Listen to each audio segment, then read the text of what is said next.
Chapter 1. What happened to my brother? In order to provide for today's meal, he nearly depleted his savings from 2 months of hard work, a poignant sacrifice indeed. However, for the sake of a significant commitment, he gritted his teeth and bore it. What he did not foresee was that the attitude of his girlfriend's family would almost drive him to despair. Auntie, you're already aware of our circumstances. The 300,000 yuan betrothal gift, along with the down payment for a 2-bedroom apartment in Linjiang City, has already been painstakingly saved by my parents.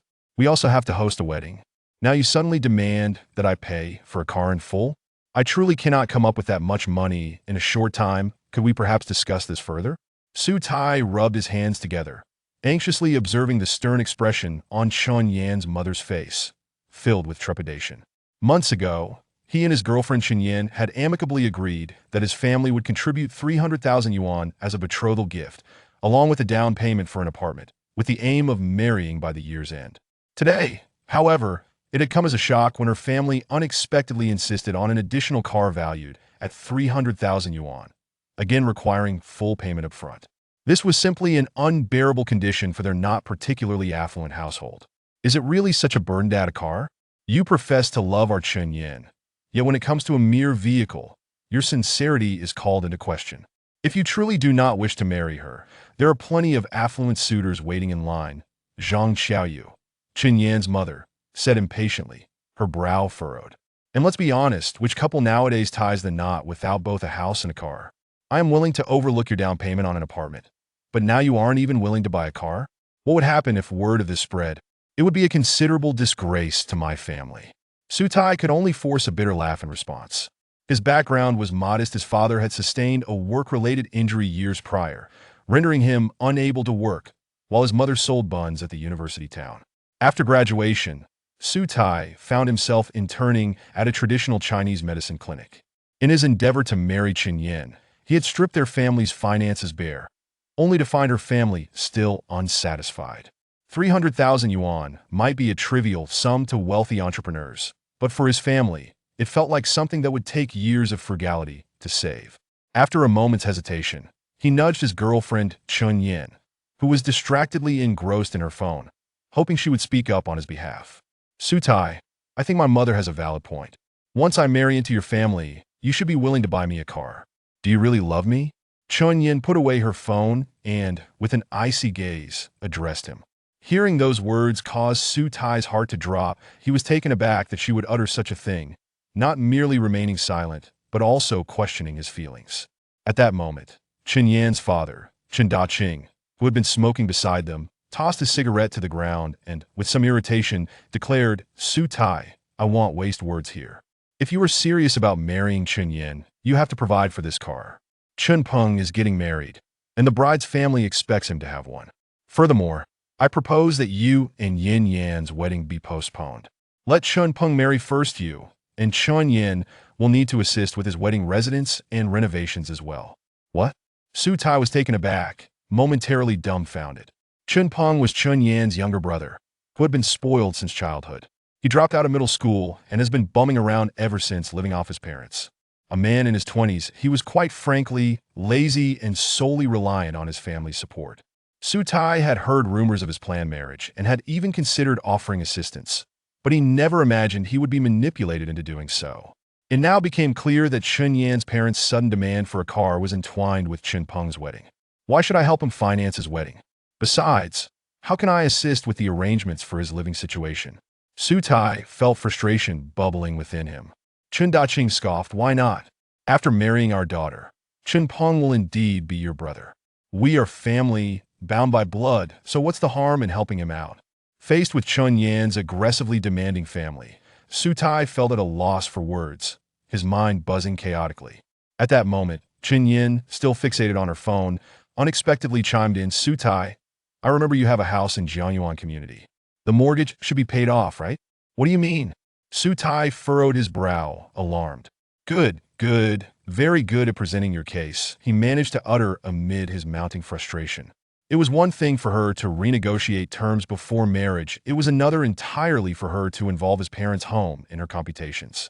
His indignation simmering beneath the surface, he replied gravely, I can find another way to speak about the apartment. but I cannot procure that much money for a car. If you wish to continue down this path, perhaps we should part ways. It's merely 300,000 yuan.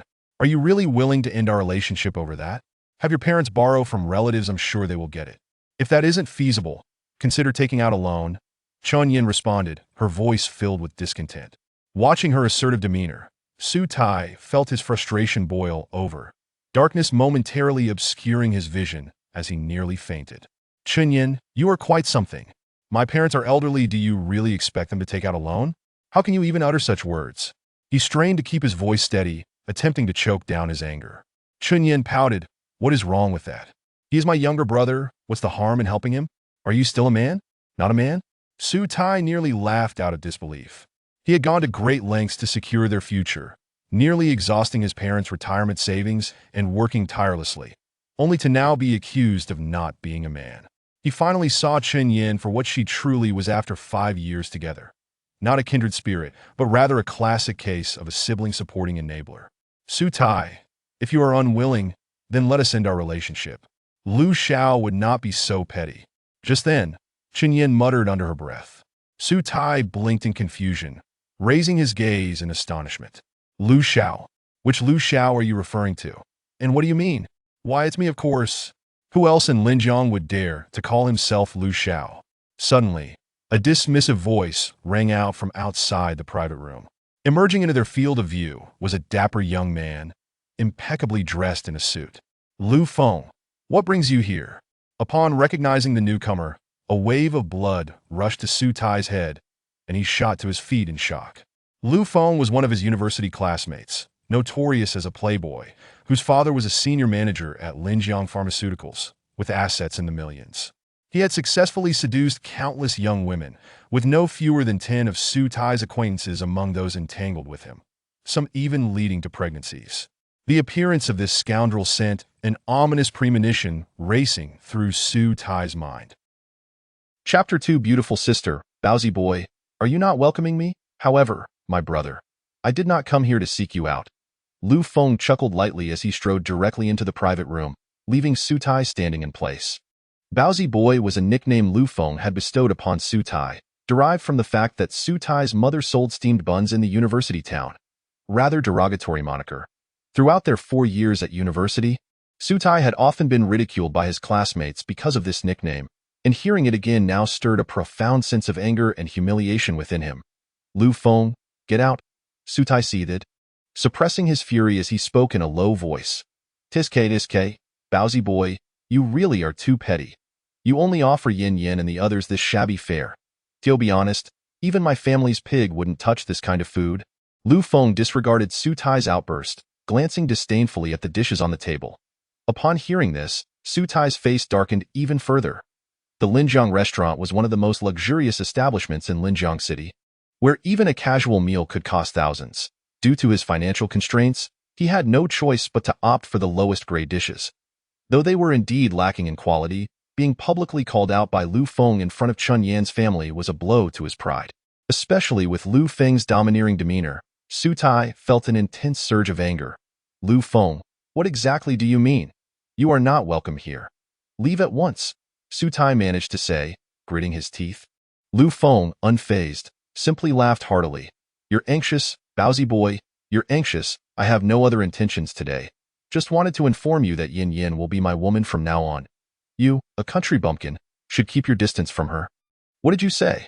Su Tai's heart sank, and he quickly turned to look at Chun Yin. She averted her gaze, lowering her head as she spoke timidly. Su Tai, Lu Xiao has agreed to buy me a villa and Century Mansion and even a Mercedes sports car. At these words, Su Tai felt as if he had plunged into an icy abyss. What? Why didn't you mention this earlier? You and your father wasted half a day with this pauper because of it.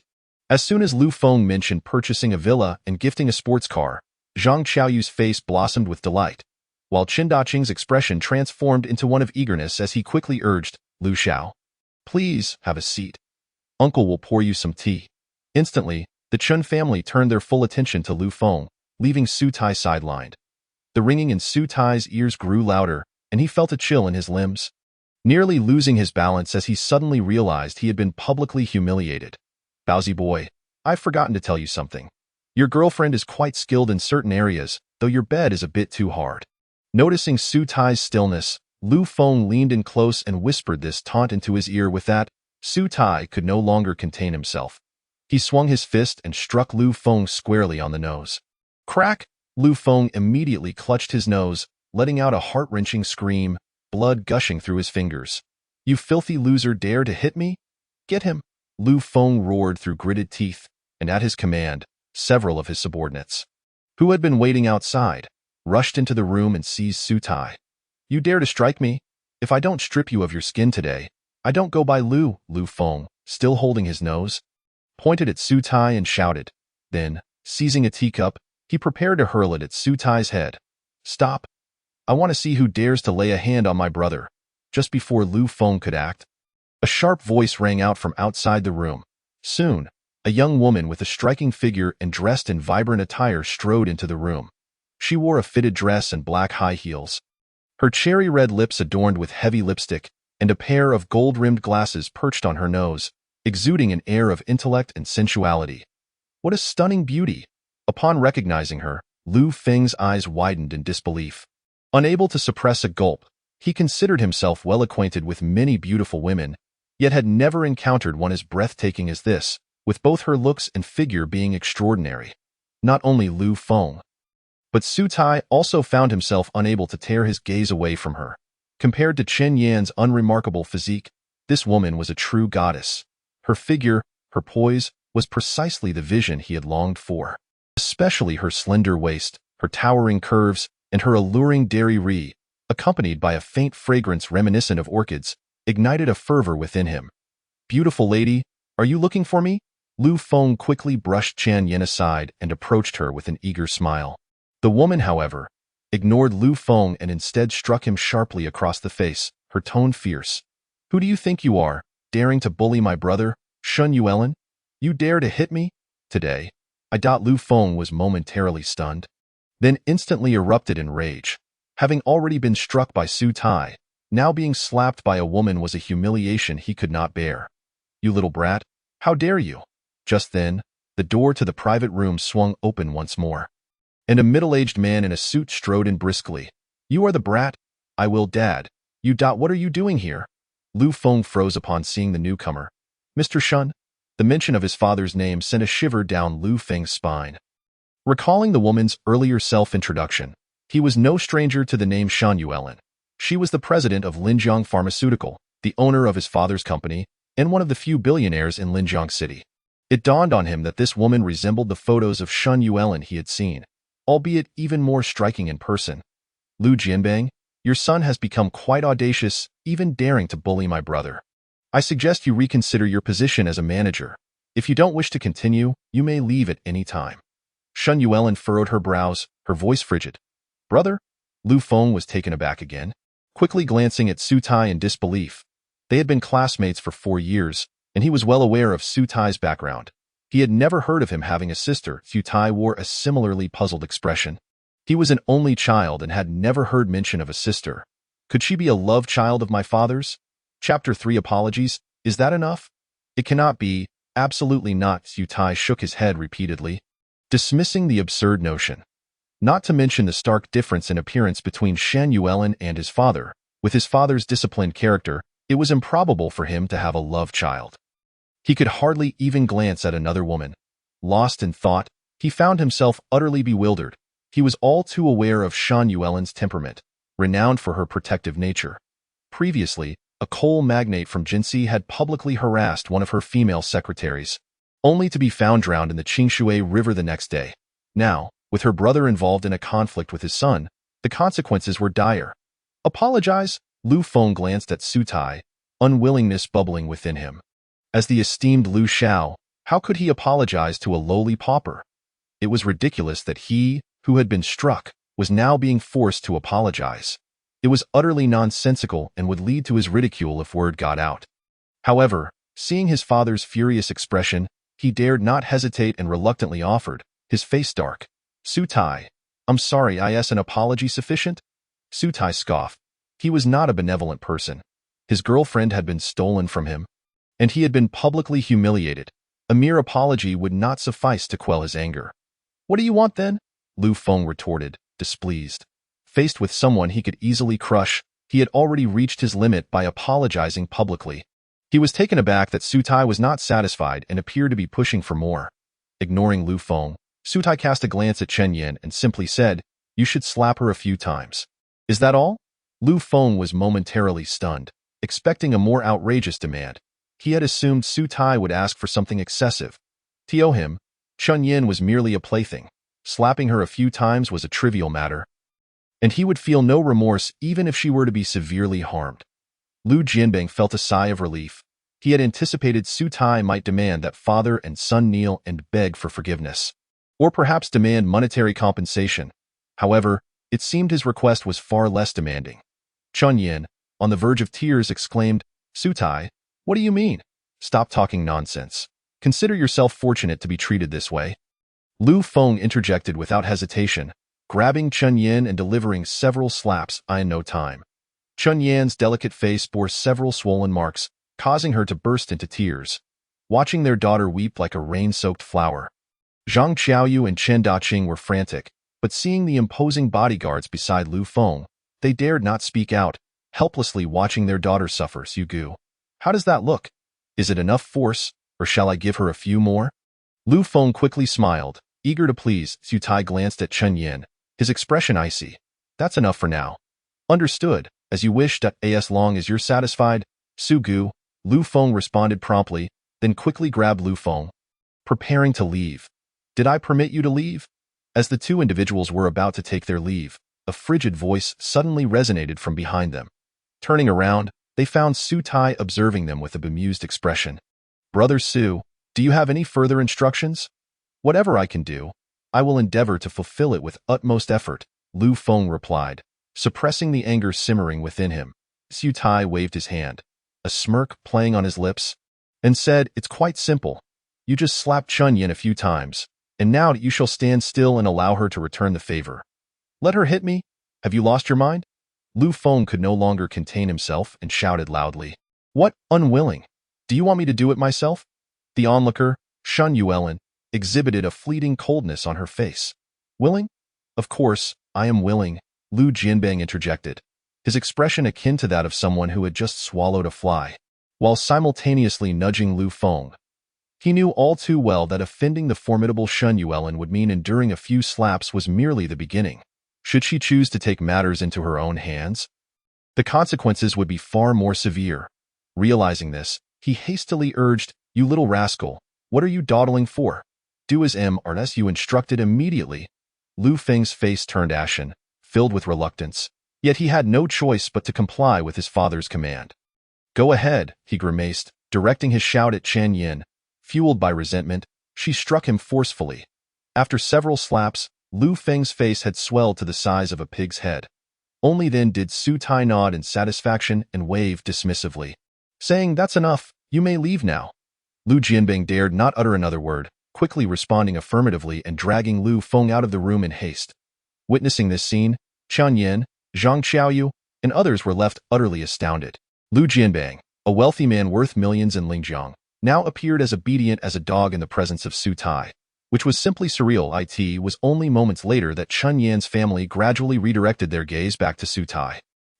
Su Tie.it was all a misunderstanding. What were we discussing earlier? You intend to marry Xiao Yin by the end of the year, correct? I consent.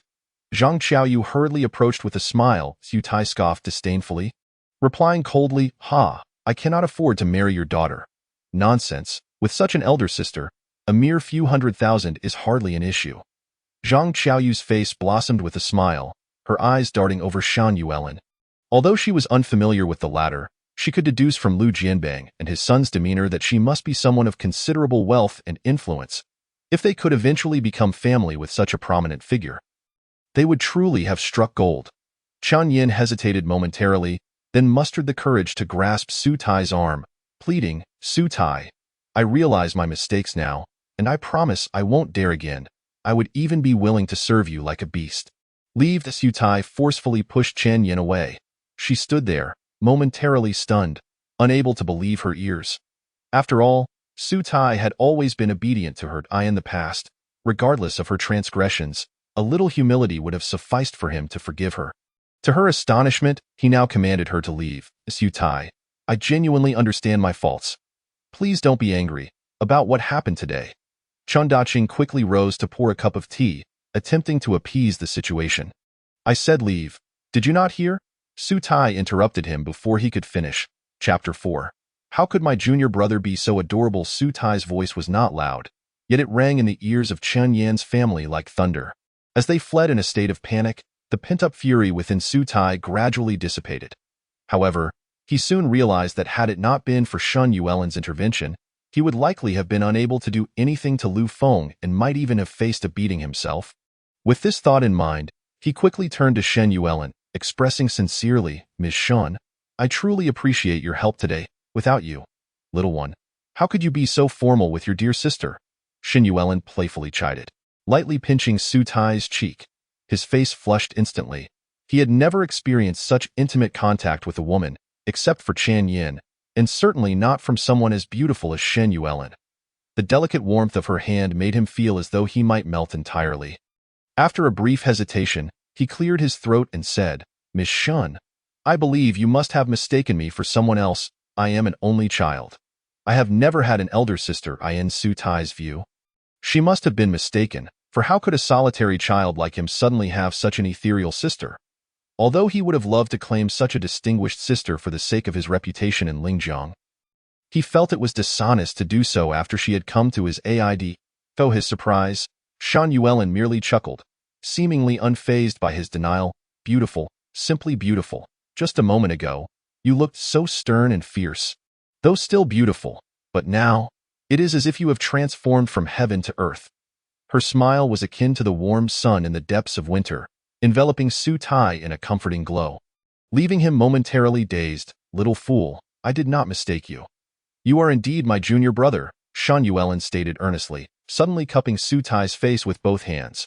Caught off guard by Shen Yuelin's sudden proximity, Su Tai felt as if he had been struck by lightning, his body freezing in place. He questioned whether he was dreaming.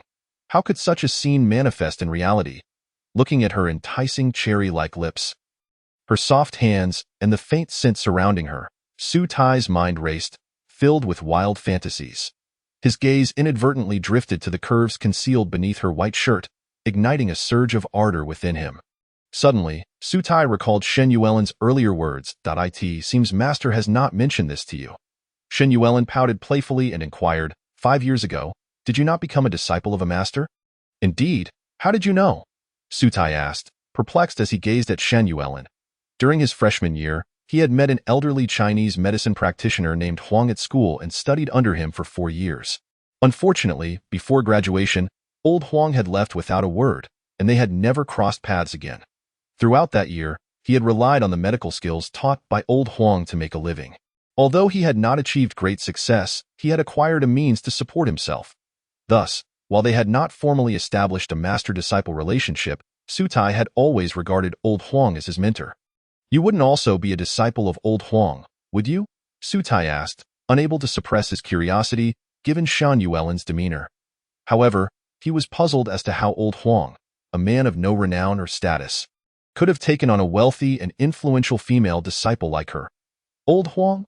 Shen Yuelin laughed heartily, her ample bosom bouncing with the movement. Observing this, Su Tai felt a surge of youthful desire. Being alone in the room with her ignited an impulse to embrace her. Sister, could you please sit down while we talk? After a moment's hesitation, he cleared his throat. Shen Yuelin paused for a moment, but quickly regained her composure. Showing no intention of retreating, instead, she proudly puffed out her chest and said, Little fool, does my sister not have a good figure? Su Tai managed an awkward smile in response. With a triumphant grin, Shen Yuelin continued, What old Huang? My master is a transcendent figure, known as the Supreme Xianjinren, a true person of great power. Supreme Xianjinren, great power? Su Tai felt increasingly bewildered. After a moment of contemplation, Shen Yuelin remarked, Never mind, you wouldn't understand if I explained it now. There are a few items that my master instructed me to give you. With that, she retrieved a small wooden box from her bag and handed it to Su Tai. Upon opening it, he discovered a black pill and a jade pendant inside. Observing Su Tai's puzzled expression, Shen Yuelin promptly elaborated. This pill is the Shisui Dan years ago. My master sealed your meridians to prevent you from straying down the wrong path due to your youth. Now, by consuming the Shisui Dan, your meridians will be thoroughly unblocked. Shisui Dan, meridians, Taoist techniques? Sutai stared blankly at Shan Yuelin. Gently ruffling his hair, she affectionately said, "How could my junior brother be so adorable? By the way, do you still remember the breathing techniques of the Tai Xian Jing that my master taught you? That is the internal cultivation method of our school. Forget it, it seems my master has not informed you. So let me, your elder sister, give you a detailed introduction." After Shan Yuelin's thorough explanation, Sutai gained a clearer understanding of meridians, the Tai Xian Jing, and the profound powers associated with it. This was akin to a martial arts master who must cultivate both external and internal skills. Medical skills, boxing techniques, and leg techniques all corresponded to external skills, while the Tai Xian Jing represented internal cultivation. If one only practiced external skills without internal cultivation, they would be relegated to mediocrity. Only by mastering both could one achieve their utmost potential. Although Sutai had learned the methods of the Tai Xian Jing from old Huang years prior, his meridians had been sealed, rendering his efforts futile. This was also the reason his medical skills had remained unremarkable. What is this bird-shaped jade pendant? Sutai's gaze suddenly fell upon the crimson pendant within the box. What bird? This is the vermilion bird. Shan Yuelin hesitated, as if grappling with unspoken truths, before finally admitting, "It is the jade pendant that my master always wore. Now it is left for you as a token. A keepsake? And where is old Huang now?" Sutai inquired further. Shan Yuelin shook her head, offering a wry smile. "My master is a transcendent being, of course. He is wandering the world to ask for his whereabouts. I am not privy to that information." Listening to the words of Shan Yuelin, Sutai felt a whirlwind of confusion in his mind. A few years ago, he had met an elderly traditional Chinese medicine practitioner, who now seemed to have transformed into a wise immortal and had even given him an additional senior sister. Regardless of the circumstances, he had come to accept the fact that he now had an extra senior sister. "Senior sister, I cannot thank you enough today. If it weren't for your timely intervention, I fear I would have faced great embarrassment." Sutai expressed his gratitude hurriedly. Shan Yuelin chuckled softly and proclaimed, "You are my junior brother. Assisting you is my duty. Should you encounter any difficulties in the future, do not hesitate to call your senior sister. Even if it were the King of Heaven himself, I would not let him off lightly. Thank you, senior sister. Having you as my support truly makes me feel fortunate," Sutai replied sincerely. Being an only child, he had longed for an elder sister, and now that wish had unexpectedly come true, filling his heart with indescribable joy. Shan Yuelin, with a knowing smile, tightly grasped Sutai's hand and suddenly said, "You little fool, the happiness doesn't end here. Besides me, you have 6 more senior sisters." Chapter 5. Senior sister, you are not adhering to martial ethics. What? 6 more? Sutai exclaimed in astonishment. He couldn't help but sigh inwardly. This old fellow truly was blessed. Having 7 female disciples at his age, he would surely never have to worry about food and drink again. Sutai shook his head helplessly and coughed lightly. "Senior sister, I'm not a puppy. Please don't treat me like one." "Why not? You are my junior brother, so it is perfectly acceptable for your senior sister to pamper you a little," Shan Yuelin said with a playful smirk. Pulling Sutai into her embrace, in an instant, Sutai found his head forcibly nestled in a fragrant and soft valley. "My goodness. This is overwhelmingly delightful and soft," he thought, feeling a rush of blood to his head, nearly causing a nosebleed. Even though there was a shirt between them, he could still sense the silky warmth, making him yearn to take a bite. Having said that, she unabashedly lifted Sutai's hand and prepared to rise. Just then, a soft chime rang. Shan Yuelin ruffled Sutai's hair, then took out a bank card and a set of car keys from her bag, handing them to him with a serious expression. "For our first meeting, this is a small gift from your senior sister. The car may be a bit old, but it is still drivable if you dislike it. The card contains 10 million. Feel free to choose something else." 10 million? Sutai nearly spat out blood. However, he quickly composed himself, waving his hand with a bitter smile. "Senior sister, this gift is far too extravagant. I cannot accept it. If I need money, I will earn it through my own efforts." "Ah, as expected of my junior brother." Shan Yuelin cast a sidelong glance at Sutai, her eyes filled with admiration. She then produced a golden card and handed it to him, her expression grave. "This is a shopping cart. It contains no money, but you can use it at all major restaurants and shopping centers in Linjiang City. Surely, you cannot refuse this, can you?" Seeing the determined look on Shan Yuelin's face, Sutai hesitated for a moment but ultimately accepted the car keys and shopping cart. Refusing once was mere politeness, but refusing a second time would genuinely be disrespectful.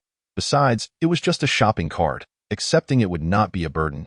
"All right, you might not be accustomed to the new car, so I will have my driver take you," Shan Yuelin said with a satisfied smile, pulling Sutai along as they headed outside the hotel. As they walked, the two chatted amiably. Although Sutai was not particularly eloquent, he felt entirely at ease in Shan Yuelin's presence, and their conversation flowed freely, filled with laughter. Sutai chuckled wryly and shook his head. "Because of me, you dismissed a high-ranking company official. That surely cannot sit well with everyone. You have already avenged me, and I cannot bear to trouble you further, so that's how you feel," Shan Yuelin said. Touched, she had not expected Sutai to consider her feelings, and her resolve to acknowledge him as her junior brother felt increasingly justified.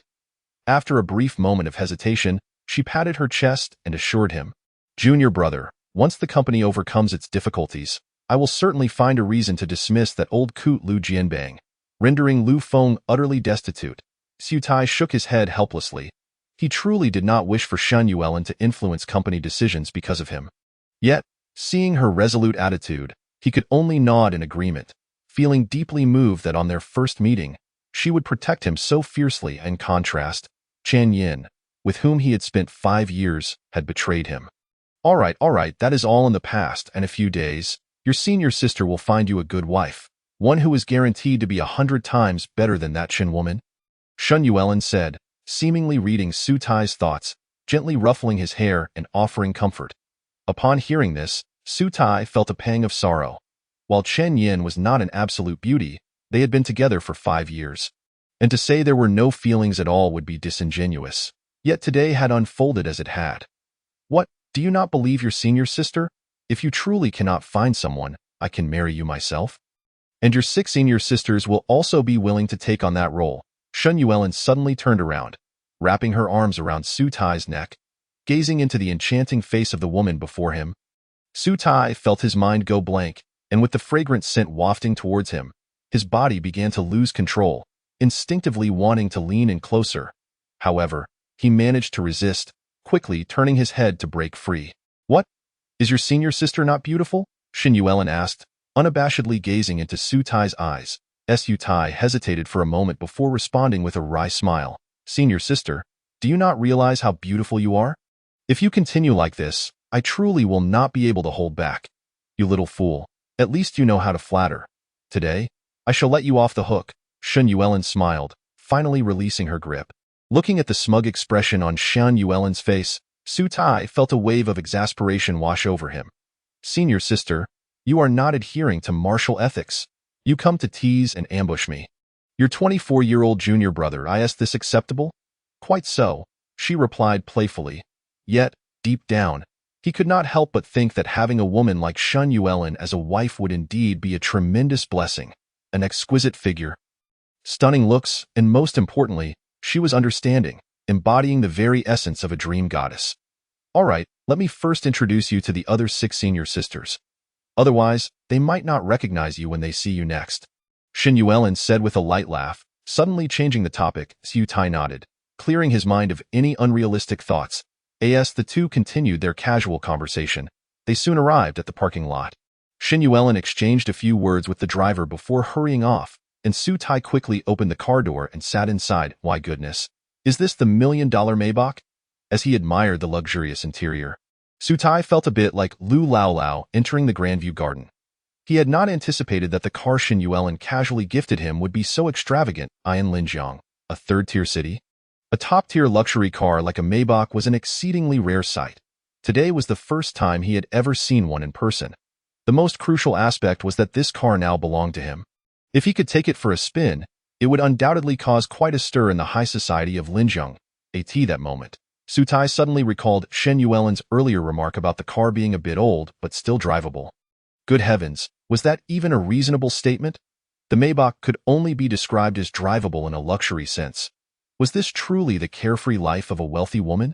Mr. Su, may I ask where we are headed now?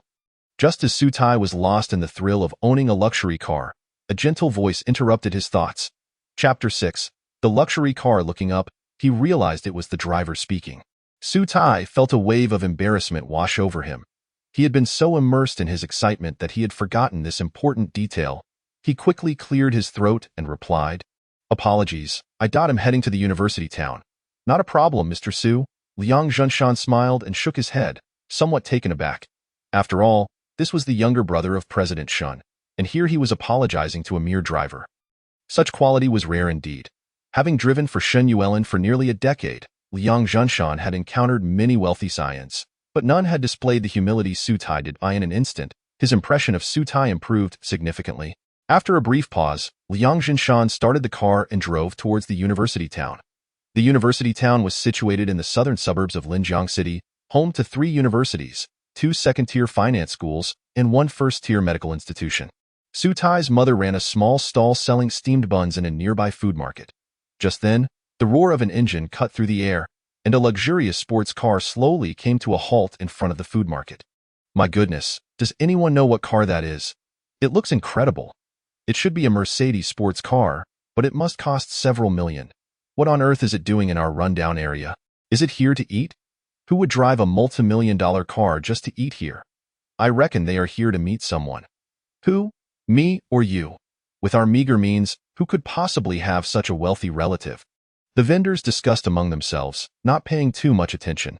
After all, it was not uncommon for luxury cars to pass by occasionally.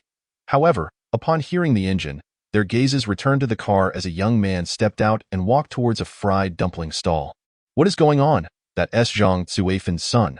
How did he become so wealthy? One middle-aged man exclaimed in surprise. Others, while silent, wore expressions of shock. As the conversation unfolded, Zhang Zuifen quickly turned to the crowd with a smile.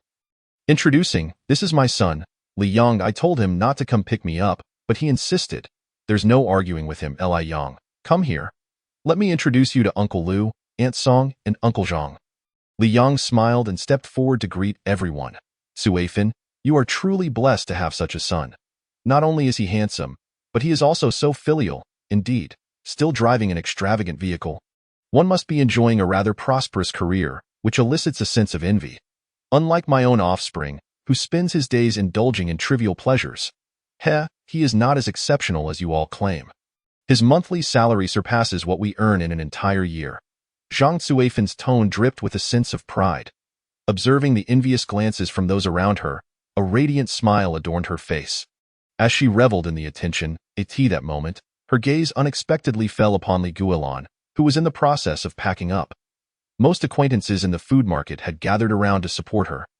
Yet Li Guilin completely ignored her presence, which left her feeling quite displeased. What a show-off! Zhang Zuifen's smile instantly faded, replaced by a cold huff. The two families had been neighbors for many years, and she had always felt overshadowed by Li Guilin, who not only had superior social connections but also boasted a more successful business. Most crucially, Li Guilin's son was enrolled in a prestigious university, interning at a well-known traditional medicine pharmacy in the city, while her own son was merely an ordinary graduate from a third-tier institution, currently working as a driver. Today, after much effort, her son had borrowed a Mercedes sports car, hoping to assert some dominance, only to find Li Guilin completely uninterested. If this charade were to end here, it would be utterly uninspiring. As Li Guilin busily tidied her belongings, she raised her head and waved dismissively, saying, "No need. My son Su Tai will come to pick me up shortly. What is there to pick up in a shabby 3-wheeled vehicle? It would be far more pleasant to ride in Li Yang's car, which is both faster and more comfortable." Zhang Zuifen chuckled lightly and replied, "Besides, such a splendid car is surely something you haven't experienced yet. Today might just be a rare opportunity." Her tone was laced with barbed sarcasm. Li Guilin's expression gradually darkened. It was one thing to insult her, but to speak ill of her son was simply intolerable. Noticing the tension, someone stepped forward to ease the atmosphere, saying, "Actually, Su Tai is quite filial, coming to pick up Guilin every day. He's far better than my son." What is so filial about that? A man in his 20s who can't even afford a car, forcing his mother to ride in that rickety contraption in this cold weather. If it were me, I would rather die. Zhang Cuifan's words grew more fervent at that moment.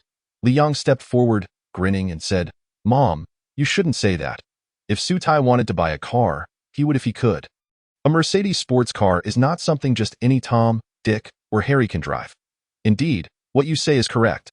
Such luxury vehicles are beyond the reach of many for a lifetime." Zhang Cuifan chimed in with a smile.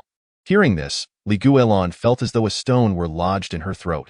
Just as the crowd buzzed with chatter, a sleek black car elegantly drifted to a stop in front of the dumpling stall. What is happening today? A luxury vehicle has arrived in this dilapidated place, rivaling Li Yang's flashy Mercedes, though this one looks expensive as well, a middle-aged man with a full beard remarked in amazement. Another younger fellow scoffed, "You simpleton, that's a Maybach, a true top-tier luxury car, worth at least 10 million. It dwarfs the Mercedes." Upon hearing this, the vendor's gazes quickly shifted from the Mercedes to the suddenly appearing luxury car. Chapter 7. Xiao Liang, my heavens, over 10 million. I could never earn that much in a lifetime. I never imagined a car could be so expensive. If only I could take a ride in it. I would have no regrets in this life. Heh, as far as I know, our nation's richest man drives this car. Us poor folks should just stand aside. The vendors spoke amongst themselves, their eyes filled with desire as they gazed at the Maybach. Even Li Yang was momentarily taken aback. As a driver, he was well versed in luxury cars and could instantly tell that this Maybach was worth nothing less than 13 million. Most importantly, such top-tier configurations are exceedingly rare across the nation, let alone in a small third-tier city like Linjiang. Who could possibly be arriving at this late hour? He couldn't help but murmur. Not just Li Yang, but all the vendors had their eyes fixated on the car, eagerly anticipating the arrival of some influential figure. At that moment, the car door gently swung open. While she wasn't entirely sure of the car's exact value, she could ascertain that it was at least on par with Li Yang's Mercedes. She was all too familiar with her son's situation. Having graduated from university not long ago, his monthly internship salary was merely a few thousand. He couldn't even afford an ordinary sedan, let alone such a luxury vehicle. Not only Li Guolan, but everyone at the food market was left dumbfounded, staring at Su Tai. Zhang Cuifan and her son were particularly taken aback, their mouths agape in disbelief. "Mom, what's wrong?" Su Tai sensed something was amiss. Li Yang, however, quickly regained his composure and approached with curiosity, saying, "Su Tai, you are quite impressive, driving a Maybach. Is it yours?" He had thought about this in the car. The vehicle was far too expensive to claim as his own. Although he was enamored by it, he knew that one should not benefit without merit. He had already resolved to find an opportunity to return it to Shan Yuelin. Upon hearing Li Yang's words, the solemn expressions of Li Yang and Zhang Cuifan gradually relaxed. It turned out that the car was borrowed, of course. A poor kid like him couldn't have struck such luck by driving a top-tier luxury vehicle. Immediately, Li Yang regained his confidence, patting Su Tai on the shoulder dismissively, saying, "Su Tai, it's not that I'm criticizing you. I understand wanting to show off in front of everyone, but it should be within your means. Do you know how much this car costs? Just one wheel could feed you for a lifetime. If anything were to break, your mother would have to sell dumplings for many years to compensate. Do you understand? You've misunderstood. I really have no such intention." Su Tai hesitated, struggling to grasp Li Yang's meaning. "You don't need to explain. I know you well enough. It's just about wanting to impress everyone. What's the point? What isn't yours will never be yours." Li Yang coldly interrupted Su Tai's attempts at clarification with scorn. Just as he finished speaking, the door of the Maybach swung open once more, and a middle-aged man stepped out. Clad in a tailored suit and sporting black-framed glasses, he appeared refined and cultured. Although his looks were unremarkable, his demeanor was truly extraordinary. Liang Zhanshan, a prominent figure in the pharmaceutical industry of Linjiang City, had entrusted the care of this Mercedes supercar to Li Yang. If the owner discovered that he had taken the car to such a place without permission, his job would likely be in jeopardy. What puzzled him was why a millionaire of such stature would appear in a place like this. More critically, it seemed he had exited the same vehicle as Su Tai. Could it be that these two shared some connection? Unbeknownst to him, Liang Zhanshan had not noticed Li Yang's presence. After stepping out of the car, he immediately approached Su Tai and his mother. Although he initially had no intention of getting out, he felt it would be impolite not to greet the mother of Shun's brother. Furthermore, he held a favorable impression of Su Tai, who was polite and humble, and he was more than willing to foster a closer relationship. "Mr. Su, is there anything I can assist you with?" Liang Zhenshan inquired with a smile as he approached the dumpling stall. Having witnessed her son exit the luxury vehicle, and now greeted by yet another distinguished gentleman, Li Guolan was overwhelmed with questions and concerns. "Oh, my name is Liang Zhenshan. You can just call me Xiao Liang." He quickly introduced himself. Li Yang, who was hiding within the crowd and observing, nearly choked on his own breath. "Xiao Liang, what nonsense is this?" A renowned figure in Lingjiang City's pharmaceutical industry, a millionaire, who even the deputy mayor would address as Mr. Liang, now introducing himself as Xiao Liang in front of a dumpling vendor? Was this the same imposing Liang Zhenshan he knew? Xiao Liang? Li Guolan was equally bewildered. Something felt off, but she couldn't quite put her finger on it. Noticing her mother's perplexed expression, Su Tai quickly cleared his throat and smiled, saying, "Mom, this is a friend of mine. He happened to have some free time today and drove me here." As he spoke, he hurriedly offered Liang Zhenshan a basket of dumplings, shifting the topic. "Here, try my mother's cooking. It's authentic Jiangnan cuisine." He was well aware of his mother's cautious nature. Seeing him disembark from a luxury car alongside a well-dressed middle-aged man would naturally lead her to overthink. However, he hadn't yet figured out how to explain the situation, so he could only divert her attention for the moment. All right. Liang Zhenshan promptly understood, accepting the dumplings and savoring them, while praising, "The flavor is truly delightful. Indeed, quite authentic." He then cleared his throat, stating, "Mr. Su, I'll head back to the car and wait for you." With that, he turned to leave. Just then, Liang Zhenshan's gaze fell upon a familiar figure in the crowd. "Li Yang, what are you doing here? Didn't I instruct you to take the car for maintenance? How did you end up here?"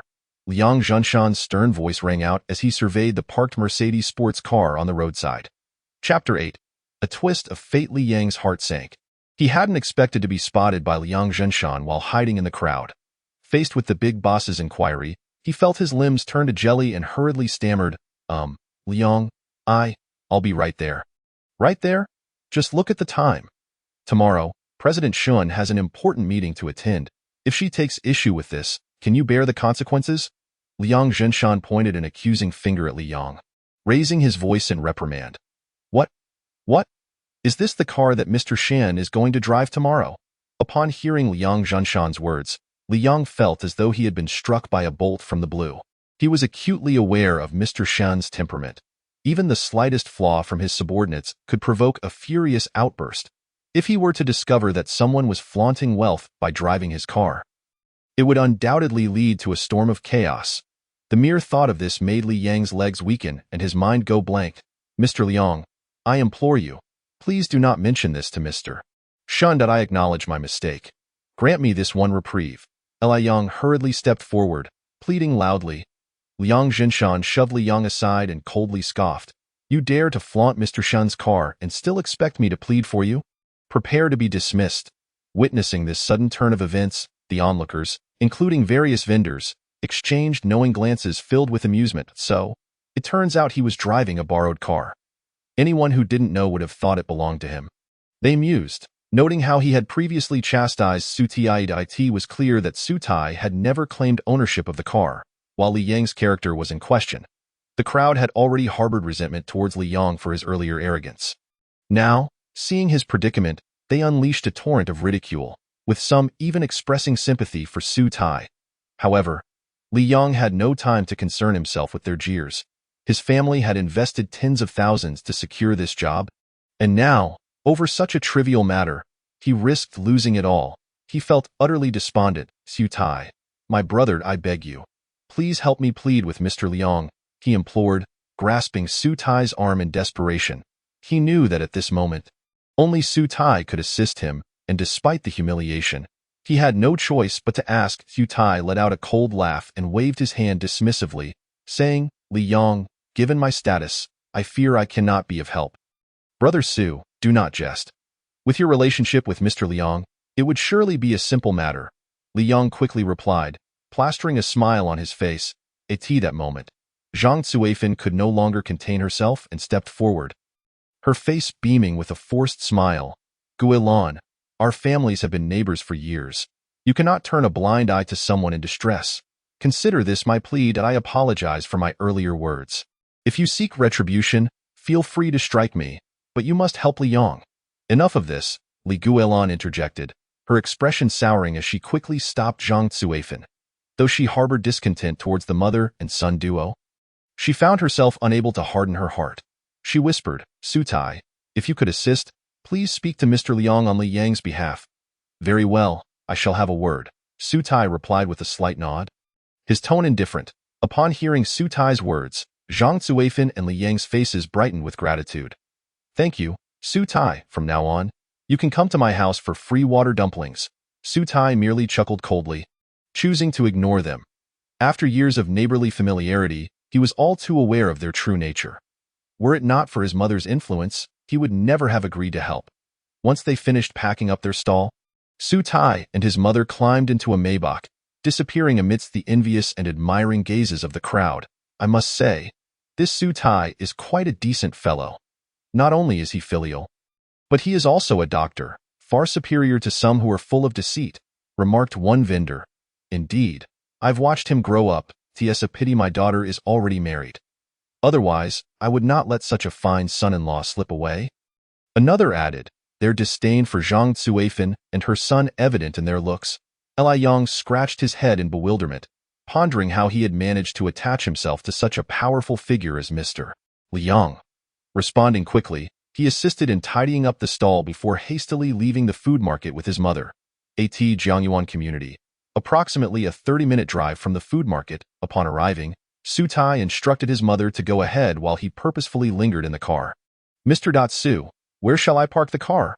Liang Zhunshan inquired promptly. At first, Liang Zhunshan was taken aback, then burst into laughter. "Mr. Su, you may not yet grasp your significance in Mr. Shun's eyes. A mere car is nothing to consider. I suggest you accept it, but this car is rather extravagant." "I feel unworthy," Su Tai admitted, somewhat embarrassed. "Mr. Su, sometimes accepting is a greater expression of goodwill than refusal. Furthermore, this is a gesture from Mr. Shun. If you decline, she may feel disheartened," Liang Zhunshan advised. "Very well, I shall accept it, but my community lacks parking spaces," Su Tai confessed, scratching his head in embarrassment.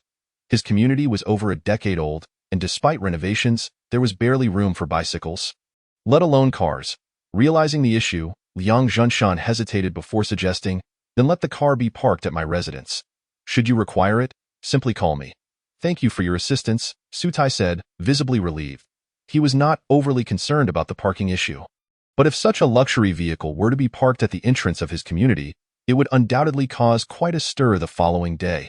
After exiting the car, Su Tai hurried home. However, the moment he stepped through the door, his mother, Li Guolan, blocked his path, her demeanor serious. "Su Tai, tell me the truth. Who is Mr. Liang? He isn't involved in some pyramid scheme, is he?" Su Tai's expression turned sour at once. "Mother, you're overthinking it. Mr. Liang is a prominent figure in the pharmaceutical industry of Lingjiang. How could he possibly be involved in anything illicit? I'm not overthinking. A man of such stature would not be your chauffeur without ulterior motives. Surely, he wouldn't want you to engage in any illegal activities," Li Guolan insisted, growing increasingly anxious. The situation was spiraling out of control. Su Tai shook his head in exasperation, secretly contemplating how to explain that he had a senior sister who was the CEO of Lingjiang Pharmaceuticals. He feared that revelation would send his mother into a state of panic. Fortunately, his mother did not press further, and Su Tai fabricated a few explanations to appease her. It wasn't that he doubted her, but the entire situation was so bizarre that he struggled to find a suitable explanation. A few years prior, he had encountered an old man who suddenly turned into a master with 7 female disciples, each possessing remarkable skills. He doubted his mother would believe such a tale. "Just remember, no illegal activities. If you do, I will surely take a stand against you," Li Guolan warned, pointing at Su Tai with a serious expression.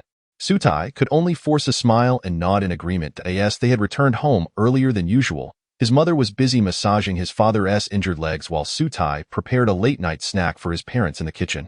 The family enjoyed a cozy evening, watching television and chatting happily. Suddenly, Li Guolan broke the comfortable silence. "Su Tai, how did your conversation with Qian Yin's parents go? Will you be able to marry by the end of the year?" As soon as the words left her mouth, the atmosphere in the living room grew tense. The issue of Su Tai's marriage had been a long-standing dilemma in the family, primarily due to financial constraints. His parents had longed to broach the topic, but were unsure how to do so. They feared putting pressure on their son and dreaded the possibility of Chun Yan's family making demands they could not fulfill. The room fell silent, the tension thicker than before. Oh, well, it might require several 100,000. Our family cannot possibly gather such a sum right now. Perhaps I could ask your father to borrow some from your uncles? Li Guilin suggested after a moment of hesitation. Forcing a smile, Fu Zhongliang quickly chimed in, patting Su Tai's shoulder. Indeed, your uncles must have some money. I'll ask them. They should be able to lend us some. Seeing his parents' flustered expressions made Su Tai's heart ache. His father's relationship with his uncles had always been strained, bordering on hostile, and now he was willing to swallow his pride to borrow money for Su Tai's sake. The guilt weighed heavily on him. After a moment of composure, he spoke firmly, Mom, Dad, there's no need for that. I've already broken up with Chan Yin. What? You broke up? How could you be so foolish? Money isn't the issue. Your father and I can manage that. You shouldn't act impulsively? Li Guilin exclaimed, alarmed. Her concern wasn't rooted in a deep desire for Chen Yin as a daughter-in-law, but rather in her unwillingness to see her son unhappy. Fu Zhongliang slammed his fist on the sofa, filled with regret. It's all my fault. If it weren't for my legs being injured, I could have earned more money. Please, don't say that, Dad, it's not about the money. You've done more than enough, Su Tai insisted, grasping his father's hand firmly. I promise I will find a way to heal your legs and earn plenty of money, so you and Mom can live well. His father had worked at a packaging factory in Lingjiang until 2 years ago when he sustained severe injuries while saving a colleague. Due to the limited medical conditions at the time, his treatment was delayed, causing his condition to worsen, and he had since been bedridden. Su Tai had tried traditional medicine to treat his father, but thus far, it had yielded no results, and he could only offer massages to alleviate the pain. Seeing his father's guilt-ridden expression only added to Su Tai's distress. All right, I believe in you, Su Zhongliang said, nodding repeatedly, though the guilt in his eyes deepened. He believed that had it not been for his injury, he could have earned more money, and his son wouldn't have had to break up with his girlfriend. Su Tai chose not to elaborate further, having already resolved in his heart to heal his father's legs. Exhausted from the day and with work awaiting him the next morning, he didn't want to be late. Just as he lay down, his phone suddenly chimed, revealing a WeChat group invitation from his senior sister, Shan Yuelin, which he promptly accepted. How intriguing, the Taishian Zhenren disciple group. Su Tai recited the group name silently, and his rather gloomy mood unexpectedly lightened a bit, especially when he thought of that ethereal senior sister. An indescribable warmth surged within him. After hastily accepting the group invitation, he promptly sent a message. Greetings to all my senior sisters. He had anticipated that the other 6 senior sisters would exhibit the same enthusiasm as Shan Yuelin, but it appeared he had overestimated. After all, they had yet to meet in person. Unable to sleep, he casually glanced at the avatars of his senior sisters. Among them, the eldest sister, Shan Yuelin, had a profile picture of herself, showcasing her in a seductive outfit with fiery red lips, perfectly embodying the persona of a domineering CEO. The second sister's photo was a red design resembling a flame or some mysterious symbol, exuding an air of enigma. The avatars of the other senior sisters were rather mundane, either featuring scenic views or adorable cats and dogs. The only exception was the fourth sister, Lin Xiaoxiao, who surprisingly used a hand-drawn avatar from several years ago, adorned with a Santa hat. Goodness, how long has this sister been off the internet? Su Tai shook his head in exasperation. Just then, his gaze fell upon the final avatar, a scenic photo depicting a vast prairie. With the nickname Taishian Zhenren, could this be Old Huang? At his age, he still uses WeChat. Seeing his old mentor, Su Tai immediately and unhesitatingly sent a friend request. Old Huang possessed remarkable medical skills and profound insights. Su Tai intended to inquire whether there was a remedy for his father's leg injury. However, after more than 10 minutes, the request remained unaccepted, leaving Su Tai somewhat disheartened. According to the senior sister, after consuming that Shisui Dan, perhaps I could heal my father's leg injury, Su Tai speculated inwardly. With that thought, he hurriedly retrieved a wooden box and took out the Shisui Dan. Is this Shisui Dan genuine? Or could it be a mere confectionery? Observing the chocolate-colored pill in his hand, Su Tai could not help but chuckle bitterly. Nevertheless, he resolved to place the pill in his mouth, believing that someone as stunning as Shan Yuelin would never deceive him. Just then, a surge of warmth suddenly rushed from Su Tai's throat, coursing through his meridians like the tidal wave of Qiantang, flooding toward his internal organs. The heat surged rapidly, and its intensity was overwhelming. Su Tai felt as if he were trapped in an oven. In just a few minutes, he was drenched in sweat, his throat burning as if it might ignite some medical student. He had never witnessed such a phenomenon. Despite being mentally prepared, he was immediately thrown into disarray. Goodness, am I about to go mad? Su Tai thought in alarm, hastily pulling out his phone to ask Shun Yuelin what was happening, wondering if he had activated it incorrectly. However, just as he retrieved his phone, his mind suddenly went blank, and he lost consciousness entirely. Chapter 10. My younger disciple is so handsome. Taishan Jing fool, quickly practice the Taishan Jing. In a haze, Su Tai vaguely heard a frantic voice near his ear.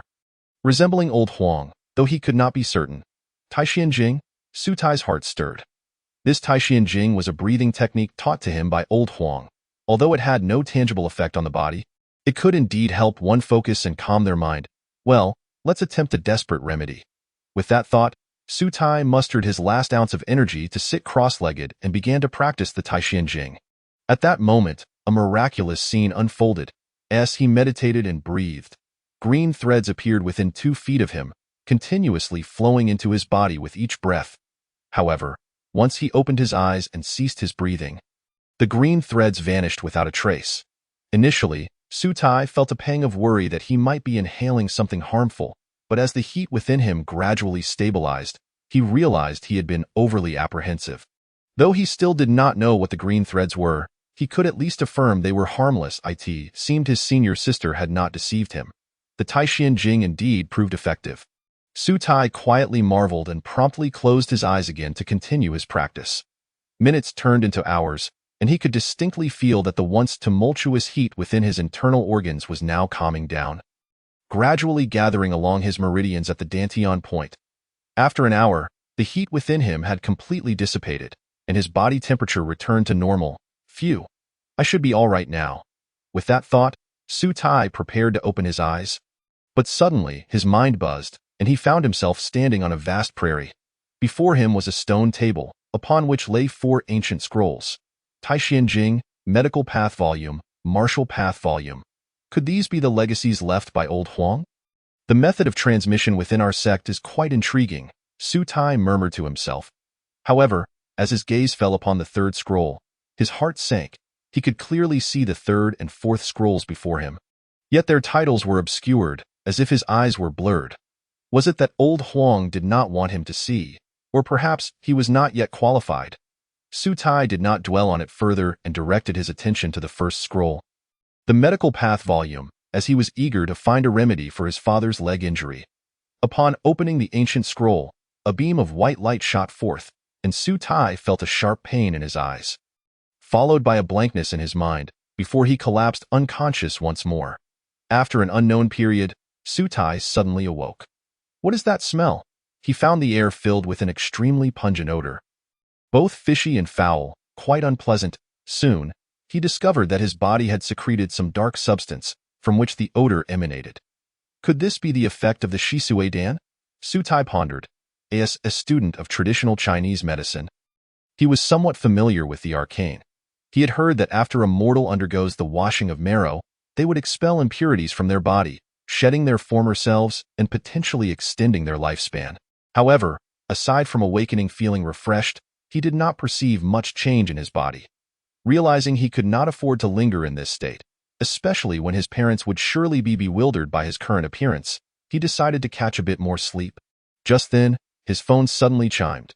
Upon checking, he found dozens of unread messages from the Taishan Zhenren disciple group. Opening the messages, Su Tai was left utterly astonished. What? My little junior has arrived. Senior sister has missed you so much. Come here for a hug, 3rd senior sister and Lu exclaimed. Why, little junior, can I not give you a hug? I want to lean in for a kiss. She sent a cheeky emoticon. Indeed, our little junior has frightened the 3rd senior sister into silence, commented the usually quiet 5th senior sister Chen Shanshan, who added a giggling emoji that, of course, our little junior is quite bashful, replied the eldest sister Shun Yuelin. The 3rd senior sister excitedly continued, It seems our little junior is a little puppy. Just my type, little junior. Come out. Senior sister 1T eat you. At most just half. As Sutai read through these exchanges, he couldn't help but smile like a proud aunt. He had initially feared that these senior sisters would be aloof and difficult to get along with, but to his surprise, they were all so warm and welcoming. "Aw, my little junior has finally arrived. Mama loves you." Just under a minute later, the third senior sister sent another message, accompanied by an excited emoticon. Suddenly, she sent a cheeky emoji and said, "Little junior, hurry and send a selfie so we can see how handsome you are." Sutai hesitated. His appearance had always been rather unremarkable. Ordinarily, this wouldn't bother him. But with the third senior sister being so enthusiastic, he felt a bit shy. However, with her insistence, he reluctantly took a selfie and sent it. To his surprise, once he sent the photo, the third senior sister immediately bombarded him with messages. "Wow, is this my little junior? So handsome. I adore you. Such a well-defined chest. I just want to take a bite. I feel invigorated again. This is not just a close match. It's a complete victory. Okay. I'm tired of those pretty boys. My little junior is exactly my type. I want to topple him." Chapter 11. She really likes my junior. Could it be that I'm the junior, and you all are just blowing smoke? Complete victory over popular young stars? The protagonist of a comic. Such titles would likely never be bestowed upon him.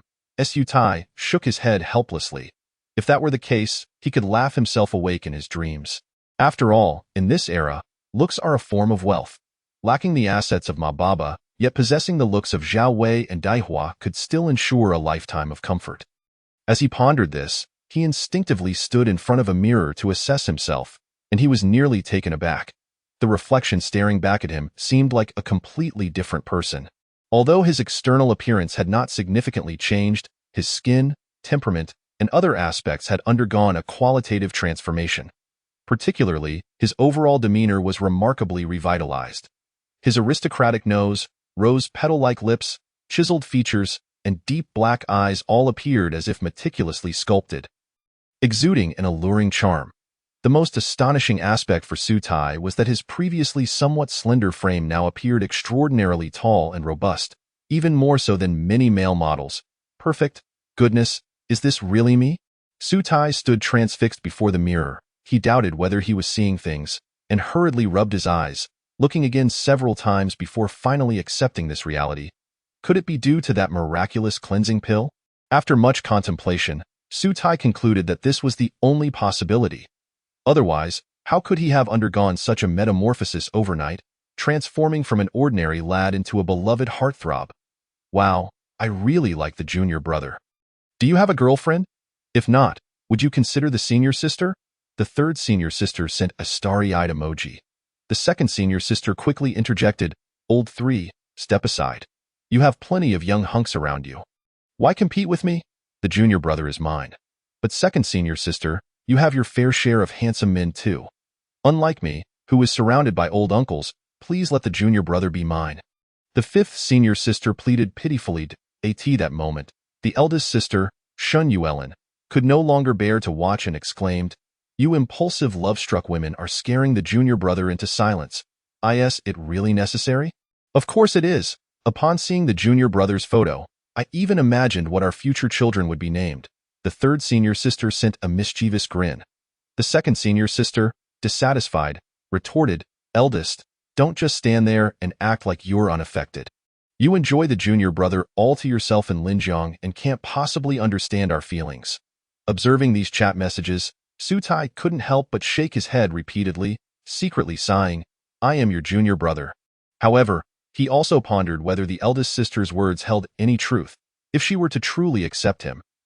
In an instant, Sutai's mind conjured an image of Shun Yuelin's alluring and confident figure. How enchanting, how soft, what bliss. All right, old 3, haven't you been filming in country lately? Have you met old 5? The eldest sister suddenly inquired. Filming? Sutai was momentarily taken aback, instinctively glancing at the name of the third senior sister. Anlu? Why does that sound so familiar? Soon, he recalled that Anlu was indeed a popular actress in recent years, having starred in a blockbuster action film just a year prior, which grossed over 3 billion. One of the most beloved actresses in Huaxia in recent years. Even some of his colleagues at the clinic were avid fans of hers. In a way, the renowned actress is actually my senior sister? Sutai thought, astonished. The eldest sister is a domineering CEO worth over $1 billion, while the third senior sister is a celebrated actress. He grew increasingly curious about the identities of the other senior sisters. Would they be even more astonishing? Thinking about how the typically aloof third senior sister had turned into a love-struck girl before him filled Su Tai with an indescribable thrill. What? A celestial sister wishes to be my girlfriend? I am willing. Just as Su Tai was getting lost in his thoughts, the third senior sister sent another message. Of course we met. We're currently soaking in the hotel bathtub. Would you like to join us for a group video chat? Following this message was a photo, I in the image, 2 pairs of snow-white legs intertwined in a bathtub, adorned with bubbles. Yet the visual allure remained undiminished. The left pair was slender and fair, while the right was plump and soft, both exquisite beyond compare, leaving Su Tai utterly enamored. Junior brother, do you find your senior sister's legs beautiful? Is your mouth watering? Are you dreaming of snuggling up to your senior sister's legs for a sleep? Just as Su Tai was entranced, he suddenly received a mention from the third senior sister. Su Tai's expression darkened. Was this truly the aloof goddess adored by countless young men? However, if he could indeed embrace those beautiful legs for a slumber, it would be worth a lifetime. The eldest sister quickly sent a speechless emoji, saying, Old 3, mind your image. After all, you are a senior sister and should at least act like one. But I genuinely like the junior brother. The third senior sister responded with a pout. Engaging in conversation with these senior sisters lifted Su Tai's spirits, banishing the recent gloom caused by his impending marriage. Suddenly, he noticed that aside from the eldest, second, third, and fifth senior sisters, the fourth, sixth, and seventh senior sisters had yet to appear. He intended to greet them but, upon reflection, thought that perhaps those 3 senior sisters preferred to keep things less exuberant, so he restrained himself. Let it flow naturally. Indeed, the second senior sister is the queen of Jiangnan province. If anyone dares to provoke you, just let the second senior sister twist their head off and use it as a ball. The third senior sister declared earnestly. Su Tai chuckled, not taking it too seriously, and promptly replied, All right, thank you. Second senior sister. Just as the conversation with the senior sisters was heating up, a sudden, urgent ringing disrupted the moment. Ladies, I can't chat any longer. I must head to work, Su Tai exclaimed. He had been so engrossed in the conversation that he nearly forgot about his shift. And if it weren't for the alarm, he might have been late. With a wry smile and a shake of his head, he quickly added, Third senior sister, please don't joke around. Being late will result in a pay cut. After saying this, he hastily tucked his phone into his pocket and rushed out. Chapter 12. Trust me, Jishir Hall is situated on the most bustling pedestrian street in the western part of Linjiang City. While it may not be remarkable across the entire Jiangnan region, it has been a well-established name for decades in Linjiang City. After graduating from university, Su Tai had been interning here, and according to regulations, he would transition to a formal doctor role in another month. What are you doctors doing? If my daughter suffers even a scratch today, I will smash your establishment. As soon as he entered, Su Tai heard a man shouting furiously.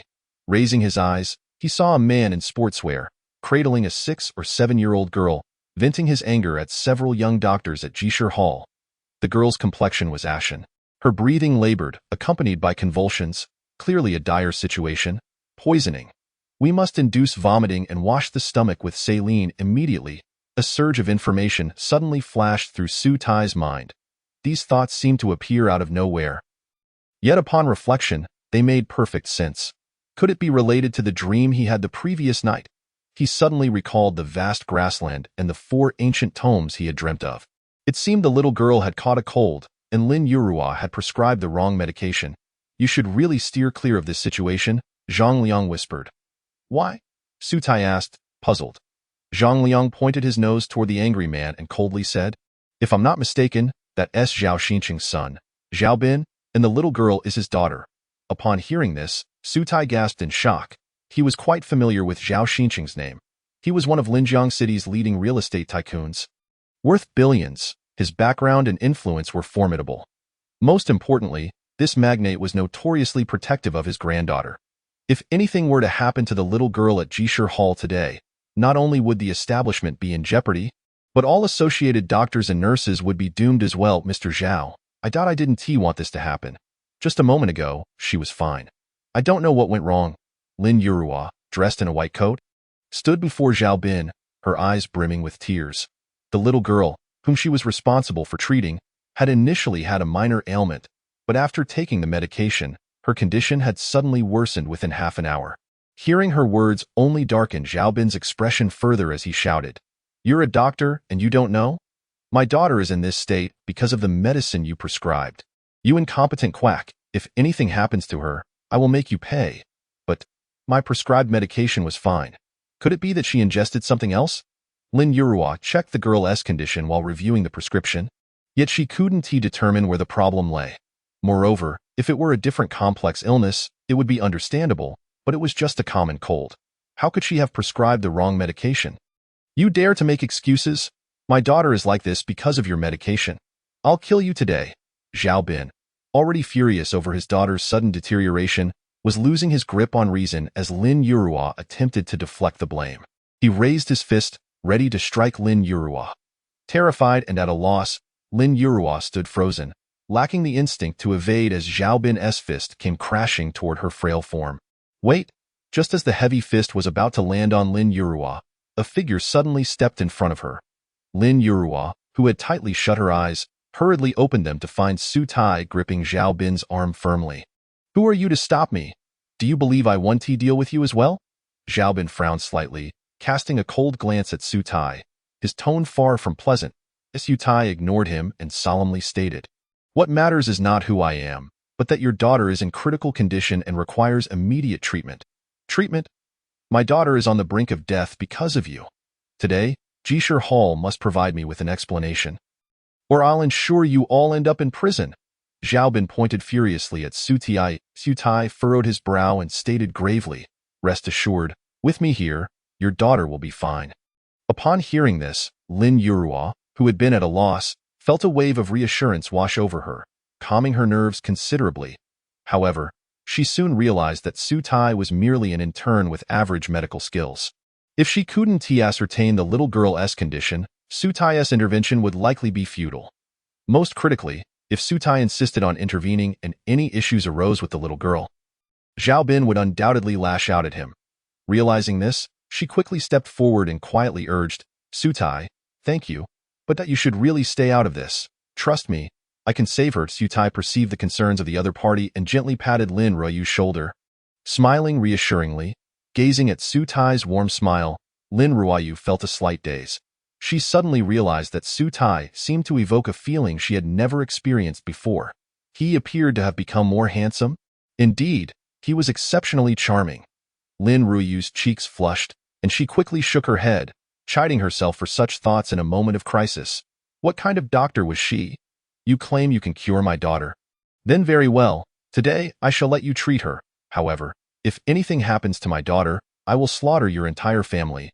Zhao Bin shouted angrily. Su Tai paid him no heed, instead gesturing for Lin Ruoyu to assist in placing the little girl onto the examination table.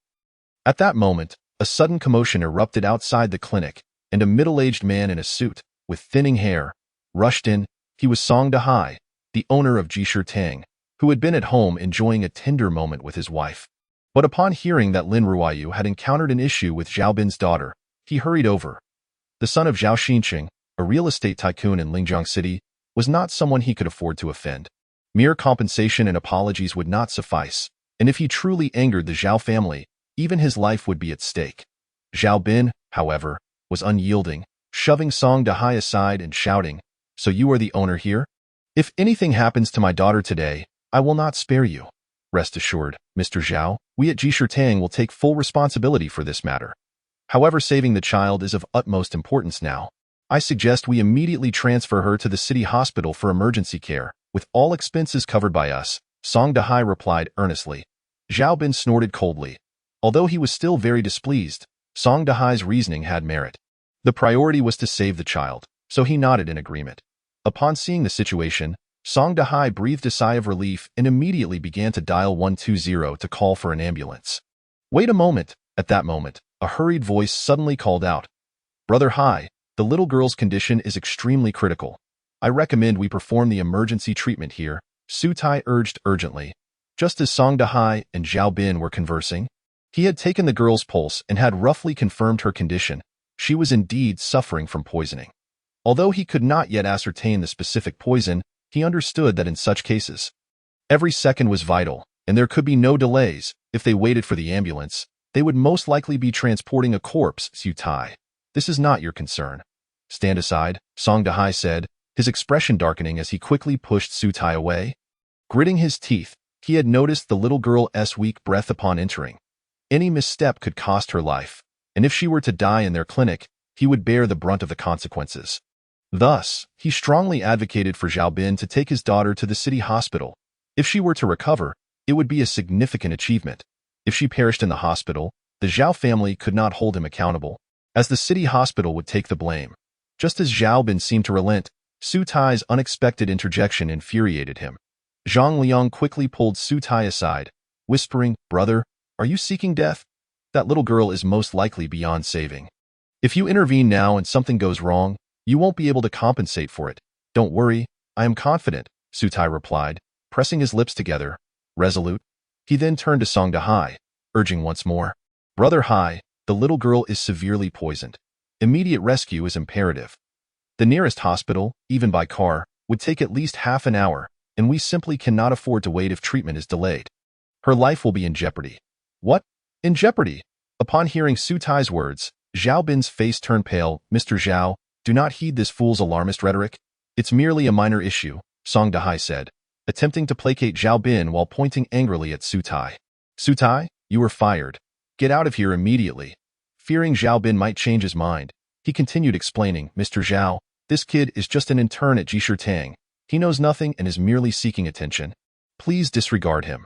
The priority now is to get the child to the hospital as quickly as possible." "What? An intern?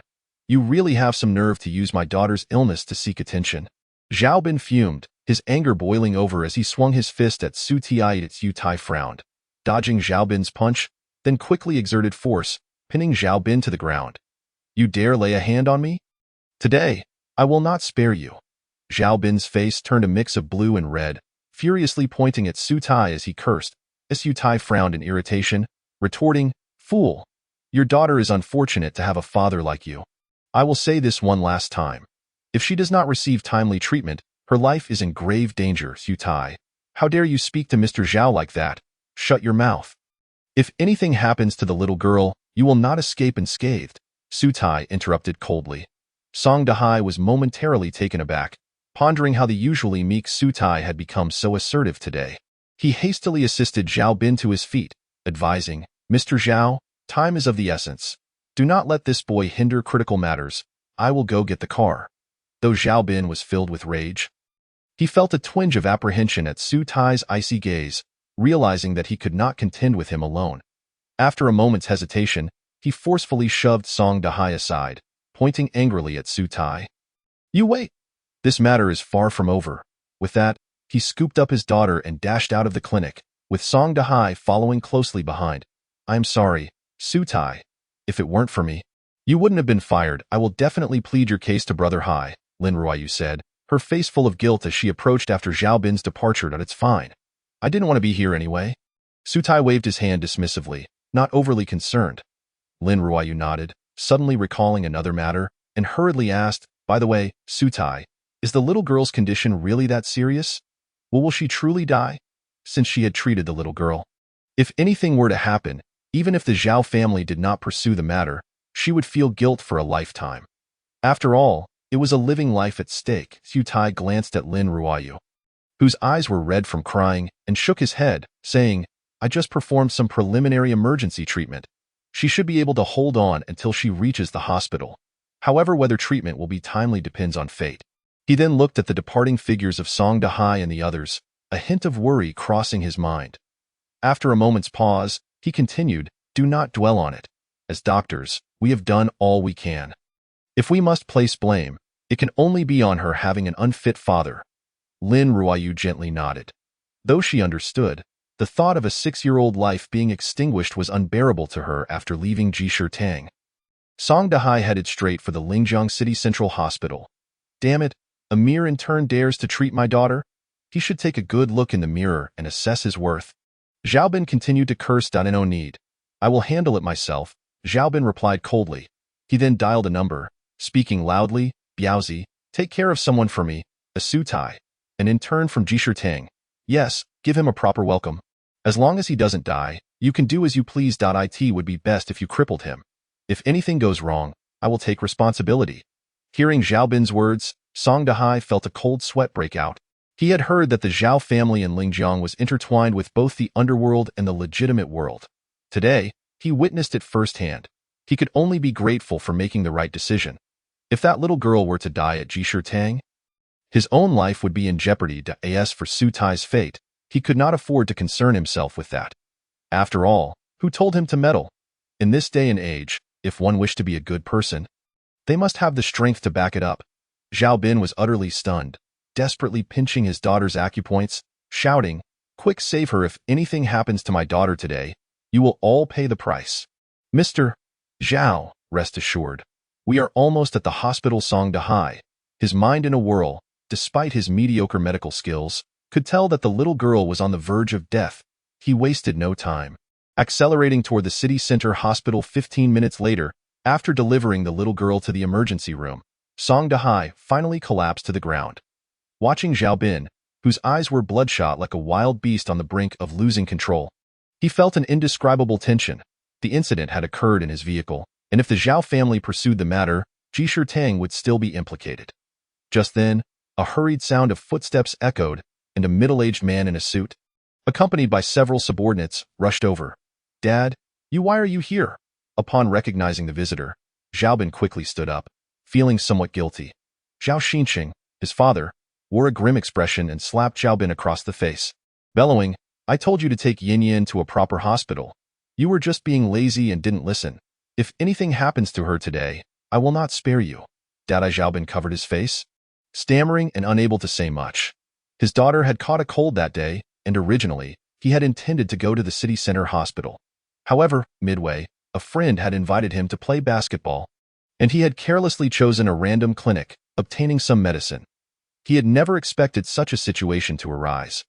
After a moment of hesitation, he hurriedly added, "Dad, with Director Sun on the case, Yin Yin will surely be fine. He is the best pediatrician in Lingjiang City." "Let us hope so." Zhao Xinqing let out a grunt, ignoring the surroundings, and hurriedly leaned against the glass window of the emergency room, peering inside in hopes of catching a glimpse of his granddaughter's safety. As seconds ticked by, the aged features of Zhao Xinqing grew increasingly grave. Beside him, Zhao Bin was in a state of frantic anxiety. His daughter was his heart's treasure, and if anything were to happen to her, he could never forgive himself, even if it meant his own demise. In contrast to the father and son duo, Song Dahai's mood was also far from tranquil.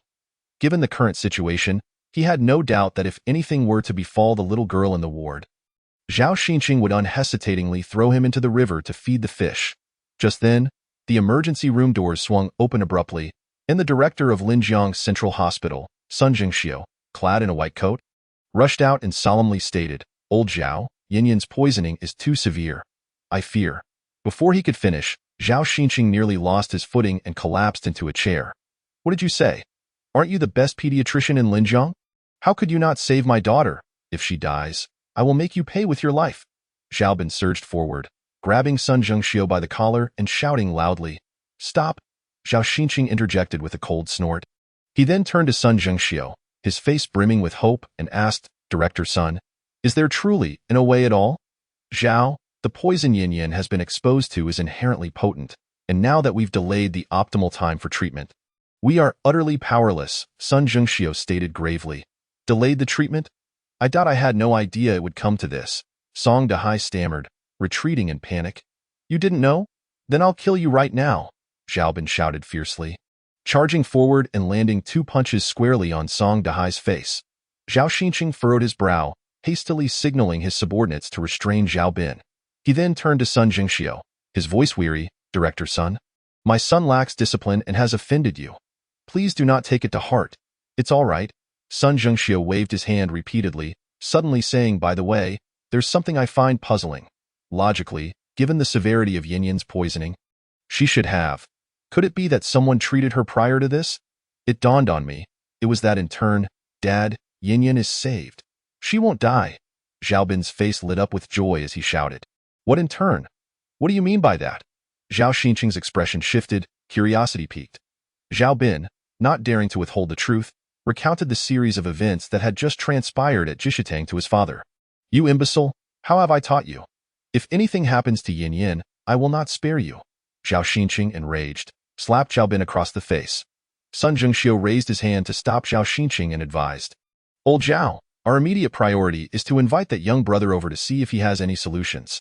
Yes, you are right, Zhao Xinqing replied, then kicked Zhao Bin fiercely, demanding, what are you standing there for? Hurry and invite that Mr. Su. With that, disregarding his own unsteady legs, he seized Zhao Bin and dashed out of the hospital. At Jishitang, Su Tai was tidying up his belongings, preparing to leave. Su Tai, don't be in such a hurry. Hai Gu was just joking. How could he truly expel you? Zhang Liang swiftly blocked Su Tai's path. No need. After this incident, staying here holds no meaning for me. Su Tai shook his head. Observing this scene, the older doctors and nurses wore expressions of disdain. This was the fate of those who lacked ability yet loved to show off. Youngsters, they are still too young. Just then, an abrupt screech of brakes echoed outside Jishitang, followed by several Wuling vans halting at the entrance. As the vehicles came to a stop, a group of thugs wielding clubs rushed out, with the foremost figure, clad in a leather jacket, being the very person Zhao Bin had contacted earlier. Whoever captures that surnamed Su kid, I will reward handsomely. With a fierce shout from the leader, over 10 thugs brandished their weapons and surged into Jishitang. The leader, Zhang Dapio, had been a security captain under Zhao Xinqing for over a decade but had never been given a significant role. Today finally presented him with an opportunity to shine, which he could not afford to miss. Is there an intern named Su Tai here? Have him come out to see me at once. Zhang Dapio bellowed as he stormed into the establishment.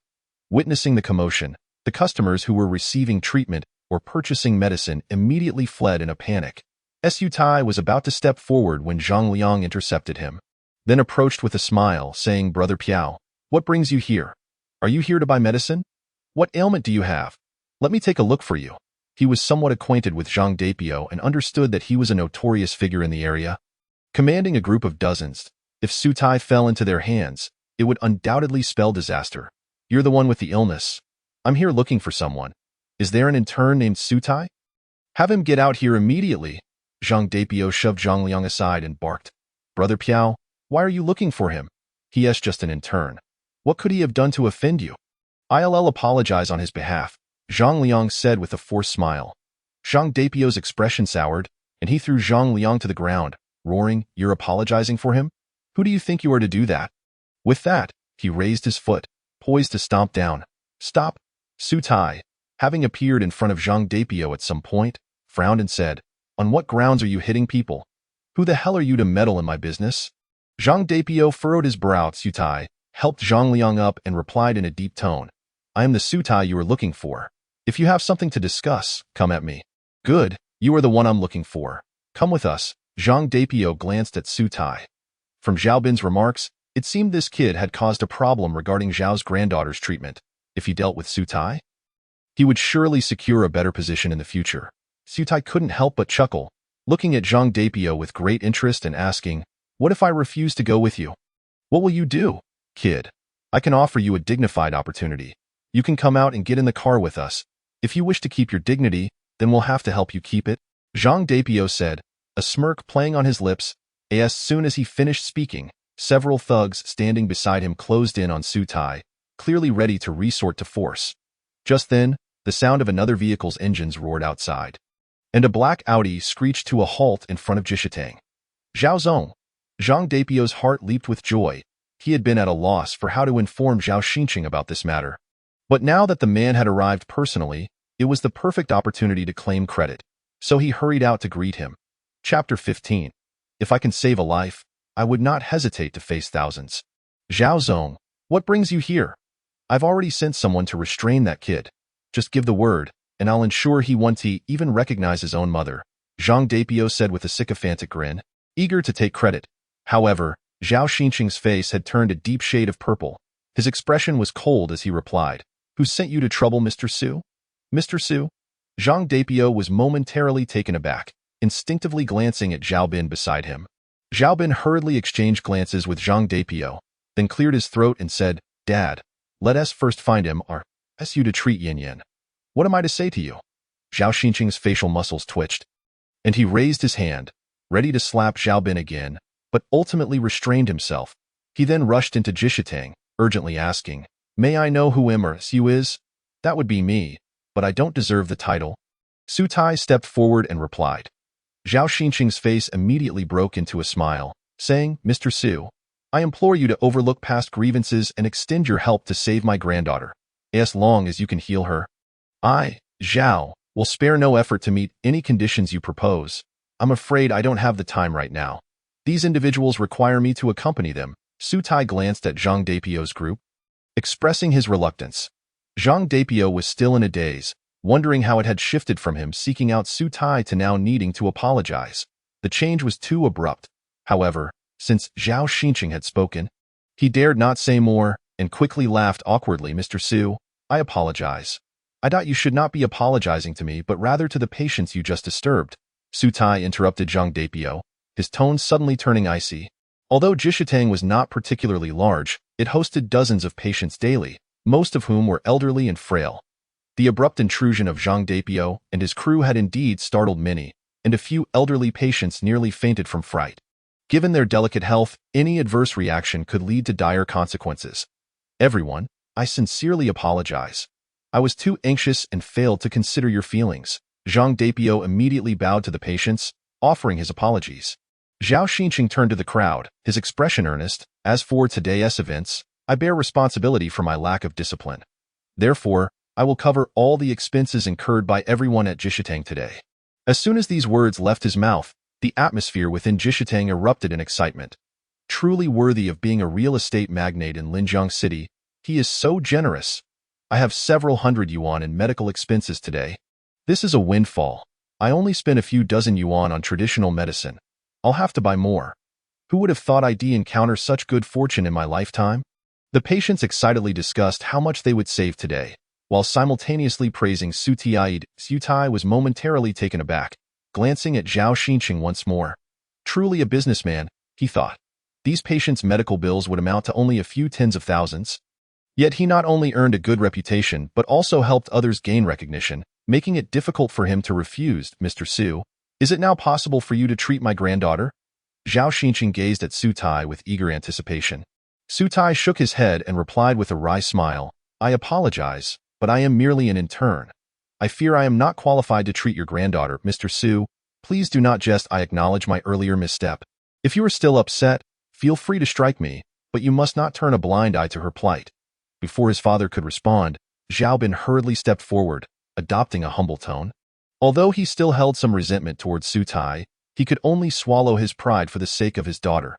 "Indeed, Mr. Su, my son is at fault, and I leave the punishment to your discretion. Should he dare utter a word of dissent, I shall not spare him. However, my granddaughter's life hangs by a thread in the hospital, so I implore you not to let emotions cloud your judgment." Zhao Xinqing added urgently, clasping his hands in supplication. "What?" Upon hearing Su Tai's words, Zhao Xinqing felt as though the ground had crumbled beneath his feet, nearly losing his balance. Su Tai raised his hand to signal Zhao Xinqing to remain calm and continued. "I can attempt to treat your granddaughter, but I can only guarantee a 30% chance of success. If you do not mind, I would like to give it a try and I am willing." "I am willing." Zhao Xinqing nodded fervently. At that moment, he could not afford to be concerned about the odds. Even if there were only a 10% chance, he would insist that Su Tai attempt the treatment. Without further ado, Zhao Xinqing disregarded all notions of propriety and pulled Su Tai towards the vehicle. "Su Tai, you must think carefully. If you fail to heal her, your future will be at stake." At this moment, Zhang Liang stepped forward, quietly advising Su Tai. Having spent many years in this field, he had witnessed too many instances of betrayal. When requesting a doctor's assistance, sweet words are often exchanged. But a minor misstep could lead to harsh criticism or, in extreme cases, even violence. As a loyal friend, he did not wish for Su Tai to get entangled in such matters. Su Tai shook his head and smiled. "It matters not. If I can save a life, I shall brave any odds. Curse it, you are simply too young," Zhang Liang muttered, still feeling a twinge of concern as he quickly got into the car to follow. Lin Ruoyu, anxious for Su Tai's safety, hurriedly joined Zhang Liang, and together they made their way to the hospital. The city center hospital. After Zhao Xinqing and his son departed, Sun Jingxiu immediately summoned several internal medicine specialists to discuss the condition of the young girl. After thorough deliberation, the doctors unanimously concluded that due to severe poisoning and the delay in treatment, the situation was beyond hope.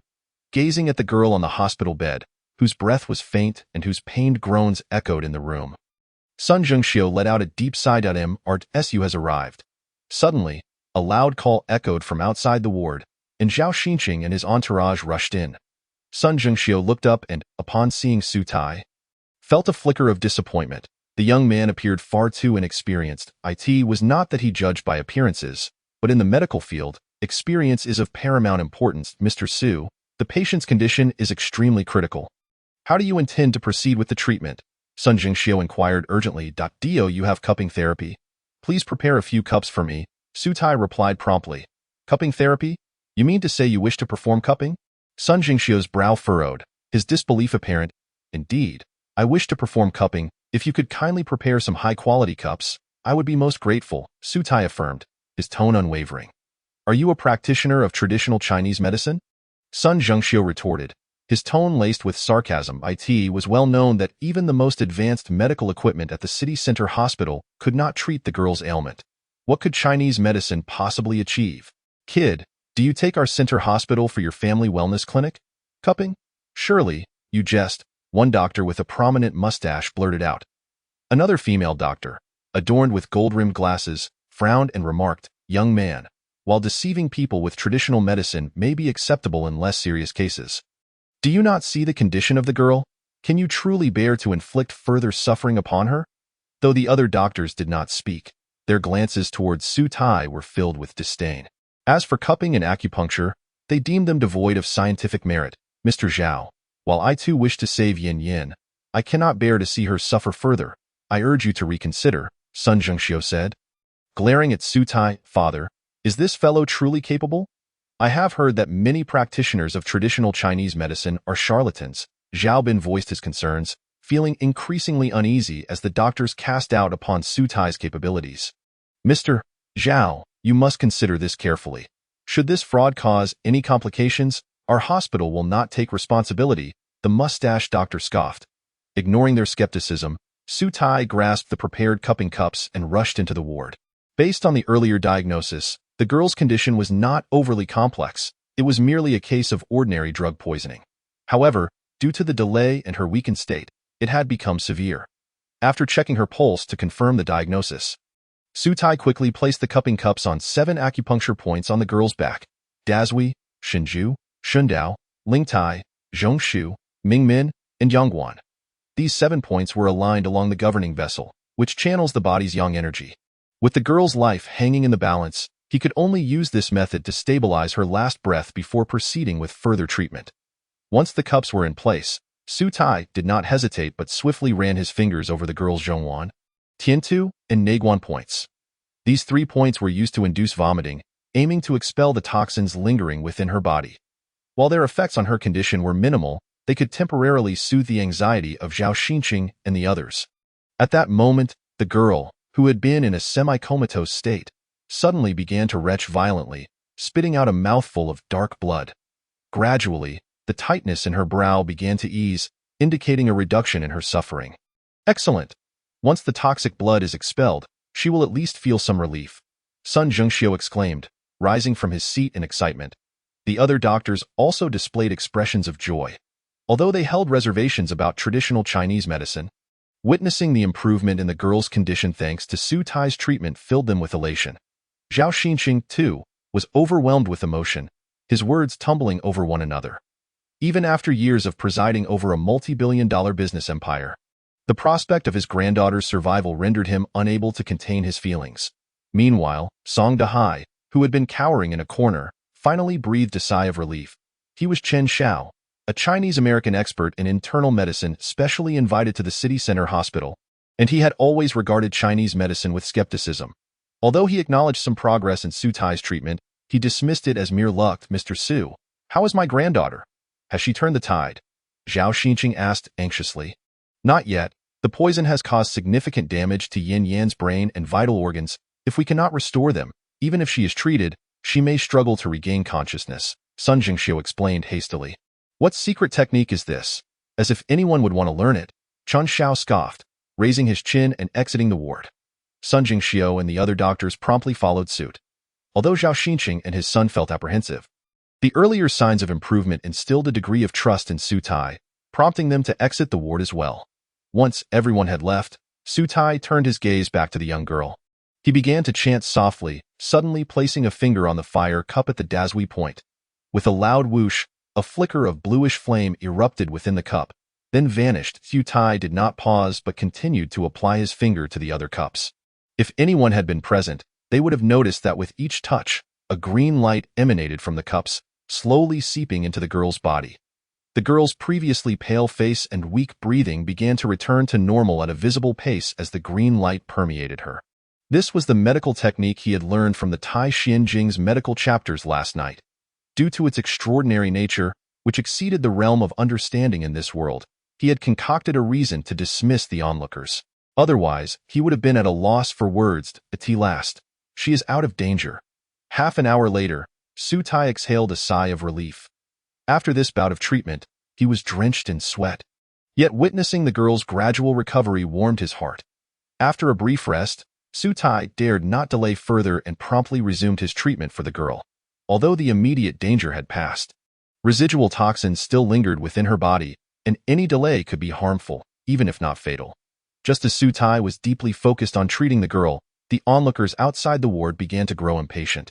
Chapter 17. Marry him. Why is it taking so long? It's been half an hour. Does cupping therapy really require this much time? Zhao Bin paced anxiously outside the ward, his voice rising in frustration. Although the girl's condition had shown some improvement earlier, Qian Zhao's earlier remarks left him feeling uneasy. Zhao Xinqing, although silent, was equally restless, frequently glancing towards the ward. Alas, the curtains obscured his view of the happenings within. The arrival of Zhang Liang and Lin Ruoyu only heightened the tension, both appearing flustered and drenched in sweat. The medical skills of Su Tai are well understood by them. Although he graduated from a prestigious university, he lacks clinical experience. Now, faced with such a formidable illness, the likelihood of complications is indeed quite high. It is all my fault. If it weren't for me, Su Tai would not have encountered this predicament. Lin Yuro was at a loss, feeling an overwhelming sense of guilt.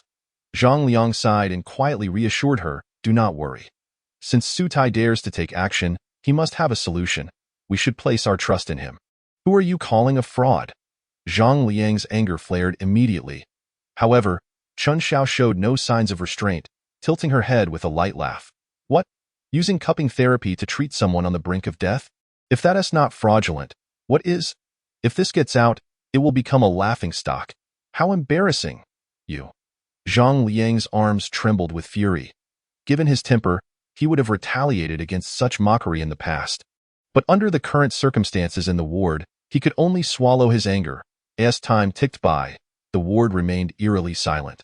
The doctors who initially had some faith in Su Tai could not help but begin whispering among themselves. Does cupping therapy even work? After all my years in medicine, this is the first time I've seen someone attempt to treat poisoning with it. Isn't traditional Chinese medicine fond of these peculiar methods? Acupuncture, fire therapy. It's no different from the practices of witch doctors. Essentially, it's just psychological comfort with no real efficacy. Indeed, these methods in traditional Chinese medicine might work for trivial ailments, and if luck is on their side, they might stumble upon a solution. But when it comes to serious diseases, there's simply no possibility of effective treatment. Hearing these discussions, Lin Yuro and Zhang Liang's expressions grew increasingly grim. Both graduates of reputable traditional Chinese medicine schools. They found it intolerable to have their profession insulted before them, yet they were powerless to refute the claims, leaving them feeling incredibly frustrated. Mr. Zhao, let us wait a bit longer. It might still be effective. At that moment, Sun Jingxiu, who had remained silent, gently patted Zhao Xinqing's shoulder in a bid to comfort him. Upon hearing this, Zhao Bin snorted in disdain. Wait? It's been nearly an hour, and there hasn't been a peep. How much longer must we wait? I said it before. Traditional Chinese medicine is utterly incapable of curing illness. Perhaps the patient has already lost her life, and that kid is simply too afraid to come out. Chen Xiao scoffed. Chen Xiao, mind your words. We still don't know the situation. You shouldn't speak carelessly, Sun Jingxiu frowned. Yet Chun Xiao remained unconvinced. It's merely the truth. Everyone witnessed the situation earlier. Unless a miracle occurs, there's no other possibility. As he spoke, he chuckled lightly. If cupping can actually cure illness, I will resign immediately. And no sooner had he finished speaking than the door to the ward was suddenly pushed open. And Su Tai emerged, announcing to everyone, "The child is fine now. You can come in." Upon hearing Su Tai's words, Zhao Xinqing and his son rushed into the ward. Seeing that their granddaughter's complexion had returned to a healthy hue and her breathing was gradually normalizing, Zhao Xinqing was overcome with tears of joy, and Zhao Bin trembled with excitement, filled with indescribable happiness. "Indeed, Mr. Su, it was my lack of foresight earlier. I apologize to you. Whatever consultation fee you desire, I shall fetch it for you immediately." Zhao Bin hurriedly echoed, his tone exceedingly sincere, even addressing Su Tai with respect. If he had been compelled to apologize before, now he genuinely recognized his error. Su Tai merely smiled and shook his head, saying, "Healing the sick is my duty. I ask that Mr. Zhao fulfill the promise made at Jieshitang. As for anything else, it is unnecessary." Seeing Su Tai's unwavering attitude, Zhao Xinqing refrained from further persuasion, understanding that offering money to such a noble character would be akin to an insult. Nonetheless, he had already mentally noted Su Tai as someone worthy of deepening their acquaintance. By the way, I examined the situation earlier. Your granddaughter appears to have accidentally ingested rat poison, leading to her poisoning, Su Tai suddenly remarked. Standing nearby, Sun Zhengxiu quickly concurred. Indeed, after testing, we found phosphide in the blood she vomited, confirming rat poisoning. As he spoke, he cast a surprised glance at Su Tai. He had discovered the girl's poisoning through instrumental analysis. Yet Su Tai had discerned it merely with his eyes, truly opening his eyes to the depth of traditional Chinese medicine. Sun Zhengxiu silently sighed in admiration. Su Tai, however, paid little mind to this. Turning his gaze towards Zhao Bin and calmly stating, "Mr. Zhao, now that we have clarified the situation, since it was not Jieshitang that prescribed the wrong medication, shouldn't you apologize to Dr. Lin?" Yes, an apology is indeed in order. Dr. Lin, I sincerely apologize. I was too hasty and unjustly accused you. I hope you can forgive me, Zhao Bin said, scratching his head sheepishly as he apologized to Lin Yuro. Lin Yuro was taken aback, not expecting Su Tai to consider her feelings at such a moment, and she felt deeply moved. For a moment, she felt a bit dazed, sensing an indescribable feeling emanating from Su Tai. Security, an impulse to marry him suddenly arose within her, especially as she gazed upon his warm and handsome face, intensifying that urge. Chapter 18. Assisting Dr. Chin's memory. Mr. Su, I admit that I failed to recognize your greatness earlier, and I made numerous unfounded accusations against you and traditional Chinese medicine. I hope you can forgive me. Just then, the female doctor who had previously mocked Su Tai stepped forward earnestly. Another middle-aged doctor chimed in. Indeed, I must also apologize. Without MRSU and traditional Chinese medicine, I fear we would have been utterly incapable of treating this little girl. I acknowledge that my previous views on traditional Chinese medicine were misguided, and I will rectify this in the future. Most of these individuals harbored significant biases against traditional Chinese medicine. Observing this scene, Zhang Liang and Lin Yuro, who had been simmering with anger, felt their spirits lift and admired Su Tai immensely. Had it not been for his heroic intervention, they would forever be viewed as frauds in the eyes of others. By the way, I recall someone saying that if I were to successfully treat the little girl, he would resign immediately. Su Tai suddenly spoke up. Although he had been in the ward, he had heard everything that transpired outside. Did I say that? I must have forgotten. It must be a misunderstanding. Chun Xiao stammered, his face flushed with embarrassment as he looked at Su Tai. Upon hearing this, the female doctor quickly stood up. Indeed, Dr. Chen did make such a statement. I can attest to that, that's right. I remember him saying that. Another doctor confirmed. This indeed happened. I can vouch for it as well. Before long, several doctors stood up to testify on Su Tai's behalf. Qin Xiao, who often flaunted his overseas background and looked down on everyone in the hospital, while disparaging Chinese culture, had long been a source of discomfort for others. Thus, they showed no mercy this time. Sun Zhengxiu coldly remarked, Dr. Chun, since you made such a claim, please fulfill your promise and resign promptly. With that, he removed his white coat and tossed it onto the floor before turning to leave. How dare you? If it weren't for your uncle's influence, I would have dismissed you long ago." Sun Jingxiu scoffed, hurriedly picking up the white coat and placing it on a chair. He had little tolerance for those who disrespected their profession. Afterward, Su Tai briefly instructed Zhao Xinqing and his son on how to care for the little girl's recovery and dietary precautions before leaving with Zhang Liang and Lin Yuro. "Mr. Su, how did you manage to heal Yin Yin?" "I saw that she was clearly." Just as they stepped outside the hospital, Su Tai was stopped by Sun Jingxiu and a group of doctors. "Indeed, Mr. Su, how did you perform the treatment? Please enlighten us. I don't know much about traditional Chinese medicine and would like to learn more," another doctor added. Su Tai smiled and humbly replied, "Actually, my success also involved an element of luck. I first employed massage techniques to expel the toxins from her body, then used cupping." He broadly explained the treatment process and insights to the crowd, though he spoke of common methods employed in traditional Chinese medicine for treating poisoning. Based on the knowledge in Su Tai's mind, the green light he observed was the result of absorbing the green threads of spiritual energy from the universe while practicing the Taishan Jing. According to the medical chapter of the Taishan Jing, this spiritual energy could repair bodily damage and even perform miraculous transformations, which is why he could swiftly restore the little girl's damaged organs.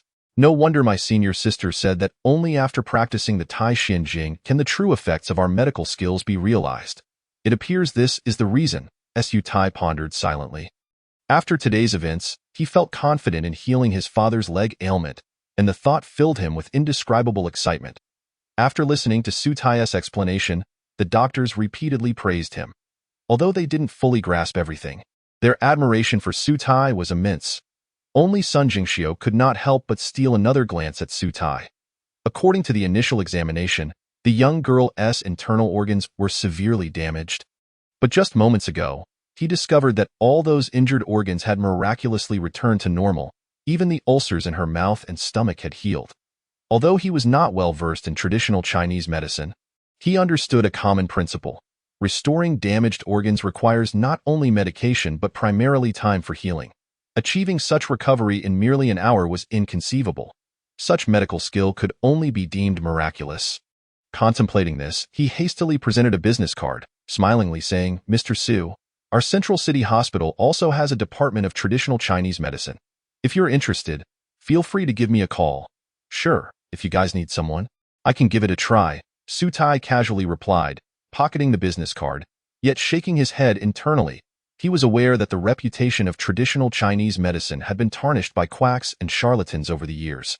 Although today had shifted the attitudes of Sun Jingxiu and others, a significant prejudice still lingered in the minds of the majority. The Central City Hospital primarily focused on Western medicine. Working there would undoubtedly invite numerous complications.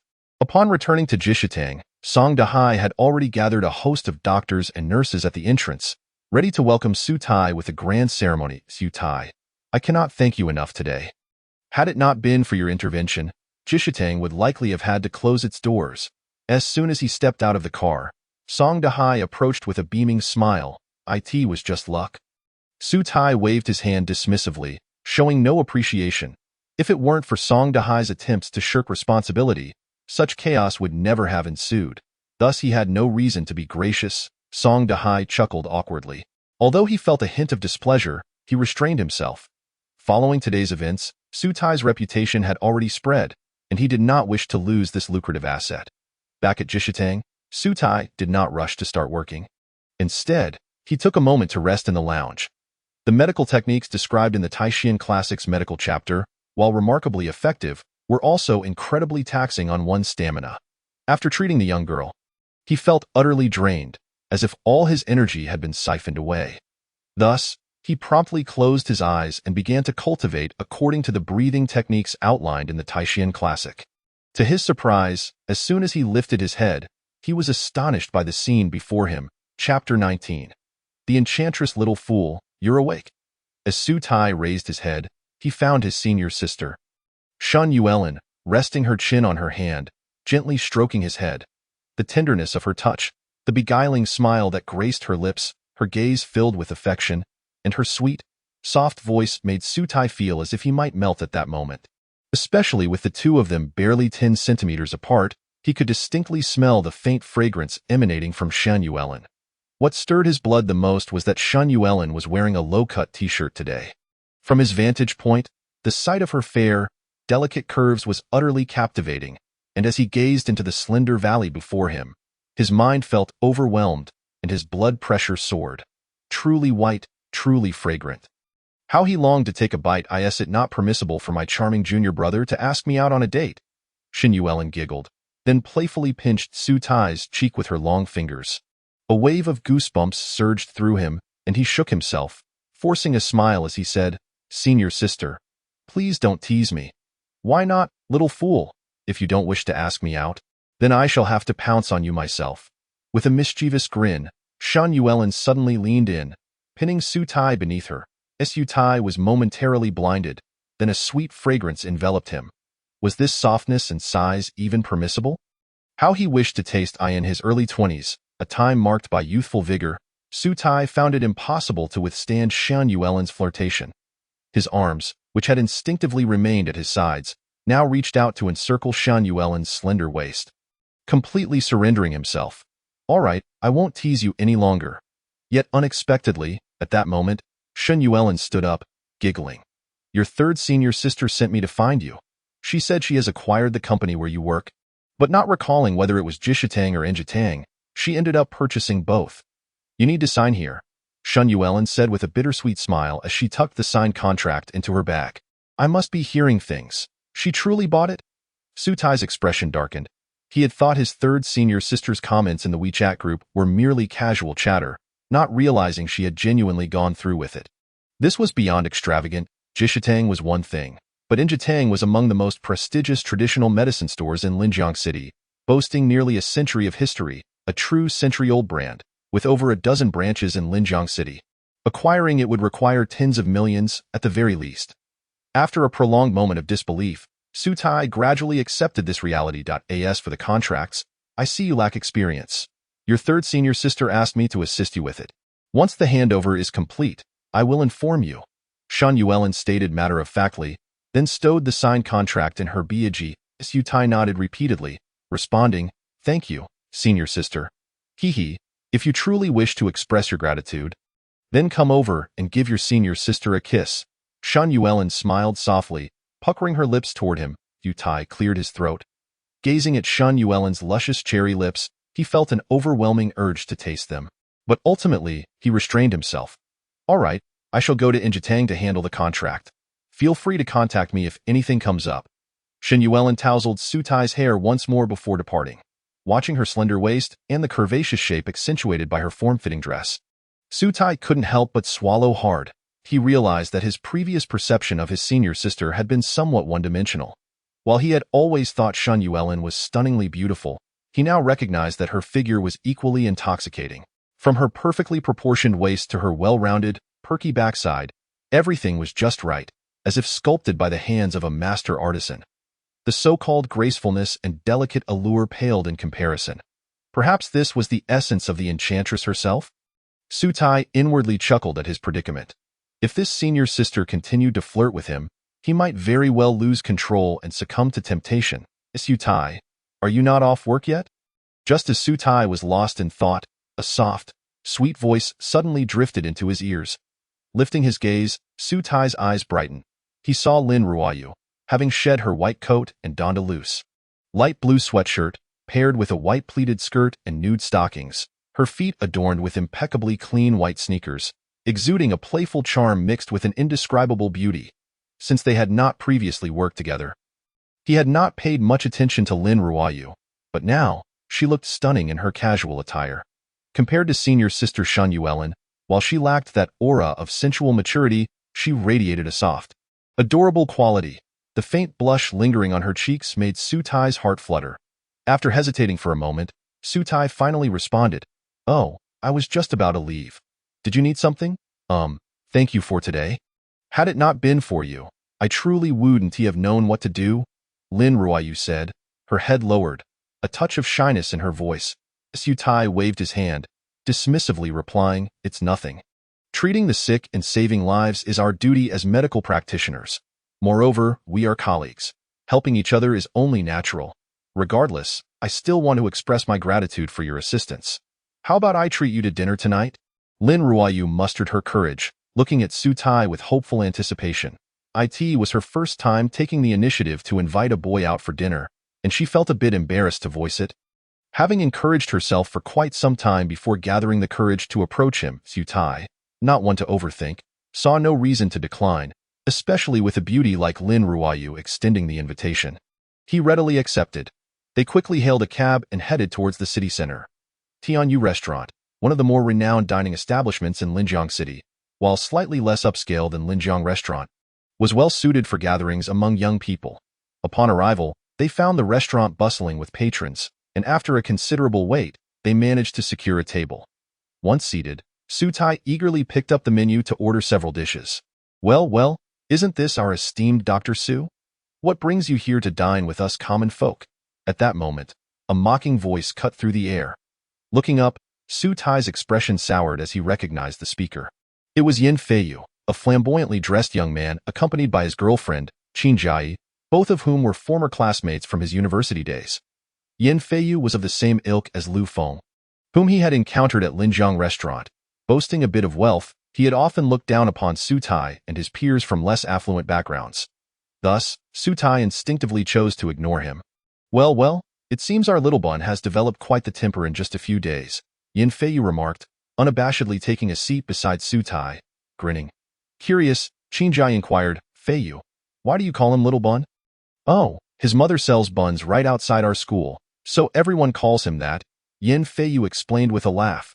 Upon hearing this, Qin Jiayi cast a disdainful glance at Su Tiaid. Her, a mere bun seller, had the audacity to dine in such an upscale restaurant, and she held him in contempt for trying to appear more affluent than he was. Yin Feiyu, do you have something to say? Sutai frowned, his tone icy. How is it that we, old classmates, cannot reminisce a little? I have heard that your girlfriend, Chun Yin, has been taken by that scoundrel Lu Feng. Is it true? Do not fret, for in a few days he will tire of her and return her to you. Yin Feiyu chuckled as he spoke. The moment his words left his mouth, the surrounding patrons cast peculiar glances at Sutai. Qin Jiayi, who was fiddling with her phone, couldn't help but glance over, surprised that this playboy Lu Feng would not even spare someone else's girlfriend. However, she felt no sympathy for Sutai. A mere bun seller could hardly compete with someone like Lu Feng. A wealthy second-generation heir in blunt terms, the impoverished are not worthy of possessing women. They are only entitled to the women that the rich disdain. Sutai. Who is this? At that moment, Lin Ruayu, seated across from Sutai, sensed something amiss and hurriedly inquired in a low voice, Oh my, Sutai, could this be your new girlfriend? Not bad at all. I didn't expect you to be so fortunate. Yin Feiyu's gaze fell upon Lin Ruayu. Pure and adorable, she was particularly enchanting in her flesh-colored stockings paired with a pleated skirt, reminiscent of a high school beauty, igniting a fiery longing within Yin Feiyu. The wealthy young man of his caliber had long grown weary of the superficial and gaudy. Before such an innocent neighborly girl, he found himself utterly captivated. Isn't she also a doctor? Yin Feiyu's eyes sparkled with intrigue as images of Lin Ruayu donning a doctor's uniform flooded his mind. Pure and lovely, complemented by a seductive uniform, she was simply a paragon of beauty. The more he thought, the more restless he became, wishing to strip Lin Ruayu of her clothing and replace it with the uniform. Indulging in a passionate role-play upon a hospital bed, Feiyu, I'm starving. At that moment, Qin Jiayi noticed her boyfriend Yin Feiyu's gaze was somewhat off and promptly pouted. All right, let us order, Yin Feiyu responded repeatedly. Yet his eyes remained glued to Lin Ruayu. He felt a surge of indignation. How could Su Tai, this pauper, manage to find such an exquisite beauty? Nevertheless, he was unperturbed. While it might be challenging to steal someone from others, taking Lin Ruayu away from this destitute loser would be a piece of cake, especially given her na-ve disposition. Without hesitation, he abandoned his previously reserved private room and deliberately chose a table close to Sutai. Order! The moment he sat down, Yin Feiyu shouted loudly, Young Master Yin, welcome. What would you like to order today? The waiter approached respectfully. Yin Feiyu waved his hand dismissively and replied, Of course, I want your signature dishes, caviar, tuna, and... The dishes were swiftly ordered, a feast of exquisite delicacies, each dish more expensive than the last. Yin Feiyu then glanced over at Sutai's table, smirking, Sutai, you are rather stingy, bringing your girlfriend out to eat and only ordering this rubbish. Can't you afford anything better? If not, I can treat you. Lin Ruiyu instantly felt embarrassed. Having only worked for a few years, earning just a few thousand each month, she had refrained from ordering anything too extravagant. After a moment of hesitation, she quietly suggested, Sutai, should I order a few more dishes? It's all right, as long as there's enough to eat. Sutai quickly waved his hand with a smile. Yin Feiyu sneered, shaking his head, but you poor folks will probably never understand this principle. Having said that, he promptly picked up a piece of sashimi and smiled at Qin Jai. Here, try this imported tuna sashimi. And this sturgeon caviar. Don't be fooled by this tiny box. Some people might never afford it in their lifetime. And this red wine, a bottle probably costs what some people earn in a month. Qin Jai quickly chided with a smile. Feiyu, don't say that. It's not easy for someone selling buns to come here to eat. Watching the couple banter, Lin Ruiyu felt a lump in her throat. This was her first time inviting Sutai out for a meal, and she had not anticipated such an occurrence. In an instant, her nose felt sour, and tears were brimming in her eyes. She wanted to order more expensive dishes, but with her meager salary, it was simply beyond her means. She regretted inviting Sutai out today. Let us not order any more dishes, but we can get a bottle of wine, Sutai suddenly said. Hearing this, Yin Feiyu could barely contain his excitement, urgently calling out, Waiter, didn't you hear? We want to order wine. The young female waiter promptly approached, inquiring about what wine Sutai desired. Of course, bring us your most expensive one. My brother Su here is not short on cash. Without waiting for Sutai to speak, Yin Feiyu hurriedly interjected. He then glanced at Lin Ruiyu, a smirk on his face. Brother Su, when taking your girlfriend out to eat, you can't be too stingy if you're short on money. I can treat you. That he intended to deliberately put Sutai in an awkward position, knowing that women are inherently vain. If Lin Ruiyu felt her pride was wounded, she would only grow more disappointed in Sutai. At that point, with a little maneuvering, he could easily make Lin Ruiyu fall into his embrace. No matter how steadfast love may be, it crumbles before the might of money. Such is reality. Sutai, however, remained unfazed, merely nodding slightly and smiling. Very well, bring me your finest red wine. Sir, our most expensive red wine is the 1990 Roman e Conti. Are you sure you want to order it? The female waiter hesitated, instinctively sizing Sutai up. It was known that the bottle of Roman e Conti was their prized possession, and she doubted that this youth, dressed in such ordinary attire, could afford it. Otherwise, he would have been seated in a private room, personally attended to by the manager long ago. Yin Feiyu wore a mocking expression, fully aware of Sutai's background. His mother sold buns on the street, and his father was disabled. He would be hard-pressed to afford even the cheapest wine, let alone something as extravagant as Roman e Conti. Of course I'm certain. Sutai replied once more. The female waiter was taken aback, then reiterated, Sir, that bottle of wine is our treasured possession, priced at 730,000. Are you absolutely sure you want to order it? Once I bring it over, even if you do not open it, should you wish to return it, you must pay a 30% cancellation fee. As she spoke, she wore an expression that seemed to say, if you can't afford it, then be quiet. Giving Sutai a glance at that moment, she admired the person who came up with this rule. Every time they encountered someone like this, just mentioning the rule would make them back down immediately. Otherwise, she would have to retrieve that bottle of Roman e Conti from the wine cabinet dozens of times a day. Sutai, I'm not saying this to offend you, but you should think a bit more before you speak. Starting off by ordering the most expensive one. Who do you think you are? Can you even afford this wine? Yin Feiyu chimed in, relishing the spectacle. Lin Ruiyu, realizing the gravity of the situation, looked at Sutai with a worried expression. She had noticed the wine's price earlier. It was over 700,000. Even if she pooled all her savings, she could not afford it.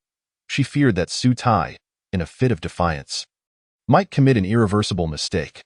What, are you afraid I can't pay? Bring it over, Sutai said, raising his head to glance at the female waiter, his tone once again resolute.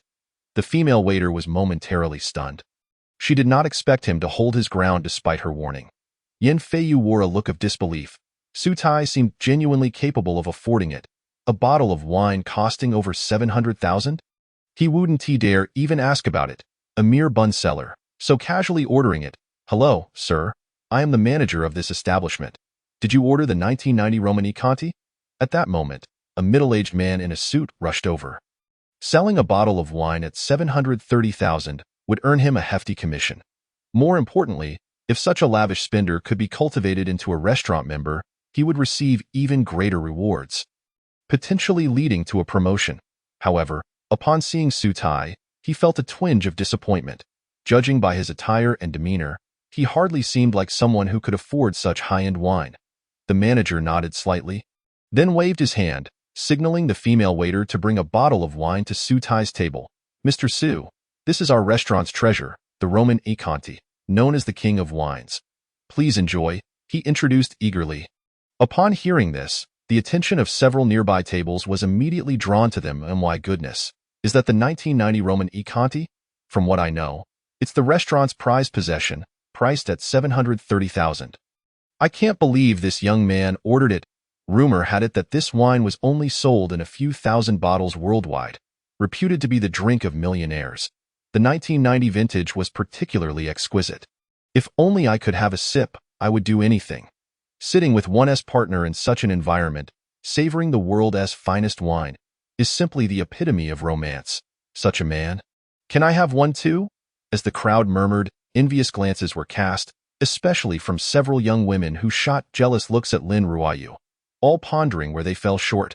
"Darling, I want to drink the 1990 Roman akin too."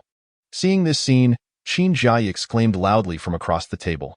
Yin Feiyu immediately felt a twinge of embarrassment. After all, that bottle of wine cost 730,000. His monthly allowance amounts to merely 10 or 20,000 yuan. How could he possibly afford such exquisite wine?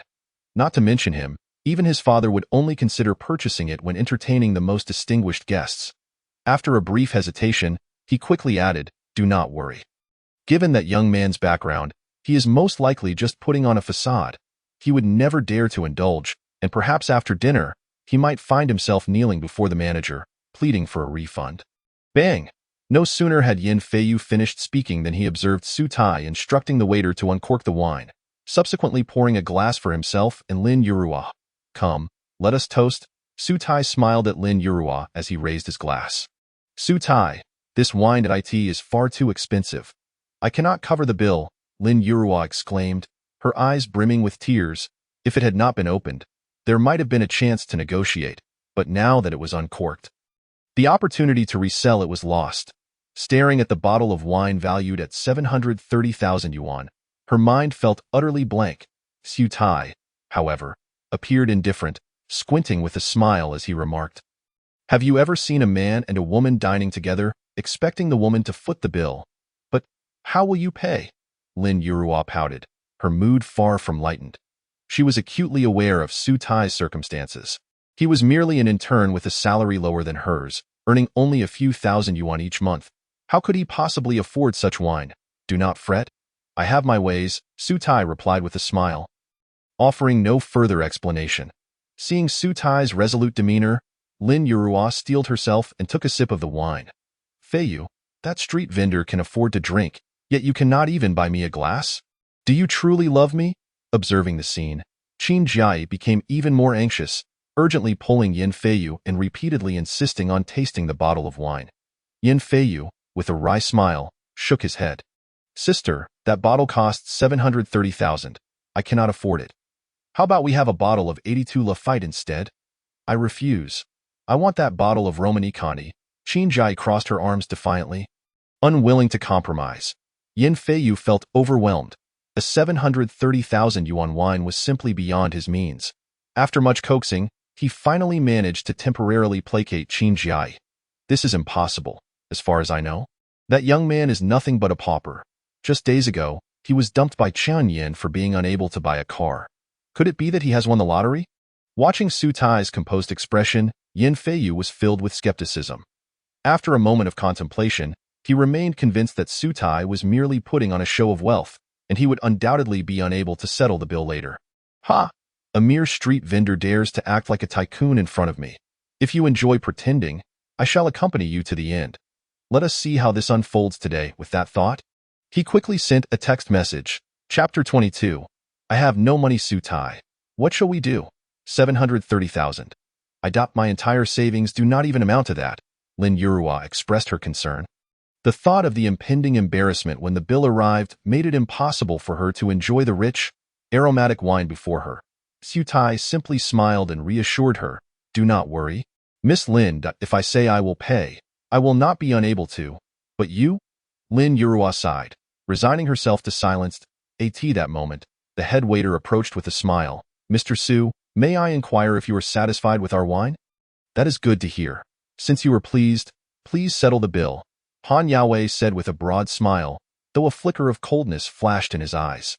Just moments ago, he had reveled in the joy of selling the restaurant's prized possession, only to receive a text from Yin Feiyu, informing him that Su Tai's family ran a street vendor business and could not possibly afford the bill, suggesting he might be attempting to dine and dash. The realization sent a chill down his spine. That was a 730,000 yuan bottle of wine. If it turned out to be a case of dining and dashing, he would bear the brunt of the responsibility. Losing his job was one thing, but the potential compensation was beyond his means. "Now? We have not finished our meal." Lin Yurua grew anxious. Su Tai lifted his gaze towards Han Yaowei, calmly stating, "Indeed, we have not finished. We may even order more. Please return shortly. Mr. Su, the bottle of wine you ordered is our prized possession. Due to its exorbitant price, we kindly ask that you settle the bill now." Han Yaowei remained unmoved, his expression increasingly sardonic. Su Tai chuckled, intrigued. "What? Are you afraid I cannot pay, Mr. Su? If that is how you perceive it, we are left with no choice. The total amounts to 736,000. May I ask if you will be paying with card or cash?" Han Yaowei's patience wore thin, his trademark smile faltering. Su Tai shrugged, shaking his head. "I have no money. Huh. Did you see that? I told you so. This young man cannot possibly afford such wine. A mere street vendor pretending to be affluent." Yin Feiyu burst into laughter. "Mr. Su, we do not extend credit here. If you do not have the means, please contact someone to assist you." Han Yaowei's expression darkened significantly, although Su Tai was the one attempting to dine and dash. As the head waiter, Han Yaowei would share in the consequences. 730,000 was a staggering sum. How many years would he need to work to earn that? If the general manager held him accountable, it would be the end of his career. Lin Yurua felt as though she had been struck by lightning, staring blankly at Su Tai, momentarily at a loss for words. She had anticipated such an outcome, yet facing it now left her utterly disoriented. "What is happening?" At that moment, a cold voice suddenly resonated from behind the crowd. Looking up, they saw a middle-aged man in a sharp suit, exuding an imposing presence. Striding forward, Manager Wang has arrived. Now the real drama begins. Recognizing the newcomer, Yin Feiyu's eyes sparkled with excitement. Manager Wang was the general manager of the Tianyue restaurant, a man with a past in the underworld. If Su Tai attempted to dine and dash in front of him, today he might not escape unscathed.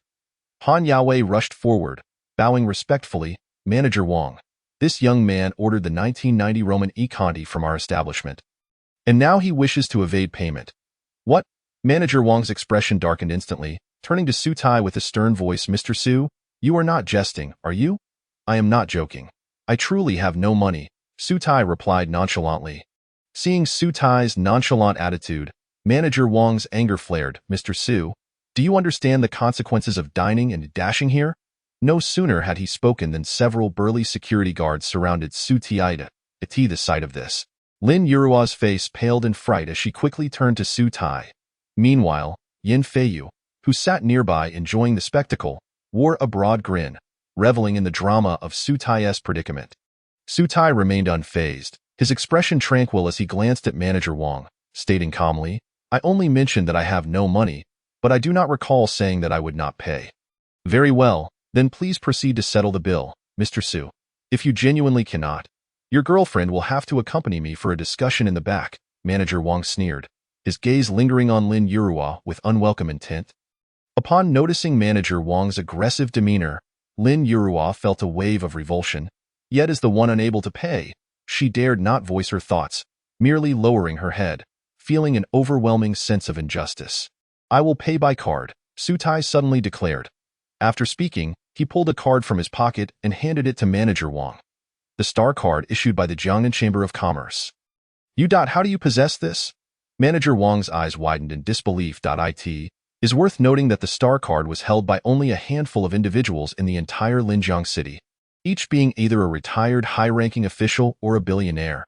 Yin Feiyu was equally bewildered. He had heard his father mention the star card but never imagined Su Tai would possess one. Well, can it be processed?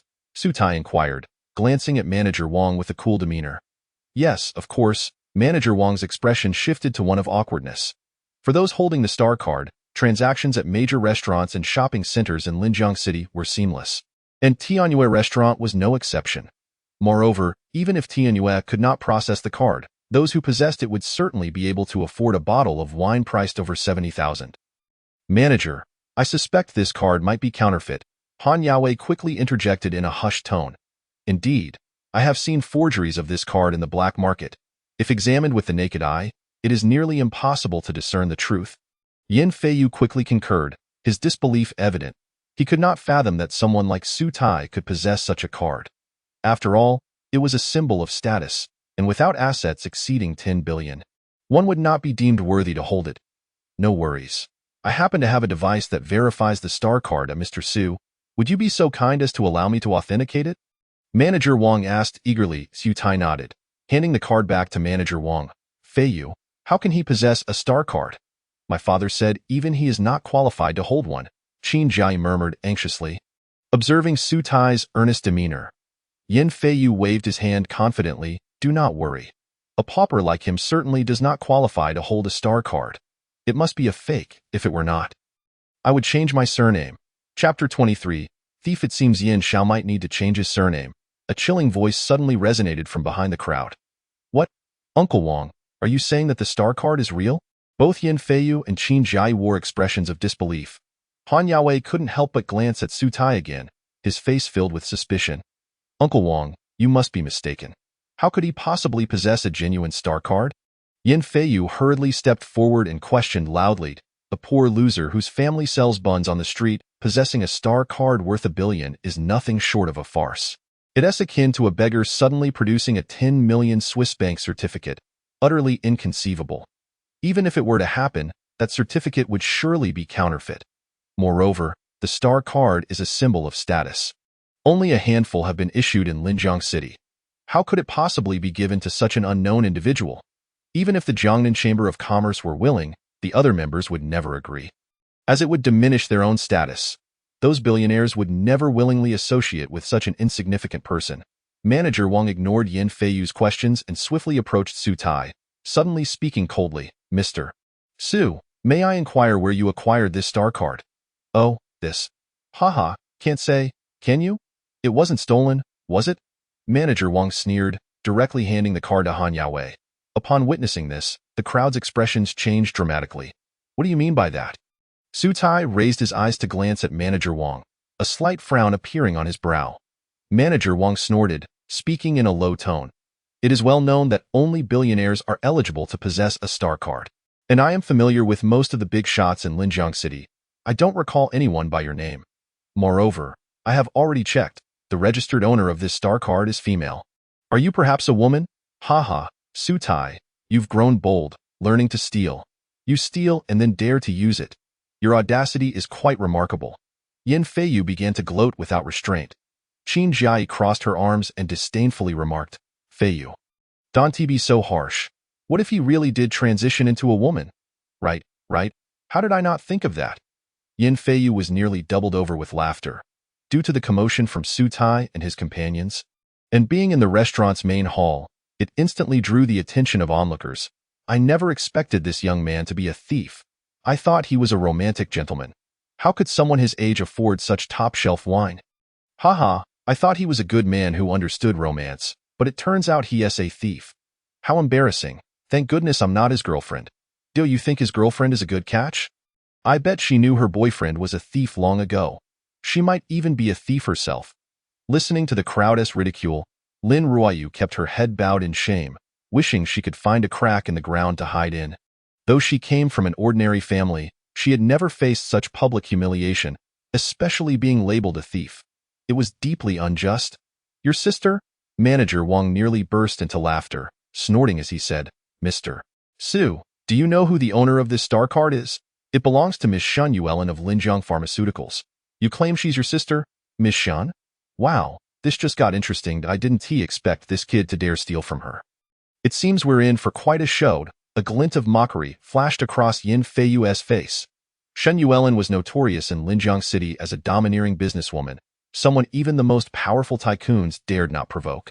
Now someone had stolen from her and was flaunting it. That would be tantamount to courting death. Indeed, Shen Yuelin is my sister, Su Tai replied coolly. Haha, if Ms. Shen is your sister, then mr.ma must be my father. Yin Feiyu and Qin Jiayi clutched their stomachs. Laughing heartily, Su Tai furrowed his brow and spoke in a deep voice. Shen Yuelin is indeed my sister, and this card was a gift from her. If you do not believe me, feel free to call her, no need for you to bother. I will definitely call Ms. Shen. And I will also report this to the police. Just wait for the officers to come and explain. Manager Wang sneered with disdain. At that moment, Yin Feiyu rushed forward, urgently saying, Uncle Wang, quickly send someone to guard the exits. Don't let this kid escape. Young Master Yin is right. Someone, quickly stop this kid. Don T, let him run, Manager Wang commanded loudly, hands on his hips. As soon as he finished speaking, Han Yawei immediately led several burly security guards to encircle Su Tai and Lin Ruoyu. Yin Feiyu positioned himself in front of Su Tai, mocking. Su Tai, it's not that I'm criticizing you, but even pretending to be wealthy should have its limits. To win over a girlfriend with stolen goods. Have you no shame? I can't wait to see how you end up. Haha, no wonder his girlfriend is with Lu Feng. If I had such a boyfriend, I would have crashed my head into a wall by now. Qin Jiayi scoffed, casting a disdainful glance at Lin Ruoyu. Su Tai chose to ignore them, calmly sitting on the chair and savoring the red wine. Miss Shun, I apologize for calling you at this hour. Yes, we caught a thief who stole your star card. It seems his surname is Su. What was it? Su. Miss Shin, don't worry. That kid has already been restrained by my people. Would you like to deal with this personally, or should I send him to the police station? Manager Wang beamed with a smile, eager to curry favor, his heart brimming with delight. Shen Yuelin, one of the wealthiest individuals in Linjiang City and a giant in the pharmaceutical industry, worth over $1 billion. With a background that was said to be deeply entrenched, if he could gain her attention today, he would surely thrive in Linjiang City. What did you say his name was? After a brief silence, a slightly bewildered voice from the other end of the line responded. Wang Bin, I see you're tired of living. How dare you provoke my brother? If anything happens to him, I won't spare you. Before Manager Wang could finish, the phone erupted with explosive sounds. Chapter 24, That Woman. Miss Shun, you must be mistaken. I heard that kid's family sells buns on the street. How could he possibly be your brother? Wang Bin forced a bitter smile, quickly and cautiously asking. One was a domineering businesswoman worth $1 billion, while the other was a poor loser whose family sold buns. Completely from different worlds. Am I not aware of whether he is my brother? Do I need you to tell me? Wang Bin, it seems your Tianyue restaurant has reached its end. If you truly wish to quit, I can help you close it tomorrow. Also, if anything happens to my brother today, I will make you pay. Listening to the furious voice on the phone, Wang Bin's face turned a deep shade of purple. He now not only confirmed that Su Tai was indeed Shen Yuelin's brother, but also realized that this Ms. Shun was a severe sister complex fanatic. Just a casual inquiry had triggered her wrath. He could only imagine the consequences if he did something more. After a moment's hesitation, he quickly cleared his throat. Ms. Shen, your brother is safe and sound, sitting there enjoying red wine. I just called to confirm. I never thought he would be your brother. To be honest, not only is he my brother, but he is also Lin Mo's brother. The tone on the phone suddenly became much calmer. However, upon hearing this, Wang Bin's face instantly lost all color. Lin Mo, you mean Miss Lin, in a way. You can call her to confirm. And no, that's unnecessary. Ms. Shun, I understand my mistake. Wang Bin was nearly in tears, his lips trembling as he struggled to form a complete sentence. He could hardly believe that such an unremarkable young man could be Shen Yuelin and Lin Mo's brother. Shen Yuelin was one thing, but that woman was someone whose mere name would make him tremble. Especially recalling her past exploits made his limbs weak and cold sweat pour down his back. If not for his restraint, he might have lost control. It was no joke. If Lin Mo found out her brother was bullied, never mind closing the restaurant, Wang Bin would likely be found dead in the street by tomorrow. He quickly wiped the cold sweat from his forehead, fear written all over his face as he approached Su Tai, momentarily at a loss for words. So, have you confirmed it? Su Tai asked indifferently. That's impossible. Bill Gates is a foreigner and couldn't he possibly have a son like him. Qin Jiayi rolled her eyes at Su Tai, scoffing. Yin Feiyu laughed in agreement, then quickly turned to Wang Bin, shouting, Uncle Wang, even though this kid is my classmate, There's no need to spare my feelings. Just call the police and have him arrested. I'll arrest your mother. Wang Bin's forehead veins bulged as he slapped Yin Feiyu across the face. He had poured countless efforts into running Tianyue restaurant, and now it was nearly ruined because of this fool. If not for the crowd, he would have liked nothing more than to stab this idiot. Uncle Wang, you? Yin Feiyu was momentarily stunned by the slap, hurriedly covering his swollen face, looking at Wang Bin in panic. Qin Jiayi was so frightened that her face turned pale, quickly hiding behind Yin Feiyu. Not daring to breathe, Wang Bin ignored the two of them and respectfully handed the star card to Su Tai, bitterly saying, Mr. Su, I was blind and failed to recognize the great mountain. I was deceived by a petty person. I hope you can forgive me this once. Upon hearing such words from Su Tai, Wang Bin felt tears welling up in his eyes and repeatedly implored, Mr. Su, I acknowledge my mistakes. If you can find it in your heart to forgive me, I shall accept any punishment you deem fit. He paused, recollecting that manager Wang had asked his friend to speak with Su Tai in private just moments ago. Why not go now? Su Tai lifted his glass of red wine and took a delicate sip. His voice was soft, yet to Wang Bin, it resonated like thunder. Mr. Su, I truly understand my wrongs. I promise never to repeat them. I beg you, please let me off this time. Wang Bin's legs weakened, and with a thud, he knelt before Su Tai. He was acutely aware that, due to this incident, Lin would at the very least render him crippled. And thus he dared not show any indifference. While pleading with Su Tai, he discreetly cast a glance towards Lin Ruoyu, weeping profusely. Miss Lin, you are magnanimous. Please spare me. As he spoke, he hastily produced a black card and placed it on the dining table. Continuing, Miss Lin, this is the obsidian card for Tianyue restaurant. Presenting this card entitles you to complimentary services at our establishment. As a token of my sincerity, I hope you will accept it. That moment, Lin Ruoyu's mind was a blank slate. The once imposing Wang Bin had transformed into a figure of humility after merely a phone call. Since it's a gesture from manager Wang, you should accept it. Su Tai interjected. Upon hearing these words, Wang Bin felt a wave of relief wash over him, realizing that he had been granted forgiveness. With that thought, he sprang back to his feet, a broad smile adorning his face. Mr. Su, if you could perhaps intercede with General Manager Shan on my behalf. Rest assured, considering this is your first offense, I shall let it slide, Su Tai replied with a cold smile. Wang Bin cleared his throat and hastily added, Furthermore, please do not disclose today's events to Miss Lin Mo. Su Tai furrowed his brow slightly, puzzled as to why Wang Bin mentioned his second senior sister, but he brushed it off with a nod. He then snapped his fingers towards Lin Ruoyu and smiled. Miss Lin, if you have enjoyed your meal, shall we take our leave? Very well, let's go. Lin Ruoyu replied obediently with a nod. The two rose and departed from the restaurant under the bewildered gazes of those around them. Once Su Tai's figure vanished completely, Wang Bin finally wiped the beads of sweat from his forehead. In just a few minutes, he felt as though he had traversed the depths of hell. And even now, his arms trembled uncontrollably. Had he not been clutching the chair, he might have collapsed on the floor. Observing his condition, Han Yaowei quickly approached, concerned. Manager Wang, are you all right? I'm fine. Do you have any idea how close I was to being ruined because of you? Wang Bin slapped Han Yaowei across the face. He then glared coldly at Yin Feiyu and said in a low voice, Young Master Yin, General Manager Shan has stated that if you do not secure Mr. Su's forgiveness within 3 days, your family's business will be in peril. Chapter 25. Would you like to learn? Your senior sister will teach you. Barely had they left Tianyue restaurant when a WeChat message from Shan Yueling arrived. After much explanation, Su Tai finally clarified the events of the evening. Little fool, tell me how to deal with that scoundrel Wang Bin, and if not, I could have him declared bankrupt by tomorrow. Would that satisfy you? Shin Yueling's voice came through the phone, brimming with indignation. All right, I shall defer to your judgment, but I heard Wang Bin mention you have a girlfriend.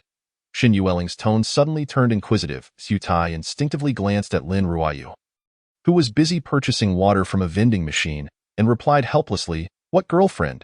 She's merely a colleague. Rolling his eyes, he added playfully, As for the other matters, I'm quite at a loss. Perhaps you could enlighten me. Senior sister? Would you like to learn? Then come to my house right now, and I shall teach you personally. Shortly thereafter, Su Tai received a voice message from Shin Yueling, accompanied by a selfie. Upon opening the photo, he nearly suffered a nosebleed. In the image, Shan Yueling was clad in a pink silk nightgown, elegantly seated before a floor-length mirror. Her fair, delicate legs were slightly raised on the chair, and the way her legs were positioned seemed to invite one to peek into a hidden realm, igniting boundless imagination. Unfortunately, the dim lighting rendered the photo predominantly dark. Nevertheless, those enticing legs left Sutai parched and his mind wandering. Sutai, what's wrong?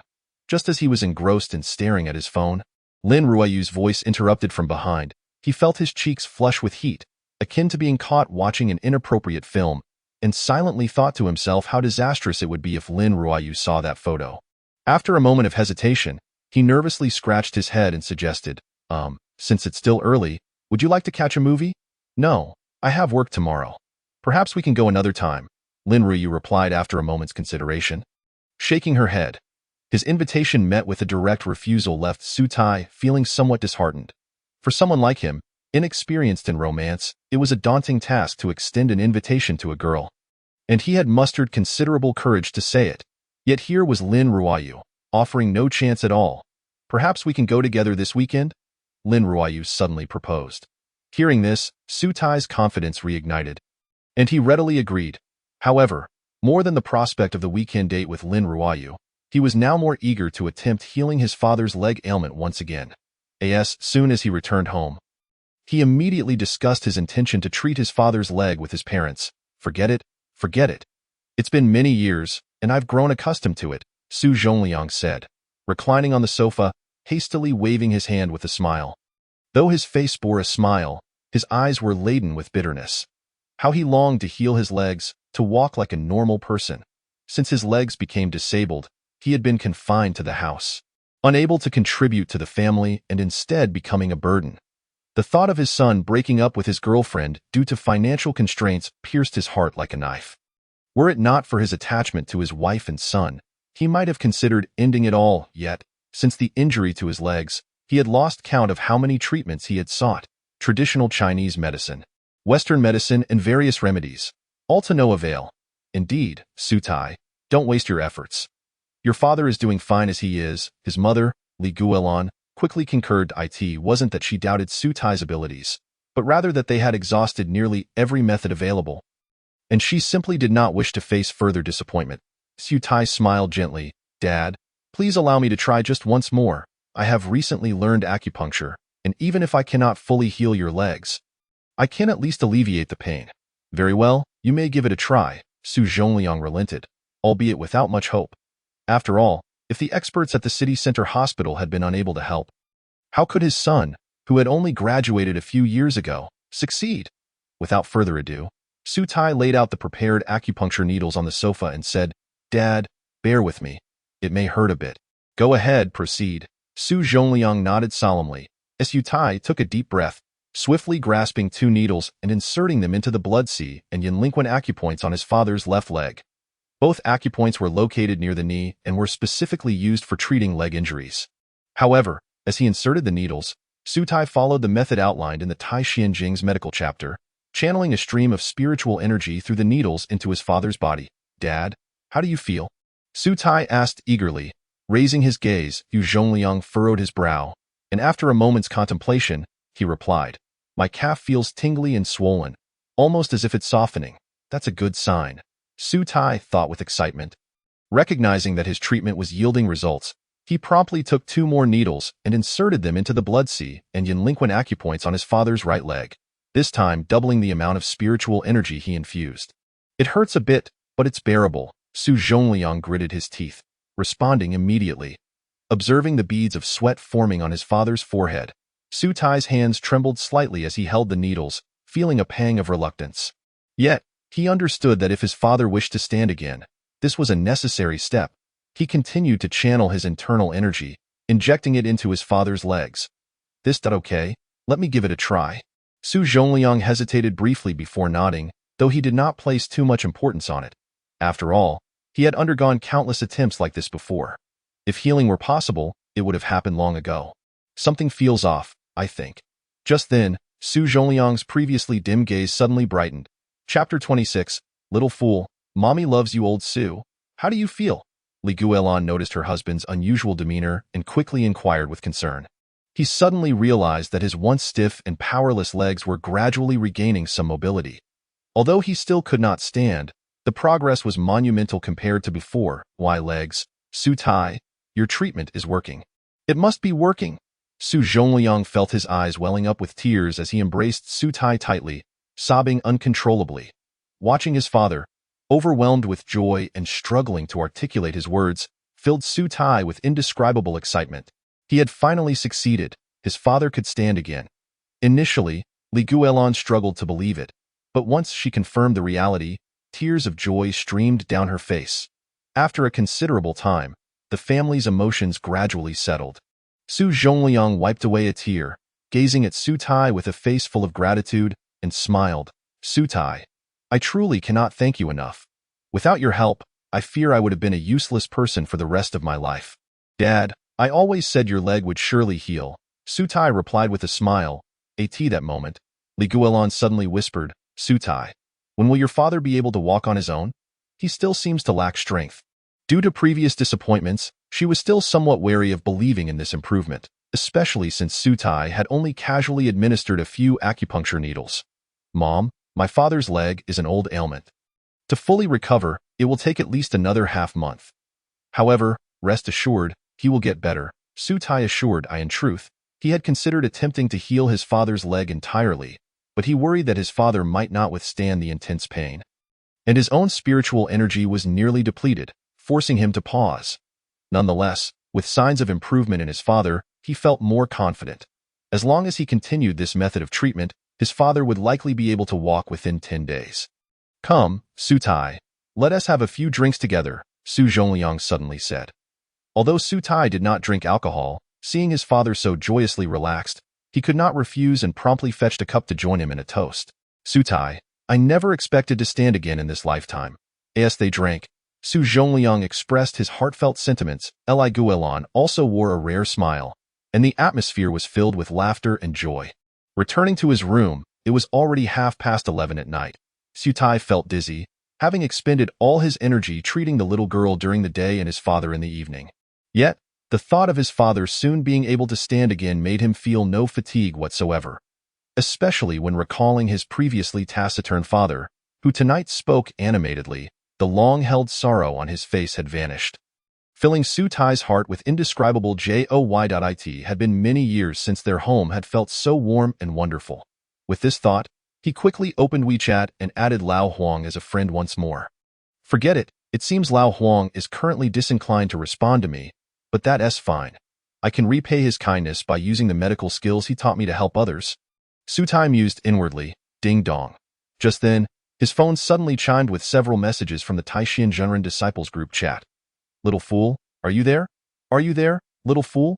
Little fool, mommy loves you. Upon seeing the term little fool, Su Tai could almost guess it was the senior sister who sent it. Upon opening the chat, his suspicions were confirmed. He couldn't help but sigh inwardly.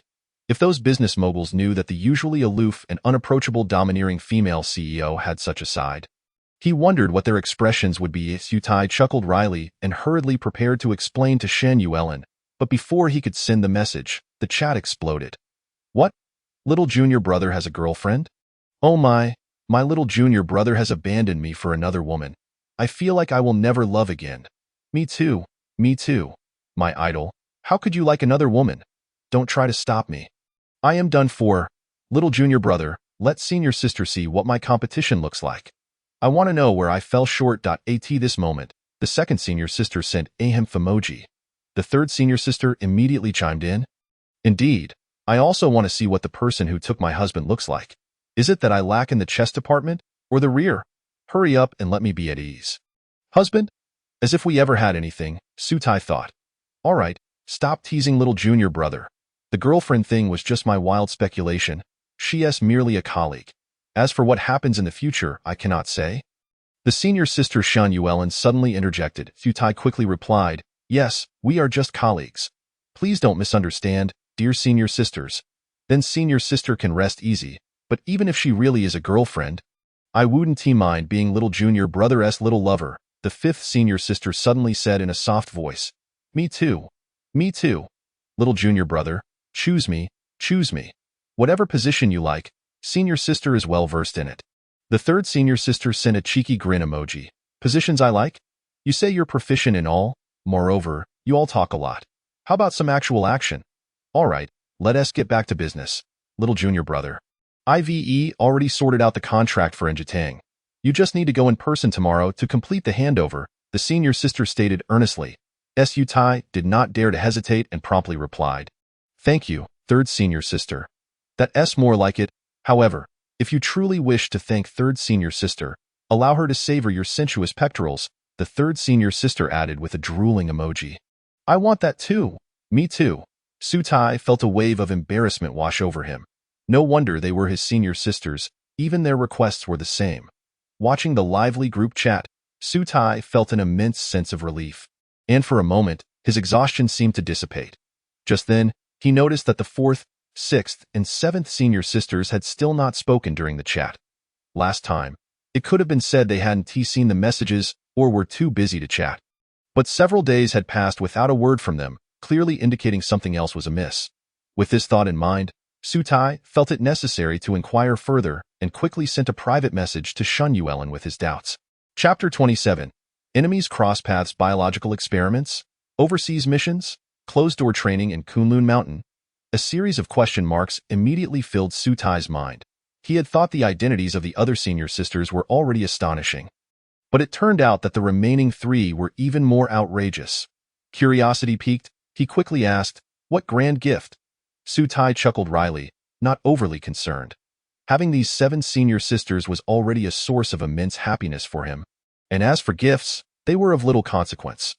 All right, the company has been facing too many troubles lately, so I have to attend a meeting tomorrow morning and won't chat with you any longer. Shun Yuelin said hurriedly. Su Tai couldn't help but ask, Senior sister, what troubles is the company facing? Can I help? The night passed without further conversation. The next morning, Su Tai woke up, treated his father with acupuncture for a while, and then hurriedly set out. Instead of going to Jishitang, he took a taxi directly to Njitang, located in the city center. Compared to Jishitang, Njitang had a much larger reputation in Lingjiang City, boasting over a dozen branches. Su Tai was headed to the main store at Tianyu Square. As he stepped out of the car, a quaint 3-story building with a touch of antiquity came into view. Truly a century-old establishment. It had far more prestige than Jishitang. Gazing at the beautifully decorated pharmacy before him, Su Tai was filled with mixed emotions. When he graduated from university, he had also submitted a resume to Njitang. But unfortunately, due to his family not having a history in traditional Chinese medicine for 3 generations, he hadn't even passed the first round of interviews. Little did he expect that today, he would become the owner of Enjitang. Su Tai didn't rush inside, but took a moment to walk around outside. Following senior sister Shun Yuelin's instructions, he knew that manager Zhang inside the store would contact him upon his arrival to complete the handover process. So he wasn't in a hurry to enter. Su Tai, is that you? At that moment, a familiar voice suddenly called from behind him. Turning around, he saw a young man with dyed yellow hair and a tall, stylishly dressed young woman standing not far away. It was Chen Yin and her brother Chen Peng. Upon seeing the siblings, Su Tai ignored them and turned to leave. Damn, you've got quite the temper. You made my sister get beaten up, and I haven't settled the score with you yet. Chen Peng stepped forward and blocked Su Tai's path. Speaking harshly, Su Tai frowned slightly, glancing at Chen Yin, and coldly asked, what do you want? We don't want anything. You made my sister get slapped 13 times. Today, you either pay her 130,000 yuan or kneel down and apologize to her. Otherwise, this matter is far from over. Chen Peng shouted at Su Tai. Hearing Chen Peng's words, Su Tai couldn't help but chuckle. These siblings were truly relentless, fixated solely on money. Chen Yin, is money really more important than anything else in your eyes? Su Tai asked, unable to suppress a smile. Chen Yin's face reddened, and she retorted, Su Tai, who do you think you are to lecture me? You think you're really Shan Zong's brother? We investigated thoroughly. You don't have an older sister at all. Shan Zong mistook you for someone else that day, and what of it? Su Tai was too lazy to explain further. Damn, looks like you've got some spine now. Today, I must teach you a lesson. Chen Peng snorted, raising his fist and aiming a punch at Su Tai's face. Su Tai's heart sank, and he quickly raised his hand to block. Ouch! A pained cry escaped Chen Peng's lips as he found himself sitting on the ground, clutching his arm and howling in agony. Meanwhile, Su Tai stood there unscathed. Witnessing this scene, Qian Yin was momentarily stunned. Although her brother had never trained formally, he had been fighting outside since childhood, and she had assumed Su Tai, a pretty boy, would be no match for him. Yet, it was Chun Peng who had fallen first. "Chen Peng, are you all right?" She rushed forward to help her brother up, but Chun Peng quickly waved her off, casting a wary glance at Su Tai. Just now, when he threw that punch, it felt as if he had struck a stone wall. His entire arm felt as though it would shatter. The most puzzling thing was the terrifying aura he perceived emanating from Su Tai, making him feel that if he were to make another move, he might instantly perish at the hands of his opponent. It is of utmost importance to meet with lmmortal later. Do not allow this insignificant fellow to jeopardize our grand plans. After a moment's hesitation, Chen Yin quickly expressed her thoughts. Chun Peng nodded in agreement. Though he still felt somewhat unconvinced, he had no choice but to comply. "Which lmmortal are you referring to?" Su Tai inquired with curiosity. Chun Peng let out a cold laugh, exuding arrogance as he replied, "Of course, I mean the newly appointed chairman of NG Hall, Mr. Su, not some penniless wretch like you." "What?" Su Tai thought he must have misheard.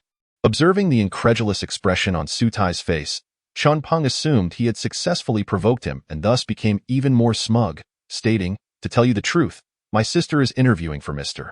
Su's secretary today. Once he takes a liking to her, our family will enjoy endless wealth and prosperity. You, poor loser, should just step aside. Ha ha, then I wish you success," Su Tai replied, too disinterested to engage further with the duo. Witnessing this exchange, Chun Yin indignantly remarked, "Su Tai, don't be so envious. With your meager salary, you can't even afford a decent bottle of perfume. What girl would want to date you, even if you worked your entire life? You could never provide me with the life I desire. Quick, help! Someone has fainted." At that moment, a sudden cry for help echoed from a distance. Following the sound, they discovered an elderly man in a blue training outfit, his hair graying at the temples, lying unconscious on the ground, surrounded by a circle of onlookers.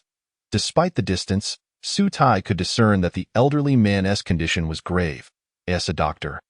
Encountering such a situation, Su Tai naturally sprang into action, swiftly maneuvering through the crowd to administer first aid.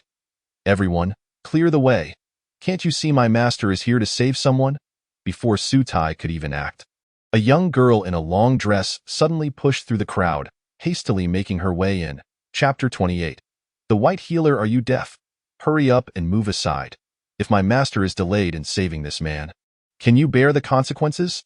Just as Su Tai was about to check the old man's pulse, he found himself abruptly shoved aside. Looking up, he saw a young girl gazing at him with evident impatience. She wore a vibrant green t-shirt paired with a knee-length light yellow skirt, her long, slender legs encased in flesh-toned stockings, and black leather shoes adorning her feet, exuding a youthful essence. Nevertheless, her demeanor conveyed an air of arrogance. "What are you staring at? Hurry up and make way."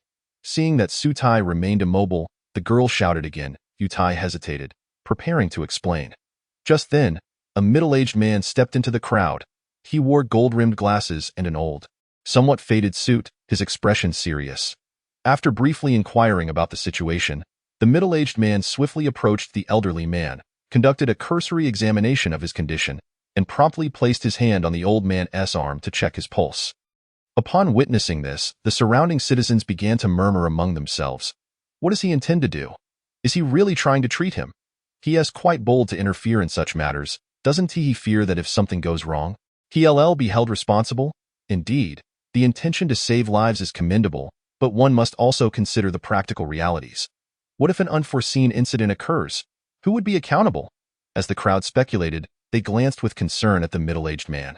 Some even approached the young girl, quietly advising, "Young lady, please urge your master not to meddle in this. If this old man is not cured, and he holds you liable, you could lose everything. Ha ha. You lack insight. My master is an extraordinary figure.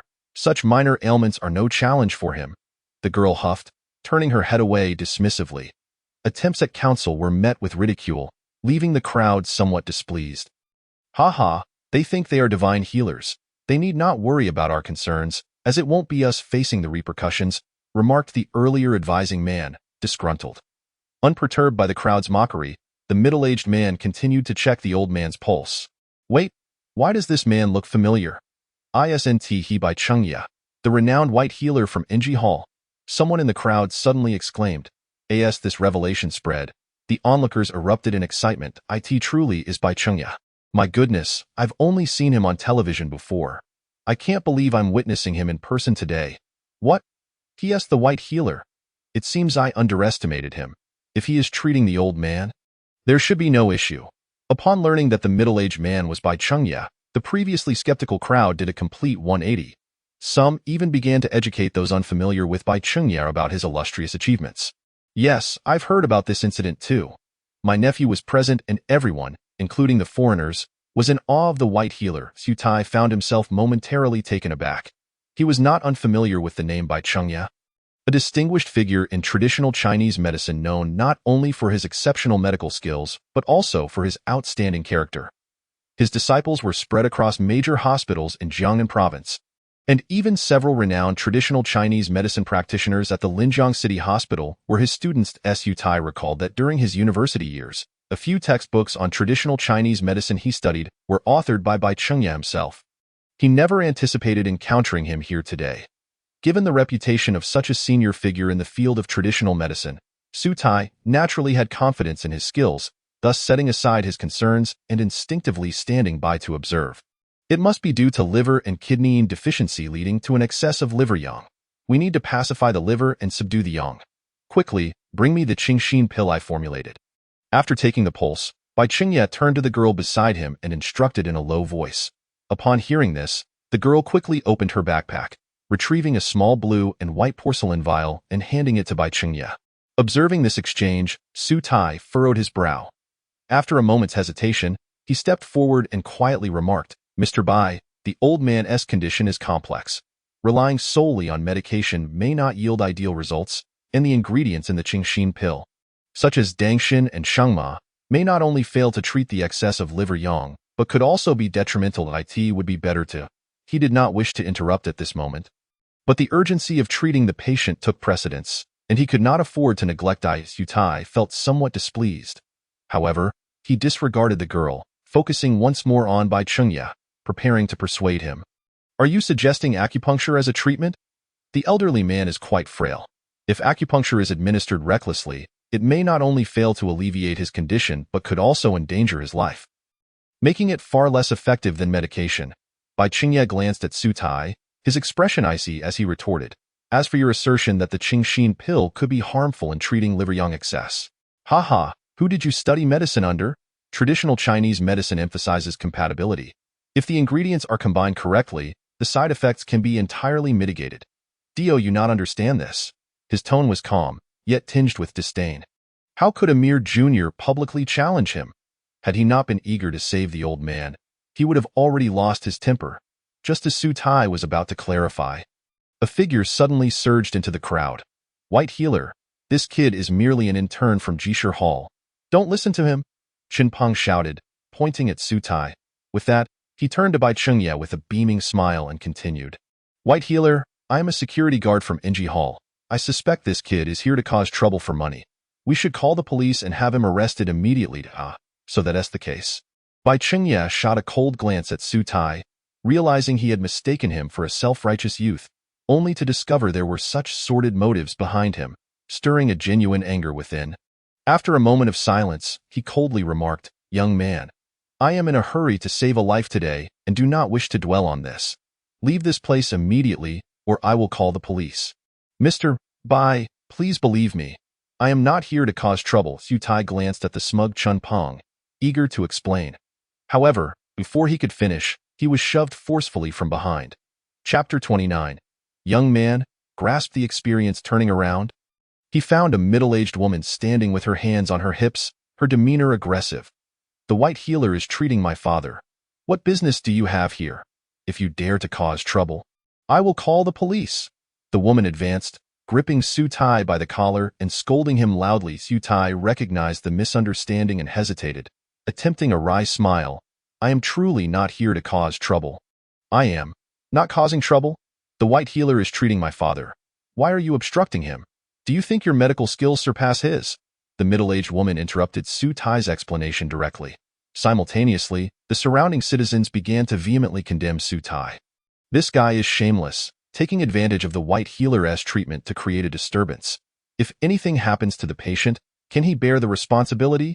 Indeed, today's youth will do anything for money, even engaging in such disgraceful behavior, and he claims to be a doctor, with no sense of medical ethics whatsoever. I must file a complaint against him. Listening to the barrage of accusations, Su Tai could only shake his head in resignation. However, since the patient's family was expressing such sentiments, he decided it was pointless to explain further and chose instead to stand aside and continue observing. Bai Jie quickly used clean water to help the old man take his medication. Bai Qingye instructed in less than 5 minutes, the previously unconscious elderly man gradually regained consciousness. Although he had not fully awakened, he could barely open his eyes. Good. That's wonderful, of course, otherwise, how could he be called a divine healer? It's not something any Tom, Dick, or Harry can critique. As the elderly man began to recover, the crowd erupted in applause, while simultaneously, they directed another wave of criticism towards Su Tai, including some rather derogatory remarks. The current generation of youth is truly misguided, engaging in such despicable acts. Thankfully, the esteemed Dr. Bai was able to cure the ailment. Otherwise, the elder's life would have been in jeopardy today. Indeed, had he encountered a physician of lesser skill, he might have fallen prey to deception. I believe we should report this scoundrel to the authorities. The crowd, already displeased with Su Tai's remarks questioning Bai Qingye, was now unforgiving upon witnessing the elder regain consciousness. The elder's daughter pointed an accusatory finger at Su Tai, exclaiming, "It is fortunate that Dr. Bai has treated my father. Otherwise, I would not hesitate to hold you accountable." Observing this scene, Chen Peng and his sister, who stood nearby, exchanged sardonic glances. This fool truly believes himself to be a miracle worker. Such arrogance is laughable. Were it not for my impending meeting with President Su, I would not let him off so easily. Chen Peng scoffed. Chen Yin cast a disdainful glance at Su Tai, her resolve to end their relationship solidifying. Being with such a man would lead to a lifetime devoid of happiness. Su Tai offered no explanation, merely sighing as he prepared to leave. "Fool, I have long asserted that with your meager medical skills, you have no right to presume to lecture my master. Are you finally coming to terms with it?" Bai Jie, standing beside Bai Qingye, rolled her eyes at Su Tai. Witnessing this interplay between master and disciple, Su Tai could not help but chuckle, shaking his head as he remarked, "I do not seek to flaunt my medical prowess, nor do I intend to cause disruption. My sole aim is to alleviate suffering." "Ha! You claim to heal, yet do you still believe you are in the right?" Bai Qingye retorted with a cold snort, his tone tinged with dissatisfaction. He had expected that the facts would compel the other party to recognize their error, but he was met with stubbornness instead. Su Tai refrained from further explanation, stating solemnly, "You will soon discover whether I am correct." Mr. Bai. No sooner had he spoken than the elder, who had shown signs of awakening, suddenly collapsed again, his complexion even graver than before, devoid of color. The scene erupted into chaos. Even the normally composed Bai Qingye found himself flustered, rushing forward to assess the situation. "This is not good. The Qingxin pill seems ineffective. Call an ambulance immediately," he commanded, his brow furrowed. A sense of foreboding crossing his mind, Bai Jie, showing no reluctance, swiftly took out her phone to dial emergency services. "From what I know, the nearest hospital is a 20-minute drive away. Time is of the essence." "Allow me to attempt a remedy," Su Tai interjected, stepping forward to stop Bai Jie. Without waiting for Bai Qingye's consent, he quickly checked the elder's pulse, confirming his condition before deftly applying pressure to several acupoints on the back of the elder's neck. "Are you seeking your own demise? Step aside immediately. If you hinder the rescue, I shall not spare you." Bai Jie suddenly realized the gravity of the situation and rushed forward to shove Su Tai away. The elder's daughter also pointed at Su Tai, furiously insisting that he not interfere. Ignoring their protests, Su Tai looked up at Bai Qingye and said earnestly, "Mr. Bai, the elder's condition is critical. I require silver needles. May I borrow yours, you disrespectful brat, refusing to heed my warnings? It seems I must teach you a lesson today," Bai Jie cried out, lunging forward with force in an attempt to push Su Tai aside. However, to her surprise, Su Tai deftly sidestepped her, causing her to stumble and fall, her skirt tearing in the process. Infuriated, Bai Jie sprang to her feet, prepared to retaliate. "Stop! Fetch my needle bag for this young man at once." Bai Qingye suddenly commanded, his expression darkening. Bai Jie, feeling a sense of injustice, hesitated, but the seriousness of Bai Chengye's demeanor quelled her doubts. She quickly ran to Njitang to retrieve the needle bag and handed it to Bai Chengye. Whispering, "Grandfather, how can you? These are our family's ancestral silver needles. Are you truly going to allow him to use them?" Jealousy brewed within her, for as a granddaughter of the Bai family, she had yet to earn the right to use these needles, while this unknown youth had already claimed that privilege. "Enough of your nonsense. Deliver the needles to this young man without delay," Bai Chengye chided sternly, his anxious gaze flitting back to the elder. Though he did not voice it, he understood that Su Tai was right. Had he followed Su Tai's advice sooner, perhaps the elder's condition could have been averted. The thought of the elder perishing due to his obstinacy would haunt him for a lifetime. He could only pray that Su Tai possessed the means to heal the elder, though he held little hope, considering the youth's tender age. Chapter 30. "You are President Su?" Bai Jie still felt reluctant. But seeing Bai Chengye's icy stare made her refrain from further questioning. Pouting, she handed the needle bag to Su Tai. Without hesitation, he grasped the silver needles and swiftly applied them to the elder's Baihui. "Zhongting, Ranzhong, Huanqiao, and Senyinjiao acupoints, I had expected more from you. It appears your skills are rather limited, unable to cure a patient even my master could not." Bai Jie mocked with a cold laugh. Having trained under Bai Chengye for many years, she was well versed in acupuncture and viewed Su Tai's actions as something she could easily replicate, thus dismissing him. Yet, Bai Chengye, standing nearby, was internally stirred by a tempest of astonishment, his expression shifting dramatically. "The Luyun needle technique. How is this possible?" He frowned deeply, gazing at Su Tai as though witnessing a miracle. This technique, regarded as one of the top 10 wonders in acupuncture, had been lost for centuries. Even he had only seen references to it in ancient texts. Now, witnessing this young man not only perform it but do so with such mastery left him astounded. A prodigy, truly a prodigy. At such a young age, to have achieved such mastery in acupuncture, with a little guidance, Bai Chengye could not help but stroke his beard, his eyes filled with admiration. As Bai Chengye pondered these revelations, Su Tai exhaled deeply, concluding the acupuncture session. The elder, who had previously appeared ghostly pale, suddenly erupted into a fit of coughing, gradually regaining color in his complexion, and his breathing normalized. "Father, how do you feel?" The elder's daughter rushed forward, supporting him and anxiously inquiring. The elder, taking a few gentle breaths, waved his hand to signify he was fine. Though still weak, his condition had clearly improved. "Rest for a while, and your strength will return. However, do avoid provoking your father in the future," Su Tai advised calmly. At this, the elder's daughter looked on in astonishment, her curiosity piqued. "How did you know I upset him?" she asked. Though she had indeed quarreled with her father moments ago, no one else was aware of it, and Su Tai's insight surprised her. "At your father's age, excessive anger typically arises from liver-yang excess. Fortunately, this young doctor intervened in time, or the situation could have been dire," Bai Chengye quickly clarified. Upon hearing this, the elder's daughter blushed, bowing her head as she expressed her gratitude. "Thank you, young doctor. Thank you, Dr. Bai. I shall be more mindful in the future." As she spoke, she cast an apologetic glance at Su Tai, saying, "Young doctor, I was overly anxious earlier, and I apologize for my words." He recognized that this middle-aged woman was merely acting out of concern, and he bore her no ill will, thus choosing not to hold a grudge. As they assisted the elder away, the onlookers erupted into applause. Who would have thought this young man possessed such remarkable medical skills?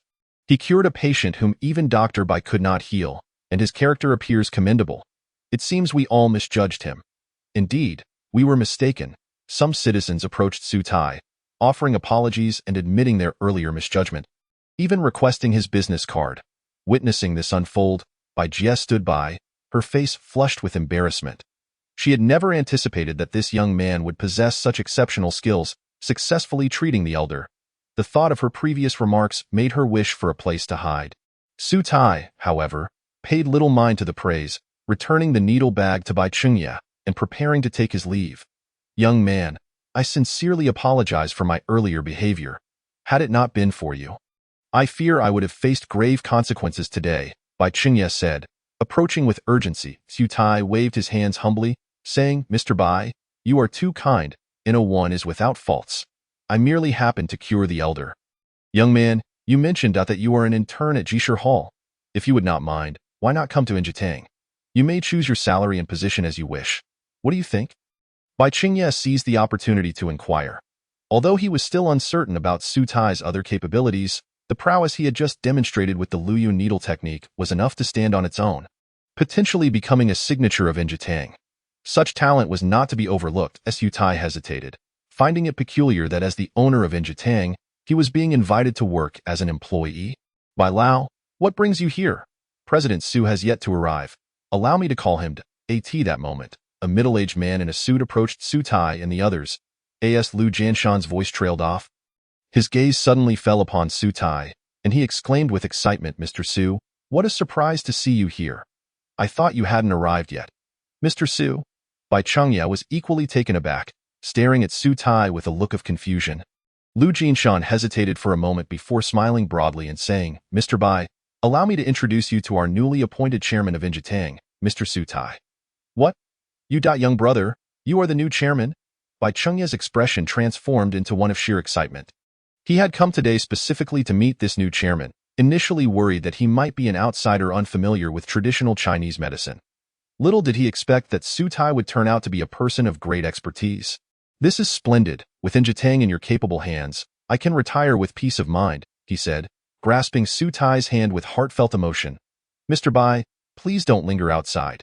Let's discuss matters inside, Lu Jianshan urged with a smile.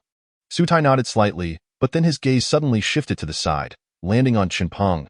He remarked coolly, Mr. Lu, is he the security guard for Injitang? Indeed, Mr. Su. Do you have any instructions? Lu Jianshan promptly replied. Su Tai chuckled lightly and shook his head, saying, I fear his appearance might affect the patient's moods. So, you may handle it as you see fit. Understood, Lu Jianshan responded quickly. You suit you? Chen Peng's face contorted in anger. Su Tai smiled coldly, then turned to Chen Yin with a smirk and said, I'm afraid this MRS you cannot provide you with the life you desire. You will have to seek someone else. With that, he rose and, alongside Bai Qingye and others, stepped through the grand entrance of Injitang. Chapter 31 Taking over Injitang. My goodness, sister, am I dreaming? That young man is actually Mr. Su? Isn't his family in the bun business? Chen Peng stared in disbelief at Su Tai's vanishing figure, his eyes nearly popping out. Anger and regret swirled within him. Had he not broken up with Su Tai, he might have already become the master of Injitang. Injitang was among the finest traditional Chinese medicine establishments in Linjiang City, boasting over a dozen branches and various other business ventures, with a monthly net income easily amounting to several million. If he were to become the master here, he could have indulged in Dior perfumes, Chanel bags, and even sports cars and villas at will. Alas, it was all gone now. It felt as if a mountain of gold had slipped through his fingers. And the most frustrating part was that he had the chance to possess it, yet had failed to cherish it. With this thought, he felt a hollow ache in his heart, wishing he could slap himself. Sister, you need to say something. That guy named Su actually fired me. What should I do? Chen Peng exclaimed, stomping his feet in desperation. He had worked hard to secure this job as a security guard, which was not only easy but also well paid. Losing it like this made him suspect that his girlfriend would undoubtedly leave him. The thought of it only fueled his resentment towards Su Tai. Chen Yin sighed, shaking her head. What can be done? He is the boss here. If he wishes to fire you, it is merely a matter of a word. Let it go. I will help you find another job. No way. I can't let this go. He dared to humiliate me publicly, and I won't let him off easily. Chen Peng huffed defiantly. Seeing his reaction, Chen Yin grew worried. What are you planning to do? I must warn you, his sister is likely the esteemed General Manager Shan of Linjiang Pharmaceuticals. He is not someone you want to provoke. Oh, what if it's General Manager Shan? If I can't confront him openly? I'll just take the underhanded route, Chen Peng sneered, a glint of cold determination flashing in his eyes as he gazed at Injitang. Mr. Su, we have a total of 17 branches of Injitang in Linjiang City, all of which are performing quite well, generally operating at a profit. I have compiled the accounts and employee details from each branch, along with other pertinent information for your review, Lu Jianshan said as they entered the office on the third floor. Promptly handing Su Tai a stack of documents, Overwhelmed by the sheer volume of information, Su Tai shook his head repeatedly. That will suffice for now. You may leave it here for me to review when I have the time. May I ask, Mr. Su, do you have any suggestions regarding the company's operations? Lu Jinshan inquired hesitantly, continuing to smile. Su Tai shook his head once more, offering a wry smile. Let us do this. Unless it involves a significant decision, you may handle the management affairs as you deem appropriate. He was a medical professional, utterly bewildered by the intricacies of company operations. Lu Jinshan, having previously served as the general manager of Injitang and being recommended by a senior colleague, felt confident in taking on the decision-making responsibilities. Mr. Su, do you truly trust me so much? Lu Jinshan exclaimed, momentarily stunned upon hearing Su Tai's words, in his previous tenure at Injitang, though he held the position of general manager. Every matter, big or small, had to be approved by the chairman. This often led to many beneficial projects for the company being stymied by bureaucratic red tape, leaving him unable to showcase his ambitions. To his astonishment, this young chairman demonstrated such remarkable foresight, filling him with a sense of gratitude akin to discovering a patron who recognized his talents. Are you unwilling? Su Tai inquired coolly. Lu Jinshan shook his head vigorously, exclaiming with enthusiasm, Mr. Su, I am more than willing. Thank you for your trust. I will certainly not let you down. Witnessing this exchange, Bai Chengye, who was seated nearby sipping tea, felt a growing admiration in his gaze. Recognizing talent and utilizing it wisely, along with maintaining an open-minded approach, were qualities he valued greatly. Coupled with Su Tai's commendable medical skills, he envisioned a promising future for Injitang. Truly, heaven has smiled upon Injitang by bestowing such a wise leader. I have no regrets in this life, he mused inwardly. Meanwhile, Bai Jie, who stood quietly behind Bai Chengye, began to regard Su Tai with a gentler expression. She had not anticipated his remarkable abilities. Not only was he skilled in medicine, but he was also quite impressive in character, and he seemed rather handsome as well. Such a man, if he were to become my future husband. The thought made her cheeks flush, and she suddenly found it difficult to meet Su Tai's gaze. Oblivious to the subtle shifts in the expressions of the grandfather and granddaughter, Su Tai remained preoccupied with various questions. Seizing the opportunity, he sought to gather information from Lu Jinshan. For instance, while Injitang was not the most formidable establishment among Linjiang's traditional Chinese medicine shops, it was certainly one of the top contenders. He had not heard of any operational crises. Thus, he wondered why it was up for sale.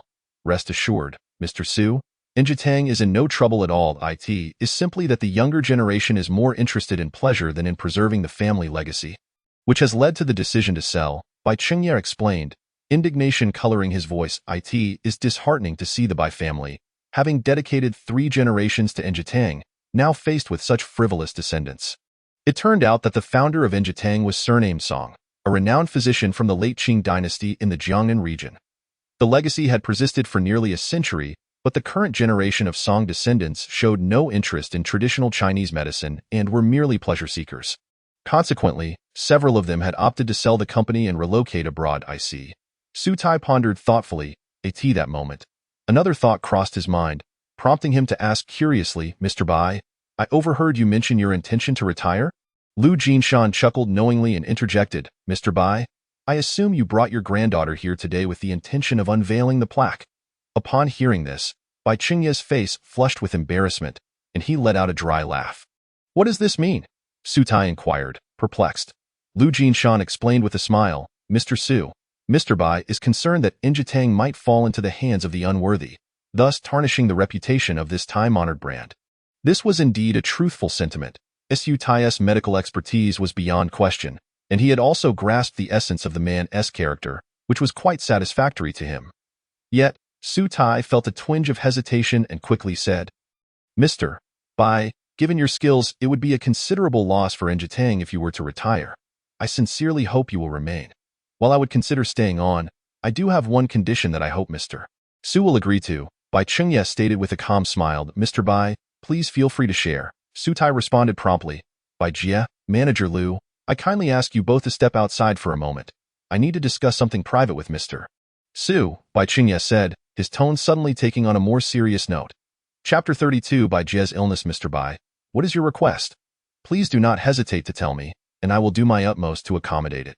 Sutai said earnestly as Lu Jinshan and Bai Jie exited. Mr. Su, does this have anything to do with your decision to stay? Sutai scratched his head, somewhat puzzled.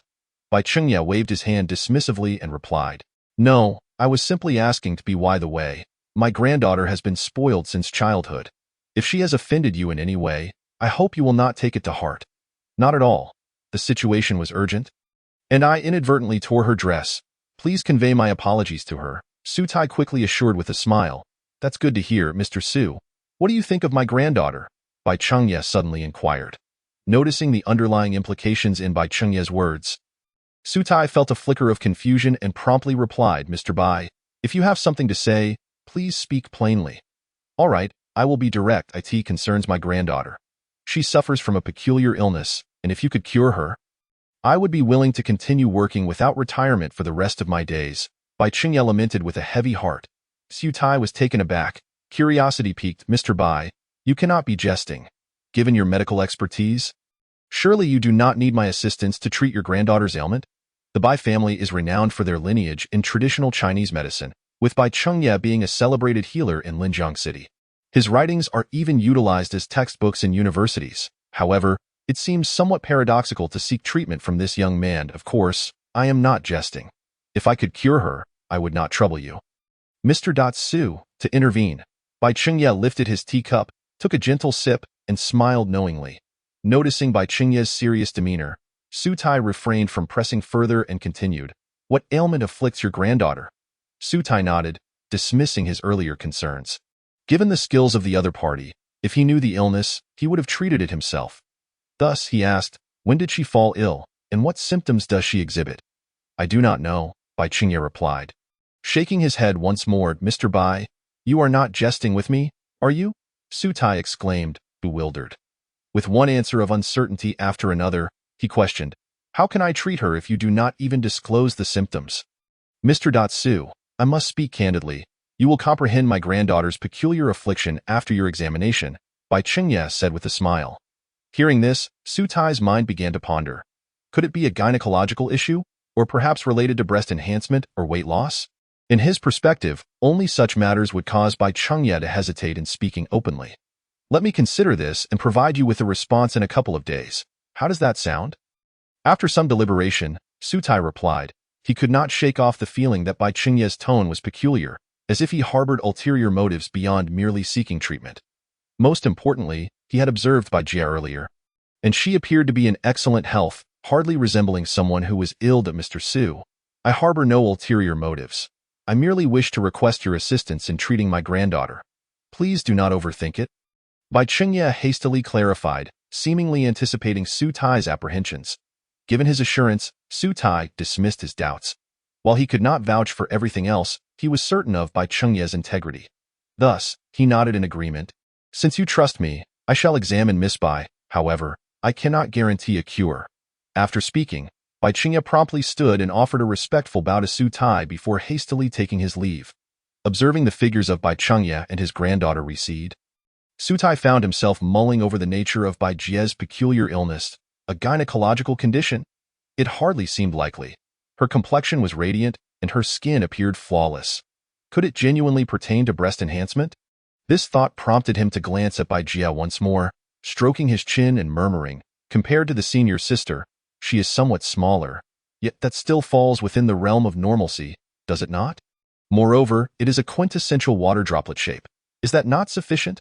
After bidding farewell to Bai Chengye and his granddaughter, Sutai engaged in casual conversation with Lu Jinshan for a while, gaining a more intuitive understanding of the operational status of the various branches of Injitang. Mr. Su, our Injitang now boasts 17 branches, 9 of which are situated in the urban area of Linjiang City, with 3 located in the city center. The remaining branches are distributed across the subordinate counties of Linjiang City, with an average monthly profit ranging from 1 to 2 million per branch. The 3 stores in the city center, including our current flagship store, consistently generate monthly profits exceeding 2 million, and the other branches are steadily on the rise. As Lu Jinshan elaborated, Sutai found himself momentarily at a loss for words, utterly astonished. He could conjure no other expressions to encapsulate his current sentiments. 17 stores, each yielding at least 20 million in total monthly profits. This translated to over 200 million annually. Goodness, Does this imply that I, too, have become a billionaire? Sutai felt somewhat disoriented, especially upon hearing such figures, which rendered his situation surreal. Who could have envisioned that just days ago, he was distressed over being unable to afford a car worth over 300,000? Yet he soon regained his composure. With great power comes great responsibility, and wielding such a vast enterprise would inevitably lead to challenges far more formidable than those he had previously encountered. Just then, as Sutai was lost in thought, his phone suddenly rang. Upon answering, his mother's voice came through. "Tonight, your uncle has invited the whole family to dinner at Yuejiang Tower. Be sure not to be late. Your uncle is treating us to dinner. Is there a reason?" Sutai queried, perplexed. His uncle was notorious for being miserly, so it was quite unusual for him to host a family dinner at such a renowned establishment. Su Jie, his uncle's son and the eldest of the Su family, had recently been preparing for his graduate studies at Jinling University. It was likely that tonight's gathering was in celebration of this. The thought of their relatives made Sutai's head throb. They were either greedy for wealth or fickle, swaying like reeds in the wind. Although they had yet to arrive, he could already predict the dynamics of the evening. Nevertheless, given his mother's insistence, he felt compelled to attend. After exchanging pleasantries with Lu Jinshan, he hurriedly made his way to Yuejiang Tower. Chapter 33. Family Banquet at 7 in the evening, by the banks of the Qingyang River. The area was ablaze with lights. Yuejiang Tower, situated on the left bank, was particularly bustling. As a traditional restaurant with decades of history in Linjiang City, Yuejiang Tower holds a status comparable to the newly emerging Linjiang Hotel, yet possesses an additional local flair. Upon his arrival, Sutai immediately spotted his mother, who was anxiously awaiting outside while pushing his father in a wheelchair. "Why are you so late? Your grandparents have already arrived. Also, why aren't you wearing that suit I bought for you? Your brothers and sisters will..." Eliguelon assessed Sutai and expressed her displeasure. She was acutely aware that their relatives were rather snobbish. Should they see Sutai dressed in shabby attire, they would undoubtedly mock him. Before Sutai could respond, his father, Su Zhongliang, interjected with a snort, declaring, "It's merely a family gathering. There's no need to dress so formally. I think you look just fine." Afterward, he turned to Sutai with a smile, saying, "Son, I feel my legs gaining strength. This afternoon, I even managed to take a few steps while supporting myself against the wall." "Really?" Sutai's eyes brightened. His father's rapid recovery was unexpected. At this rate, he could be back to normal in a week's time. "All right, let's hurry inside. Otherwise, your uncles and cousins will start complaining," Li Guilin sighed. Her face clouded with worry. Hearing this, Sutai promptly agreed and took the initiative to push his father into the restaurant. Upon entering, Sutai's family was escorted directly to a private room on the second floor, where most of the relatives had already gathered and were engaged in casual conversation. Grandpa, grandma, uncle, aunt, second aunt. Sutai quickly approached to greet the elders. The moment Sutai's family entered, the expressions of the others shifted to bemusement, particularly his uncles, who regarded them with disdain. "You folks are always the last to arrive, penny-pinching yet acting high and mighty. One might think you're some sort of high-ranking official," Sutai's uncle, Su Zhiyong, scoffed, his tone laced with discontent. Second uncle Su Hongguang quickly chimed in, "Indeed, it's one thing to keep us waiting, but what if the elderly become hungry? Who would bear the responsibility?" Faced with their mockery, Sutai could only smile wryly and prepare to explain. In truth, he had intended to arrive earlier, but the distance from Injitang to Yuejiang Tower was considerable, and traffic had been heavy, which accounted for their late arrival. However, 7 o'clock was the agreed-upon time and hardly constituted tardiness. Before Sutai could speak, his father, Su Zhongliang, pressed him down, stating coldly, "We encountered some minor delays on the way, hence our late arrival. Zhongliang's mobility is limited, so a slight delay is understandable. After all, the meal hasn't even been served yet, and I'm not hungry," Sutai's grandmother interjected softly. "If you are aware of your mobility issues, why not leave home earlier? In the business world, you would have been dismissed long ago." Su Zhiyong continued his relentless jibes. As the primary breadwinner of the Su family, he was displeased that they made him wait, particularly since he had graciously offered to treat the family to dinner. "You shouldn't take offense at your elder brother's words. We have been waiting for you for quite a while, and your grandparents have been waiting for over 10 minutes. You have indeed not acted appropriately today." Aunt chimed in. Second aunt nodded in agreement. "Indeed, since you arrived late, it's only fair for everyone to comment. It's a gentle reminder to ensure you do not repeat the same mistake. Well said. I concur with the elder brother's sentiments. Some decorum must still be observed, several other relatives echoed in unison. Hearing these comments, Su Zhongliang's already grim expression darkened further, while Li Guolan remained silent, her head bowed in resignation. There was little he could do. After all, his elder brother was a contractor with substantial earnings, and their relatives' children sought his assistance in securing jobs. Thus they were eager to curry favor with him. In contrast, he, being disabled, had no need to cling to their favor. Ultimately, poverty was the original sin. All right, third brother, just take a seat. This delay is not worth lingering on. Su Tai's grandfather, who had remained silent until now, finally spoke up. As the head of the family, his word was sufficient to quell the rising tension. Soon enough, Su Tai's family settled down, and the atmosphere in the private room reverted to its previous liveliness, filled with laughter and clinking glasses. Although it was unintentional, there was a subconscious tendency to sideline Su Tai's family. For such impoverished relatives, particularly one with a disability, they preferred to keep their distance, as they had no benefits to offer and could potentially require assistance from them, a complication no one wished to encounter. Su Zhongliang and Li Guolan were acutely aware of their relatives' sentiments. Despite the simmering frustration within, they could only silently endure the meal, yearning for its swift conclusion. It seemed everyone had arrived, so I shall announce some delightful news. Today, Xiaozha has received his admission letter for graduate studies from Jinling University. At this moment, Su Zhiyong suddenly rose, his face aglow. As soon as he uttered these words, congratulations erupted from the relatives. Indeed, Xiaozha is remarkable. I have long recognized his potential. Who would have thought he would be accepted into Jinling University for graduate studies? He has truly brought honor to the Su family. Absolutely. I have watched Xiaozha grow. He has excelled in his studies since childhood. If my memory serves me right, he should now hold the highest academic credentials among us Su family members, far surpassing Su Tai's so-called medical university. Naturally, Su Tai is merely an undergraduate from a local institution in Linjiang, while Suzha is attending Jinling University for his graduate studies. There is simply no comparison. Hearing such praise, Suzha's face was already adorned with a smug smile. However, Su Tai nearly burst into laughter. His elder brother had always been a layabout, lacking any scholarly merit, and his educational achievements post-compulsory schooling were primarily secured through familial connections. As for the graduate admission to Jinling University, it was nothing more than a purchase, yet he now dared to boast. Nevertheless, he chose to remain silent, content that others were pleased. He could overlook many matters. But when it came to his son, he could not tolerate any disparagement. The moment he spoke, the banquet fell into a sudden hush, and the smiles on Su Zhiyong and his son's faces instantly froze. Su Tai was also taken aback. He had not anticipated his father's temper to flare so dramatically today. His uncle had always valued face above all else, and now being publicly humiliated, it was evident that trouble was brewing. Chapter 34. Su Tai. Mr. Su as expected. After a brief silence, Su Zhiyong took a hearty sip of wine and coldly remarked, "Third brother, what do you mean by that? Are you perhaps envious that our Suzha has surpassed your Su Tai by being accepted into graduate school?" "Ha! What a joke! Why would I feel envy for a graduate who was merely bought? Compared to my Su Tai's esteemed university, it's laughable," Su Zhongliang retorted without hesitation, witnessing the escalating tension between the two. The others dared not interject, opting instead to lower their heads and silently observe. Suzha's countenance transformed into a deep shade of anger. He had hoped to shine in front of his relatives today, but found himself publicly exposed.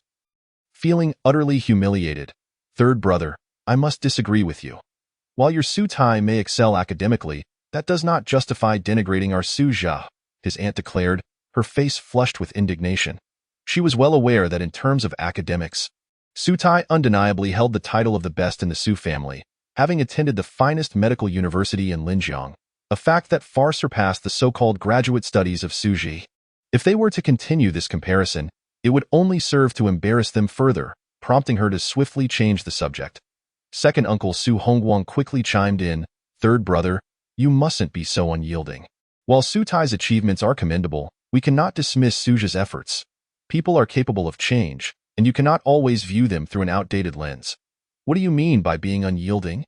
It is you who first belittled my Su Tai," Su Zhongliang scoffed. "Enough, third brother, There is merit in what second brother says. Since Suja is willing to strive for excellence, it is indeed a positive development that you, as his uncle, should encourage. The elder suddenly interjected. Upon hearing this, although Su Zhongliang remained somewhat dissatisfied, he could only lower his head and refrain from further argument, while Su Zhiyong merely snorted and downed another glass of wine. The family banquet continued, soon returning to a lively atmosphere. However, Su Tai's family remained isolated, with only his grandparents occasionally inquiring after him, while the other relatives, still stung by the earlier incident, offered him the cold shoulder. Su Tai, I hear you have started your internship. Is the salary satisfactory? Suddenly, his aunt asked. If one disregarded the income from Injitang, his salary at Jishir Hall indeed met expectations. Upon hearing this, Suja quickly waved his hand. Responding with irritation, Mother, your statement lacks precision. My salary last month was 150,000 and 3,000. It's rather exaggerated to mention the cents. Yes, perhaps that was a bit of an exaggeration, his aunt replied with a smile. Her tone tinged with pride. Despite his lackluster academic record, her son had made some accomplishments in the business world, standing out among the younger generation of the Su family. Su Zhiyong chuckled lightly, casting a deliberate glance at Su Zhongliang, relishing the sight of his rival rendered speechless. Though Su Tai may not earn much, he is a doctor, huh? What era are we in? Still clinging to the notion that being a doctor is noble and honorable. Let's be frank. In this day and age, if you lack money, you are nothing but a nobody, Su Zhongliang interjected before Su Zhiyong could finish. Second uncle Su Hongguang nodded in agreement, stating, though the truth may be harsh, it reflects reality. I hear Su Tai recently dated a girl, but they broke up due to financial constraints. I heard the girl merely wanted a car worth 300,000 to 500,000. If it were Su Jia, that would be a trivial matter, second aunt chimed in. Upon hearing these remarks, Su Zhongliang and Li Guilan's faces flushed with rage, yet they felt powerless to counter. All they could do was stew in their indignation. In this family, if one lacked wealth, even if one was in the right, they would still be deemed wrong. Observing the situation, Su Zhiyong chuckled lightly, adopting a nonchalant demeanor. Su Tai, it's not that I am criticizing you. But if you had chosen not to study medicine and instead worked with me on construction sites, you could have easily become a security team leader, earning over 10,000 a month. That's easy money. Honestly, do you think Su Jia is attending this university to gain knowledge? This is the mindset of the poor. I sent him there to build connections. You are new to society and may not yet grasp the importance of networking. Let me tell you, without connections, you will find it impossible to progress. Back in my day in Jinsi, the only aspect that left him somewhat in awe was that second uncle always feigned surprise at this speech, even nodding along as if he were hearing it for the first time, offering his own commentary to boot.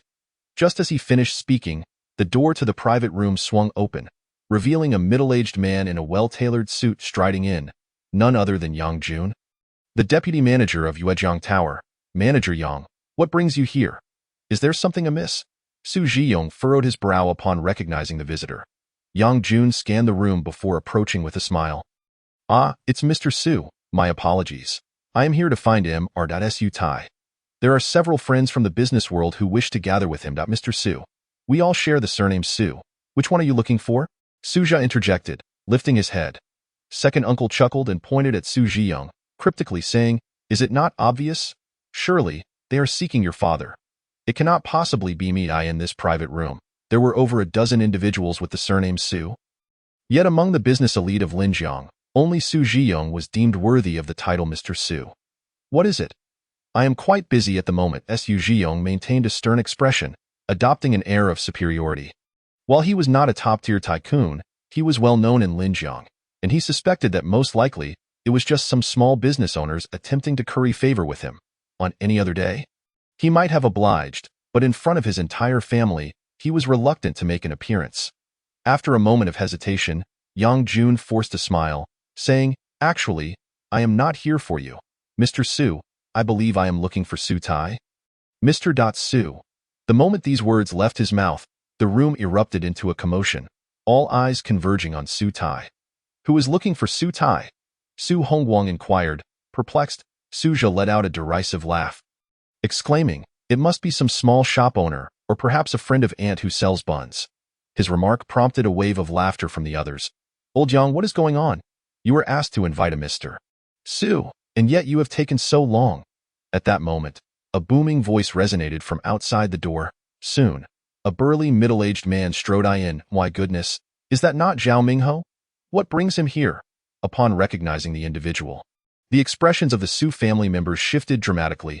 Zhao Mingho, the brother of Zhao Xinqing, the founder of Yunsen Real Estate, though not actively involved in business, was nonetheless one of Linjiang's wealthiest individuals. The unexpected arrival of such a figure in their private room left everyone utterly astonished. Chapter 35. The invitation from Zhao Xinqing. Big brother, is Zhao here to see you? After a moment of hesitation, the elder, Su Goen, quickly turned to Su Zhiyong, his curiosity piqued. Hearing this, the gazes of the other Su family members also fell upon Su Zhiyong, for he was the only one within the family who held any standing in the business realm. "Our company does have a contract to sign with Yunsen Real Estate, but it's only worth a few $100,000. It shouldn't warrant Zhao coming personally to find me. He must have come to the wrong room." Su Zhiyong shook his head, a look of confusion on his face. If it were anyone else, it might have been plausible, but Zhao Mingho was the brother of the owner of Yunsan Real Estate, a significant figure in the Linjiang business scene. Su Zhiyong found it hard to believe that Zhao would seek him out, a mere contractor. Nevertheless, he quickly poured 2 glasses of wine, approaching with a beaming smile. "Mr. Zhao, what brings you here? Allow me to toast you." Regardless, Yunsen Real Estate was one of the premier real estate giants in Linjiang, and for contractors like them, they were akin to royalty. Forging a connection could lead to prosperity in the future. "Who are you?" Zhao Mingho glanced at Su Zhiyong, his tone laced with impatience. Su Zhiyong hesitated for a moment, then quickly chuckled. "General Zhao, I am Su from Kaiwei Construction Company. You might not remember me, but we met just a few days ago. Allow me to toast to you, Dado. Is that so?" "I don't recall," Zhao Mingho replied, shaking his head, his gaze continuously scanning the private room as if searching for someone. Ignored while attempting to toast, Su Zhiyong felt a twinge of embarrassment, not knowing where to place his hand that was raised in the air. After a brief pause, he hurriedly inquired, "General Zhao, may I ask whom you are looking for? I can assist you in your search, Mr. Su." "Which Mr. Su? Surely you haven't mistaken the private room." Su Zhiyong was even more perplexed, instinctively glancing at Su Hongguang, secretly pondering whether he was looking for the second brother. The others in the room were equally confused, especially Su Hongguang, who was pondering whether he had any prior connection with this General Zhao. Just then, Zhao Mingho's eyes lit up, and he swiftly approached Su Tai, exclaiming, "Dr. Su, I am so glad to finally find you. Dr. Su? Is it really you?" Zhao Mingho's words immediately caused an uproar in the room. The brother of the illustrious founder of Yunsong Real Estate had personally come to seek out Mr. Su, only to discover he was a younger member of the Su family. Moreover, he addressed him with such reverence. In an instant, Su Zhiyong, Su Hongguang, and the younger members of the Su family, including Su Tai's grandparents, wore expressions of bewilderment. Su Tai was also taken aback, asking in confusion, "Do we know each other? Mr. Su, you may not recognize me, so let me introduce myself. I am Zhao Xinqing's younger brother. If it weren't for your intervention, Yin life would have been in jeopardy," Zhao Mingho said excitedly, shaking Su Tai's hand once more. At that moment, Su Tai realized and quickly waved his hand, smiling, "General Zhao, you are too kind. Healing and saving lives is simply my duty. Ardatus truly lives up to the title of divine doctor, treating others with such humility and without any airs. Why brother is upstairs and cannot come down, so he would like to invite you to join him for a chat. Would that be convenient for you?" Zhao Mingho inquired. Su Tai hesitated for a moment, then glanced at his grandfather, Su Goen, seeking approval. "Grandfather, General Zhao has something to discuss with me. I will go up for a bit," he said. "All right, you go ahead," Su Goen replied promptly, his face still marked with confusion. He uttered a brief remark before swiftly taking Su Tai and leaving the private room. Yes, they watched Su Tai and Zhao Mingho disappear. The room fell into a sudden silence, particularly Su Zhiyong, who had been so talkative just moments ago, found himself at a loss for words. He suddenly felt like a fool in front of his nephew. The young man had already mingled with a billionaire like Zhao Xinqing, while he was still boasting about trivial connections. What exactly is going on with Su Tai and General Zhao? At that moment, Su Goen suddenly spoke up. Zhao Mingho had mentioned that Zhao Xinqing wanted to catch up with Su Tai, but given their age difference of several decades, what could they possibly reminisce about? Su Hongguang added. Observing the astonished expressions on everyone's faces, Su Zhongliang felt an exhilarating surge of energy. It was the first time in many years that he felt so proud. Hearing Su Zhongliang's words, the others had no choice but to temporarily set aside their doubts, though they had already begun to speculate in their minds. Meanwhile, Su Tai had already followed Zhao Mingho to the upstairs private room. Upon entering, Zhao Xinqing quickly stepped forward, his excitement palpable. That Mr. Su, I sincerely apologize for intruding on your family gathering.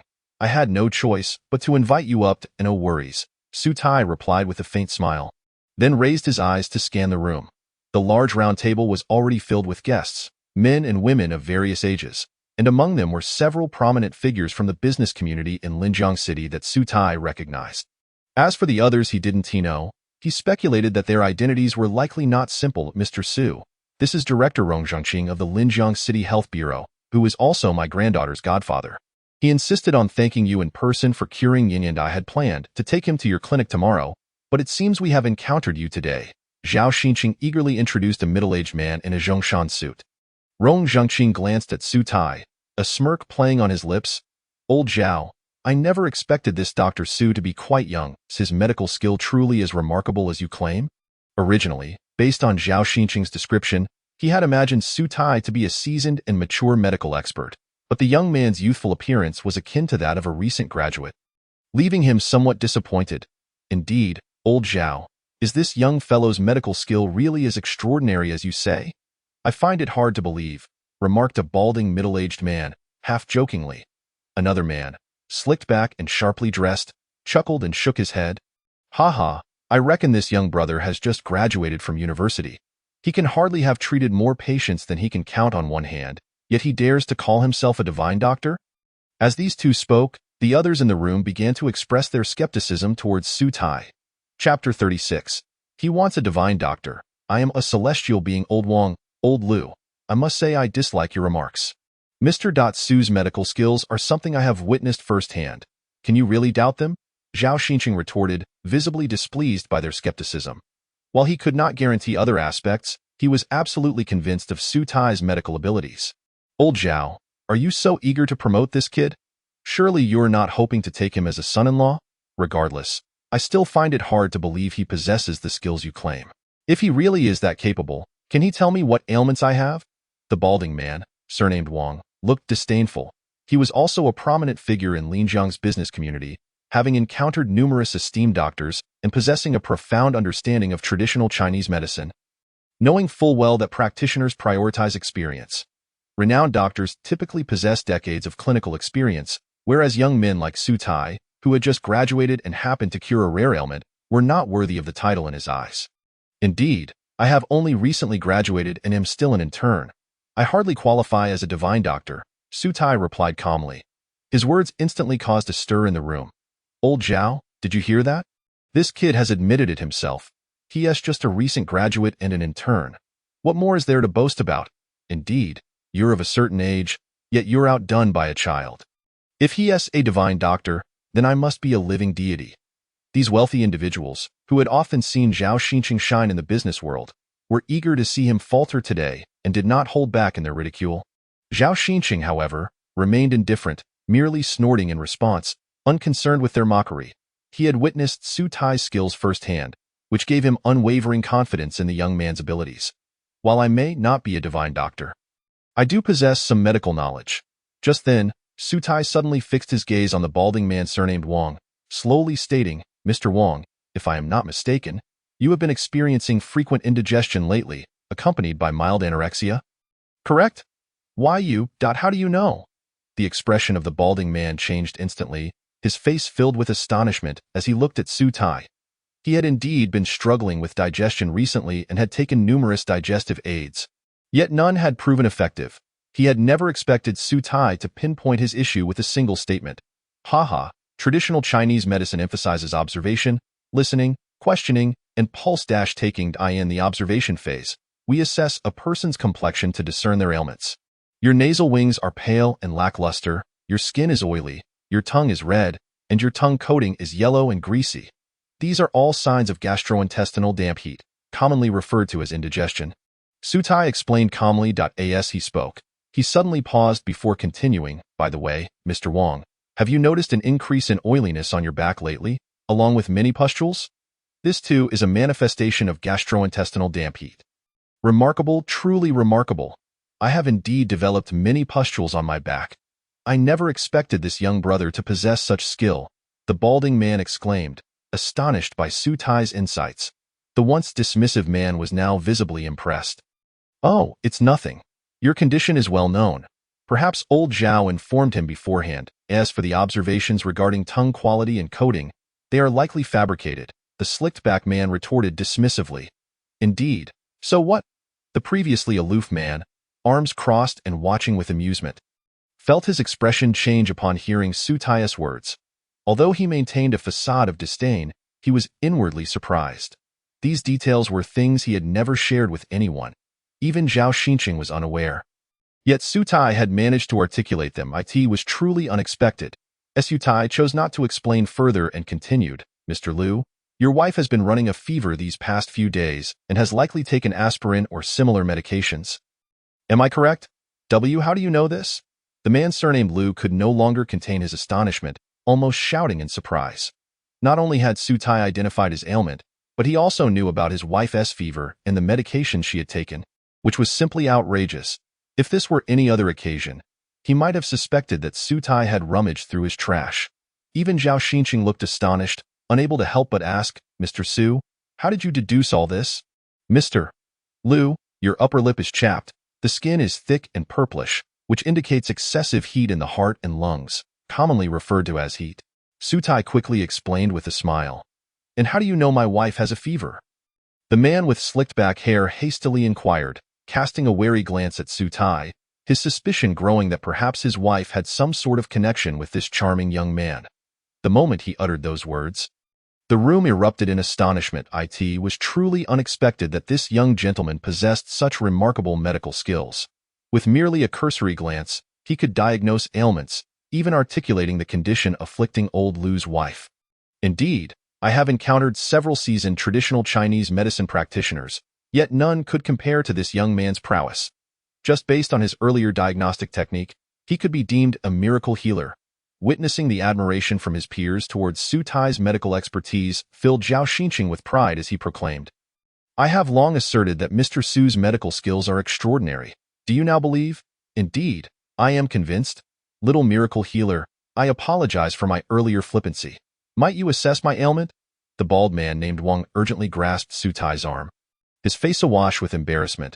Quite easily, I shall prescribe a remedy to clear heat and eliminate dampness. You should see results within 3 days, provided you maintain proper daily habits, Su Tai replied nonchalantly. The man named Liu, also with slicked-back hair, stepped forward, eager to inquire, Mr. Su, how might you treat my affliction? Ah, yours is even simpler. All that is required is, Su Tai smiled slightly and proceeded to write a prescription for a remedy to alleviate excessive heart and lung fire for the man named Liu.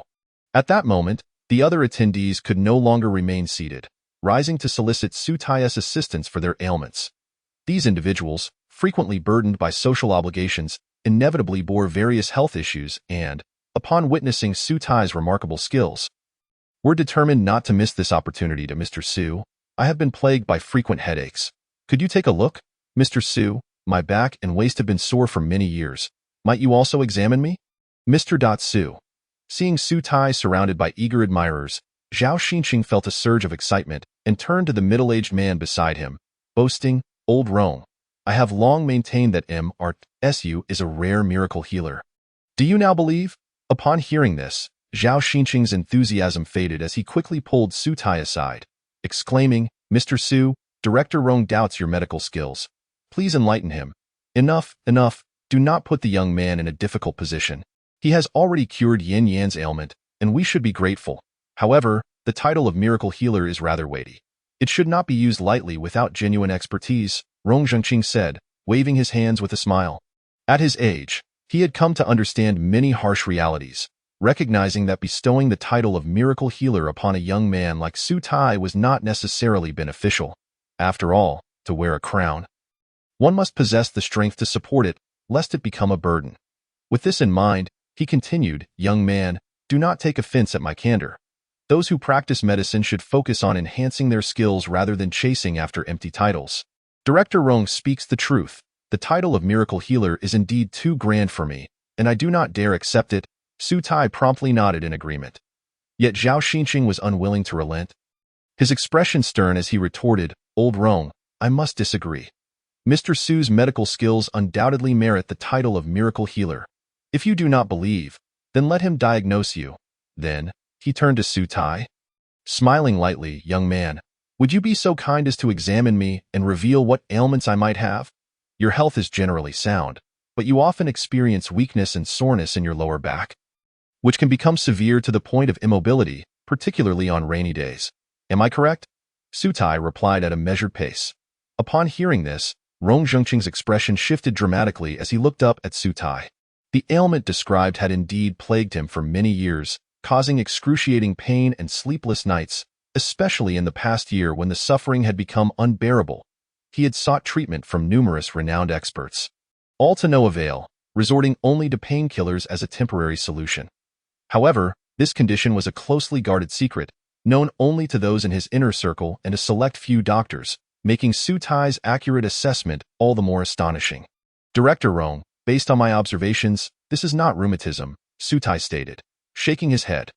Rong Zhengqing was momentarily taken aback, raising his chin with curiosity. If my lower back pain is not rheumatism, then what is it? He had consulted many esteemed doctors who had all diagnosed it as rheumatism. Now, Su Tai's assertion piqued his interest further. Though hesitant, urged on by Zhao Xinqing, he presented his wrist to Su Tai. Director Rong, your lower back must have been struck by a bullet fragment, correct? After a brief pause, Su Tai continued to inquire. Indeed, many years ago, I was hit by a bullet fragment on the battlefield. However, it was removed at the time. What does that have to do with my lower back pain? Rong Zhengqing's brow furrowed slightly, his tone turning serious. If the previous symptoms could have been divulged by others, the incident involving the bullet fragment was a secret he had never shared, not even with his children. The fact that Su Tai could discern this detail left him astounded. He even began to suspect that the young man possessed some sort of X-ray vision. Although the fragment had been removed, the damage to his body had not healed over the years, leading to a gradual worsening of his condition. Su Tai explained, Is it treatable? Zhao Xinqing asked urgently. Su Tai nodded, then offered a bittersweet smile. It is indeed treatable through acupuncture, but regrettably, I did not bring my needles today. That's easily remedied. I will have Manager Yang find a solution, Zhao Mingho interjected. Promptly heading out. The Yuejiang Tower was located in the most bustling area of Linjiang City, so acquiring acupuncture needles would not be difficult in less than 15 minutes. Zhao Mingho returned with the needles in hand. Mr. Su, how should I assist you? Rong Zhengqing urgently looked to Su Tai, his tone now filled with profound respect, a stark contrast to his earlier demeanor. This persistent pain had tormented him for over a decade. While it was not a grave issue, it had been quite bothersome. If Su Tai could indeed cure it, he would be eternally grateful. Su Tai dismissed the praise and instead instructed, Please remove your shirt and lie on the sofa. I will begin the acupuncture. Very well, Rong Zhengqing replied without hesitation, swiftly complying with Su Tai's request and lying on the sofa in the private room. As he glanced up, Su Tai beheld a back marred with scars, revealing a history of wounds from knives and bullet fragments, alongside many other indistinguishable marks. A sense of respect welled within him. Though he knew little of Rong Zhengqing personally, the scars indicated that he had once been a valiant soldier on the front lines. After a brief moment of contemplation, Su Tai swiftly grasped the acupuncture needles and inserted them into 6 specific points on Rong Zhengqing's lower back: San Jiaoyu, Qi Haiyu, Huang Min, Zhishir, Xian Shu, and others.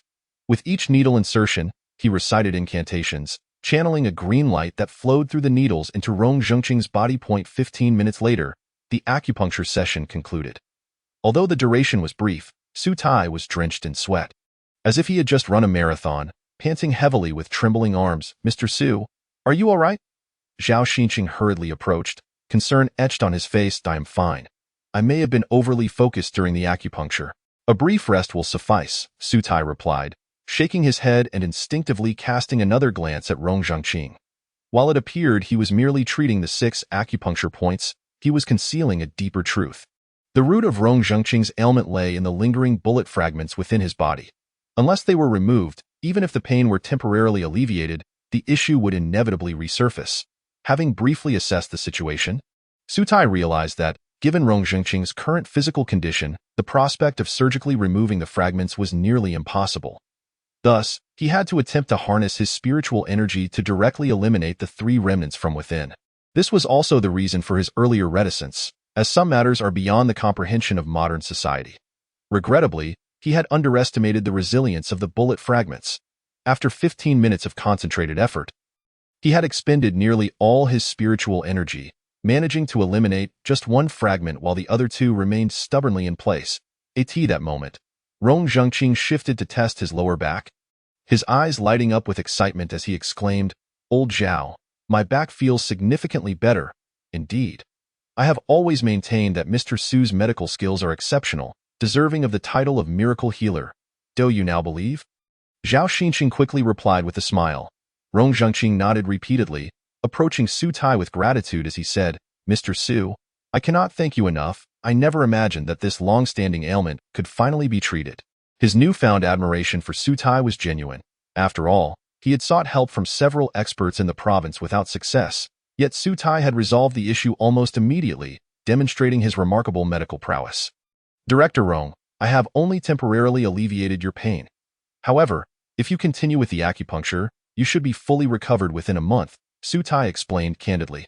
"Excellent. I shall rely on you, Mr. Su." Rong Zhengqing nodded in agreement. At that moment, Zhao Xinqing interjected, "Old Rong, since Su has cured your ailment, you should express your gratitude. At the very least, treat him to a meal. 1 meal is hardly sufficient. Mr. Su, if you have any requests, do not hesitate to ask. Whatever I, Rong, can do, I will do to the best of my ability," Rong Zhengqing declared. Su Tai pondered for a moment before speaking. "Actually, there is a matter I would like to seek your assistance with, but I am unsure if it is appropriate." Chapter 38. The little divine Dr. Su. Of course it's appropriate, Mr. Su. Please, do tell us what the matter is, and I shall take it upon myself to assist old Rong," Zhao Xinqing declared, thumping his chest with assurance. Rong Zhengqing nodded repeatedly, smiling as he added, "Indeed, Mr. Su, feel free to express your wishes, as long as it is within my means. I shall not decline." Su Tai nodded before continuing. "Xin Yuelin from Linjiang Pharmaceutical is my sister. As for her situation." Just as he began to speak, a hint of difficulty appeared on Rong Zhengqing's face. Noticing this, Zhao Xinqing's expression shifted to one of displeasure as he exclaimed, "Old Rong, why are you being so indecisive? Just a moment ago, you stated that you would not back down as long as it was feasible. Yet now, before Su has even finished, you are wavering. How can you still hold your position in the health department?" "Indeed, old Rong, this is not like you at all," chimed in another middle-aged man, reproaching him. "Old Zhao, this matter is well." Rong Zhengqing hesitated. Seeing the situation, Su Tai quickly interjected with a smile. "It's all right, Director Rong, if it's inconvenient, then let it be." Although he was unclear about what his senior sister was intending to address, he could not press the issue further given Rong Zhengqing's evident discomfort. After all, one should not impose upon another simply because they have provided medical assistance. Furthermore, Su Tai held a favorable impression of Rong Zhengqing, appreciating his straightforwardness and lack of pretentiousness. He was well known for his integrity within the health system of Linjiang City. He had no desire to jeopardize Rong Zhengqing's reputation, especially considering the scars born from his service to the nation. "Old Rong, what exactly is the issue? Is it a matter of bribery or some other illicit activity?" Zhao Xinqing inquired with curiosity. Su Tai also turned his attention to the conversation, as he had not previously inquired about the specifics, leaving him uncertain about what Xin Yuelin wished to address. However, based on his understanding of Linjiang Pharmaceutical, it seemed unlikely that any illegal dealings were involved. Rong Zhengqing quickly shook his head, offering a wry smile. "It's not that serious. It's simply that Linjiang Pharmaceutical has recently invited me to give a speech, and I declined." "Just a speech? Is it really necessary to be so hesitant?" Zhao Xinqing shook his head, surprised. He had assumed it was a matter of great significance. Had it been something illicit, he would not have urged him to reconsider. But it turned out to be merely a speech. Rong Zhengqing sighed, pausing before speaking. "Had little Shan approached me earlier, I would have certainly agreed. The issue is that prior to this, Qinghe Pharmaceutical also invited me to speak, and I outright rejected them." "Qinghe, the notorious and scrupulous company? Your refusal was indeed justified, but Linjiang Pharmaceutical is a commendable enterprise from our own city. It cannot be dismissed so easily," Zhao Xinqing remarked sternly. At that moment, the bald man named Wang stepped forward with a smile, saying, "Old Zhao, you seem to misunderstand. The owner of Qinghe Pharmaceutical is the uncle of our deputy mayor Qin. Now it makes sense." Zhao Xinqing replied, enlightenment dawning upon him.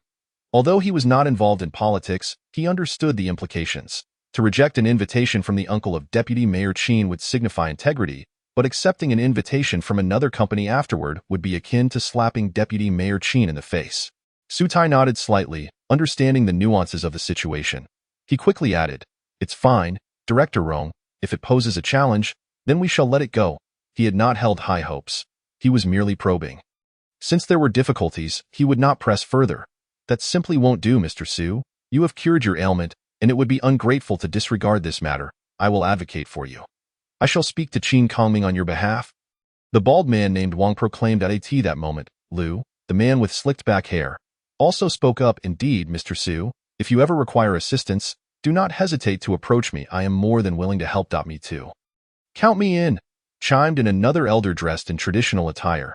After witnessing Su Tai's remarkable medical prowess, they were deeply impressed and eager to befriend such a talented young man. After all, at their age, they all had their share of ailments. Having a divine doctor as a friend held great significance. However, Su Tai felt somewhat out of place amidst such esteemed company.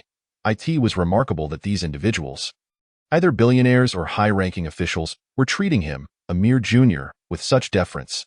Fortunately, a phone call from his father soon interrupted, inquiring why he had not yet descended. Su Tai quickly bid farewell to the group and made his exit. "Mr. Su, please wait. There is something else I would like to ask of you." He was stopped just outside the private room by Lu, who had hurried after him. With a wry smile, Lu Jinbong explained, "My father-in-law has been suffering from insomnia since last year. At times, he cannot sleep at all through the night. I have consulted several renowned doctors from the province, yet none have been able to help. Thus, I seek your assistance." "Insomnia shouldn't be that simple," Su Tai remarked, glancing at Lu Jinbong. After a moment of hesitation, Lu Jinbong nodded. "Indeed, if it were merely insomnia, it would not be a concern. However, in addition to insomnia, my father has developed a habit of sleepwalking in recent months," and he faltered mid-sentence, his expression shifting to one of unease. Chapter 39. A breath of fresh air. "Mr. Lu, is there something unspeakable?" Su Tai asked, intrigued by Lu Jinbong's flickering demeanor. With a deep sigh, Lu Jinbong waved his hand.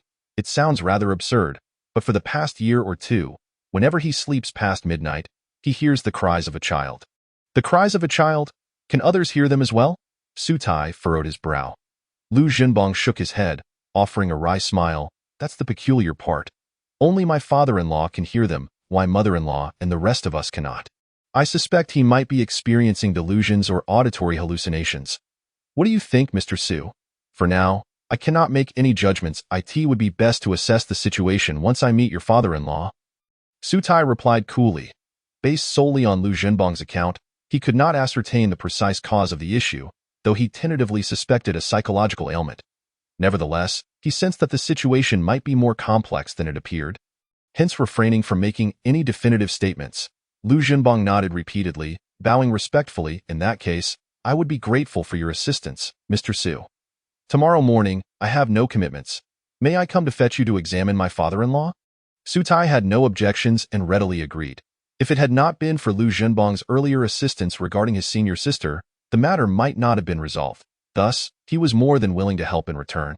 Meanwhile, within the private room, the attitude of Su Tai's relatives had undergone a dramatic transformation.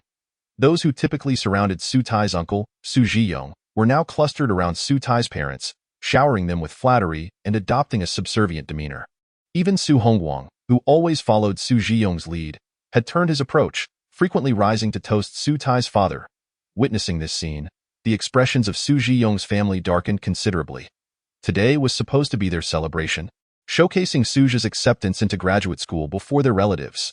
Yet, it seemed that Su Tai had unexpectedly stolen the spotlight. What perplexed Su Zhiyong was how Su Tai, a recent university graduate, had managed to align himself with Zhao Xinqing, a prominent real estate mogul worth billions. Surely, curing the health of Zhao's granddaughter could not warrant such deference. Upon hearing this, Su Zhiyong suddenly understood. He had heard that Zhao valued his granddaughter above all else. In this instance, Su Tai had essentially saved her life, and thus, gratitude was only natural. A life-saving grace could not be lightly dismissed. As Suja lamented his own misfortune, he regretted not pursuing a career in medicine. Had he been the one to heal Zhao Xinqing's granddaughter, he would have been the one basking in the limelight today. At that moment, other relatives of the Su family began to whisper amongst themselves. I always knew Su Tai was destined for greatness. It seems he has indeed saved the life of Zhao's granddaughter. What an honor for our Su family. Of course, I have long asserted that Su Tai's choice to pursue medicine is a commendable path. I believe his future prospects will likely surpass those of everyone present here. Upon hearing such remarks, Su Tai could not help but shake his head and smile wryly, thinking to himself that they seemed to have spoken differently moments ago. However, observing the excitement on his parents' faces, he felt it best to refrain from further comment, choosing instead to immerse himself in his meal. Third brother, I hadn't anticipated that our Su Tai has such a connection with General Zhao. Could you arrange for Su Tai to introduce me to General Zhao sometime? At that moment, Su Zhiyong could no longer contain himself and spoke up. These construction contractors rely heavily on real estate developers for their profits. Establishing a relationship with a tycoon like Zhao Xinqing would be akin to securing a formidable ally, paving the way for his future success. Su Zhongliang scoffed coldly, dismissing the idea. Our Su Tai lacks the capability for such endeavors. He is merely a medical student. I suggest we let Suja handle it instead, as his monthly salary exceeds what our Su Tai earns in an entire year. Upon hearing this, Suja's face flushed with embarrassment, and he quickly coughed to regain his composure, lowering his head. He was acutely aware of his own limitations and knew that without his father's assistance, securing such a high salary would be nearly impossible. Third brother, please don't jest. I'm serious. Moreover, should I earn money, it would also be a way to honor our parents. How about this? If it comes to fruition, I will grant your family a 10% share of the profits. Su Zhiyong hesitated momentarily before speaking through clenched teeth. Just for a few words of assistance, now he was offering a 10% share, which could amount to hundreds of thousands in a year. It was indeed a painful concession. Nevertheless, the thought of the benefits from associating with Zhao Xinqing tempered his reluctance. Su Tai, please consider helping your uncle.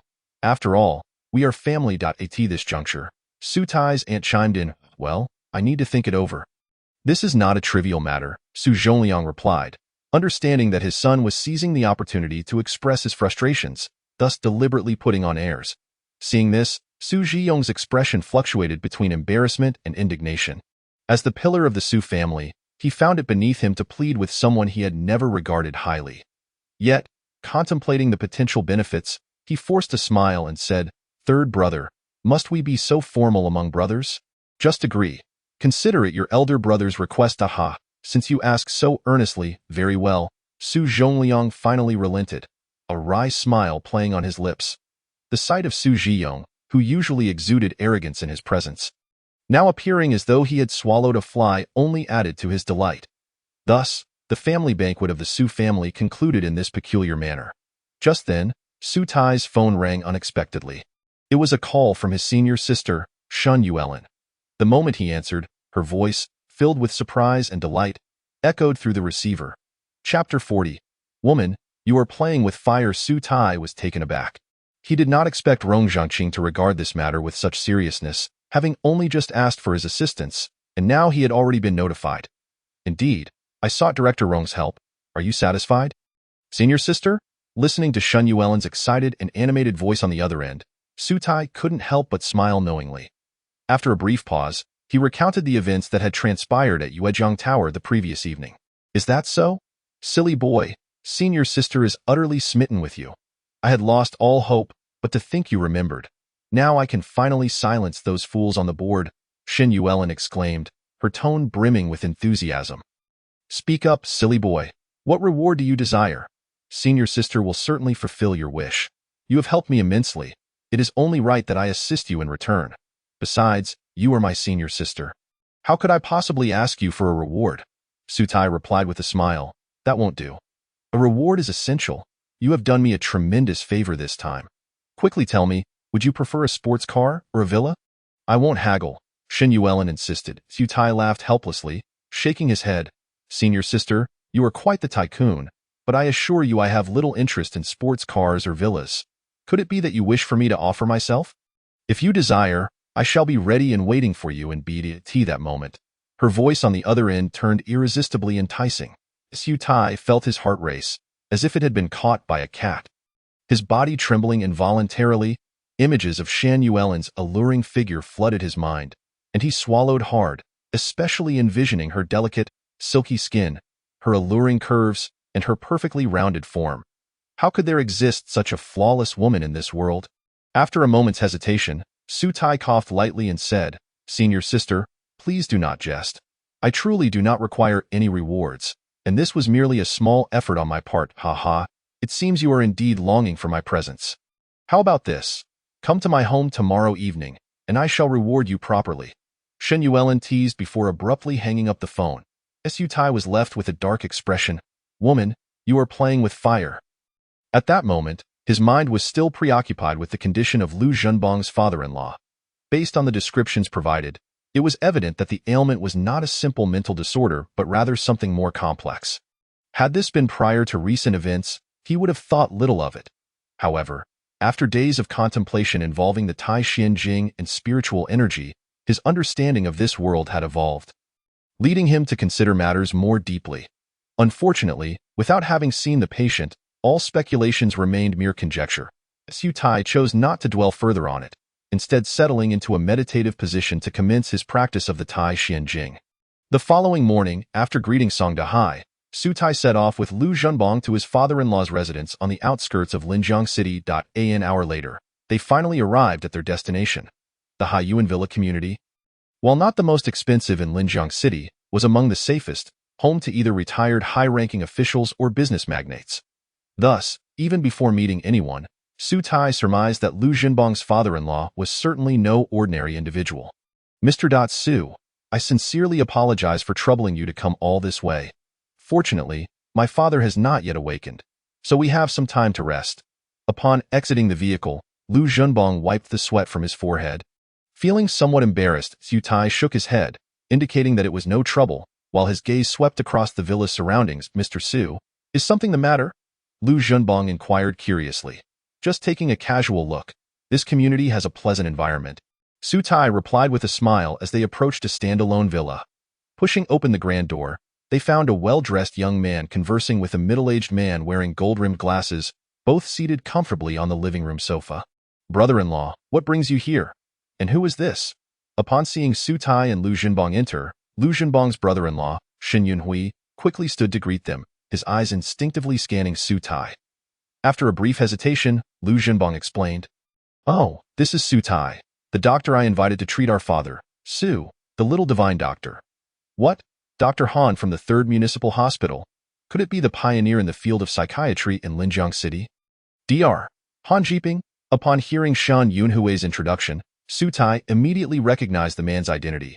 He was quite familiar with the name Han Jiping, as he was an idol of his university roommate, renowned for his research on psychological disorders, even gaining acclaim throughout the Jiangnan region.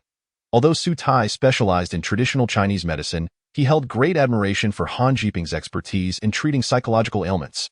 "Indeed, that is me," the middle-aged man replied, his tone somewhat frosty, failing even to lift his head, displaying an air of arrogance. As a star figure in Linjiang City's psychiatric field, he had long grown accustomed to the adoration of admirers. Thus he paid little mind to Su Tai's excited reaction. "Dr. Han, it's an honor to meet you. I greatly benefited from your work, A History of Mental Illness, during my university days," Su Tai said, not overly concerned, instead smiling as he continued. "After all, encountering someone of such stature up close was a rare opportunity. Oh, you also study psychiatry?" Han Jiping glanced at Su Tai, intrigued.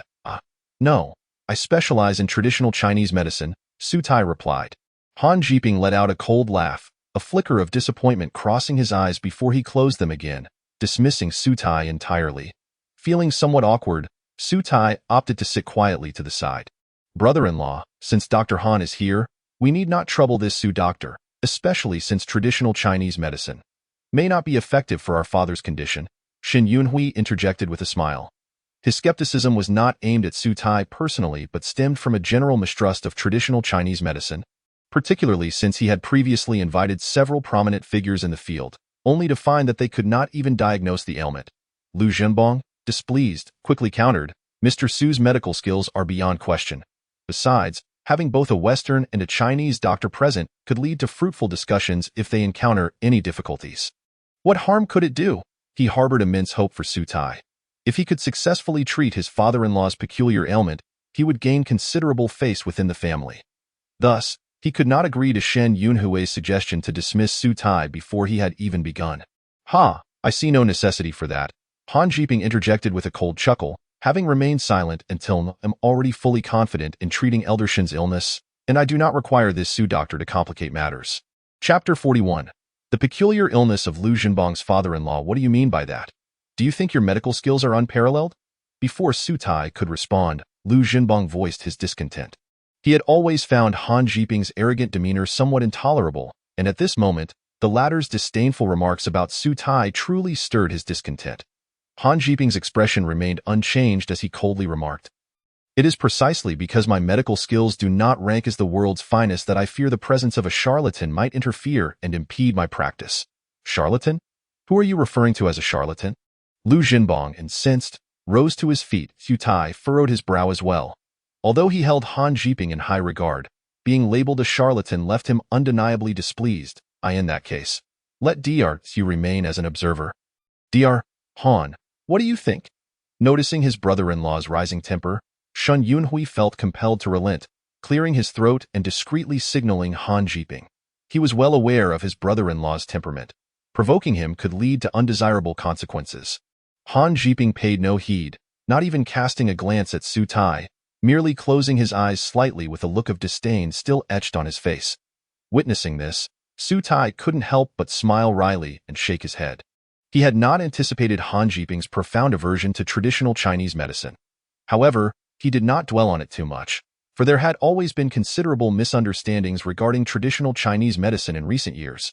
Compounded by the presence of numerous quacks and frauds within the field, resulting in its poor reputation in the medical community. As a leading figure in the realm of mental health, Han Jiping naturally harbored some biases against traditional Chinese medicine. Why is Zhenbang here today? At that moment, a feeble voice drifted down from upstairs, followed by the slow descent of an elderly man with a head of silver hair, clad in a sharply tailored Zhongshan suit. His complexion was pale, his lips tinged with a purplish hue, and his gaze appeared unfocused, resembling someone who had just awakened. A faint aura of dark energy seemed to linger at his brow, and his overall demeanor suggested he was in a state of profound fatigue. Nevertheless, his every gesture still exuded an undeniable aura of authority, indicative of a man who had once held a high position. Without needing an introduction, Su Tai could surmise that this was Lu Zhenbang's father-in-law, Shenwanqing. Dr. Han, I sincerely apologize for keeping you waiting. I had a restless night and could only manage a brief nap during the day.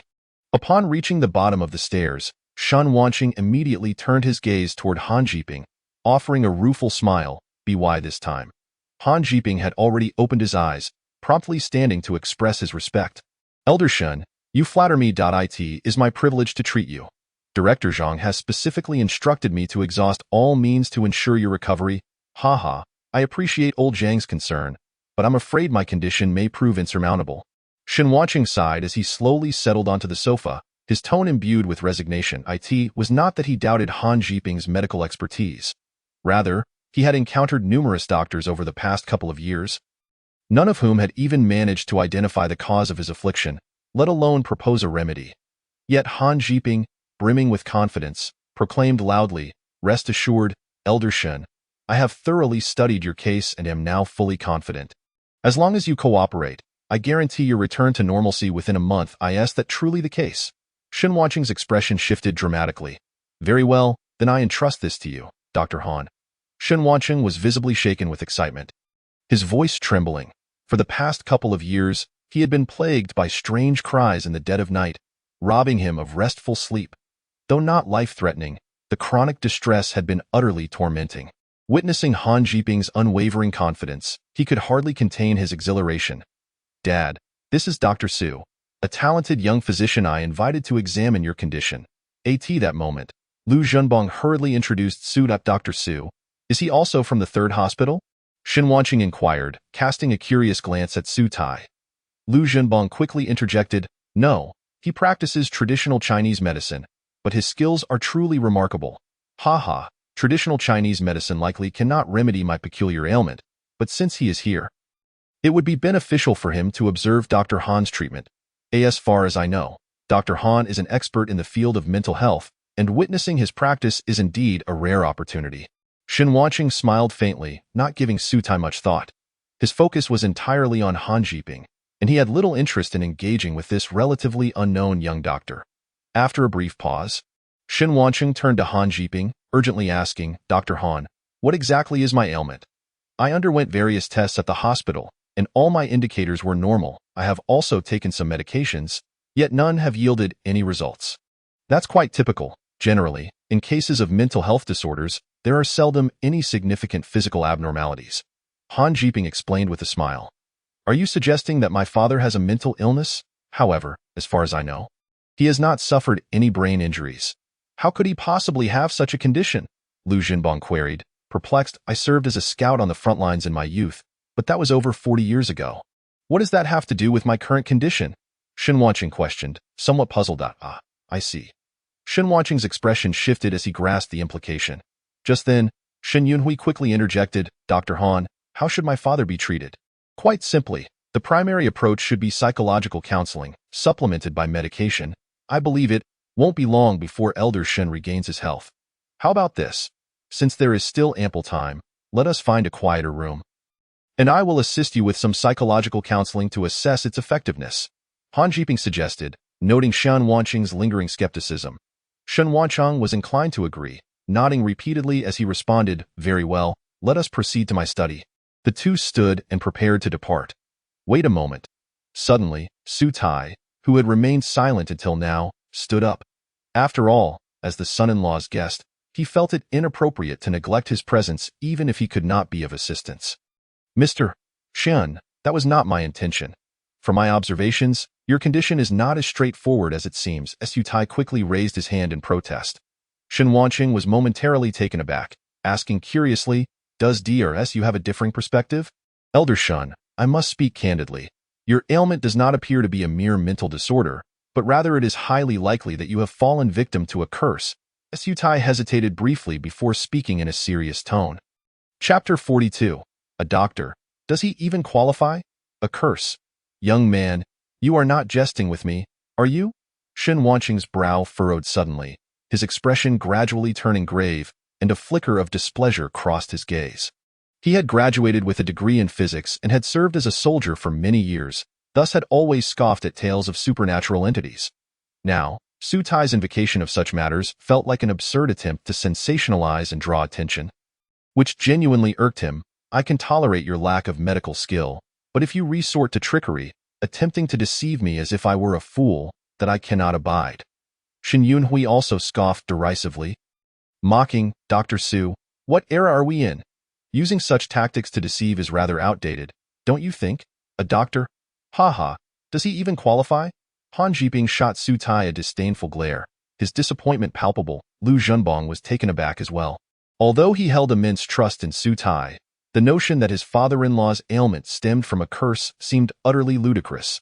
Amidst the skeptical gazes directed towards him, Su Tai remained undeterred, continuing, "Elder Shen, please believe me. I am not a charlatan. I hope you can reflect carefully on whether. Youth, I have already stated that I do not believe in such matters. If you insist on pursuing this charade in my home, do not blame me for being unkind." Shen Wanqing waved his hand dismissively, interrupting Su Tai's words. He then stood up, preparing to leave. "Dad, why not allow him to finish his thoughts? Perhaps he has a valid point." Lu Zhenbong stepped forward, urging softly. While he too harbored a skeptical attitude towards such superstitions, he firmly believed that Su Tai would not speak without reason. There must be some cause behind his assertions.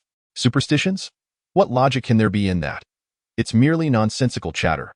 Shen Wanqing huffed, casting another cold glance at Su Tai, sternly warning, "Zhenbong, do not blame me for not advising you. If you continue associating with such individuals, you will no longer be welcome in the Shen family." With that, he disregarded the conversation and directly followed Han Jiping toward the study. Watching his father-in-law's departing figure, Lu Zhenbong appeared distressed. It was the first time he had witnessed such fury. "Leaving him at a loss. Brother-in-law, I'm not criticizing you, but you know how my father is. He despises anything related to superstition. IDS, no surprise he would be furious at your invitation of a quack. Shin Yunhui remarked, relishing the situation. Lu Jinbong's expression darkened, replying unpleased, do not speak carelessly. Mr. Su is not what you think. Had this been before, he would undoubtedly have dismissed Su Tai's words and joined Shin Yunhui in mockery. However, following the events of the previous night, he was convinced that Su Tai's claims were rooted in some form of truth. Su Tai quickly gestured that it was of no consequence, yet his gaze inadvertently fell upon the rear garden of the villa. Mr. Su, I sincerely apologize. I must go fetch the car. Please wait for me. Noticing Su Tai's distraction, Lu Jinbong hurriedly stated, wait a moment. I cannot leave today. From my observations, Elder Shun is heavily burdened with negative energy, likely targeted by someone. If not addressed promptly, there is a significant risk to his life within 3 days, Su Tai urgently interjected, blocking Lu Jinbong's path. Upon hearing this, Lu Jinbong's complexion paled, unable to suppress his exclamation. Note it cannot be that serious. Such alarmism. There is no curse in this world. He is merely fearful that Dr. Han will cure my father and expose his deceit.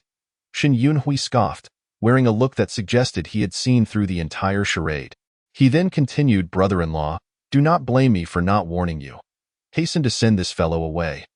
Otherwise, when my father emerges and sees him still here, you will truly be in trouble, his words. Lu Jinbong found himself in a quandary. He recognized that Shin Yunhui was indeed speaking the truth, yet he could not dismiss Su Tai's concerns. After a moment of contemplation, he resolved to trust Su Tai, and promptly said, Mr. Su, please stay. I will have a word with my father-in-law later. Su Tai nodded slightly, then lifted his gaze to scan the villa's rear garden, curiously inquiring, when was this garden constructed? It appears rather new. Without providing an explanation, Su Tai stood up and took a stroll around the garden. Eventually, his gaze fell upon a rockery to the left, and he spoke solemnly. Mr. Lu, if you wish to save your father-in-law's life, you must immediately send someone to move this rockery. Upon hearing Su Tai's words, Shin Yunhui, who had been watching from the side, became anxious. He grasped Lu Jinbong's arm and exclaimed urgently, brother-in-law, you can't possibly believe this fraud. Can you? I advise you to send him away quickly. Otherwise, when my dad sees you messing around, he will surely fly into a rage. It's all right. I trust Mr. Su, Lu Jinbong declared resolutely, then promptly called for several strong subordinates to come over. After a brief preparation, the group was ready to move the rockery. Just then, Han Jiping and Shan Wanqing emerged from the study, having concluded their psychological counseling session. Upon noticing that Su Tai had not yet departed, Shan Wanqing frowned and admonished sternly, Jinbong, why is he still lingering here? If he doesn't leave soon, I will have no choice but to call the police. Hearing this, Shan Wanqing's face turned a mix of green and red with anger, and he bellowed, this is utterly outrageous. Yunhui, call the police immediately. This fraud must be apprehended today. He had encountered arrogant swindlers before, but never one so brazen as to meddle with his family's rockery. If this continued, he feared they might even dare to demolish the house itself. Su Tai hurriedly stepped forward and asserted, Mr. Shun, please believe me, your ailment is not of a psychological nature. There is a deeper issue at play. Please grant me a moment, and I assure you I will provide a satisfactory explanation, Mr. Shun. Since this young man is so insistent, why not give him a chance? Otherwise, he will never relent. Han Jiping interjected unexpectedly. As he spoke, he cast a meaningful glance at Su Tai, aware that to expose Su Tai's deceit, they first needed Lu Jinbong to be convinced of the fraud's existence. Thus, once the rockery was moved and nothing was found, the trickery would unravel effortlessly. Shan Wanqing clearly understood Han Jiping's implication. After a moment's hesitation, he coldly stated, very well, I can grant him this opportunity, but let me make it clear. If he fails to prove his claims, I will not hesitate to involve the authorities. Chapter 43. Today's revelation. As the sound of the electric drill filled the air, the surrounding concrete was gradually cleared away. Given the rockery's relatively small size, it could be moved with just a few pairs of hands working together. Dad, look at that guy's serious demeanor. Could there really be something sinister beneath the rockery? Shin Yunhui couldn't help but ask out of curiosity. Initially, he found it quite ludicrous, but witnessing Su Tai's calm demeanor began to shake his confidence. Indeed, there is no such thing as curses. It is all nonsense, and only someone like your brother-in-law would believe it. Shin Wanqing scoffed, displaying his dissatisfaction with this son-in-law. Hearing his father-in-law's criticism, Lu Zhenbong forced a bitter smile and dared not respond, though he felt a pang of anxiety. If something truly lay beneath the rockery, he would emerge as a hero, but if Su Tai's judgment proved erroneous and nothing was found, his standing with his father-in-law and within the family would be irreparably damaged. Dad, please don't say that. My brother-in-law is just momentarily confused. Ultimately, it's the fraud's cunning that has led him astray. Shen Yunhui quickly defended Lu Zhenbong. After all, he didn't want to jeopardize family ties over a trivial matter. Han Jiping nodded in agreement, adding, indeed, while Mr. Lu commands respect in the business world, he is still rather young and inexperienced with swindlers. It's understandable to be deceived once or twice, as long as one recognizes the error in time. Upon hearing these two defend him, Shen Wanqing's expression softened slightly. He then shot Lu Zhenbong a fierce glare and warned, Zhenbong, I do not know what this young man has done to you previously, but heed my advice. If nothing is found beneath the rockery, do not stand in the way of us contacting the police. I will not be courteous. There is no need for Mr. Shan to call the police. If nothing is found beneath the rockery, I will voluntarily confess, Su Tai suddenly remarked with a smile, appearing unfazed. In truth, the moment he entered the community, he sensed something was amiss. Although the location of Haiwan Villa community may not have been selected based on feng shui principles, it was indeed nestled by mountains and water, boasting an excellent environment. However, upon entering the gate, he felt a faint aura of malice lingering in the air. Upon seeing Shan Wanqing, whose face exhibited a dark aura, he concluded that the symptoms of insomnia and hallucinations were not due to illness, but rather the result of this malice at play. Unfortunately, due to the continuous interference from Shan Wanqing and others, he was unable to pinpoint the source of this malice until he observed the rockery, which confirmed his suspicions. Quite the act of righteousness you put on. To be frank, I was present when this rockery was constructed. If it truly concealed something, would I not be aware of it? Just then, Shan Wanqing suddenly sneered at Mr. Su. It seems you have indeed guessed correctly. There is indeed something beneath the rockery. As soon as Shan Wanqing's words fell, Lu Zhenbong, who was assisting beside the rockery, abruptly called out. Upon hearing this, the faces of Shan Wanqing, Han Jiping, and the others, which had been filled with disdain, suddenly froze, and they stared at Su Tai in astonishment. Su Tai, wearing an expression of assurance, smiled and said, Mr. Shan, since there is indeed something, shall we take a closer look? All right. Shan Wanqing replied, his face reddening as he hurriedly complied. His mind was still filled with questions. After all, he had been the one overseeing the construction of the rockery, so how could the workers possibly hide something right under his nose? Without further delay, he rose and quickly followed Su Tai toward the rockery. Meanwhile, Lu Zhenbong and several subordinates had already retrieved a sealed ceramic jar from the pond beneath the rockery. The jar was covered in mud and aquatic plants, appearing as though it had been submerged for an extended period. Quick, open it and see what's inside, Shen Wanqing urged, furrowing his brow. Even though he did not believe in such superstitions, the appearance of such an object beneath the family rockery compelled him to take it seriously. Lu Zhenbong glanced at Su Tai, and upon seeing no objection, nodded and swiftly donned waterproof gloves to remove the lid from the ceramic jar. Instantly, a bizarre scene unfolded before everyone's eyes. Inside the jar lay a desiccated black cat, with a 7-inch iron nail driven through the center of its head, creating an eerily macabre spectacle. What on earth is this? Lu Zhenbong instinctively took a few steps back, his face turning ashen with fright. Shen Yunhui quickly turned away, unable to bear a second glance, even though he did not believe in such phenomena. The sight was enough to send shivers down his spine. Shen Wanqing, though silent, also wore a grim expression. Having lived for many years, he had encountered many things, yet this was his first encounter with something so peculiar. Upon hearing Lu Zhenbong's words, the gazes of Shen Wanqing, Han Jiping, and the others turned to Su Tai, rubbed his nose thoughtfully and remarked, This appears to be a method of cursing. While I have never seen it before, I can be certain that Mr. Shen's ailment is caused by this object. That is sheer nonsense. There is no correlation between the two. Han Jiping, who had remained silent until now, suddenly interjected loudly. Yet, Dr. Su claimed there was something beneath the rockery, and we have indeed found it. How do you explain that?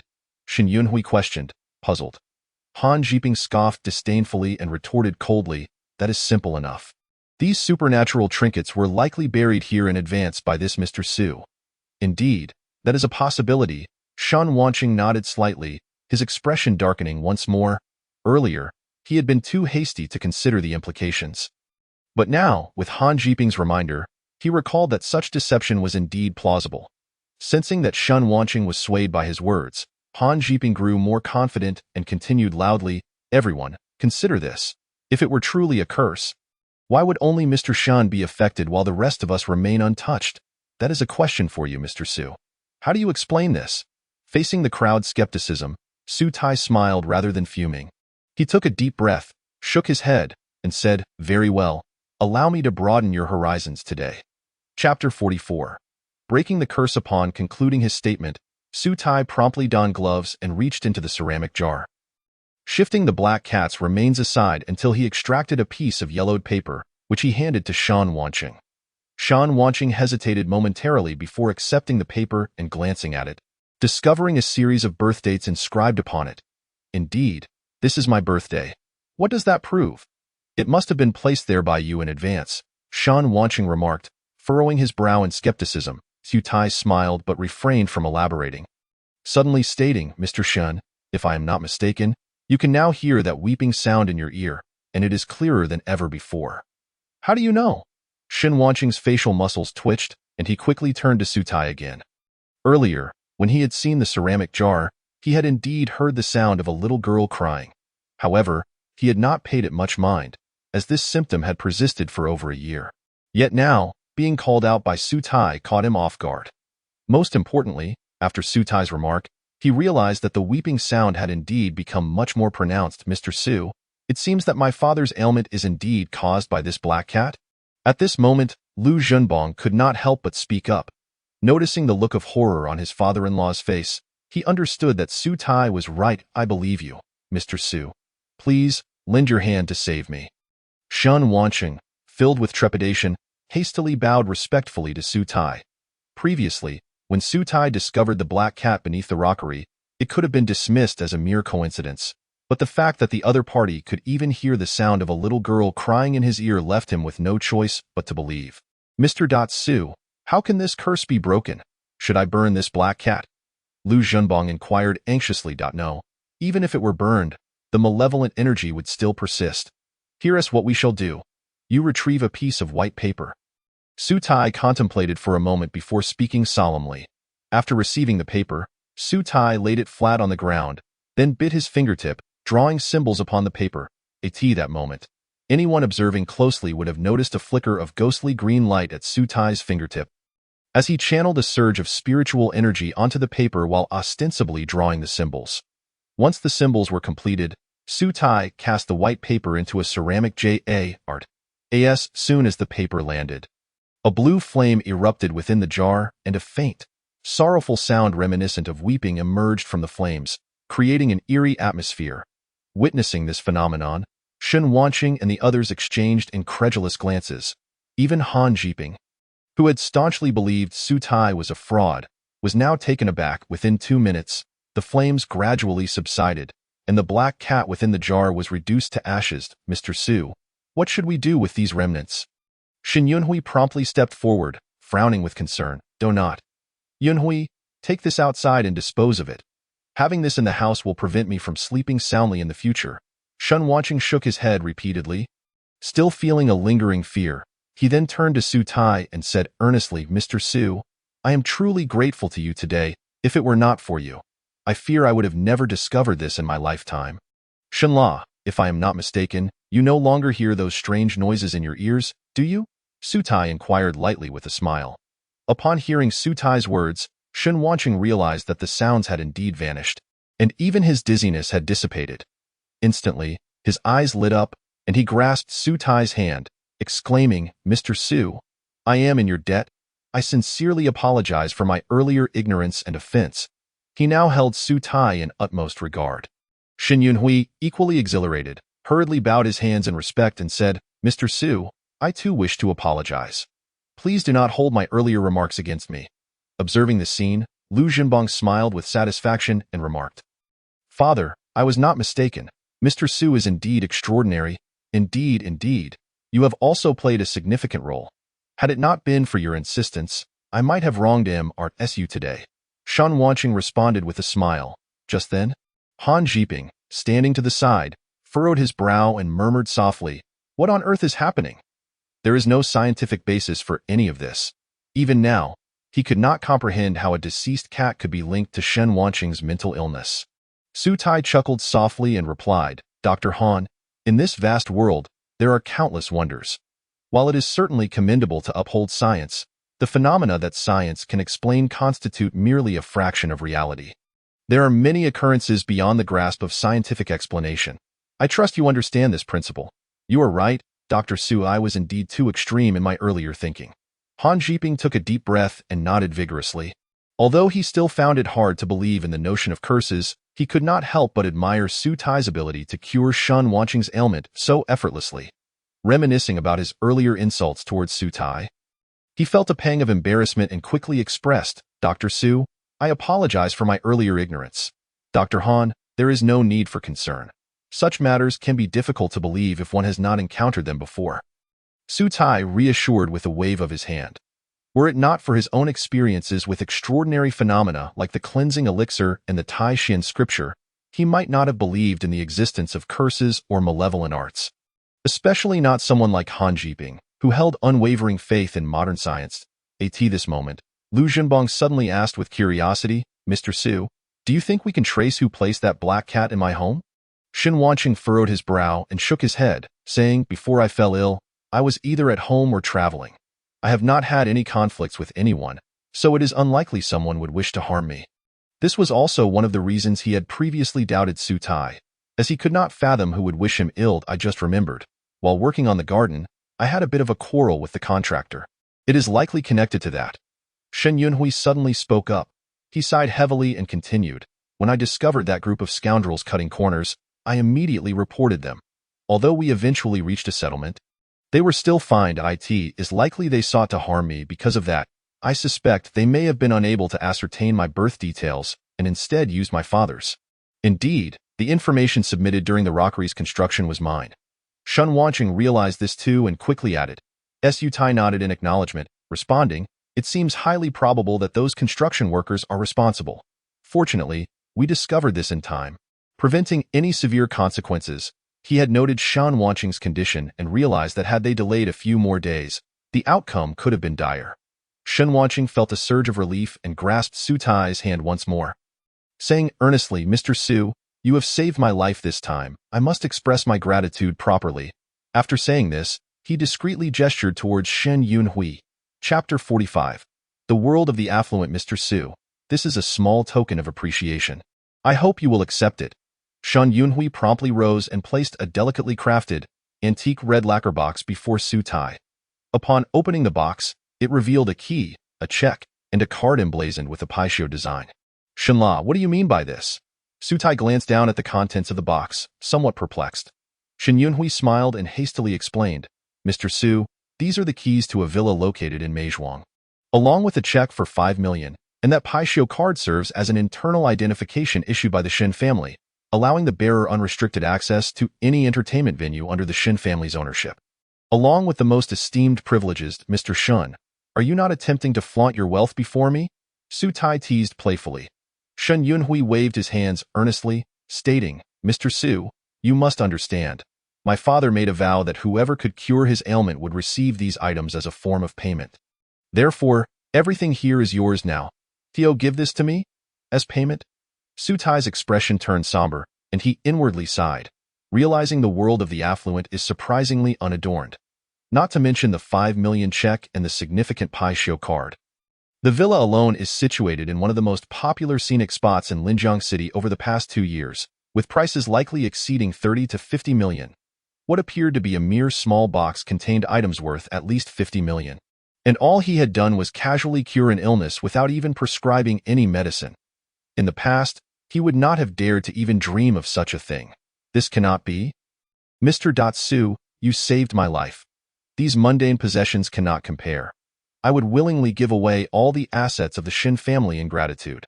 Shen Wanqing exclaimed loudly. This was heartfelt, as he knew Su Tai had saved his life. How could such trivialities as a villa or a check be compared? In that case, I shall not press the matter further. Seeing Su Tai's resolute stance, Shen Wanqing felt it inappropriate to insist and could only sigh. His impression of Su Tai improving once more, mature and composed, extraordinarily capable, and possessing outstanding character. He found this young man quite admirable. Mr. Su, the Meizhuang Resort happens to have shares from my family, and with its recent reopening, numerous entertainment offerings have been added. You could take your girlfriend there for a weekend getaway. Shen Yunhui said with a smile, I do not have a girlfriend. I am but a solitary soul. Su Tai replied with a wry smile and a shake of his head. What? Mr. Su is still single. Should I introduce someone to you? At Su Tai's words, Shen Wanqing's eyes instantly brightened. He genuinely admired Su Tai and had been seeking an opportunity to cultivate a relationship. If the Shen family's granddaughter were to marry him, they would essentially become one family. Before Su Tai could respond, Lu Zhenbong quickly interjected, Father, what era are we in? Nowadays, we advocate for love based on freedom. And besides, with Mr. Su's exceptional qualities, surely he does not need your assistance in finding a partner. That is true, that is true. Shen Wanqing laughed repeatedly, yet his resolve strengthened internally. Su Tai, however, paid no mind to Shen Wanqing's thoughts.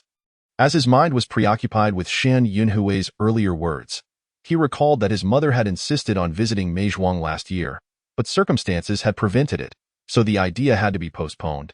Now, with his father's leg injury nearly healed, it would be the perfect opportunity for the elderly couple to enjoy a trip. Mr. Su, allow me to escort you. Lu Zhenbong hurriedly prepared to rise. That moment, Shen Yunhui stopped Lu Zhenbong, saying with a smile, Brother-in-law, allow me to take you. I have repeatedly contradicted MRTSU today, so let this serve as an apology. Haha, you are quite perceptive. Lu Zhenbong chuckled lightly and said no more. Zhenbong, this young Su is indeed commendable, and I believe he and Xiaoxin are quite compatible. If the two of them were to unite, it would be splendid. As he watched Su Tai depart, Shen Wanqing's face was still adorned with an expression of hopeful anticipation. Father, you need not worry about this matter. From my observations, this MRTSU is certainly not an ordinary individual and may not even regard the Shen family's modest estate, Lu Zhenbong remarked with a rueful shake of his head. Upon hearing his son-in-law's words, Shen Wanqing felt a twinge of dissent, but seemed to ponder something, ultimately nodding in agreement with a sigh. You are right, but one must still make an attempt. I shall leave the arrangements to you. Observing his father-in-law's resolute demeanor, Lu Zhenbong could only acquiesce, silently contemplating that perhaps only Su Tai could manage the little enchantress of the Shen family. Upon exiting the Shen family villa, Shen Yunhui had already parked the car at the entrance. A sleek black Mercedes SUV stood gleaming, exuding an air of elegance. Once inside, Shen Yunhui proactively clasped his hands in greeting towards Su Tai, his face flushed with embarrassment. Mr. Su, I sincerely apologize for today. Had it not been for you, I shudder to think what my father might have encountered. Mr. Shen, you are too kind. It was merely a trivial matter, Su Tai replied with a gentle smile, dismissing the concern. Shen Yunhui nodded slightly, returning the smile. Your magnanimity is commendable, Mr. Su. Actually, I have a small favor to ask of you. Please, do not hesitate to speak, Mr. Shen, Su Tai responded with a smile, already anticipating that Shen Yunhui had a request. After a moment of hesitation, Shen Yunhui finally stammered, to be candid. I have been experiencing some minor health issues and would like to ask MRTSU for your assistance in examining my condition. Oh? Su Tai raised his head, casting a discerning glance over Shen Yunhui, nodding thoughtfully. Mr. Shen, you have been suffering from persistent lower back pain, cold extremities, and intermittent tinnitus. Have I not hit the nail on the head? Goodness, how astute you are. How could you possibly know? Truly, you are a miraculous healer, able to discern my symptoms without any instruments or pulse examination. My brother-in-law was absolutely right about you, Shen Yunhui exclaimed, his face a mask of astonishment. The fact that Su Tai could so readily articulate his ailments without any form of examination left him utterly flabbergasted. Su Tai smiled lightly, refraining from elaborating further. Though inwardly he shook his head, it was evident that Shen Yunhui's pallor and lackluster complexion were indicative of severe kidney deficiency, an observation that was quite straightforward to make. Yet, he chose not to expose this fact. Instead saying, let us proceed this way, Mr. Shen. I shall prescribe you a remedy. If you adhere to it, you should see results within 3 days. Excellent. Shin Yunhui was greatly impressed by Su Tai and readily agreed. At that moment, he suddenly recalled another matter and asked with curiosity, "By the way, Mr. Su, my wife has been rather irritable lately and frequently lashes out at me without cause. Is there any remedy for this?" "Well, once your condition improves, her temperament will naturally align as well," Su Tai replied with a smile. Given the extent of Shun Yunhui's kidney deficiency, it was only logical that their marital life would be fraught with discord. At their age, unmet desires would inevitably lead to frustration. Shun Yunhui was still somewhat perplexed, but seeing Su Tai's earnest expression, he refrained from further inquiry. He hastily handed Su Tai a business card, saying, "Mr. Su, here is my number. Should you ever require assistance, feel free to reach out." At his stature, it was increasingly evident to Shin Yunhui just how significant it was to cultivate a relationship with Su Tai. Though he may seem inconspicuous now, he firmly believed that it would not be long before Su Tai's name would echo throughout Linjiang City. Su Tai, however, did not dwell on this and pocketed the card after a brief glance. Shin Yunhui, satisfied, then inquired, "Mr. Su, where are we headed?" Not long ago, he had received a message from Shen Yuelin requesting him to meet at the company desk. As the senior sister had commanded, he dared not delay. Yet, he found himself wondering what urgent matter could require his presence at this hour. Chapter 46. Is the junior brother merely a plaything? The headquarters of Linjiang Pharmaceuticals is situated in the new district to the north of Linjiang City. Although it is not located in the heart of the city, the two uniquely designed 37-story buildings are well known throughout Linjiang. Standing before the Grand Fade, observing the bustling lobby, Su Tai could not help but reflect on the magnitude of it all. Though under 30, Shun Yuelin had successfully managed such an immense enterprise, rivaling even the seasoned veterans like Zhao Xinqing, which left him in profound admiration. My senior sisters are all extraordinary. How could I, as their junior brother, possibly be a hindrance to them? Su Tai mused inwardly. After a moment's hesitation, he sent a text to Shun Yuelin, notifying her of his arrival downstairs. Knowing the critical decisions she regularly dealt with, he was mindful that while she would not worry about him leaking any information, the employees might think otherwise, and he wished to avoid any complications. "No, my senior sister misses you. She wishes to see you now." As matters unfolded, he had no choice but to proceed directly to the executive office on the 23rd floor, following the address provided by Shun Yuelin. Upon knocking, he found her engaged in conversation with several middle-aged men clad in suits. With a subtle nod, he took a seat nearby.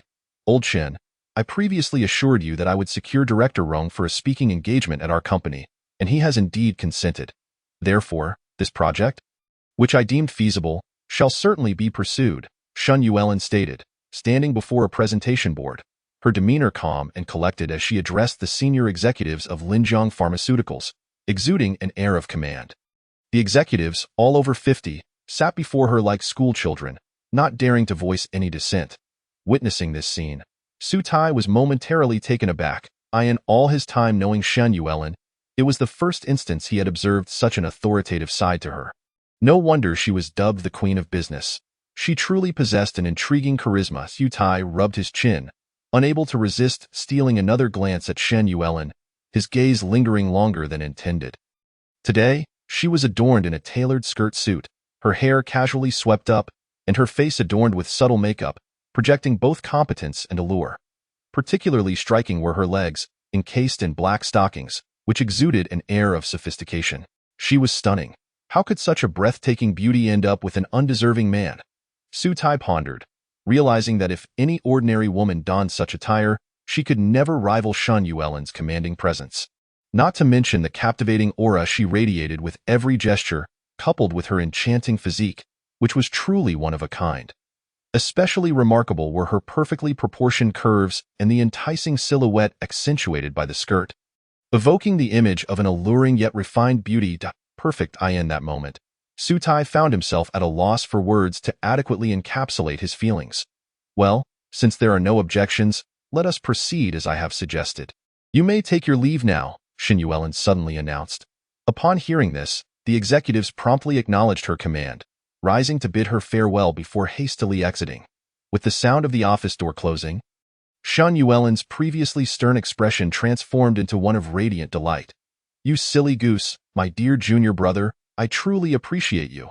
Had it not been for your assistance, I would have been at a loss for how to handle today's situation, she exclaimed excitedly before rushing over to envelop Su Tai in a warm embrace. Taken aback by Shan Yuelin's sudden affection, Su Tai found himself momentarily breathless, overwhelmed by the softness of her embrace and the alluring fragrance that enveloped him. Leaving his mind in a dizzying haze, unsure of where to place his hands, "Sister, that's enough. We must observe the boundaries between genders." After a brief hesitation, he quickly pushed her away. It was not that he did not wish to hold Shan Yuelin. Rather, he feared that if this continued, he might succumb to temptation. Unfazed, Shan Yuelin playfully tousled Su Tai's face a few times before giggling. "What's this? Are you being shy with your senior sister?" Su Tai could only offer a wry smile and shake his head.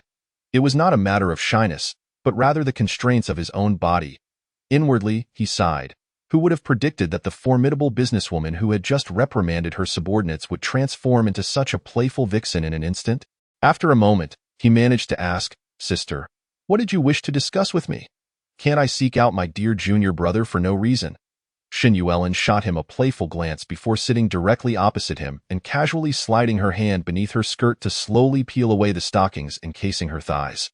As the smooth, pale skin became visible, Su Tai felt his mind race, nearly overwhelmed by the sight. There were few things more tantalizing than a woman sitting before him removing her stockings, especially one of such exquisite beauty and figure. To make matters worse, from his angle, he could almost catch a glimpse of what lay beneath her skirt, illicit fragrant. Just as Su Tai was lost in thought, a stocking suddenly landed on his face. Indeed, it is exquisitely fragrant, and undeniably, it carries the scent of a woman. Su Tai felt his mind short-circuit, realizing only moments later that Shan Yuelin's stocking had slid down his face and fallen to the floor. Embarrassed, he cleared his throat and averted his gaze. "Well, what do you think? Are my legs attractive?" Shan Yuelin laughed, tossing the other's stocking towards him. Su Tai's face flushed crimson, and he replied with a wry smile. "Sister, could you perhaps exercise a bit of discretion? I am, after all, your junior brother." "What of it? Is a junior brother not merely a plaything?" Shan Yuelin chuckled, covering her mouth lightly before unabashedly resting her feet upon Su Tai's lap. Faced with this situation, Su Tai could hardly suppress the urge to swallow hard. Shan Yuelin's feet are exquisitely fair and delicate, round and charming, devoid of any blemish and entirely free of odor. They even exude a subtle fragrance reminiscent of herbs, indicating that she must diligently care for them daily. The phrase carved from powder and jade pales in comparison. Gazing at those feet, which lay before her like lovely petals, Su Tai felt a peculiar discomfort akin to being clawed by a cat. "What are you dawdling for? Hurry up and give your senior sister a massage," Shan Yuelin suddenly exclaimed. Su Tai was momentarily taken aback, instinctively glancing up at her in disbelief, wondering if such a stroke of fortune truly existed in this world. "What, do you find your senior sister distasteful?" Shan Yuelin pouted, her displeasure evident. Su Tai hastily shook his head, assuring her otherwise, secretly lamenting that such beautiful feet must be desired by countless men. How could he possibly find them unappealing? Without further ado, he took her feet in his hands and began to gently knead them. Shan Yuelin's insteps were as smooth and soft as a baby's skin, offering an exquisite tactile sensation that made Su Tai feel as though he were floating, engulfed by an almost surreal feeling. And his mind began to wander. However, he quickly steadied his thoughts, channeling the energy within him to traverse the acupoints on Shan Yuelin's feet with his fingertips. How delightful that moment! Shan Yuelin suddenly let out a soft moan. Her previously tranquil expression now transformed into one of rapture. She felt as if her body had been electrified, tingling with a warmth that surged from her soles and radiated throughout her being, stirring emotions that had long been suppressed into gentle ripples. Chapter 47. Senior sister, I apologize. I was just pressing randomly. Senior sister, the feet are the areas of the body where blood vessels and nerves are most densely distributed. The 3 yin and 3 yang meridians converge here, connecting through channels to the entire body. Thus, any ailment will manifest in the feet. As his words trailed off, Su Tai's fingertips landed on Shan Yuelin's kneading acupoint, and he added with a smile, "Indeed, your stomach is fine, and your kidneys are also in good condition. Your liver is satisfactory. Your heart is quite healthy." As he spoke, his fingers glided over several acupoints on her feet, such as Taichung, Yongquan, And by that tickles. So ticklish, so comfortable. At this juncture, Shan Yuelin, who had been reclining on the sofa with her eyes closed, suddenly let out a series of soft sounds. She felt as if she were basking in the warmth of a winter sun. Her body enveloped in a soothing warmth, complemented by the delightful tingling sensation in her feet, which inexplicably birthed a sense of anticipation and excitement within her. Where does it tickle? Su Tai instinctively looked up at Shan Yuelin, perplexed. Typically, when massaging the acupoints on the soles, one would only feel pain if there was an ailment. If one were healthy, no other sensations should arise.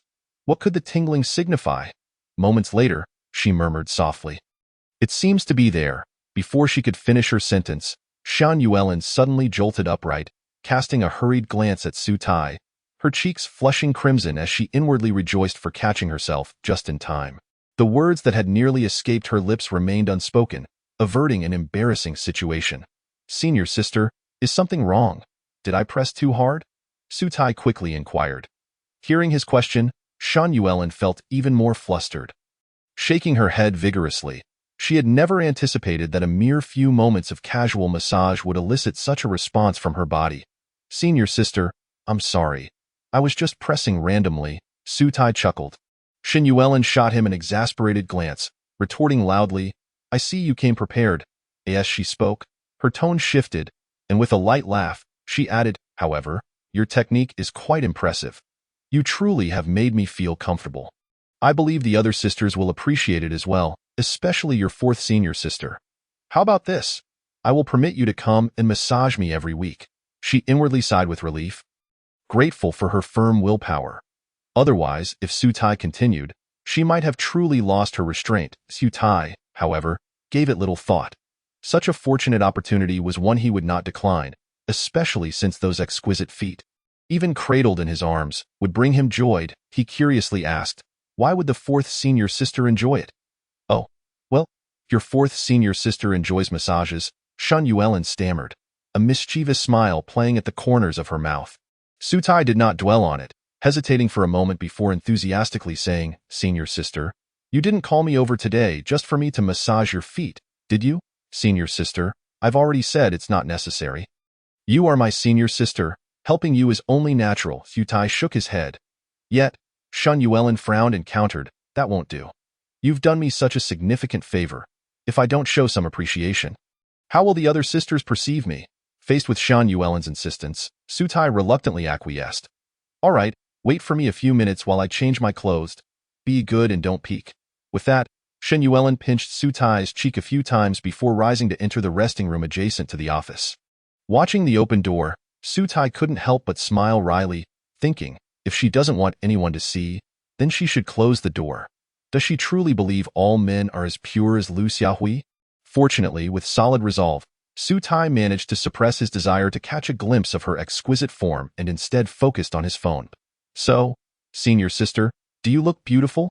Just then, Shan Yuelin emerged, clad in a fitted orange-red dress and strutting in slender high heels. Though less formal than her previous attire, this slightly casual outfit accentuated her gentleness and allure, especially with her slim waist and the subtle sway of her hips beneath the tight dress. She appeared all the more enticing. "Senior sister, you are simply stunning." Su Tai couldn't help but express his admiration. "Beautiful. Then perhaps I shall be your little lover," Shan Yuelin teased, pulling out a lipstick from her bag and applying it delicately. Her elegant and alluring demeanor, combined with a captivating gaze, sent Su Tai's blood racing, and he secretly sighed that if he truly had a little lover like her, he might never rise early for morning court again. "Come on, let's go see the gift I've prepared for you," Shan Yuelin said as she took his arm and led him toward the door. As it was just after office hours, many employees were gathered outside, and upon seeing Su Tai and Shan Yuelin exit together, the atmosphere at Linjiang Pharmaceutical erupted. "Wow, look at that guy. Who is he to be so close to our President Shun? Could he be her boyfriend?" It must be true. President Shun is famous for being an ice queen. Who has ever seen her so close to another man? I wonder what his background is that he has gained her approval. Heard that President Shun has extremely high standards. She wouldn't even glance at ordinary rich second-generation heirs. I bet this guy is no simpleton. Either a scion of a prominent family or the offspring of a political bigwig. The women speculated about Su Tai's identity while commenting on his appearance, while the men seethed with jealousy, harboring feelings of rivalry. If only Peng Ruishuan could see this, a youth with a middle part remarked with a smirk. At the mention of Peng Ruishuan, the expressions of the others shifted to one of intrigue. Peng Ruishuan was a fervent suitor of Shan Yuelin. If he were to discover that his goddess was now holding another man's arm, he would likely rush over with a knife in hand. You wouldn't believe it. I saw Peng Ruishuan's car parked downstairs just now. He should be arriving soon. A girl in a ponytail and short skirt chimed in, clearly reveling in the drama. Her words sparked excitement among the men, who were more than willing to witness Peng Ruishuan give Su Tai a good thrashing for stealing their goddess. Lin, I'm so sorry for being late. The traffic was terrible. Here are some flowers for you. I hope you like them. Amidst the chatter, a well-dressed young man with a bouquet of vibrant roses hurriedly approached. Chapter 48. Senior sister, your driving speed is too fast. Lin, I've made a reservation at Victoria for tonight. Heard they have a new chef from the Hair Kingdom whose culinary skills are exceptional, and they serve all your favorite dishes. Shall we go try them together? By the way, a new diamond necklace just arrived at Zinbali, and I believe it would suit your elegance perfectly if you like it. I'll buy it for you after dinner as a birthday gift. Peng Ruishuan's face was adorned with a broad smile as he eagerly spoke, barely pausing for breath. No, thank you. I have other matters to attend to. Shan Yuelin frowned, visibly irritated as she pushed the flowers he presented aside. Peng Ruishuan hesitated momentarily, a flicker of displeasure crossing his features, but he quickly regained his composure and replied, What, you don't like roses? I can switch to lilies for you tomorrow. You'll surely love the fragrant ones. I said no. Can you please step aside? I have things to do. Shan Yuelin's tone grew firmer as she attempted to bypass him. All right, then I want to bring you flowers tomorrow, but tell me, what is your business? I can give you a ride. Today I drove that blue Lamborghini. Do you? Peng Ruishuan hurriedly stepped in front of Shan Yuelin, smiling as he spoke. Before Peng Ruishuan could finish his words, Shan Yuelin suddenly raised her head and exclaimed in anger, Are you done? If you keep pestering me, I will call security. Upon hearing this, the security guards exchanged bewildered glances, then promptly lowered their heads, pretending not to see. They were fully aware that if Shan Yuelin were to blame them, the worst they would face would be dismissal. However, if they offended the esteemed Peng, they would likely find it impossible to secure a place in Linjiang City in the future. You shameless! Shan Yuelin trembled with rage, struggling to articulate her thoughts. Lin, don't be angry, I've already booked a table. Please show me some respect, Peng Ruishuan said with a smug smile, exuding an air of confidence. As a prominent figure in Linjiang City, he believed that it would be a simple matter to seduce a woman. He was convinced that after his relentless pursuit, Shan Yuelin had been effectively subdued. The thought of spending a delightful evening with the icy beauty before him filled him with indescribable excitement. Excuse me, who are you? Why should she give you any respect? Just as Peng Ruishuan was lost in his thoughts, a voice filled with questions suddenly pierced his ears. He paused for a moment, then noticed a stranger standing beside Shan Yuelin. Frowning slightly, he coldly replied, What do you want? You're an employee of Linjiang Pharmaceutical, right? When I'm speaking with your general manager Shan, you have no business interrupting. Why don't you just get lost? In response, Su Tai remained unmoved, his hands casually tucked into his pockets, observing Peng Ruishuan with keen interest. As if he were watching a monkey. This only fueled Peng Ruishuan's anger, and he snapped, Kid, didn't you hear what I said? Get out of here, or don't blame me for being rude. Apologies, I'm not very good at leaving. Perhaps you could demonstrate how it's done, Su Tai said with a mock look of regret, smiling lightly at Peng Ruishuan. Upon hearing this, Peng Ruishuan's expression darkened immediately. After giving Su Tai another glance, he turned to Shan Yuelin and said with a sardonic smile, Lin, this boy can't possibly be your subordinate, can he? He clearly doesn't understand the rules. Doesn't he know he should bow his head and speak when he sees me? If you can't teach him properly, I can take over. My subordinates are currently quite idle. Peng Ruishuan, don't touch him. He is. Shan Yuelin furrowed her brow slightly, instinctively positioning Su Tai behind her. She was aware that Peng Ruishuan was not someone to be trifled with. If things escalated, Su Tai would undoubtedly find himself in trouble. I'm not her subordinate. I'm her boyfriend, if you have any sense.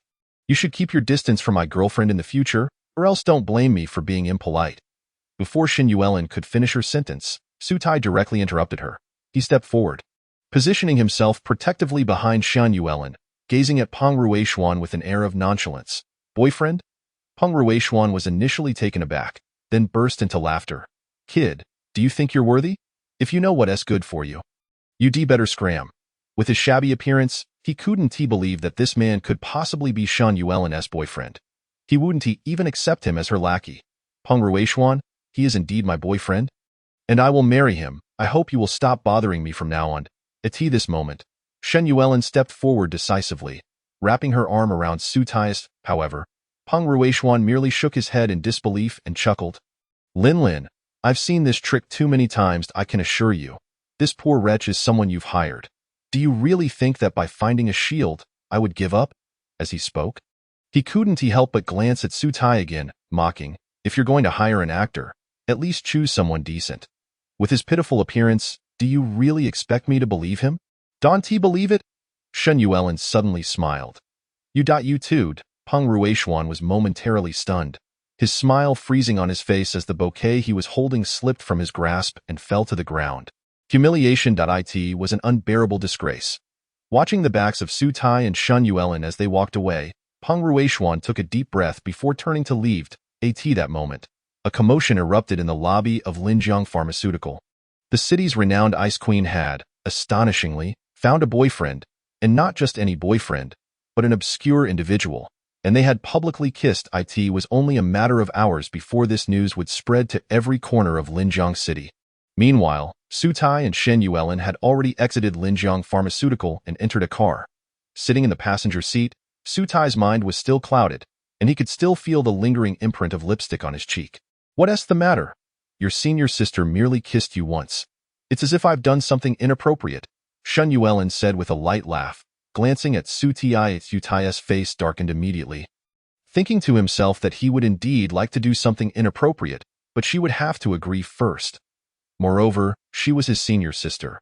What was wrong with a simple kiss on the cheek? I've already said you're my boyfriend. If I don't kiss you, how can I prove it? Shen Yuelin pouted, her expression righteous. Su Tai could only smile bitterly and shake his head.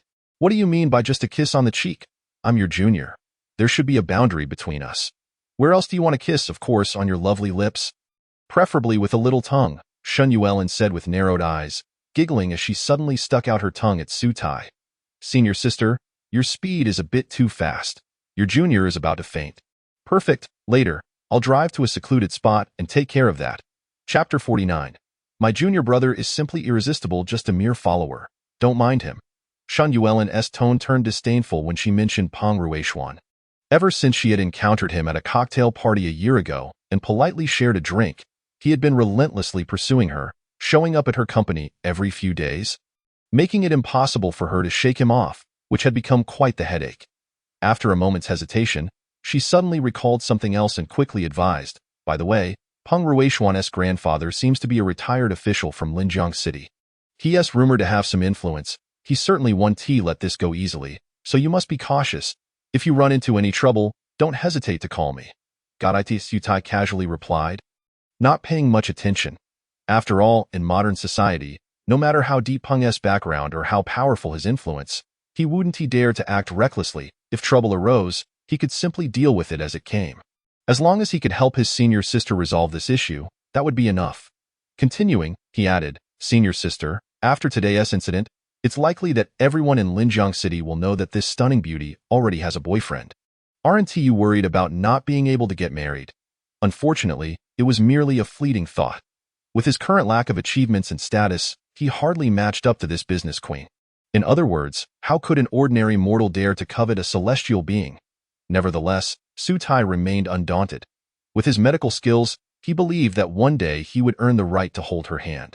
With a wry smile, Su Tai quickly clarified, Lin Ruoyu is just a colleague. I have no romantic intentions towards her, and she probably wouldn't be interested in me either. And what about your feelings for your senior sister? At that moment, Shen Yuelin's tone suddenly grew serious. Haha, whatever you mean. I'm your senior sister, and you're my junior. In the next life, or even in the next few lives, you'll still have to take care of me. After a brief silence in the car, Shen Yuelin smiled and said, Su Tai quickly nodded, affirming, Senior sister, don't worry. I will support you for a lifetime. As he spoke, he felt somewhat ridiculous. Here she was, the president of Linjiang Pharmaceutical with nearly $1 billion in assets, and she would hardly need his support. By the way, senior sister, what exactly do you plan to reward me with? After a moment of contemplation, Sutai couldn't help but ask out of curiosity. Shen Yuelin responded playfully, didn't I say? I'll reward myself to you. Do you want it? Senior sister, don't joke around. I'm being serious. Sutai exclaimed anxiously. Shen Yuelin maintained a serious expression. What? You've already been kissed by your senior sister. If this were ancient times, I would already belong to you. Don't you understand the gravity of the situation? Sutai could only shake his head in resignation. It was all rather absurd, so they chatted idly. The car gradually came to a stop. Sutai glanced out the window and was momentarily taken aback. Linjiang Garden. Senior sister, why are we here? Sutai asked, puzzled. What's wrong? Are you familiar with this place? Shen Yuelin inquired with curiosity. Gazing at the familiar yet alien surroundings, Sutai found himself lost in thought. Over 10 years ago, his family had lived near this community. At that time, when new developments were being constructed, they had discussed buying a house here once they had the means. Unfortunately, within a few years, housing prices in Linjiang City skyrocketed, and Linjiang Garden, being the most desirable community, saw its prices soar to the top. Just when his parents' factory went bankrupt, the family had to abandon their plans and move to their current neighborhood. During his university years, Sutai had thought that once he graduated and earned money, he would buy a home here for his parents to retire in. Regrettably, that dream had never materialized. Now, returning to the place after all this time brought back a flood of memories. He could even vividly recall standing with his parents in front of the freshly laid foundation, discussing their future after dinner one evening. On second thought, given Shen Yuelin's status, living here was hardly an issue. What's wrong? Are you scared to go to my house? Shen Yuelin flashed a mysterious smile at Sutai, pinching his cheeks playfully before saying, Come on, your senior sister wants to eat you. Upon hearing Shen Yuelin's words, Sutai felt a twinge of fear. He had no idea what tricks his senior sister had up her sleeve, especially since he had already given his all today. After a brief hesitation, he promptly followed suit. A few minutes later, the two arrived in front of a villa located on the southern side of the community. Shen Yuelin took out her key and opened the door. While Sutai walked directly into the living room behind her, it was magnificent, spacious, and resplendent. Although he had anticipated the lavishness of such a villa, he was still somewhat taken aback upon witnessing its opulence firsthand. However, what puzzled Sutai was that the entire decor did not seem to reflect a woman's touch. It appeared remarkably new, as if no one had ever resided there. Even the furniture and appliances were all pristine, with some pieces still in their packaging. Well, what do you think? Do you like it? Just as Sutai was immersed in his thoughts, Shen Yuelin suddenly asked with a smile. Sutai was caught off guard.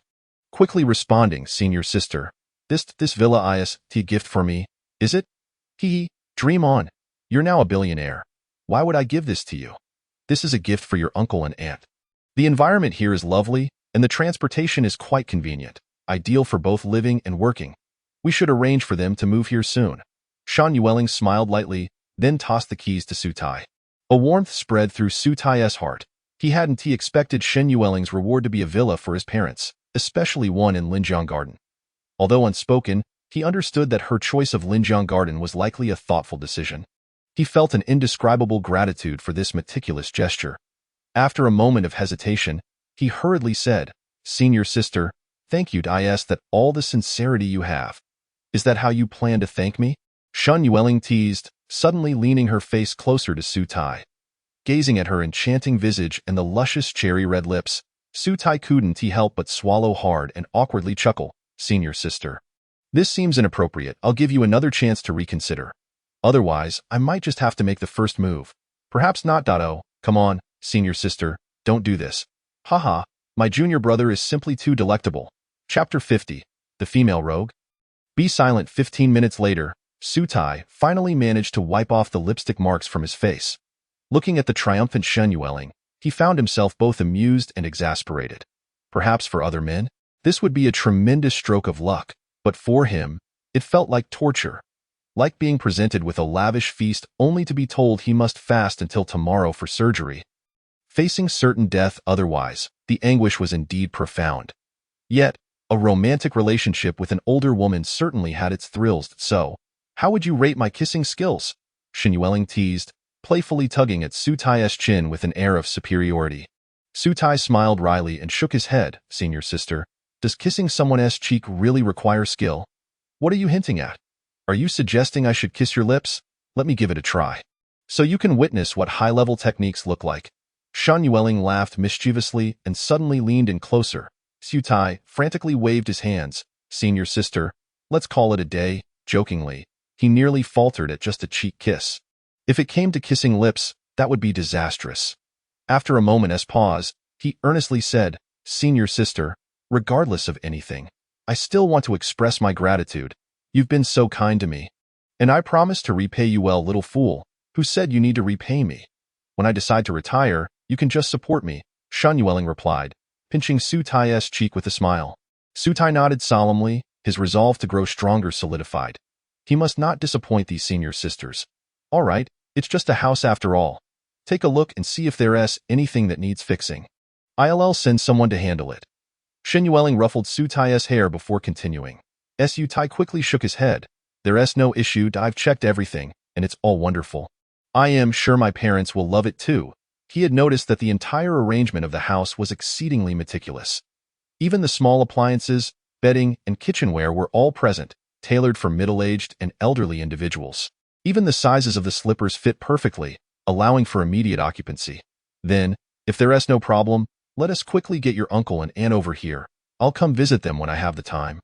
Shan Yueling concluded. Su Tai nodded slightly, his mind wandering to how ecstatic his parents would be upon seeing the villa, especially his father, who had always dreamed of owning a home in Linjiang Garden.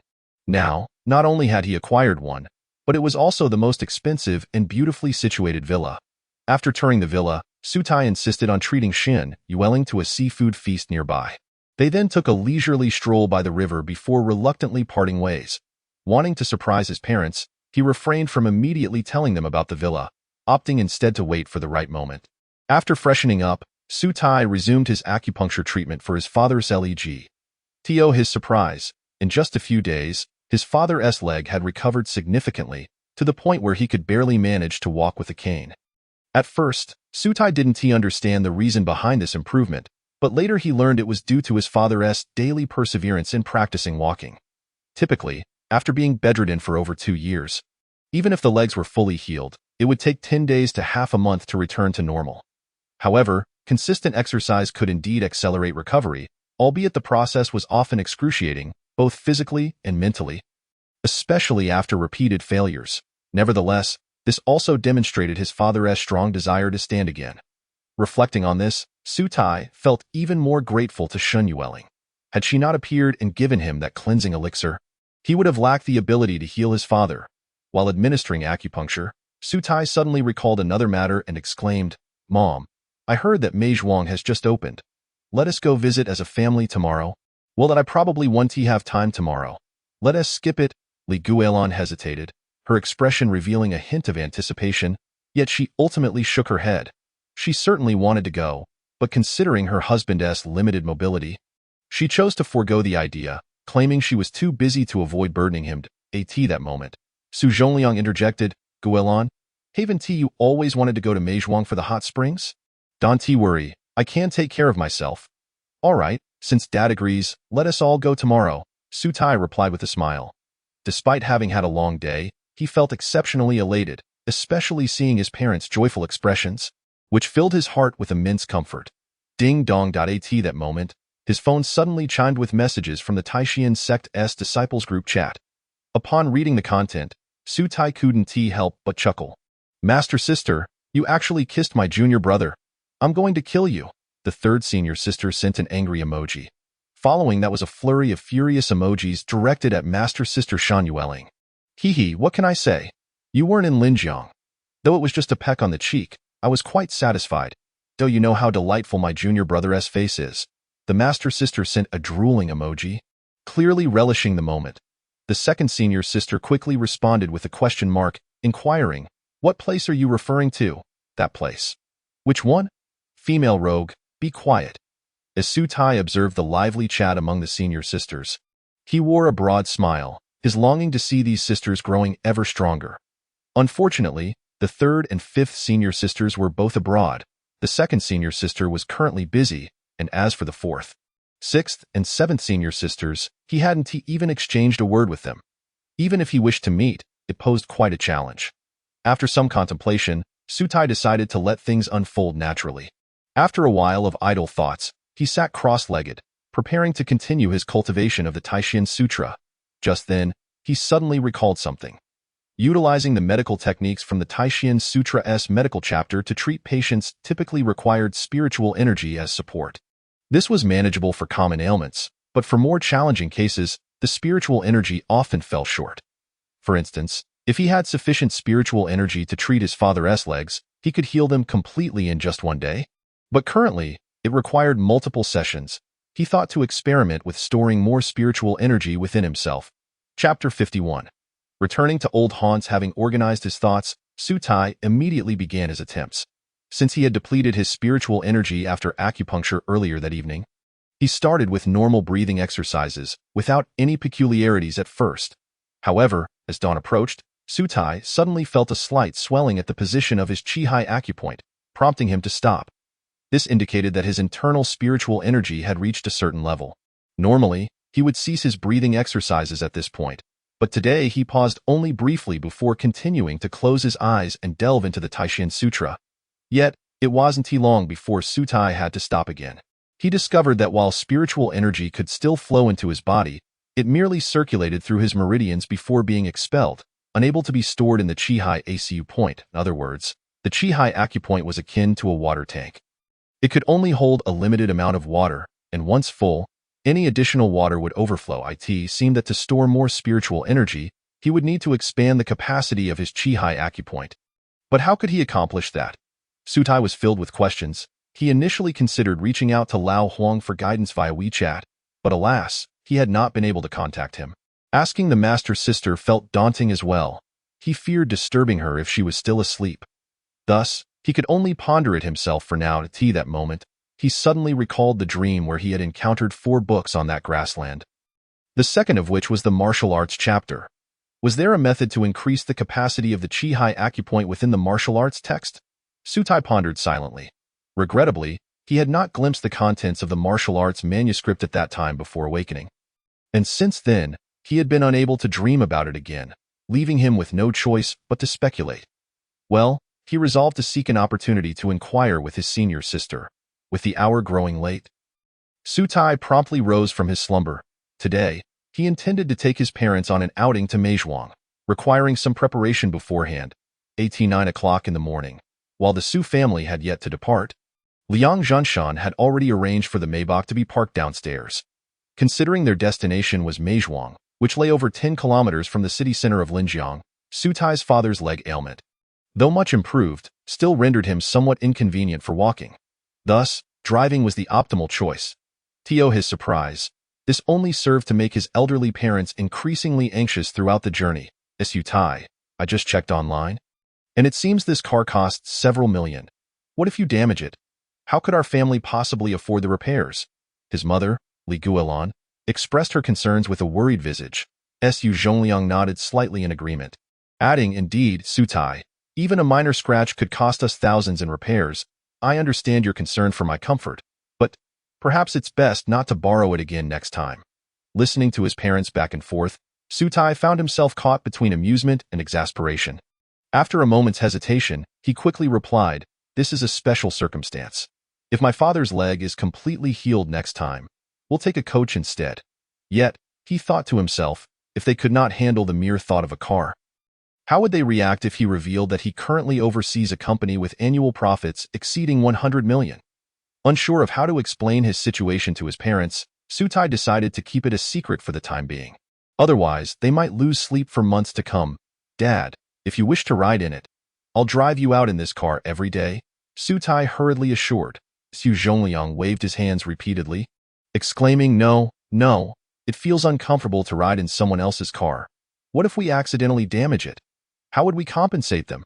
Then I shall earn well and buy you one in the future." Sutai smiled as he said. The family of 3 shared laughter, and after an hour, they finally reached their destination.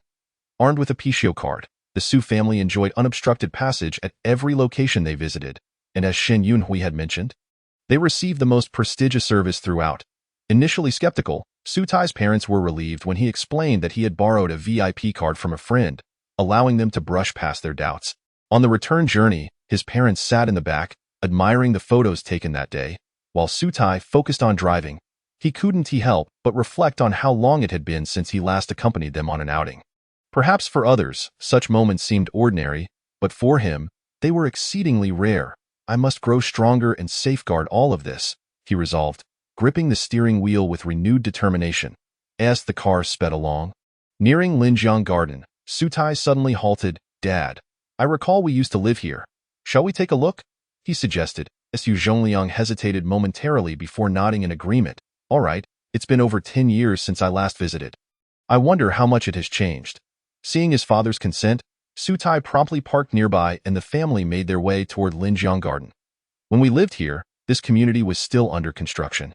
I never imagined it would undergo such significant transformation, Su Zhongliang reflected with a sense of nostalgia. Li Guilin quickly concurred. Indeed, Su Tai was still in middle school back then, and now he has graduated from university and started working. Time flies so swiftly. Dad, do you remember you once mentioned wanting to buy a house here? Su Tai suddenly inquired with a smile. Upon hearing this, Su Zhongliang let out a deep sigh, his expression tinged with bitterness. At that time, property prices weren't as exorbitant, and our factory was performing well. If it hadn't been for, well, it's pointless to dwell on the past. Now, I fear we could never afford a place here. Indeed, it is said that housing prices in Linjiang Garden have skyrocketed to several tens of thousands. It seems we may never afford to live here in our lifetime. However, we could strive to save some money to buy Su Tai a place. Perhaps as a wedding gift, Li Guilin added in agreement. Hearing his mother's words, Su Tai felt a warmth in his heart. This is what parents are like. Regardless of the circumstances, they always prioritize their children, even in their most challenging times, wishing to provide the best for them. Dad and Mom. Actually, Su Tai hesitated, preparing to share the joyous news with them. Just then, a booming voice interrupted from behind. Oh, isn't this old Su? What brings you here? Before he could finish his sentence, a middle-aged man in a tailored suit approached them. Su Zhongliang froze momentarily, instinctively sizing up the man before him, and after a moment of surprise, he exclaimed, You're old Gu, aren't you? Chapter 52. A reunion with an old friend, filled with bitterness. Old Gu, whose full name was Gu Deming, had been Su Zhongliang's colleague for many years. Since the factory's closure and their family's relocation to Jiangyuan community, they had lost contact, and now they unexpectedly met again here. However, the reunion brought no joy to Su Zhongliang. Throughout their time at work, he had always been in competition with Gu Deming, and they had even had a public altercation one year. Thus, their current encounter lacked any warmth. Indeed. You may have a leg impairment, but your eyesight remains sharp enough to recognize me. Gu Deming remarked indifferently, his tone laced with mockery. He then scrutinized the Su family once more before smirking. So, are you planning to buy a house in Linjiang Garden? Feel free to ask me anything. I purchased 3 units here outright, and I'm quite familiar with the various layouts. He deliberately emphasized the phrase purchased outright, exuding an air of arrogance. After all, properties in Linjiang Garden were renowned throughout Linjiang City. With prices remaining exorbitantly high, being able to buy 3 units outright certainly provided him with bragging rights. 3 units, all purchased outright. Hearing Gu Deming's words, Su Zhongliang felt a wave of disbelief wash over him. Based on his knowledge, properties in Linjiang Garden were predominantly large units, with prices starting at 2 or 3 million. To acquire 3 would surely cost at least 6 or 7 million. He recalled that Gu Deming had once shared a similar financial standing to his own. How had he suddenly become so affluent? At that moment, Su Zhongliang noticed Gu Deming's attire was also strikingly lavish. Designer suit, branded handbag, and a gold watch on his wrist that exuded considerable value. He was a far cry from the Gu Deming he remembered. Haha, I secured a few contracts a few years back and made some decent money. You know me, I'm not one to splurge, so I ended up buying a few properties, Gu Deming quickly explained. Seemingly aware of Su Zhongliang's astonishment, adopting an air of nonchalance. However, to Su Zhongliang and his wife, this explanation was incredibly grating. Both hailed from the same factory, yet while Gu Deming had purchased 3 units outright in Linjiang Garden, they were still cramped in their dilapidated home in Jiangyuan community. It was a stark reminder of their differing fates. Su Zhongliang wore a look of discomfort. fully aware that Gu Diming was deliberately flaunting his success before him. Yet he felt powerless to respond, offering only forced laughter in agreement. Just then, Su Tai suddenly recalled Gu Diming. Years ago, when his father had discovered a Zhengming fan at the antique city in Linjiang City, the shopkeeper had quoted 13,000 yuan. At that time, Su Tai had been hospitalized, and the family couldn't afford such an expense, leading them to borrow money from Gu Diming. Unfortunately, Gu Diming had claimed he was broke, only to later purchase the fan himself. This incident had left a lasting sense of guilt in Su Tai. Had it not been for his hospitalization, his father would not have missed that fan. Well, old Su, if you're interested in purchasing, I can take you inside to have a look. I must say, although the units in Linjiang Garden are a bit small, the safety is quite adequate. Given that you're unfamiliar faces and dressed somewhat shabbily, the security may not even allow you in, Gu Diming continued. Upon hearing this, Su Zhongliang felt a flush of embarrassment and instinctively drew back his foot. Clad in worn leather shoes, today, they had dressed in their best attire for the outing, but compared to Gu Diming's opulent outfit, they did appear somewhat shabby and no need. We're fine just looking from outside. We have some matters to attend to and must be on our way, Su Zhongliang replied hastily, suppressing a cough. He was eager to leave. After all, he had been publicly humiliated by Gu Diming once before, and he had never had the chance to retaliate. Today, he could not let old Su suffer another indignity. As he spoke, a luxurious Mercedes-Benz S350 came to a gradual stop before them, and out stepped a young man, impeccably dressed and strikingly handsome, accompanied by a young woman in a light yellow dress. Dad, who are they? They can't possibly be here to clean our house, can they? How inconvenient for them to have a disabled person with them, the young man remarked, casting a disdainful glance at Su Tai and his family. Gu Diming quickly waved his hands, smiling as he explained, "What do you mean cleaning? This is Su uncle, who used to work with me." "It is nothing," Su Zhongliang huffed, his countenance turning a shade of anger. He had once held the position of deputy factory director, and now he was being mistaken for a mere cleaner. The indignation boiled within him, especially upon observing Gu Diming's condescending demeanor. Yet, Gu Diming seemed entirely unfazed, his smile only growing broader. At that moment, he suddenly fixed his gaze upon Su Tai, smiling as he inquired, "Su Tai, do you still remember me? It has been several years since we last met, and you have grown so much. Where are you working now?" As traditional Chinese medicine has gained popularity, especially with the current emphasis on health preservation, you must be earning quite a bit, right? Gu Diming asked with a subtle smile. Probing gently, Su Tai quickly shook his head and replied with a smile, "I am merely an intern, earning a little over 4,000 a month. 4,000 is quite decent. To be earning so much right after graduation is commendable.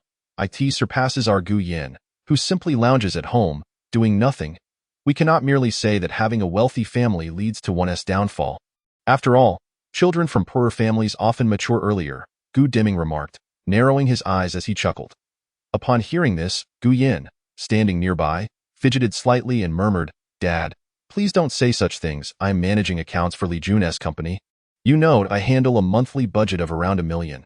How can you say that?" Gu Diming laughed lightly, his eyes gleaming with pride.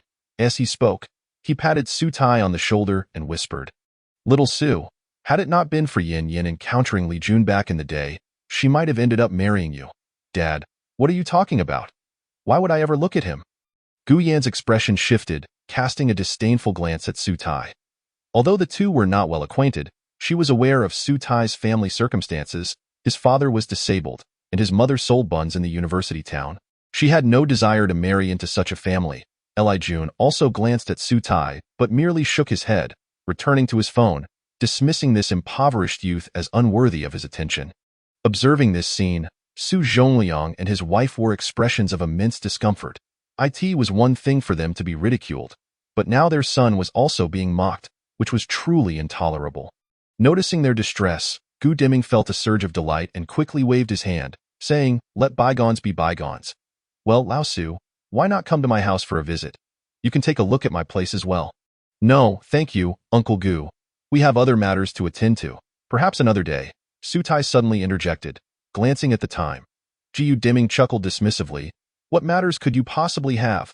Frowning in confusion, Gu Diming added, "If you wish to see the house, come with me. Without my guidance, the security will surely stop you." Indeed, the The residents of Linjiang Garden are all affluent individuals. With your attire, there's no way the guards would let you through, Li Jun chimed in, secretly thinking that with such a destitute appearance, they might be mistaken for thieves and taken directly to the police station. Su Tai smiled calmly and shook his head, saying, "No, I intend to show my parents the villa district.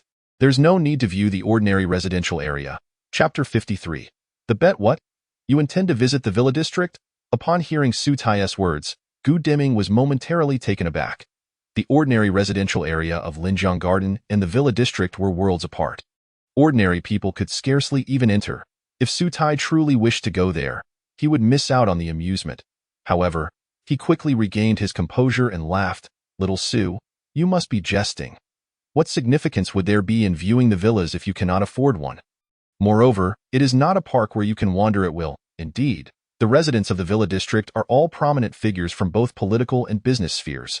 Thus, security is exceedingly stringent. If you are not a resident there, you cannot even approach the entrance, and even with my intervention, I would be unable to make any exceptions," Li Jun remarked coolly, looking down on Su Tai's family even more. "I am not wandering. I genuinely wish to show my parents the houses. If suitable, we will move in a couple of days," Su Tai insisted earnestly. "Move in? As if you could afford it," Gu Deming scoffed, his tone dripping with disdain. "Do you even know how much a villa costs per square meter? Even if your family sold everything they owned, you would still struggle to afford a mere restroom." Gu Yin, unable to endure any longer, let out a huff. The notion that a street vendor selling buns would dare to claim he could purchase a villa in Linjiang Garden was the most laughable joke she had heard in recent times. "Old Su, I must say, Su Tai's tendency to boast is quite reminiscent of you.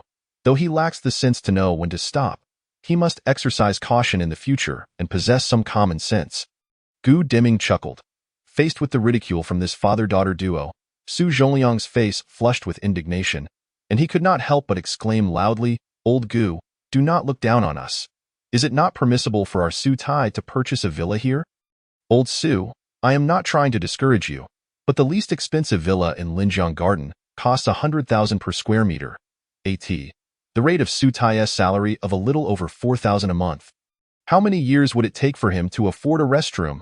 Gu Deming waved his hands dismissively, a look of disgust on his face. At that moment, Li Jun, who had remained silent until now, chuckled lightly and remarked, "Regardless of money, as far as I know, the villas in Linjiang Garden cannot be purchased solely with wealth. Besides having money, one must also possess status. If you lack influence in the political and business realms, they would not entertain your purchase. Indeed, I wonder which major company in Linjiang City your Su Tai is the owner of." Gu Deming's expression was filled with mockery. Before Su Tai could respond, Gu Yin sneered, "Dad, do not say such things. Perhaps he truly bought a villa in his dreams." As soon as her words left her lips, Gu Deming and Li Jun burst into laughter, observing Su Tai's family as if they were a troop of monkeys. Su Tai maintained a calm demeanor, merely smiling as he said, "It appears Uncle Gu does not quite believe my words. How about we make a bet? What do you think?" "What kind of bet?" Gu Deming frowned slightly. Su Tai smiled gently and explained, "If I indeed purchase a villa here, Uncle Gu will give my father that Wenjiming fan of yours. How does that sound? A Wenjiming fan? Huh. Still coveting it, are we? Very well, I accept.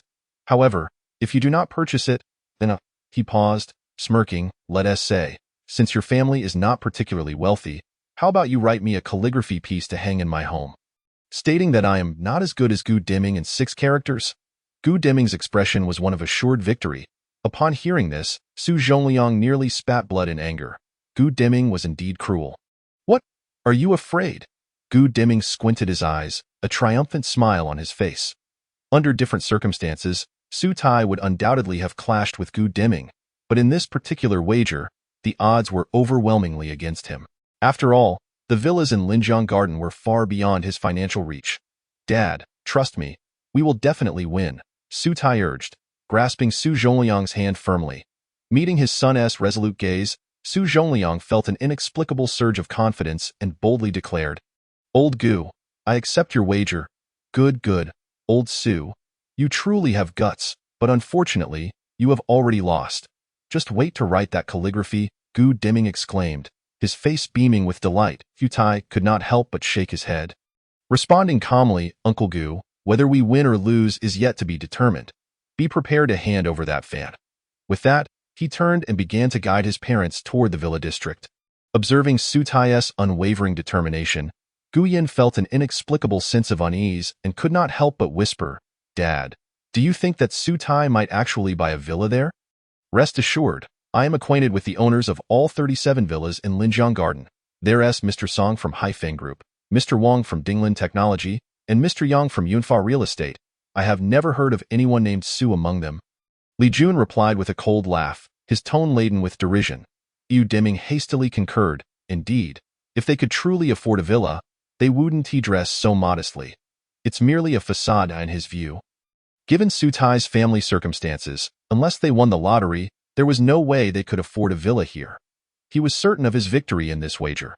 As they spoke, the group arrived at the grand entrance of the villa district. As Li Jun had stated, the security here was far stricter than that of ordinary residential areas. 2 burly guards stood at the entrance like sentinels, flanking the gate. Behind them, 10 additional guards were stationed, divided into 2 teams, ready for action. "Little Su, I think we should stop here. Venturing further could truly lead to trouble," Gu Deming remarked anxiously, glancing at the entrance. He was well aware of the fearsome nature of the guards. Should anyone dare to force their way in, the guards would swiftly swarm them. And the most critical aspect was that since the residents were all influential figures, even if the guards were to assault you, you would have no recourse but to accept your misfortune. Su Tai, however, remained unfazed, smiling as he said, "Uncle Gu, if you are afraid, you may concede. I have warned you kindly, but you refuse to listen. Let us see how you intend to get past all these guards." Gu Deming retorted, somewhat displeased. Su Tai smiled again, choosing not to say more, and continued to assist his father as they moved toward the entrance of the villa district. Observing this turn of events, Li Jun frowned and quickly cautioned, "Dad, let us not proceed just yet. We might provoke those guards, and that would not end well indeed. Let us observe for now." Gu Deming agreed with a slight nod. Remaining rooted in place, he was still contemplating that if those guards were to take action, he must not intervene. Otherwise, he would be inviting disaster upon himself, a risk that was simply not worth taking. "Father, look quickly." They actually entered. Just as Gu Deming was pondering where to hang Su Zhongliang's calligraphy, he suddenly heard his daughter Gu Yan's astonished voice. Chapter 54. I will help you retrieve what you lost. "How is that possible? They must have been forced out by the security, right?" Gu Deming sneered, quickly lifting his head to look, only to find his smile frozen in an instant. At that moment, the Su family's trio strolled leisurely through the entrance, while the 2 imposing security guards at the door didn't even bother to inquire, as if they were indeed the residents of this place. Impossible. How on earth did that kid get in? Gu Deming's face was filled with confusion. He was well aware of the Su family's situation. They couldn't afford even a regular house, let alone a villa. At that moment, Li Jun, deep in thought, said, "Dad, don't rush to conclusions. Perhaps they are here to clean for some big boss. Otherwise, the security would have surely stopped them. Right? That's a possibility. I almost let that kid deceive me." Gu Deming nodded slightly, finding this line of reasoning somewhat plausible, yet an inexplicable unease lingered in his heart, sensing something was amiss. While speaking, the 3 of them followed behind the Su family into the villa area. Gu Deming curled his lip disdainfully and remarked, "Just because you entered through the main gate doesn't mean you can afford a villa here. I once used the restroom in the provincial government building. Does that mean I'm a high-ranking official?" Su Tai paid no mind and simply smiled. "Since Uncle Gu still doesn't believe it, let us go inside. It's perfect timing to have a cup of tea with my dad." With that, he stepped forward to support his father and continued into the community. He had never bowed his head to anyone. If he were to write those characters for Gu Deming today, he would have no face to see anyone for the rest of his life. He understood Gu Deming's character. If they lost today, he would undoubtedly boast about it, letting all his friends know. The thought of such an outcome made Su Zhongliang exceedingly anxious. "All right, with your words, I feel at ease." Su Zhongliang nodded solemnly. As they spoke, the trio continued deeper into the community. Watching Su Tai's relaxed demeanor, Gu Deming grew increasingly uneasy. Could it be that this kid really hit the jackpot? Hearing this, Li Jun quickly reassured, "Dad, rest assured. I've told you before, wanting to buy a villa here isn't just about having money. One also needs status and identity. Even if he won 100 million, they wouldn't sell it to him. Besides, I know all the residents here. There's no one like him. If he buys a villa here, I'll take his surname. Seeing Li Jun so certain, Gu Deming's mood eased slightly. Though his son-in-law was young, he held some influence among the younger generation in Linjiang City, and his words were relatively credible. 5 minutes later, they arrived at a 3-story garden villa located on the southern side of the community. Xiao Su, this villa you mentioned, could it be this one? Gu Deming asked, pointing at the villa's entrance with a teasing tone. Indeed, it's this one, Su Tai replied casually. Upon hearing this, Li Jun almost burst into laughter, unable to resist mocking. Brother Su, are you sure you haven't taken a wrong turn? As far as I know, this villa belongs to General Shen of Lingjiang Pharmaceutical. Although she hasn't lived here, you can't just claim it as yours, can you? My goodness, your boasting skills leave me in awe. Are you sure you're not joking? Li Jun laughed heartily, and even Gu Deming and his daughter couldn't help but shake their heads. Su Tai, do you even know who General Shen is? She is a billionaire, a well-known figure in Linjiang City. Would she gift you a villa?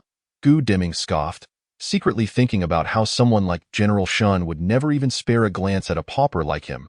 Jiu Yin looked on with disdain, secretly relieved that she ended up with Li Jun instead of this Su Tai. Otherwise, she would likely regret it for a lifetime. Just as Gu Deming's family was mercilessly ridiculing Su Tai, a sudden click sounded, and the villa's door swung open. Then, they saw Su Tai pocketing a set of keys. Witnessing this scene, the laughter of Gu Deming and the others abruptly ceased, their faces filled with bewilderment as they stared at Su Tai and the now open villa door. Gu Deming paused in shock, hesitating for a moment before nodding dumbly, though his body felt as if it were frozen in place. Dad, it seems Uncle Gu is feeling embarrassed.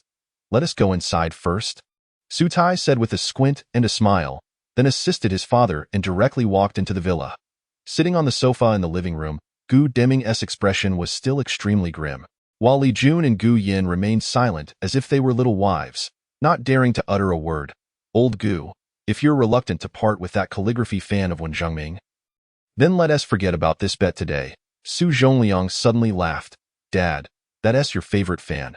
To just let it go. Li Jun, upon seeing his father-in-law's dark expression, expressed concern. Jiu Deming slammed the table and shouted angrily, Stop talking nonsense, go fetch it for me right now. Seeing his father-in-law lose his temper, Li Jun didn't dare to say anything. After all, he had just confidently assured that Su Tai couldn't possibly afford a villa here. Come on, Uncle Gu, let us have some tea. I'm not well versed in tea, so I can't compare this Ming Qian tea to your Yu Qian tea, but let us make do, Su Tai said as he brought over a few cups of tea with a smile. Hearing this, Gu Deming's face flushed with anger. You little brat, this isn't ignorance of tea. It's a slap in my face. Yet today, they are in the wrong, so I can only force myself to suppress my anger. Once Li Jun brought the fan over, Gu Deming quickly excused himself, claiming there were matters at home, and left in a huff. Old Gu, don't rush off. Let me see you off. I'll accept the fan. If you want to visit, feel free anytime since our two families will be living close by, Su Zhongliang hurriedly called out, deliberately raising his voice. All right, everyone's gone. Li Guilon, unable to watch any longer, hurriedly reminded in a low voice. What a relief, truly a relief. Old Gu's tendency to look down on others hasn't changed a bit. He snatched my fan back then, and who would have thought it has returned to me today? Su Zhongliang said with a triumphant smile. Watching his father's aggressive demeanor, Su Tai suddenly found it amusing. He understood his father's character. He would never act this way in front of others, only against Gu Deming, a longtime rival. Though it did seem a bit relentless, it was merely a reaction to Gu Deming seeking trouble first. Dings. Just as Su Tai was pondering, his phone suddenly rang. It was by Chengye calling. Su Tai's heart stirred, thinking, could something have happened at Injitang? After a brief hesitation, he quickly answered. Chapter 55. Iran Health Club, Mr. Su. Just now a few old gentlemen from Injitang called me, saying they want to discuss some herbal prescriptions with you. Is that convenient? On the other end, Bai Chengye's tone was somewhat hesitant. Su Tai raised an eyebrow slightly and inquired with curiosity. Discuss prescriptions? What do you mean? Have they developed a new medicine? No, they want to talk about a few old prescriptions from Injitang, to see if there's any room for improvement, Bai Chengye explained hurriedly. Su Tai couldn't help but smirk inwardly. This wasn't a discussion about prescriptions, but rather a test of his medical skills. If he were clueless about pharmacology, those old gentlemen would immediately take the upper hand. seizing control of Injitang and reducing him to a mere employee. He had seen this kind of tactic too many times. However, he chose not to expose it, merely responding with a casual smile. All right, let us do it tomorrow. In my office, I'd like to meet these pillars of Injitang. Great, I'll let them know, Bai Chengya quickly replied. Then he added, by the way, Mr. Su, do you remember the matter you promised me before? Of course I remember. Let us have Bai Jia come over tomorrow. After discussing the prescriptions, I'll take her pulse, Su Tai replied with a smile. Bai Chengya hesitated for a moment, feeling somewhat embarrassed as he said, Mr. Su, Bai Jia's condition isn't very convenient for her to come to Injitang. Could I trouble you to go find her instead? Sure, just send me the address later, and I'll stop by tomorrow. Su Tai replied casually. He couldn't help but wonder what illness Bai Jia had that made it inconvenient for her to visit Injitang. Could it be something unspeakable? In his impression, only gynecological issues or ailments related to intimacy would cause someone to feel embarrassed and reluctant to consult a doctor. Surely not. She doesn't seem like that kind of girl. Su Tai stroked his chin, suddenly feeling a heightened curiosity about Bai Jia. Su Zhongliang nodded repeatedly in agreement, adding, indeed, I wanted to ask about the situation with this house when old Gu was here. But I didn't have the chance. I heard from old Gu's son-in-law that it seems you can't buy this house even if you have money. Li Guilin chuckled awkwardly and whispered, Of course I like it.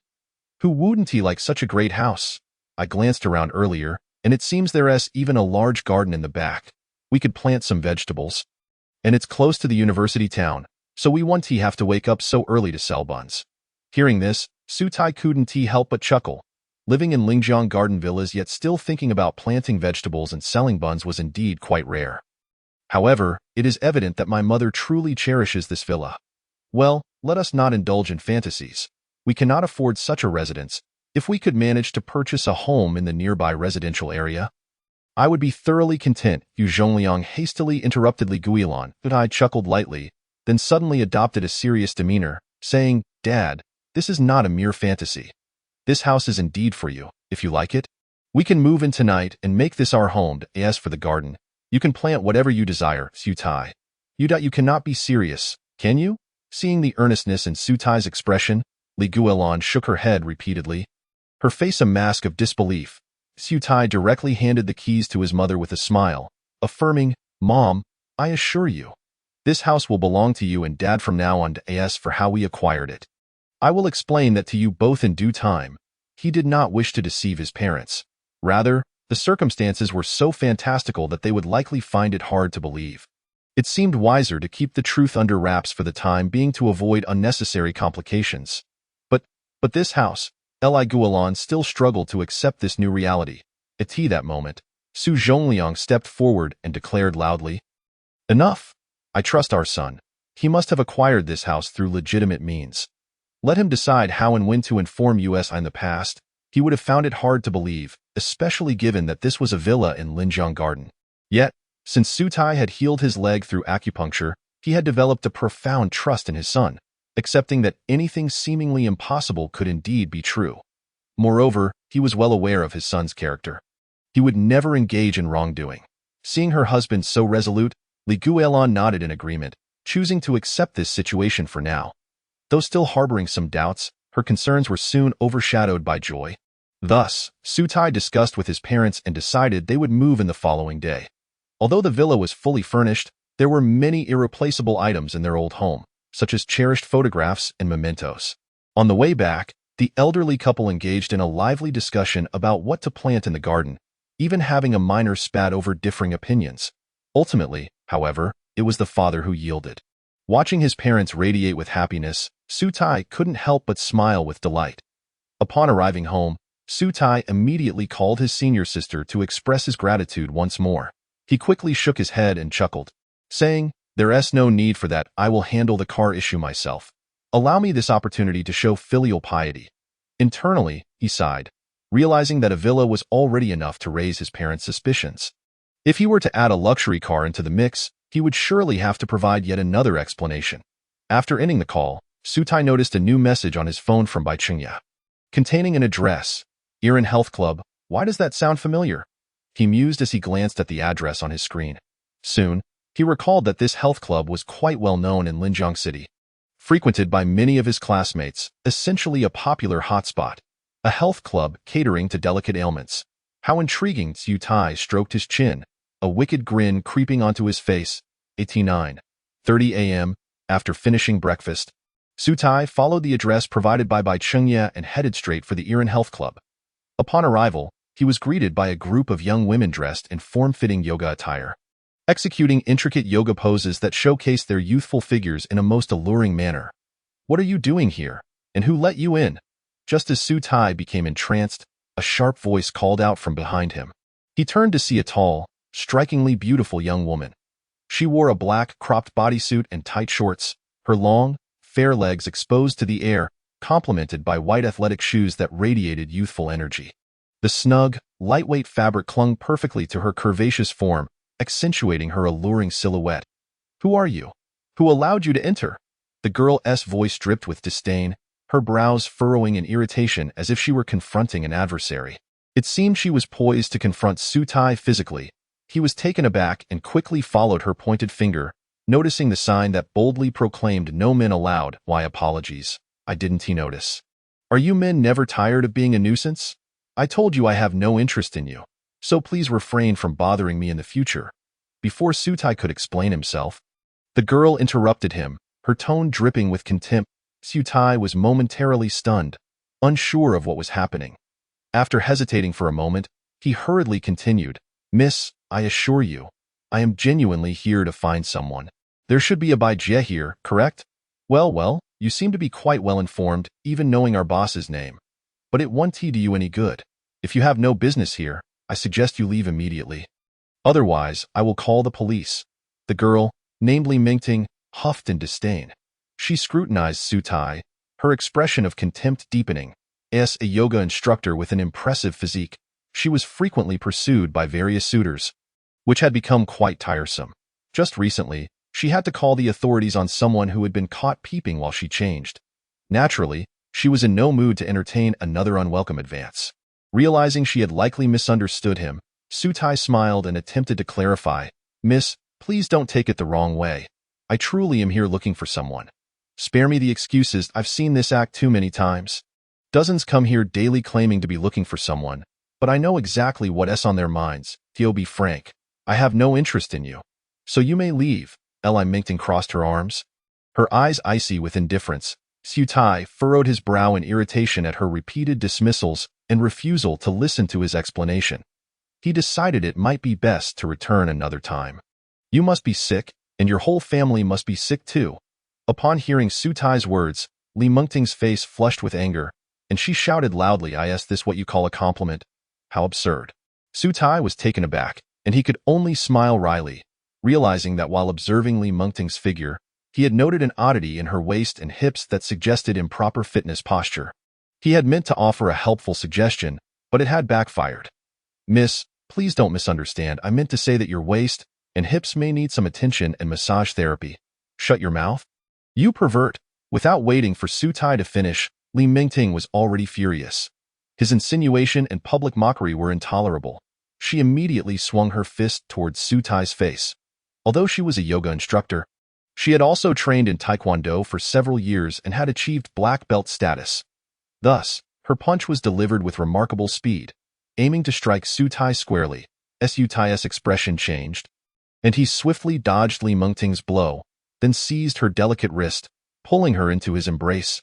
"Little sister, I was merely trying to point out your health issue, and you respond in such an ungrateful manner." As he spoke, his hand slid down her spine in an attempt to locate the misaligned vertebrae. He knew that if he did not clarify the misunderstanding today, he would be branded a pervert. "Let go of me. What are you doing?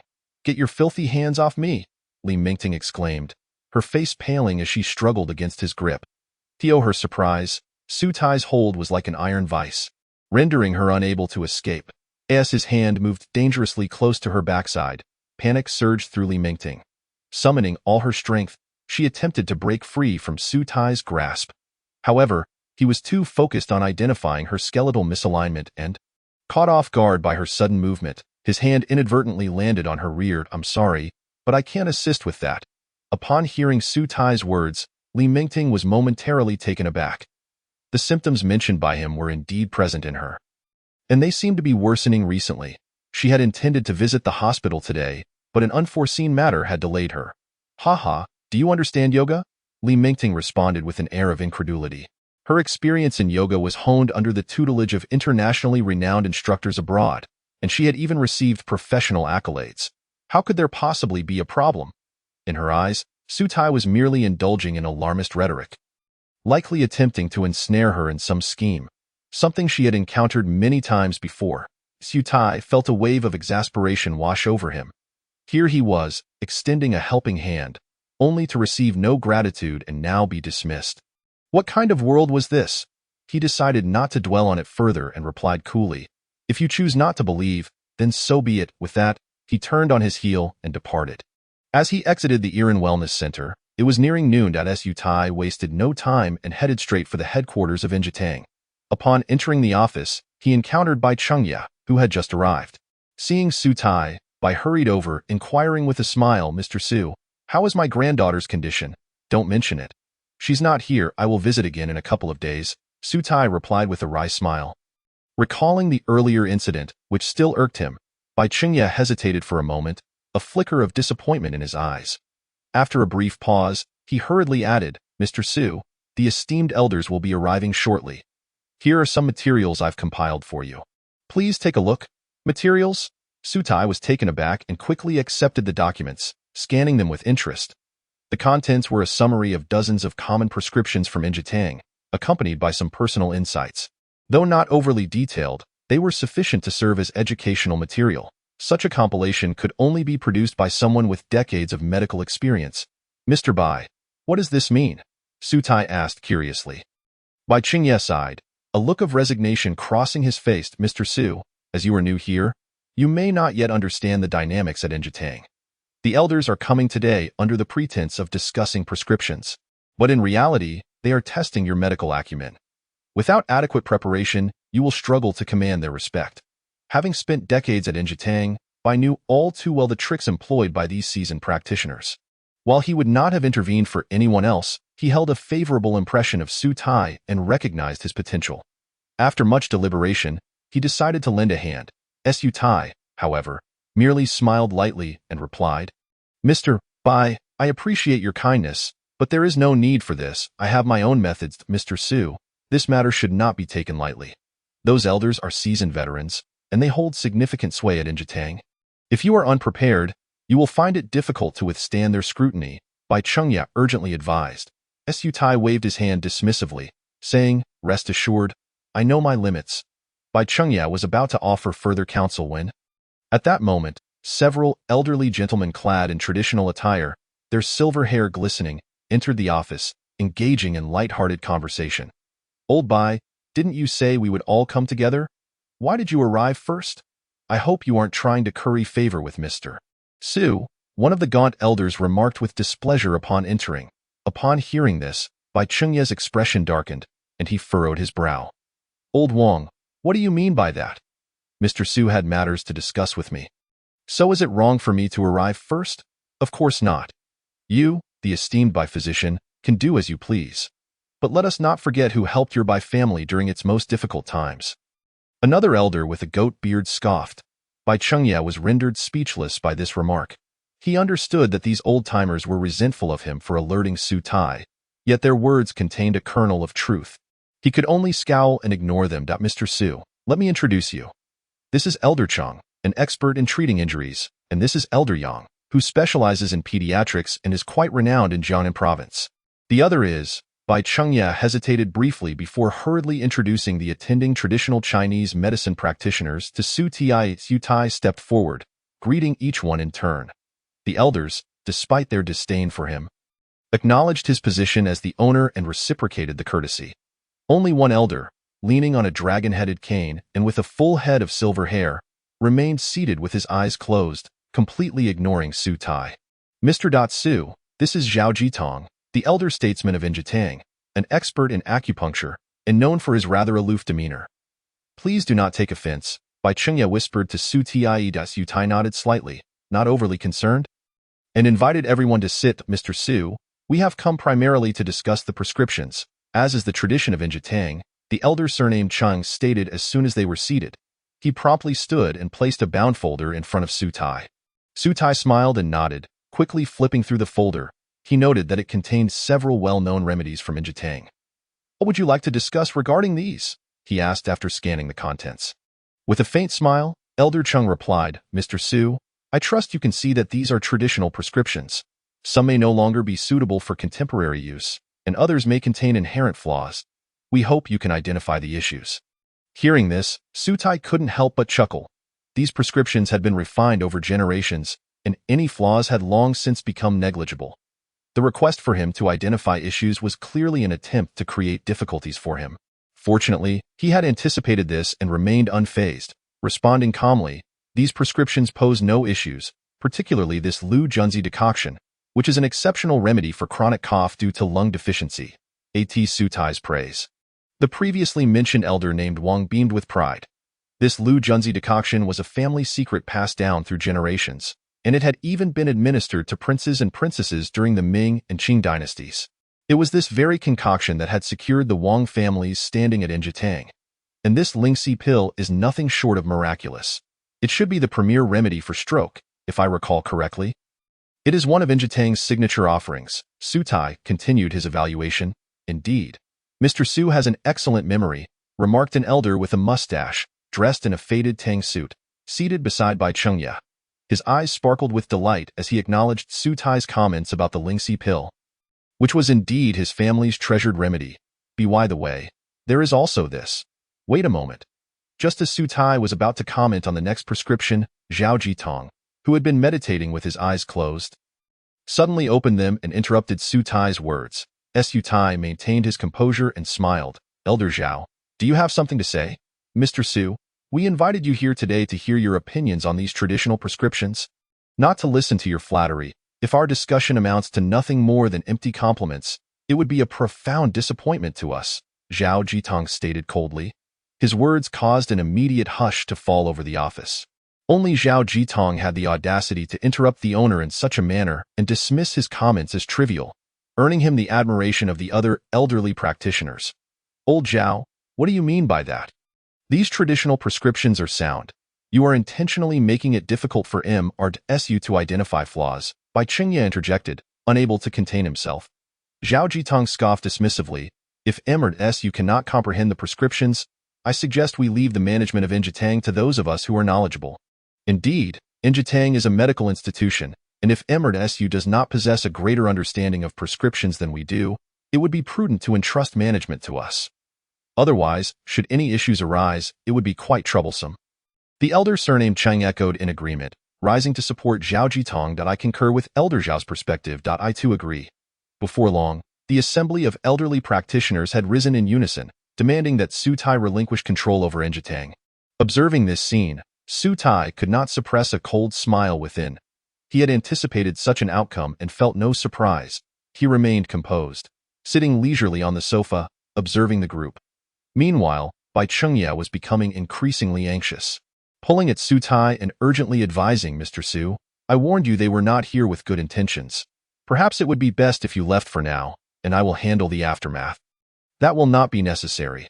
Evading the issue will not resolve it," Su Tai replied, shaking his head. He then suddenly looked up at the gathered elders and declared loudly, "Esteemed elders, while I may not discern any issues with these prescriptions, that does not imply a lack of medical knowledge on my part. Furthermore, with the multitude of prescriptions in existence, can each of you guarantee that you are free from ignorance on any of them?" Upon hearing his words, the elders who had been the most vocal were momentarily rendered speechless. Su Tai's statement held a kernel of truth. Even the most skilled physicians could possess knowledge gaps, let alone they, as ordinary doctors. That is not how it should be stated. "Mr. Su, as the owner of Injitang, you must possess a deeper understanding of medicine than we do. Otherwise, how can you bear such a heavy responsibility?" Zhao Jitong retorted icily. Su Tai smiled slightly and nodded. "Elder Zhao makes a valid point. Yet, who says I do not know more than you?" As soon as these words escaped his lips, the office erupted in uproar. A fresh graduate, bold enough to assert that his understanding of medicine surpassed that of seasoned practitioners with decades of experience, was indeed a rather ludicrous claim. Even Bai Chengya shook his head repeatedly. While Su Tai's medical skills were commendable and he was indeed a promising individual, to claim superiority over the seasoned elders present was undeniably arrogant. It appears that General Su possesses considerable confidence in his medical expertise. Would he dare to engage in a comparison with us? At that moment, Zhao Jitong suddenly remarked with a significant tone. Chapter 60. The young man lacks medical ethics. Indeed, since General Su believes himself to be far more knowledgeable in the realm of medicine than the rest of us, and we find ourselves unconvinced, why not put it to the test? The ever-smiling elder from the Wang family quickly echoed this sentiment. As he spoke, he exchanged a glance with Zhao Jitong, revealing a hint of smugness. Prior to their arrival, they had anticipated that merely discussing a few prescriptions would not pose a challenge to Su Tai, especially with the esteemed Bai Qingye backing him. Thus, they devised the notion of competing in medical skills. Should Su Tai agree to the contest, his rudimentary skills would undoubtedly falter against theirs. If he declined, it would effectively amount to an admission of defeat. Indeed, General Su, do you dare to compete with us? If you are unwilling to partake, it would be a straightforward acknowledgement of your inferiority in medical prowess. Soon, others began to rise and vociferate, showing blatant disregard for Su Tai, the owner of Injitang. Su Tai shook his head gently, suddenly understanding why the former owner of Injitang willingly sold the family business. The aggressive demeanor of these old codgers was indeed formidable. If he were to expel them all, Injitang would be left in ruins. If he capitulated to their demands, they would certainly escalate their demands further. Today, they seek management rights. Tomorrow they would seek other privileges, leaving him utterly powerless as the proprietor. General Su, it seems you possess a modicum of self-awareness, recognizing that your skills fall short of those present. I suggest you concede authority to us. Observing Su Tai's silence, Zhao Jitong chuckled triumphantly. Su Tai shook his head and replied coolly, "May I inquire how you gentlemen intend to measure medical prowess? This does not seem entirely fair, does it?" Su Tai mused for a moment before responding with a smile. Zhao Jitong scoffed, coldly retorting, "What is this? Wasn't General Su just brimming with confidence in his medical skills? Why the sudden hesitance?" "No, what I mean is, you are all elderly gentlemen, while I am still in my youth. To compare our memories feels rather unethical on my part." Su Tai explained with a chuckle. Upon hearing his words, the office erupted in a cacophony of astonishment. Such audacity!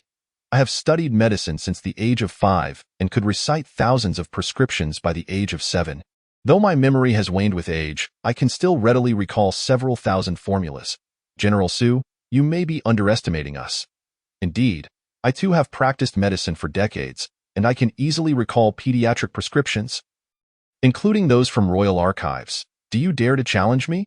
Each of these individuals was a prominent figure in the field of traditional Chinese medicine, and now they found themselves belittled by a youth, which ignited their ire. Some, with fiery tempers, stepped forward to challenge Su Tai directly. Su Tai waved his hands repeatedly, laughing. "It appears that all you esteemed gentlemen are quite confident in your memories. Very well. Let us engage in this contest, but I propose an alteration to the rules. You state the ailment, and I shall provide the prescription. If I make even a single error, I shall concede." "General Su, such boldness seems a touch presumptuous, does it not?" Zhao Jitong expressed his discontent upon hearing Su Tai's stipulations. The others snickered derisively, viewing Su Tai's alteration as a path to self-destruction. After all, with countless prescriptions in existence, who could guarantee the retention of every single one? Humans are, after all, mere mortals, not deities. Unfazed, Su Tai merely smiled and continued, "Mr. Zhao, I have not finished speaking. Since we are to compete, let us establish stakes. If I lose, all matters pertaining to Injitang shall be governed by you. However, should I emerge victorious, you must abide by my directives. Do you accept this challenge? I have no qualms." "I accept," Zhao Jitong declared, rising abruptly. "I too accept." "As do I," echoed the other elders, all eager to engage in the contest. In their eyes, Su Tai was merely a recent graduate, even if he possessed some medical knowledge. He likely knew only a few hundred prescriptions and could only recall a handful, rendering him no match for their decades of experience. Meanwhile, Bai Qingye furrowed his brow, urgently pulling Su Tai aside and whispering, "General Su, this course of action is utterly unwise. Are you not effectively handing Injitang over to them?" He harbored doubts about Su Tai's chances of victory, for knowledge is finite. and while they could readily cite ailments, Su Tai would need time to recall the prescriptions. How could he possibly compete? Su Tai smiled serenely, waving his hand dismissively. Mr. Bai, you worry too much. If the esteemed elders wish to play, then let us indulge them today. Play indeed, echoed the elder surnamed Yang, who had previously challenged Su Tai, stepping forward with a respectful gesture. General Su, may I inquire about the appropriate prescription for pediatric cough and wheezing? The elder Yang promptly posed the question. Without a moment's hesitation, Su Tai replied, Elementary, the prescription is Shunfu Longmu decoction, comprising ginseng, dragon bone, and oyster shell. Additionally, we may utilize Niu Huang Qingxin decoction, which contains Niu Huang and Zhuzh.ina lighthearted exchange. Su Tai recounted a dozen prescriptions for treating pediatric cough and wheezing. All without faltering. Witnessing this, the previously mocking elders began to lose their smiles, as Su Tai's mastery of these prescriptions belied the notion that he was merely a recent graduate. Well, this is merely a common ailment. Any novice should be familiar with it. The elder Yang huffed. He pressed on. What about the appropriate treatment for pediatric diarrhea? That is also straightforward. The prescription is Lianmei decoction, comprising Huanglian and Yijiao Su Tai. Unruffled, articulated a dozen prescriptions for treating pediatric diarrhea. And the treatment for pediatric measles? The elder Yang's tone grew noticeably anxious. Su Tai remained composed, responding, Shiha Luin will suffice, made from Shiha willow and honeysuckle. Decocted as a tea, the elder Yang, now drenched in sweat, continued to feign defiance. Yet his admiration for Su Tai had grown immensely. Not only had Su Tai accurately recounted all the earlier prescriptions, some of which had long been forgotten, but his medical prowess was evidently remarkable. The onlooking elders, too, wore serious expressions, their earlier disdain replaced by burgeoning respect. Even Bai Qingye could not help but marvel inwardly. He had initially believed Su Tai to be merely skilled in acupuncture, yet his command of prescriptions was equally impressive, leaving Bai feeling somewhat inadequate. However, he dared not relax his vigilance. The crux of this contest lay with Zhao Jitong. If he remained obstinate, the outcome was still uncertain. Chapter 61. The Encyclopedia of Traditional Chinese Medicine. Old Yang, are you capable, or should I step in? In the midst of the proceedings, a fair-skinned elder seated behind Bai Qingye rose urgently to pose a question. General Su, may I ask what prescription is suitable for headaches? Su Tai smiled, replying calmly, Mr. Liu, while this question appears commonplace, it is quite intricate. The causes of headaches are numerous and varied. If we delve deeply, there are likely hundreds of potential prescriptions. Su Tai nodded slightly before proclaiming, to treat headaches, one must consider the specific circumstances. For headaches due to wind cold, one may use Chuanqiong Chatiao San, which includes Chuanqiong and Jingjia. If the headache results from a head injury, one may apply Tongqiao Huoxue decoction, containing Qi Sha and Honghua in less than 10 minutes. Su Tai articulated a comprehensive array of prescriptions for various headache conditions, each clearly delineated and well organized. General Su, I wish to ask you. General Su, I too have a query. The other eager traditional Chinese medicine practitioners could no longer contain themselves, rising one by one to pose questions to Su Tai, each inquiry more complex than the last. Well done, exclaimed the elder Liu, unable to suppress his admiration as he gave Su Tai a thumbs up. The other elders wore expressions of praise, applauding Su Tai's responses with cheers. I never expected our General Su to possess such profound knowledge of traditional Chinese medicine. It seems there is nothing he does not know. Truly the encyclopedia of our field. Indeed, not merely an encyclopedia. Have you all noticed that many of the prescriptions he mentioned are found in ancient texts, which even I comprehend only partially? Yet he articulates them with clarity, dispelling my confusion and enlightening me. After a series of inquiries, the attitude of the gathered elders shifted from skepticism to admiration, with several even developing a sense of reverence toward Su Tai, eager to seek his guidance on intricate questions of traditional Chinese medicine. Observing this transformation, Bai Qingye felt both astonished and delighted. He had not anticipated Su Tai's capabilities to this extent. Not only did the elders express admiration, but Bai himself found a newfound respect for Su Tai. He finally understood the source of Su Tai's confidence. It stemmed from his undeniable expertise. Without further contemplation, Bai rose and declared loudly, "Esteemed elders, ailments abound in this world. When shall we finish our inquiries? I believe it is unnecessary to continue." General Su's prowess is evident for all to see and should suffice to lead us." Upon hearing this, the gathered elders nodded in agreement. "I concede, General Su. You truly deserve your title. Given your mastery of so many prescriptions, I, Cheng, am willing to follow your lead." At that moment, the elder Cheng stood up, bowing respectfully towards Su Tai. Another venerable traditional Chinese medicine practitioner surnamed Li quickly rose and smiled, saying, "I too have yielded and am willing to heed Mr. Su's directives from now on. I as well." Within a mere 5 minutes, among the dozen or so esteemed practitioners present, 7 or 8 had voluntarily stood up to express their willingness to comply with Su Tai's arrangements. As for the remainder, a significant portion expressed their admiration for Su Tai, with only a handful of deeply seasoned individuals, or those closely aligned with Zhao Jitong, remaining seated and silent. If knowing a few prescriptions qualifies as profound medical expertise, then we would be inundated with divine healers on every street corner. At that moment, Zhao Jitong, who had remained motionless, let out a cold snort. Upon hearing his words, Bai Qingye felt a chill in his heart and replied in a grave tone, "Old Zhao, a considerable number of the esteemed gentlemen here have already conceded. Do you still refuse to yield? Why should I concede? Just because he can recite a few prescriptions, does that grant him the authority to command us seasoned practitioners?" Zhao Jitong scoffed dismissively.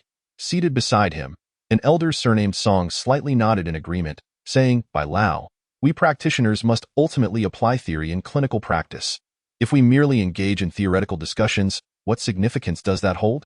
So, do you too suggest that I find a few patients for Su to demonstrate his skills to everyone?" Bai Qingye replied somewhat displeased. Su Tai's earlier demonstration had already established him as a renowned physician within the realm of traditional Chinese medicine, and his mastery of the Luyun acupuncture technique, while not necessarily surpassing all present, certainly placed him among the top 5. Zhao Jitong's continued sarcastic demeanor truly irked him. This is bad. Something has happened. Just as the crowd was engrossed in discussion, a young man in a white coat suddenly burst into the office. "What is the commotion? What is going on?"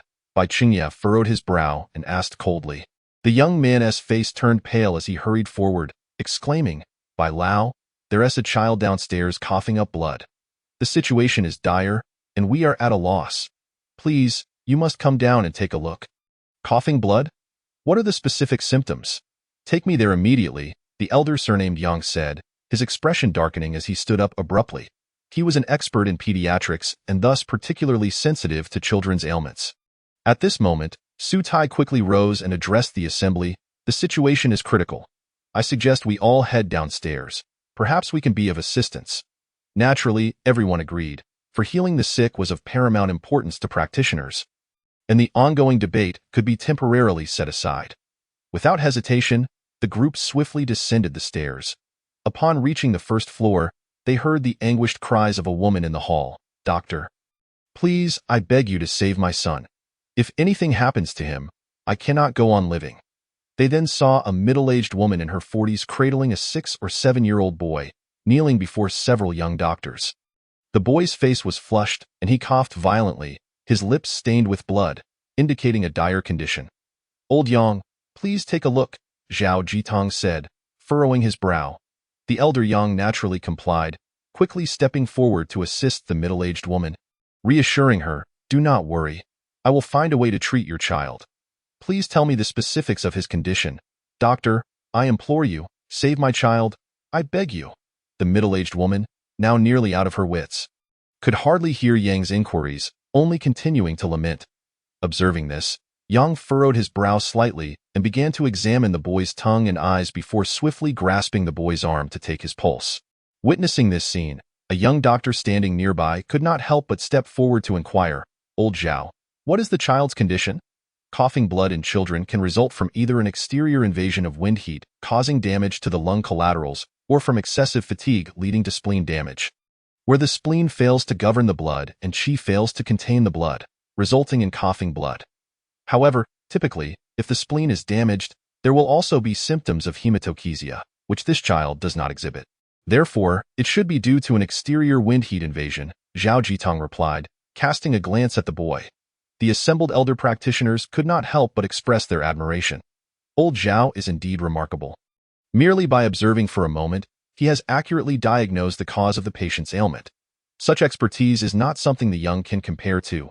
Indeed, while you may recall many prescriptions in clinical practice, he still falls short compared to old Zhao. Hearing these comments, Zhao Jitong smiled with satisfaction. He then instinctively glanced at Su Tai, noticing a hint of doubt on the latter's face, as if still contemplating his earlier remarks. And his disdain grew even stronger. Youthful practitioners, no matter how many prescriptions you memorize, ultimately, the efficacy of medicine is determined by clinical application. If you cannot heal, then you are of no use. What can a recent graduate pit against me? Chapter 62. You can always trust that man very well, old Yang. Since the symptoms have been clarified, let us proceed with the treatment for the child. After a brief pause, Zhao Jitong finally spoke. The elder Yang nodded repeatedly and quickly prepared to write down the prescription. At that moment, Su Tai, who had remained silent, suddenly stepped forward to block the elder Yang. The elder Yang was taken aback and asked in confusion, Mr. Su, do you perhaps have a different opinion? The child's condition is complex. I advise a thorough re-examination before reaching a conclusion, Su Tai said with a furrowed brow, his tone serious. The elder Yang's expression changed, and he replied somewhat displeased, Mr. Su, are you questioning my medical skills?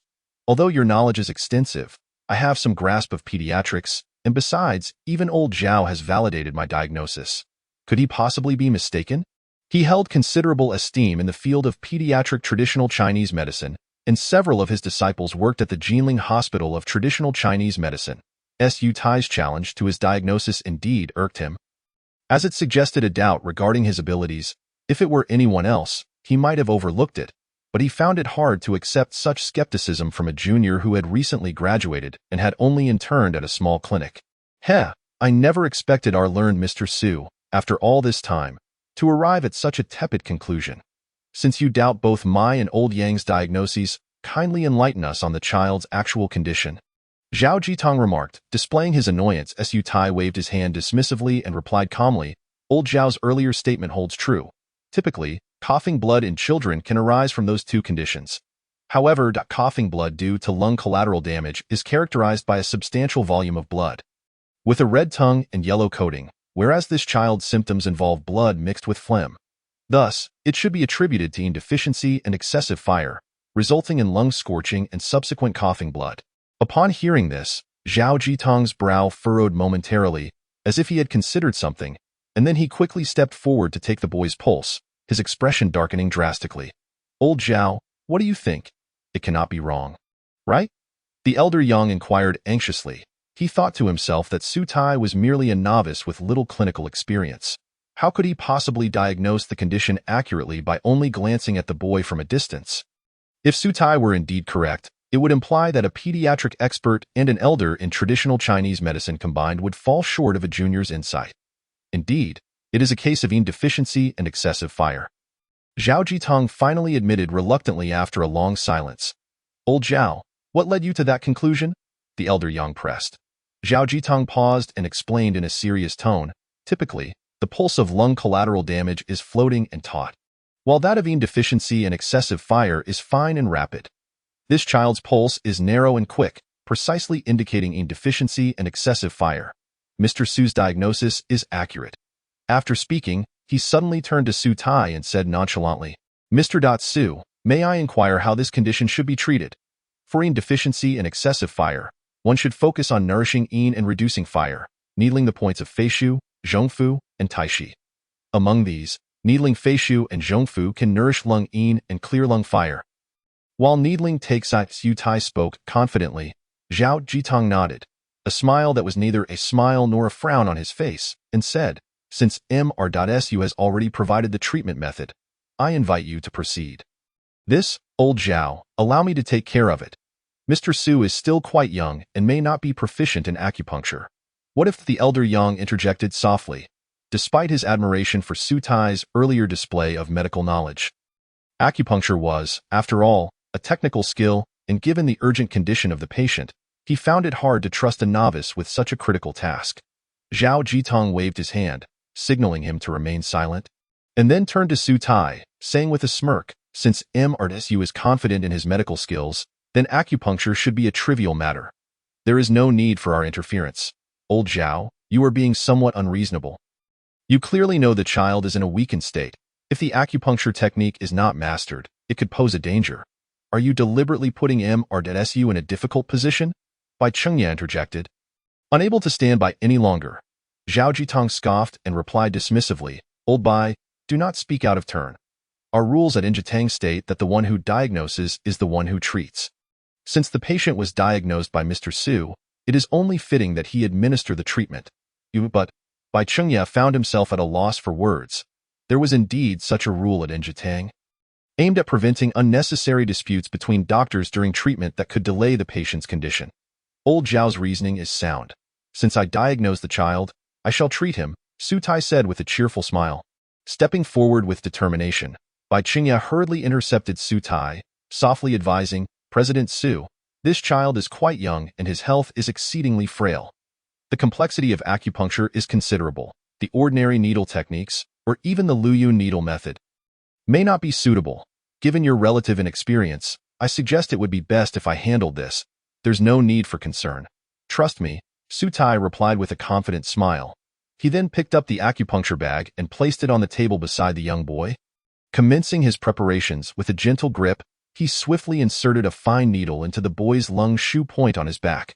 Less than 2 minutes after the needle was inserted, the boy, who had been coughing incessantly, showed significant improvement, his complexion gradually returning to normal. Su Tai did not cease his efforts. Instead, he continued to grasp the needle, applying it to several other acupoints on the boy. Strangely, with each needle he inserted, a fleeting golden tail resembling a phoenix would momentarily appear at the base of the needle before vanishing. As the phoenix tail needle? An elderly man with a head of silver hair exclaimed, his pupils contracting in astonishment. He, too, was a venerable physician at Injitang, well-versed in acupuncture. Having sensed something peculiar when Su Tai began, he instantly recognized the renowned technique being employed. To his knowledge, there were only a handful of practitioners of this method in the entire Jiangnan province, all of whom were eminent figures, including a prominent guest from a prestigious family in Jinling. He was astonished that Su Tai could wield such a technique, and the dexterity with which he performed it was truly remarkable. At that moment, several other elderly physicians skilled in acupuncture began to murmur among themselves soon. An elderly gentleman with impeccably slicked-back hair furrowed his brow, shaking his head. I had the fortune to witness the phoenix tail needle once, but it didn't quite look like that. However, it bears some resemblance. Old Joe, you've seen it too. Do share your thoughts with everyone. Indeed, it appears similar, but there are notable differences. It should be a simplified version, or perhaps another ordinary technique, the man surnamed Zhou gently concurred. The other seasoned practitioners who had previously encountered the phoenix tail needle nodded in agreement with this assessment. I thought as much. President Su is quite young. How could he possibly master such profound acupuncture techniques, let alone execute them with such finesse? It seems more likely to be a counterfeit version, the silver-haired elder sighed, his tone tinged with disappointment. Meanwhile, Bai Chengye and Zhao Jitong, the two most esteemed figures present, remained silent, their gazes fixed intently on Su Tai. After a brief silence, they simultaneously declared, this is indeed not the phoenix tail needle, but rather, the long-lost golden phoenix divine needle, lost for centuries. Upon hearing their pronouncement, the other gathered physicians turned their attention towards them, a wave of confusion washing over their faces. What is the golden phoenix divine needle? I have never heard of it before. There's such a technique in the realm of acupuncture? I don't know. I've never heard of it either. What connection does the golden phoenix divine needle have with the phoenix tail needle? Their names are so similar. Could it truly be a counterfeit version? Several of the more knowledgeable physicians voiced their inquiries, while those less familiar with acupuncture looked towards Bai Chengye and Zhao Jitong. Awaiting their elucidation, Zhao Lao Bai Lao, are you referring to the golden phoenix divine needle, one of the top 10 miraculous techniques in acupuncture? At that moment, the silver-haired elder stepped forward, speaking urgently.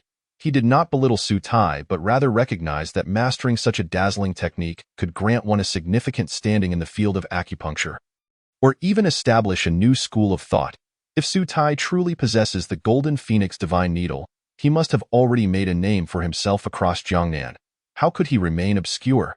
Rest assured, I possess sufficient discernment. It is indeed the golden phoenix divine needle, Zhao Jitong replied, furrowing his brow in mild impatience. As he spoke, he could not help but glance again at Su Tai's needlework. An inner tumult stirring within him. In his youth, he had witnessed an elderly master employing this technique to save a critically ill child in a northern village, an experience that had left him deeply impressed. Upon returning to Linjiang, he had attempted to practice this method, yet his lack of innate talent and absence of a mentor had forced him to abandon the endeavor. Though decades had passed, the intricacies of that technique remained etched in his memory. Thus, when he saw Su Tai's initial needle insertion, he recognized it immediately. Su Tai, merely a young man who graduated from university a few years prior, had probably treated only a handful of patients himself, yet he could execute such a technique. It was indeed perplexing. What bewildered him further was that Su Tai's dexterity exceeded that of the elderly master he had once observed, appearing as though he had performed this method thousands of times, effortlessly and with great ease. How could this be? How is this possible? Zhao Jitong shook his head repeatedly, still struggling to accept the reality before him. In comparison, Bai Qingya's astonishment was magnified tenfold.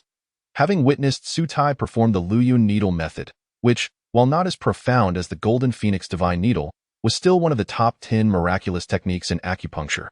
He felt an overwhelming sense of a wo think that Su Tai could so skillfully execute two long-lost techniques left him feeling as though he were in the presence of a prodigy. Is this lad even human? Could he be a divine doctor descended to our realm? Most critically, he harbored an inexplicable feeling that Su Tai's abilities extended far beyond what had been displayed. Observing Zhao Jitong's stunned expression, Bai Qingya couldn't help but chuckle inwardly, imagining the old man's astonishment if he were to learn that Su Tai also mastered the Luyun needle method. The gathering of physicians continued their discussions. The acupuncture procedure had concluded. The boy's complexion gradually returned to normal, the frequency and severity of his cough diminished, and he no longer expelled blood from his mouth, indicating that his condition had been effectively managed. All done. He is fine now, Su Tai said, playfully squeezing the boy's cheek as he smiled at the middle-aged woman beside him. Upon hearing Su Tai's words, the woman suddenly fell to her knees. Gripping his arm tightly, tears streaming down her face, "Doctor, thank you. Thank you so very much. Yes, thank you, doctor," she reiterated, expressing her gratitude fervently.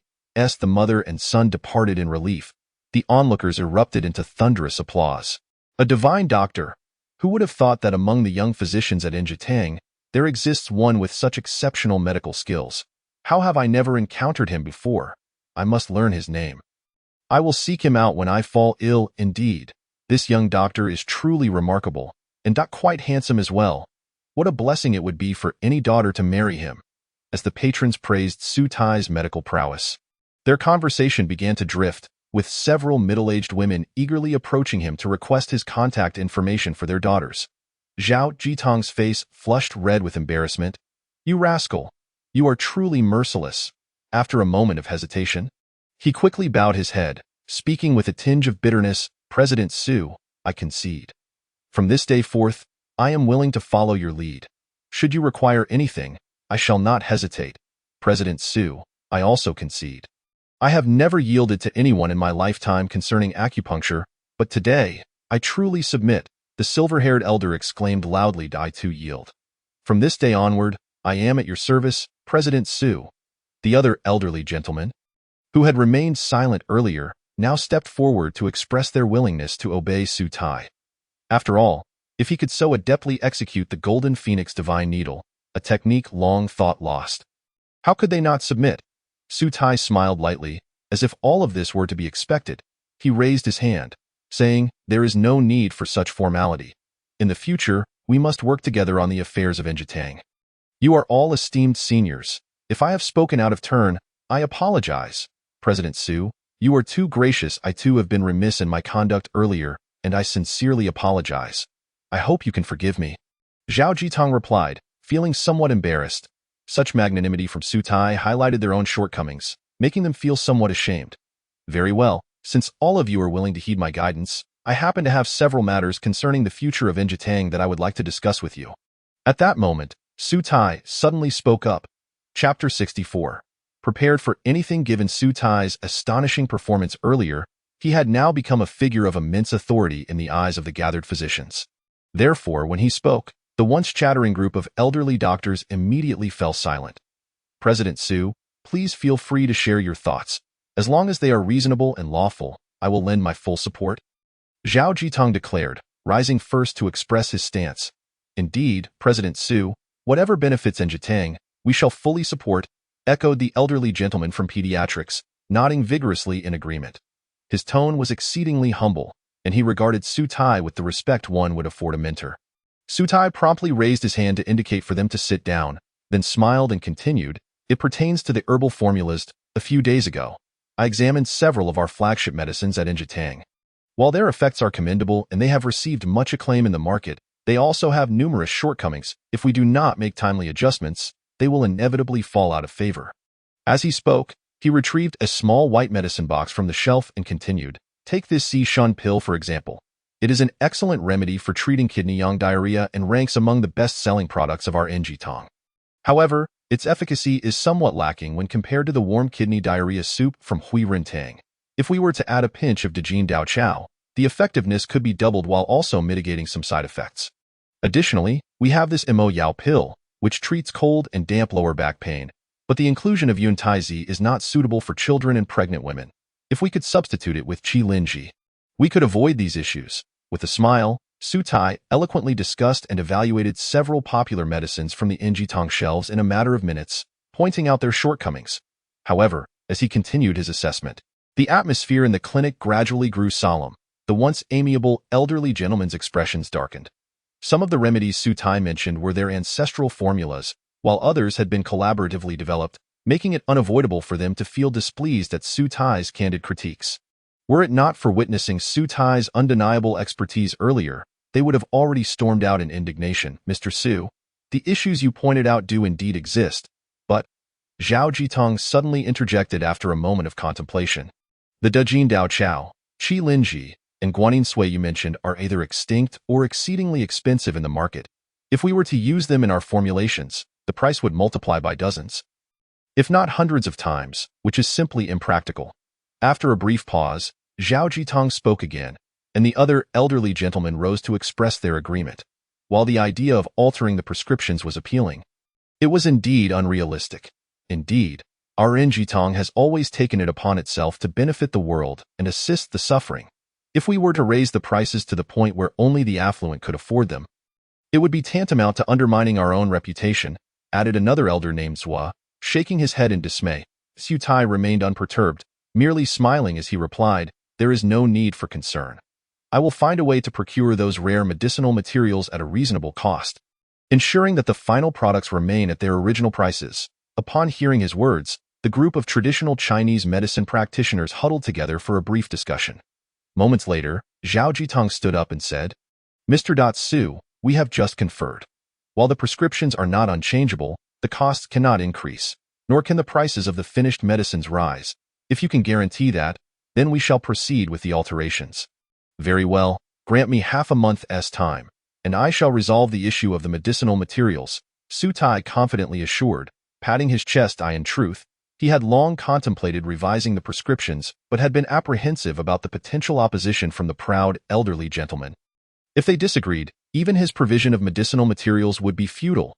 He had already considered the concerns they raised and had devised solutions. The Taishan Jing's medical section contained methods for cultivating medicinal herbs, and the herbs he had mentioned were merely foundational. Given his current capabilities, they posed no challenge. The only difficulty lay in acquiring a suitable plot of land for cultivation. According to the Taishan Jing, high-quality medicinal materials required a location harmonizing yin and yang, abundant in spiritual energy. The only place that came to mind was near Linjiang Garden, nestled by the mountains and rivers, far from industrial zones, making it an ideal site for herb cultivation. Unfortunately, land in that vicinity was exceedingly precious. Large-scale cultivation seemed rather impractical. However, he remained optimistic, knowing that with over 30,000 square kilometers in Linjiang City, surrounded by mountains on three sides, a fitting location could certainly be found. He is still too young, too idealistic in his endeavors, Zhao Jitong thought, casting a glance at Su Tai and letting out a soft sigh. He chose not to elaborate further, as he believed Su Tai was already quite exceptional. Fortune may favor the young, but it would also impose its trials. With youth and remarkable medical skills, Su Tai would inevitably encounter some shortcomings in his dealings. Only through experiencing setbacks could he grow, ultimately becoming even more refined. Meanwhile, Bai Chengya, who had remained silent throughout, regarded Su Tai with an expression that shifted into something curious. After all, even the old shopkeeper had been at a loss when faced with these elderly gentlemen.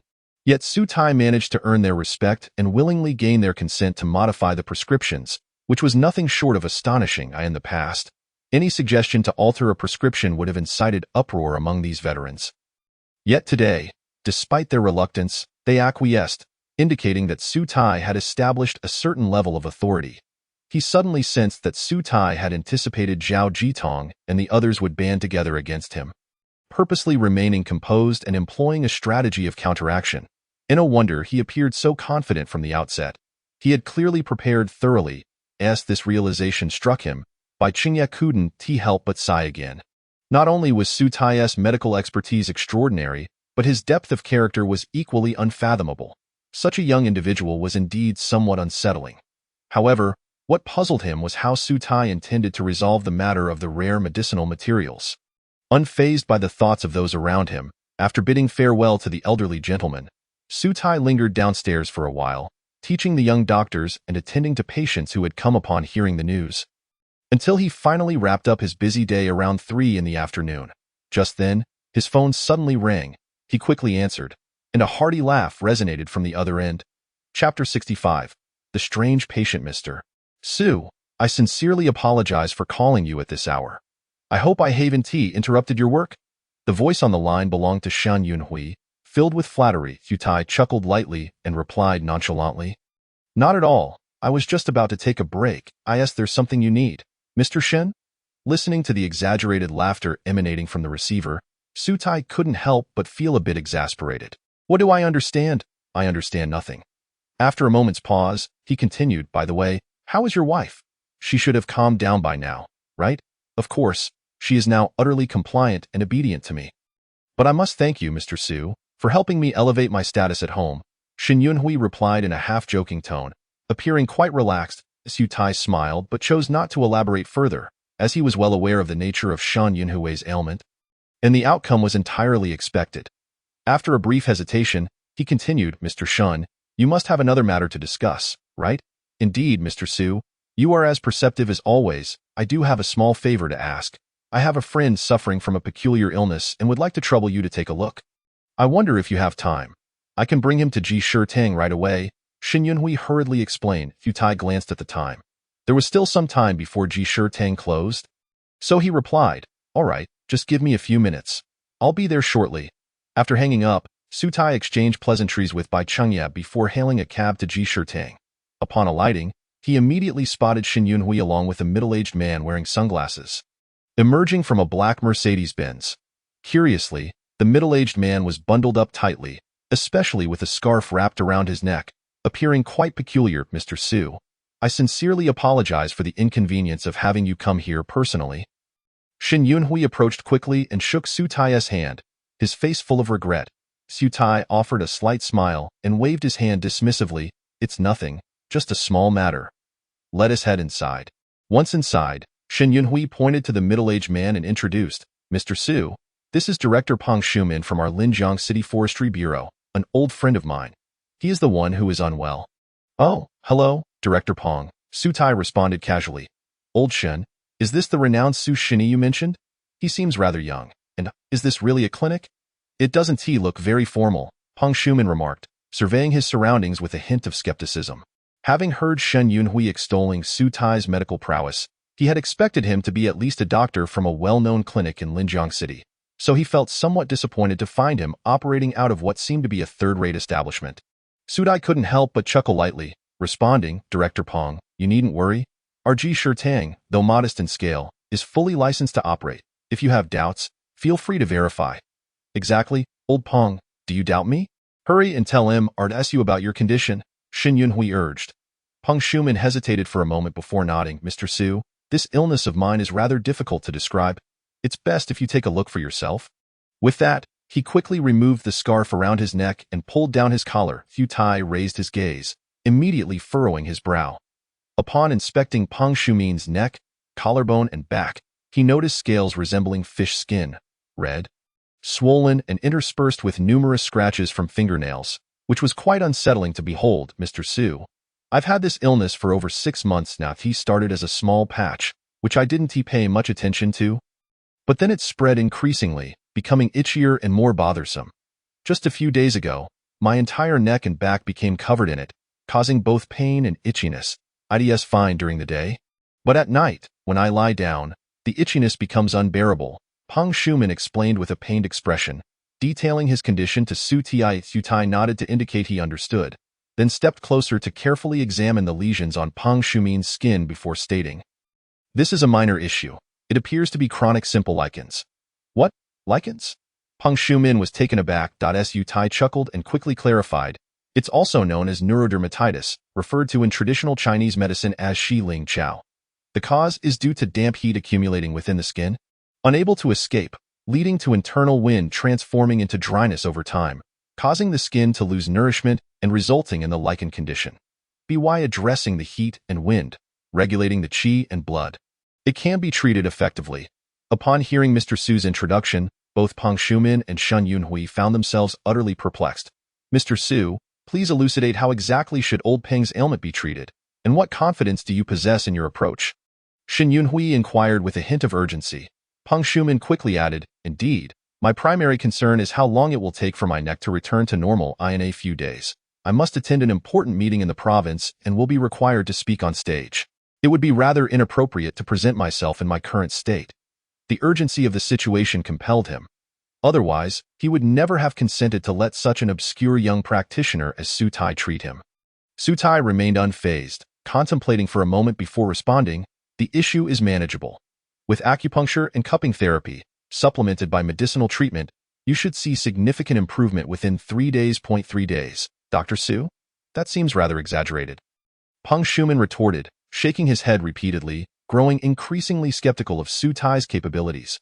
After all, he had consulted several dermatology experts at the municipal hospital, none of whom could provide a solution. Now, a mere physician from a small clinic claimed to remedy the issue in 3 days. Was this not mere bravado? Su Tai simply chuckled, remaining silent, as he understood that treating skin ailments necessitated the patient's trust in the physician. Thus, he did not press the matter at that moment. Shen Yunhui interjected, "Old Peng, I have faith in Mr. Su's medical expertise. If he asserts 3 days, then it is surely feasible. You ought to give it a try. Besides, it is too late to seek treatment elsewhere in Jinling." "Very well, I shall give it a try." Peng Shumin hesitated momentarily, but ultimately nodded in reluctant agreement.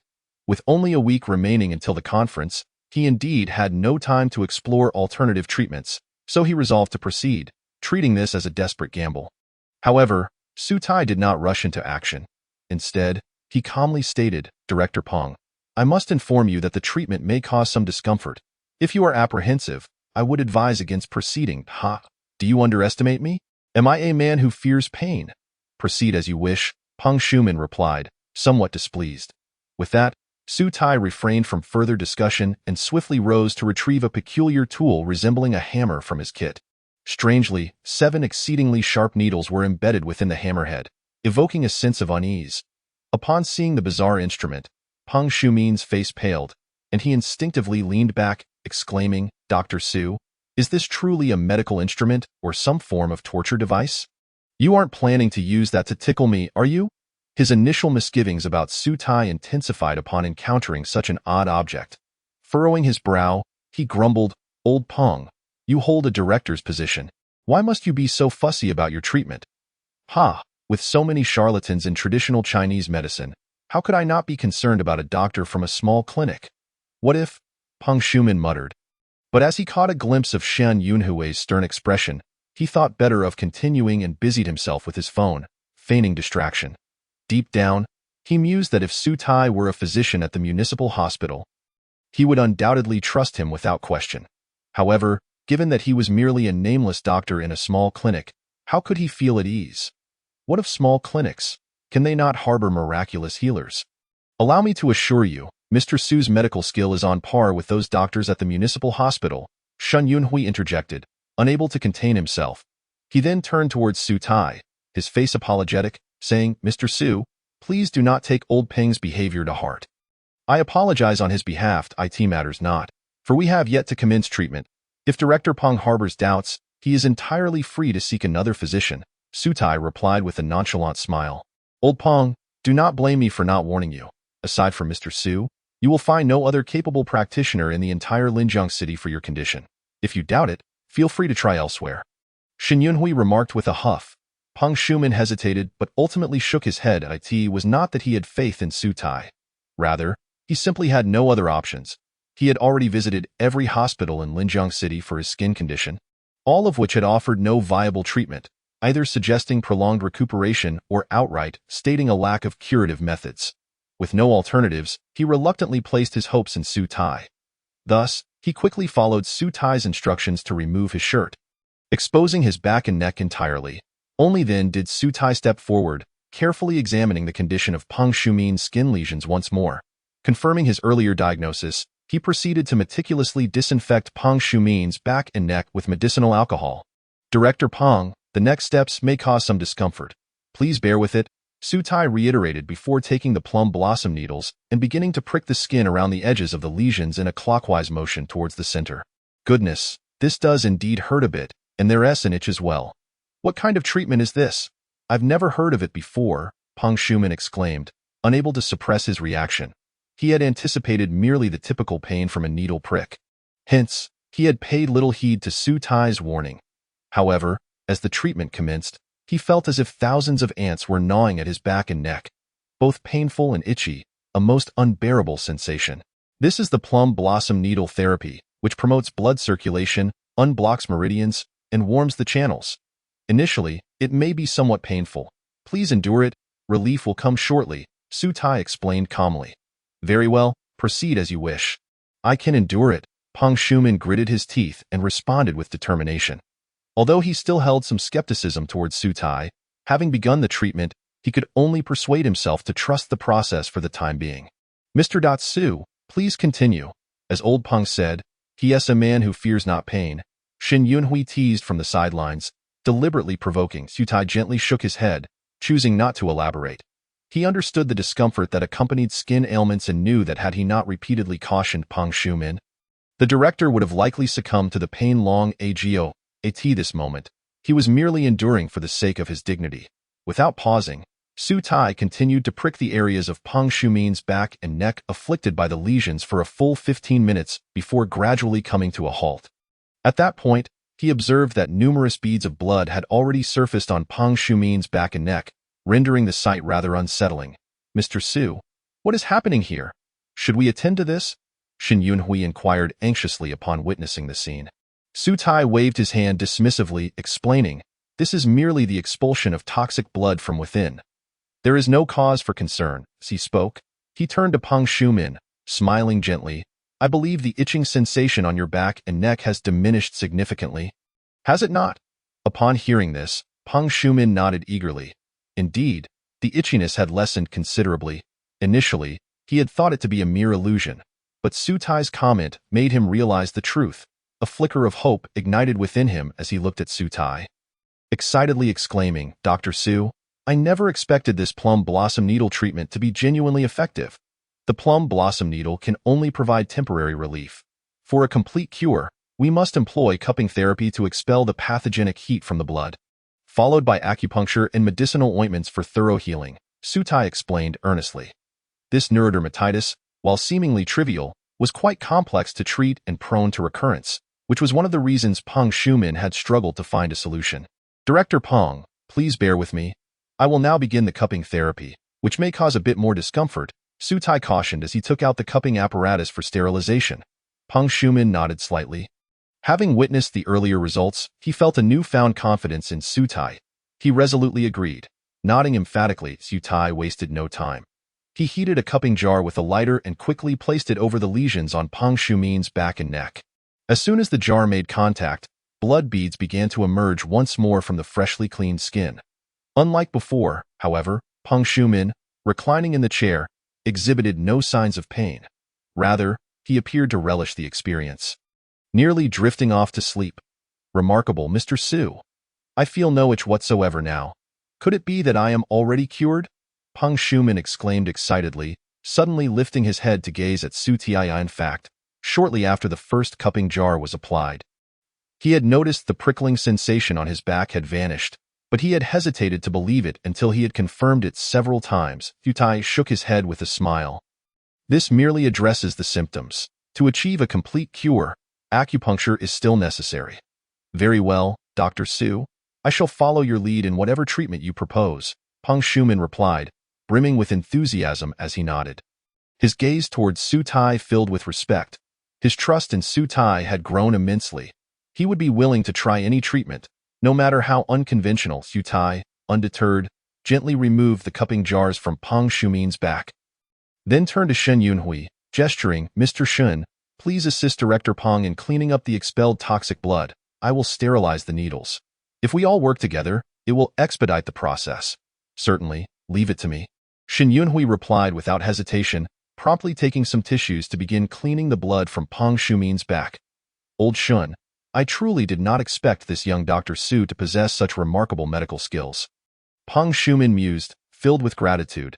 He never imagined that a doctor from a small clinic could remedy his chronic condition. Shen Yunhui scoffed with a self-satisfied grin.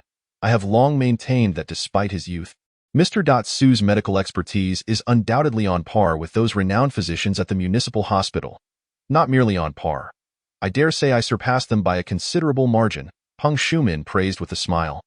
Listening to their conversation, Su Tai could only smile wryly. In that fleeting moment of admiration and criticism, he chose not to say much and swiftly prepared to sterilize the needles for the next phase of treatment. Unexpectedly, at that moment, the door of the ward was suddenly pushed open, and in rushed Song Dahai, drenched in sweat. He hastily approached Su Tai, whispering, Mr. Su, something has happened outside.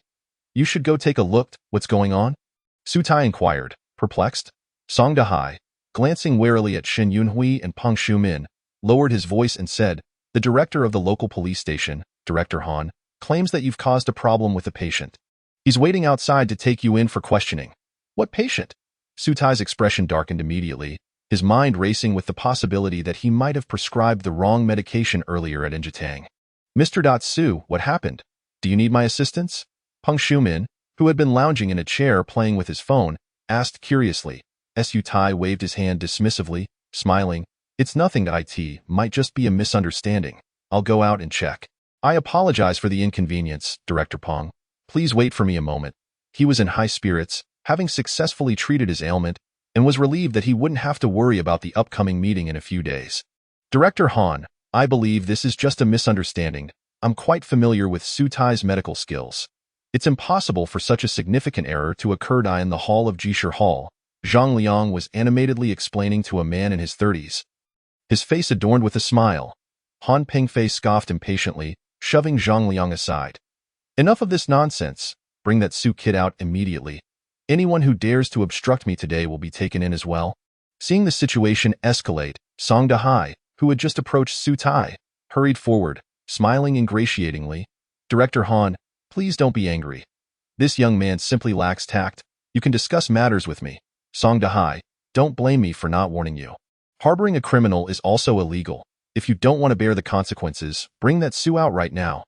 Han Pengfei crossed his arms, his tone icy. Song Dahai nodded repeatedly, then retrieved a cigarette and offered it to Han Pengfei, saying, Director Han, please don't be upset. Sit down for a moment. I'll get you a cup of tea. Old Song, I'm not looking for trouble. That Dr. Su from your clinic has caused a patient to be hospitalized.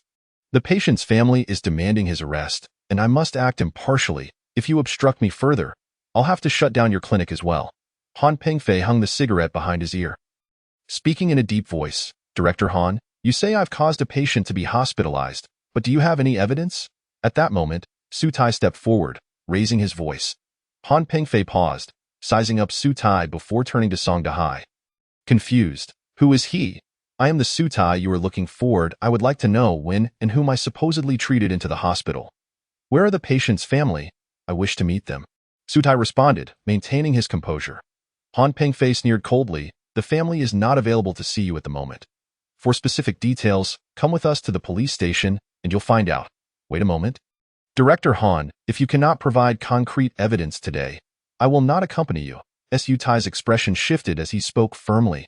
Indeed, Director Han, with so many eyes watching, you must provide evidence before making an arrest.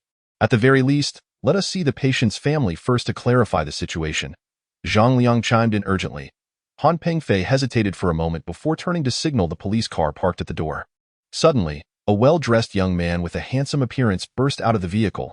It was Peng Ruishuan, the young master whom Su Tai had encountered earlier at Linjiang Pharmaceutical. He strode into the clinic, pointing at Su Tai and shouting, "Uncle, this is the guy who recklessly prescribed medication to my father. You must arrest him. Isn't this the young master Peng? When did I ever prescribe medication to your father? Do you have any evidence?" Su Tai frowned, already sensing the underlying scheme. He recalled his senior sister's warning that Peng Ruishuan would not let this matter rest easily. Today's incident was evidently a deliberate act of revenge.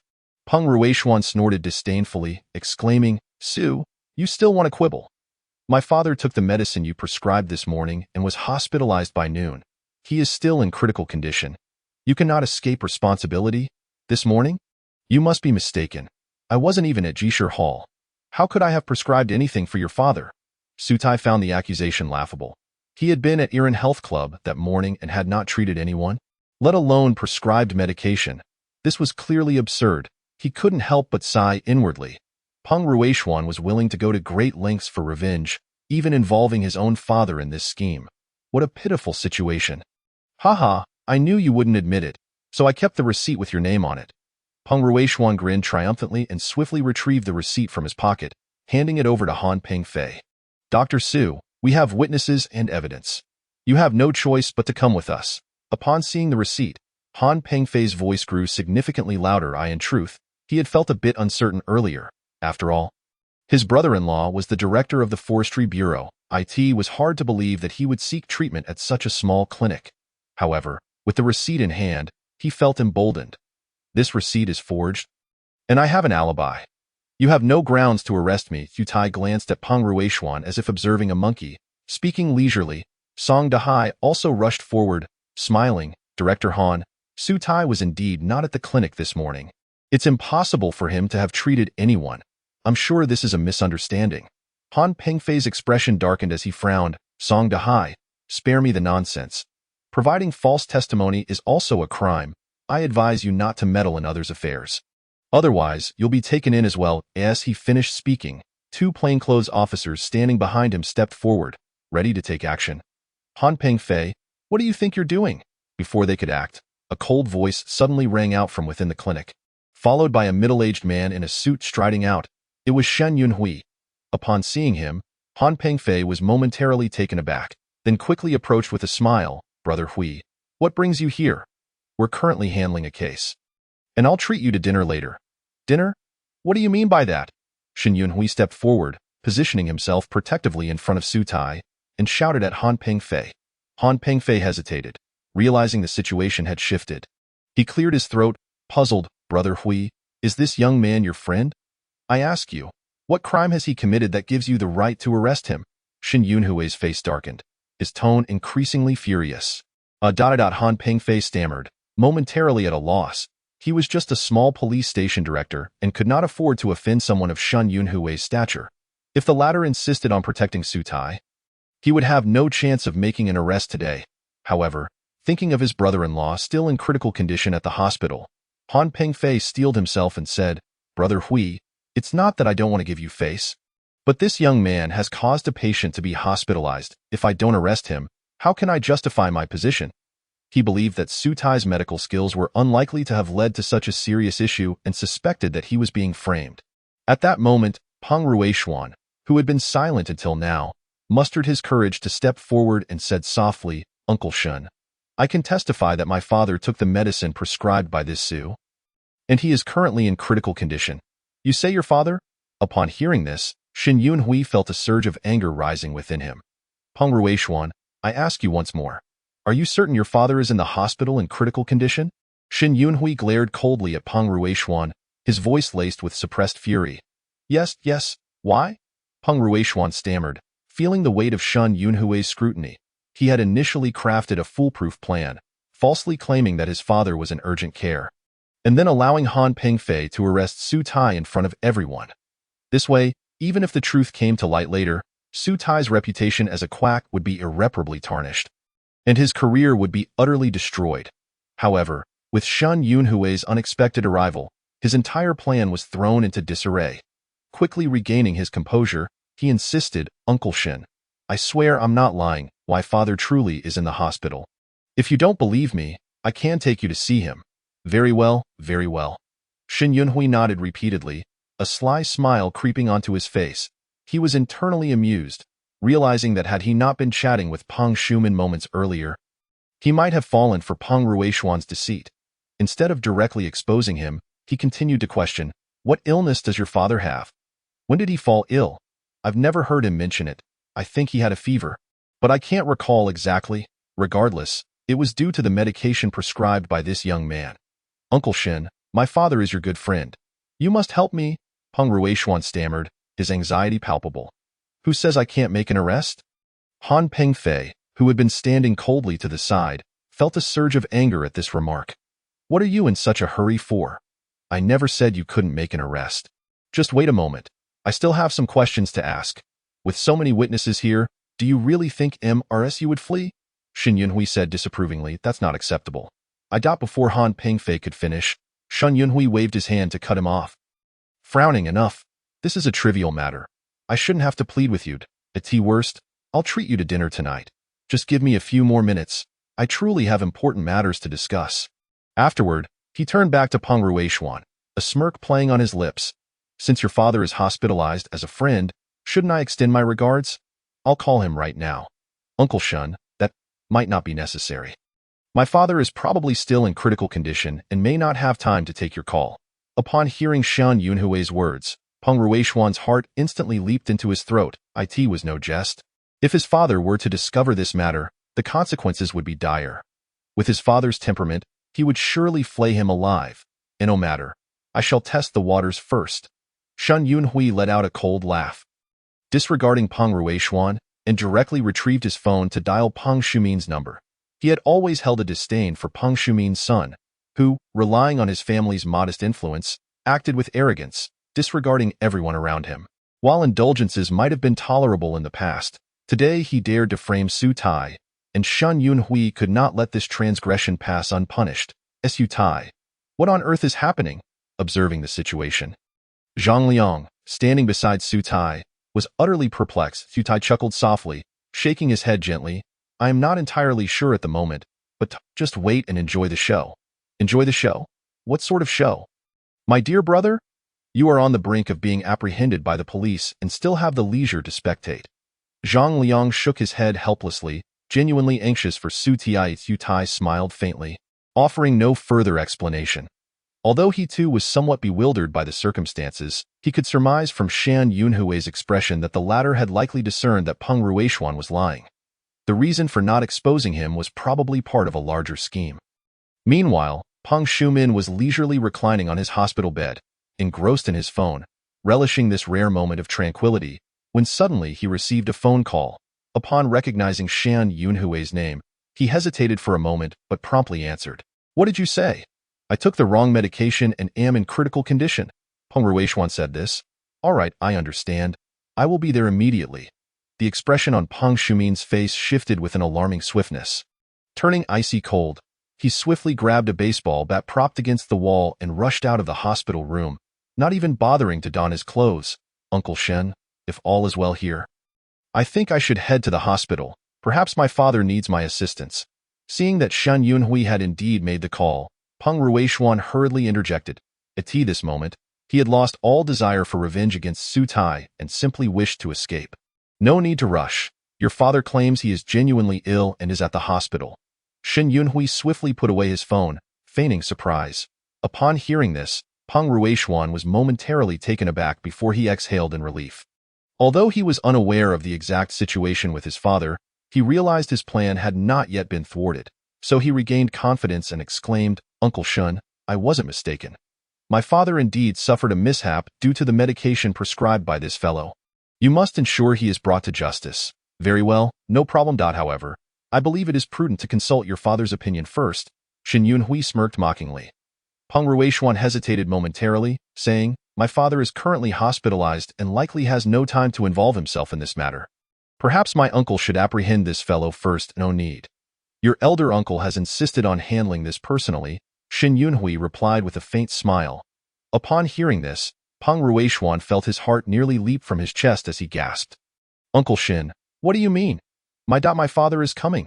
At that moment, a thunderous roar suddenly erupted from within the clinic. Peng Ruishuan, you little brat, I will deal with you today. As the voice faded, a shirtless Peng Shumin charged out from the clinic. Wielding the baseball bat, his face a deep shade of fury, resembling a chilling frost that sent shivers down the spine. Chapter 69. Filial piety. Witnessing this scene, Peng Ruishuan's complexion turned ashen, his entire being frozen in place. Unable to fathom that his father would appear here. Yet, he had no time to ponder. As he turned to flee, he was acutely aware that given his father's temperament, if he did not break a leg today, he would not relent. However, it was not long before Peng Ruishuan gave up. After just a few steps, he felt his calves weaken and panic surged within him, causing him to collapse onto the ground. Dad, what are you doing here? As he gazed at his approaching father, his mind buzzed with confusion. Before he could utter another word, Peng Shumin delivered a resounding slap across his face. Smack! Instantly, a red imprint blossomed on Peng Ruishuan's left cheek, blood trickling from the corner of his mouth. You little brat, do you wish to drive me to madness? Peng Shumin seethed, shaking with anger as he pointed an accusing finger at his son. Not only had he made a false report, but he had also framed an innocent man and now, claiming he was in critical condition at the hospital. If word of this spread, he, the director of the Forestry Bureau, would instantly become the laughingstock of the Lingjiang municipal system. The Peng family would be ridiculed in the upper echelons of Lingjiang society. With that thought, he delivered another heavy slap. Peng Ruishuan's once handsome face was now grotesquely swollen, resembling that of a pig, and even two of his front teeth had been knocked out, presenting an absurd sight. Dad, I was wrong. Please spare me this time. I shall never dare again, Peng Ruishuan pleaded pathetically. Confused, he wondered how his father had come to be in such a place. Had someone leaked information? Su Tai nodded in bewilderment, still processing that Peng Ruishuan's father was indeed Peng Shumin. Suddenly, it dawned on him why Shin Yunhui had displayed such a peculiar expression upon hearing Peng Ruishuan claim his father was in critical condition at the hospital. This realization left Su Tai both amused and exasperated. The misfortune of this young Master Peng was truly remarkable. Had he arrived a few hours earlier or later, this predicament would not have arisen. He pondered what expression his senior sister would wear upon learning of today's events. Old Peng, I have long told you that your little brat must be disciplined, yet you refuse to listen. Now he has the audacity to frame Mr. Su. Had I not intervened in time, Mr. Su would have likely been taken away. Shan Yunhui fumed, stoking the flames of indignation from the sidelines. Peng Shumin nodded solemnly, lifting the baseball bat to deliver several more blows to Peng Ruishuan's back. Uncle, save me, save me. Peng Ruishuan cried out in desperation, shielding his head as he curled into a ball on the ground.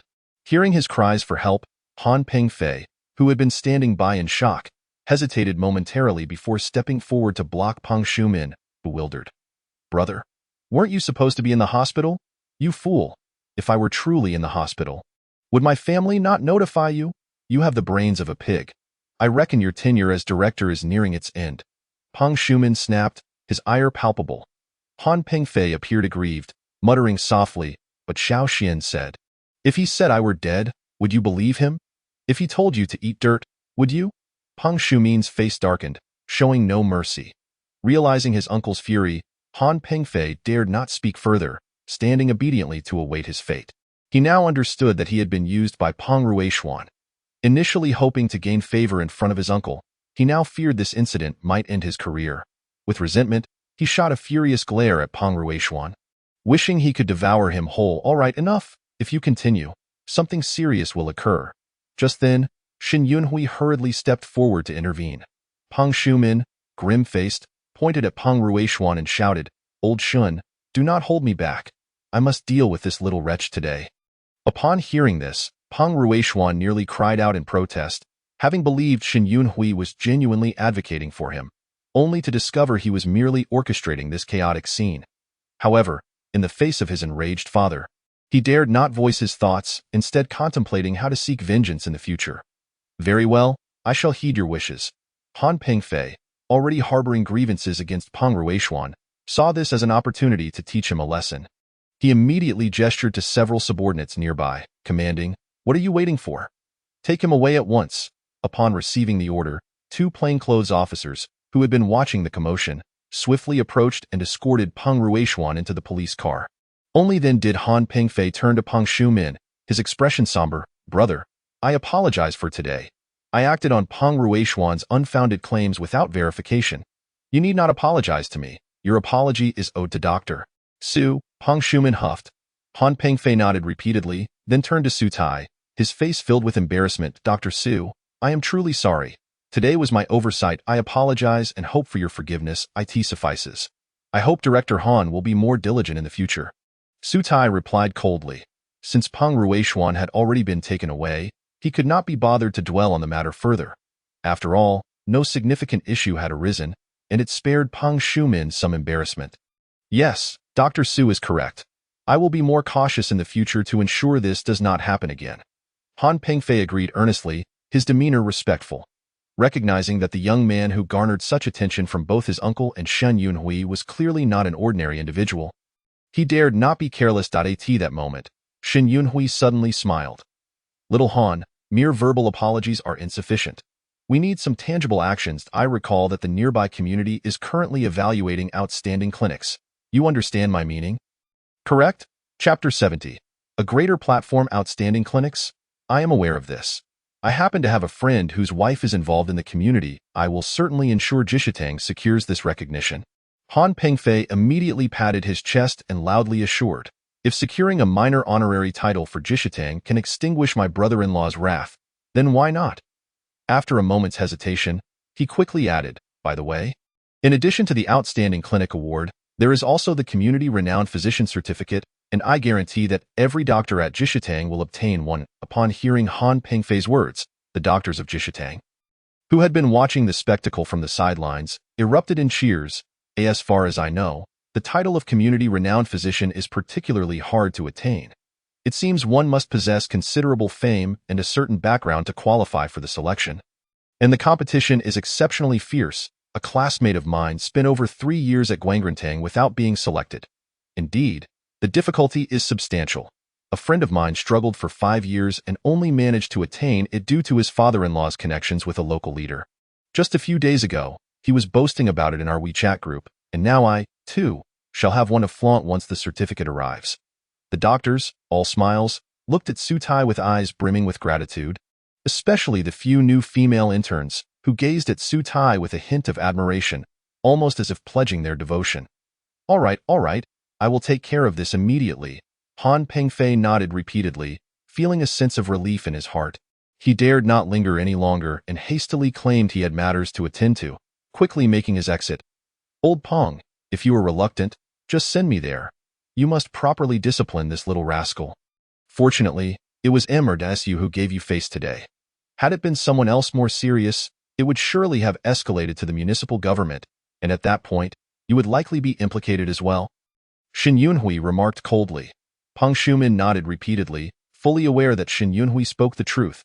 If Su Tai were to take offense, he would undoubtedly be accused of failing to discipline his children, and at that point, a mere suspension would be a light punishment.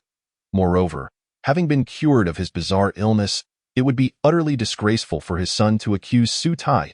If this matter were to leak, the Peng family would undoubtedly be labeled as ungrateful and vindictive. With that thought, Peng Shumin hurriedly pulled Su Tai aside to apologize profusely once more.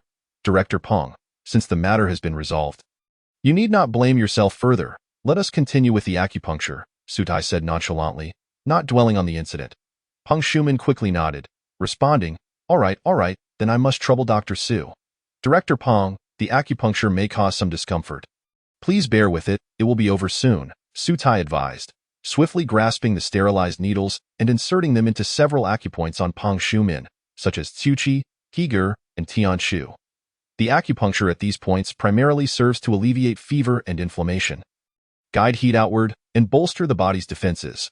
With the assistance of spiritual energy, It can essentially guarantee that Peng Shumin's ailment will be entirely resolved within 3 days. After 10 minutes, the acupuncture session concluded.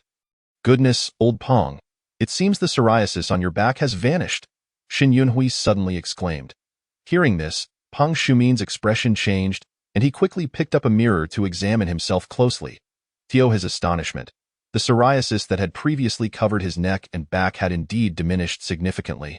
While it had not completely disappeared, it had lessened by at least 80 to 90%. Divine doctor, truly a divine doctor.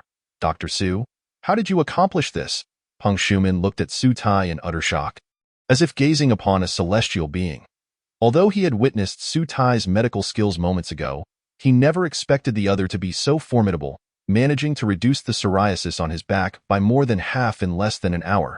Truly a medical miracle. Old Peng, I told you earlier that Mr. Su's medical skills are remarkable. Did you not believe me? How do you feel now? Xin Yunhui said with a triumphant smile, his expression one of complete control. Peng Shumin nodded repeatedly, feeling somewhat embarrassed as he scratched his head, before suddenly asking, Dr. Su, with your expertise, you could easily find a position at one of the city's major hospitals. Why remain here? Indeed, Mr. Su, given your medical prowess, it would be a disservice to confine yourself to this small clinic, to the regret of countless patients. Just think, had I not recommended you, old Peng's ailment might have truly gone untreated. Xin Yunhui quickly chimed in. Su Tai smiled and shook his head, saying, as a fresh graduate without notable mentors, which hospital would accept me? It's best to let it be. You need not worry. I have some connections with Deputy Director Su Shirqing of the Municipal Traditional Chinese Medicine Hospital. I can recommend you to him. What do you think? Peng Shumin hurriedly suggested. That sounds good.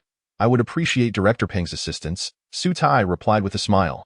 His initial motivation for studying medicine was to heal others.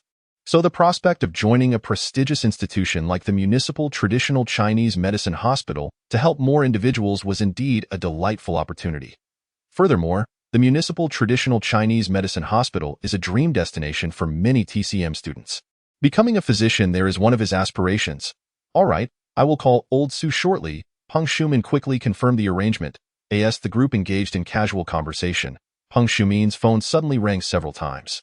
He glanced at it and promptly answered, exchanging a few words, his face instantly darkening. It was you who came to my house, pleading for me to lease you the land on Chilling Mountain. And I agreed. Now you wish to back out. How am I supposed to report this to the higher-ups? I relayed all previous circumstances to you. You stated it was no problem. Now you tell me the road is difficult and the mountain is rocky? Do you have any shame? You businessmen are truly untrustworthy. I will never trust you again, Peng Shumin seethed, uttering several resentful remarks before hanging up and tossing the phone aside. Chapter 71. Don't worry. I'm here, old Peng. What happened? Why are you so furious? Xin Yunhui, noticing Peng Shumin's sudden outburst after moments of joviality, couldn't help but express curiosity. Su Tai also looked up, intrigued. Is it really worth such a temper over something so trivial? Xin Yunhui chuckled. Peng Shumin, with a sullen expression, retorted, if it were in the past, I could overlook it, but yesterday I already relayed the information to the city, and the municipal leaders were very supportive of developing the barren mountain, even praising me at the conference. Now this person tells me they no longer wish to proceed. How am I to explain this? Upon hearing this, Xin Yunhui shook his head helplessly, chuckling, too bad I don't engage in planting. Otherwise, I would have taken that land for you. Never mind, I will think of another way and see if I can contact other farmers. Peng Shumin waved his hand dismissively. At that moment, Su Tai, who had been silent, suddenly asked with curiosity, Director Peng, which area of Chilling Mountain are you referring to? Upon hearing this, Su Tai's interest was piqued. Chilling Mountain, with its majestic aura, serves as the dragon vein of Lingjiang City, and its southern foothills are the site of a dragon's den. Should herbs be cultivated there, it would undoubtedly yield exceptional results. He quickly continued, approximately how many acres are there, and what is the price? There are over 200 acres, with an annual rental fee of 175 per acre. All expenses total around 10,000 a year. However, our Lingjiang City does offer subsidies for the development of barren mountains. While speaking, Peng Shumin glanced at Su Tai with curiosity, asking, Dr. Su, do you perhaps have an interest in leasing the land? Is this true?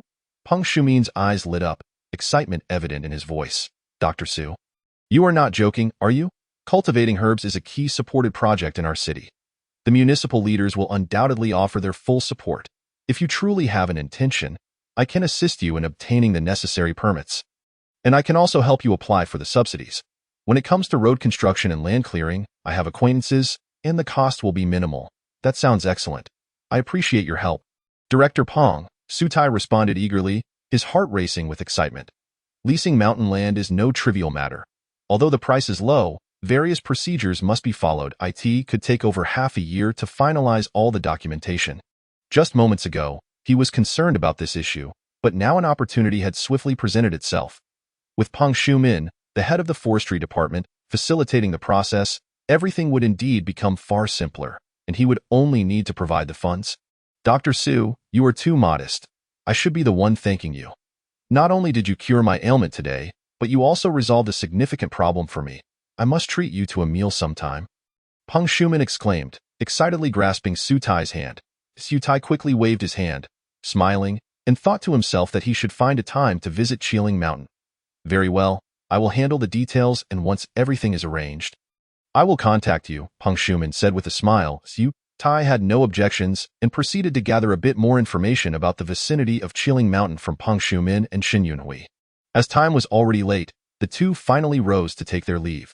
Just as they stepped out of the Jishitang door, Shin Yunhui suddenly pulled Sutai aside and said with a mysterious smile, Mr. Su, my father has been keen to meet you these past few days. If you have time, could you visit my home for a meal? Sure, I will find time to drop by, Sutai replied casually.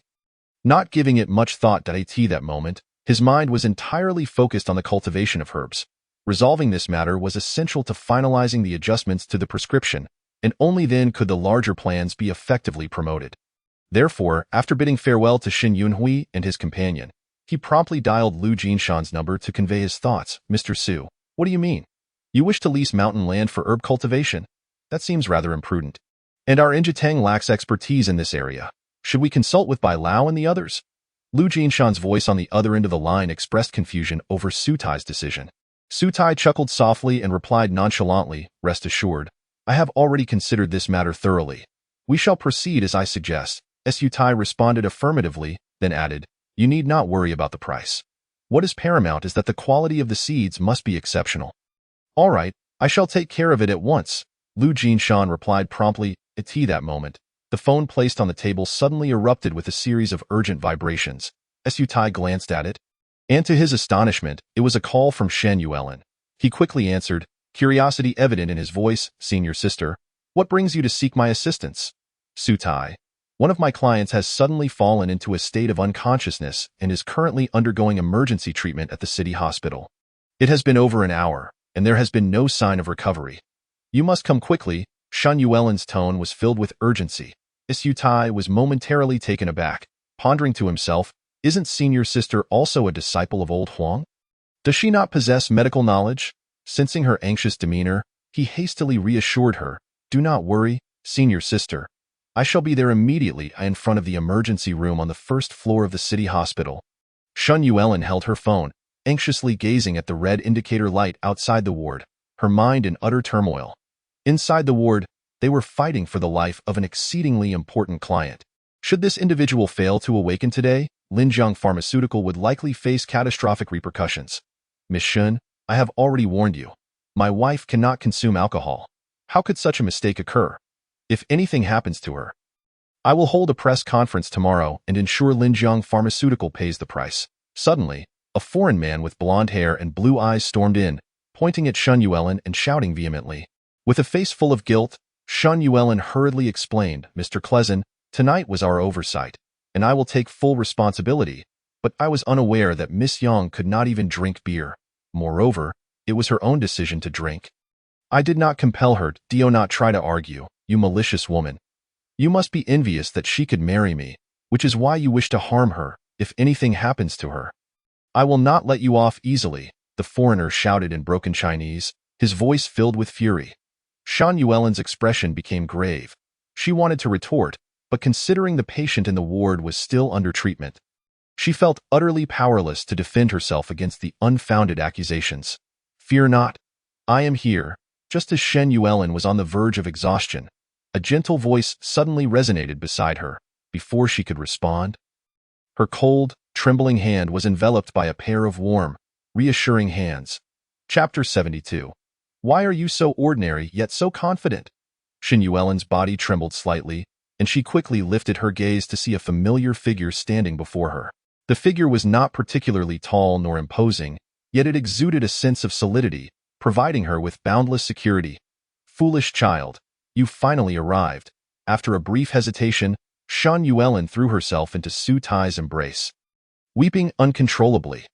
This was the first time she had encountered such a challenging situation since taking the reins of Linjiang Pharmaceutical. Just a moment ago, they had been chatting, and in the next instant, the client had collapsed. After several hours of resuscitation efforts, there were still no signs of awakening. Despite her years in a high position, facing Klezen's barrage of questions had left her feeling utterly overwhelmed. Had it not been for Su Tai's arrival, she truly would not have known how to cope. Su Tai smiled gently, soothing Shan Yuelin's hair, softly assuring her, "Senior sister, do not be afraid. I am here, and nothing will go wrong. But she has not awakened. It is all my fault for not stopping her. If only I had prevented her from drinking that glass of wine, she would not be in this predicament." Shen Yuelin sobbed softly, her voice laden with self-recrimination. Klezen's wife was not only a long-time business partner but also a close friend. If anything were to happen to her, the repercussions for Linjiang Pharmaceutical would be minor compared to the lifelong burden of guilt Shan Yuelin would carry.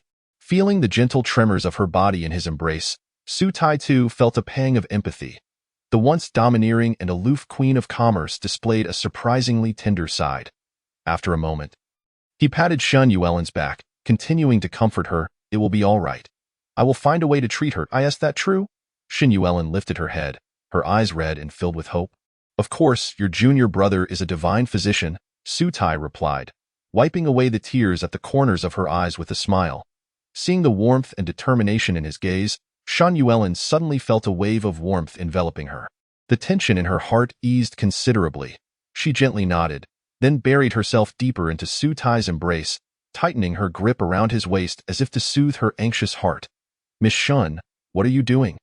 My wife is still in the ward, fighting for her life, and here you are, engaging in romantic entanglements.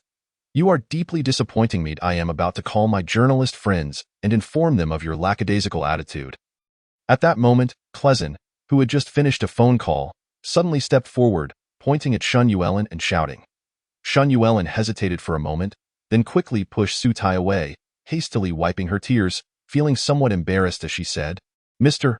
Klezen, I apologized. He is my junior brother and also a doctor.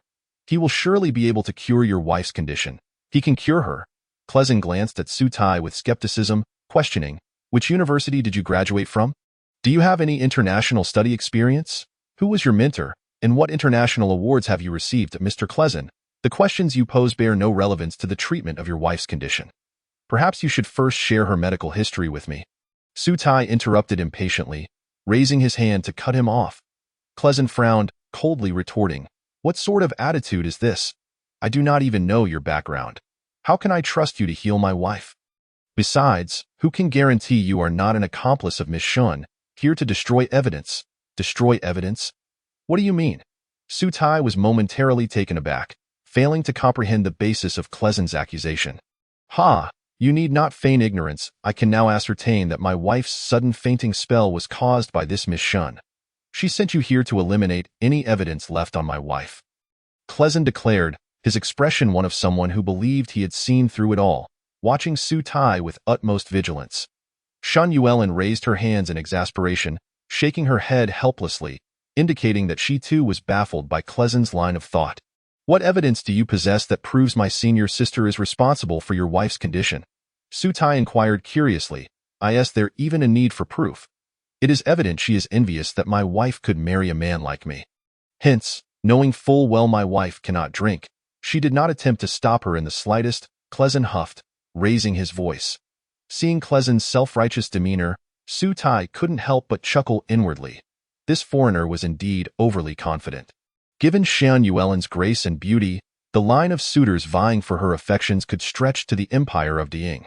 How could she possibly harbor jealousy towards such an unremarkable man? After a moment of contemplation, Su Tai cleared his throat. "Mr. Klezen, I believe you may have misunderstood.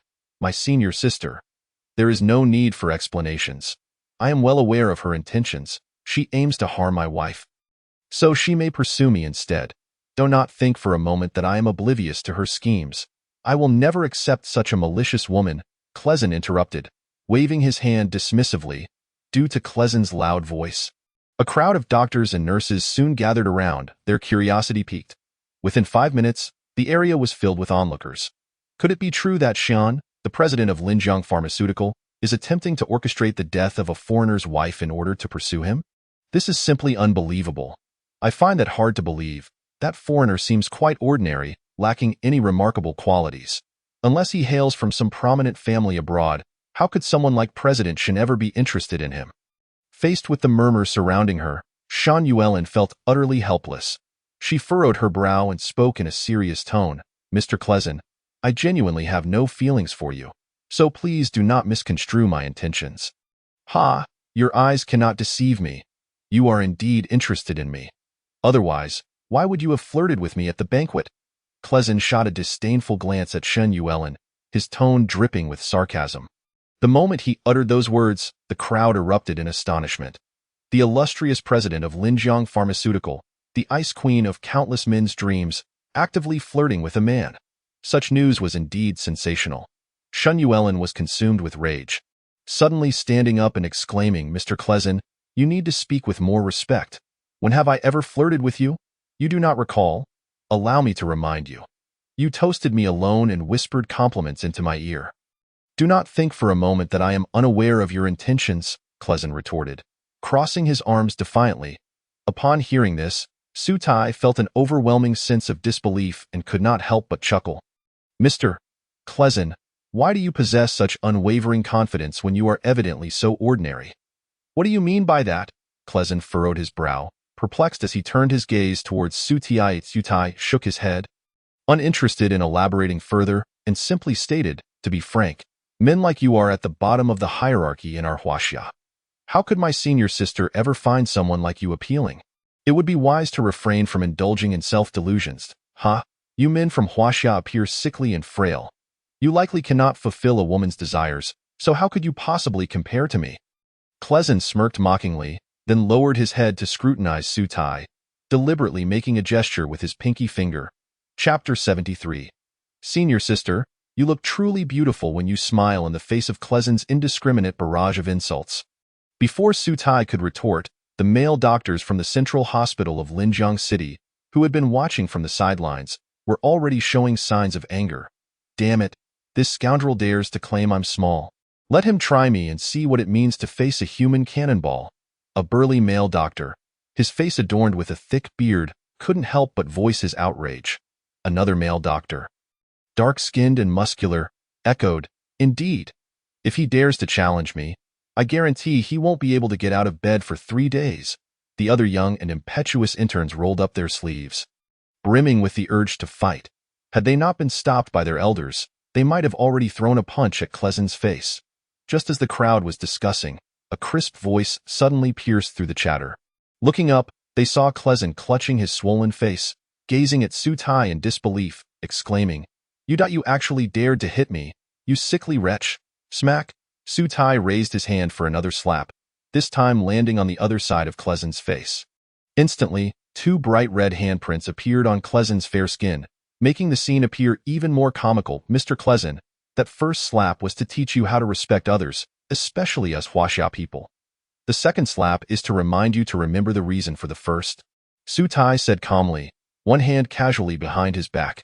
Clezen paid no heed to Su Tai's words. He covered his face, panting heavily, and glared furiously at Su Tai. Suddenly, he let out a roar, You dare to hit me? Today, I will make you pay the price. With that, he raised his fist and swung it towards Su Tai's face. Having trained as a fitness coach abroad and practiced boxing for several years, Clezen was quite confident in his strength, especially against a slender oriental man like Su Tai. Him. It would be no problem to take on 10 such opponents.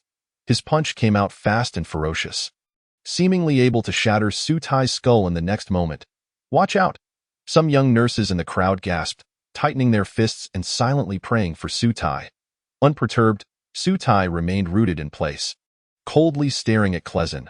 Just as Klezin's fist was about to connect with his face, Su Tai swiftly dodged, then seized Klezin's wrist and forcefully shoved him. Crack! A sharp sound echoed as Klezin's robust body crashed to the ground. Clutching his arm and emitting a scream akin to that of a slaughtered pig, unable to rise again. Witnessing this, the gathered medical personnel erupted in applause.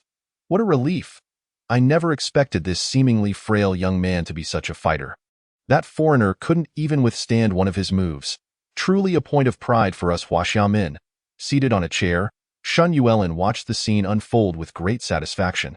She had long been displeased with Klezin, but as a woman, she felt powerless against him.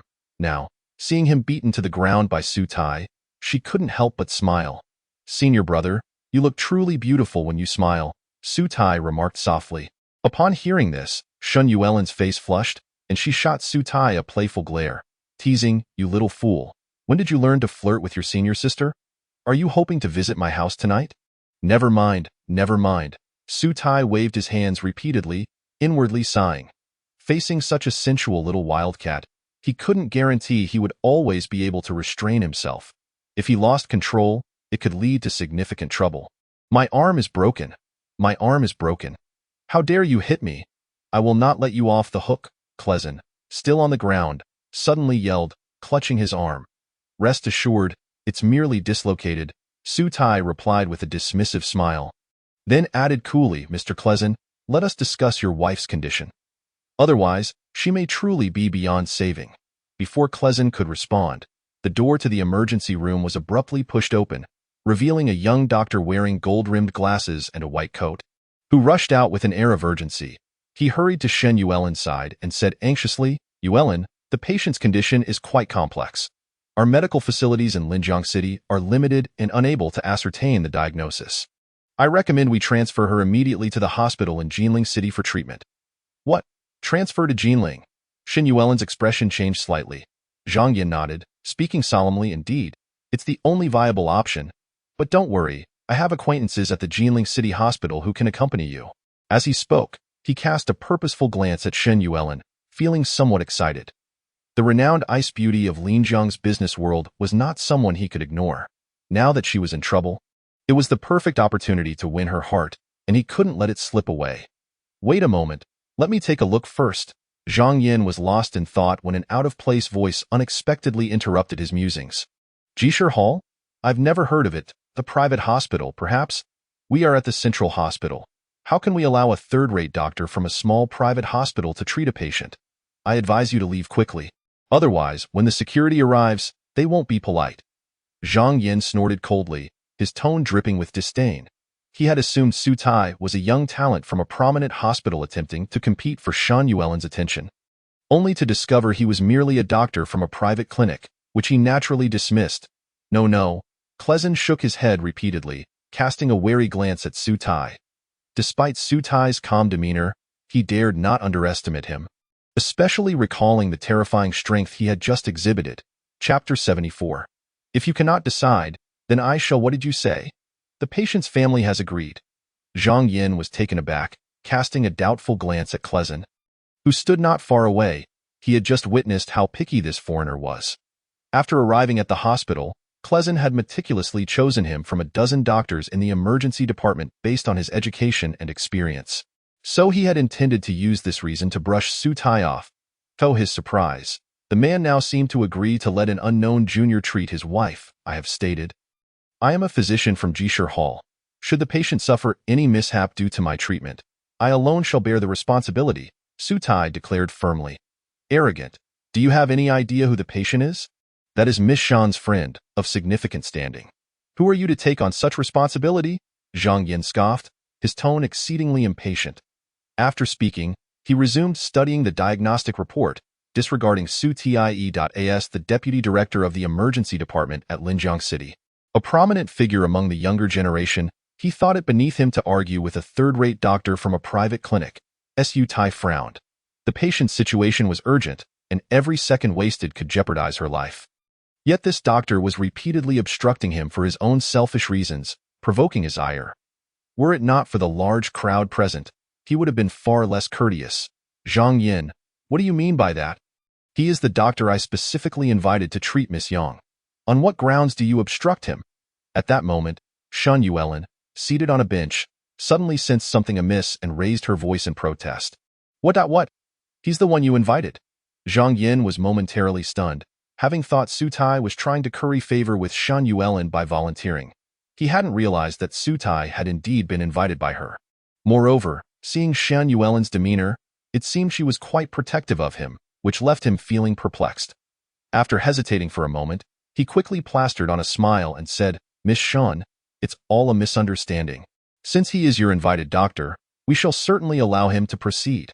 However, this matter concerns the reputation of the Central Hospital of Linjiang City, and as a mere deputy director of the emergency department, I cannot make such a decision. If you cannot make the decision, then I shall.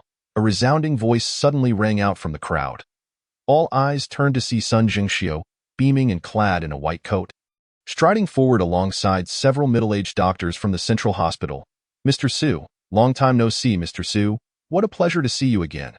I have some questions about traditional Chinese medicine that I would like to consult you on later. Indeed, I have been researching traditional Chinese medicine lately and have encountered some difficulties. I was just thinking of visiting Jisher Hall to seek your guidance, and here you are in person. Before Sun Jingxiu could speak, the middle-aged doctors accompanying him had already stepped forward to engage Su Tai in conversation. Mr. Su, seeking advice on traditional Chinese medicine? Zhang Yin stood frozen, his mouth agape, unable to close it for a long while. The seemingly unassuming doctors were, in fact, esteemed figures in Linjiang's medical community, renowned even throughout the Jiangnan province. Now, they treated a relatively obscure young man with the utmost respect, as if he were their mentor, leaving Zhang Yin questioning his own understanding of the world. What in the world is happening? The very same old-timers who had always opposed traditional Chinese medicine are now studying it themselves. What have they been through? Zhang Yin could not help but rub his eyes. Had he not witnessed it with his own eyes, he would never have believed such a thing, even if he were struck dead.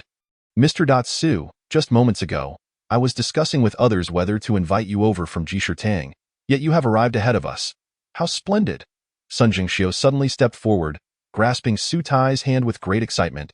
Su Tai smiled faintly and replied, Director Sun, the patient is a friend of my senior sister. She called me to come over and help assess the condition. I hope it is convenient. Convenient? Of course it is. With your presence, I can rest assured. Sun Jingxiu nodded repeatedly, his gaze towards Su Tai brimming with admiration. This was not mere politeness. It was a testament to his absolute trust in Su Tai's medical skills. Su Tai nodded slightly and continued, in that case. Director Sun, it is already quite late, and we have delayed for a while. Let me first examine the patient. All right, I will open the door, Sun Jingxiu immediately responded, stepping forward to open the door to the emergency room for Su Tai. Seeing this, Zhang Yin felt increasingly restless. With Su Tai suddenly intervening, his plan to approach Shen Yuelin might very well be thwarted. Realizing this, he hurriedly stepped forward to block Su Tai and exclaimed anxiously, Director Sun, your actions do not align with our hospital's regulations. Moreover, this MRSU is not even a doctor at our hospital. What if something happens to the patient? What is there to fear? Mr. Su's medical expertise is unquestionable. If anything were to happen, I will take full responsibility, Sun Jingxiu interjected, his brow furrowing as he interrupted Zhang Yan's words. His tone tinged with displeasure. He had long been aware of Zhang Yan's domineering demeanor and had grown weary of it. Given Zhang Yan's persistent attempts to complicate matters for Su Tai, he was certainly not inclined to offer him any kindness. Then not very well, Zhang Yin conceded, daunted by Sun Jingxiu's resolute attitude. Should Su Tai's treatment yield no results, he would ultimately have to heed Zhang Yan's advice. Mr. Su, please forgive Dr. Zhang's youthful exuberance.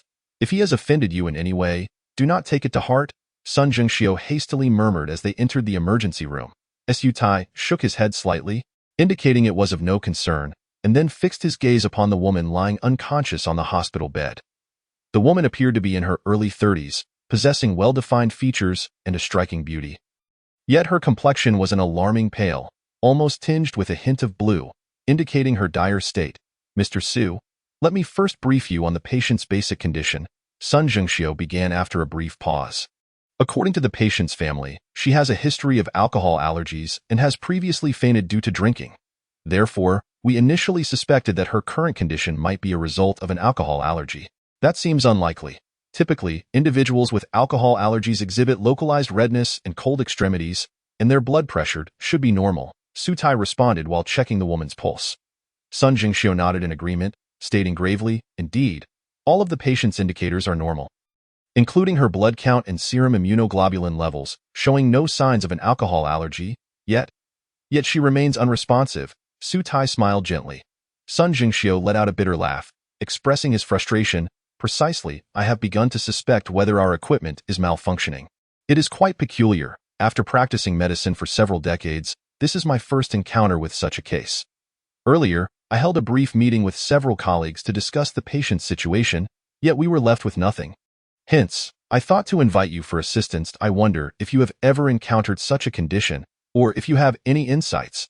At that moment, his attention was suddenly captivated by a jade bracelet adorning the woman's left wrist. Chapter 75. The Underworld Artifact. Director Sun. "It appears this fellow cannot diagnose the issue either. I advise that we expedite the transfer of the patient to Jinling and consult the experts there. Otherwise, if we delay any further, it will undoubtedly lead to complications." Seeing Sutai remain silent, Zhang Yin rushed forward and exclaimed loudly. He had anticipated that Sutai would be at a loss, especially since even their emergency department's experts, employing the most advanced equipment, had spent over an hour without discernment of the patient's ailment. "Director Sun, if you agree, I can call for a car immediately. I have acquaintances in Jinling and can take full responsibility." "Xiaozhang, why are you in such a hurry? Can't you see MRSU is currently diagnosing the patient? Please refrain from disturbing him," Sun Jingxiu replied. A touch of impatience in his voice. "Dr. Zhang, since you are unable to treat the patient, why not observe and learn from how MRSU practices medicine? If you do not wish to learn, you may leave. Indeed, if you have no desire to learn, others still wish to. If you disturb MRSU while he is treating the patient, can you bear the consequences?" Several middle-aged doctors voiced their dissatisfaction with Zhang Yin. Hearing this, Zhang Yin felt a surge of indignation. As a rising star in the medical field of Lingjiang City, he found it intolerable to be overshadowed by an unknown individual. After a moment of contemplation, he scoffed, "I am merely concerned that the patient may suffer at the hands of an incompetent doctor. When there is still a chance for treatment, it would be tragic if certain selfish individuals were to delay her life. It is nothing. Director Sun wishes to nurture his own protege.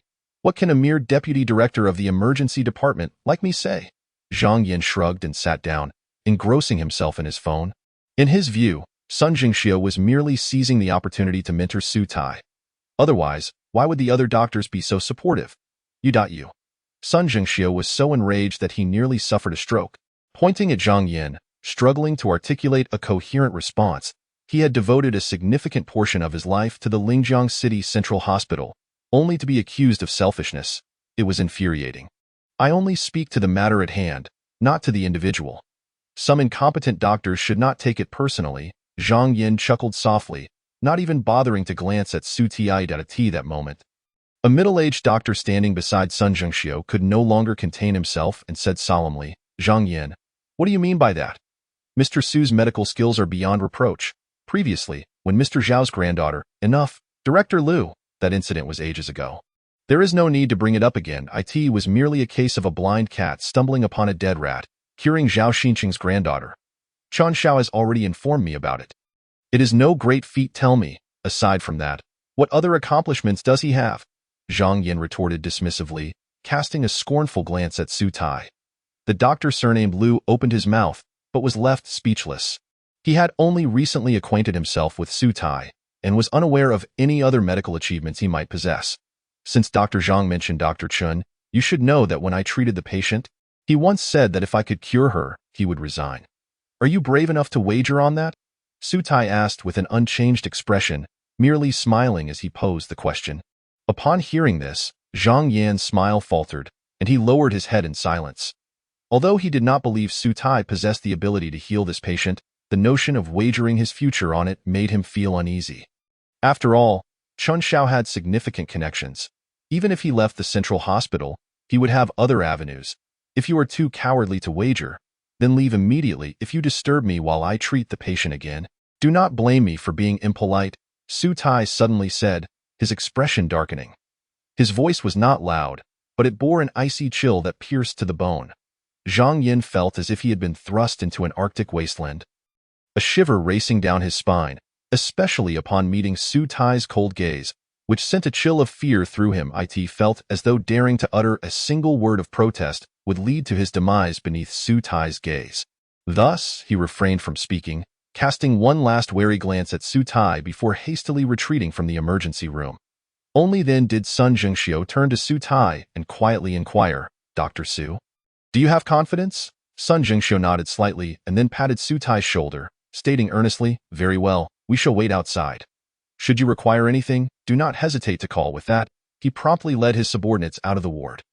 As the sound of the emergency room door closing echoed, Su Tai turned back to the bed. He assessed the woman once more before focusing on the jade bracelet on her left wrist. The bracelet was translucent and exquisite, of exceptionally high quality, belonging to the genuine glass variety. However, upon closer inspection, one could discern a faint trace of blood swirling within, creating an eerie spectacle indeed.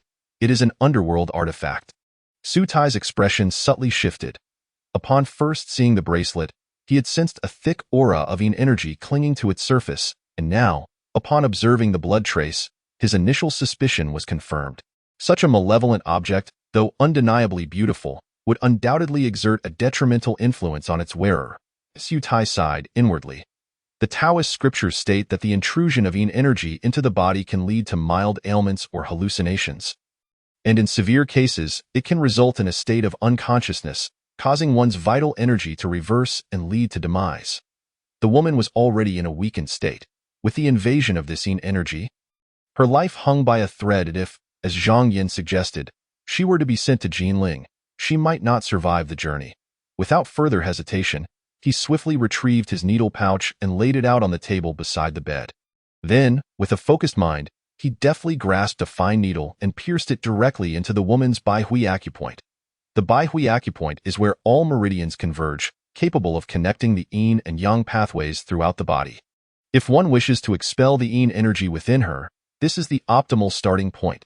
As the fine needle pierced the skin, Su Tai did not withdraw his hand. Instead, he firmly grasped the middle of the needle with his thumb and index finger, continuously turning it. Concurrently, wisps of vital energy surged along the needle, swiftly coursing through the woman's meridians from her Bai Hui point. As time passed, the pallid complexion of the woman gradually returned to normal, and her breathing steadied. Although she had not yet regained consciousness, her condition was no longer critical. However, to Su Tai's astonishment, the moment the needle was withdrawn from her Bai Hui acupoint, it transformed into a pitch-black hue. Shattering instantaneously, Su Tai's expression changed, and he felt a surge of astonishment. The malevolent energy was indeed formidable, capable of eroding even a needle forged from pure steel. If such sinister energy could be harnessed as a weapon, it would undoubtedly prove to be invincible. With a sigh, Su Tai dismissed further contemplation and quickly shifted his focus to the jade bracelet on the woman's wrist. He had merely dispelled the malevolent energy from her body, but the bracelet was the true source of the affliction. Without addressing it, any remedy would merely treat the symptoms, not the root cause. After a brief pause, Su Tai hastily removed the woman's bracelet, preparing to continue dispelling the sinister energy. Meanwhile, outside the hospital room, a group of people anxiously awaited news. Due to the lack of updates from the emergency room, the atmosphere was rife with unease, particularly among the emergency doctors responsible for the woman's care, who sighed repeatedly. In their view, Sun Zhengxiu's decision today was rather hasty. It seemed reckless to entrust a patient they could not manage to an obscure young doctor. Evoking a sense of desperation, if the treatment succeeded, it would be a relief. However, if it failed, it would tarnish the reputation of their emergency department. Unfortunately, given that the other party was the hospital director, they dared not voice their concerns, merely simmering in frustration nearby. That moment, a well-dressed young man carrying a briefcase and an elderly gentleman clad in a tang suit with graying hair suddenly appeared in the corridor of the emergency room, striding briskly towards Sun Zhengxiu and his group. Chapter 76.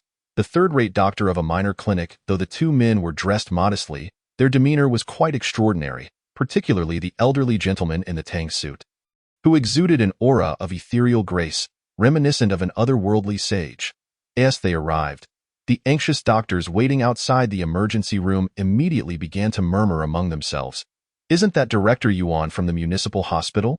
I thought he was appointed as a professor at Jinling University Medical School. What brings him to our central hospital today? Could it be that the patient's family requested his presence? Before long, someone recognized the elderly man's identity.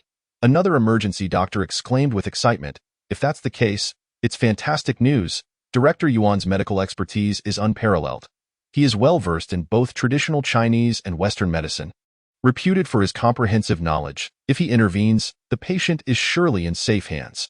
Some elder colleagues even took it upon themselves to enlighten the younger ones about Director Yuan's illustrious achievements. Yuan Xiaoding, one of the founders of the Jiangnan Provincial Medical Association and the former director of the Lingjiang Municipal Hospital, may have stepped back from the forefront, yet his standing in the medical community remained unassailable. Therefore, seeing him here brought visible joy to the doctors at Lingjiang Central Hospital, particularly among the emergency physicians, who stood up in excitement. They had been worried that Su Tai's rudimentary skills might delay the patient's treatment. But with Yuan Xiaoding personally involved, their concerns were alleviated. "Director Yuan, what brings you to our facility today? If there is a matter at hand, you could simply send a subordinate to inform us." "There was no need for you to come in person," Sun Jingxiu said, quickly rising to greet Yuan Xiaoding with great respect. Although he was the director of the central hospital, he held equal rank to Yuan Xiaoding. Nonetheless, he dared not show any lack of deference to such a revered elder. "Xiao Sun, I'm not here for tea. I have urgent matters to attend to." Yuan Xiaoding raised his hand to stop a nurse and his tone grew serious. Sun Jingxiu was taken aback and inquired curiously, "What instructions do you have, Director Yuan?" As he spoke, he glanced at the young man beside Yuan Xiaoding, who held the briefcase, and curiously asked, "Is this young man your new disciple?" "I don't believe I've seen him before. Ha ha. I'm not that fortunate. This young gentleman is Assistant Su, an aide to our Mayor Li." Yuan Xiaoding quickly waved his hand, smiling as he introduced. "Director Sun, it's an honor to meet you," Su Hao said with a smile, nodding at Sun Jingxiu before extending his hand. Sun Jingxiu shook hands with the young man, humbly replying, "You're too kind. Assistant Su, I'm merely a name without substance. But you, on the other hand, are quite accomplished." This was not mere flattery. A young man in such a position as the mayor's assistant could not be ordinary. Sun Jingxiu was certain that within 3 years, Su Hao would ascend to a higher role, potentially becoming a mayor or even reaching provincial ranks. With a bit of luck, he could even enter the capital. He pondered, however, how Su Hao compared to Su Dai. Su, perhaps you should convey the details to Director Sun. Yuan Xiaoding's voice suddenly interrupted his thoughts. Su Hao nodded and promptly turned to Sun Jingxiu. Inquiring, "Director Sun, has your central hospital admitted a female patient by the surname Yang?" "Indeed. Miss Yang is currently being treated in the emergency room." "How do you know about this? Is she a friend of yours?" Sun Jingxiu hesitated before asking curiously. Su Hao shook his head and replied, "No, she is the daughter of a close friend of Mayor Li." "What? The daughter of a close friend of Mayor Li?" Sun Jingxiu felt a cold sweat break out. He had suspected the woman's identity was special, but he had not anticipated such connections. Su Hao nodded slightly, his tone serious. "Miss Yang's father is a very close friend of Mayor Li." Upon learning of this incident, he expressed great concern. If not for an important meeting at the provincial level, he would have come in person.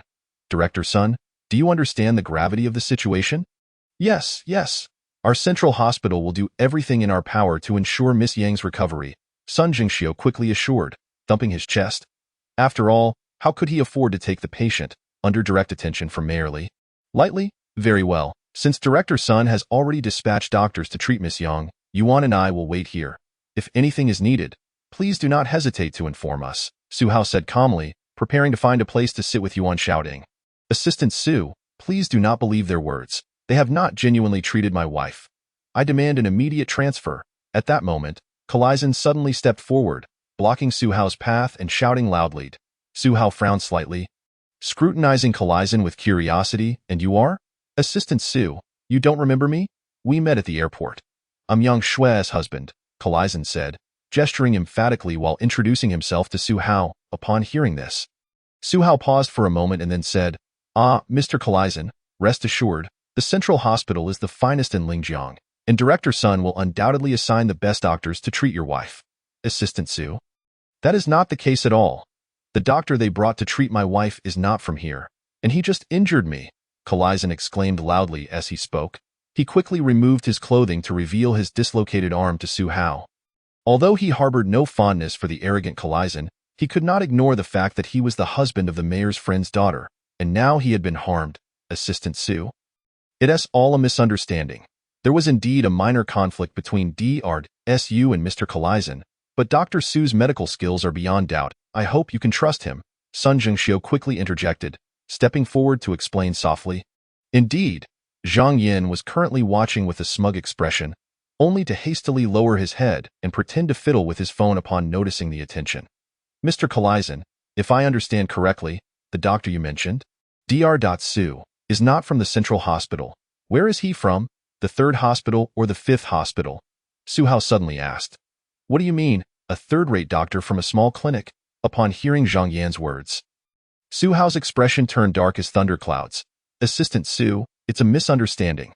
Although Dr.Su is from a small clinic, his medical skills are absolutely reliable. Su Hao, his face grim, waved his hand forcefully, interrupting Sun Jingxiu's words, and commanded loudly, Director Sun, you should go explain to Mayor Li. Immediately summon that man named Su to come out and let Director Yuan take over. Chapter 77. Who says traditional Chinese medicine is ineffective? Wait, I have something to say. After a brief hesitation, Sun Jingxiu quickly stepped forward, blocking Su Hao and Yuan, shouting, urgently stating, Assistant Su, please heed my advice. Dr. Su's medical skills are certainly not inferior to ours. If he cannot cure Miss Yang, I will willingly resign. He understood that Su Tai was likely at a critical juncture in the treatment. If Yuan shouting and the others barged in recklessly, it would surely disrupt the process, and any unforeseen consequences could be dire. Indeed, I can vouch for Dr. Su's medical skills. I believe he is the only one capable of curing Miss Yang. I can also attest to Dr. Su's skills. Me too. Before long, several middle-aged doctors stood up, collectively advocating for Su Tai. Heh, you truly dare to speak so boldly. Traditional Chinese medicine, with its trifling skills of pulse diagnosis, acupuncture, and tuina, dares to be called a medical art? I fear that fellow surnamed Su is incapable of even identifying the root cause of an ailment. Rather than wasting time, it would be prudent to expedite the transfer of the patient to Jinling, allowing the doctors there to collaborate with our central hospital. At this moment, Zhang Yin scoffed disdainfully. Upon hearing his words, Yuan shouting, who had been deep in thought, suddenly changed his expression and retorted coldly, Dr. Zhang, your words are rather one-sided. Traditional Chinese medicine is the essence of our Huaxia medical practice, having saved countless lives. How can it not be deemed a medical art? Mr. Yuan, I am not targeting you. I am aware of your medical expertise. Zhang Yin cleared his throat, hastily offering a smile. He had been overly agitated and had forgotten that Yuan shouting was also a practitioner of traditional Chinese medicine. While Zhang believed the man to be merely a name without substance, he recognized Yuan's considerable standing in the realm of traditional Chinese medicine and dared not offend him lightly.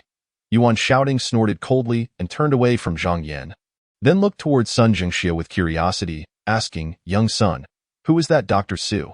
Could he be Su Chun from the Jinling City Traditional Chinese Medicine Hospital, or perhaps the grandson of the famous Su Old doctor from Ningzhou? In his recollection, among the younger generation of traditional Chinese medicine practitioners in Jiangnan province, those with the surname Su who had garnered some renown were limited to those two individuals. Neither, Sun Jingxiu replied. It is someone else. Mr. Yuan, if you trust me, please give Dr. Su a chance. Seeing the firmness in his attitude, Yuan shouting had no choice but to nod and quickly added, Xiao Su, I suggest we let that Dr. Su treat the patient first. If it truly proves ineffective, I can intervene later. In truth, he held little hope for Su Tai, considering the patient's condition complicated, and that a young doctor with limited experience would find it challenging to handle. Yet, Zhang Yan's derision towards traditional Chinese medicine genuinely irked him. This was also an intentional opportunity for Su Tai, hoping to bolster the reputation of traditional Chinese medicine. Since Mr. Yuan has spoken, we shall wait a bit longer. However, if there is no progress within half an hour, we must immediately consider alternatives. Su Hao hesitated momentarily before responding solemnly. Time passed slowly, and the emergency room remained eerily quiet. Initially, the group managed to maintain their composure. But as time dragged on, restlessness began to set in. Dean Sun, why is there still no news from that Dr. Su? Is he capable or not? Mayor Li has already inquired several times, Su Hao remarked impatiently, glancing at his watch. Another emergency room doctor quickly echoed, indeed, Dean Sun. Nearly 2 hours have passed, and and there hasn't been a single update. Faced with the crowd's doubts, Sun Jingxiu found himself at a loss for words. He too was unclear about the situation in the ward. I have long said that traditional Chinese medicine merely deceives the elderly, engaging in health maintenance, but when it comes to treating illnesses, it is nothing but a farce. Perhaps that fellow surname Su has already fled through the window, Zhang Yin remarked with a hint of schadenfreude. Exactly. Can traditional Chinese medicine truly deliver? I believe it would be wiser to heed Dr. Zhang's advice and send the patient to Jinling. I have maintained for quite some time that traditional Chinese medicine cannot be considered true medical art. At best, it is merely medical experience. When modern instruments fail to identify the cause of illness, what can mere pulse diagnosis reveal? As Zhang Yan's words echoed, the emergency room doctors, already filled with skepticism towards traditional Chinese medicine, could not contain their complaints. Hearing such remarks, Yuan Shaoting felt a pang of discomfort. Under normal circumstances, anyone daring to question traditional Chinese medicine would have faced his wrath, but with no news from the ward, he lacked the confidence to retort and could only suppress his anger within. Silently lamenting, he thought that if that young man surnamed Su not only failed to heal the patient, but also delayed treatment, the reputation of traditional Chinese medicine would be utterly tarnished. He regretted acting impulsively earlier, realizing he should not have placed such blind faith in others. Who says traditional Chinese medicine is ineffective? Just then, a resounding voice suddenly emerged from the tightly shut door of the emergency room. Following that, a tall young man in a white coat stepped out confidently. Little fool. How is she doing? At that moment, Shun Yuelin, who had been quietly praying for Su Tai from behind the crowd, hurried forward with concern. Rest assured, she is fine. Su Tai gently patted Shen Yuelin's arm, offering a reassuring smile. Upon hearing this, Sun Jingxiu's tense demeanor relaxed somewhat, and he quickly stepped forward to confirm. Mr. Su, are you saying that Miss Yang's condition has been resolved? Indeed, she is no longer in danger. Anyone who doubts this may enter and see for themselves, Su Tai replied, casting a composed glance at the crowd. The other doctors, unwilling to be outdone, rushed into the ward. Driven by skepticism, they found the woman on the bed with her complexion returned to normal and her breathing stabilizing. Although she had not fully awakened, it was evident that she had escaped the clutches of death. Witnessing this scene, the surrounding doctors erupted in astonishment, particularly those from the emergency department, who gazed at Su Tai in utter disbelief. Incredible! I never imagined he could truly cure this peculiar illness. Indeed, Huaxia medicine is profound and extensive, capable of treating ailments that modern instruments cannot diagnose. This is truly enlightening. Indeed, I had previously underestimated traditional Chinese medicine. It seems I should seek out opportunities to learn it in the future. These individuals had all personally dealt with the woman's condition and were thus more attuned to the various circumstances. Earlier, they had spent considerable time discussing her case together, even consulting colleagues from other hospitals in Linjiang. Yet had come up empty-handed. Now, with Su Tai alone curing the patient, how could they not be astonished? Moreover, several emergency department doctors had already approached Su Tai to request his contact information and schedule a time to learn about traditional Chinese medicine. Su Tai welcomed all inquiries, understanding that completely overturning societal prejudices against traditional Chinese medicine was unlikely, but small-scale changes remained possible. I am fine. Klesson, I want to know who saved me. I must personally thank him. Yang Shui softly hummed, hastily inquiring, "It was Su who saved you." Sun Jingxiu quickly pointed towards Su Tai in the crowd, introducing him to Yang Shui. "Mr. Su?" Yang Shui eagerly followed Sun Jingxiu's gesture, her gaze landing on Su Tai. And she exclaimed, "Mr. Su, thank you for saving me. I doubt I cannot get out of bed just yet, but once I recover, I will surely express my gratitude." "Miss Yang, there is no need for such formalities. I would like to take this opportunity to clarify something with you." Su Tai's expression shifted slightly as he suddenly spoke. Chapter 78. The little puppy becomes a little wolf. Hearing Su Tai's words, the eyes of everyone in the ward turned towards him in unison. "Dr. Su, what is it you wish to clarify?" Yang Shui asked, somewhat puzzled. Since awakening, she had only learned that Su Tai was her savior, yet remained unaware of other matters, rendering Su Tai's statement baffling. "Oh, regarding that matter, I was simply chatting with Yuelin and had a drink. Is there a connection between my illness and drinking?" Yang Shui asked, looking at Su Tai with curiosity. Su Tai waved his hand and glanced at Klesson, smiling slightly as he said, "No, I merely want Mr. Klesson to know that Miss Shen did not harm you." What? Yuellen harmed me. Yang Shui immediately shook her head vigorously, indignantly stating, that is utterly absurd. We are good friends. And she would never harm me. In fact, she advised me not to drink. As she spoke, she turned to Klesson, furrowing her brow. Klesson, have you wronged Yuellen? I have long told you to correct your misguided thinking and self-righteousness. Yet you refuse to listen. You should apologize to Yuellen at once. Despite her recent recovery, Yang Shui exuded an assertive aura. Her words rendered Klesson as meek as a schoolboy caught in mischief, unable to muster a single rebuttal. Once Yang Shui finished her admonition, Klesson turned to Shun Yuellen, a flush of embarrassment on his face, and said, Miss Shun, I apologize. I misunderstood you earlier. I hope you can forgive me. No need. Shun Yuellen waved her hand dismissively, as if shooing away a fly, not even glancing at Klesson, instead turning to stand by Su Tai's side. As the president of Linjiang Pharmaceuticals, she had never experienced such humiliation, being wronged and publicly insulted as a vicious woman. Had it not been for Su Tai's timely arrival, she would have likely found it unbearable. Therefore, she was in no mood to easily forgive Klesson. Ignored by Shen Yuellen, Klesson felt a wave of awkwardness wash over him, standing there dumbfounded and uncertain. Observing the situation, Su Tai suddenly stepped forward and coldly stated, Mr. Klesson, before Miss Shun forgives you, I wish to reiterate a point. Regardless of your status in your country, upon arriving in Huaxia, you must respect our people. Furthermore, to be honest, compared to the outstanding men of Huaxia, you are rather ordinary. He was not someone who bore grudges or was petty, but he certainly would not extend any goodwill towards someone as arrogant and disrespectful as Klesson. Faced with Su Tai's rebuke, Klesson showed no signs of anger. Instead, he nodded repeatedly in agreement and continued to apologize to Su Tai. Had anyone else made such a statement, he would have disregarded it and perhaps even resorted to violence. However, coming from Su Tai, he could not afford to overlook it.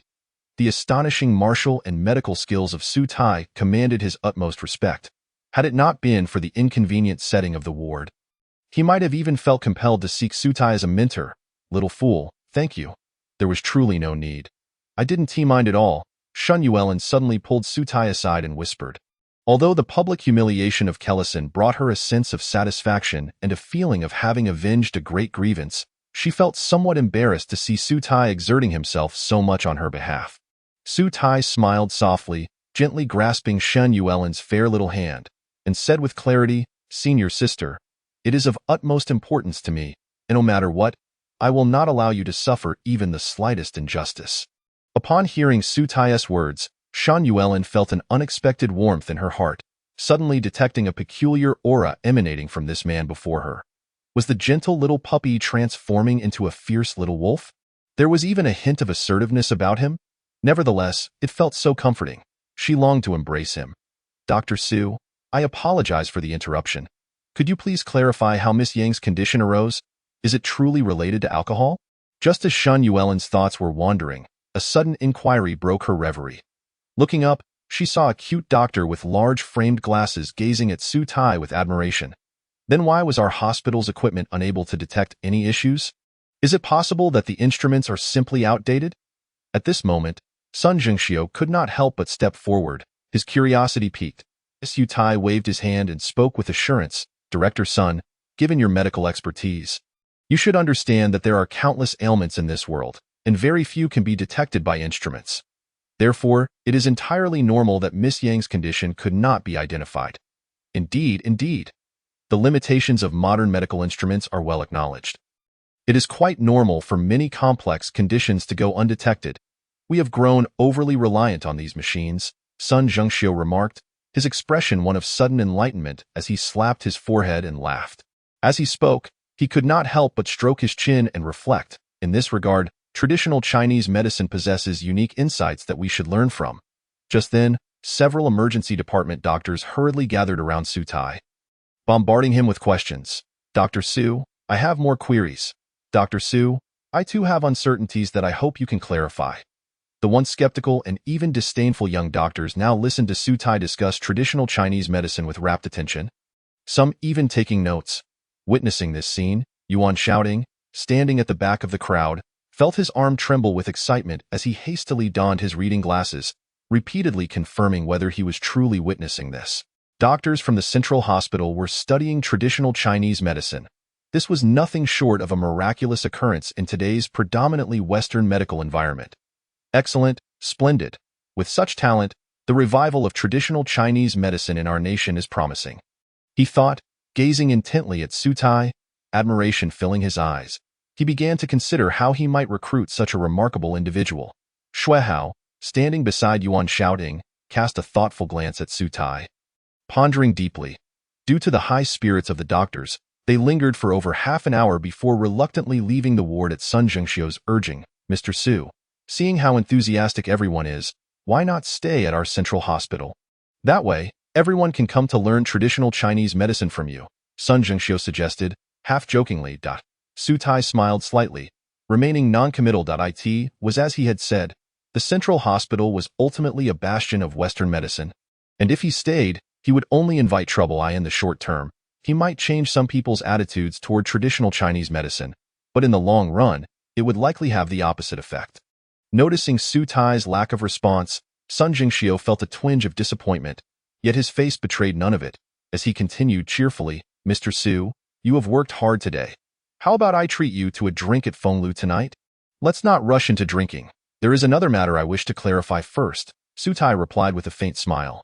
"What do you mean by that? Are you suggesting that sheer luck led you to cure Miss Yang? And now you want to promote traditional Chinese medicine with me? Let me be clear, I have no interest in learning," Zhang Yin scoffed. Chapter 79. Human or Celestial Being? What? Sleeping pills? Upon hearing Su Tai's words, Sun Jingxiu's expression shifted dramatically as he turned to Zhang Yin, speaking in a low voice. "Xiao Zhang, is what Emarts you said true? I did not. You can't accuse me falsely." Zhang Yan's heart sank, panic setting in.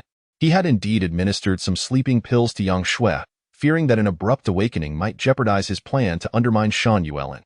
However, he had been extremely discreet, using a minuscule dose that could easily evade detection by instruments. He never anticipated that Su Tai would see through this. Suddenly, he felt a chill. Was this man before him truly human, or some kind of deity? Zhang Yin had no time for further contemplation. Administering sleeping pills to a patient was no trivial matter. If this were to be investigated, he could face dismissal or even imprisonment. Realizing this, he abruptly stood up, intent on fleeing. "Security! Notify security immediately to stop him," Sun Jingxiu shouted urgently. Upon hearing this, Kellison sprang to his feet, coldly declaring, "Director Sun, there's no need to call security. I will handle this." With a dismissive smile, he darted after Zhang Yin. Although he had proven to be no match for Su Tai, Kellison was a trained fighter, and his speed far surpassed that of Zhang Yin. "You incompetent doctor, you nearly caused my wife's death. I will not let you off easily."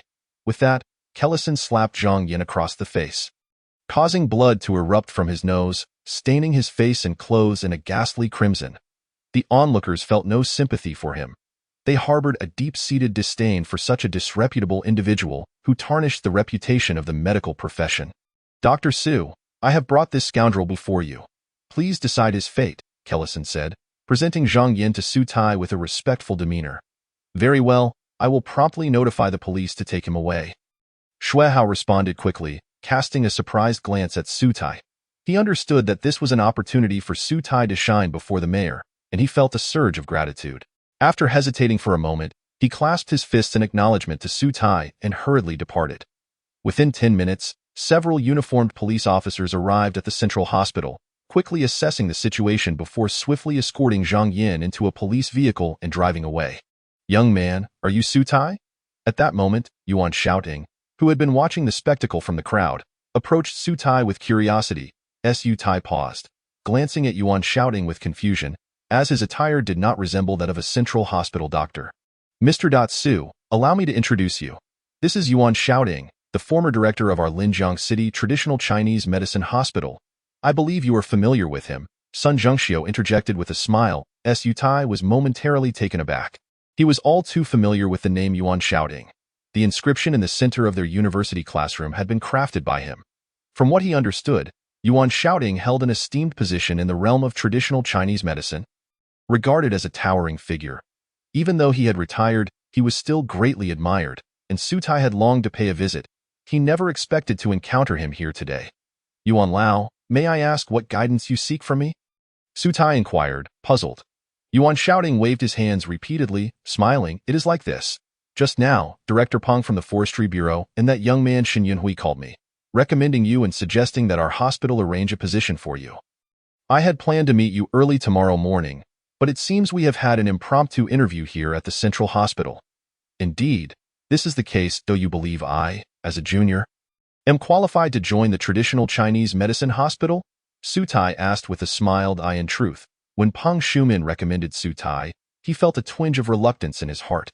After all, he held a certain disdain for young individuals who relied on nepotism, particularly those recommended by scions like Peng Shumin and Shen Yunhui, who were likely to be nothing more than idle wastrels, merely idling away their time in the hospital. However, upon witnessing Su Tai in person, he found himself inexplicably fond of him. Old Yuan, your actions seem rather unscrupulous. Dr. Su is someone I acquainted first, and I had long harbored intentions to invite him. Yet now, it appears you have preempted me. At this moment, Sun Zhengxiu sensed something amiss and hurriedly stepped forward. He had extended multiple invitations for Su Tai to remain at the city central hospital, all of which had been declined. He had originally planned to engage Su Tai during a meal later, but unexpectedly, Yuan Shouting had intervened, leaving him quite displeased. Yuan Shouting chuckled lightly, disregarding Sun Jingxiu's sentiments. How could he not perceive Sun Jingxiu's intentions? Yet, in such circumstances, it was not a time for humility. With this thought in mind, he quickly grasped Su Tai's arm and said with a smile, Young Su, should you choose to join our hospital? Aside from the positions of director and deputy director, the remaining roles are yours for the taking. No. If you desire to be the director, I can certainly arrange that as well. As he spoke, he intentionally cast a glance at Sun Zhengxiu. In terms of financial remuneration, the Chinese medicine hospital could not compete with the affluent city central hospital, but in terms of positions, the situation was entirely different. Old Yuan, your words imply that our city central hospital is reluctant to treat talent favorably. Allow me to counter. If MRSU is willing to stay, I would gladly yield. Sun Zhengxiu exclaimed, somewhat flustered. Yielding was not a grand concession. He could also make sacrifices. If young Su comes to my hospital, I can assist you in joining the medical association. The medical association is hardly of great significance. It's of no concern whether one joins or not. Mr. Su, if you choose to come to my hospital, I can help you enter the provincial health system, and in the future. In the future, who can guarantee what lies ahead? You, young son, have yet to enter the health system. Right? That is not the way to frame it. Our city central hospital possesses advantages that foster the development of young individuals. Mr. Su, heed my advice and stay. Observing the two eminent directors of the foremost Western and Chinese medicine hospitals in Linjiang passionately vying for Su Tai. Disregarding their dignity, the few doctors who had yet to depart could only shake their heads in astonishment. A true gentleman ought to be like this. Chapter 80. A lack of sincerity, young son. Your city central hospital is already brimming with talent, and each year, a plethora of exceptional individuals flows in. Why bother competing with our modest Chinese medicine hospital for personnel? As Sun Zhengxiu remained obstinate, Yuan Shouting grew increasingly agitated, stamping his foot in frustration. Having encountered a young man of both knowledge and character, a beacon of hope for Chinese medicine, he truly did not wish to surrender him to the city central hospital. Sun Zhengxiu smiled with satisfaction and replied, Old Yuan, your words are misguided. What you have just stated only uncovers how the environment at our city central hospital is more conducive to the development of a young talent like Mr. Su. To confine him to a place like the Chinese medicine hospital would be to delay his progress. How could you bear such a thought? Young son, what do you mean by that? As for personal development, our Chinese medicine hospital is not lacking either. Moreover, since young Su is a practitioner of Chinese medicine, coming to our hospital would allow him to apply his skills directly. What could be amiss in that? Conversely, everyone knows that the Chinese medicine department at your city central hospital is akin to a retirement home. Yuan Shouting countered loudly. Sun Zhengxiu chuckled lightly and replied, If the Chinese medicine hospital is so exceptional, then why do young individuals prefer to come to my hospital for retirement rather than to yours? What do you mean by that? We. Struck at his weak point, Yuan Shouting's face flushed with anger. And just as he was about to lose his temper, Sun Zhengxiu abruptly raised his hand to interrupt him. Old Yuan, let me be frank with you. If it were anyone else, I would certainly not contest with you. But DRSU is a different matter entirely. Today, I will not yield. Ha ha, then let me also speak frankly. I have set my sights on young Su. If you disagree, I shall remain here today. Yuan shouting huffed, plopping down on a bench in a stance of defiance against Sun Zhengxiu. Witnessing this scene, Su Tai felt somewhat bemused. He had not anticipated that his presence would provoke a quarrel between the two elderly gentlemen. Director Sun, old Yuan, as you bicker back and forth, shouldn't we consider Mr. Su's wishes? After all, he hasn't declared his intent to join either of your hospitals, remarked Su Haofeng, who had been watching the spectacle unfold. Upon hearing this, Yuan Shouting's expression shifted slightly as he promptly stood and turned to Su Tai, wearing a beaming smile. Young Su, please take a moment to ponder what I just said. Mr. Su, you have already saved lives twice at our City Central Hospital, which suggests a certain affinity with us. I believe it would be best for you to remain here, Sun Zhengxiu urged as he hurriedly approached Su Tai. Su Tai shook his head helplessly. Both men were highly regarded figures in the medical field, and their attitudes were exceedingly humble. He found himself at a loss regarding how to make a choice. After a moment of contemplation, he finally addressed Sun Zhengxiu with sincerity. Director Sun, I appreciate your kindness, but I have already made a commitment to a friend to join the Chinese medicine hospital, so I must regretfully disappoint you. After much deliberation, he resolved to choose the Chinese medicine hospital, for he understood that in order to transform the current state of Chinese medicine, it was imperative to start from within the hospital itself. Otherwise, even with extraordinary medical skills, it would be challenging to alter the broader environment. Very well. Upon hearing Su Tai's words, Sun Zhengxiu felt a profound sense of emptiness. Although he had anticipated that a young talent like Su Tai would not be swayed by wealth or status, but rather by the overall attitude of the city's central hospital towards Chinese medicine, being outright rejected still left him feeling somewhat disheartened. Such a remarkable individual, if he were to join the city Chinese medicine hospital, would undoubtedly elevate its standing in Lingjiang within a few years, potentially surpassing the city's central hospital. Regrettably, with Su Tai having made his choice, he could not say more. He could only clasp his hands together toward Yuan Shouting with great reluctance, saying, Old Yuan, congratulations on acquiring such talent for your hospital. Director Sun, no need for pleasantries, Yuan Shouting replied with a triumphant smile, unable to suppress his satisfaction as he surveyed Su Tai once more. After a moment, he continued, Young Su, how about this? Given that the patient load at the Chinese medicine hospital is not overwhelming, why not take a position at the city central hospital as well? This way, it would also serve as a concession to Director Sunday, though I am uncertain whether Director Sun would agree. As he spoke, Yuan Shouting cast a jovial glance at Sun Zhengxiu. Of course. I am willing, Mr. Su. Would you be amenable to this arrangement? Sun Zhengxiu's expression shifted, and he quickly turned to Su Tai, his eyes filled with anticipation. Though he could not retain Su Tai in a permanent capacity at the city central hospital, having him hold an honorary title would provide him with a small measure of consolation. Su Tai smiled and replied without hesitation, If Director Sun does not mind, I would be glad to accept. But I do have some personal matters to attend to, so I may not be able to come to the hospital every day, although he need not worry about the affairs at Jishitang and Enjitang. The matter of planting medicinal herbs loomed large, and he indeed had little time to devote to the hospital. That can be arranged. You can come in 2 or 3 days each month.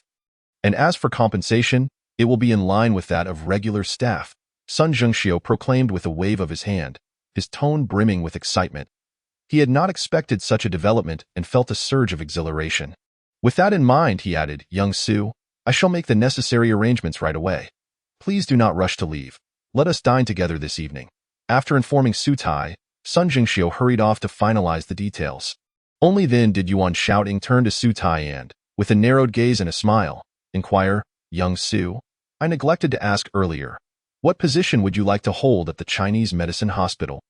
If you are interested, the role of director is not out of the question. The current director is my student. If he were to learn of your capabilities, he would surely be willing to yield. Old Yuan, you flatter me. I could hardly take on the role of director. I believe it would be best for me to fill any vacancies in the departments. Additionally, I reiterate my previous point. I have other commitments and may not be able to attend the hospital daily. Su Tai replied earnestly. Yuan Shouting waved his hand dismissively and replied, Rest assured, I have considered this matter thoroughly. As Director Sun suggested, you need only come in 2 or 3 days a month. Should any special circumstances arise, or if other doctors encounter difficult cases, you may lend your expertise. Very well, thank you, old Yuan. Sutai nodded in agreement. Shortly after bidding farewell to Yuan Xiaoding, Sun Jingxiu finalized all arrangements. Given that the city's central hospital already had a Chinese medicine department, he directly appointed Sutai as the department head. Sutai was genuinely taken aback by this appointment. He was well aware that the selection process for department heads at the city's central hospital was stringent, requiring candidates to have published papers in core journals and received national-level research awards. He, however, was merely a temporary hire, effectively a temp, and lacked the qualifications for such a role. He initially intended to decline. But Sun Jingxiu insisted, compelling him to reluctantly accept. Little fool. I cannot thank you enough for today, said Shan Yuelin, tightening her collar as she walked along the riverside avenue, gazing at the shimmering river surface. Sutai promptly removed his coat and draped it over Shan Yuelin's shoulders, playfully commenting, "Senior sister, merely expressing gratitude seems somewhat lacking in sincerity, does it not?" Chapter 81. The master of Versailles literature before me stood Shan Yuelin, her hair cascading gracefully over her shoulders, gently swaying with the caress of the river breeze. The luminous moon in the background rendered her ethereal, as if she were a celestial being having descended from the moon palace. Exuding a freshness and elegance that was simply enchanting.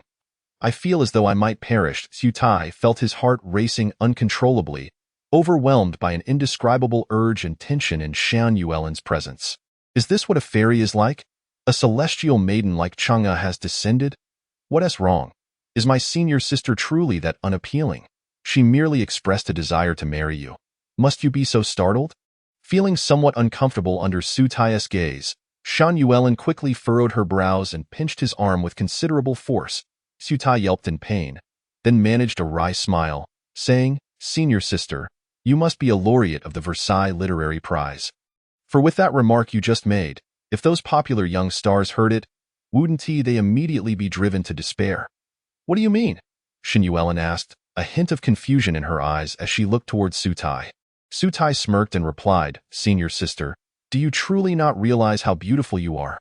If even you claim to be ugly, how can others possibly endure?" "Ha, at least you know how to flatter." Shan Yuelin responded, a faint blush creeping onto her cheeks as she processed his words. She mused to herself that this little wolf cub was becoming increasingly adept at charming others. What a predicament. By the way, if your third senior sister were to hear what you just said, she would likely kill you first, then come for me. Surely not. Would third senior sister truly have the heart to harm me? Well, she probably wouldn't, but I suspect she would eliminate you first, then take her own life.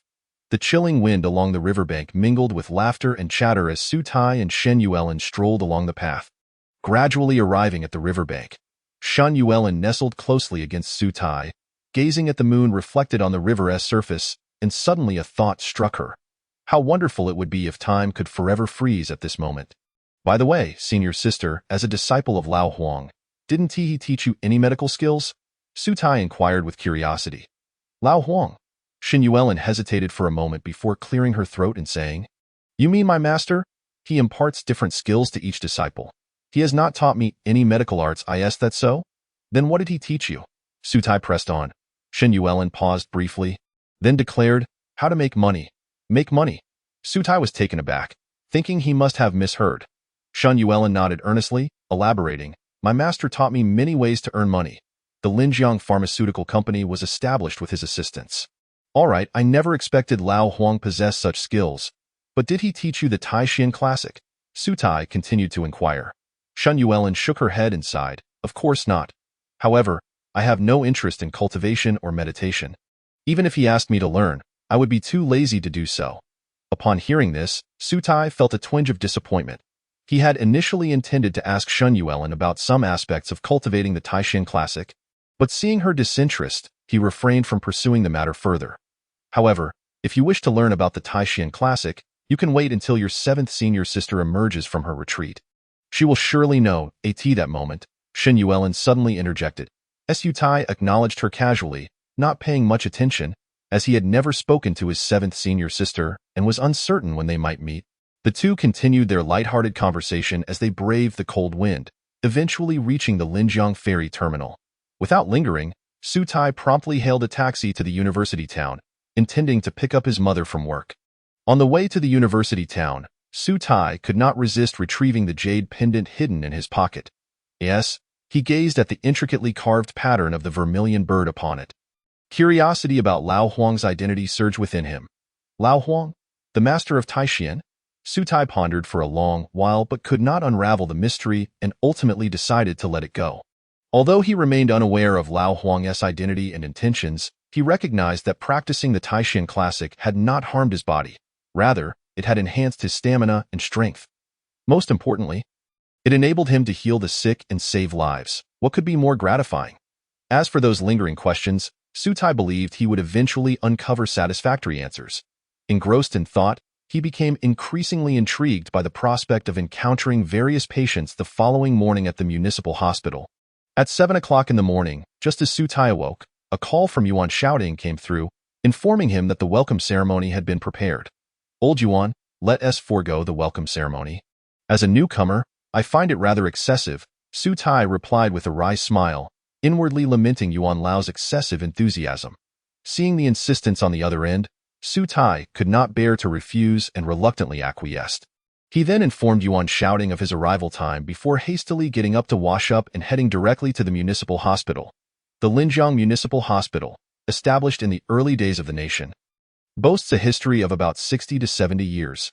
Even within the entire Jiangnan province, it is quite renowned, particularly for its pediatrics and internal medicine, standing out prominently in the field of traditional Chinese medicine. Su Tai recalled that during his freshman year, his entire class had been taken on a tour by their mentor, and he had fantasized about whether one day he might sit there treating patients. At the time, it was merely a passing thought, and he had not anticipated that today that dream would come to fruition, leaving him with a surreal sense of disbelief. Suddenly, as Su Tai was lost in thought, the taxi came to an abrupt halt. He quickly looked out the window, puzzled. What happened? Traffic jam. Can't you see? The driver replied impatiently. Only then did Su Tai notice a long line of vehicles ahead. It seemed that some high-ranking official was visiting Linjiang, judging by the road closures. Quite an impressive display. Sensing Su Tai's confusion, the driver muttered a few more complaints. Upon hearing this, Su Tai felt a pang of worry. At this rate, he feared he would not arrive on time. Just then, his phone rang, and it was Yuan Shaoding calling. He quickly answered, and a somewhat apologetic voice came through the receiver. Xiao Su? I sincerely apologized. A senior leader from the military passed through Linjiang and invited me and several doctors from the hospital to treat him. So, the welcome ceremony will likely be cancelled. As he spoke, he unconsciously glanced at the departing convoy, musing that the senior leader mentioned by Yuan Shaoding was likely seated in one of those cars. All right, I understand, Su Tai replied before hanging up. That moment. The taxi gradually resumed motion, and after 25 minutes, they finally arrived at their destination, Linjiang Municipal Hospital. Chapter 82. The first patient of the dermatology department having visited the hospital a few times before, Su Tai was quite familiar with its layout. Upon exiting the car, he immediately made his way along the ginkgo path towards the administrative building on the south side. According to Yuan Shaoding, the current hospital director, Ho Jiangwo, held office on the 5th floor. Knocking on the door, Su Tai entered to find the atmosphere within the office somewhat serious. Ho Jiangwo, wearing black rimmed glasses and a blue shirt, his hair exceedingly sparse, stood at his desk discussing the condition of a patient with several young doctors. The patient has been suffering from diabetes for a long time, with deficiency of yin and qi, phlegm heat obstructing the collaterals, leading to microcosmic nodules. We can massage the Laogong and Yongquan acupoints, and in terms of medication, he spoke fluently and logically, while the young doctors beside him took notes diligently.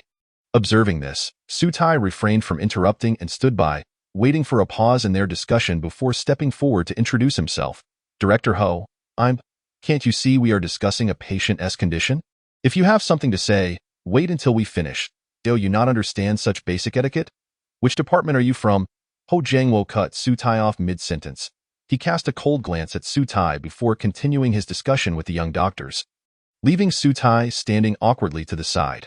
Noticing this, Su Tai furrowed his brow, thinking to himself that Ho Jiangwo's attitude was rather poor. However, he chose not to dwell on it and simply sat down in a nearby chair to continue waiting. Minutes turned into half an hour before the young doctors finally departed. At this point, Su Tai stepped forward again and continued, Director Ho, I was introduced by old Yuan. He asked me to enough, you need not say more. I am aware of this matter. Did you bring your resume? Ho Jiangwo interjected, sitting back on the sofa, stretching lazily, and casting a dismissive glance at Su Tai with an impatient tone. He held a significant disdain for young individuals who relied on connections to enter the municipal hospital. Had it not been for the strong recommendation from his mentor, he would not have bothered to engage in conversation, and thus, his demeanor reflected no warmth. How can I arrange work for you without your resume? Although traditional Chinese medicine is not as segmented as Western medicine, a fresh graduate like you cannot possibly know every ailment. How am I to determine which department to assign you to?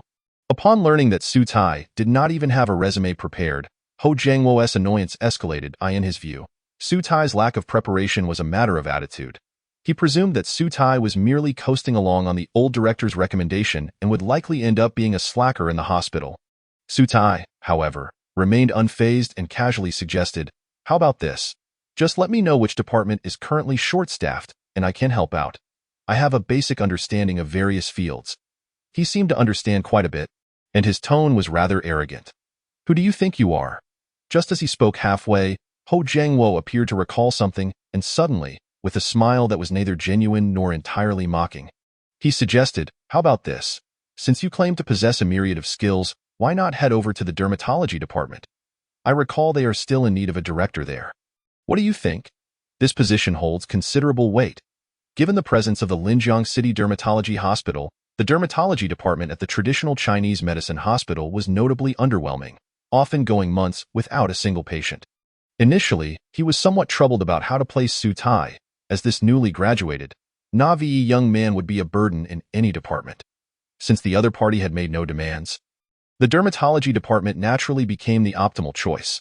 Since you can handle it all, you might as well go there and enjoy your time.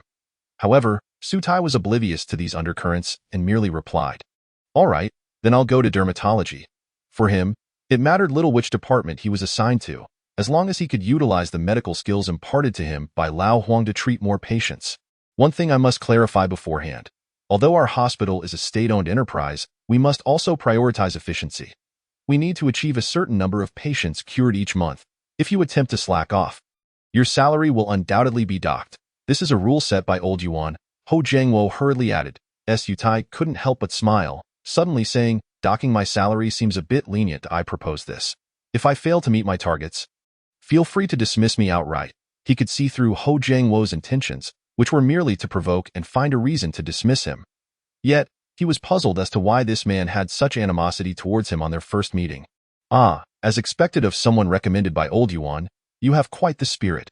Very well, as you suggested. If you fail to meet the targets, Dr. Su may take his leave, Ho Jiangwo hastily confirmed, fearing Su Tai might change his mind. Internally, he scoffed. How could someone who only got into the traditional Chinese medicine hospital through connections ever deserve the title of doctor? Were it not for the influence of his mentor, he would have long since had someone chase him away. Watching Su Tai's departing figure, Ho Jiangwo couldn't help but sneer, "Fool, boast all you want, but don't blame me. A month from now, I guarantee you'll be out." Upon leaving the director's office, Su Tai took the necessary documentation and headed straight to the dermatology department.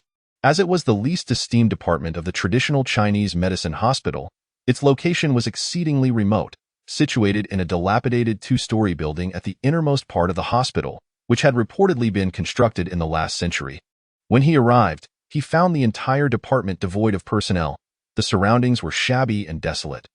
The director's office was cluttered with various items, making it difficult to find a place to stand.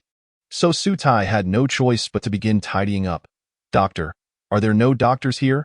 While he was cleaning out the office cabinets, a sudden, melodious voice rang out from outside. Looking up, he saw a tall young woman, her face partially veiled in a scarf, standing before the office, scanning the area. "You must be here to seek treatment, correct?" Su Tai paused momentarily, then promptly stood to greet her. Upon hearing his words, the young woman finally noticed Su Tai in the office. She scrutinized him with a hint of confusion, asking, "Are you the doctor here?" "Indeed. Please describe your condition." Su Tai replied nonchalantly, taking a seat at the desk and giving her a brief once-over. "So, you are the dermatologist at this traditional Chinese medicine hospital? Are there no other doctors?" The girl examined Su Tai again, her skepticism growing. He seemed far too young for a physician. In her mind, Seasoned doctors with exceptional skills were typically elderly, with silver hair and an ethereal presence. Someone of his age, she instinctively deemed somewhat unreliable. No, all the other doctors are out on errands. I am the only one here at the moment, Su Tai responded calmly. Hearing this, the girl was further disheartened. The traditional Chinese medicine hospital's dermatology department was already lacking in reputation, and now she found herself facing such a young doctor. She felt quite let down. However, having come this far and with time pressing, she steeled herself and approached with a tentative inquiry. Doctor, can you treat my condition? With that, she hastily removed the scarf from her face. Chapter 83. The female streamer as the scarf fell away. The girl's visage was revealed before Su Tai. She was pure and charming, with a sweet demeanor that bore a striking resemblance to a certain popular star, particularly with her large, sparkling eyes that evoked a sense of sympathy. Alas, her forehead, cheeks, and chin were marred by numerous inflamed acne spots, rendering her appearance quite unappealing. Feeling Su Tai's gaze upon her cheeks, she grew somewhat bashful and quickly covered her face with the scarf before turning to him, urgently asking, Doctor, will my acne be treatable? Upon hearing Su Tai's response, Zhou Yingying's expression shifted dramatically as she looked at him in surprise, unable to suppress her curiosity. How did you know? Your tongue is coated with a white film, and your eyes are red, indications of excessive damp heat in the spleen and stomach, along with rampant liver fire. The primary cause of these symptoms, Su Tai explained matter-of-factly. All right, I don't understand all that. Just tell me, can this acne be cleared up, and how long will it take? Zhou Yingying interrupted impatiently, cutting him off. After celebrating with a few friends the previous night, she awoke to find her face riddled with over a dozen pimples, rendering even makeup ineffective. While ordinarily it might not have been a disaster, today was particularly critical as she had an important performance scheduled, and it left her feeling utterly distraught in her line of work. Appearances were paramount, and if the acne did not subside by the afternoon, she faced not only the risk of losing her job, but also the potential fines that would follow. What? 2 to 3 hours? Doctor, are you sure? I meant for all the acne to disappear, not just for pain relief. Zhou Yingying was momentarily taken aback, thinking she had misheard. She had just visited the Linjiang City Dermatology Hospital, where the doctor had told her it would take at least a week for the acne to clear. Now, Su Tai claimed it could be resolved in merely 2 to 3 hours. For a moment, her trust in Su Tai wavered. The discrepancy between his assertion and that of the dermatology hospital was simply too great. After all, she had far more faith in the doctors at the renowned Linjiang City Dermatology Hospital, which was well known throughout the city and even Jiangnan province for treating skin ailments. In contrast, the traditional Chinese medicine hospital's dermatology department was virtually unknown. She would not have come here had she not exhausted all other options. Doctor, are you certain it will only take 2 to 3 hours to heal? Zhou Yingying could not help but look at Su Tai again, seeking reassurance. Su Tai nodded slightly, calmly explaining, your condition is not severe. 2 to 3 hours will suffice. Of course, if you feel uneasy about the brief time frame, you may choose to stay longer. Should the condition persist, I can provide further treatment. Zhou Yingying still harbored doubts. Firstly, Su Tai was far too young, and secondly, the disparity between his response and that of the dermatology hospital's doctor was too stark. Yingying, why did you come to the traditional Chinese medicine hospital? IVE told you time and again that for skin issues, you should go to the Linjiang City Dermatology Hospital. Their dermatology department is the worst in the city, and the doctors are third-rate. Nothing but frauds. Just as Zhou Yingying was wavering, a flurry of hurried voices echoed from outside the office. Moments later, several young, vibrant girls burst into the room. The girl who had spoken earlier was tall and clad in a denim bodycon dress, paired with fishnet stockings and combat boots, exuding a strikingly alluring presence. The others were similarly dressed in eye-catching outfits. Xiaoyu, why are you all here? I just came from the dermatology hospital, and the doctor said it would take at least 7 days to recover. But I have a live broadcast this afternoon. How could I possibly wait that long?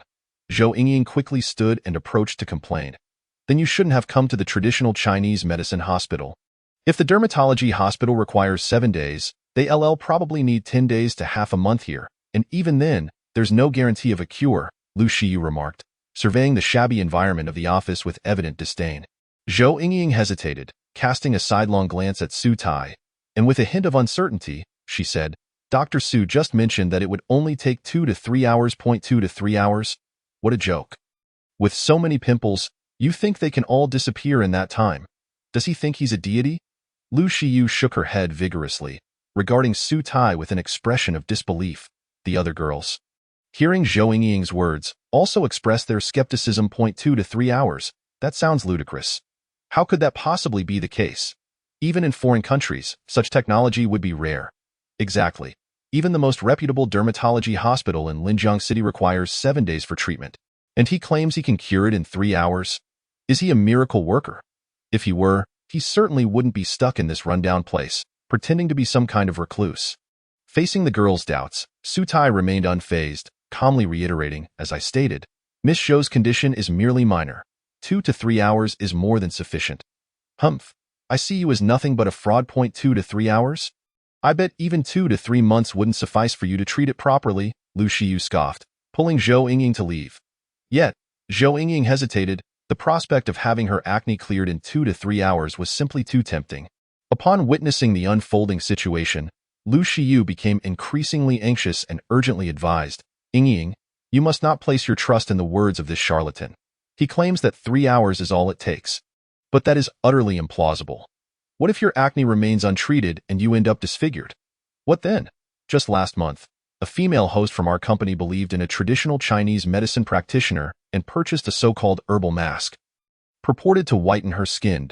To her dismay, it nearly ruined her appearance, and she is still hospitalized. Indeed, as female hosts, our livelihood relies on our looks. Should your face be marred, your career would be utterly devastated. You cannot take his words at face value. The other girls joined in, fervently persuading Zhou Yingying. Faced with this scenario, Zhou Yingying felt a tumult of conflicting emotions within her. The afternoon performance was of utmost importance, as she would be sharing the stage with a prominent host. If successful, her popularity could potentially double. However, if she appeared in such a state, her future prospects would likely be irrevocably shattered. Furthermore, there had been rumors circulating that she excessively beautified her appearance during live streams. If she were to appear in her current condition, it would unwittingly validate those rumors, significantly impacting her future. After a moment's hesitation, Zhou Yingying steeled herself and declared loudly, let him try. She then turned to Su Tai and said earnestly, Dr. Su, please explain to me how you intend to treat my condition. It's quite simple. I'll provide you with a list of ingredients. You can purchase the necessary herbs from the pharmacy, and then I will guide you on their application. Su Tai replied, swiftly jotting down the names of several herbs. Without a moment's delay, Zhou Yingying took the prescription and hurried to the traditional medicine pharmacy, returning in less than 5 minutes with all the required ingredients. Chapter 84. He is not a deity. Dr. Su, are you truly suggesting that these items can cure my ailment? It seems implausible. Holding the modest pile of herbs, which collectively amounted to less than 50 yuan, Zhou Yingying was filled with skepticism. After all, a consultation with a specialist at the dermatology hospital in Linjiang would cost several hundred yuan. Yet Su Tai claimed that these inexpensive herbs could resolve her issue, which she found hard to believe. Su Tai maintained a calm demeanor and smiled as he explained, the efficacy of medicine lies not in its cost, but in its suitability for the condition. Herbs such as danshan, shengdi, and licorice, while common, are among the finest remedies for acne. Moments later, the herbs were ground into a fine paste within the mortar. Su Tai carefully separated the extracted juice and residue into small bowls and gathered various tools. Preparing for the treatment, Miss Zhou, I will now apply the herbal juice to your face, he stated, looking at the puzzled Zhou Yingying. Zhou Yingying grimaced, glancing at the dark green liquid in the bowl. Dr. Su, I cannot possibly apply this concoction to my face. What is this dark culinary creation? It won't ruin my appearance, will it? I don't even need to whiten my skin. If it can just eliminate the acne, I would be eternally grateful. Though still doubtful of Su Tai, she resigned herself to the treatment. Observing her hesitation, Lu Shiyu rushed forward, grasping Zhou Yingying's arm and whispering, Yingying, think this through. Applying this could truly ruin your looks. It's fine, I've made up my mind, Zhou Yingying replied, biting her lip and nodding resolutely. She found herself with no other choice. Refusing treatment would mean risking her future and career. Yet, if a miracle were to occur, everything could change. Standing on the precipice, with death on either side, why not take a gamble? She could only hope that Dr. Su was not deceiving her and that a miracle might indeed transpire. All right then, I will trust you. Seeing Zhou Yingying's determination, Lu Shiyu could only sigh and shoot a stern glare at Su Tai, exclaiming, "If anything happens to Ying, I will report you. My father is the chief of the Linjiang Police Department, and he will not let you off easily." "Suit yourself," Su Tai replied nonchalantly, dismissing her threat as he swiftly took a cotton swab and began applying the herbal juice to Zhou Yingying's face. "Yingying, how do you feel? If it becomes uncomfortable, let him know immediately," Lu Shiyu said anxiously, her heart racing as she watched the dark green liquid being applied to Zhou Yingying's skin. The other girls clenched their fists, nervously watching, fearing any adverse reaction. Zhou Yingying, however, remained calm, gently shaking her head. "It's fine. It feels cool, and I don't feel anything. Isn't that a sign that it doesn't work? Everyone knows that ointments typically cause a tingling sensation. If this concoction feels like nothing, it must be ineffective," Lu Shiyu interjected hastily. Su Tai chuckled, slightly exasperated, and explained, "My dear, feeling pain indicates an allergy to the medication, which is undesirable. The absence of sensation suggests that it is well suited to her skin. Please spare me your explanations. Do you think I am ignorant of traditional Chinese medicine?" Lu Shiyu scoffed, regarding him with a knowing expression. Su Tai chose not to engage further, continuing to apply the herbal juice to Zhou Yingying's face. Fortunately, she was cooperative, and within 10 minutes, the application was complete. "Now, we simply need to apply the remaining residue with gauze and wait for over 2 hours. Your acne should disappear," Su Tai said, releasing a breath of relief. "What? I have to apply this as well?" Zhou Yingying's face paled at Su Tai's words. The initial application of the peculiar herbal liquid had already taken immense courage. Now, the thought of smearing what resembled mud on her face was unbearable for someone with even a slight aversion to dirt. However, seeing Su Tai's unwavering confidence, she reluctantly agreed. Moments later, Su Tai evenly spread the ground herbal residue across Zhou Yingying's face and then wrapped her face with gauze. "All right, stay here and rest. I will call you when the time is up," he casually mentioned before returning to clean the area. Witnessing this, Lu Shiyu could not help but shake her head repeatedly. "Yingying, does this seem like a renowned doctor to you? He even has to clean the floor himself. What kind of hospital is this?" "Xiaoyu, let's just wait and see the results of Dr. Su's treatment," Zhou Yingying replied with a bitter smile, feeling uncertain. What kind of doctor is he really? He might not even be a legitimate physician. With so many quacks in traditional Chinese medicine, he could easily be a fraud selling counterfeit remedies. Lu Shiyu crossed her arms and scoffed, recalling how her father had recently apprehended 2 individuals selling fake medicines. Claiming to be disciples of a so-called master of traditional Chinese medicine, whose miraculous pills could cure all ailments. Upon investigation, it was revealed that they had never studied traditional medicine in their lives, and their so-called miraculous concoctions were merely dough. Thus, in her eyes, Su Tai, who boasted so much, was likely cut from the same cloth. With a scoff, she remarked, "Even the dermatologists at the Linjiang hospital require a week to treat acne. If he claims he can do it in 3 hours, that's pure arrogance. If he truly can cure Yingying in 3 hours, I would be willing to marry him." Indeed, 3 hours is a gross exaggeration. Even the doctors from Jinling would hesitate to make such a guarantee. If he truly possessed such prowess, I would consider marrying him as well, chimed in another girl with twin ponytails, stifling a laugh. Su Tai merely smiled, unfazed by their derision, and continued his cleaning. As the minutes ticked by, Lu Shiyu and the others found themselves at a loss, sitting idly while waiting. Time passed slowly, with few patients in the dermatology department. The girls grew drowsy, especially Zhou Yingying, who, unable to use her phone or listen to music, succumbed to sleep. "All right, time's up." Just then, a gentle voice broke the silence. Zhou Yingying jolted awake, glancing at the clock in confusion. "So soon? I thought you said it would take 3 hours. It hasn't even been 2. The quality of the herbs was excellent, so the effects exceeded my expectations. It should be nearly done," Su Tai explained as he approached and began to carefully unwrap the gauze from Zhou Yingying's face, gently removing the herbal residue with a bamboo stick. "All right, head to the restroom to wash your face. You should be fine now." Zhou Yingying nodded eagerly and hurriedly followed Su Tai's instructions, rushing to the restroom adjacent to the office. Her heart filled with both anticipation and anxiety regarding the treatment's outcome. Will it really work? The girl with twin ponytails pondered, observing Su Tai's calm demeanor. Lu Shiyu scoffed derisively. "Did I not say he is not a deity? There is no way he could achieve results so swiftly. When Yingying comes out, he will likely concoct some excuse." regardless of what he says, if the acne on her face has not vanished, we will not let him off the hook. Just as Lu Shiyu finished speaking, a piercing scream erupted from the restroom. Chapter 85. The legs of a rickshaw puller, however, before she could step forward. The bathroom door swung open, and out rushed Zhou Yingying, her face alight with excitement. She quickly approached Su Tai and enveloped him in a warm embrace, exclaiming, "Dr. Su, thank you. My acne has completely vanished." Feeling the soft and delicate figure in his arms, Su Tai was momentarily taken aback and coughed awkwardly, saying, "Miss Zhou, I am relieved to hear that." At this moment, Zhou Yingying realized her breach of decorum. She gently stepped back, hastening to join Lu Shiyu and the others, joyfully declaring, "Xiaoyu, Dr. Su's treatment is simply miraculous. I truly have no acne left on my face."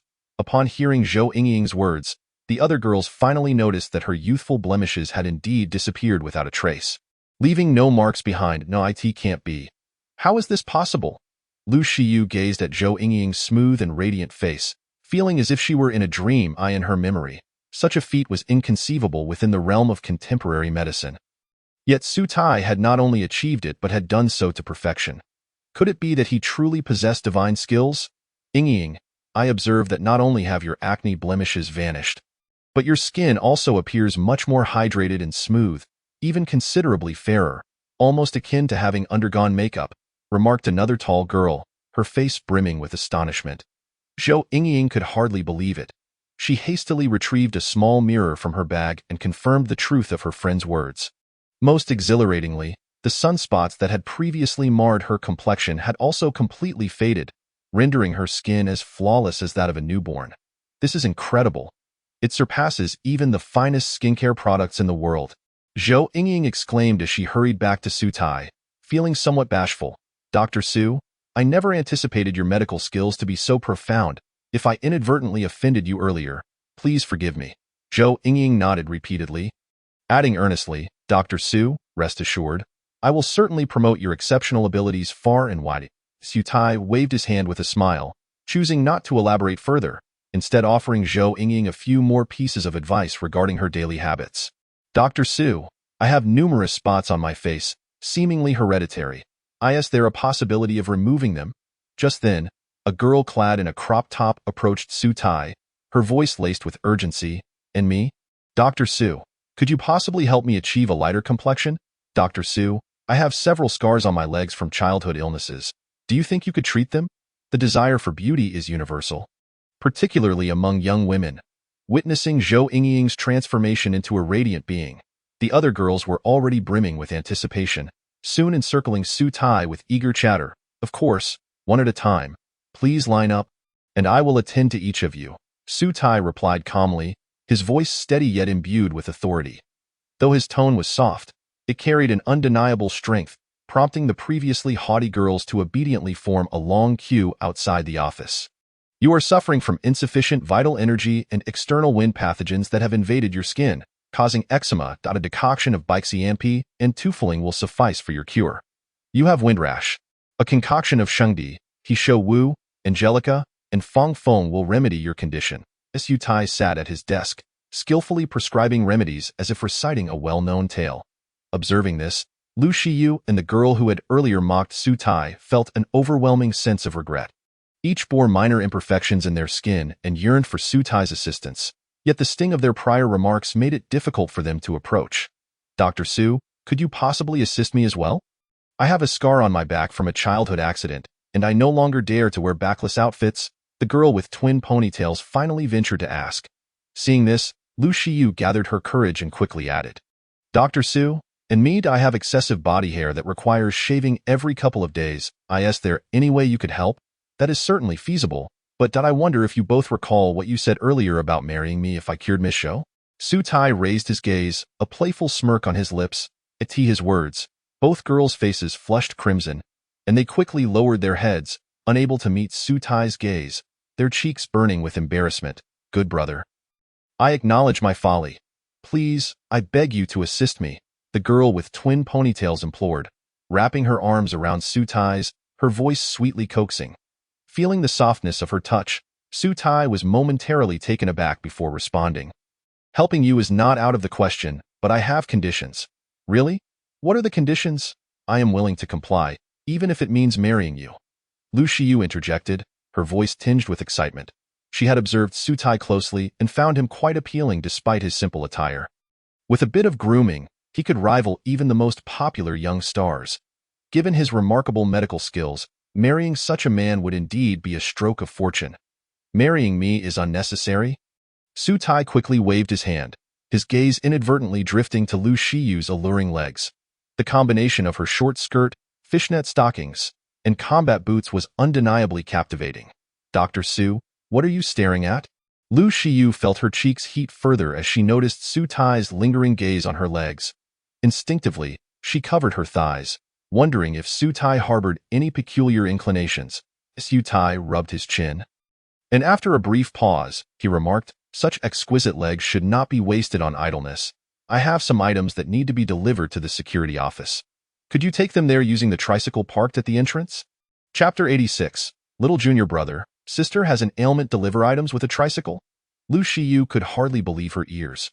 After all, she was a well-known model in Linjiang City and had never engaged in such menial labor. However, recalling Su Tai's remarkable medical prowess, she could only pout and reluctantly acquiesce. Dr. Su, allow me to assist with the tricycle. I am quite adept at it. I've been riding since childhood, the girl with twin ponytails eagerly volunteered. Su Tai waved his hand dismissively, saying, there isn't much to carry. One person will suffice. You, with that voice of yours, must be a singer. Go and call out names at the entrance. All right, big brother, I'll go right away. The twin-tailed girl did not hesitate, readily agreeing in her mind. As long as she could improve her skin, she would endure any task, even if it meant tolerating some of Su Tai's more excessive demands. Unfazed, Su Tai continued attending to the patients before him. Doctor, your medical skills are truly extraordinary. My cousin has naturally rough skin. Could you possibly treat her as well? One girl who had experienced remarkable results from Su Tai's treatment asked eagerly. Su Tai nodded with a gentle smile that, of course, it's no trouble at all. As a healer, it is my duty to treat and save lives, as long as one is not a wicked person. I am willing to help. Fantastic. I will call her right away. The girl leaped with joy, swiftly pulling out her phone to make the call. Doctor, my best friend is allergic to seafood. Could you assist her? Doctor, my friend develops eczema every rainy season, and despite seeing many doctors, it remains untreated. Is there any way you could help? Mr. Su, what time do you finish work? I have a friend who also wishes to consult you. Could you wait a moment for him? The girls who had just been treated by Su Tai quickly surrounded him once more, this time predominantly inquiring about relatives and friends. It's still early. I won't be leaving just yet. If any of your friends wish to seek treatment, they can come directly, Su Tai replied with a smile. With Su Tai's assurance, the girls immediately began making phone calls to inform their friends and relatives. News spread rapidly. Within half an hour, patients from all directions began flooding into the cramped dermatology department of the traditional Chinese medicine hospital, creating a bottleneck in the previously empty corridors. Meanwhile, those who had been cured by Su Tai came to express their gratitude, some even bringing banners of appreciation. The empty tables soon overflowed with various tokens of thanks. Fortunately, several girls, including Lu Shiyu, volunteered to help, or else Su Tai would have struggled to manage alone. What Su Tai was unaware of was that within just a few short hours, his name had circulated widely across various WeChat groups and social media feeds in Linjiang City. Have you heard? A young doctor named Su has arrived at the dermatology department of the Linjiang City Traditional Chinese Medicine Hospital, and his skills are remarkable. My rash was cured in under 2 hours. It was simply astounding, indeed. I have heard. My niece's freckles were treated by this Dr. Su as well. After applying the ointment he prescribed, they faded by half in just a few hours. I can hardly believe it's true. Dr. Su's medical skills are undoubtedly superior, far exceeding those of the doctors at the Linjiang City Dermatology Hospital.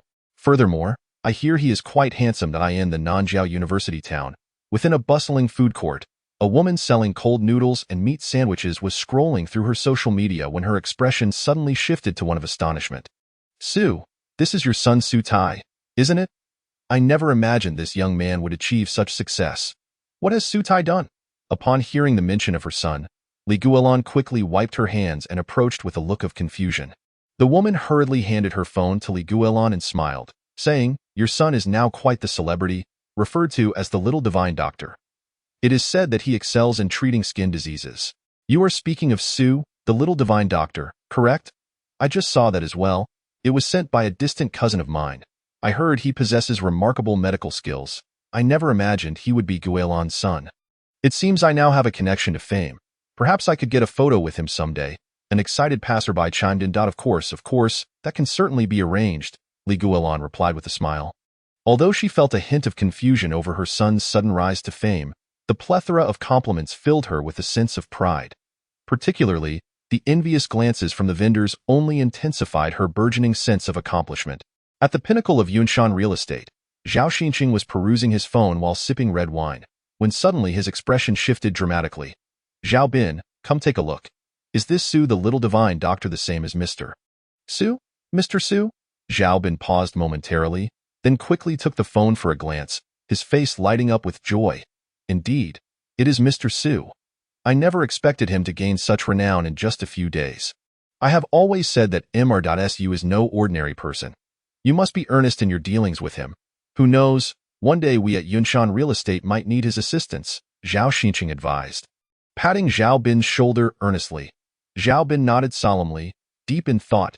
Ina Villa's living room at Haiyuan Community. Witnessing Su Tai's influence brought him a sense of gratification, as if Su Tai were his own brother.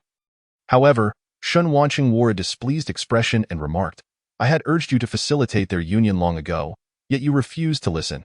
Now look at the situation. I will not take responsibility.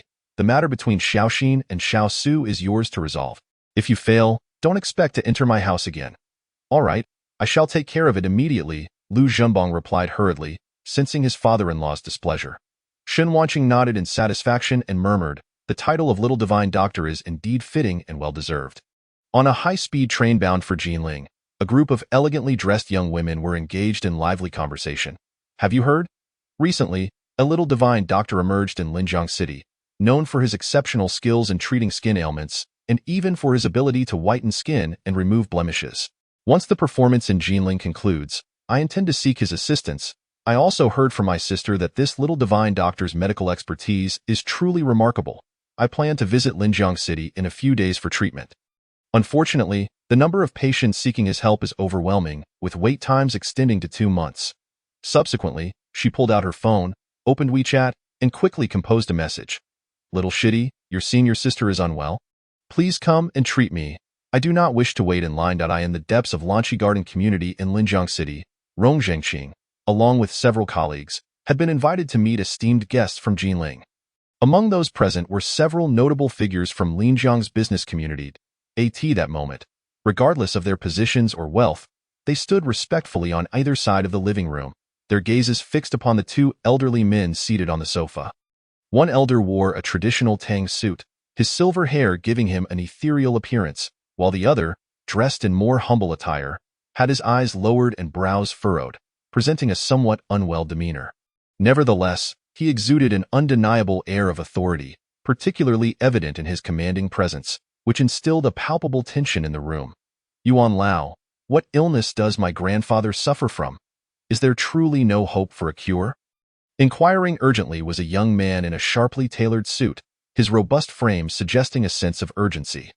Hearing this, Yuan shouting gently withdrew his hand from the elder's wrist, sighing as he replied, the illness afflicting Elder Yin is exceedingly peculiar. The pulse indicates severe damage to the internal organs. However, typically, an affliction of this magnitude would likely result in death, I presume. Yuan Shouting's words trailed off as Elder Yin suddenly opened his eyes. Offering a cold chuckle, Yuan Shouting's expression changed, and he hastily gestured, rising to his feet.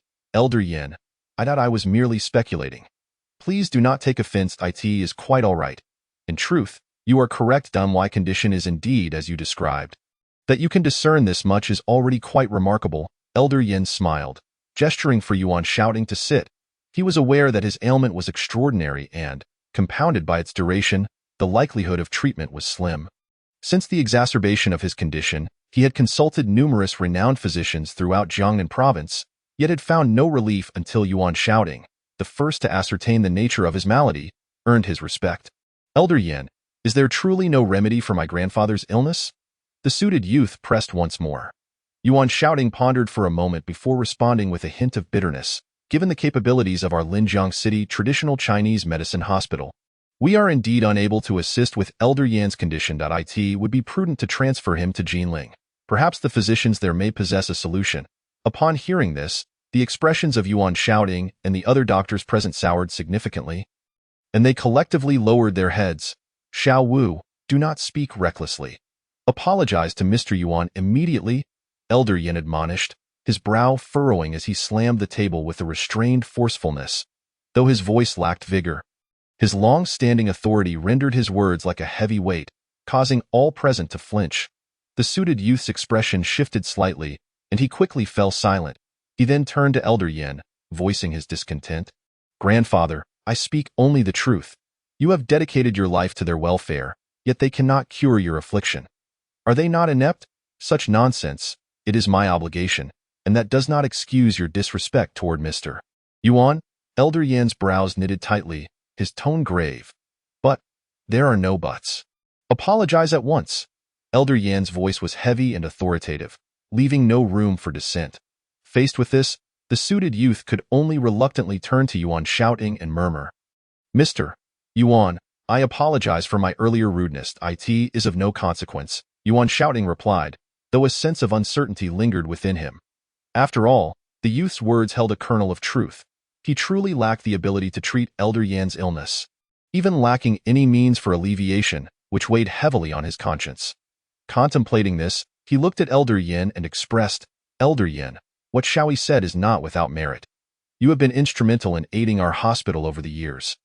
Without you, we might not have achieved our current status. It is indeed disheartening that we cannot assist you in return. Such sentiments are unwarranted. My ailment is exceedingly unique, beyond the capacity of ordinary physicians. Let us not dwell on it. I have lived long enough. Elder Yin waved his hands dismissively, speaking with an unexpectedly magnanimous tone. Grandfather, please do not say that Xu Laoshe from Ningzhou has yet to arrive.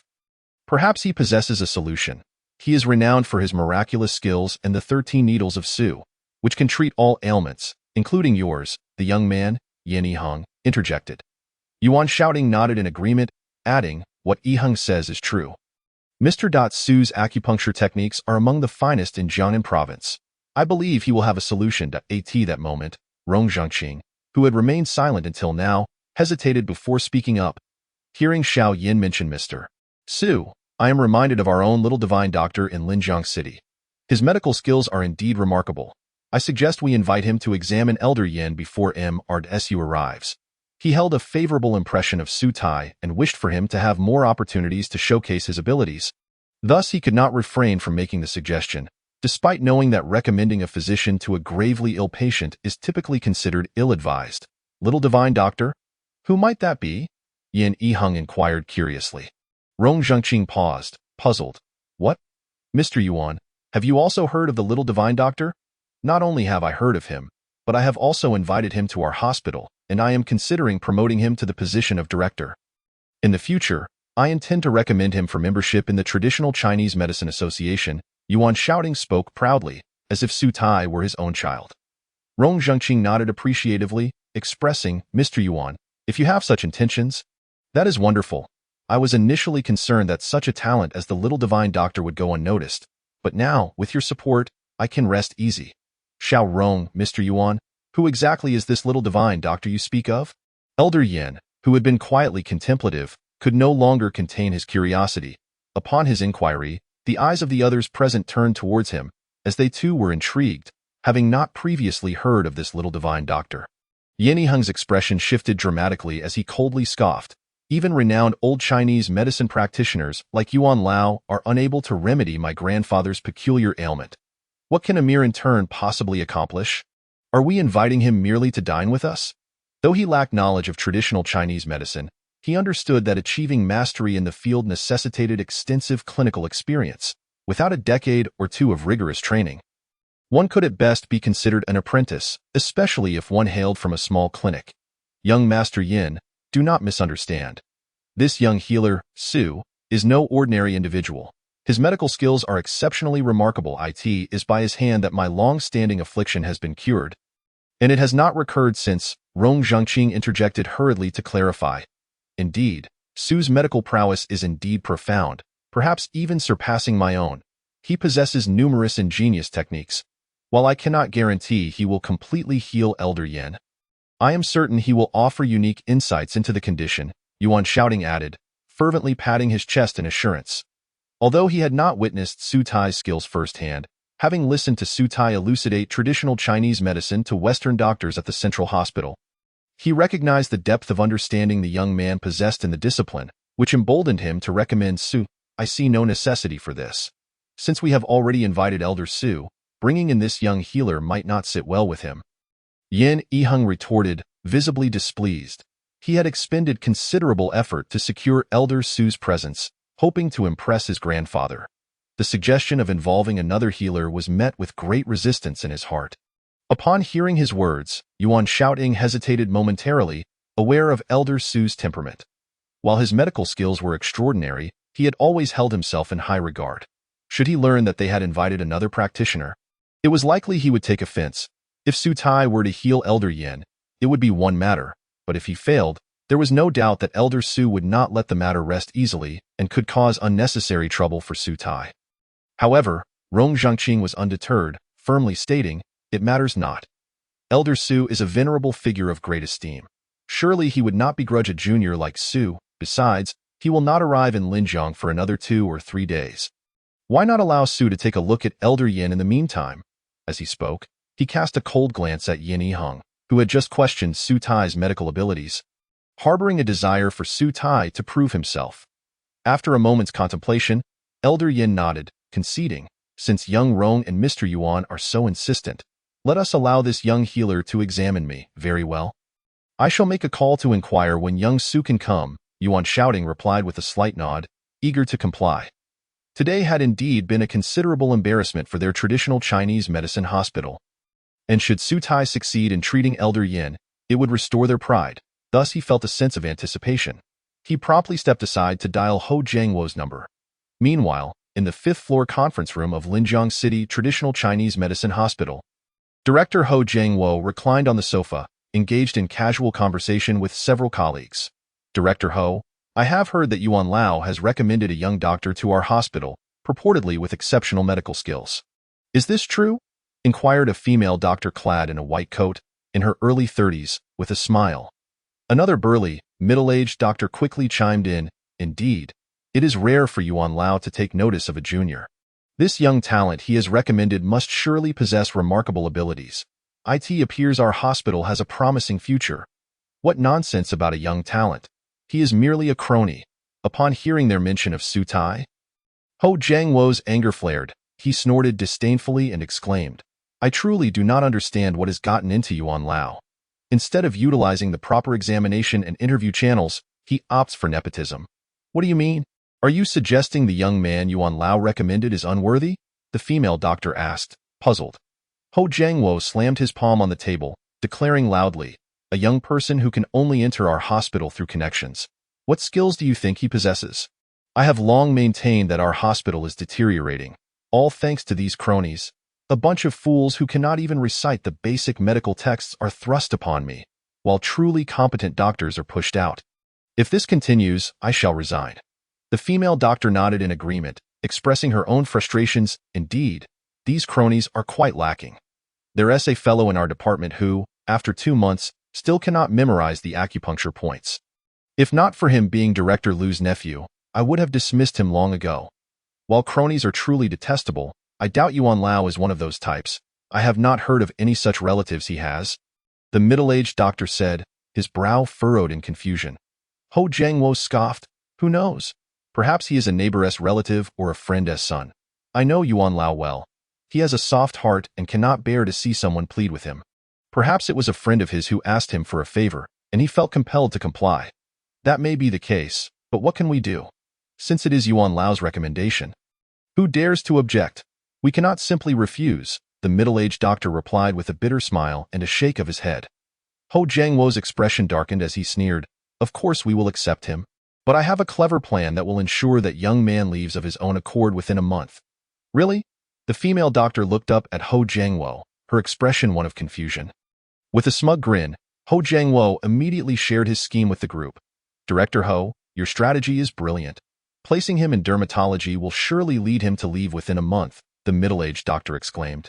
Giving Ho Jiangwo a thumbs up, the other doctors, who had remained silent until then, nodded in agreement, convinced that dealing with cronies required such tactics. Suddenly, a shrill ringtone pierced the air. Ho Jiangwo glanced at his phone and quickly answered. Yuan Lao, I thought you were attending to Elder Yan.is. There's something you need. Young Su should have arrived by now. Please ask him not to leave after work. I need his assistance with something. Yuan Shouting's excited voice came through the line. Young Su? You mean Su Tai? Ho Jiangwo's heart sank as he sensed displeasure rising within him. Coldly, he retorted, Yuan Lao, what is the background of that young man named Su that has you so concerned? Ho Jiangwo was even more perplexed, questioning, Yuan Lao, weren't you there to treat Elder Yin? Why would you seek help from a crony? You wish to have him treat Elder Yin? Ho Jiangwo was momentarily taken aback, unsure if he had misheard. Sending a crony to treat such a significant figure seemed excessively reckless. Chapter 89. The young healer Su, unbeknownst to him, Director Rong also recommended him. Ho Jiangwo was even more bewildered. He pondered what remarkable connections Su Tai might possess, capable of garnering Yuan Shouting's favoritism and Rong Zhengqing's willingness to take such risks. It was known that Elder Yin was no ordinary individual. The doctors sent to treat him were typically renowned figures in the field of traditional Chinese medicine. Now, a young junior was being recommended. Should anything go awry, the consequences would be dire. As someone involved with the hospital, Ho Jiangwo understood the potential ramifications for the entire institution if blame were placed upon them. Despite his personal feelings, as the director, he could not allow Yuan Shouting to act unilaterally when the collective interests of the hospital were at stake. Realizing this, he quickly responded, Yuan Lao, this matter is of utmost importance. I believe it best if I bring a few colleagues along. We may find a better solution. You cannot. Elder Yan's condition is extremely complex. Even I am at a loss. Your presence would be futile. I believe we should let young Su come. I trust he will manage, Yuan Shouting insisted, urging him. If even you are unable to help, what can that young man do? With his limited experience, how could he possibly treat Elder Yan? Ho Jiangwo could not help but scoff. Very well, I will inquire further. He relented upon seeing Yuan Shouting's rising frustration, simply agreeing without further protest. However, he thought to himself that working in dermatology would hardly occupy all of Su Tai's time. If he were to discover the opportunity to treat such an esteemed figure, he would undoubtedly rush to seize it. Director, what is happening? A stout, middle-aged doctor beside Ho Jiangwo asked, noticing his grave demeanor. What? Inviting a crony to treat Elder Yin. What has gotten into Yuan Lao lately? Does he not understand the severity of the situation? If anything were to happen to such a distinguished individual, how could our hospital bear the consequences? The female doctor furrowed her brow, her tone laden with displeasure. Ho Jiangwo sighed, resigned. Alas, with Yuan Lao's orders, we have no choice but to comply. Since we have no pressing matters today, let us all go together and see for ourselves what sort of person this young man is.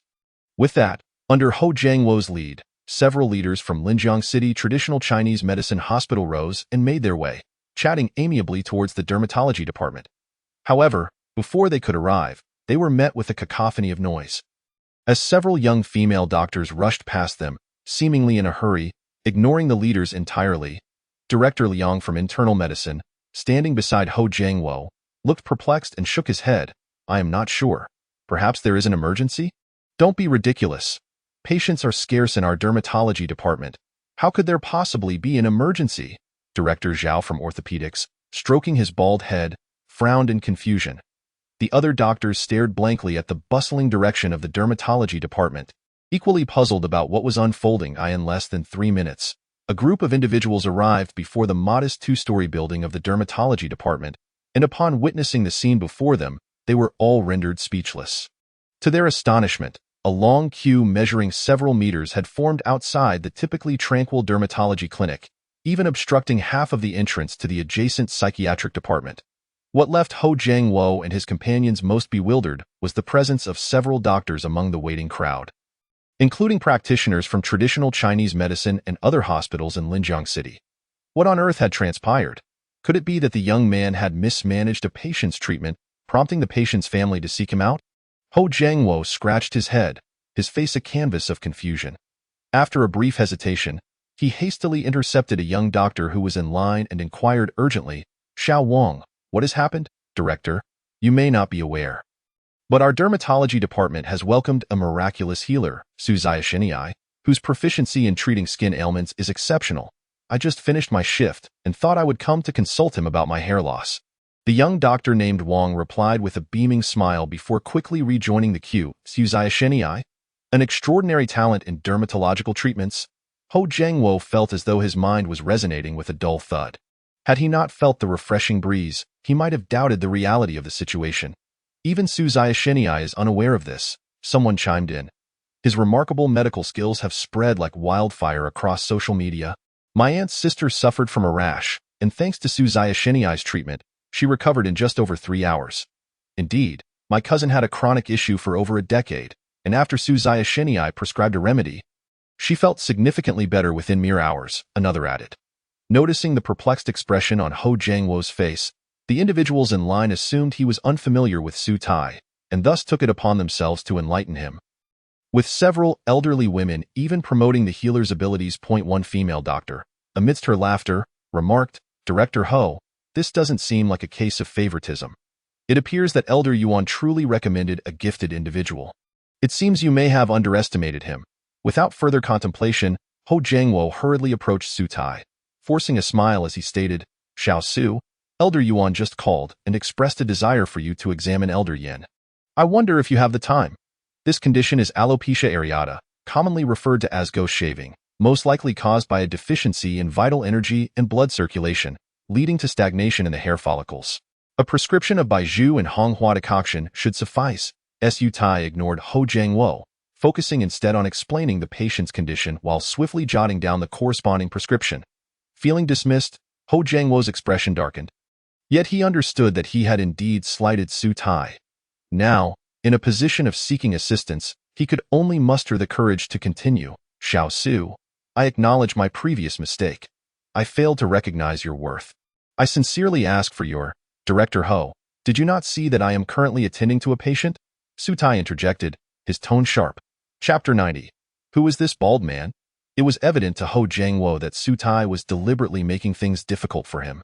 As a hospital director, he had approached Su Tai with considerable resolve, only to be met with disdain, which ignited a profound sense of indignation within him. "Dr. Su, indeed, Director Ho has previously overlooked your contributions, and he has apologized.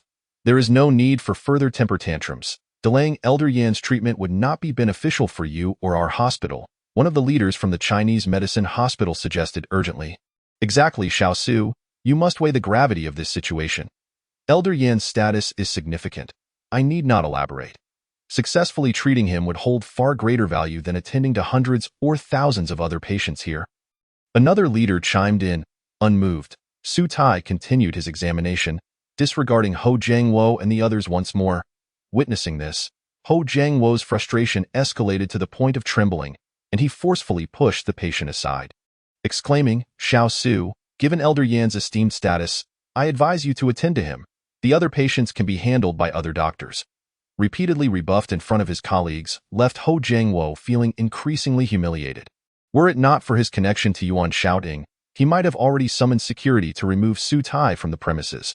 Remaining composed, Su Tai merely glanced at Ho Jiangwo and coldly replied, "Director Ho, in my eyes, every patient holds equal importance. There is no distinction between the esteemed and the ordinary." Well said.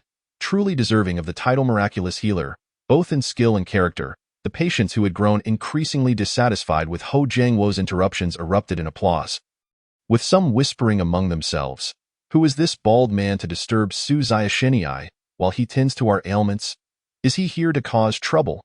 It seems he is attempting to cut in line. This is utterly absurd. Is there no one to manage this? If security does not intervene, we shall not hold back," the crowd murmured, their impatience boiling over after waiting for so long. Several burly patients even stepped forward, surrounding Ho Jiangwo and presenting an ominous demeanor. Realizing the gravity of the situation, Ho Jiangwo felt a surge of panic and quickly turned to Su Tai, urging, "Dr. Su, please consider this. It is Elder Yin who has requested your attention. Do not disregard this opportunity. Director Ho, I have stated repeatedly that to seek my treatment, one must wait in line. As I regard all patients as equals, Su Tai retorted, his tone growing more assertive. Very well. You have made this choice. I refuse to believe that treating Elder Yan's ailment is beyond your capabilities, Ho Jiangwo declared, facing the increasingly agitated crowd. He abruptly waved his hand and bolted out of the throng. Su Tai, however, paid him no mind, continuing to treat the patients before him. Blast it, this fellow is younger than I expected. Yet he carries himself with such arrogance. Ho Jiangwo fumed, stomping his feet in frustration as he exited the dermatology clinic. As the esteemed director of the Linjiang City Chinese Medicine Hospital, he was a prominent figure in the field, and he had never encountered such humiliation. It was a grievance he found difficult to swallow. Standing nearby, a middle-aged doctor chuckled softly and advised, Director, after all, he is someone Elder Yuan has invited. Perhaps you should speak with Elder Yuan first. Within the Longkue Garden Villa, Yuan Xiaoding and Rong Zhengqing animatedly shared stories about Su Tai with the gathered guests. Elder Yin, I assure you that Su's understanding of traditional Chinese medicine is at least on par with mine, if not surpassing it. Given time, he will undoubtedly achieve great success, Yuan Xiaoding proclaimed with a smile. Rong Zhengqing nodded in agreement, adding, while I cannot comment on his medical skills, I deeply admire Su's character. He is mature and composed, truly one of the finest among the younger generation I have encountered. Haha, hearing Elder Yuan's praise, I find myself eager to meet this Dr. Su, remarked Yin Yiheng, who stood nearby as a standout among his peers. He felt a tinge of displeasure hearing Rong Zhengqing extol another young individual as the best.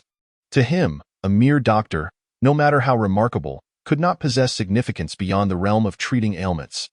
Now, Mr. Yuan, this hardly seems like your style. The youth ought to endure more trials, Yin Zhengfeng interjected with a wave of his hand. Chuckling, however, you need not worry. I can provide him an opportunity today. Regardless of whether he can treat my ailment, I will lend him my support if his character proves worthy in his eyes. Yuan Xiaoding and Rong Zhengqing's ardent endorsements of Su Tai were merely attempts to curry favor, which left him feeling somewhat displeased. Were it not for their close relationship with him, he would have dismissed them outright. Elder Yin, you misunderstand. That was not my intention. Yuan Xiaoding sighed, shaking his head, reflecting inwardly that with Su Tai's medical prowess, he would inevitably rise to prominence without needing anyone's assistance. Very well, Mr. Yuan, let us discuss other matters. We shall reserve judgment on Su until he arrives, Yin Zhengfeng gently interrupted, redirecting the conversation. Just as the gathering was engaged in casual conversation, the villa's door swung open, revealing Ho Jiangwo and several doctors from the Chinese Medicine Hospital striding in briskly. Is he here? Where is Xiao Su? Yuan Xiaoding scanned the room, puzzled. Upon noticing Yuan Xiaoding's concern for Su Tai, Ho Jiangwo's anger flared, and he struggled to contain his frustration as he replied coldly, Elder Yuan, that young man stated he still has patients to attend to and cannot come. What? He is attending to other patients? Does he not realize that it is my grandfather who summoned him? Yin Yiheng's brow furrowed as he spoke loudly to him. Any doctor would jump at the chance to treat his grandfather. Yet this Su fellow exhibited such blatant disrespect. Ho Jiangwo shrugged, sneering, I informed him, but he insisted that Elder Yin is no different from ordinary patients and must wait in line as well. What audacity! Who does he think he is to disregard my grandfather? I shall confront him and make him aware of his place. Yin Yiheng erupted, rising from his chair, his expression darkening at that moment. Yin Zhengfeng raised his hand, signaling Yin Yiheng to sit down, then furrowed his brow, stating, Xiao Wu, Dr. Su is correct. I am no different from ordinary patients. There is no hierarchy in my eyes. But that young man is too arrogant. Yin Yiheng protested, reluctant to accept. Yin Zhengfeng shook his head, his voice cold. Enough, if Dr. Su chooses to dismiss me, we shall await the arrival of Elder Su. He is indeed a prominent figure in Jiangnan province, sought after by countless esteemed physicians for treatment. Now, a seemingly insignificant junior has the audacity to act so presumptuously, which naturally stirs some discontent within him, Mr. Yin, as a humble junior with some knowledge of medicine. Might I attempt to diagnose your condition first? Observing the situation, Ho Jiangwo seized the opportunity and stepped forward respectfully. What do you intend to do, Jiangwo? Mr. Yin's ailment is not something you can treat. Yuan Xiaoding's expression shifted abruptly, and he coldly admonished Ho Jiangwo for his sudden actions. Although he could not ascertain the root cause of Yin Zhengfeng's illness from the previous examination, He sensed that the injuries within were extraordinarily peculiar, far beyond the capabilities of an ordinary physician. He was well aware of Ho Jiangwo's medical skills as his student. While he could handle common ailments with ease, the unique malady afflicting Mr. Yin was indeed a matter for serious discussion. Acting rashly could lead to disastrous consequences. With this in mind, he pulled Ho Jiangwo aside and continued to advise him. Your eagerness to heal is commendable. But Mr. Yan's condition is far more complex than you imagined. You'll not overestimate your abilities. I suggest we summon Xiao Su for assistance. Xiao Su? If Xiao Su is unwilling to come, what can be done? Besides, I graduated from Jinling University of Traditional Chinese Medicine and possess 2 to 3 decades of clinical experience. Am I to believe that my skills are inferior to that of a novice? Ho Jiangwo retorted, feeling a surge of indignation upon hearing Yuan Shouting mention Su Tai.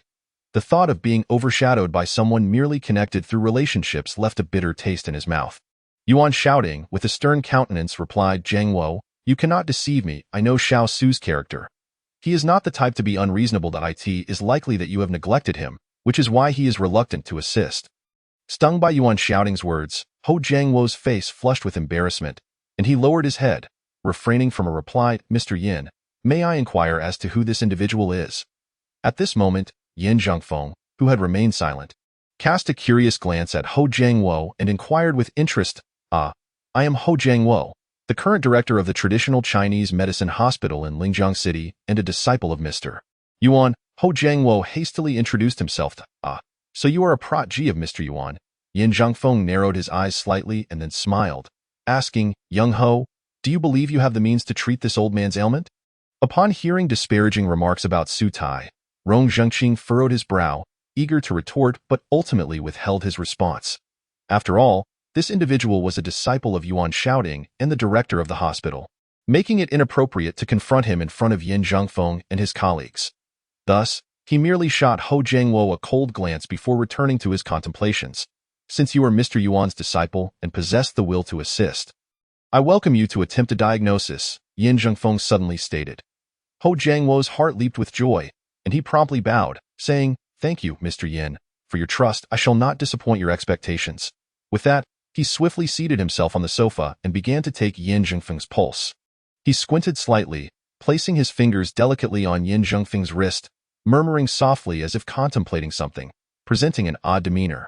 Unable to contain his curiosity, Yin Yiheng interjected, Director Ho, what is this technique? Is it some sort of magical incantation? You may not be aware, but this is a pulse-taking method created by Director Ho, allowing him to discern deeper ailments within the patient. There are times when even modern instruments fail to detect certain issues. Yet he can uncover them with a mere pulse check. A young physician standing nearby interjected with a smile, his eyes filled with admiration. Is it truly that miraculous? I find it hard to believe that a human can rival instruments. Yin Yiheng shook his head skeptically. His faith in traditional Chinese medicine was tenuous. While he accepted conventional treatment methods, he remained dubious about such extravagant claims.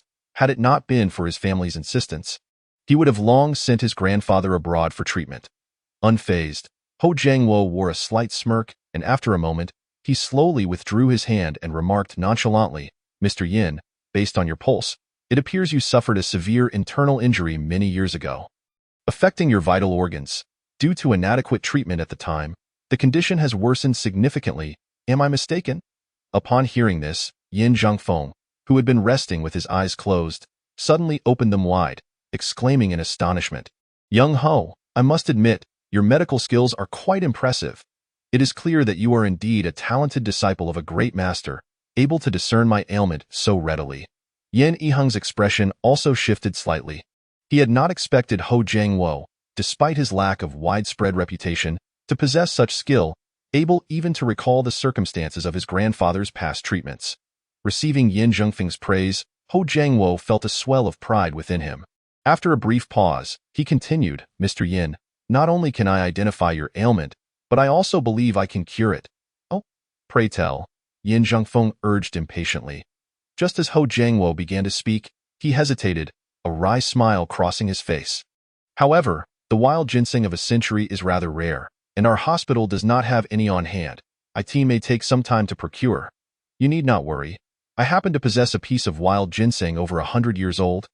which I acquired at an auction last year. It was originally intended for treating my grandfather's ailment, but regrettably, we lack the knowledge to utilize it. I will have someone retrieve it immediately, Yin Yiheng interjected eagerly, sensing the opportunity to cure his grandfather's peculiar condition. Before long, a young girl appeared before them, cradling a box made of sandalwood. Upon opening the lid, a ginseng root, weighing approximately 7 or 8 taels, was revealed, its quality impeccable, unmistakably a rare treasure. Director Ho, please examine this ginseng and determine if it can remedy my grandfather's illness. Yin Zhangfeng eagerly presented the wooden box to Ho Jiangwo, his anticipation palpable. Indeed, it can. This wild ginseng, if not a century old, is certainly between 70 to 80 years. Its quality is exceptional and sufficient to treat your condition, Ho Jiangwo replied enthusiastically, nodding fervently. The thought of using this ginseng to heal Yin Zhangfeng's peculiar ailment filled him with excitement. It was well known that many esteemed figures in Jiangnan's traditional medicine community had been unable to contend with this illness. Even his mentor Yuan Shouting had been powerless. Should he succeed, not only would he earn a promotion, but his standing within Jiangnan's medical circles would surely rise, potentially placing him on equal footing with his mentor. At that point, the likes of Su Tai would be inconsequential. Just as he prepared to take the wild ginseng and brew a potion, Yuan Shouting interjected, "Wait, Jiangwo, heed my advice. Mr. Yan's condition is highly unique, and I do not recommend you act so hastily." At that moment, Yuan Shouting stepped forward to block Ho Jiangwo, unwilling to watch his student tread a path of ruin. Having practiced medicine for decades, he understood the gravity of treating a patient of Yin Zhangfeng's caliber. If successful, it would be a triumph, but should any complications arise, the consequences could be dire, potentially leading to imprisonment or even ruinous disgrace. Were it not for Su Tai's genuine capabilities, he would never have recommended him. Ho Jiangwo, however, remained unconvinced. "Mr. Yuan, I have thoroughly considered this matter and am confident in my ability to cure Mr. Yan's peculiar ailment. It is you who..." With a dismissive smirk, he continued coldly, "Mr. Yuan, you are a venerable elder of our hospital and my teacher.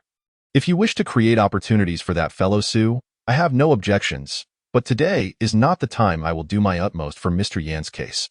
With that, he turned away, disregarding Yuan Shouting's concerns. In his view, Yuan Shouting was merely trying to promote Su Tai, and his irritation grew. "What? Does Mr. Yuan hold a differing opinion?" Yin Zhangfeng interjected, sensing the tension. Yuan Shouting hesitated for a moment before responding. "Mr. Yin, while ginseng is indeed a prestigious medicine, a century-old wild ginseng is particularly potent. However, the body's capacity to endure such potency is also crucial. Given your advanced age and severe internal injuries, you may not withstand the effects of the wild ginseng. It may not cure your ailment and could prove harmful instead. Mr. Yin, I believe it is Mr. Yuan who is overreacting. With your constitution, the effects of a mere century-old wild ginseng should pose no challenge." Ho Jiangwo retorted, his face darkening as he raised his voice. Having finally obtained such a prime opportunity to demonstrate his skills, he was unwilling to back down, even if it meant taking risks. Seeing this, Yuan Shouting's anger flared, and he pointed at Ho Jiangwo, admonishing, "You speak nonsense.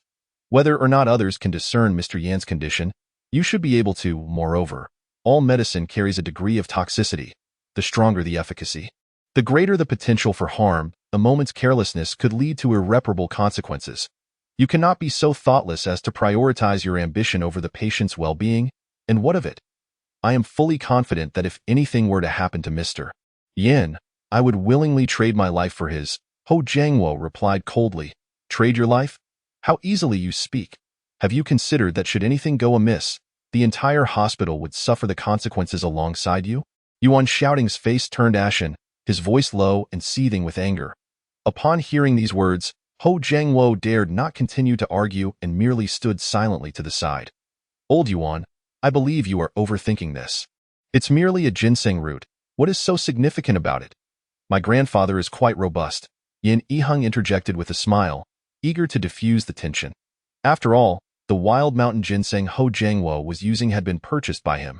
If it truly could cure his grandfather's peculiar ailment, it would be a remarkable achievement, and he was naturally reluctant to concede easily. Yuan Shouting shook his head helplessly and explained, "Ginseng, also known as Dijin or Gui Gai, is regarded as the king of herbs, its medicinal properties so potent that ordinary herbs cannot compare. A century-old wild mountain ginseng is an exceptionally rare spiritual herb. Even a healthy adult would hesitate to consume it, let alone someone as frail as Elder Yin. What spiritual herb? Mr. Yuan, you are exaggerating. It is merely a herbal remedy. I cannot ascertain whether it will cure my ailment, but to claim that I cannot withstand its effects is rather alarmist. Yin Zhongfeng retorted, waving his hands dismissively, his tone tinged with irritation. In his view, Yuan Shaoting was likely still harboring resentment over the unsuccessful recommendation of Su Tai, thus intentionally seeking to undermine Hou Jiangwo. Hou Jiangwo nodded, instinctively casting a glance at Yuan Shaoting before steeling himself to approach. Elder Yin, I took your pulse earlier and discovered that your internal organs are severely damaged. Under such circumstances, only a century-old wild mountain ginseng can remedy your condition. Its potency is indeed formidable, and there are inherent risks involved. However, if I am the one to prepare it, these risks can be entirely mitigated. Moreover, your illness is quite unique. If we continue to hesitate, it may never be treated. Upon hearing this, Yin Zhongfeng stroked his beard thoughtfully, a flicker of appreciation in his eyes. Although he was not well versed in traditional Chinese medicine, he found himself disliking Yuan Shaoting's overly cautious demeanor. Seeing Hou Jiangwo speak confidently stirred something within him. After all, his illness had lingered for far too long. If he did not seek treatment soon, it might truly become untreatable, so he might as well seize this opportunity to try. With that thought, he quickly asked, Young Ho, how should we prepare this wild mountain ginseng? Yin Zhongfeng nodded lightly, contemplating for a moment before letting out a long sigh. Very well, since you are confident, I will trust you this time. He immediately picked up the wild mountain ginseng and handed it to Hou Jiangwo. Elder Yin, wait a moment. Since you are so insistent, why not do this? Let us use half of the wild mountain ginseng first. If it proves effective, we can then use the other half. What do you think? Yuan Shaoting interjected hastily after a moment of contemplation. Half? Is there really a difference? Yin Zhongfeng glanced at Hou Jiangwo. Fine. Let us proceed as Mr. Yuan suggests and prepare half. He pondered for a moment before addressing Hou Jiangwo. After all, they had been friends for many years. He did not wish to undermine Yuan Shaoting in front of the younger generation and was willing to compromise somewhat. Very well, I shall prepare the medicine at once. Hou Jiangwo shot a glance at Yuan Shaoting, a sense of triumph evident in his demeanor, before taking the wild mountain ginseng and departing the living room. Watching Hou Jiangwo's retreating figure, Yin Zhongfeng smiled faintly and remarked, Mr. Yuan, your disciple is quite impressive, decisive, and self-assured. Quite unlike yourself that I find it rather likable. Yuan Shaoting managed a bitter smile but did not respond, his heart laden with concern. Although the dosage had been halved, he still could not guarantee that Yin Zhongfeng could withstand the potent impact of the century-old wild mountain ginseng. Unfortunately, with Yin Zhongfeng so resolute, he could only continue to wait in silence. As time swiftly passed, an hour later, the fragrant aroma of the herbal concoction wafted throughout the villa. Hou Jiangwo placed the carefully brewed medicinal soup before Yin Zhongfeng, stating with a smile, Elder Yin, this is the concoction I prepared for you. Please, give it a try. Yin Zhongfeng nodded, unhesitatingly lifting the bowl and drinking it all in one go. Grandfather, how do you feel? Yin Yiheng rushed forward, anxiously inquiring. That means it is effective. Congratulations, Elder Yin. Hou Jiangwo's tightly clenched fist relaxed, and he exhaled a sigh of relief. Yin Zhongfeng's face also brightened with joy as he turned to Yuan Shaoting, saying meaningfully, Mr. Yuan, it seems that young Ho's medical skills truly surpass yours, proving you wrong. Hearing this, Yuan Shaoting smiled wryly, still remaining silent. Director Ho, I never expected your medical skills to be so advanced. Perhaps you could treat me sometime as well. A middle-aged man in a tailored suit suddenly interjected. Director Ho, don't forget about me. You must examine me too. Me too, Director Ho. Upon hearing these voices, Hou Jiangwo felt a surge of elation. Just moments ago, he had casually glanced around and noticed that among those seeking his treatment were several leaders from the health system. Typically, they would hardly spare him a glance, yet today they were so respectfully requesting his assistance, filling him with a sense of vindication. He could not resist casting a glance at Yuan Shaoting and mockingly remarked, Old Yuan, it appears we need not invite that fellow named Su. I can cure Elder Yan's ailment myself. Suddenly, as Hou Jiangwo finished speaking, Yin Zhongfeng, seated on the sofa, clutched his stomach and let out a pained cry, followed immediately by a spurt of fresh blood. In Chapter 93, Medication is 3 parts poison. The atmosphere in the Lanchi Garden Villa's living room shifted dramatically as the onlookers surrounding Ho Jiangwo shifted their expressions. Grandfather, what is the matter? Are you all right? Where do you feel uncomfortable? Yin Yiheng rushed forward, patting Yin Zhengfeng's back while urgently asking. Yin Zhengfeng's gaze darkened, his brow furrowed deeply, hands pressing firmly against his chest, lips trembling as if he wished to speak but could not, appearing in excruciating pain. Quick, get the medicine, Yin Yiheng commanded urgently after a moment's hesitation. The young female assistant standing nearby promptly rummaged through the medicine box on the coffee table, retrieving a blue and white porcelain bottle and swiftly producing 2 black pills to assist Yin Zhengfeng in taking them. This painkiller had been specially prescribed by the Zhong Hospital of Jinling City according to Yin Zhengfeng's condition. While it could not cure his ailment, it could alleviate some discomfort in critical moments. However, after taking it today, Yin Zhengfeng showed no signs of improvement. Instead, his condition worsened, and the symptoms of vomiting blood showed no signs of abating. Director Ho, what is happening with Elder Yin? You must take a look. At that moment, Rong Zhengqing suddenly shoved Ho Jiangwo, speaking sternly, I'm not sure. Ho Jiangwo stammered, staring at the still agonized Yin Zhengfeng, unable to articulate a coherent response. After decades of practicing medicine, he had never encountered such a situation. And even Yin Zhengfeng's pulse felt perplexing. You don't know? My grandfather has become like this because he consumed your medicine. You must give me an explanation today. Yin Yiheng's face turned pale with anger as he shoved Ho Jiangwo back onto the sofa, preparing to strike. Had it not been for those nearby restraining him, he likely would have already punched Ho Jiangwo. Ho Jiangwo did not resist. He felt utterly weak, his mind blank, his heart a chaotic mess. Although he did not understand why Yin Zhengfeng had fallen into such a state, he knew that the man did not have long to live, perhaps only a few minutes, or even just a second. Once that moment arrived, he too would be doomed, and the entire Zhong Hospital of Linjiang City, along with the traditional Chinese medicine community of Jiangnan Province, would be implicated, leaving him branded as a historical criminal. Compared to such a grave cost, he almost wished Yin Yiheng would strike him. Perhaps that would ease his troubled heart. It must be that the potency of the century-old wild mountain ginseng is too strong. And Elder Yan's body cannot withstand it. Leading to this situation, Yuan Shouting suddenly declared loudly. Ignoring the gazes of the others, he stepped forward to take Yin Zhengfeng's pulse, confirming his condition, and then struck several acupoints on his back forcefully. Only then did Yin Zhengfeng's tightly furrowed brow gradually relax, and the symptoms of vomiting blood began to subside. Though his complexion remained pallid, his breathing labored, rendering him exceptionally weak, even lacking the strength to speak. Mr. Yuan, what is wrong with my grandfather? Can you treat him? I beg you, save my grandfather. Witnessing this scene, Yin Yiheng abandoned his focus on Ho Jiangwo and desperately grasped Yuan Shouting's hand, pleading fervently. Yuan Shouting shook his head gently, sighing. I have already stated that Elder Yan's body is far too frail to withstand the onslaught of the century-old ginseng. I fear that. Fear what?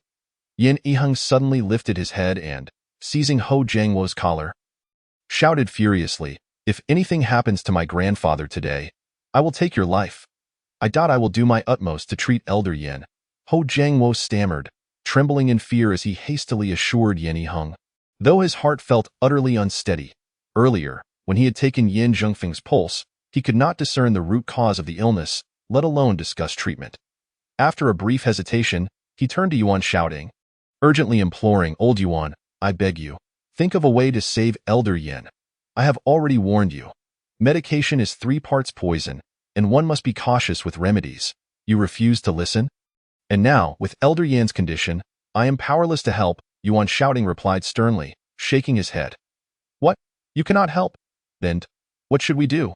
Ho Jiangwo felt his head spin, almost collapsing to the ground. He understood that Yuan Shouting's medical skills ranked among the top 3 in the entire Jiangnan province. If even he was helpless, then it truly was the end for him. At that moment, Rong Zhengqing stepped forward and whispered, Old Yuan, I believe it would be wise to invite the little divine healer, Su, as he may possess the solution. Indeed, how could I have forgotten about Su, the little divine healer?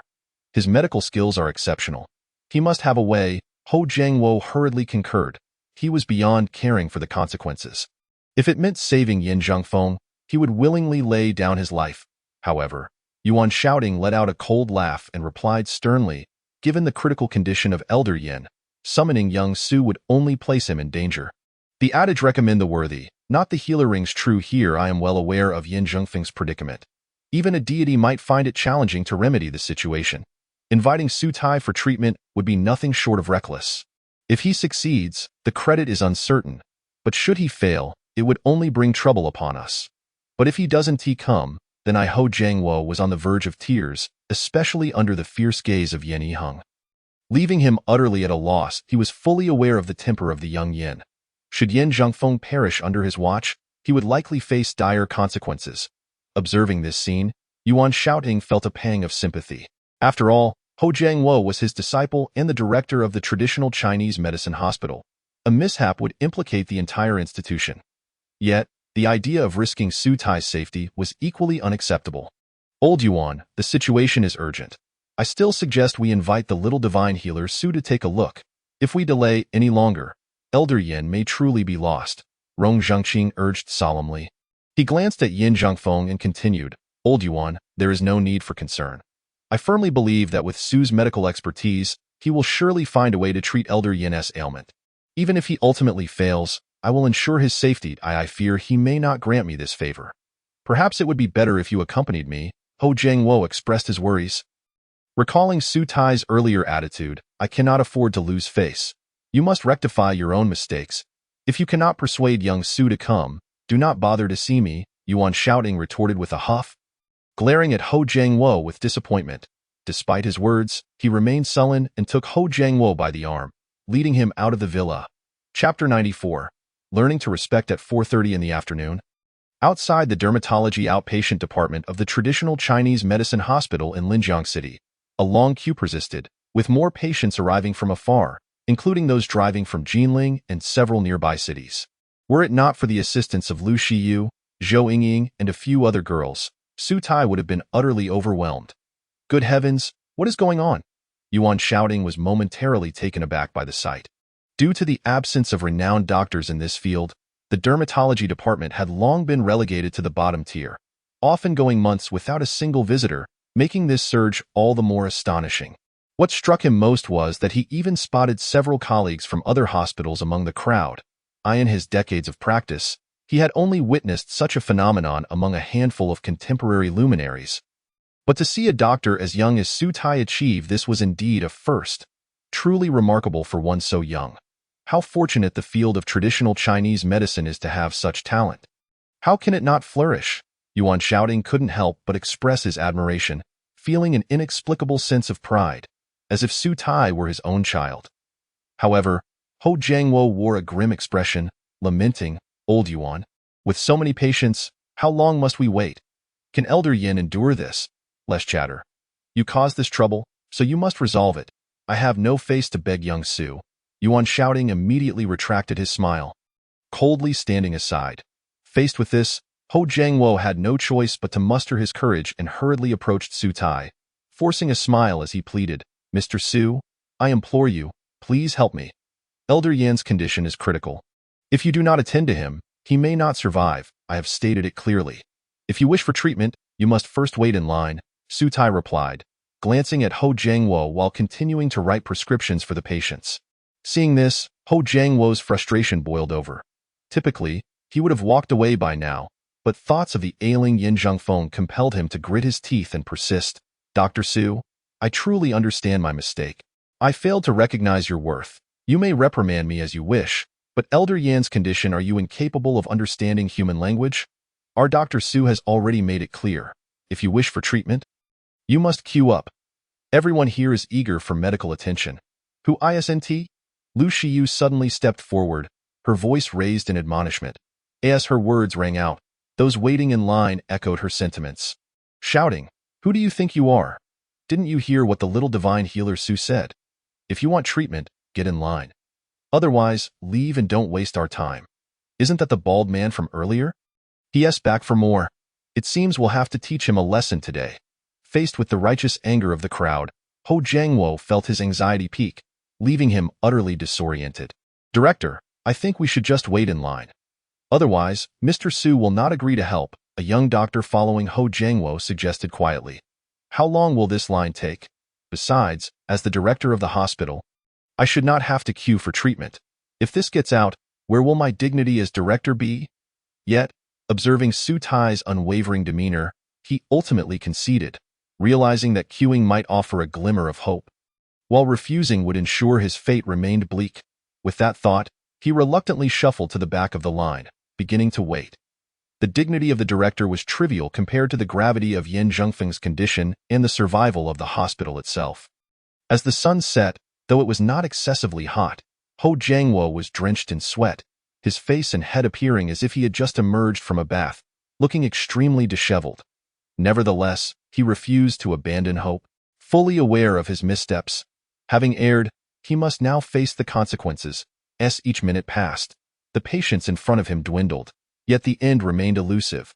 With every thought of Yin Zhengfeng, whose life hung by a thread, despair began to creep in. Suddenly, a sharp pain shot through his chest, and darkness enveloped him, plunging him into unconsciousness. In his dazed state, Ho Jiangwo felt a refreshing coolness sweep over him. His previously agitated body gradually calmed, and his taut nerves began to relax. He longed to drift into a peaceful slumber, but the thought of Yin Zhengfeng's dire condition jolted him awake. Upon opening his eyes, he saw a figure clad in a white coat standing before him. Director Ho, you exhibit signs of nutritional imbalance and yin-yang disharmony. You must promptly nourish your heart and lungs, enrich yin and reduce fire, and soothe the liver while nourishing the blood. I will prescribe you a calming decoction for you to take first. Su Tai noted, casting a glance at the bewildered Ho Jiangwo. After a moment's hesitation, Ho Jiangwo hurriedly climbed off the bed, kneeling on the floor as he pleaded loudly, Dr. Su, please, I beg you, go save Elder Yin. If you do not act soon, he may very well lose his life. No need to rush. First, drink the calming decoction, Su Tai replied, helping Ho Jiangwo to his feet before signaling Lu Shiyu to hand him the prepared herbal remedy. Ho Jiangwo hesitated briefly, but despite his urgency, he managed to restrain himself and gulped down the decoction in one go. How do you feel now? Is it more comfortable? Su Tai inquired with a smile.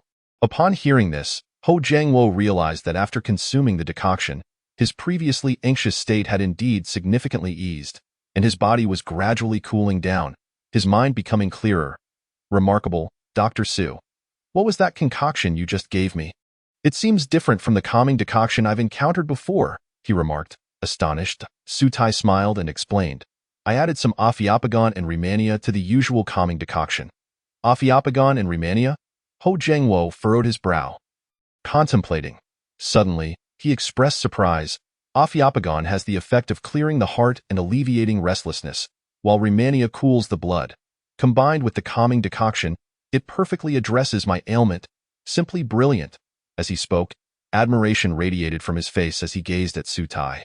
This seemingly simple calming decoction clearly showcased the latter's exceptional medical skills, far surpassing his own.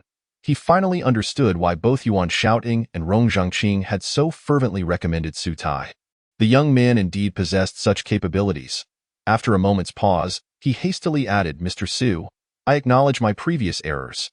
You may chastise or punish me as you see fit, as long as you can treat Elder Yan's condition. I would gladly serve you like a beast of burden and even relinquish my position as director. There is no need for such drastic measures. I have no interest in the position of director. How about this? First, go apologize to the patients waiting in line. Su Tai waved his hand dismissively, smiling. Apologize? Ho Jiangwo was momentarily taken aback, then smacked his forehead, grimacing. I have wasted everyone's time seeking treatment. I should indeed apologize. I'll do it right away. What for? Ho Jiangwo asked, puzzled. Yuan Shaoting could not help but frown. What are you thinking? Mr. Su is agreeing to treat Elder Yin. Really? Ho Jiangwo's excitement surged, and he looked towards Su Tai with overwhelming joy, scarcely believing Su Tai smiled slightly, offering no further words, merely a silent acknowledgement. In truth, after hearing Ho Jiangwo mention that Yuan Shaoting had called him to request treatment, he had no intention of declining. His repeated challenges were simply a means of addressing Ho Jiangwo's overbearing attitude, intending to teach him a lesson. Now that his objective had been achieved, there was no need to dwell further. Jiangwo, the higher your position, the more you must learn to respect others. Today, young Su has offered you a modest lesson. Remember it well, at this moment, Yuan shouting suddenly spoke coldly. Ho Jiangwo dared not question him in the slightest, merely nodding repeatedly, then turning to Su Tai with respect, saying, "Thank you, Mr. Su, for your guidance. I assure you that I will not make the same mistake again. I dare not claim to have taught you." "Consider it merely a small reminder," Su Tai replied, waving his hand. He then turned to Yuan shouting and said earnestly, "Elder Yuan, I will leave the patients outside in your capable hands. I will accompany Director Ho for a moment. Rest assured, I will manage everything well. I await your good news." Yuan shouting gently patted Su Tai's shoulder and smiled. With all arrangements in place, Su Tai finally picked up the prepared acupuncture needles and followed Ho Jiangwo directly to Lanchi Courtyard. Chapter 95. Today, I shall teach you a few techniques. When Su Tai and Ho Jiangwo arrived at Lanchi Courtyard, they found several doctors clad in white coats in the living room. A few young doctors were huddled around the sofa, whispering among themselves, seemingly discussing something. Meanwhile, an elderly man with a head full of silver hair furrowed his brow, perusing a medical book he had brought with him. The others either stood on the opposite side murmuring quietly or closed their eyes to rest, their expressions displaying discontent. The only idle one, Yin Yiheng, appeared as if he had lost his soul, sitting beside Yin Zhangfeng and staring blankly at the white wall. Thus, Su Tai and his companion's entrance went largely unnoticed. "No matter, since we are here, I shall take a look." Su Tai raised his hand to indicate it was of no concern, then glanced at the silver-haired elder who was taking Yin Zhangfeng's pulse, feeling as though he had seen him somewhere before. "Oh, he is the renowned Su Laosher from the Su family in Ningzhou." "Little Su, do you know him?" Rong Zhengqing inquired curiously. Su Tai shook his head and smiled wryly, saying, "The Su family has 13 needles in Ningzhou. Who in the medical community does not know of them? However, he likely does not recognize a nameless person like me. Little Su, you are too humble. Your medical skills may very well surpass his. Given time, you shall undoubtedly gain renown across Huaxia," Rong Zhengqing said, grasping Su Tai's hand and giving it a light pat. Speaking earnestly, he then added seriously, "Elder Yan's condition is not looking good. Su Laosher is currently discussing treatment methods with his disciples, but it is unlikely to be promising. Little Su, do you have any solutions? There is no need for pulse diagnosis. The internal organs are severely damaged. Even if a deity were to come, it would be futile." Su Laosher, who was studying Yin Zhangfeng's condition, suddenly interjected coldly, "Young Master Yin, I have made it quite clear regarding Elder Yan's condition. He harbors extremely severe old injuries within, compounded by the potent effects of a century-old wild ginseng, leaving his internal organs utterly overwhelmed. Inform the family to prepare for the worst." Su Tongxing waved his hand and spoke coldly. "What?" Su Tongxing scoffed, quickly stowing away the needle pouch on the coffee table and said in a low voice, "Young Master Yin, it is not that I do not wish to save him, but Elder Yan's body is simply too frail. If I were to perform acupuncture, he would perish on the spot. To speak frankly, without that fragment of wild ginseng, I might not be able to cure Elder Yan's illness completely, but at least I could ensure he remains unharmed for 3 years. But now, what a pity! Incompetent physicians do harm." Several middle-aged individuals standing nearby whispered among themselves, instantly grasping Su Tongxing's implications. "I never expected Director Ho from the Linjiang City Hospital would turn out to be a quack. Thank goodness I didn't let him treat me earlier. Otherwise, my leg might have been crippled. Indeed, I trusted him so much. Yet it turns out he possesses such limited skills. I will call my wife and have her discard the medicine I bought from the hospital. Otherwise, I fear it might cost me my life. Ha. I have long said that the Linjiang City Hospital is filled with a bunch of hack doctors. Ever since Elder Yuan retired, there hasn't been a competent one among them. With a director of such poor skill, it is no surprise about the doctors below him." Upon hearing these remarks, the faces of the young doctors from Linjiang City Hospital turned ashen, while Ho Jiangwo trembled with rage. Though the hospital had always been overshadowed by the city center hospital, it still held a prominent position in Linjiang City. Never had they been subjected to such insult, and now they were being scorned without the ability to retaliate, leaving them feeling quite stifled. "It's all my fault. If I hadn't been so arrogant and ignored Elder Yuan's advice, this situation would not have occurred," Ho Jiangwo lamented, filled with self-reproach.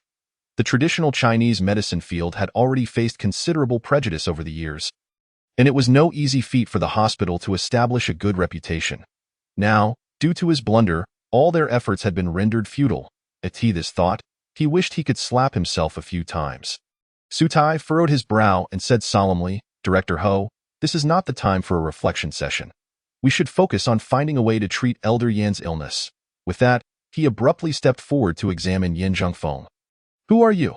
Before Su Tai could make a move, Yin Yiheng suddenly rushed forward, demanding loudly, "Young Master Yin, he is the little divine physician I invited to treat Elder Yin, and also a doctor from the hospital. I believe he will have a way." Rong Zhengqing hurriedly introduced a divine physician? In this day and age, the title of divine physician is hardly worth anything. Even cats and dogs dare to call themselves divine physicians now. Su Tongsheng, who was packing his medical kit and preparing to leave, sneered coldly. Hearing his words, both Ho Jiangwo and Rong Zhengqing displayed signs of displeasure. Su Tai, however, paid no mind and instead clasped his hands towards Su Tongsheng, saying, "Su Laoshi, I am Su Tai, and I have long admired your esteemed name. I dare not claim the title of divine physician. I merely possess a rudimentary understanding of medicine," Su Tongxing replied without even glancing at Su Tai, continuing to pack his kit with an air of superiority. Observing this, Rong Zhengqing grew increasingly incensed and hurried forward to argue with him. Su Tai raised a hand to stop him, signaling that it was fine, and then turned back to Yin Zhengfeng. After a brief examination of the elder's complexion and pupils, he prepared to take his pulse. There is no need to look. There is already no hope." Su Tongsheng cast a disdainful glance at Su Tai. "A great deal of hope for recovery." Su Tongxing erupted into laughter, as if he had just heard an incredibly amusing joke. After a moment, he coldly remarked, "Young man, considering your youth, I shall teach you a few techniques today. When you took Elder Yan's pulse just now, you should have sensed that his pulse was disordered, the pulse form chaotic, like the last drops of water from a leaky roof, falling slowly, which indicates a lifeless pulse, a sign of dissipated spirit, meaning his days are numbered. Such symptoms would be insurmountable even for a deity. How do you propose to treat him, yet dare to claim there is great hope for recovery? I find you truly ignorant and foolhardy, unaware of the gravity of your words." Chapter 96. Who says terminal illness cannot be treated? Su Tongxing stood with one hand clasped behind his back, his gaze icy as he regarded Su Tai, resembling a teacher reprimanding a wayward student, his tone exceedingly severe.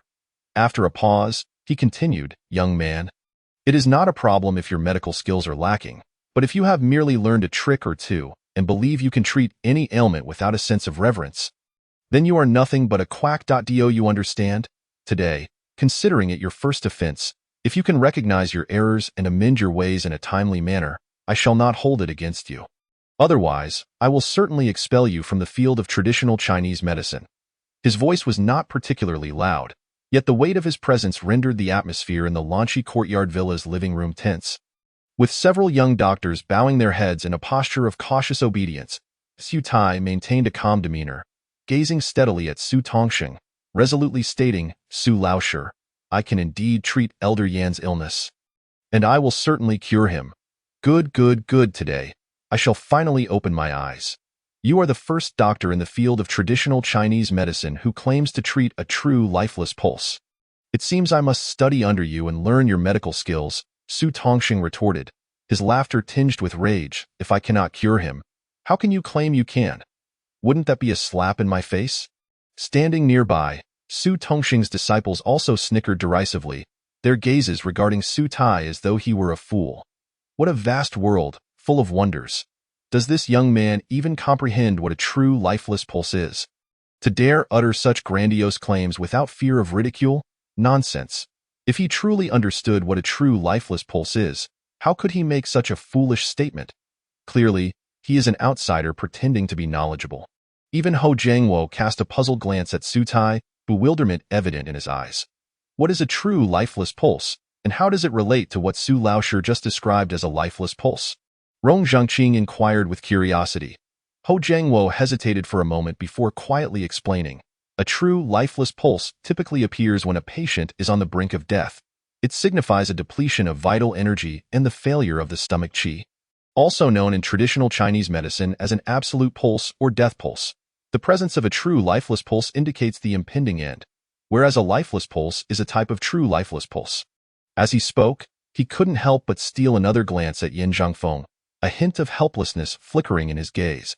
He suspected that Yin Zhongfeng's condition was dire, but the extent of his decline was truly unexpected. Even though he held great trust in Su Tai, for someone whose vital energy had already waned, it seemed that, as Su Tongxing had said, even a deity would be powerless to heal him. So does that mean my grandfather truly cannot be saved? Yin Yiheng murmured. Though he did not fully grasp Ho Jiangwo's explanation, he nonetheless sensed the gravity of the situation. His mind felt blank, and his legs weakened, causing him to slump onto the sofa, his eyes filled with despair.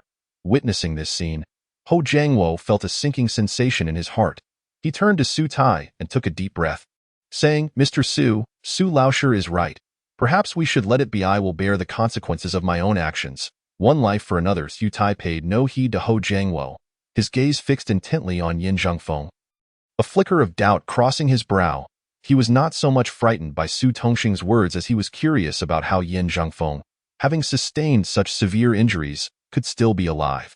It is worth noting that in a case like Yin Zhongfeng's, even a robust young man who exercises regularly would likely have perished multiple times over.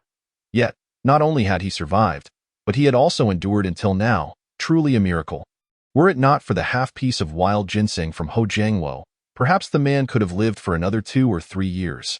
Young man, when boasting, it would be wise to broaden your horizons. Otherwise, it is quite embarrassing to be unable to discern genuine issues like the true pulse. Now, do you understand fear? Observing Su Tai's furrowed brow, Su Tongxing mistakenly believed that Su Tai was intimidated by his words, and he immediately began to mock him without hesitation. He held a low opinion of such arrogant and boastful youth, and seeing the other party dumbfounded brought him considerable satisfaction. Having learned a few superficial skills, he calls himself a divine doctor, not even considering whether he is worthy of such a title. Beside Su Tongxing stood a tall young man, who coldly admonished, What do you mean by that? Everyone can misjudge at times.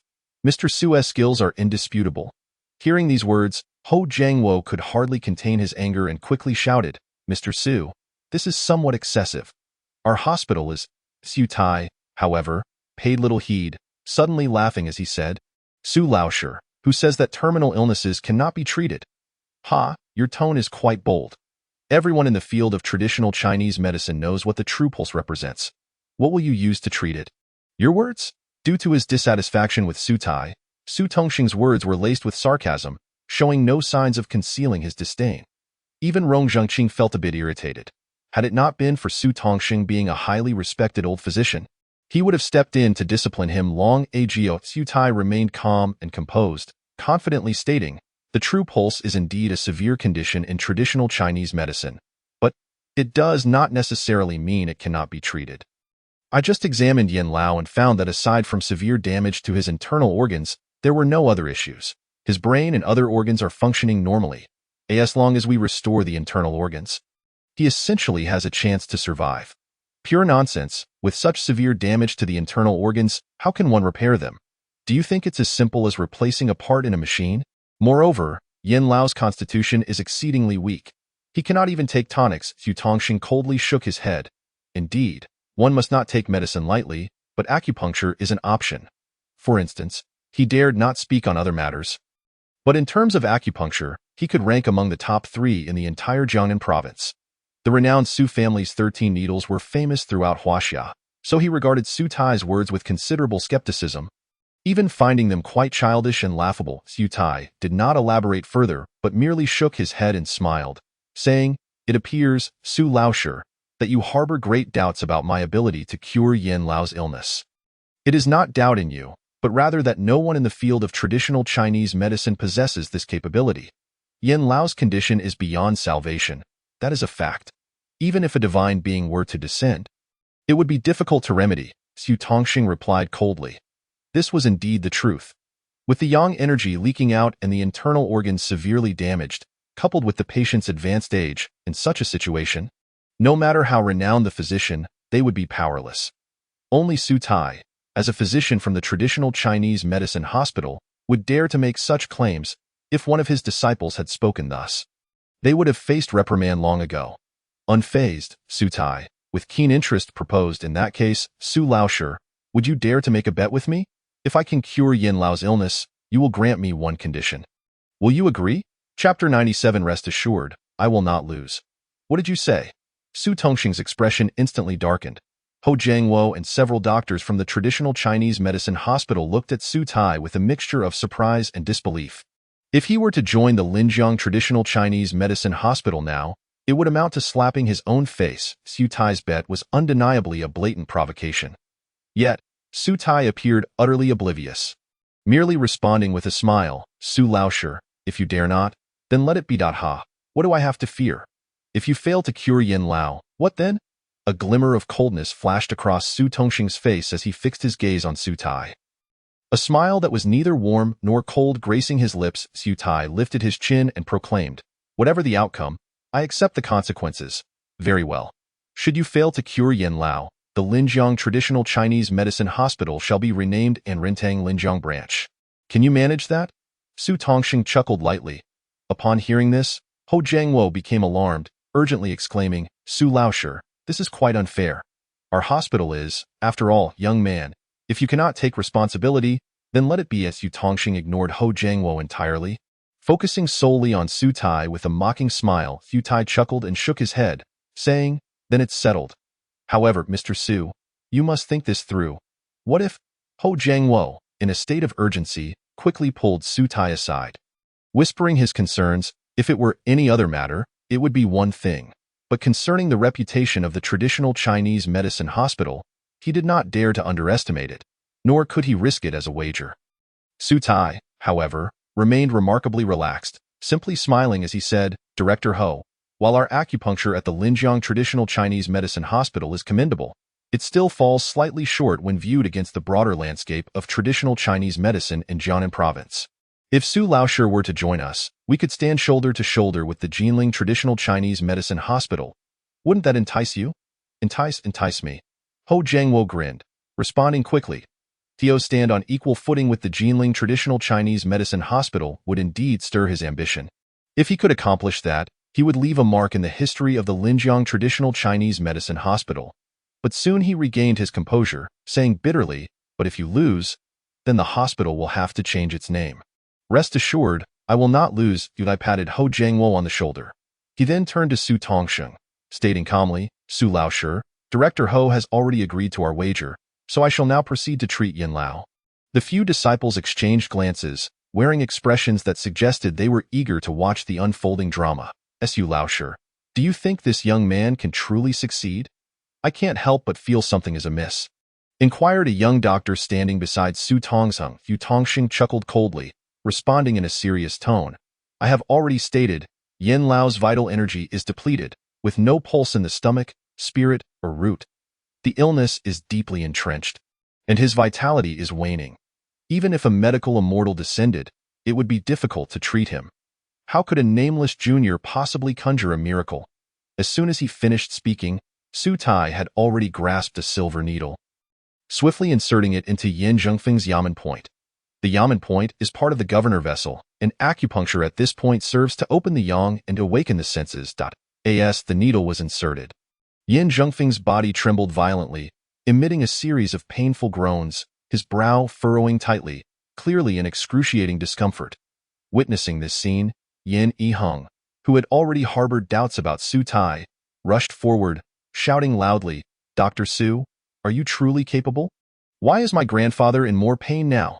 Ignoring him, Su Tai grabbed 3 more silver needles, placing them at Yin Zhengfeng's Laogong, Sanyinjiao, and Yongquan points.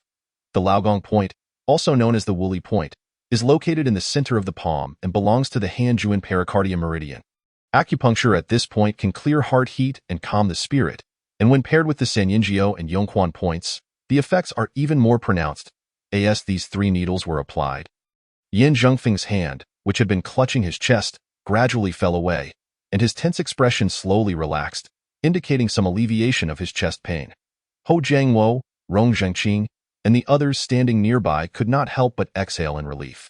Although they did not all understand acupuncture, they recognized that with Yin Zhengfeng's current condition, each needle Su Tai inserted was fraught with peril. Ensuring that Yin Zhengfeng did not suffer further was already a stroke of luck. And to be able to alleviate his suffering was indeed an extraordinary feat. This is interesting. It truly is quite intriguing. Su Tongxing stroked his chin, and his gaze towards Su Tai held an increasing level of appreciation. Hearing this, the young doctor couldn't help but whisper, "Su Laosher, what technique is this young man using in his acupuncture? I have never seen anything like it, though. It bears some resemblance to the Luyun needle technique. Yet it is not quite the same. It seems to incorporate elements from other methods as well, however. In the realm of medicine, there are no fixed formulas. As long as it is suitable for the patient, it suffices," Su Tongxing explained with a smile. He waved his hand dismissively, adding, "It is not the Luyun needle technique. It merely shares some characteristics. Nonetheless, for one of his age to possess such skill is indeed commendable. If he were to dedicate himself to studying medicine for a decade or so, he might not be inferior to me." As he spoke, he sighed. "Unfortunately, Yin Lao is already beyond help. It is beyond the capacity of human effort. Alas, today can serve as a lesson for him. I hope he remembers this. If fate allows, I would be willing to impart a few skills to him." Just as he was about to continue, Su Tongxing's voice abruptly fell silent, and his expression turned gravely serious. Chapter 98 Return of the Yang Nine Needles. Su Laosher, what is the matter?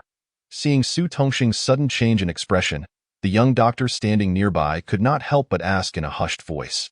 Following Su Tongxing's gaze, he saw Su Tai had already placed needles into Yin Zhengfeng's Taishi, Zhongwan, and Huanjiao points. The Taishi point is the original point of the foot Shaoyin kidney meridian.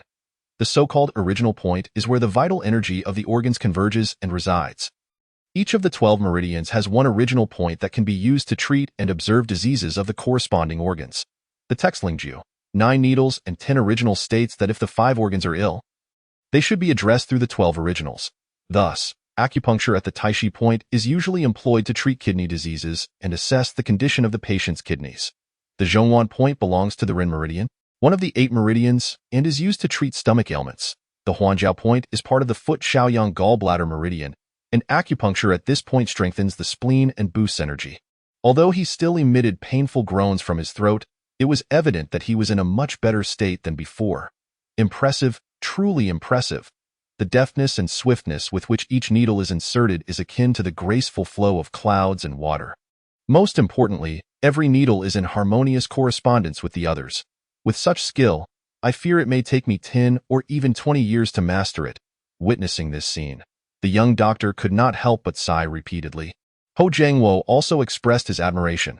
Although his own acupuncture skills could not compare to Su Tongxing's, he was nonetheless a notable figure in the traditional Chinese medicine community of Lingjiang City. However, when juxtaposed with Su Tai's technique, his own seemed almost trivial. The moniker Little Divine Dr. Su is indeed well-deserved and without regret. As for the young doctors from the Chinese medicine hospital, they were utterly astonished. While they had encountered acupuncture masters before, none had reached the extraordinary heights of Su Tai. Good heavens, who would have thought that besides being skilled in treating skin diseases, Dr. is equally adept at acupuncture. He might soon rival the venerable Elder Liang. The young men animatedly discussed among themselves their admiration for Su Tai soaring to new heights. Particularly those who had just witnessed the spectacle at the dermatology clinic could hardly contain their eagerness to apprentice under Su Tai right then and there. "What are you saying, Su Lao?" inquired a young female doctor, curiosity evident in her voice as she stood beside Su Tongxing. "Su Sanli, he gooed, how do you know?" The female doctor was filled with questions. Su Tongxing merely shook his head, unable to articulate his excitement. The 9 needles of returning yang, one of the most miraculous acupuncture techniques, is infinitely more profound than the Luyun needle method and the Taiji 6 harmonies needle. For centuries, countless practitioners of traditional Chinese medicine have endeavored to unravel its mysteries, yet all have returned empty-handed. Today, however, he witnessed someone actually performing it. If he were to die at this very moment, he would have no regrets. Could it be that a medical immortal has descended to the mortal realm? Su Tongxing swallowed hard, gazing at Su Tai with reverence akin to that of a devotee before a deity. Were it not for the throngs of onlookers, he might have been compelled to kneel and bow. To understand even a fraction of this art would allow one to establish a school and gain renown throughout the land. And to master it fully would bring one the adoration of the entire traditional Chinese medicine community. Thus, the shock he felt was no less than that of Su Tongxing. After speaking, he lowered his head and respectfully bowed to Ho Jiangwo. Ho Jiangwo was momentarily taken aback. He was well aware of how proud Su Laosher was. Under normal circumstances, It would be challenging even to get him to utter a soft word. Yet now, his demeanor was sincere, even praising their hospital, which left Ho Jiangwo feeling quite flattered. Meanwhile, the acupuncture session was nearing its conclusion. Leaning against the couch, Yin Zhengfeng appeared to have regained nearly all of his vitality, his breathing steadying, clearly out of danger. Observing this, Yin Yiheng quickly approached, concerned, "Mr. Su, how is my grandfather? Is he all right?" "Almost there. I will prescribe some medicine for Elder Yin. If he follows my instructions, he should be largely healed within 7 days." Su Tai replied calmly. He then took up a pen and swiftly wrote out the prescription. "Thank you, Mr. Su. I will procure the medicine right away," Yin Yiheng exclaimed, hastily taking the prescription and dashing out of the villa. Having witnessed his grandfather's miraculous recovery, he now held an unwavering trust in Su Tai. Chapter 99. Willing to be a loyal follower of Mr. Su Tongxing's demeanor was exceedingly respectful, as if he were addressing an elder. Even using the formal you when addressing Su Tai, the onlookers were taken aback, whispering in confusion. It was known that Su Tongxing's age and status far surpassed Su Tai's. Even Yuan Shouting's presence would not elicit such deference. Only a few individuals maintained their composure, fully aware that Su Tai's recent display was sufficient to command the respect of any esteemed physician in Jiangnan Province's traditional medicine community. Their reluctance to approach Su Tai stemmed not from unwillingness, but from a sense of unworthiness. Su Tai himself was momentarily taken aback, then hurriedly stepped forward to assist Su Tongxing, smiling. "Su Lao, you are too kind. I truly cannot accept such praise. Mr. Su, please refrain from calling me old divine doctor. I am not worthy. From now on, there shall only be one divine doctor in Jiangnan Province, and that is you," Su Tongxing insisted, shaking his head repeatedly. Su Tai countered. "You are being overly modest. I have read your Su family acupuncture notes during my studies and gained immense insight from it. You certainly deserve the title of divine doctor. I, on the other hand, am still lacking in knowledge." What? "Mr. Su has read my humble writings. I am truly fortunate, immensely fortunate." Su Tongxing gazed at Su Tai in astonishment. Akin to a young fan who has just learned that their idol has taken notice of them, his emotions running high. Upon hearing this, Su Tongxing's expression shifted once more, despite having his own suspicions. Hearing Su Tai's confirmation left him profoundly shaken. He had no doubt that this alone would elicit envy from many prominent figures in the traditional medicine realm. He stammered, struggling to articulate his thoughts, unsure how to continue. Such divine techniques are best kept rare, and how could Su Tai easily impart them to him? After speaking, he swiftly retrieved a palm-sized notebook from his pocket and handed it to Su Tongxing. "Mr. Su, you." Su Tongxing was momentarily stunned, quickly accepting the notebook and glancing through it, his eyes widening in disbelief. His earlier remarks had been intended to spare his elder's feelings. Realizing this, he couldn't help but cast another appreciative glance at Su Tai. Marveling at how his medical skills were extraordinary, yet his emotional intelligence was equally remarkable, a truly perfect young man. After a pause, Su Tongxing hurriedly whispered, "Mr. Su, this item is far too precious. Please let me know your conditions." "No conditions. All I ask is that you use this technique to treat and save more lives. Whether passing it on to your descendants or disciples, the decision lies with you," Su Tai replied. His tone calmed. He understood that, given his limited abilities, he could never treat all patients himself. It would be more beneficial to pass on the profound skills from the Taishan classic medical treatise to other virtuous doctors. No conditions and freely passing it on to future generations? Su Tongxing could not help but swallow hard, his gaze towards Su Tai brimming with reverence. It was known that the notebook he held could fetch astronomical sums, perhaps even 10 billion or 100 billion, were it to fall into the hands of someone knowledgeable. Yet Su Tai was giving it away unconditionally. Just then, as the crowd conversed, Yin Zhengfeng gradually began to awaken. "Grandfather, you're awake? How do you feel?" Yin Yiheng hurriedly inquired with concern. Yin Zhengfeng shook his head and sighed. "I am all right. My chest and stomach aren't hurting for now, but it's likely only a temporary fix. Grandfather, rest assured, little divine Dr. Su has said that the injuries within you have been treated. If you follow his regimen for a few days, you should be largely healed," Yin Yiheng replied with a smile. Upon hearing this, Yin Zhengfeng finally grasped the situation, looking up at Su Tai with gratitude. "You must be the little divine Dr. Su mentioned by Yuan Lao and the others. Thank you for saving me just now." But is what Yiheng said truly the case? Rest easy, your injuries have indeed been healed. If you don't believe me, take a deep breath, Su Tai said with a gentle smile. Yin Zhongfeng nodded and immediately inhaled deeply as instructed, his face displaying astonishment. His internal organs had been severely compromised. And in the past, even a slight effort to breathe would result in excruciating pain and relentless coughing. Yet today, he felt nothing amiss, indicating that his afflictions had genuinely improved. Instantly, Yin Zhongfeng gazed at Su Tai in disbelief. It was well known that the origins of his illness were complex, and ordinary doctors could not treat it, yet Su Tai had succeeded, clearly indicating he was not an ordinary individual. Contemplating this, he quickly asked, "Little divine Dr. Su, how were you able to cure my ailment? Are you perhaps?" Chapter 100. Years gone by indeed, grandfather. I have only heard that your wounds were sustained on the battlefield, yet you have never revealed which battle it was or what weapon caused your injuries. Please share with us today. Hearing Su Tai's inquiry, Yin Yiheng became intrigued and stepped forward eagerly to ask. Yin Zhongfeng hesitated, as if grappling with unspoken burdens. After a moment, he waved his hand dismissively and chuckled. It's all in the past. There's no need to bring it up. Upon hearing this, the crowd felt a wave of disappointment. They had hoped to hear about Yin Zhongfeng's past experiences and broaden their horizons, only to find him unwilling to discuss it. Some even began to ponder whether there were secrets surrounding Yin Zhongfeng's injuries. Particularly, witnessing the usually decisive Yin Zhongfeng appear hesitant and somewhat guilty only deepened their suspicions. Young Yin, Elder Yin has just begun to recover. Discussing the past may be taxing on him. I suspect he may not recall it clearly, so it would be best to wait for another time. Su Tai interjected with a smile. Yes, the events are long past, and I truly cannot recall them all at once.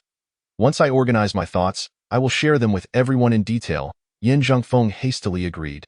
Exchanging a grateful glance with Su Tai paid little mind to the exchange. He had sensed something amiss while treating Yin Zhongfeng earlier. Although he was still unclear about the origins of the man's injuries, he could surmise they were closely guarded secrets. Given Yin Zhongfeng's evasive tone, it was evident he had matters he preferred to keep private, which is why Su Tai had deliberately provided a cover. Very well, grandfather. Once you are fully recovered, please do share your story with me, Yin Yiheng replied, oblivious to the nuances of the conversation. Su Zai, I am immensely grateful to you. Had it not been for your intervention, I fear I would have perished today. After a discussion with my family, we have decided to host a banquet in a couple of days to express our gratitude. I wonder if you would be inclined to grace us with your presence? At that moment, Yin Zhongfeng suddenly chuckled. That sounds splendid. I happen to have some free time lately, so I shall not be modest. Noticing the subtle undertone in Yin Zhongfeng's words, Su Tai understood that he had something else to inquire about but was reluctant to broach the subject with so many people around. Coincidentally, Su Tai also had some questions for Yin Zhongfeng, so he readily agreed. As Yin Zhongfeng's health had stabilized and with several young doctors from the traditional Chinese medicine hospital present, Su Tai took his leave after everything concluded. To his surprise, just as he exited the Lanchi Garden Villa, he was stopped by Su Tongxing and his entourage, who had been waiting at the entrance. Mr. Su, I must admit, I am completely convinced by your treatment. And as you suggested, I am willing to join the Linjiang Traditional Chinese Medicine Hospital. Su Tongxing, straightforward as ever, wasted no time in getting to the point. Su Tai was momentarily taken aback and quickly waved his hands. Laughing, Mr. Su, that was merely a jest. It cannot be taken seriously. How can that be? Although my medical skills are rather ordinary, I am still a prominent figure in the realm of traditional Chinese medicine. Rest assured, I have no demands for a position. I would even accept a role as a grassroots doctor, Su Tongxing insisted resolutely. Before Su Tai could respond, Ho Jiangwo, unable to contain himself, stepped forward with a smile. Mr. Su, you underestimate yourself. With your expertise, you could easily assume the role of our hospital's director. If you're interested, I would gladly step aside. That is a jest. While Su Tongxing may not possess the same level of skill as I, he is still a well-respected figure in Jiangnan Province's traditional Chinese medicine community. Why would he relinquish such an opportunity so easily? As the conversation unfolded, Su Tongxing glanced at Su Tai, internally lamenting that one does not truly appreciate the value of resources until faced with the responsibility of management. At this juncture, he felt it inappropriate to be overly courteous. Nonetheless, Su Tongxing waved his hand dismissively, saying, I cannot accept the title of director. I am utterly unversed in administrative matters. And with a miraculous doctor like Mr. Su in our midst, how could I dare to place myself above him? I merely seek a modest position, perhaps as Mr. Su's assistant. In that case, we currently have a vacancy for the head of the neurology department, which has been lacking a capable leader. I hereby bestow this responsibility upon you, Mr. Su. How does that sound? Upon hearing Su Tongxing's increasingly absurd statements, Ho Jiangwo hastily interjected. Su Tai also caught on, quickly affirming, "Indeed, our neurology department could greatly benefit from your guidance, Mr. Su. With your leadership, we are certain to see a turnaround." Very well then, I shall accept the arrangement proposed by Director Ho. Although a tinge of regret lingered in Su Tongxing's heart, he ultimately acquiesced. As the group continued their light-hearted conversation, Rong Zhengqing and several leaders from the health system emerged from the villa, engaged in cheerful banter. Upon spotting Su Tai, he hurriedly approached, exclaiming, "Xiao Su? It has been too long. Please join me for dinner at my home this evening. I have yet to express my gratitude for your assistance with my ailment." Su Tai hesitated for a moment, but, seeing the enthusiasm radiating from Rong Zhengqing, felt it would be impolite to decline. Moreover, he sensed that Rong Zhengqing had something significant to discuss, so he agreed. "Xiao Su, I have indeed heard some news regarding Yin Lao's condition." As soon as the car pulled out of the parking lot, Rong Zhengqing unexpectedly initiated the conversation. Su Tai was taken aback, quickly looking up with curiosity. He had anticipated that their meeting was not merely for a meal, and his assumptions were confirmed. His expression shifted as he inquired, what kind of weapon caused their injuries? Realizing the gravity of the situation, Su Tai refrained from asking further questions, though his curiosity about Yin Zhengfeng's injuries only intensified. "Let us not dwell on the past. By the way, you must sample my culinary skills tonight." After a brief pause, Rong Zhengqing finally smiled. "That sounds delightful. I find myself rather hungry," Su Tai responded with a grin. "What? I was just fine when I left this afternoon. How could I suddenly faint?" Rong Zhengqing slammed on the brakes and hastily grabbed his phone, urgently making inquiries. After a brief conversation, he hung up, a wry smile crossing his face. "Xiao Su, I sincerely apologize. My father-in-law has encountered a predicament, and I fear you may not get to experience my cooking tonight." "Not to worry. Your father's health is of utmost importance." "Shall I accompany you to assist?" Su Tai asked with concern. Rong Zhengqing nodded slightly, feeling a bit embarrassed. "Very well, let us go together.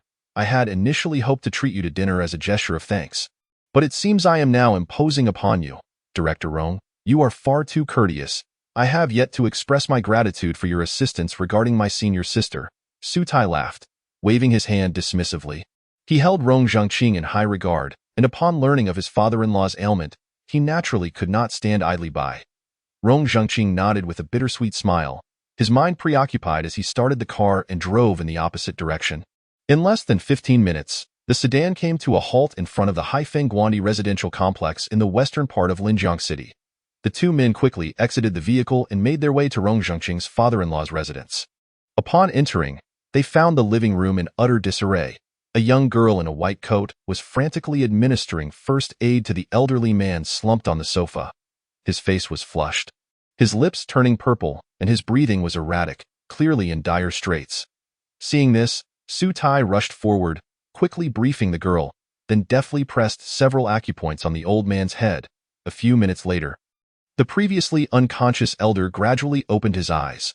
Though his complexion remained poor, it was a marked improvement from before. "Xiao Su, how is my father-in-law? Should we take him to the hospital?" Rong Zhengqing hurriedly approached. Concern etched on his face, Su Tai waved his hand, reassuring him, "No need. He merely has some excessive liver yang, akin to high blood pressure. A bit of rest will suffice." Upon hearing this, Rong Zhengqing finally breathed a sigh of relief. He then turned to his wife, anxiously asking, "What happened? Father was perfectly fine this afternoon. How could he suddenly faint?" At this query, Rong Zhengqing's expression shifted dramatically as he turned to a middle-aged man, exclaiming, "Wu Wei, what do you mean by that? What painting? Speak clearly." Wu Wei, Rong Zhengqing's brother-in-law and the CEO of a company in Linjiang City, had never garnered any fondness from Rong Zhengqing due to his questionable lifestyle and associations. Seeing Wu Wei's ambiguous demeanor only fueled Rong Zhengqing's anger. Wu Wei, however, remained unfazed, lazily reclining on the sofa as he retorted, "Oh, you seem to have forgotten quite quickly. A few days ago, you recommended Dad purchase a painting." Don't you recall? You mean that piece of Hanlin 2 by Wen Jingming? Is there a problem? Rong Zhengqing furrowed his brow, a troubling premonition crossing his mind. Well, you should be ashamed to ask. That wretched painting cost 300,000. And I just had it appraised. It is nothing but a counterfeit, worth at most 10,000. Wei shot a mocking glance at Rong Zhengqing, his tone dripping with sarcasm. Rong Zhengqing's complexion paled immediately. That is impossible. I examined that painting for 3 hours. It was flawless. How could it be fake? Who did you have appraise it? I did the appraisal, and the painting indeed has issues. Just as Rong Zhengqing finished speaking, a gentle voice suddenly resonated from outside the door. Shortly after, a middle-aged man dressed in a white shirt and gold-rimmed glasses entered, carrying a briefcase in one hand and a rectangular wooden box in the other. His expression tinged with regret. Who are you? Rong Zhengqing asked, eyeing the newcomer warily. Before the middle-aged man could respond, Wu Wei rushed forward, beaming. This is Professor Chen Kai from Jinling University, an expert in the study of ancient Chinese paintings. Professor Chen, could it be the esteemed scholar specializing in the Wu school of painting from the Ming Dynasty? It is an honor to meet you. Rong Zhengqing's expression softened significantly upon recognizing the man's credentials. He extended his hand with utmost respect, having learned much of his knowledge about ancient paintings from the professor's works. Professor Chen promptly shook Rong Zhengqing's hand before sighing, Director Rong, that painting is indeed crafted with remarkable skill. But it still exhibits certain flaws. As he spoke, he swiftly retrieved the ancient painting from the wooden box and laid it flat on the table, explaining, You are no stranger to Wen Zhengming's style. I presume. His broad strokes are gentle and elegant, while his fine lines are meticulous yet somewhat raw, showcasing both proficiency and a hint of naivete. Please be patient, Director Rong. The imitation is indeed quite convincing. Capable of deceiving the eye, but the inscription presents some issues. Oh? What issues? Following Professor Chen's gesture, Rong Zhengqing's gaze fell upon the inscription on the right side of the Hanlin 2, and he indeed noticed a line of text. Wen Jingming excelled in both running script and small regular script, with flowing brushwork that is both refined and lively, embodying the essence of the Jin and Tang dynasties. However, this inscription. Professor Chen trailed off mid-sentence. Rong Zhengqing's complexion had already turned a shade of deep concern. The moment Professor Chen mentioned the inscription, he sensed something was amiss. With the professor's indication, he realized he had made a grave error. Well, you certainly seem to have forgotten your usual bravado. Now look what's happened. 300,000 down the drain. That represents years of our father's hard work. I shudder to think how you will explain this. Observing the ashen face of Rong Zhengqing, Wu Wei felt a surge of satisfaction and relentlessly began to mock him. He had long found Rong Zhengqing's feigned seriousness distasteful, yet the old man had a fondness for this son-in-law. Leaving him powerless, today, witnessing the latter's misstep filled him with an indescribable exhilaration. Rong Zhengqing was already trembling with rage. He had never anticipated that after dedicating the better part of his life to the study of calligraphy and painting, he would falter in such a manner. Had he been the one deceived, it would have been one thing, but now it was his esteemed father-in-law who had fallen prey, leaving him in a state of utter bewilderment. He was acutely aware that his father-in-law valued money above all else. It was no wonder that he could faint at the thought of losing 300,000, let alone 3 million. I have always said that with your meager skills, you should refrain from attempting to appraise ancient paintings. Now look what has happened.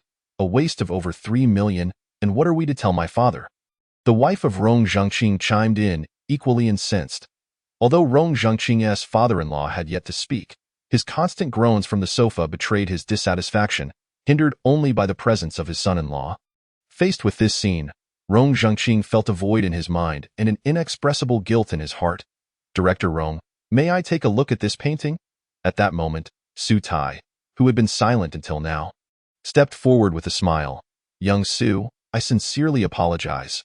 I did not expect such a significant incident to occur in my home, causing you to witness this.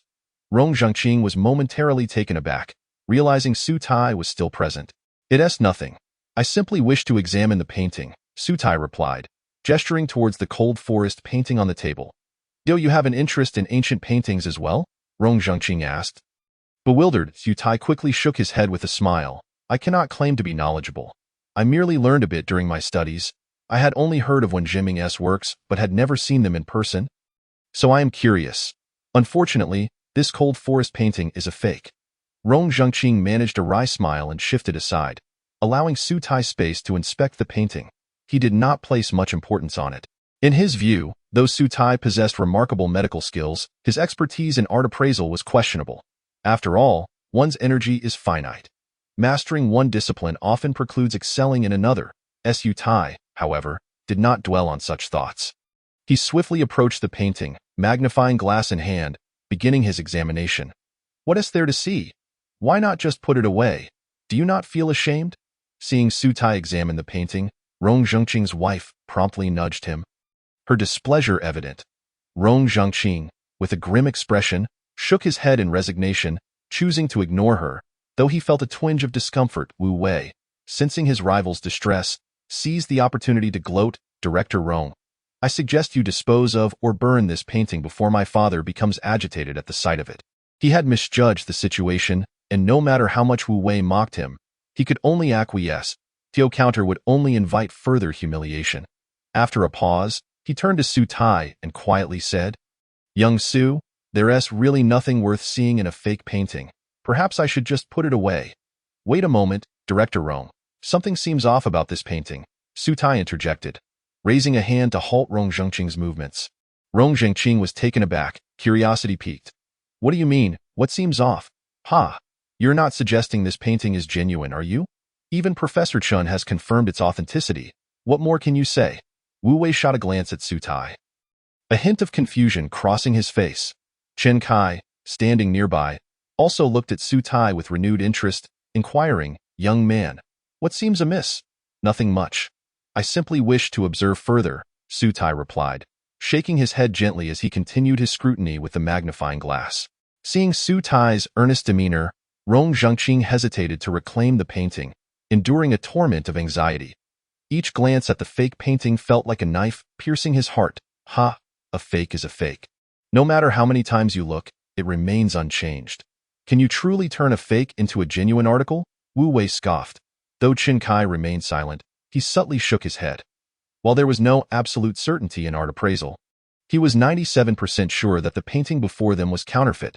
As time ticked by, Su Tai continued to examine the painting intently, saying nothing, while Rong Zhengqing grew increasingly anxious, especially under the watchful, furious gazes of his family.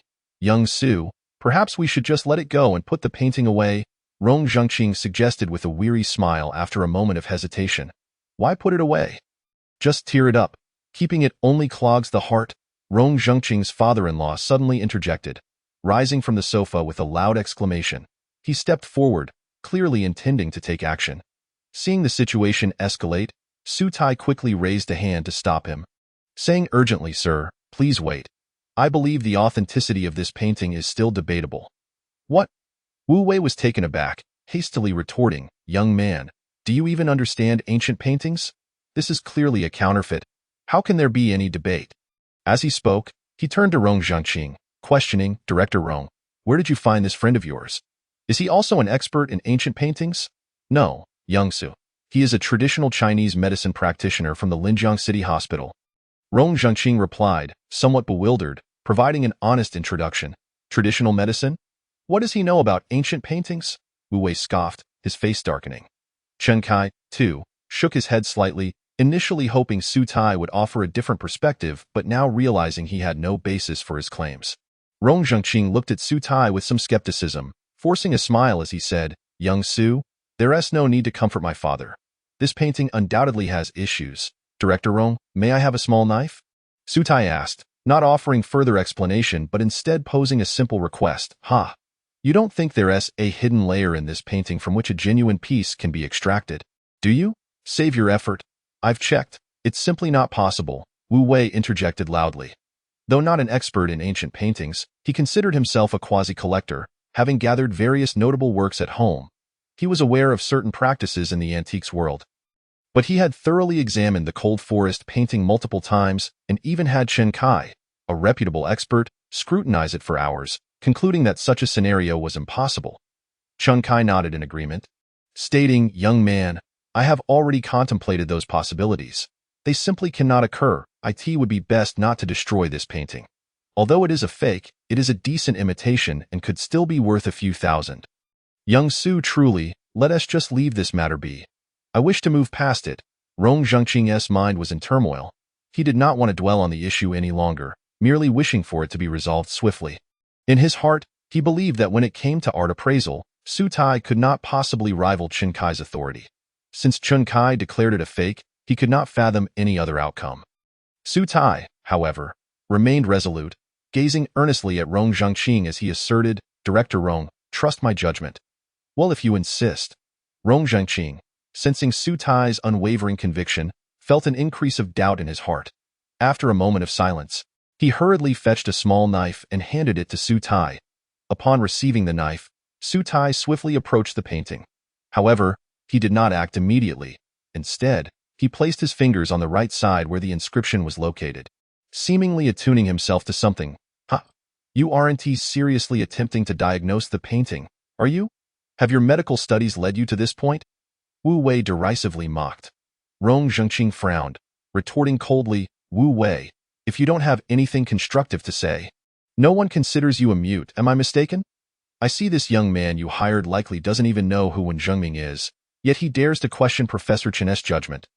Wu Wei countered, his expression turning icy. Chen Kai cleared his throat and shook his head repeatedly. He had never been one to be aggressive, but Su Tai's pretentious demeanor stirred a degree of disdain within him. After speaking, he took the small knife and began to gently scrape near the inscription on the painting. Before long, he noticed the paper gradually separating into two layers. Witnessing this development, the previously skeptical Chen Kai's expression suddenly shifted. "Director Rong, is your friend truly capable? Please refrain from creating such a dramatic atmosphere, akin to a roller coaster. We are fine, but our father cannot endure it." Wu Wei cast a cold glance at Su Tai and reproached him. Rong Zhengqing's wife hastily pulled him aside and whispered, "Old Rong, I believe it would be prudent to allow your friend to continue his observations. Otherwise, my father may not withstand the excitement." Initially hopeful for a turning point in the situation, it turned out to be merely an empty promise. Although his expression remained largely unchanged, his spirits were no better than his father-in-law's. "Xiao Su, I think it's best to let it go. Professor Chen has declared it a forgery, and that must be correct." After a moment's hesitation, Rong Zhengqing stepped forward with a wry smile. Before he could finish his sentence, Su Tai suddenly splashed tea upon the area where the fake inscription had been removed. Almost simultaneously, a line of ink emerged at the spot that had been drenched, revealing a true inscription. The characters that appeared now, though identical in content to the earlier forgery, bore an entirely different style. Witnessing this spectacle, Chen Kai, who was about to leave to change his shoes, suddenly changed color. He quickly adjusted his glasses and rushed forward to examine the inscription with a magnifying glass. Before he could finish his thoughts, tears streamed down his face. He resembled an impassioned youth beholding the beloved figure of his affections, leaning forward to touch every inch of the silk painting with his fingers, utterly entranced and unable to extricate himself from the moment. The Rong Zhengqing family, standing nearby, were momentarily taken aback, perplexed by the scene unfolding before them. After a brief pause, Wu Wei approached Chen Kai and curiously inquired, "Professor Chen, what has happened? Is this painting genuine or not?" "Undoubtedly authentic, undoubtedly authentic. I was mistaken earlier. This is indeed a work of Wen Zhengming, a rare gem in the world." Chen Kai wiped away his tears and spoke urgently. His voice was loud, as if he wished to broadcast this truth to all and atone for his earlier misjudgment. "Professor Chen, are you certain that this painting is indeed genuine?" At his words, Rong Zhengqing's expression shifted dramatically, and he quickly asked aloud. Chen Kai nodded slightly, stating solemnly, "There is no doubt. The painting itself is fundamentally sound. Only the inscription diverges from the records. Now that I see the authentic inscription, I can assure you it is indeed a work of Wen Zhengming." He understood that had Su Tai not intervened, this cold forest painting would have been irreparably damaged due to his earlier blunder, and he would have been condemned for eternity. The thought filled him with dread. He promptly said, "Young man, I never anticipated that someone so young could be such an expert in ancient paintings. I was indeed out of my depth, and I hope you can forgive me. Professor Chen, you are too kind. I am merely an amateur in ancient paintings, just fortunate to have stumbled upon this issue." Su Tai waved his hands dismissively, smiling humbly. "It's he this moment." Rong Zhengqing added with a smile, Xiao Su is right. Had it not been for your persistence, my wife might have truly discarded this painting as refuse. Indeed, young man, I must admit I was overly hasty earlier. If I have offended you in any way, I sincerely apologize. Rong Zhengqing's wife blushed slightly, feeling somewhat embarrassed. Reflecting on the earlier incident, she too felt a pang of regret. Professor Chen, can you confirm if this painting is genuine? Just then, Rong Zhengqing's father-in-law, who had been in a state of confusion, hurriedly rose from the sofa and asked loudly, "No worries, no worries. Everyone has moments of misjudgment. As long as it is authentic, that is what matters." Rong Zhengqing's father-in-law neglected to address Chen Kai, instead eagerly gazing at the painting on the table, his eyes wide with excitement. After a moment's hesitation, he quietly asked Professor Chen, "If this painting is genuine, how much do you think it could be worth?" "Dad, why do you ask that?" Upon hearing this, Rong Zhengqing immediately smiled wryly and shook his head. "What? 12 million? Does that mean I could profit over 9 million? Rong Zhengqing's father-in-law instantly beamed, dancing with joy, completely forgetting his earlier fainting spell. Observing this scene, Su Tai couldn't help but feel a sense of awe. Who says money cannot cure ailments? This was a living example, a miraculous occurrence indeed. Chapter 104. News about the fourth senior sister young brother. May I inquire your name? Just as the Rong Zhengqing family was enveloped in laughter, Chen Kai suddenly turned to Su Tai with a smile.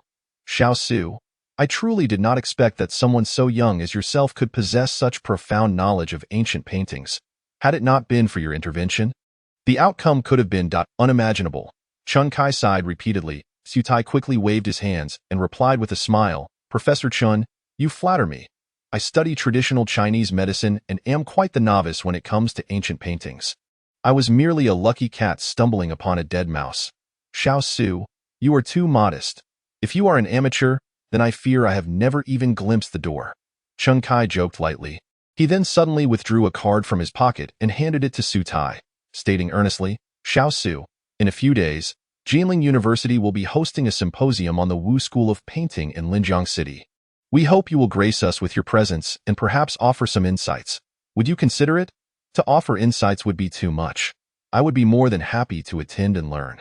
Seeing Chen Kai's sincere demeanor, Su Tai felt it inappropriate to decline and agreed.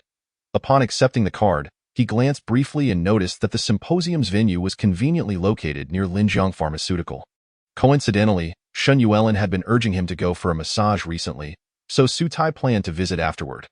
Hearing his father-in-law's praise, Rong Zhengqing felt a surge of joy.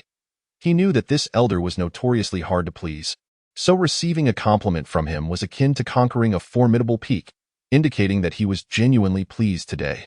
What is so remarkable? It is merely a painting.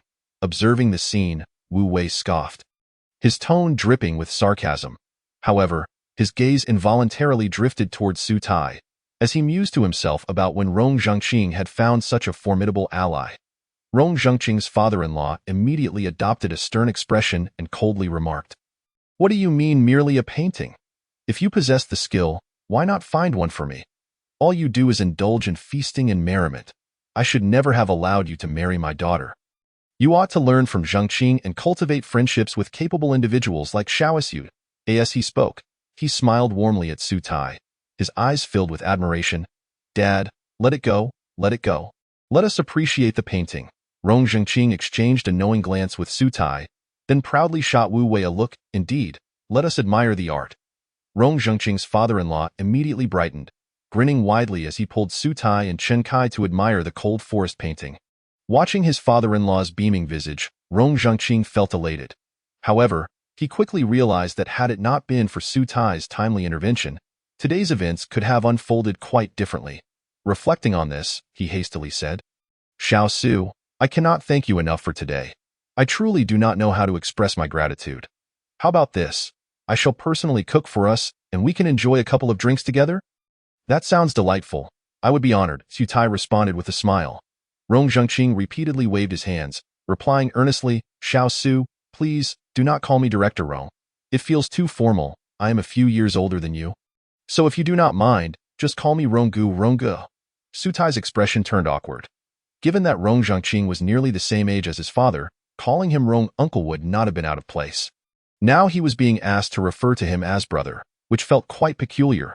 However, seeing the enthusiasm on his face, he reluctantly acquiesced. As Rong Zhangqing and his wife headed to the kitchen to prepare dinner. Sutai approached the engrossed Chen Kai and quietly said, "Professor Chen, there is something I wish to inquire about." "Xiao Su, you are too courteous. Do not hesitate to ask," Chen Kai replied, beaming at Sutai.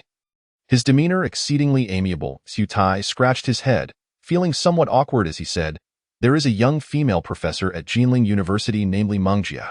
I believe she is involved in some biological experiments. I wonder if you know her." "Of course, I know her. She is the beauty of our Jinling University." Chen Kai quickly responded with a smile. "Beauty? Is she truly that lovely?" Sutai was taken aback, surprised that this fourth senior sister had garnered such a reputation that even a professor of Chen Kai's age recognized her.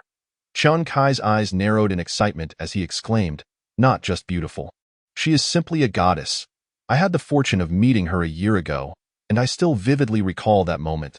Her long hair flowing, exuding an ethereal aura, as if watching Chen Kai, who had just been composed and serious, suddenly turn into a lovesick admirer. Sutai couldn't help but cough awkwardly.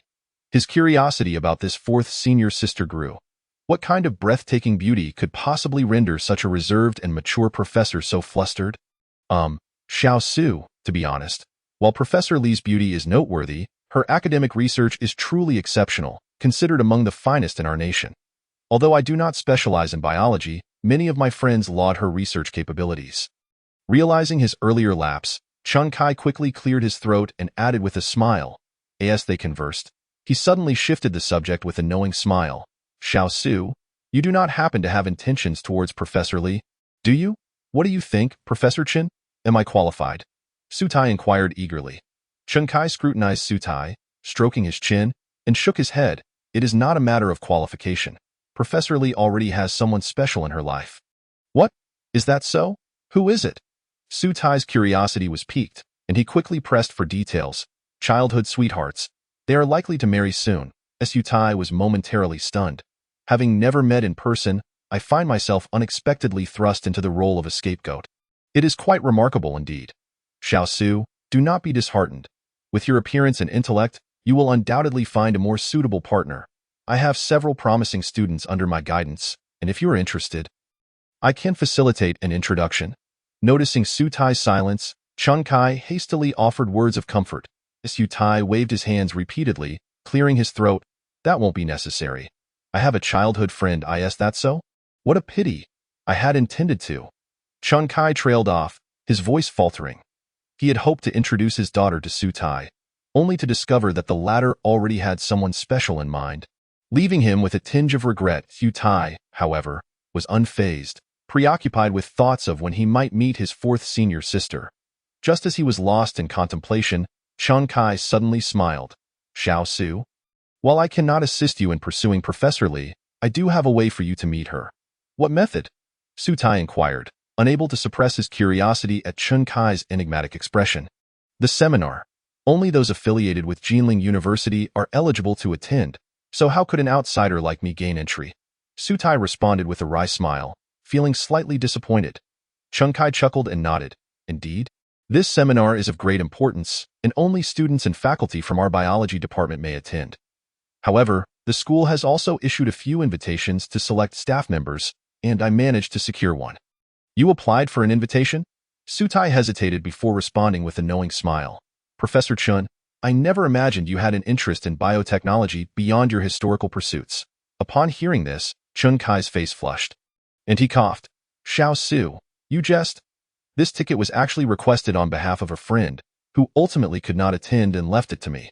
"The friend you mentioned, it wouldn't happen to be you, would it?" Sutai's smile widened. "No, how could it be?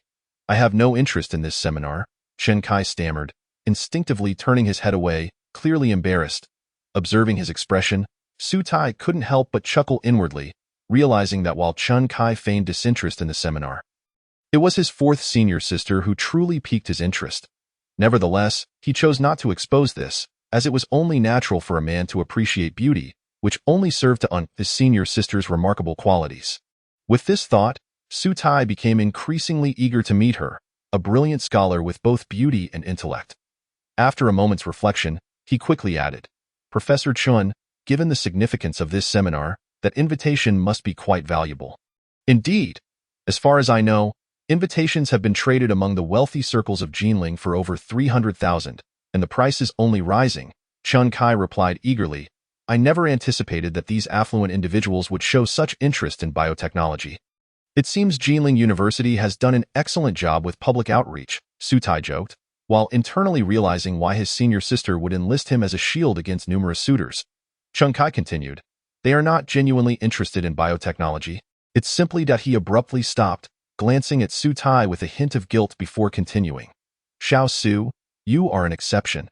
For those frivolous wealthy heirs, even if they offered me $1 million, I would not part with this invitation.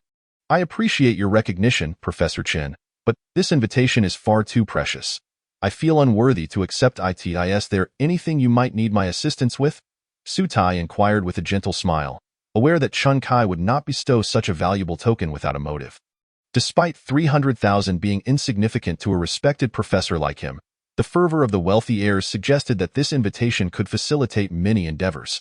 Unexpectedly, Chun Kai merely smiled and waved his hand. Xiao Su?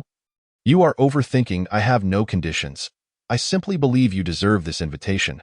Moreover, had you not promptly identified the issues with the Hanlin painting today, I would have faced serious disgrace. Upon hearing this, Su Tai hesitated. The absence of conditions made acceptance more daunting, as he realized that accepting the invitation would create a debt of gratitude towards Chun Kai, making it difficult to refuse any future request for assistance. However, his desire to meet his senior sister compelled him to accept nonetheless. As they conversed, Wu Wei, who had been sitting nearby, suddenly approached Su Tai with a beaming smile. Mr. Su, I am not particularly eloquent. If I have caused any offense earlier, I hope you can forgive me. No problem. Su Tai waved his hand, perplexed by Wu Wei's sudden enthusiasm. Without elaboration, Wu Wei quickly handed Su Tai a business card, cheerfully stating, Mr. Su, it seems we have become acquaintances. This is my card. If you ever require my assistance, feel free to reach out.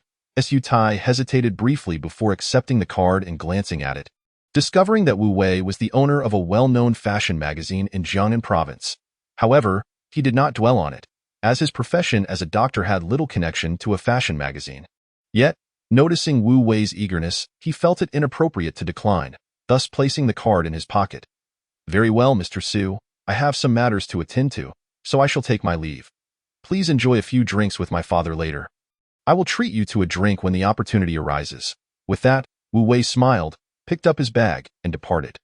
Upon returning home, Su Tai found that his father had prepared a late-night snack for his mother. After they finished eating, the elderly couple settled on the sofa to watch television while Su Tai continued to administer acupuncture to his father. I have given it some thought. My leg has nearly healed, and I intend to seek employment in a couple of days, Su Zhongliang suddenly stated. Upon hearing this, Su Tai quickly replied, Dad, I can already earn money. You should relax at home and take leisurely walks to exercise. There is no need for you to work. Rest? I have been resting for years. At such a young age, how can I remain idle at home? What will others think of me? Su Zhongliang replied sternly. His resolve unyielding. Faced with this situation, Su Tai refrained from further argument, knowing that his parents, having come from humble beginnings, could not remain idle. Despite living in a large villa, they would feel uncomfortable without work. With this realization, he nodded. Very well, once you have found a job, let me know, but please avoid any strenuous tasks. Though your leg has mostly healed, you must still refrain from intense physical activity for the time being. Of course, I know that I am the first university graduate from our family. I will only pursue intellectual work, Su Zhongliang replied promptly. Su Tai paid little heed, as he understood his father's capabilities. He would indeed be able to secure a relatively easy job. Silly boy, now that you are famous, you are ignoring your senior sister? Silly boy, if you continue to ignore your senior sister, she will become angry. Silly boy, do you believe I won't fly to Linjiang tomorrow to drag you out of bed and show you your senior sister's might? Observing the messages from his third senior sister, Su Tai was momentarily taken aback. As he skimmed through the previous messages, he realized she had sent over a dozen earlier that afternoon. Noticing her earnest tone, he hesitated, pondering whether such customs existed within Tai Xian's sect. Little junior brother, then I shall begrudgingly feign anger. When do you plan to warm your senior sister's bed? Her bed is large and soft. Quite comfortable. Before long, his fifth senior sister chimed in with a similarly playful tone. Sutai couldn't help but chuckle, inwardly sighing. Was this the treatment of a little junior brother in Tai Xian sect? Daily teased by these stunning beauties, who could withstand such a fate? He couldn't help but wonder what the reality of their first meeting would be like. Really? When? Sutai asked eagerly, curious about when he might finally meet her. After chatting on WeChat for some time, he had formed a positive impression of his third senior sister and was naturally eager to see her in person, surprised that the opportunity had come so swiftly. Were it not for her work commitments, he would have rushed to Jinling immediately. Do not be nervous. Your senior sister will be gentle. I promise it won't hurt too much. Just lie down and relax. She replied, sending a smiling emoji. Sutai hesitated, struggling to reconcile the image of the aloof and proud fairy-like figure he typically saw on camera with this playful side of her. What do you mean? Little 3, you are meeting my little junior brother? You must exercise restraint. Definitely leave a little for me. At that moment, the second senior sister suddenly sent a message. Restraint? Indulgence? Sutai was momentarily stunned, wondering why it seemed as if he would be at the mercy of his third senior sister. However, he brushed it off. He had grown accustomed to the playful banter of his senior sisters, recognizing it was likely just light-hearted teasing. After chatting for a while, the senior sisters eventually retired for the night, allowing Sutai to resume his practice of Tai Xian Jing. Just as he was about to close his eyes and enter a meditative state, his phone rang urgently. It was a call from Ho Jiangwo. Upon the connection being established, a voice tinged with flattery emerged from Ho Jiangwo. Mr. Su, I must extend my gratitude for today's events. Not only have you successfully treated Elder Yin, but you have also brought a distinguished physician to our traditional Chinese medicine hospital. Just moments ago, Elder Yuan mentioned that he should personally visit your home to express his thanks. Director Ho, you are being overly courteous. It was merely a small effort on my part, Sutai remarked with a faint smile. Ho Jiangwo replied affirmatively before adding, expressing gratitude is indeed warranted. Whenever it is convenient for you, I must visit the two elders at your home and convey my appreciation for nurturing such an exceptional talent for our field of traditional Chinese medicine. Listening to the somewhat awkward compliments from Ho Jiangwo, Sutai felt a shiver run down his spine. After a brief hesitation, he chuckled and said, Director Ho, you must have something to discuss with me. Ah, yes, indeed there is a minor matter I almost overlooked. Just now, several department heads from our hospital approached me, expressing a desire for you to give a lecture to our young doctors in the coming days, focusing on the treatment of skin diseases. Ho Jiangwo's tone was somewhat hesitant and exploratory. He understood that medical expertise, much like other crafts, is a means of livelihood not easily imparted, and he felt a degree of embarrassment in broaching the subject with Sutai. Were it not for the insistence of those department heads, he would never have dared to make such a request. Sutai, however, did not take offense and casually responded, Sure, if there are those who wish to listen. I can share some insights. However, given my current level, they may not be inclined to take me seriously. This was not merely false modesty. Most of the young doctors at Linjiang City Traditional Chinese Medicine Hospital hailed from prestigious backgrounds, either graduates of Jinling University of Traditional Chinese Medicine or scions of renowned medical families, and they likely would not regard him with much esteem. Rest assured, Mr. Su, there will certainly be attendees, Ho Jiangwo smiled reassuringly. In that case, I will make the arrangements now. I will send you a text shortly regarding the time and location of the lecture.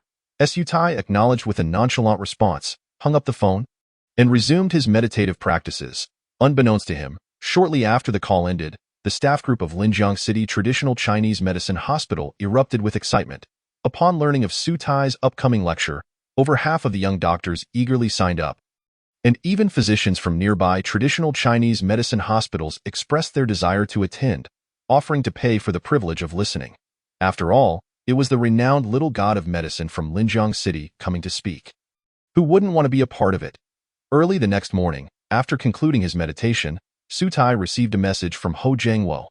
Promptly, he washed up, had breakfast, and hurriedly made his way to the lecture hall on the 5th floor of the hospital's administrative building.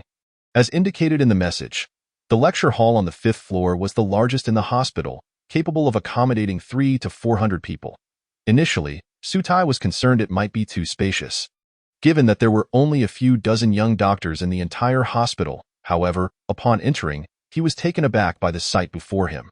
The hall was filled to capacity, with not a single inch of space left in the aisles.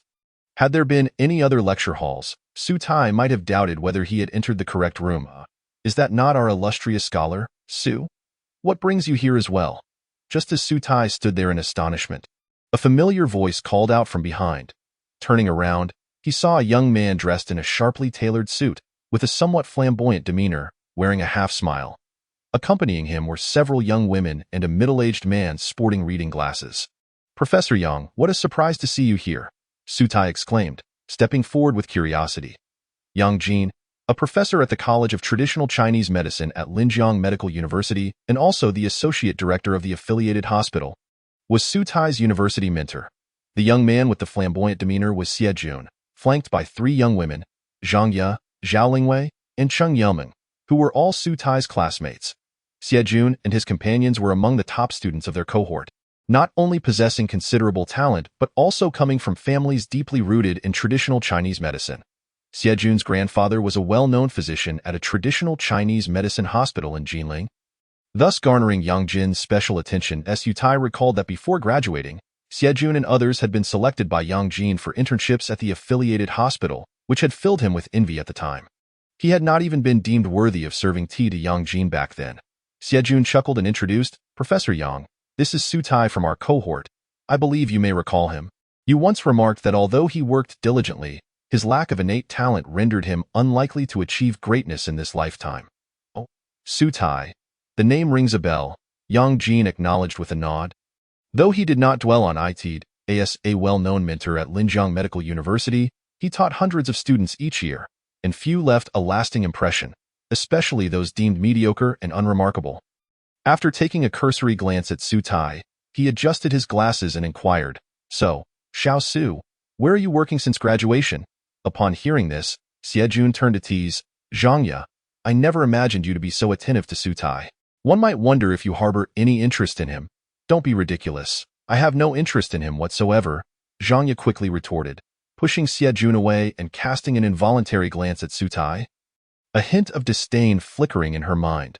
After all, she was a physician at the affiliated hospital. How could she possibly regard someone whose prospects seemed limited to a small clinic?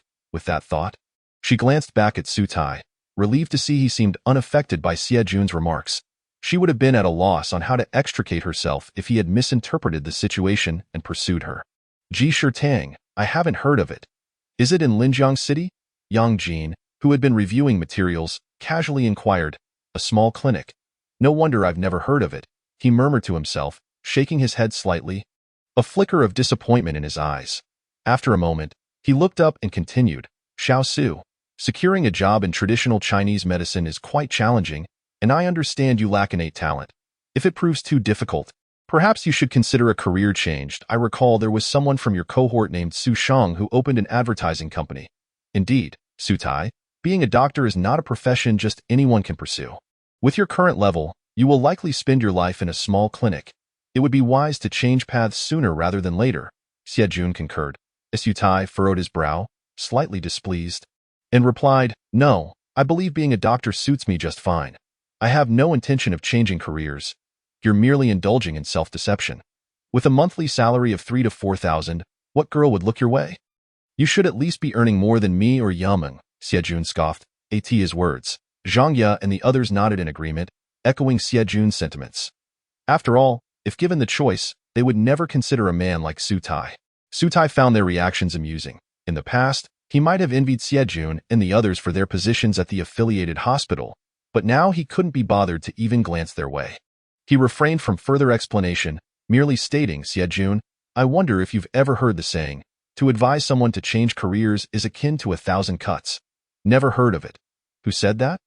Xie Jun asked, taken aback. Su Tai, with a smile that danced at the corners of his mouth, replied, "I said it." With that, he took a seat nearby and began preparing his notes for the lecture.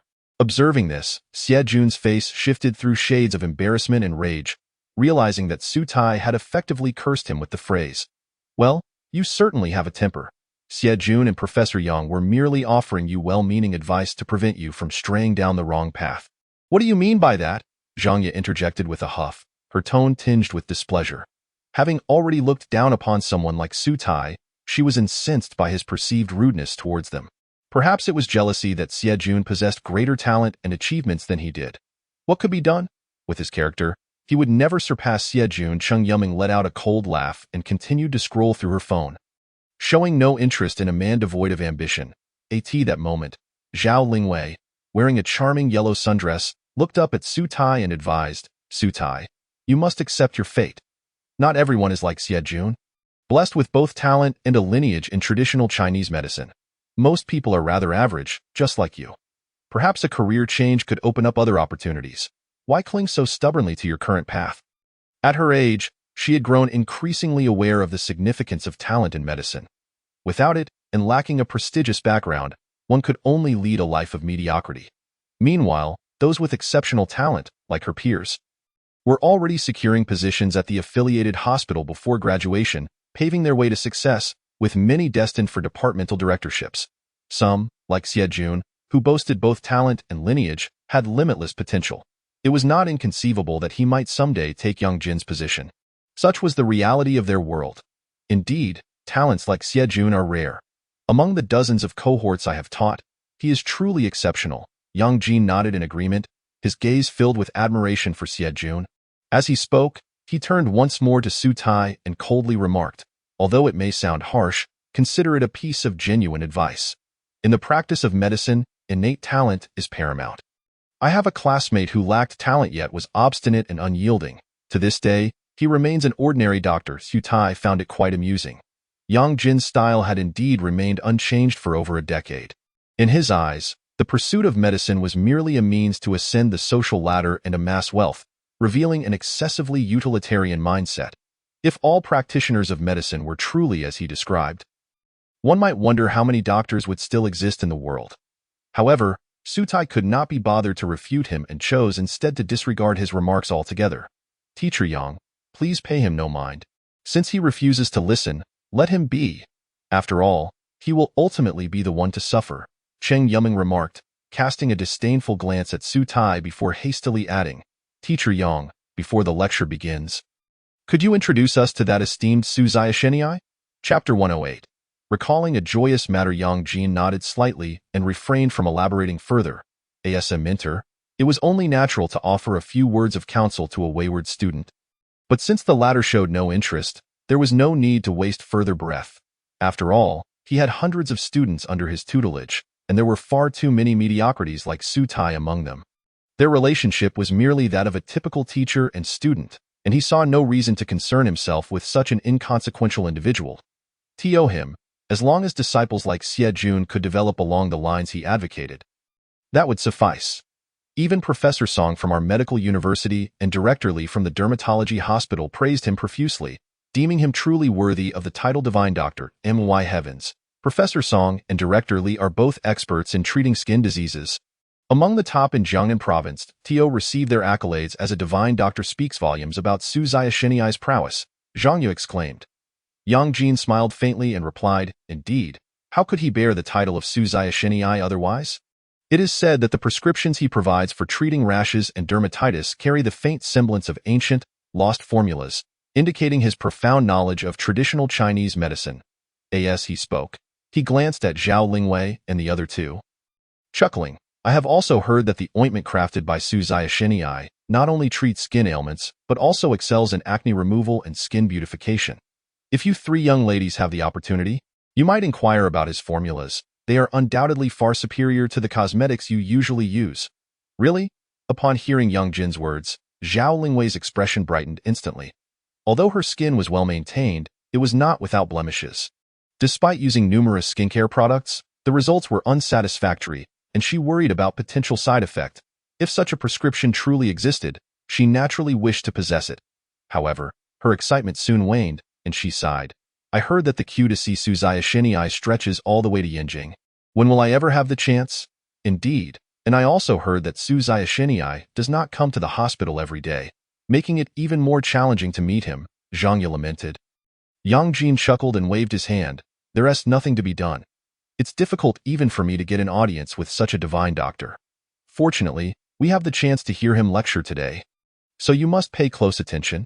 It will surely be rewarding. Upon hearing this, Jun and the others nodded in agreement, their expressions turning serious. They understood that such an opportunity was indeed rare.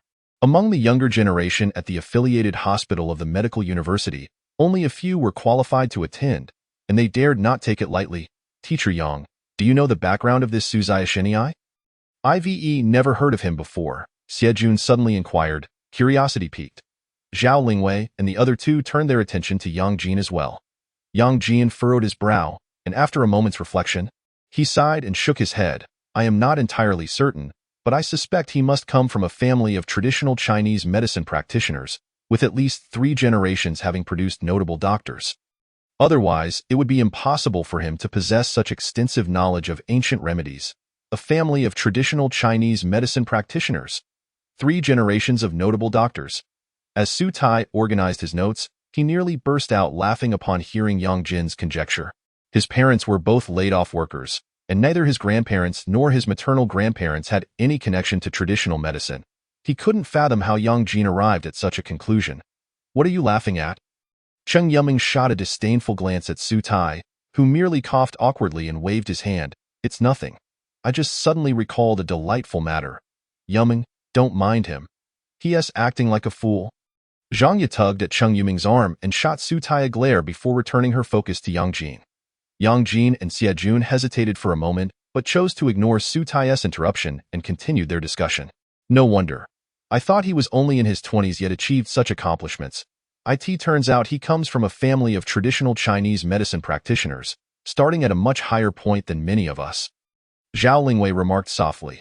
Xie Jun shook his head repeatedly, smiling wryly. One cannot say it that way. I also come from a family of traditional Chinese medicine, but I am nowhere near his level. Ultimately, it boils down to Suzai Shenai's innate talent. Indeed, while lineage is important, innate talent is equally essential.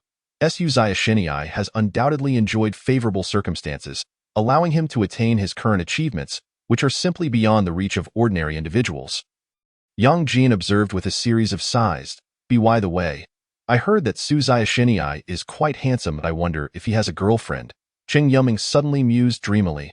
Zhang Ye chuckled and replied, even if he doesn't have a girlfriend, I'm sure many girls are vying for his attention. Given our looks, we probably stand little chance, but Lingwei might have a shot. Stop joking. Suzai Shenai wouldn't even glance my way. Zhao Lingwei's cheeks flushed as she hurriedly lowered her head, though a hint of anticipation flickered in her eyes. Among the 3 girls, she was the most beautiful, having been the campus belle during her college years, with many suitors pursuing her. Thus, she held a fair amount of confidence in her appearance. If Suzai Shenai were to choose among them, she believed he would certainly select her. With that thought, an added sense of hope blossomed within her. A man who excels in both medical skills and looks, how could she not be captivated? Do not underestimate yourselves. Although you may not compare favorably to Suzai Shenai, you are all still promising talents. If you are willing to work hard, you will undoubtedly achieve great things in the future, Yang Jin suddenly said with a smile. Of course, I wish to. Xie Jun responded eagerly. The prospect of receiving guidance from such a genius in traditional Chinese medicine would significantly enhance his future practice. Even if he gained nothing, the mere act of sharing this experience would bring him prestige. Therefore, he longed for such an opportunity. However, his enthusiasm soon dimmed, and he smiled bitterly. But with Suzai Shenai's immense fame and the numerous high-profile individuals seeking his guidance, I doubt he would even pay attention to me. Yang Jin chuckled knowingly. I share a good rapport with Director Ho. I inquired about Suzai Shenai earlier, and he mentioned that he is quite a nice person. As long as you genuinely wish to learn, he will likely agree to meet you. After the lecture, I will ask him on your behalf. Really? Upon hearing Yang Jin's words, Xie Jun's spirit soared, and he began to dance with excitement. Zhang Ye and Cheng Yuming cast envious glances at him, for the prospect of receiving Suzai Shenai's individual guidance was something they had not even dared to dream of. There was nothing to be done.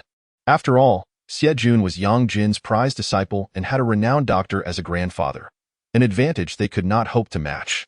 Yet, they consoled themselves with the thought that while they might not measure up to Xie Jun, they were still far superior to Su Tai, at least not relegated to working in a small clinic with no hope of advancement.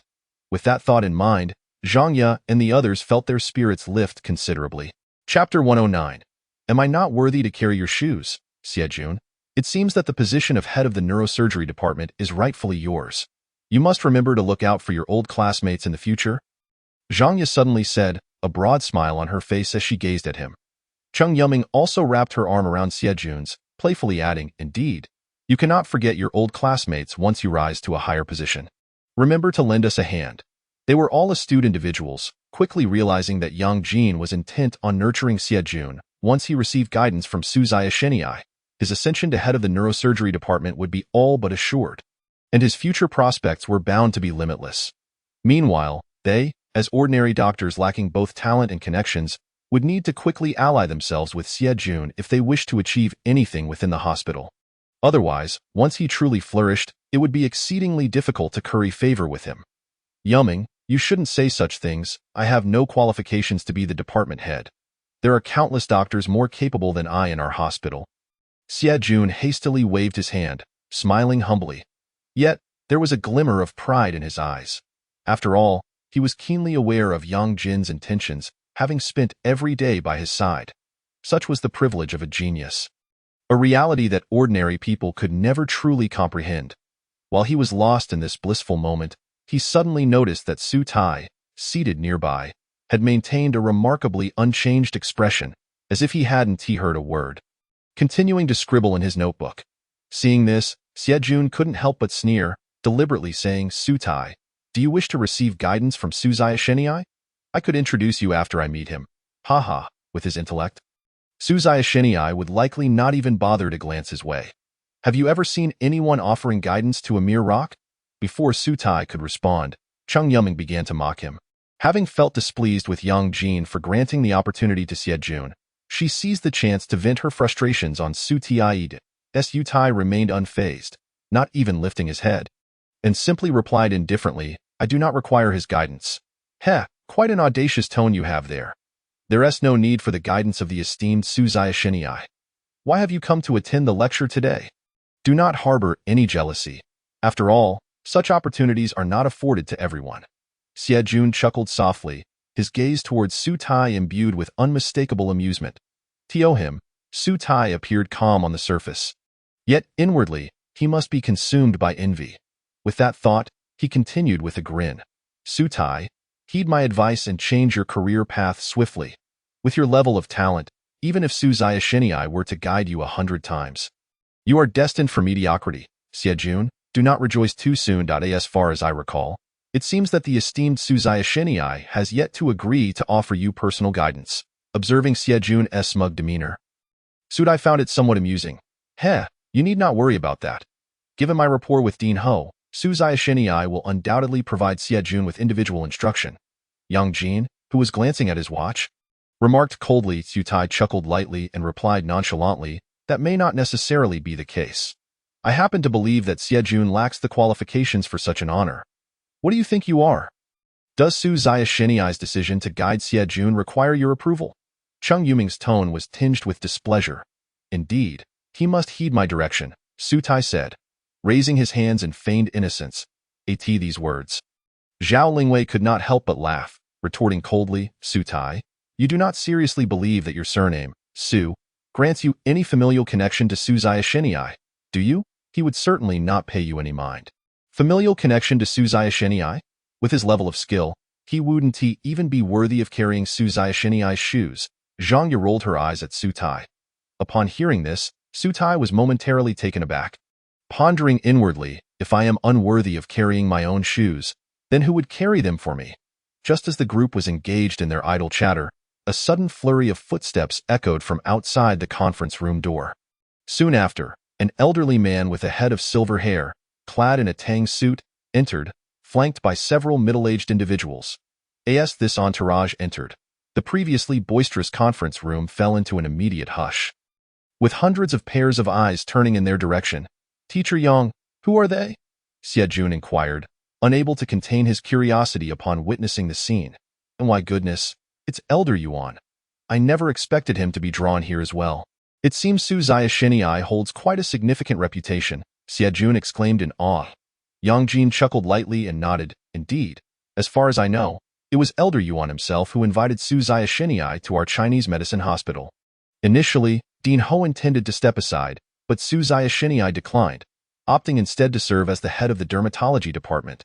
Upon hearing Yang Jin's words, Xie and the others gasped in astonishment. Su Ziyashini disregarded the position of dean, while they struggled to attain even the title of department head.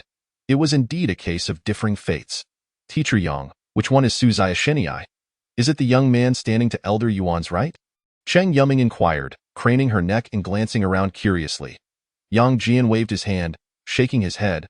I have never encountered Su Ziyashini before and cannot attest to his appearance. However, I recognize several of the young doctors beside Elder Yuan, and none carry the surname Su. He must not have arrived yet. Why the rush? Often, the most significant figures make their entrance last. Perhaps Su Ziyashini will arrive shortly, Zhang Ye remarked with a smile. Her excitement barely contained. Yang Jin smiled slightly and agreed. Zhang Ye's point holds merit. Since Su Ziyashini is here to lecture today, he must be preparing thoroughly. As he spoke, his expression suddenly shifted, and his gaze quickly landed on an elderly man standing behind Yuan shouting, exclaiming in surprise, "No way, he has also arrived. This is impossible. Teacher Yang, who are you referring to?" Xie Jun asked with curiosity. Yang Jin hesitated for a moment before solemnly stating, "If I am not mistaken, the elderly gentleman behind Elder Yuan is none other than Su Laoshini. Su Laoshini? Which Su Laoshini? Xie Jun was momentarily stunned, quickly following Yang Jin's gaze, his expression darkening as he exclaimed, "Oh my, it's actually Su Laoshini from the Su family in Ningzhou, the founder of the 13 Needles of the Su clan. I encountered him once in Jinling 2 years ago. I never expected him to be here as well indeed. It is he, however. I have heard that he harbors grievances against the Chinese medicine hospital, claiming he would never set foot inside again. What could have prompted this exception today? Is it also for the sake of Su Ziyashini?" Yang Jin's mind was further clouded with questions as he gazed at Su Tongsheng, who followed closely behind Yuan shouting, wearing a broad smile. Chapter 110. Are you Su Ziyashini? Teacher Yang, both Su Ziyashini and Su Laoshini share the surname Su, and now both are present here today. Could there be some connection between the two? Cheng Yuming inquired curiously. Xie Jun quickly waved his hand, chuckling lightly, "That's impossible. I have met Su Laoshini's grandson, who currently works at the Chinese medicine hospital in Jinling. There's no way he would come to Linjiang. That may not be entirely out of the question. The Su family in Ningzhou is quite expansive. Perhaps Su Ziyashini is a distant relative of the Su family. After all, given Su Laoshini's prowess and the Su family's resources, it would indeed be easier to cultivate a talented young heir such as Su Ziyashini." Yang Jin mused, stroking his chin thoughtfully. Pausing for a moment, he continued, "Moreover, according to my sources, the Su family has been nurturing their younger generation over the past 5 years, and several exceptionally talented youths have been sent to Yinjing and other places to study traditional Chinese medicine. It is likely that Su Ziyashini is one of them." Upon hearing Yang Jin's words, Xie Jun nodded vigorously, responding, "Indeed, that is certainly a possibility. Teacher Yang's knowledge is vast. I must admit my own narrow perspective on this matter. I cannot claim expertise in all areas, but when it comes to knowledge, I am certainly among the elite in the field of traditional Chinese medicine," Yang Jin said with a proud smile, his expression self-satisfied, especially when he noticed the reverent gazes directed at him from Xie Jun and the others. His heart swelled with contentment. To think that Su Ziyashini is also a member of the esteemed Su family from Ningzhou, a scion of a prestigious lineage. He truly embodies the ideal man in my mind. I wonder if I will be able to obtain his autograph later," Zhang Ye exclaimed, her face flushed with excitement. Cheng Yuming, equally mesmerized, smiled dreamily. "What's the big deal about an autograph? If it were me, I would simply ask him to join me for dinner." "Enough of your infatuation, you too. Someone of Su Ziyashini's caliber would never pay us 3 commoners any mind." Zhao Lingwei playfully smacked Cheng Yuming on the head, giggling. However, she secretly thought to herself that with her looks, she might indeed attract Su Ziyashini's attention. "Dinner might be a stretch, but I can certainly help you both get an autograph. When Su Ziyashini offers me personal guidance later, I can certainly bring it up for you," Xie Jun said with a faint smile. "Really?" Upon hearing Xie Jun's words, Cheng Yuming exclaimed in excitement. Just as Yang Jin and his students were engaged in their conversation, the newly arrived Yuan Shaoding and his entourage unexpectedly chose to approach them directly instead of heading to the podium. Seeing this unfold, Yang Jin's expression shifted instantly, and he could not help but inquire, What is going on? Why are Elder Yuan and his group coming over here? Teacher Yang, could it be that Elder Yuan is here to see you? Cheng Yunmin quickly speculated. Xiejun chuckled softly, responding, that is certainly the case. Our teacher Yang is the vice dean of the medical university. It is only natural for Elder Yuan to come over to greet him, though not speak nonsense. Elder Yuan holds a distinguished status and is a senior of mine. How could he come over to greet me personally? Yang Jin quickly waved his hand, although he still felt a tinge of confusion. When he had arrived earlier, he had scanned the room and found no one present worthy of such a personal greeting from a figure like Yuan Shouting. After a moment's hesitation, he stood up swiftly, carefully adjusting his suit before approaching with a beaming smile. Elder Yuan, Elder Su, I am Yang Jin, a junior of yours.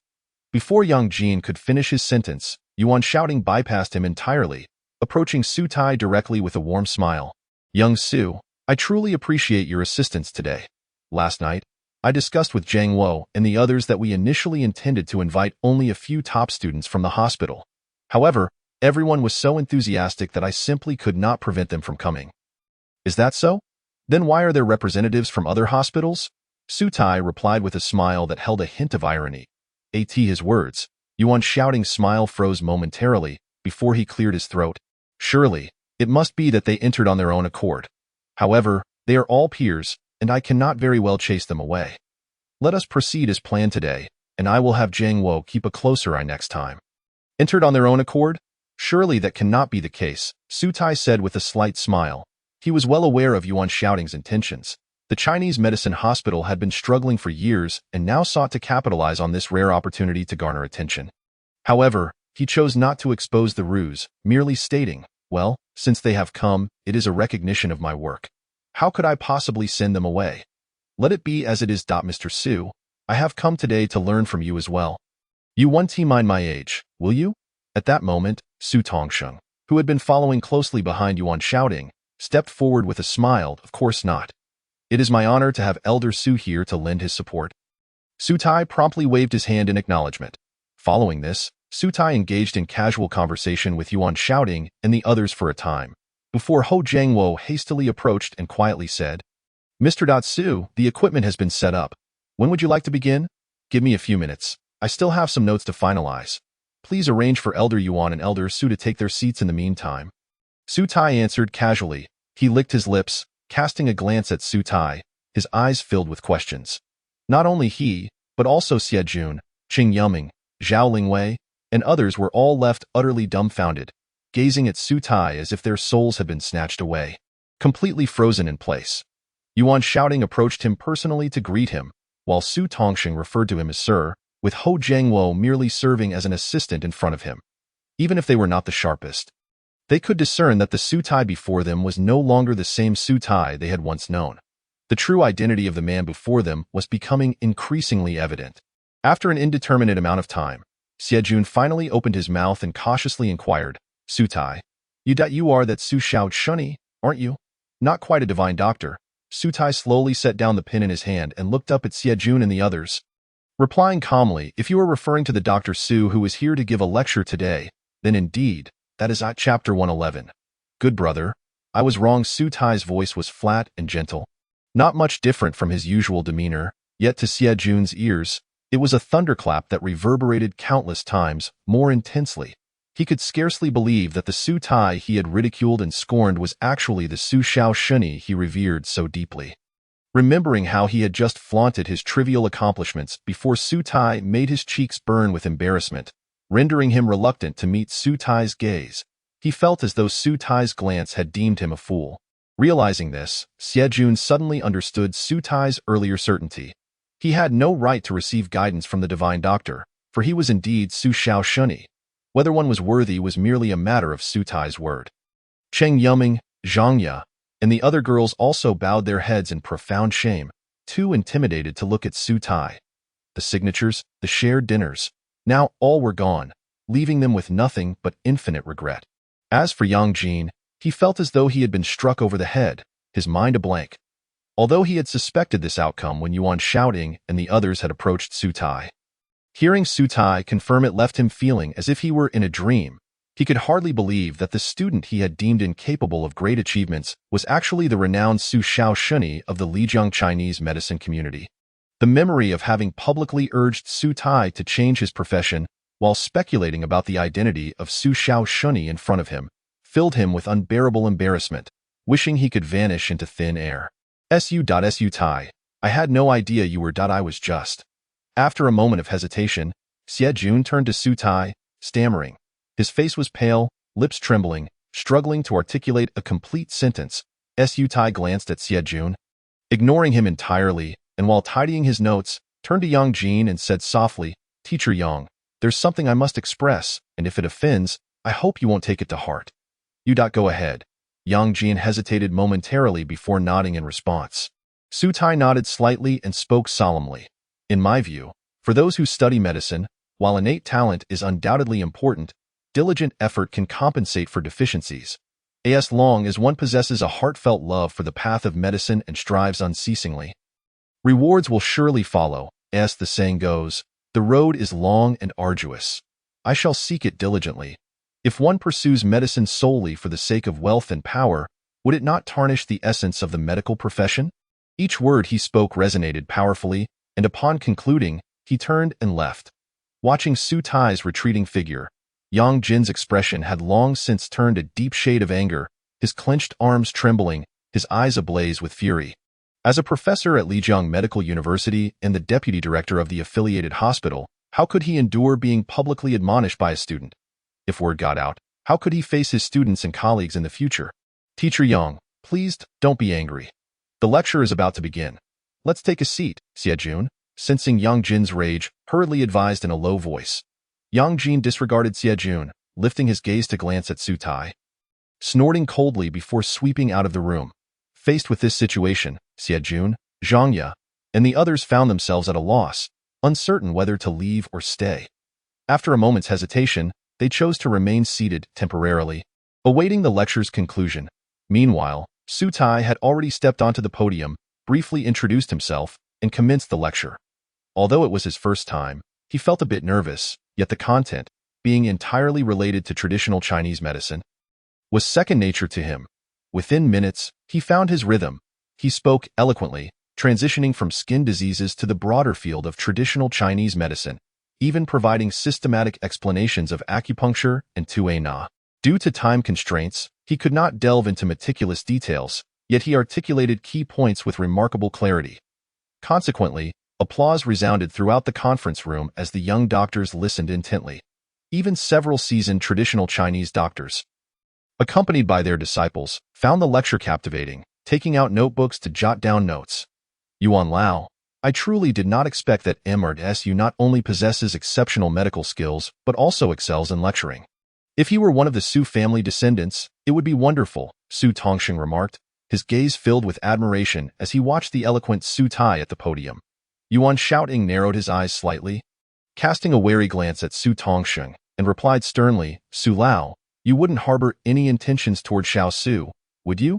He is a key trainee at our Chinese medicine hospital. Do not entertain any thoughts about him. Yuan Lao, what are you implying? I am merely expressing my admiration. Is that not permissible? Su Tongxing frowned, clearly displeased, yet secretly contemplating how he could not let such a talent slip away. One day he would ensure that this individual became a member of the Su family. After all, they all shared the surname Su, and should he marry into the Su family, any children born would also bear the Su surname. Time flew by, and the 2-hour lecture swiftly approached its conclusion. As Su Tai announced the end of the class, thunderous applause erupted in the conference room, with many young doctors eagerly surrounding him, seeking to pose questions. Naturally, there were also young women rushing to ask for autographs, contact information, and even home addresses. Su Tai obliged with the autographs, but politely declined the request for contact details and his home address, fearing it might alarm his parents. Witnessing this scene from their seats, Xie Jun, Zhang Ye, and the others were consumed by boundless regret. Su Tai was their classmate. Had it not been for the earlier incident, obtaining his autograph or even receiving his guidance would not have been impossible. Alas, now all hopes were dashed. Xie Jun, can you please refrain from speaking recklessly in the future? If not for your disparagement of Su Tai, we would not have offended him. Now look at the situation. We've come in vain. Zhang Ye could no longer contain herself, whispering her reproach. Cheng Yuming, wearing a sullen expression, coldly added, "It's all Xie Jun's fault. He ruined what could have been a good opportunity. Everything is my fault? I merely pointed out that he works in a small clinic. That wasn't me, was it? I didn't say he was unworthy of carrying Su Shaoxin's shoes either." Xie Jun, already feeling anxious, was further enraged by Zhang Ye and Cheng Yuming's criticisms. Zhao Lingwei, who had remained silent until now, furrowed her brow and impatiently remarked, "All you do is bicker. If Su Tai harbors resentment over today's events, given his current standing, consider the consequences." Her words silenced Xie Jun and the others, as this was indeed a very real concern. Yang Jian, being the deputy director and a professor at the medical university, naturally had nothing to fear regarding retribution, but they were merely ordinary doctors. Should Su Tai choose to speak against them, their careers could very well come to an abrupt end. Realizing this, Xie Jun steeled himself and approached Su Tai, forcing a smile. "Su Tai, I truly failed to recognize your greatness earlier and inadvertently offended you. Please don't hold today's events against me. Let me treat you to a meal later. How does that sound?" Zhang Ye hurriedly chimed in, "Su Tai, I also apologize for my earlier offense. Consider me blind. Please don't hold it against me. I was just joking with you earlier. Please don't take it to heart," Cheng Yuming added timidly, pouting slightly. Zhao Lingwei, seizing Su Tai's hand, gently implored, "Su Tai, I know I was wrong. Please forgive me this once." She then leaned in closer, whispering in his ear, "Good brother. As long as you forgive me, I am willing to give you anything, including myself." Chapter 112. Yin Zhengfeng's invitation. Sensing the overwhelming scent of perfume wafting into his nostrils, Su Tai couldn't help but furrow his brow, instinctively glancing at Zhao Lingwei beside him. It must be said that Zhao Lingwei possessed a certain charm. Not only was she outwardly cute and innocent, but her figure was also comparable to that of top models, an alluring hourglass shape that was accentuated by her form-fitting dress, leaving little to the imagination and provoking wandering thoughts in the past. Su Tai might have felt a twinge of attraction, but now he harbored no interest whatsoever. After all, compared to his senior sister Shen Yuelin, Zhao Lingwei seemed utterly ordinary, lacking the refined elegance and profound depth that set Shen Yuelin apart. Once accustomed to gourmet banquets, how could one settle for street food? After a moment's pause, Su Tai coldly replied, "Zhao Lingwei, a person of my humble stature is unworthy of you. You would do better to seek someone else." "Su Tai, please don't say that. You are Su Shaoxin. How could you be ordinary? It is I who am unworthy of you. Just forgive me this once," Zhao Lingwei exclaimed, stepping closer and wrapping her arm around Su Tai's. Entirely disregarding the presence of others around them, upon witnessing this scene, Xie Jun felt an undeniable discomfort in his heart. He had pursued Zhao Lingwei privately for the past 2 to 3 years, yet she had consistently rebuffed his advances. Now, before everyone, she was displaying such intimacy with Su Tai, seemingly oblivious to his feelings. However, he was acutely aware that compared to Su Tai, he was indeed insignificant. Zhao Lingwei's behavior was entirely within his expectations. Ultimately, it boiled down to his own inadequacy, as even he was now pleading for Su Tai to spare him.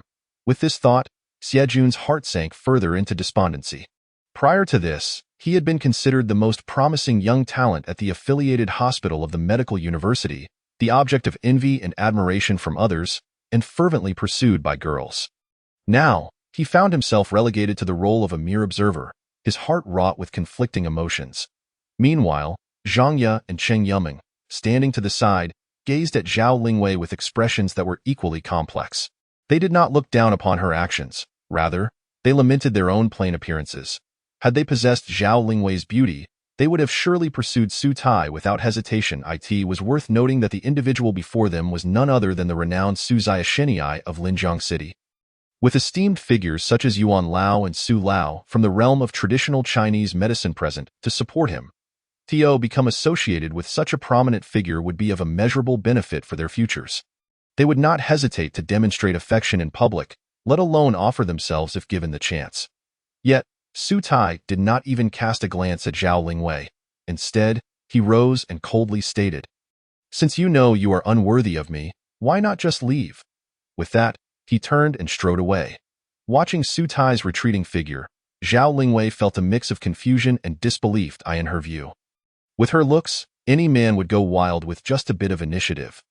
Yet here was Su Tai, displaying such an attitude, ignoring her advances and publicly dismissing her. A surge of inexplicable anger ignited within her, and her cheeks flushed with heat.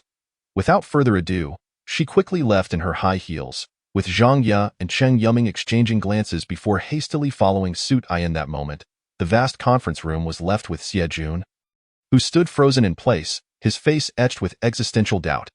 After parting ways with Xie Jun and his companions, Su Tai made his way directly to the dean's office, where he briefly discussed the upcoming course arrangements with Ho Jiangwo before preparing to head to the cafeteria for a meal.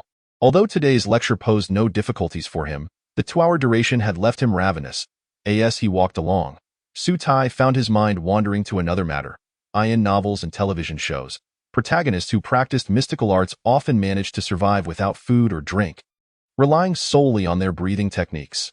Yet, after cultivating the Tai Xian Jing for so long, aside from a slight increase in strength and agility, he had not experienced any significant changes. He still could not skip even a single meal. Was it that the Tai Xian Jing was too rudimentary? Or was it merely that his cultivation level was too low?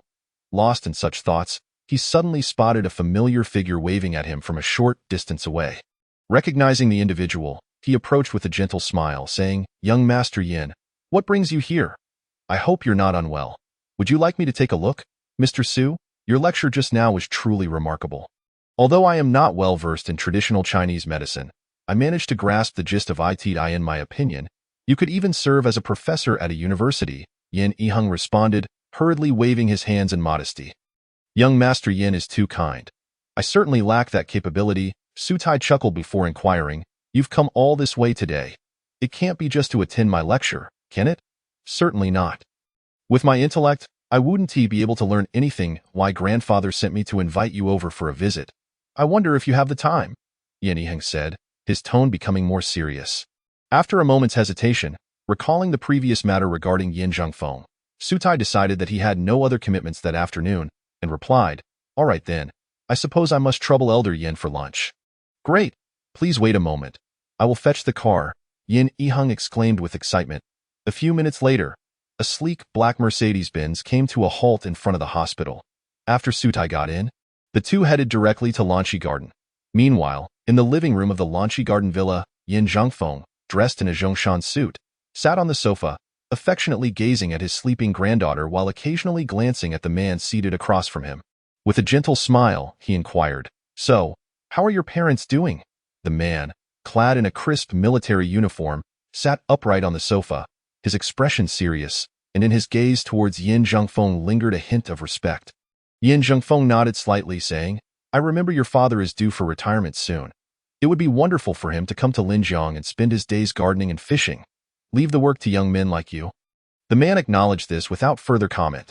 Moments later, Yin Zhongfeng turned his attention back to him, saying with a smile, "There is no need to be so formal at home. Relax a bit. Your demeanor makes it difficult for me to know what to say." "Yes." The man quickly stood up, responding in a deep voice, "That's all right. After all, soldiers are like this. It's commendable," Yin Zhongfeng said with a slight squint, appreciating the man with a glance. After a brief pause, he suddenly continued, "By the way, what did your father say about that Su Zhiashini I mentioned the other day? His chronic back and leg pain should certainly be treatable by Su Zhiashini." Upon hearing this, the man hesitated for a moment, a flicker of doubt crossing his face. "Dad, which Su Zhiashini? Uncle Ding's condition is deemed untreatable even by the doctors at Puhua Hospital. What can traditional Chinese medicine possibly do?" Before the man could articulate his thoughts, a disdainful voice suddenly drifted down from upstairs. Then, a stylishly dressed young woman, appearing to be in her early 30s, descended the staircase in slender high heels. "Fei, why are you awake? Did I disturb you with my conversation with Ding Yang?" Upon seeing the woman, Yin Zhongfeng quickly looked up with a smile. Yin Fei pouted slightly, somewhat displeased. "No, I was awake long before. I just heard you talking about that so-called Zhiashini again. I was worried Ding Yang would be misled, so I hurried down." "Misled? I've told you many times that Su Zhiashini is not your average traditional Chinese doctor. He possesses genuine skills. Damn, why chronic ailments were cured by him," Yin Zhongfeng hastily explained in defense of Su Tai. "Well, whether your condition is truly cured remains to be seen. It's possible that this Su fellow merely administered some painkillers to alleviate the pain." And in 10 days or so, it could all flare up again, Yin Feifei scoffed, her expression filled with skepticism. Her doubts were not unfounded. Over the years, they had encountered numerous doctors in an attempt to treat her father's ailments, most of whom were traditional Chinese physicians, thus maintaining her skeptical view of the suddenly emerging Su Xiaozi. At that moment, Ding Yang, who had been silent at the side, also nodded in agreement, saying, "Indeed, Dad. I believe it's necessary for you to have a follow-up examination at Jinling. If what Feifei says is true, and there's a delay in treatment, it could become problematic. I have friends at Puhua Hospital who can assist you." "What Puhua Hospital? I do not trust those foreign doctors. I have faith in Su Xiaoxinyi, and besides I am well aware of my own condition." Without allowing Ding Yang to finish, Yin Zhengfeng raised his hand to interrupt him, his tone tinged with irritation. Seeing the situation, Ding Yang felt somewhat awkward, but as a son-in-law, he refrained from further comment and simply nodded. "Dad, Ding Yang is right. You should heed our advice. In this day and age, who still believes in traditional Chinese medicine? Only someone like you, who has received little education, would fall for the tricks of these charlatans. If you truly wish to heal, you ought to seek out a Western physician," Yin Feifei exclaimed loudly. Sensing her husband's displeasure, this only fueled Yin Zhengfeng's anger, and he slammed his fist on the table, exclaiming, "I may not have much formal education, but I have seen far more of the world than you could imagine. You are in no position to lecture me." Upon witnessing his father's sudden outburst, Yin Feifei promptly fell silent, while Ding Yang turned pale, hastily lowering his head and avoiding Yin Zhengfeng's gaze. After a brief moment, Yin Feifei could no longer restrain herself and murmured, "Dad, are you really criticizing me for the sake of an outsider? Am I not your biological daughter? Outsider? In my eyes, Su Xiaoxinyi is my savior, and I will not permit anyone to defame him, including you," Yin Zhengfeng declared with a cold huff, rising to leave. However, before he could take a step, his sleeping granddaughter suddenly burst into tears.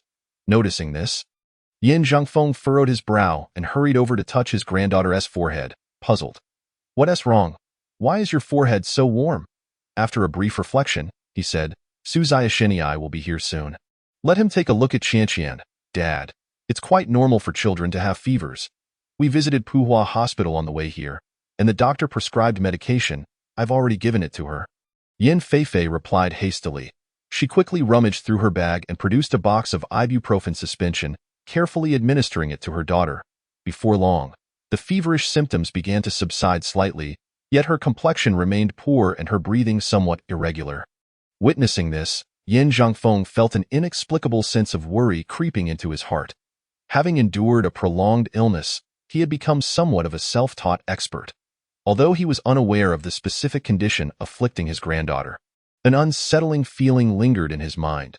After a brief moment of hesitation, he could not suppress his urgency. "I can't shake the feeling that this isn't merely a fever. Perhaps we should have that little doctor. Sue, take a look at her. Dad, it really isn't necessary. It's just a mild fever. After taking some medicine, she should be fine after a nap. I'll carry her upstairs first."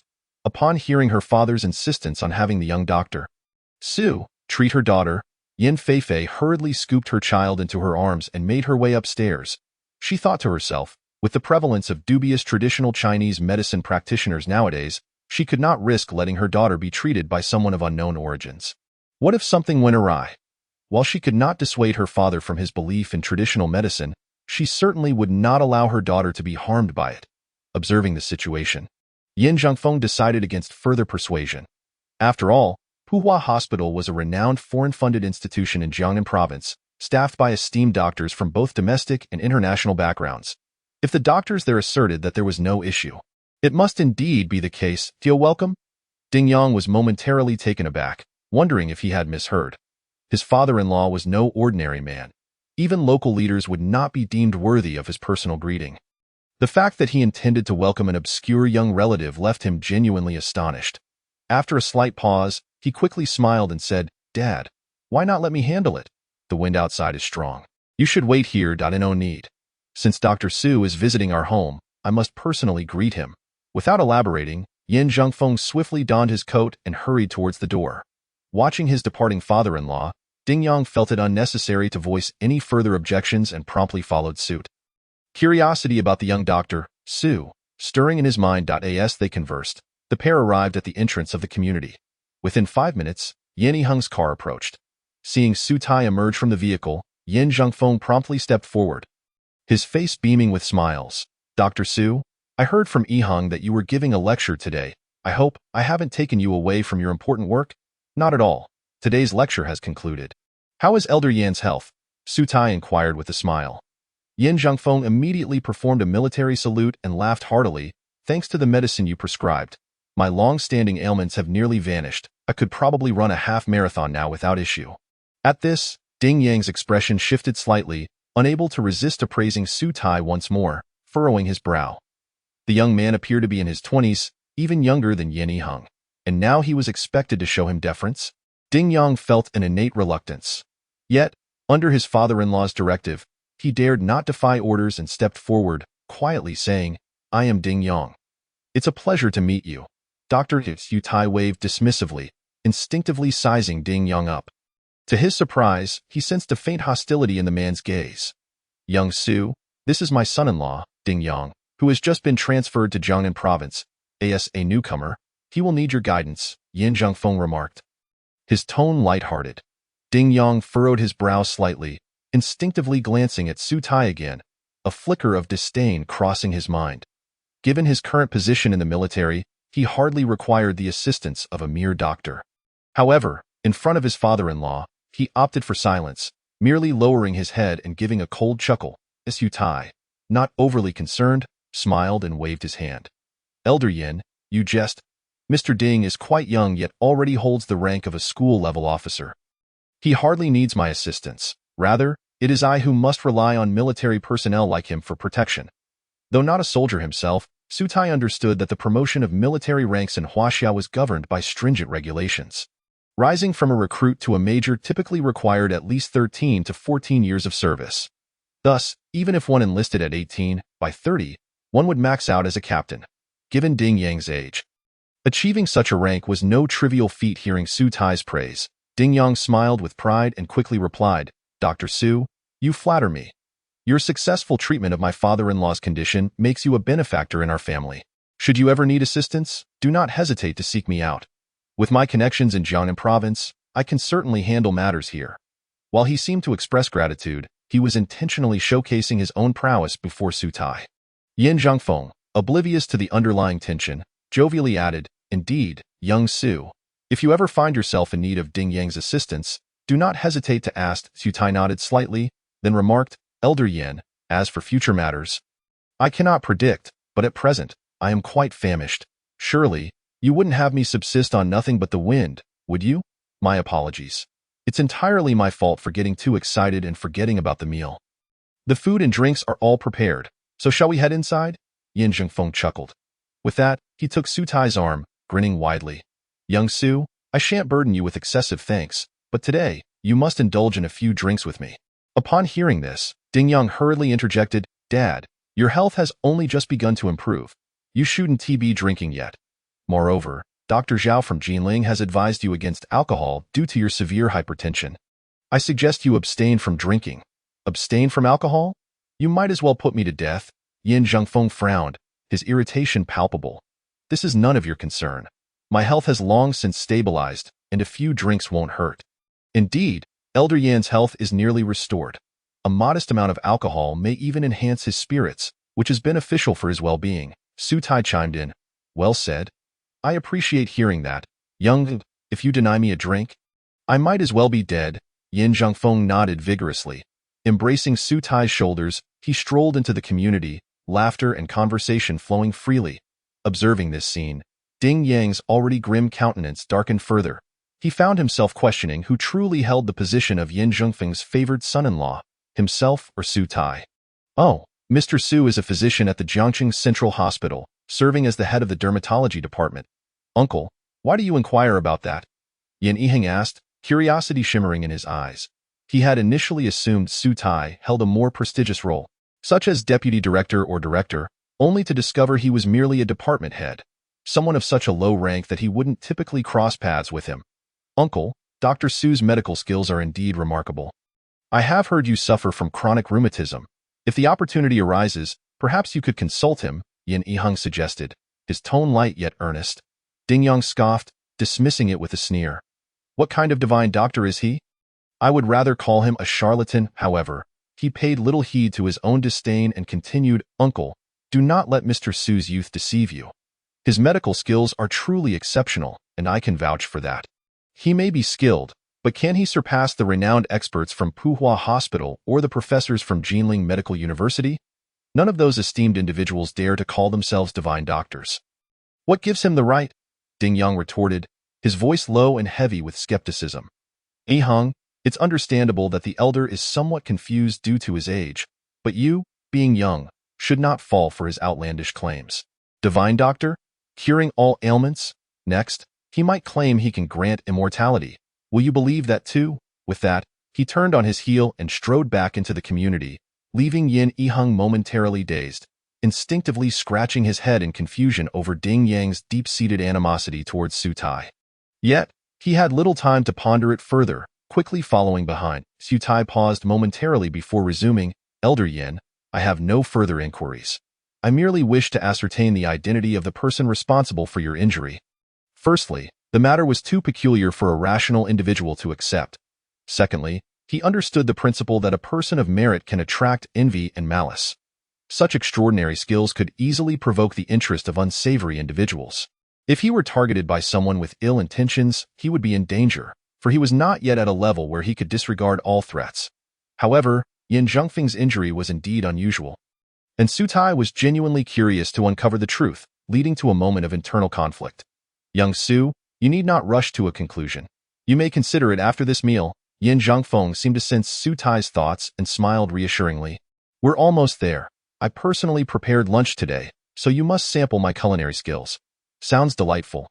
I look forward to it. Su Tai nodded, still contemplating Yin Zhengfeng's earlier remarks. As they conversed, the two men arrived at the villa.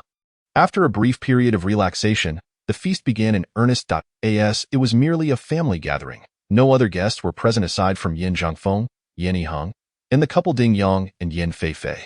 As soon as they sat down, Yin Zhengfeng swiftly retrieved a bottle of red wine, pouring a glass specifically for Su Tai. Young Su, do take a sip of this wine. It has been a cherished vintage in my collection for decades. Su Tai nodded, lifting the glass to his lips.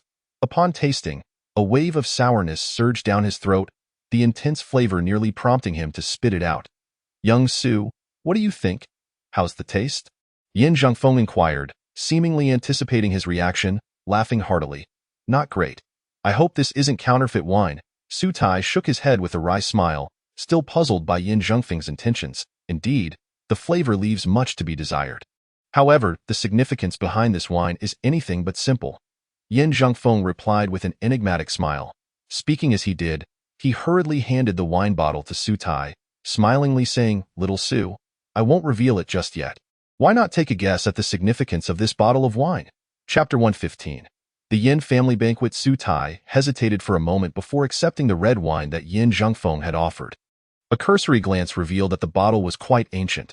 Even the inscriptions on the packaging had become exceedingly blurred, rendering the manufacturer and date unrecognizable.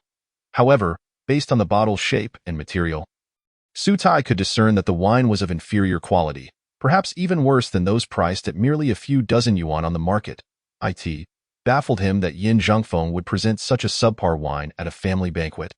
Just as he pondered this, he caught a faint whiff of blood and a trace of gunpowder emanating from the bottle's neck. Could this wine have been seized from the battlefield? After a moment's contemplation, Su Tai looked up at Yin Zhengfeng, curiosity evident in his voice. Yin Zhengfeng's expression shifted slightly, a look of surprise crossing his face as he replied, Indeed, it was procured from the bodies of the enemy after a fierce battle years ago. Mr. Su, you truly deserve your reputation.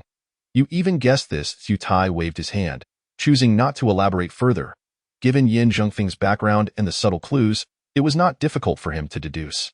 What puzzled him most remained why Yin Zhengfeng would choose to entertain him with this particular bottle. Just as Su Tai was immersed in his thoughts, Yin Zhengfeng suddenly remarked solemnly, In fact, the injuries I sustained were also from that very battle. Upon hearing this, Yin Yiheng, who had been quietly sipping tea, immediately changed his expression and looked over with eager anticipation for what would follow. Ding Yang also raised his head abruptly, He had only heard of Yin Zhengfeng's severe injuries on the battlefield over the years, but the details had always eluded him. However, Yin Zhengfeng did not continue.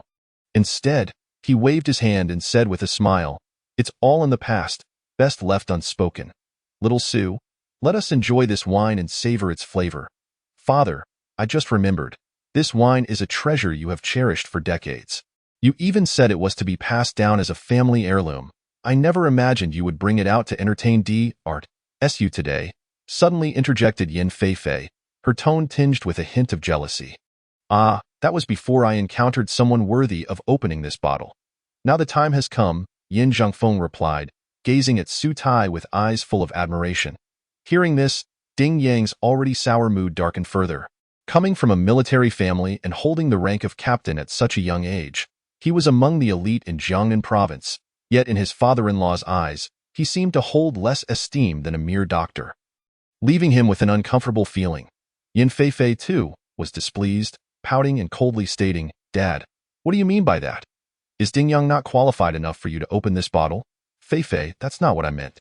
I never said Ding Yang was lacking. If he were, would I have allowed you to marry him?" Yin Zhengfeng interjected, his brow furrowing as he raised his voice. After a moment's hesitation, he cleared his throat and said, "Feifei, stop this. We have guests. Mind your manners." Yet Yin Feifei persisted, exclaiming loudly, "Dad, if that's not your meaning, then why didn't you bring this wine out when Ding Yang visited our home?" He had originally intended to use this wine to express his sincerity to Su Tai, hoping for an open conversation. However, he could not openly disclose that intention, and his daughter's probing made the situation rather awkward. Especially as he noticed Ding Yang's expression growing increasingly serious, he found himself caught in a rather comical predicament. Seeing this unfold, Su Tai felt an urge to laugh. He could certainly guess Yin Zhengfeng's intentions. After a moment's pause, he quickly said, "Elder Yin, I had no idea this wine was so precious. I appreciate your sentiment, but I think I shall refrain from drinking it." "Very well, let us save it for another time. Today, let us enjoy something else," Yin Zhengfeng replied, hesitating momentarily while casting a grateful glance at Su Tai. Had it not been for Su Tai's intervention, he would have been at a loss as to how to explain himself to his daughter. However, Yin Feifei and Ding Yang remained baffled, unable to comprehend why Yin Zhengfeng would show such deference to an unknown junior. "Little Su, I heard from my father that you practice traditional Chinese medicine. I wonder which hospital you work at. You must have only been practicing for a few years, right?" As dinner progressed, Yin Feifei suddenly inquired. "It's the municipal hospital. The deputy director, Liu, is an old friend of mine. Would you like me to speak to him on your behalf for a promotion?" Ding Yang remarked with a half-smile. Su Tai quickly waved his hand, smiling, "I appreciate Mr. Ding's kindness, but, Ding Yang, you underestimate little Su. With his medical skills, he won't need your help for a promotion. I predict it won't be long before he surpasses the Liu you know." Yin Zhengfeng chuckled lightly. Su Tai forced a bitter smile and shook his head, saying, "Elder Yin, you flatter me. I lack such capability. You are too modest. In my view, with your skills, becoming a hospital director would not be a problem. I truly wonder what Yuan Lao is thinking, given how incompetent Ho Jiangwo is. I must discuss it with him next time," Yin Zhengfeng remarked, his ire rising at the mention of Ho Jiangwo. Su Tai waved his hand again, smiling, "Elder Yin, I am not fit to be a hospital director, and I have no interest in it either." "Not interested, you say? What an audacious claim. It seems you genuinely believe you have a chance." "From what I know, while the traditional Chinese medicine hospital may not be the best, the position of director is not something just anyone can attain. One must possess not only academic qualifications, but also capabilities across various domains, especially in medical skills, which must rank among the top in Linjiang City. Do you truly believe you possess such qualifications?" Yin Feifei scoffed, shaking her head in disdain. Her words dripped with sarcasm, leaving no doubt about her skepticism towards Su Tai. Upon hearing her remarks, Yin Zhengfeng's expression changed and he exclaimed, "How can he lack qualifications? With little Su's medical skills, becoming a director is more than sufficient." "Medical skills?" Yin Feifei's face was now suffused with derision. Shaking her head vehemently, "Dad, I won't even mention whether traditional Chinese medicine's tricks can be called medical skills. You've only seen D.R.S.U. a handful of times. How can you assert his skills are commendable? You?" Yin Zhengfeng was momentarily at a loss for words, his gaze towards Su Tai becoming increasingly awkward. While others might not know the extent of Su Tai's medical prowess, he was acutely aware. Yet, certain truths could not be openly expressed, which left him feeling frantic. Just then, a baby's wail echoed from upstairs, and soon after, a middle-aged woman dressed as a nanny rushed in, exclaiming urgently, "Miss Yin, it's not good. Qian is crying again, and nothing seems to soothe her. You must come take a look." Upon hearing this, Yin Zhengfeng's expression shifted, and he quickly turned to Yin Feifei, asking in confusion, "Feifei, what's wrong with Qian? Wasn't she supposed to be fine after taking her medicine? I doubt. I'm not sure. Perhaps the medication hasn't taken effect yet." Yin Feifei replied, her face also filled with uncertainty. This moment, Su Tai, who had been sipping tea, could not help but inquire, "Elder Yin, what seems to be the problem? Is there a patient at home? Would you like me to take a look?" No need. It's just my daughter. She caught a chill last night and has a mild fever. She should be fine after taking some medicine." Before Yin Zhengfeng could speak, Yin Feifei hurriedly waved her hand in refusal. Su Tai hesitated for a moment, shaking his head. "That can't be right. From the sound of her cries, it seems like it's more than just a fever. Little Su, are you saying my granddaughter has another ailment?" "What exactly is going on?"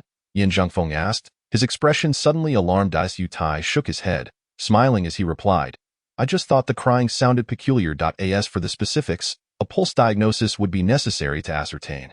"Very well, Feifei. Quickly let little Su take Qianqian's pulse upstairs," Yin Zhengfeng urged anxiously. "Dad, I think that's unnecessary. Even the doctors at Puhua Hospital said she was fine. Perhaps you misheard. I should go check on her first." Yin Feifei shot Su Tai a disdainful look before swiftly heading upstairs. Her daughter was her most cherished possession, and she was not comfortable entrusting her care to an antiquated practitioner of traditional Chinese medicine. Observing the situation, Su Tai chose not to press the matter further. He had heard of Puhua Hospital, a well-known foreign-funded institution in Jiangnan province. If their doctors said everything was fine, it was likely accurate. Moreover, the family had repeatedly declined his assistance, so he saw no reason to insist. Thus, he resumed his idle conversation with Yin Zhengfeng. Chapter 116. I am just an ordinary doctor. A mere few minutes after Yin Feifei ascended the stairs, the baby's cries gradually subsided. Witnessing this, Ding Yang could not help but chuckle. "Dr. Su, I told you, didn't I? You must have misheard. Look, my daughter has stopped crying." "Oh, perhaps that is the case," Su Tai replied casually. Feeling no need to elaborate further, he sensed that Ding Yang and his wife were not particularly trusting of him, and there was an undercurrent of aversion. Under such circumstances, he saw no need to waste his breath. Ding Yang, however, scoffed with a sneer, "Little Su, I'm not belittling traditional Chinese medicine, but relying on sounds and appearances to diagnose ailments seems rather outdated. Do you really believe your senses surpass modern instruments?" "Mr. Ding, traditional Chinese medicine is not merely about listening and observing. It encompasses the 4 diagnostic methods: observation, listening, inquiry, and palpation, all of which are indispensable for comparing it to modern instruments. Each has its own merits," Su Tai explained, shaking his head. Ding Yang's expression grew increasingly mocking, his disbelief evident as he retorted, "Each has its merits, you say? Dr. Su, you truly have the audacity to claim that? Do you really think your eyesight can rival that of a CT scan or X-ray?" Su Tai remained silent, fully aware that Ding Yang harbored profound biases against traditional Chinese medicine. And no matter how he attempted to elucidate his perspective, the other party would remain unconvinced. In Ding Yang's eyes, individuals like Su Tai were merely blustering charlatans, preying on the elderly, lacking any genuine skill. With a modicum of critical thought, one could easily unmask their deceitful tactics. Su Tai chose to disregard Ding Yang's provocations and continued to sip his tea. At that moment, Yin Zhengfeng furrowed his brow and coldly interjected, "Ding Yang, your understanding of traditional Chinese medicine is rather superficial. It would be wise to refrain from further comments." "Dad, I am not mistaken. Otherwise, how could this so-called little divine doctor have misdiagnosed Qian's ailment?" Ding Yang retorted with a sardonic smile, emphasizing the term divine doctor with palpable mockery as he cast a derisive glance at Su Tai. Sensing Ding Yang's relentless aggression, Yin Zhengfeng felt a surge of irritation and sternly replied, "Ding Yang, you are crossing a line. Little Su merely suggested a possibility. He did not assert that Qian's condition was indeed problematic. Moreover, who among us is infallible? Dad, If he is indeed a divine doctor, how could he possibly err? Are you implying that he is merely a figurehead? Ding Yang scoffed. That was not my intention, Yin Zhengfeng said. His face darkening as he raised his voice, Su Tai chuckled softly, gesturing dismissively. Mr. Yin, in truth, Ding Yang speaks with some merit. I am no divine doctor, merely an ordinary physician. Upon hearing this, Ding Yang's smile broadened, embodying the demeanor of a victor as he regarded Su Tai. Just then, a sudden wail of an infant echoed from upstairs, though this cry was markedly weaker than before, abruptly ceasing after only a few sounds. Almost simultaneously, Yin Feifei dashed down from the upper floor, panic etched across her face. Dad, something's wrong. Qian. She suddenly has a nosebleed and it won't stop. What? Ding Yang, who had just raised his wine glass, was immediately stricken with alarm. Yin Zhengfeng nearly lost his balance, hastily rising and rushing upstairs while urgently calling, Quick, take me to see. Observing the unfolding chaos, Su Tai quickly followed Yin Zhengfeng up the stairs. As they reached the doorway, a startled cry erupted from within the bedroom, followed by the appearance of a middle-aged woman in maid attire, exclaiming, Miss Yin, it's terrible. Qian has fainted. You must come and see. In that moment of panic, Yin Zhengfeng felt as though the world around him had darkened, struggling to maintain his composure. Had it truly come to this? Qian had merely had a slight fever. How could she have fainted? What had transpired? He gazed at his daughter lying feebly on the bed, urgently turning to Yin Feifei for answers. What happened? Yin Feifei hesitated, stammering, It's nothing much, I was just bored and helped her with some makeup. It shouldn't be the cause, right? Nothing much. Do you have any idea how many additives are in cosmetics? Qian is not even 2 years old. How could she withstand such chemical irritants? Ding Yang's face turned a shade of fury. He stepped forward, shoving Yin Feifei aside and thundered, If anything happens to my daughter today, I will not forgive you. At Ding Yang's words, Yin Feifei's expression crumpled, tears brimming in her eyes. Though Yin Zhengfeng felt a swell of anger, he could not chastise his daughter, knowing she was at fault. After a moment's hesitation, he stepped forward and softly urged, Ding Yang, do not be hasty. Perhaps we should let little Su examine Qian. Ding Yang, you have gone too far. Who do you accuse of being a fraud? Yin Zhengfeng exclaimed, furrowing his brow. If he is not a fraud, then who is? At his age, he has likely just graduated from university. Yet he dares to call himself a divine doctor. What else could he be but a charlatan? Ding Yang snorted. Without hesitation, he swiftly lifted his daughter, preparing to leave. Seeing this, Yin Zhengfeng blocked Ding Yang's path. His voice low and firm, You are out of your mind. The nearest hospital from Lanchi Courtyard is over an hour away by Card. By then. We may not even know if Qian is still alive. What should we do? Ding Yang was now in a state of panic. After a moment's contemplation, he hastily declared, I will video call Director Sun from the Central Hospital. He is a pediatric expert and can advise on any urgent care methods. He promptly retrieved his phone and initiated a video call with Sun Jingxiu. Before long, the connection was established. Observing Ding Yang's anxious expression, Sun Jingxiu inquired curiously, Little Ding, why are you video calling me out of the blue? I'm in a meeting. Can this wait? Director Sun, please hold on. My daughter is unwell. You must help us, Ding Yang implored, quickly positioning the camera towards his daughter. Sun Jingxiu examined Qian briefly before frowning. From her appearance, there doesn't seem to be any major issue. Can you describe the situation? After a moment's hesitation, Sun Jingxiu shook his head. Applying makeup shouldn't result in a nosebleed.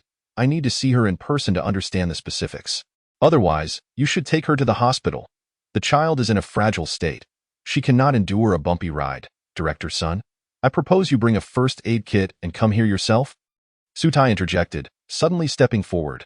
Ding Yang, taken aback by Su Tai's interruption, felt a surge of anger. Can't you see I'm speaking with Director Sun? This is none of your business. You should. Mr. Su. What brings you here? Before Ding Yang could finish, Sun Jingxiu's voice, filled with surprise, interrupted him. Director of the Central Hospital, a renowned figure in Jiangnan's medical community, was unexpectedly addressing a common doctor from a traditional Chinese medicine clinic, which left him astounded. What was even more surprising was the apparent camaraderie in Sun Jingxiu's tone towards Su Tai. Weren't traditional and Western medicine supposed to be at odds? How could the top figure in Western medicine in Linjiang treat a young practitioner of traditional medicine with such respect? After a moment's contemplation, Ding Yang could not suppress his curiosity. Director's son, you must have mistaken him for someone else? Ha!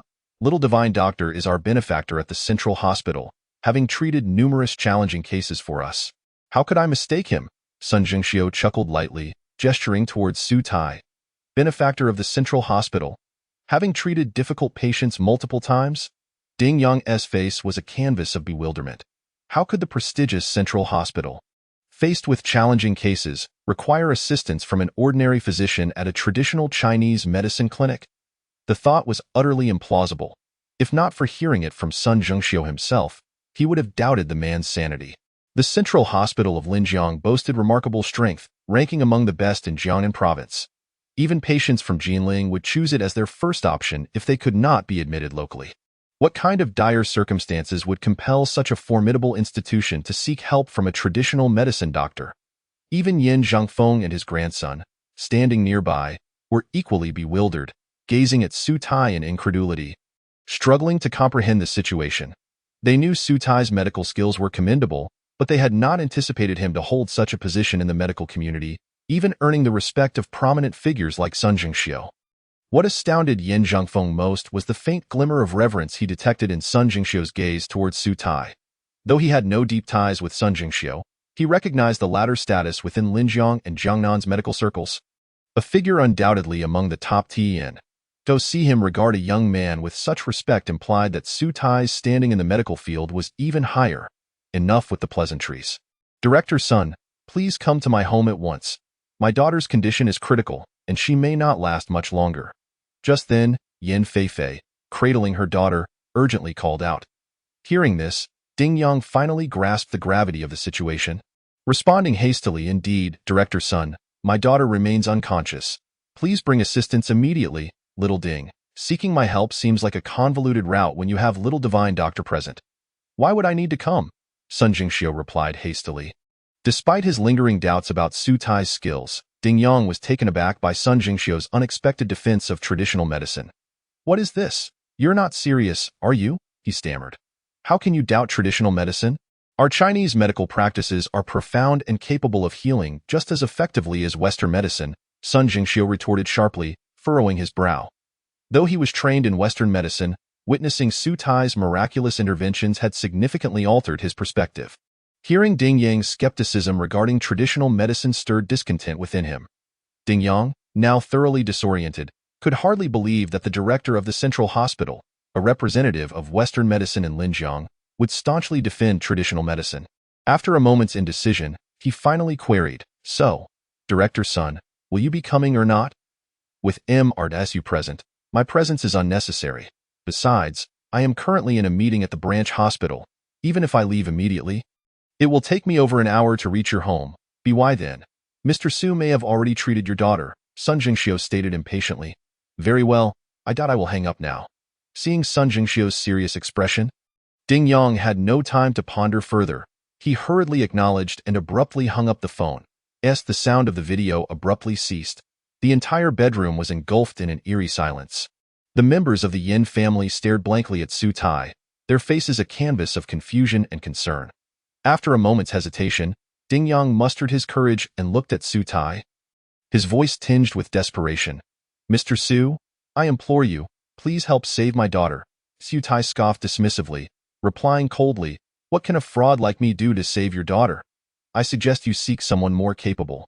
Mr. Su, you jest, Ding Yang insisted, forcing a smile that was more tragic than a frown. Director's son has said you can cure her. Please, I beg you.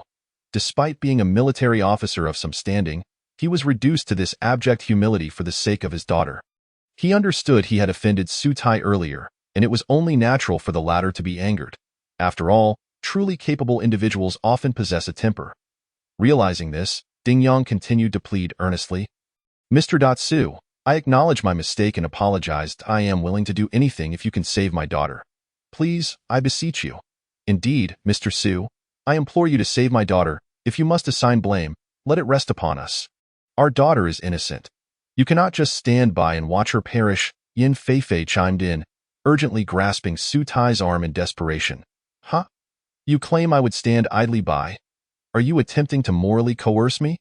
Even if I choose not to intervene today, what would it matter? Su Tai replied coldly, casting a scornful glance at Yin Feifei. No, I would never, Mr. Su.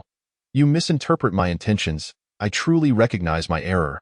Yin Feifei hurriedly explained, taken aback by Su Tai's unexpectedly lofty demeanor. Under normal circumstances, she would have dismissed him outright. But now, for her daughter's sake, she had to swallow her pride.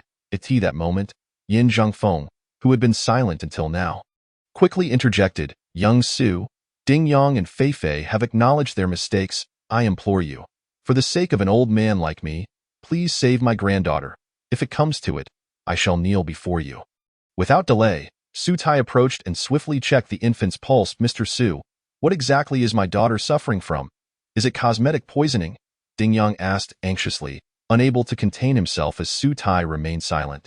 Hearing this, Yin Feifei glanced over, feeling a twinge of guilt. Su Tai, with a dismissive smile, replied gravely, Mr. Ding, you consider yourself knowledgeable in medicine, yet surely you realize that the mere chemical elements in cosmetics could not possibly afflict your daughter to such an extent. Oh, is that so? Then I must have been mistaken. Ding Yang blushed, clearing his throat. He had initially feared that his daughter's condition was due to her exposure to cosmetics, but now that this was disproven, his guilt had lessened somewhat. Young Su, what exactly is wrong with my granddaughter, and is it treatable? Yin Zhongfeng pressed urgently. Chapter 118. The 8 Winds and 8 Evils. As Su Tai spoke, the expressions of the Yin family shifted dramatically. Particularly, Yin Feifei and Ding Yang turned pale, realizing the implications of venom from bamboo leaf green and 5-step snakes. They were acutely aware that a bite from such a serpent could be fatal. Especially for a child under 2 years old. Dr. Su, you must be mistaken. Our Qianqian is at home every day. How could she possibly have been bitten by a snake? After a brief moment of panic, Yin Feifei asked frantically. Yin Zhongfeng echoed her doubts, murmuring, indeed, Young Su, could you have made an error? Qianqian is always with us. If she had been bitten, we would surely know. Su Tai offered no explanation. Instead, he pulled up Qianqian's pant leg, revealing the skin near her left knee, which was swollen, bruised, and darkened, with 2 deep bite marks at the center of the inflamed area. The sight left Yin Zhongfeng, Yin Feifei, and the others gasping in shock. I can confirm that Qianqian has indeed been bitten by a 5-step snake, Su Tai stated firmly. Last year, a comrade of mine suffered a similar bite, and the wound looked just like this. After a brief moment of hesitation, Ding Yang shouted in alarm, his expression now grave. He recalled how his comrade had succumbed to a 5-step snake bite due to delayed treatment, dying within 5 hours. The horrific image of that loss haunted him still now. Realizing his own daughter had suffered a similar fate, he broke into a cold sweat, his body trembling. Su Tai nodded slightly, saying, indeed, it is a 5-step snake.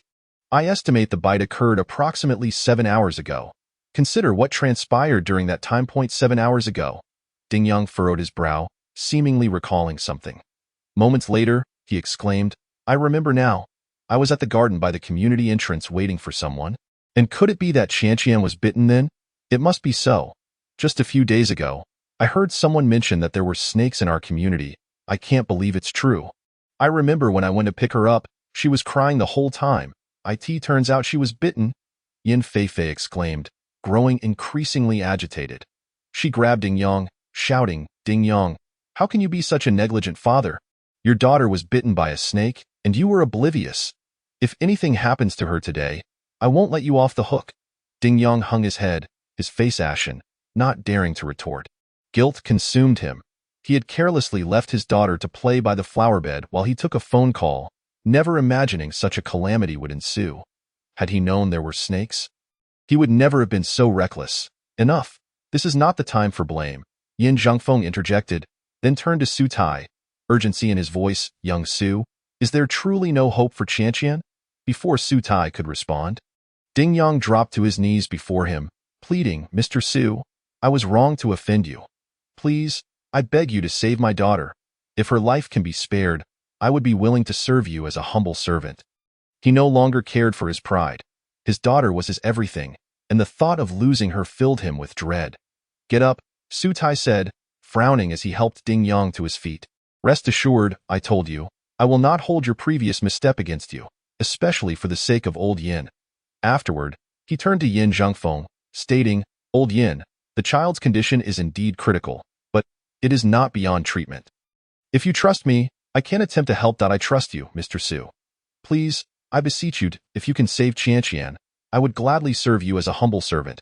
Yin Zhengfeng replied solemnly, Very well, I shall begin at once. Ding Yang wasted no time, rushing from the bedroom. Minutes later, he returned with a basin of soapy water. Meanwhile, under Yin Zhengfeng's instructions, Yin Yiheng had gathered all necessary traditional Chinese medical supplies and laid them before Su Tai. Having confirmed the diagnosis, Su Tai immediately started to clean Qianqian's snakebite wound with the soapy water, while swiftly applying pressure to several critical acupoints, including the Duyu, Ganyu, Danyu, Paiyu, Weiyu, Sanjiaoyu, and Shunhuayu. In less than 10 minutes, Qianqian's previously pale face began to regain color and her breathing steadied.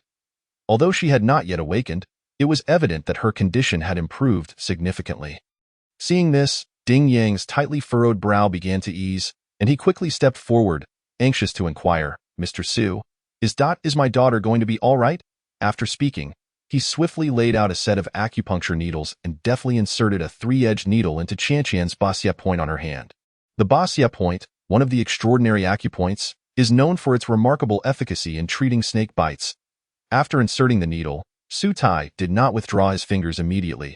Instead, he gently twisted it for a moment before pulling it out. Soon, dark blood began to flow from the insertion site. At this sight, Yin Feifei could no longer contain herself, exclaiming, Dr. Su, what are you doing? Why is my daughter bleeding? Calm down, Auntie. Mr. Su is expelling the toxic blood from Qianqian's body. Yin Yiheng replied impatiently from the side as Su Tai remained unfazed and quickly produced another needle, inserting it into Qianqian's Ba Feng point on her foot. Like the Basya point, the Ba Feng point also serves as an extraordinary acupoint, effective in dispelling wind, unblocking channels, and detoxifying.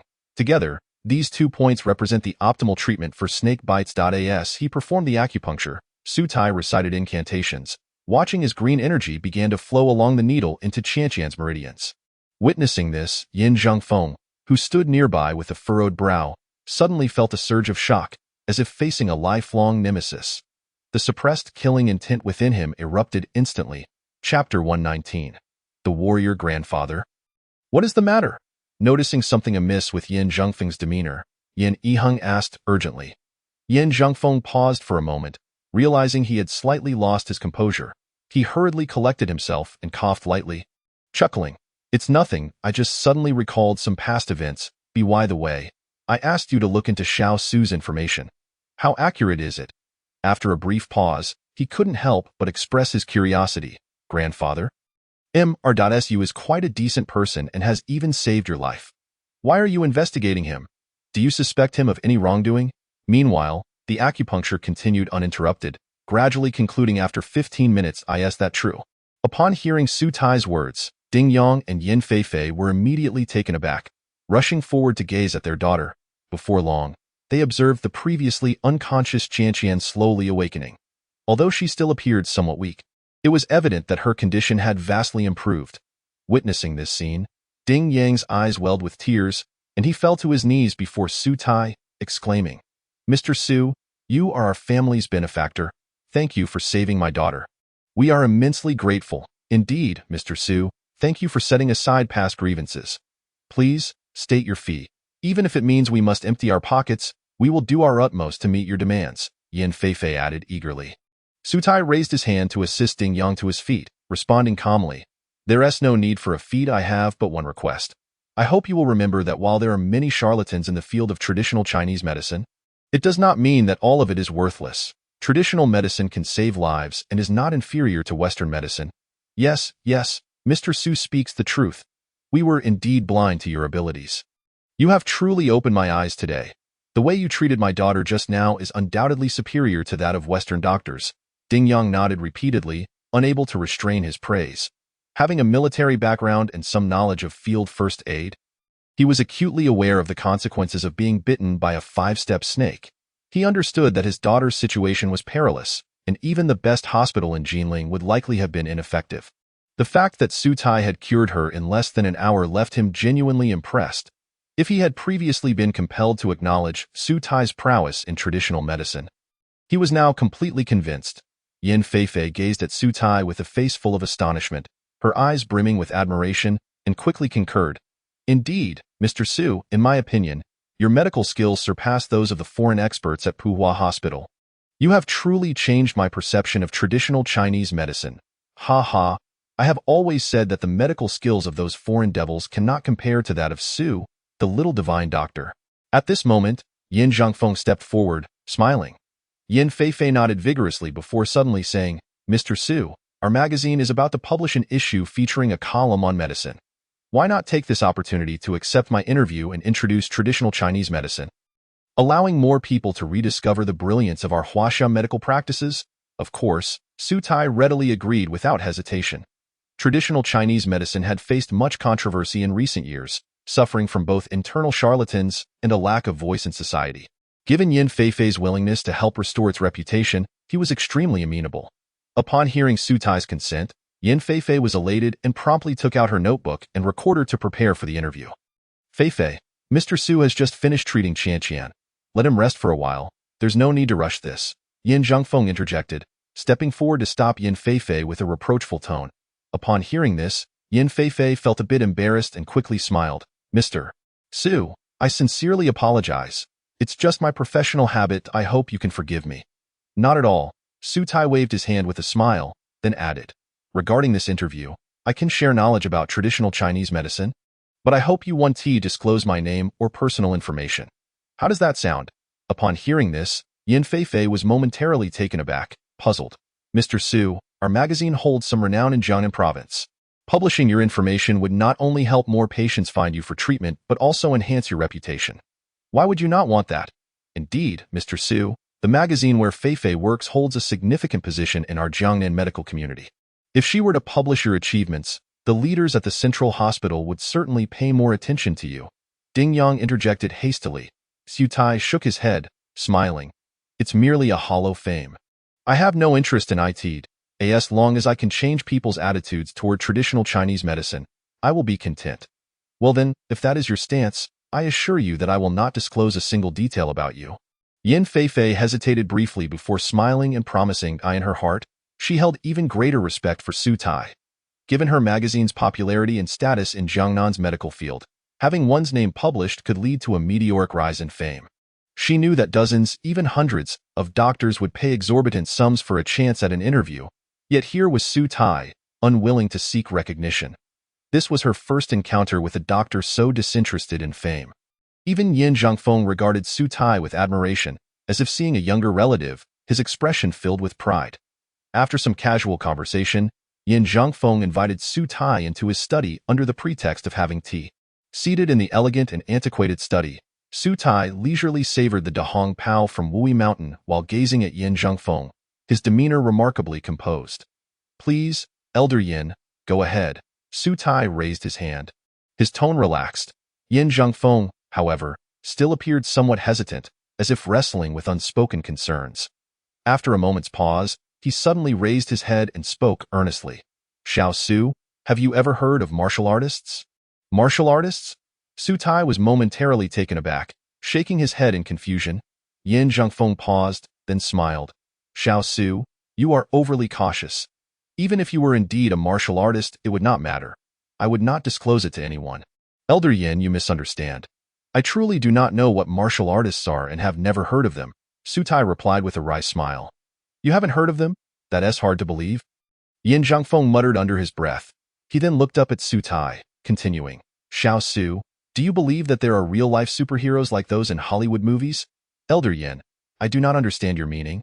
Su Tai said, scratching his head as he looked quizzically at Yin Zhangfeng. Had this been in the past, he would have naturally dismissed the notion of superheroes. However, after experiencing a series of extraordinary events, he would now readily believe in the existence of another world. Given that practicing the Tai Xian Jing allowed him to absorb the essence of heaven and earth, heal ailments, and save lives, what could be more improbable than the existence of superheroes from Hollywood? Nevertheless, he refrained from expressing this to Yin Zhangfeng, as the practice of Tai Xian Jing was his secret, one he could not yet disclose to outsiders. After a moment of hesitation, Yin Zhengfeng continued. What I mean by martial artists is somewhat akin to those superheroes, but their true strength may surpass even that of those fictional characters. Elder Yin, is there a connection between the martial artist you mentioned and the person who harmed you? Su Tai asked curiously. Yin Zhengfeng nodded, speaking gravely. To be honest, the person who harmed me was indeed a martial artist. Upon hearing this, Su Tai felt a slight stir within. When he had treated Yin Zhengfeng previously, he sensed an exceptionally powerful aura lingering within him. At that time, he had not understood the source of that energy, but upon hearing Yin Zhengfeng's words, he could surmise that it was the aura left by the so-called martial artist. Just then, Su Tai suddenly recalled another matter and quickly inquired, Elder Yin, what is my connection to the martial artist you mentioned? Yin Zhengfeng smiled faintly and replied, Xiao Su, you may not realize this, but the aura you emitted while treating me in Qianqian is strikingly similar to that of the martial artist who harmed me. As he spoke, he looked at Su Tai with urgency. Xiao Su, are you certain you are not a martial artist? Elder Yin, please believe me. I truly am not a martial artist, nor have I ever even heard of such a thing. Su Tai said with a bitter smile. Upon hearing Su Tai's words, Yin Zhengfeng's expression shifted to one of disappointment as he nodded slowly. After a brief pause, he said, It seems I must have misjudged. After a moment's hesitation, he picked up a purple clay teapot and poured a cup of tea for Su Tai, smiling. Come, Xiao Su, enjoy this tea. Su Tai nodded slightly, taking a sip from the cup. While his mind began to ponder, although he still did not fully grasp what Yin Zhengfeng meant by martial artists, he suspected it must be related to the Tai Xian Jing he was practicing. Unfortunately, his current understanding of the Tai Xian Jing was insufficient to unravel these mysteries. It seemed he would have to wait until his seventh senior sister emerged from her retreat to ask her about it. With this thought, Su Tai felt somewhat helpless, uncertain when that mysterious seventh senior sister would finally come out. Just as Su Tai was lost in his thoughts, Yin Zhengfeng suddenly spoke. Xiao Su, with your medical skills, if you were to join the military, you could make an even greater contribution to our Huaxia. Elder Yin, you jest. The military is filled with talented individuals. They surely do not lack someone like me. Su Tai shook his head with a smile. Yin Zhengfeng quickly waved his hand, speaking earnestly. Xiao Su, you are too modest. The medical skills of those military doctors cannot even begin to compare to yours. Rather, you would have the opportunity to promote the charm of our Huaxia traditional medicine within the military. Upon hearing Yin Zhengfeng's words, Su Tai felt a spark of interest. After all, the opportunity to promote traditional Chinese medicine within the military was indeed a rare chance. In a moment of hesitation, he found himself reflecting on the multitude of responsibilities he now bore. Not only did he serve dual roles at 2 hospitals, but he also managed the clinics of Injitang and Jishitang, all while caring for his parents, leaving him little time to return to the military for further duties. After all, the military was governed by strict discipline, a stark contrast to the flexibility afforded in ordinary hospitals. Sensing Su Tai's apprehensions, Yin Zhengfeng chuckled, Little Su, fret not about the time if you are willing to go. I shall make a trip to the troops in Linjiang shortly to coordinate with Commander Zhang. All right, as long as there are no issues on the military side, I am certainly able to go. Su Tai nodded in response. He had always harbored a unique affection for soldiers, and having regretted not being able to enlist due to his studies in traditional Chinese medicine, the opportunity to serve in the military was a welcome remedy for that disappointment. He was naturally eager to accept. Just as he was about to hail a cab, his phone rang, revealing a call from his senior sister. Shun Yuelin. Upon answering, a sweet and enchanting voice floated through the line. Little fool, it's been ages since you last visited me. Have you stopped loving me? It's only been a couple of days since we last met. Su Tai replied with a wry smile, shaking his head. Listening to Shun Yuelin's melodious voice stirred an intense longing within him, akin to the sensation of a cat's claws raking at his heart. He yearned to embrace her tightly. Shun Yuelin giggled and added, Really? I feel like it's been years since I last saw you. I must be missing you terribly. Would you be willing to come and see your poor senior sister? Of course, I would be delighted to come over immediately, my queen, Su Tai replied, convinced that any man would find it impossible to resist Shun Yuelin's playful charm. Without delay, he hailed a cab, heading straight for Linjiang Pharmaceuticals. Upon entering the office, he found Shun Yuelin reprimanding several young employees. Understanding the situation, Su Tai discreetly took a seat nearby, his gaze instinctively sweeping over Shun Yuelin. Today, She wore a black professional outfit, a tailored black blazer over a white blouse, paired with a short black skirt and delicate black stockings that accentuated her legs, exuding an aura of maturity and sensuality. Particularly striking was her commanding presence, which ignited a desire within Su Tai to be captivated by her. Just as he was lost in thought, Shun Yuelin dismissed the employees and took a seat beside him. "Senior sister, what's wrong? Are you feeling unwell today?" he inquired, noticing her troubled expression. Su Tai nodded, refraining from probing further, and quickly began to glide his fingers over acupoints on her back. That feels wonderful," sighed Shun Yuelin, her eyes closed in bliss, as her hand inadvertently drifted from her chest to her abdomen. Beyond just the Jinjing acupoint, the foot Shaoyang gallbladder meridian points are crucial for treating shoulder and neck discomfort. "Senior sister, it appears your cervical spine may indeed be an issue. You must take care to rest if you find yourself bending over for too long," Su Tai remarked calmly, pressing his fingertips on her Jinjing acupoint. This acupoint belongs to the hand Taiyang small intestine meridian. Pressing here can reveal conditions like shoulder periarthritis. As he spoke, he applied pressure, and Shun Yuelin's body quivered, followed by a quickened breath that resonated with a tantalizing allure. Hearing this, Su Tai felt a surge of warmth within, struggling to maintain his composure.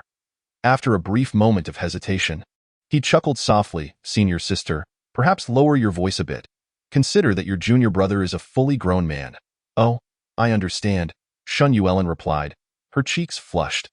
After a moment, she opened her eyes, gazing at Su Tai with a dreamy expression, and teased, "What's this? Is my charm truly so overwhelming?" "Not just overwhelming. It's absolutely immense," Su Tai replied, shaking his head in resignation. Shun Yuelin beamed with pride and continued, "Is that so? Really?" At her words, Su Tai's gaze inadvertently dropped, allowing him a glimpse of the enticing curves concealed beneath her blouse. The sight ignited a fervor within him, and he struggled to maintain his composure. "Is it beautiful?" As Su Tai was lost in thought, a gentle voice interrupted his reverie. He blinked, chuckling nervously. "Senior sister, what are you referring to?"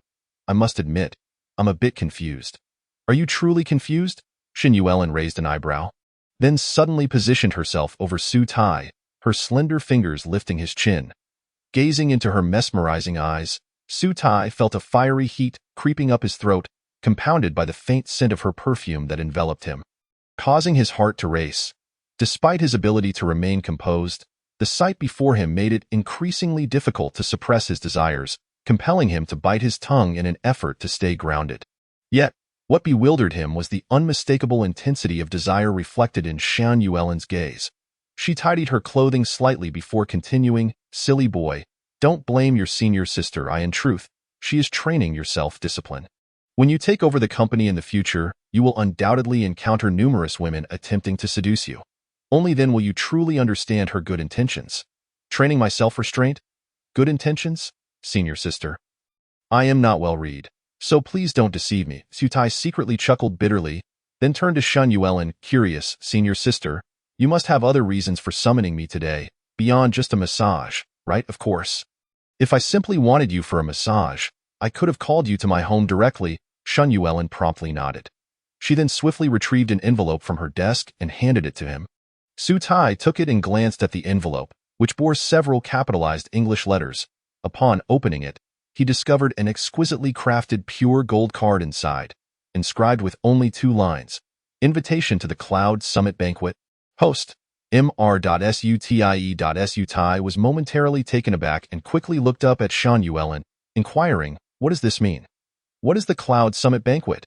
The Cloud Summit Banquet is a high-end gala hosted by Jinbaoli Jewelry Company, attended by the prominent young talents of Linjiang City.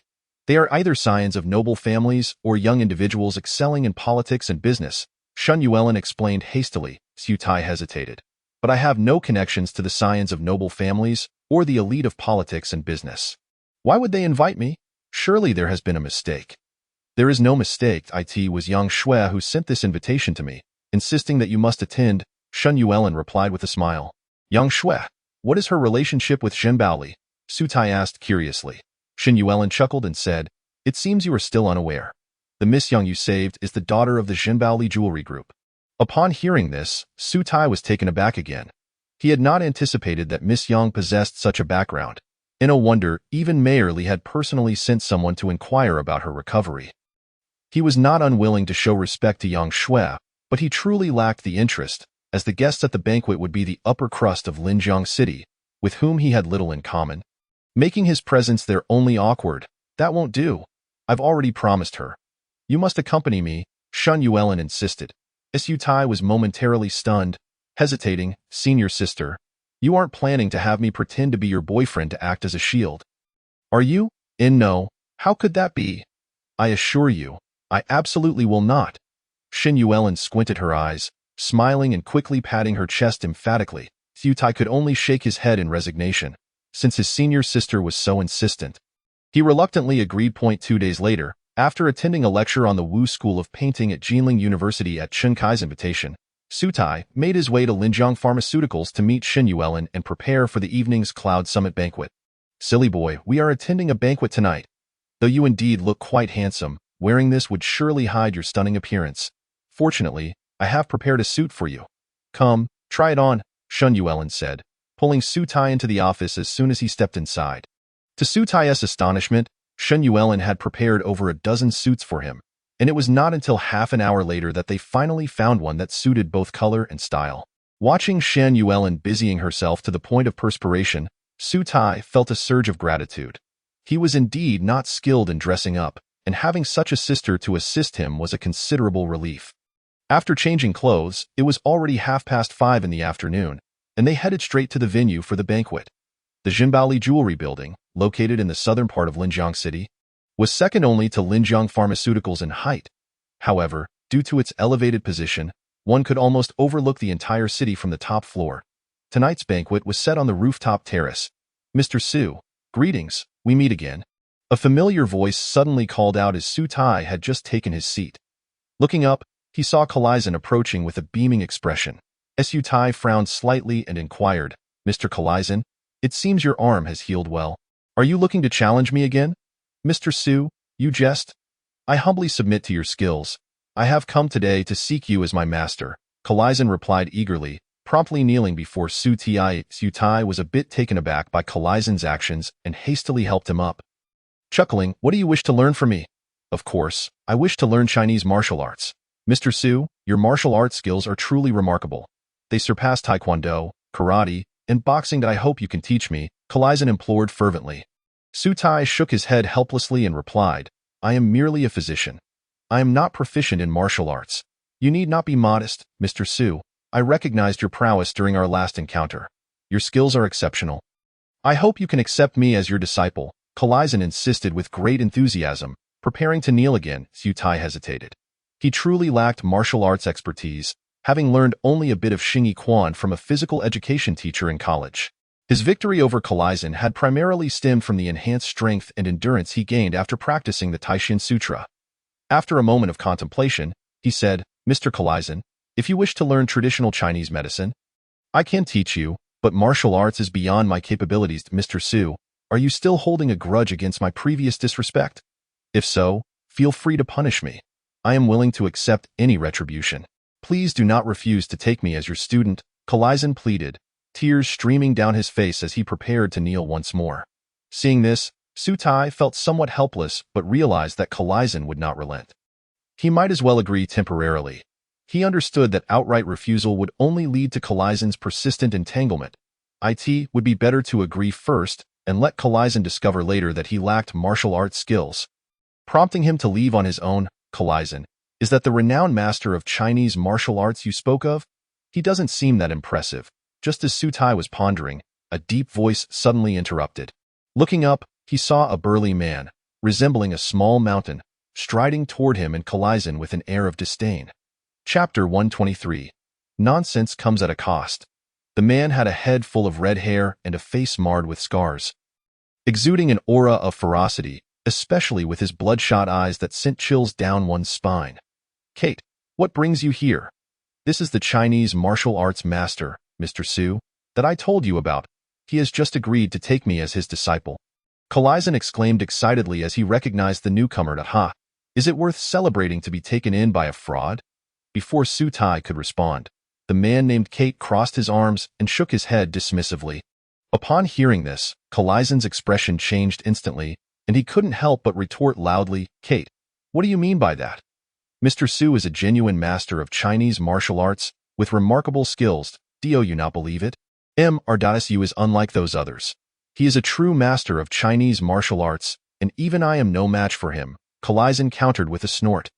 "With your paltry skills, if he can defeat you, what is there to boast about?" Kate sneered even more. "Prove what? I told you before, I am not a martial arts master.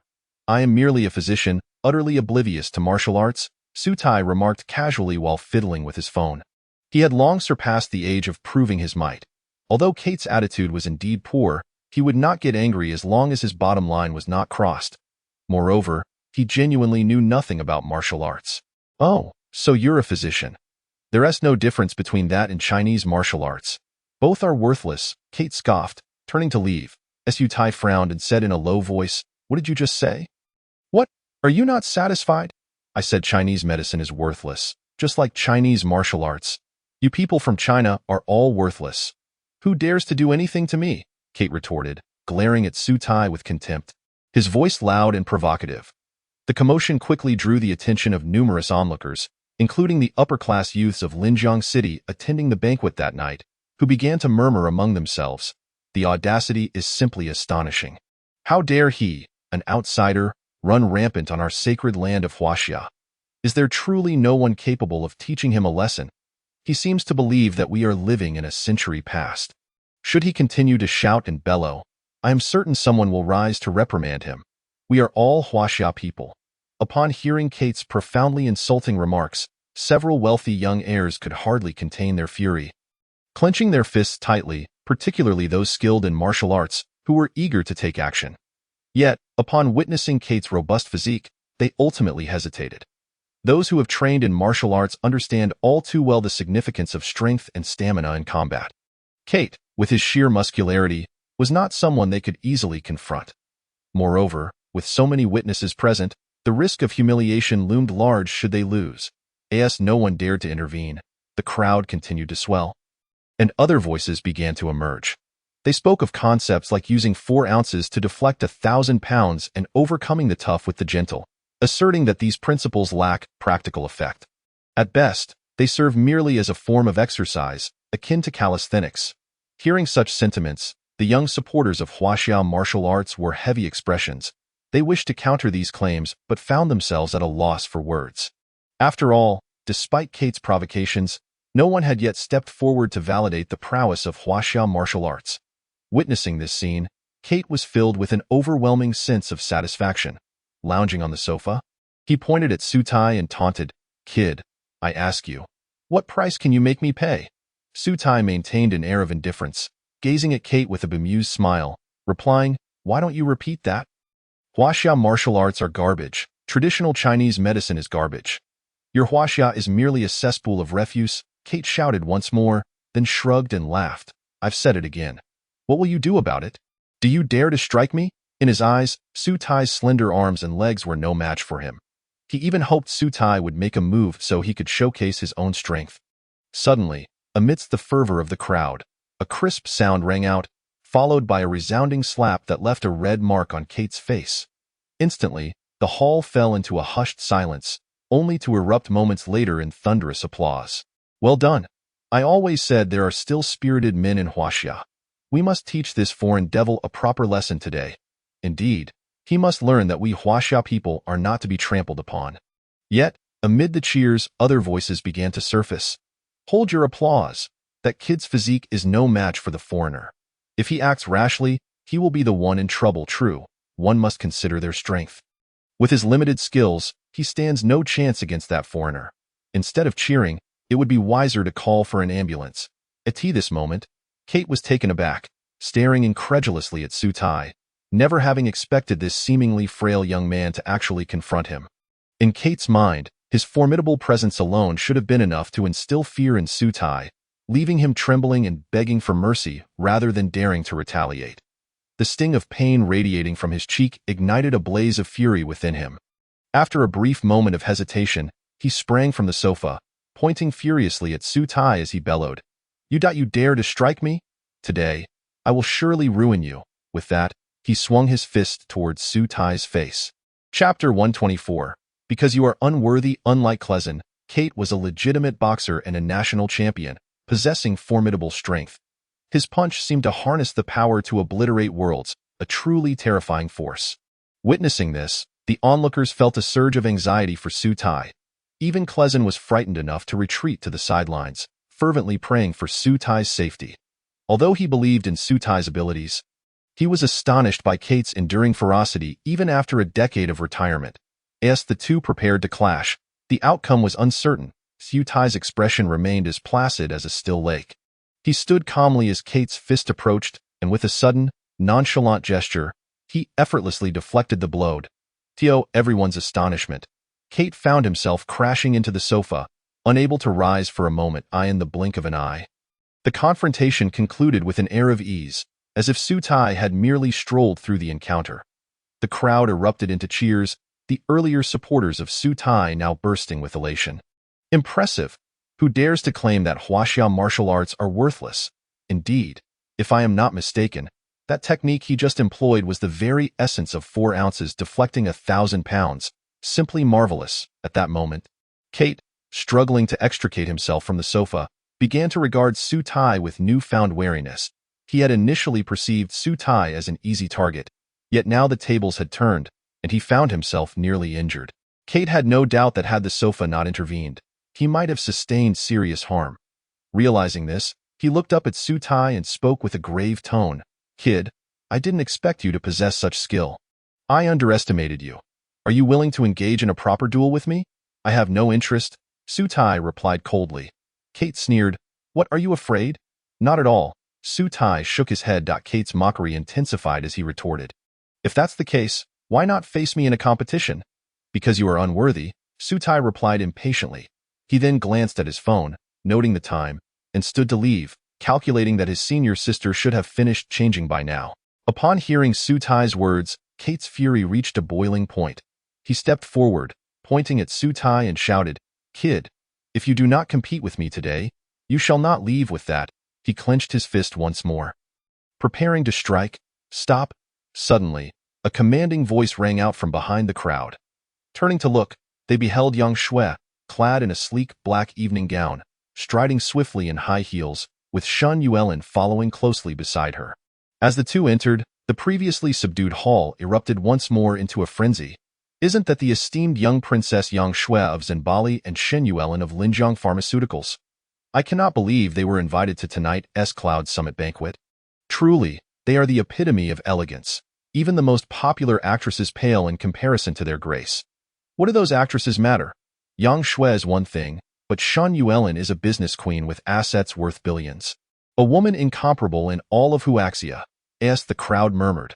Many young talents found their gazes fixated on Shen Yuelin, clad in a pure white off-shoulder gown, her hair cascading over her shoulders, and a light touch of makeup enhancing her features. She radiated an air of regal elegance under the hall's lighting. The dazzling crystal necklace adorning her neck further illuminated the entire space. She truly embodies the title of the Ice Queen of Linjiang City. I would gladly serve her in any capacity, remarked a bespectacled young man, utterly entranced. Another tall, handsome youth added, not just serve. I would willingly perish beneath her gown. Just as the young men were engrossed in their discussions, Shen Yuelin swiftly approached Su Tai, her expression filled with concern. You silly boy, are you all right? Su Tai waved his hand dismissively, smiling. I'm fine, just encountered a minor issue. Senior sister, you look stunning tonight. Do you think so? I agree, Shen Yuelin replied with a gentle smile, playfully pinching Su Tai's cheek. The onlooking youths, witnessing this exchange, were struck dumb. What is happening? Why is Shen Yuelin so close to that kid? What is their relationship? Could he be my goddess's boyfriend? It seems likely. There were rumors that Shen Yuelin already has a boyfriend, and it appears to be him. This is a love rivalry of epic proportions. Forget it, forget it.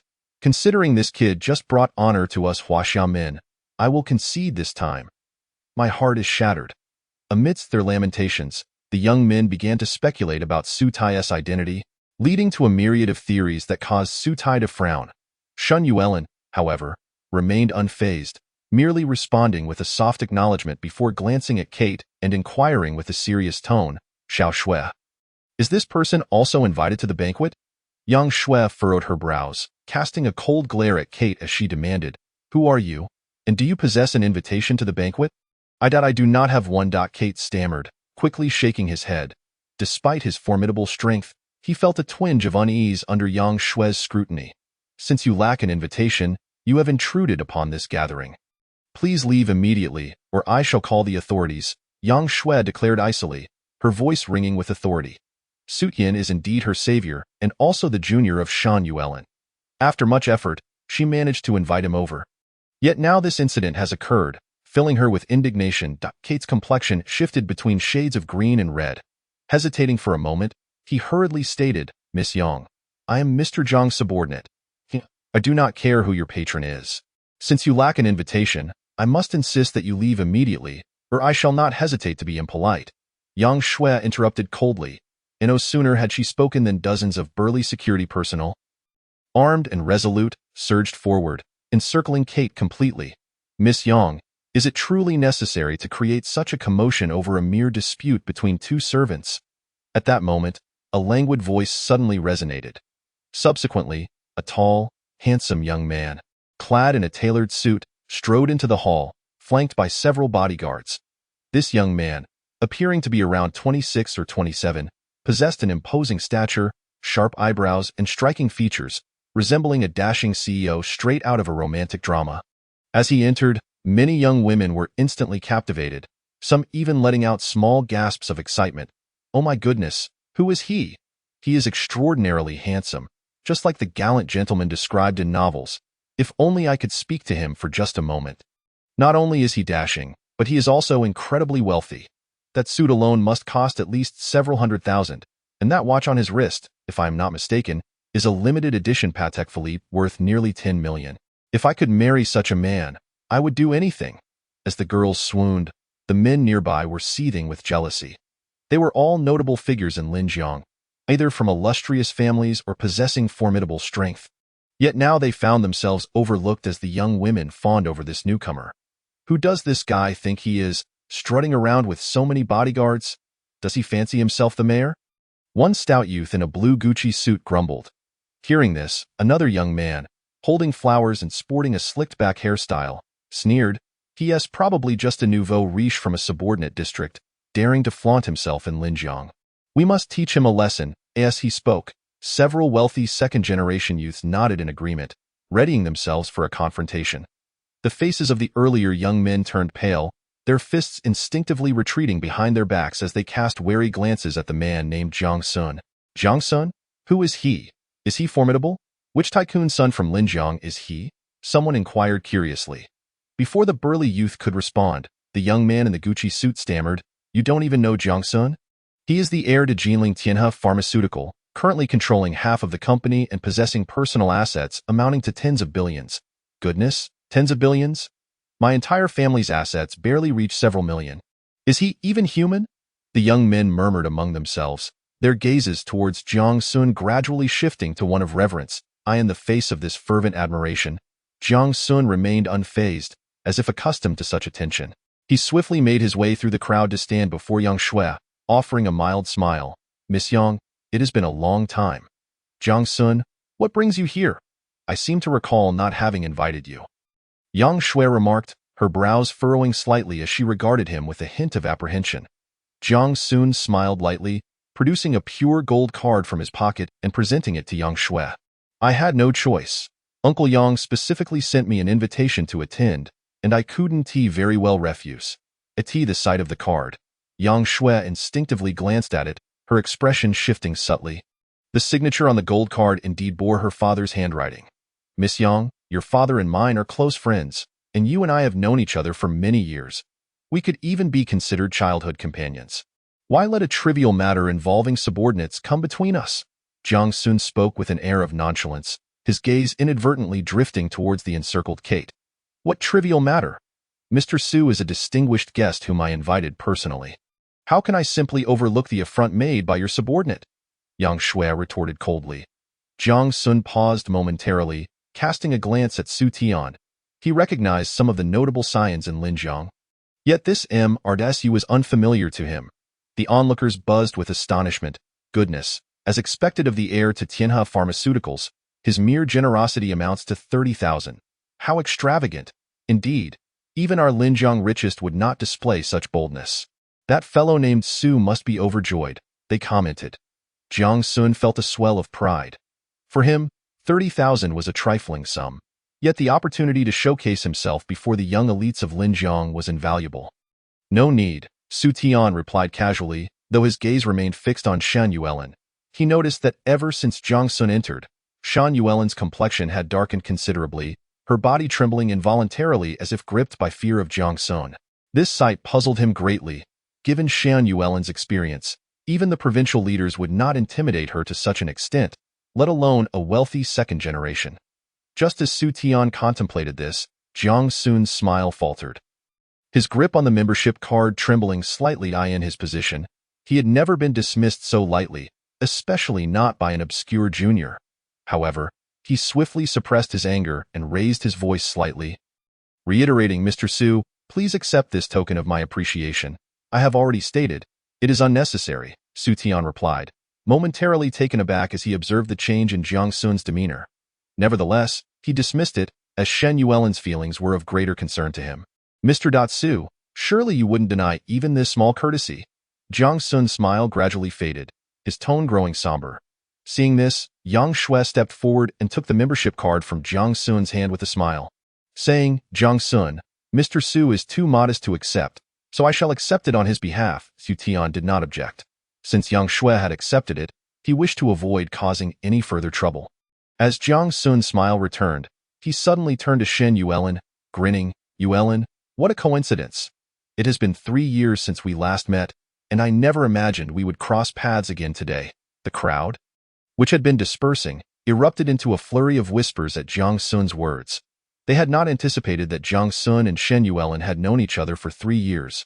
It seemed plausible that there might be something more between them. Indeed, Jiang Sun is wealthy and youthful, while Shen Yuelin is stunningly beautiful.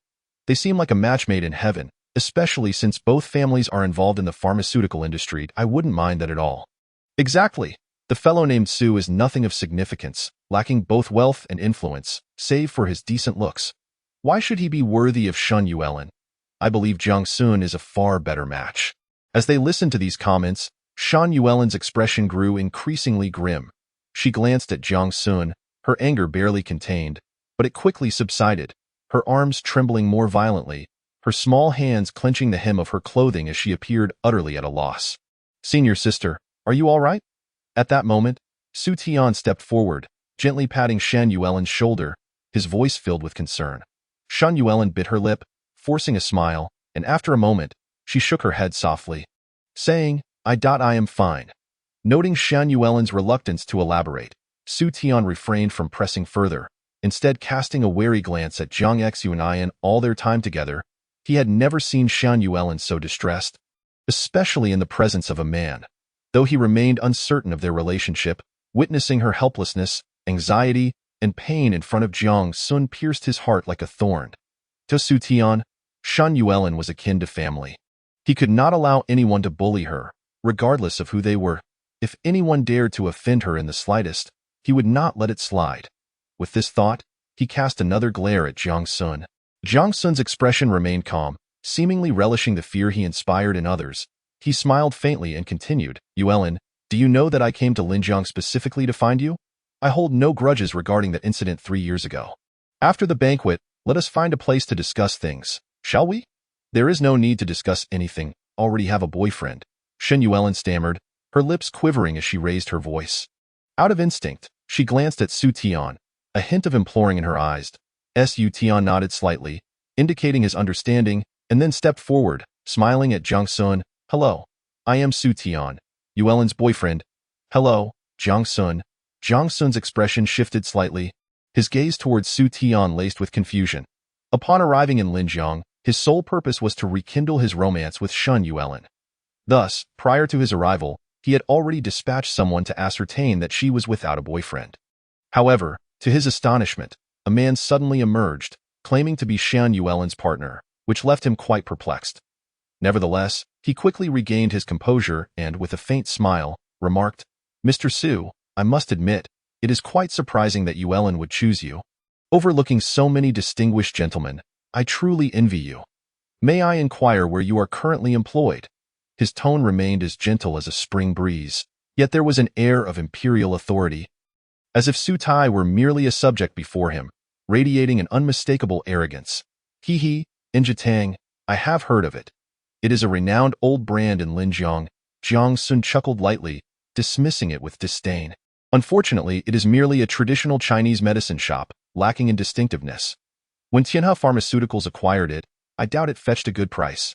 You might find it difficult to afford our Injitang, Su Tai replied with a shake of his head and a smile.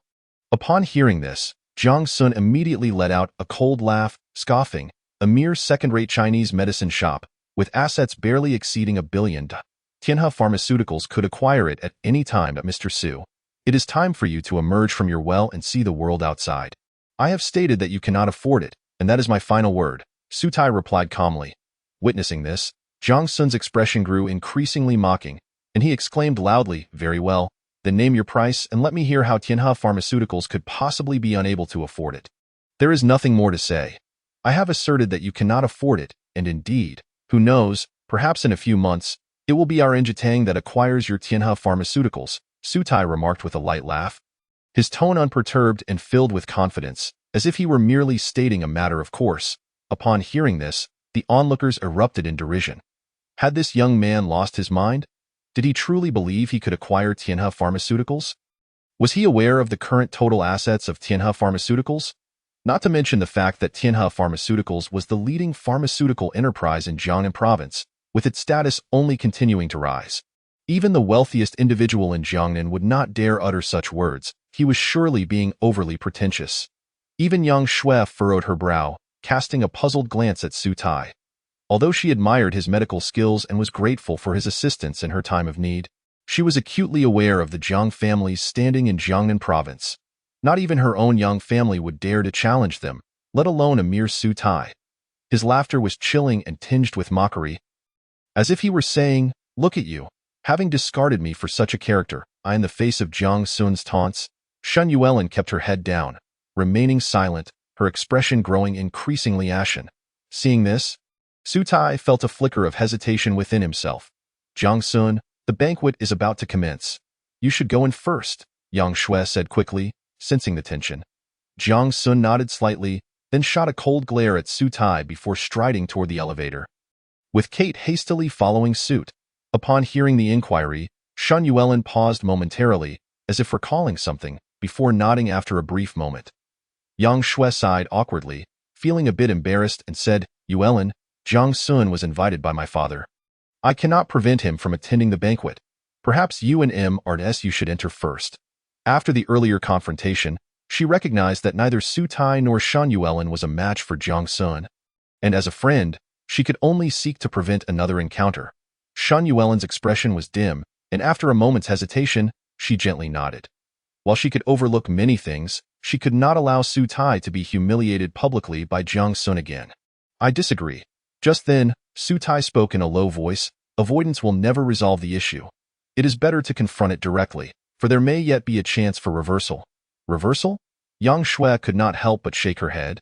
Scoffing, Mr. Su, you are being overly naive. Jiang Sun is the favored grandson of the venerable Jiang Tianhe from Jinling, currently wielding considerable influence over half of Tianhe Pharmaceuticals. Not only are you outmatched, but even I would not stand a chance against him. As she spoke, a hint of disappointment flickered in her gaze directed at Su Tai. Initially, she had believed Su Tai's medical prowess and acumen would eventually lead him to prominence, but this incident had fundamentally altered her perception. Such impulsive bravado in the face of adversity, regardless of any small talents he possessed, would ultimately hinder his potential. Is it really that exaggerated? He is merely a rich second-generation heir. I refuse to be intimidated by him. Kleisen interjected, indignantly huffing. Yang Shui smiled helplessly, shaking her head with a sigh. If it were just Jiang Sun, it would indeed be nothing to fear.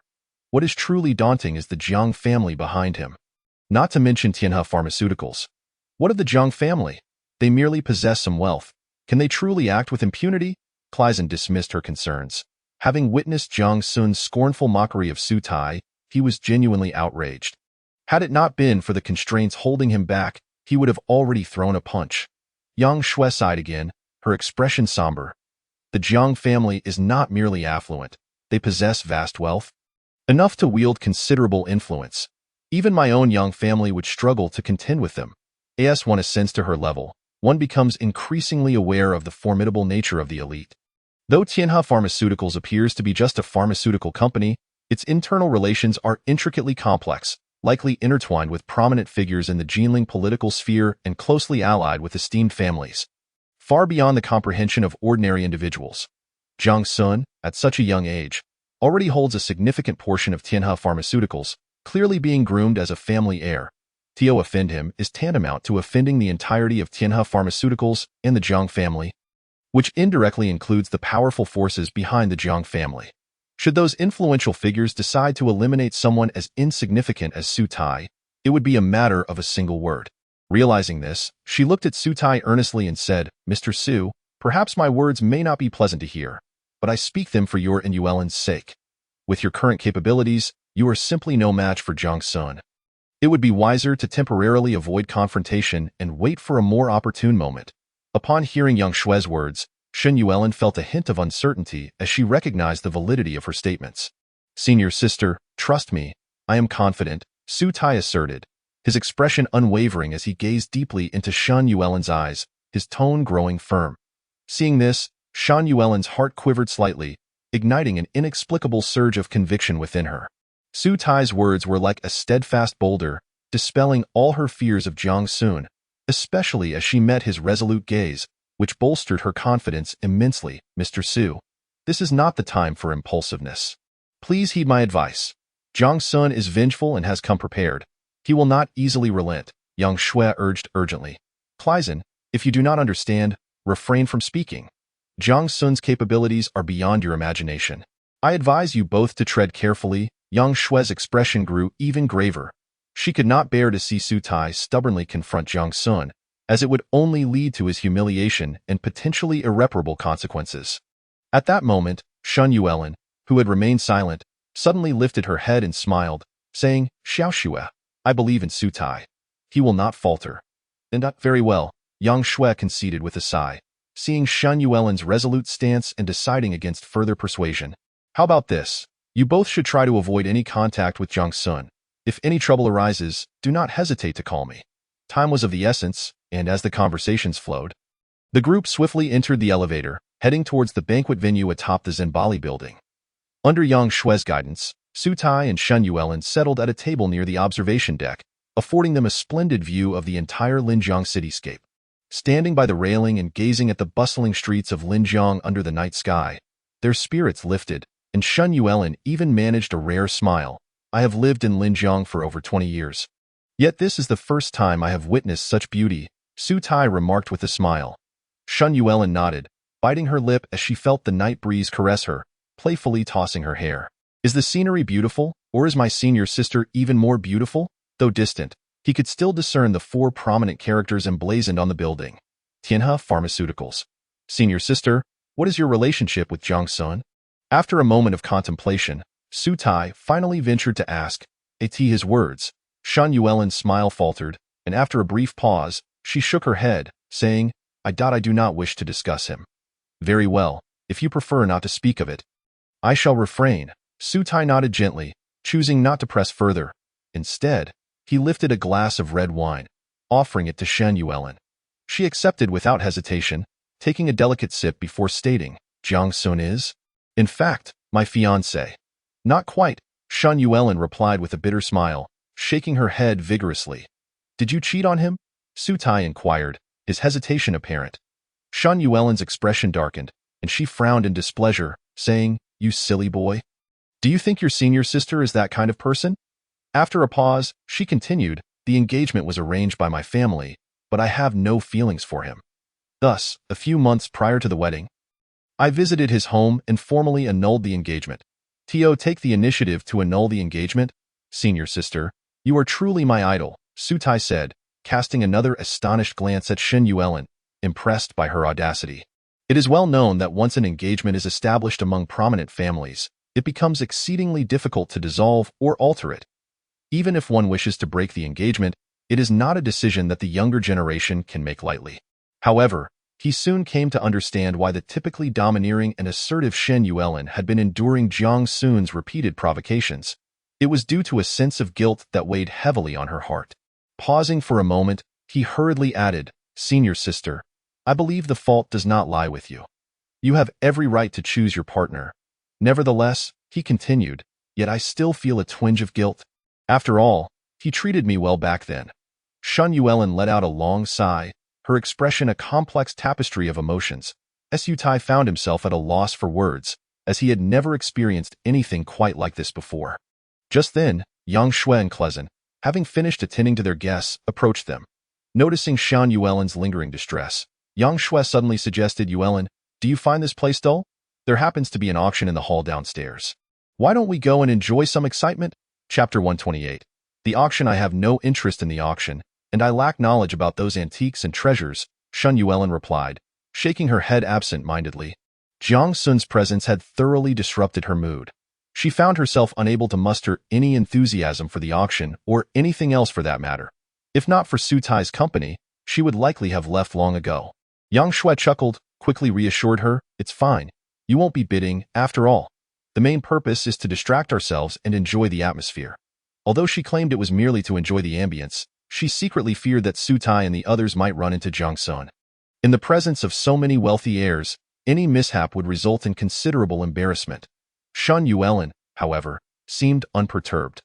Seeing Yang Shui's repeated invitations, she felt it would be impolite to decline. Besides, sitting idle was indeed rather dreary. So she nodded in agreement. With that, she casually linked her arm with Su Tai's, and the four of them made their way to the auction hall downstairs. Tonight's auction was a small event organized by Bali in collaboration with a local auction house in Linjiang. The scale was relatively modest, with the entire auction hall measuring around 100 square meters. The primary aim was to enrich the evening's activities, while also providing Bali with a bit of venue fee revenue. Upon their arrival, they found the hall already filled with attendees, most of whom were affluent youths from Linjiang. Just as Su Tai and his companions were about to take their seats, a familiar figure suddenly caught their attention. "Goodness, what a coincidence! This is just too serendipitous. It's almost as if fate has conspired against us," Yang Shui exclaimed, her hand on her forehead in regret as she spotted Jiang Sun seated not far away. She had initially thought that by bringing Su Tai and the others to the auction hall, they might evade Jiang Sun, but it seemed they had instead walked right into his path. At that moment, Jiang Sun also noticed the arrival of Su Tai and his companions. He smiled leisurely, then waved at them, saying meaningfully, "Yuelin, I didn't expect to see you again." Shen Yuelin's expression instantly paled, and she immediately attempted to leave. However, before she could turn, her anxious little hand was grasped firmly by Su Tai, who smiled reassuringly, "Senior sister, there's no need to fear. I'm here." As he spoke, he cast a sidelong glance at Jiang Sun, then led Shen Yuelin to an empty seat in the back. "Row.Su Tai. I think we should leave. I feel uncomfortable sitting here," Shen Yuelin said, her heart racing at the sight of Jiang Sun. She could not quite comprehend why she felt an inexplicable fear in his presence. Yang Shui quickly chimed in, "Indeed, Mr. Su, why don't we head elsewhere? There's a stone gambling event downstairs that should be much more entertaining. Tonight, it's on me. Feel free to choose anything. No need. I find this place quite agreeable," Su Tai replied calmly, casting another glance at Jiang Sun. Just then, Jiang Sun's gaze met his, their eyes locking momentarily. "Young master? Who is that fellow?" A middle-aged man dressed in a sharp suit, standing nearby, could not help but inquire upon noticing Jiang Sun's change in demeanor. "Njitang, just a boss of a third-rate traditional Chinese medicine company. Is he truly worthy of your concern?" the middle-aged man added, somewhat puzzled. Jiang Sun was taken aback for a moment, then questioned, "Have I ever shown any concern for him?" "Of course you have. Just look at that brat's eyes. He clearly holds some apprehension.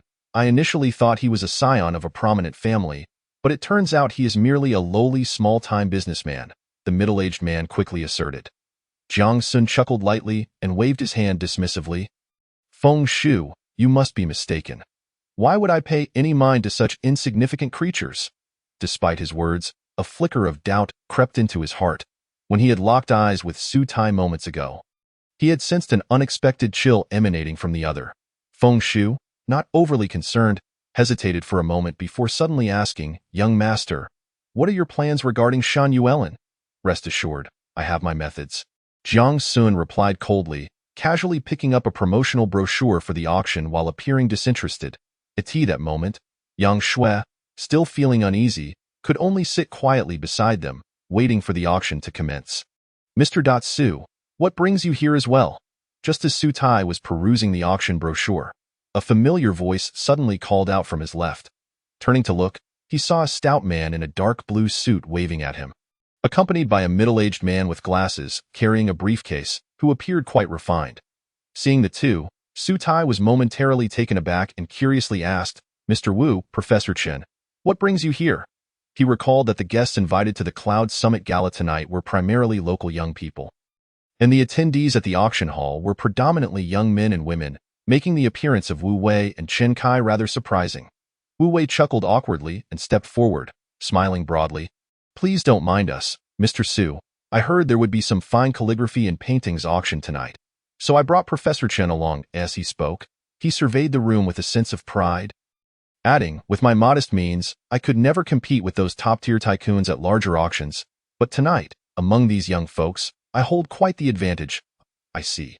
You certainly seem well-informed," Su Tai responded with a smile.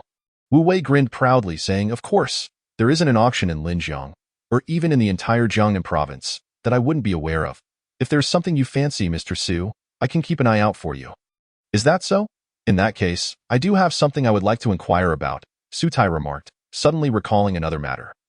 Before Wu Wei could respond, Chen Kai interjected, his face beaming with enthusiasm. "Mr. Su, I've already looked over the few paintings and calligraphy pieces being auctioned tonight.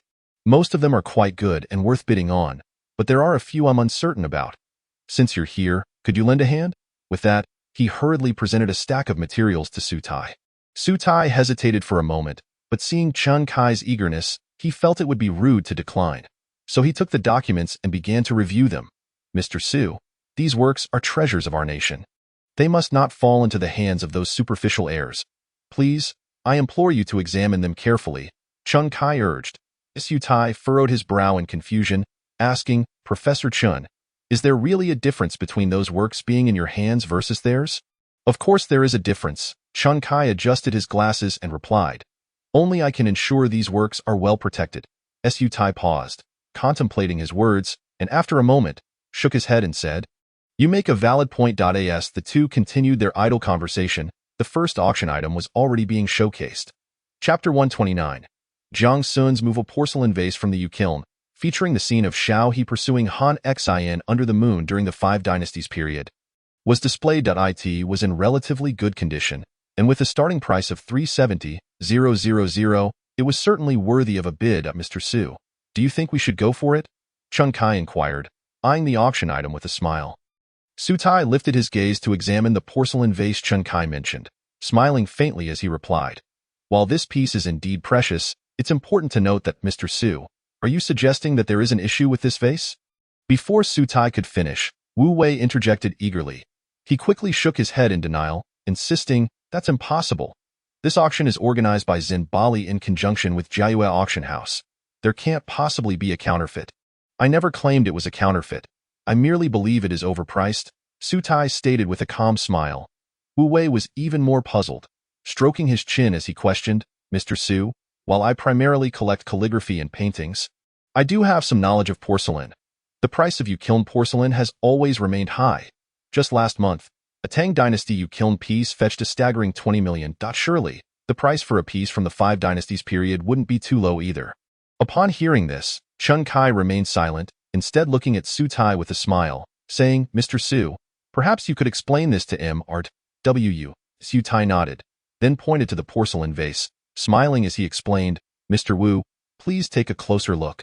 The bottom of the vase shows signs of damage, and the rim appears to be chipped. It has clearly been repaired. Porcelain is most sensitive to damage. While it can be restored, it loses its perfection. And naturally, the price reflects that imperfection. Goodness, there really are signs of repair." "Mr. Su, you're quite perceptive," Wu Wei exclaimed, his expression changing dramatically as he shouted, He had been staring at that vase for quite some time without noticing those flaws. But after Su Tai's prompt, he indeed saw the signs of repair and damaged in that instant. He felt a newfound respect for Su Tai. Chen Kai gazed at Su Tai with a smile, his eyes brimming with admiration. At such a young age, possessing this level of discernment, with a little nurturing, he would undoubtedly carve a niche for himself in the antique world. Yet, he was acutely aware that individuals like Su Tai would not content themselves with such modest aspirations, which inevitably cast a shadow of disappointment upon him. Su Tai, however, remained largely indifferent to the thoughts of the two, continuing to peruse the promotional leaflet. The items up for auction tonight included not only antique calligraphy and paintings but also perfumes, fine wines, and even villas and yachts, which genuinely took him by surprise. Regrettably, these items did not pique his interest significantly.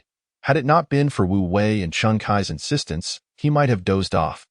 At this moment, his primary concern was how Jiang Sun would target him. Mr. Su, the next auction item is a floral and avian painting by Yun Shuping. Please take a look. Chen Kai suddenly interjected with a serious tone as Su Tai pondered. Su Tai nodded in acknowledgement, replying, I have seen it. The painting is quite decent, and there should be no significant issues. The starting bid of 740,000 is reasonable. Ideally, it should be secured for under 1.2 million. The price is not the issue.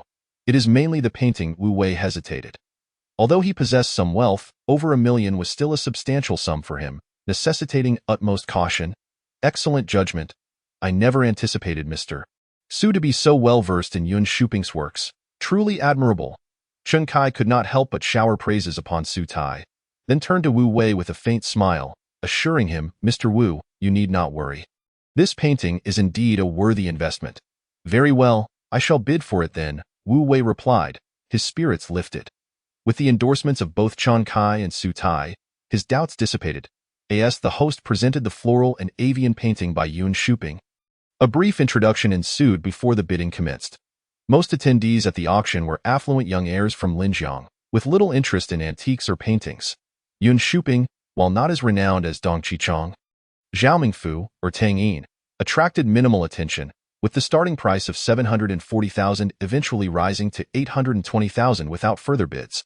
Seeing this, Wu Wei felt a surge of excitement and promptly raised his paddle, declaring, I bid 850,000. Based on the assessments from Su Tai and Chen Kai, the painting should fetch at least 1.3 million. If he could acquire it for 850,000, excluding fees, he would net over 400,000. The thought alone sent him into a state of elation. 850,000 once, 850,000 twice, 850,000.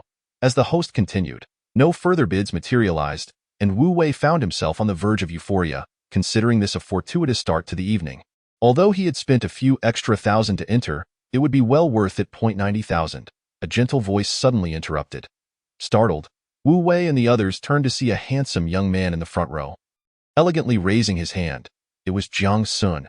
After announcing his bid, he cast a triumphant glance towards Su Tai and the others, his expression unmistakably one of provocation.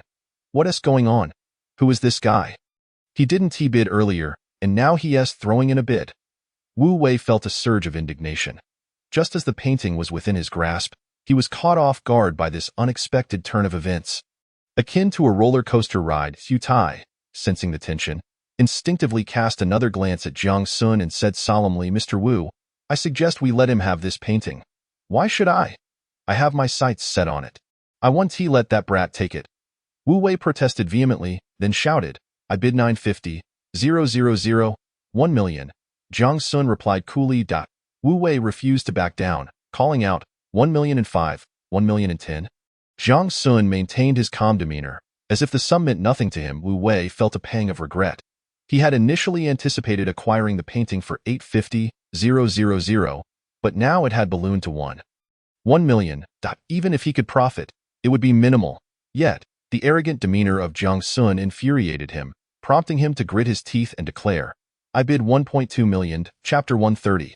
The autumn scene of Shishan. The price of 1.2 million for a painting, while undoubtedly authentic, exceeded Wu Wei's threshold. After all, reselling it would yield at most 1.3 million, and considering the fees and other costs, it would mean no profit at all, merely a loss for him. Sudai offered no further persuasion, knowing well that Jiang Sun was intent on targeting him. Thus, no matter how high Wu Wei bid, Jiang Sun would always stay ahead.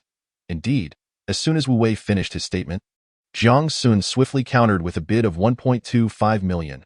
Witnessing this, even Chen Kai hesitated, pulling Wu Wei aside to whisper, "Mr. Wu, perhaps it would be best to let it go in a way. How can I?" Wu Wei concede to some young upstart? Wu Wei huffed, then raised the price by another 50,000. Jiang Sun, maintaining his playful demeanor, raised an eyebrow and stated, "Fine, let us make it 1.5 million.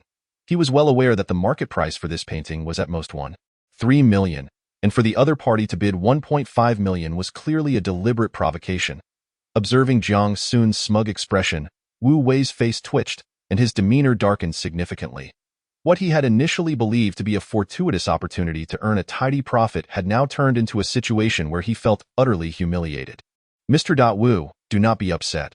There are still good items to come. If he desires that painting, let him have it," Chen Kai quickly consoled with a smile. Wu Wei huffed again, indignantly retorting, "What choice do I have? Who told him to be wealthy?" He cast a cold glare at Jiang Sun, seething, "To target me and spend 1.5 million on this painting. What a fool." Upon hearing this, Wu Wei's expression shifted as realization struck him. "No wonder that brat is competing with me. It turns out he is targeting you, Mr. Su. I apologize. This is indeed my fault. Otherwise, I shall leave for another venue," Sutai said, instinctively glancing at Jiang Sun with a hint of helplessness. He understood that, given Jiang Sun's disposition, he would undoubtedly pursue him relentlessly tonight, and if he continued to linger with Wu Wei and the others, they would likely leave the auction empty-handed. However, Wu Wei quickly waved his hands, stating loudly, "Mr. Su, do not fear. I have encountered many like him. I refuse to believe he can suppress me indefinitely." "Exactly, Mr. Su, do not worry. Both Wu and I have some savings. He may bid for 1 or 2 items, but I doubt he can acquire everything. We cannot lose face." Chen Kai chimed in eagerly, as Sutai shook his head in resignation, internally sighing, "I in terms of wealth, even combined with Wu Wei, Shen Yuelin, and Yang Shui, they likely could not match Jiang Sun." He truly did not wish for his personal grievances to drag Wu Wei and the others down with him. Before he could speak, Wu Wei smiled confidently, saying, "Mr. Su, why worry? With Professor Chen and me here, how can a mere youth turn the tide?" "No, I fear I may involve you all," Sutai replied bitterly. Wu Wei, seemingly unconcerned, patted Sutai on the shoulder and laughed. "Brother, you are speaking as if we are strangers. Do not worry. Let that brat boast for now. Later, we will deal with him. I refuse to believe he can buy everything here." Sutai shook his head and sighed.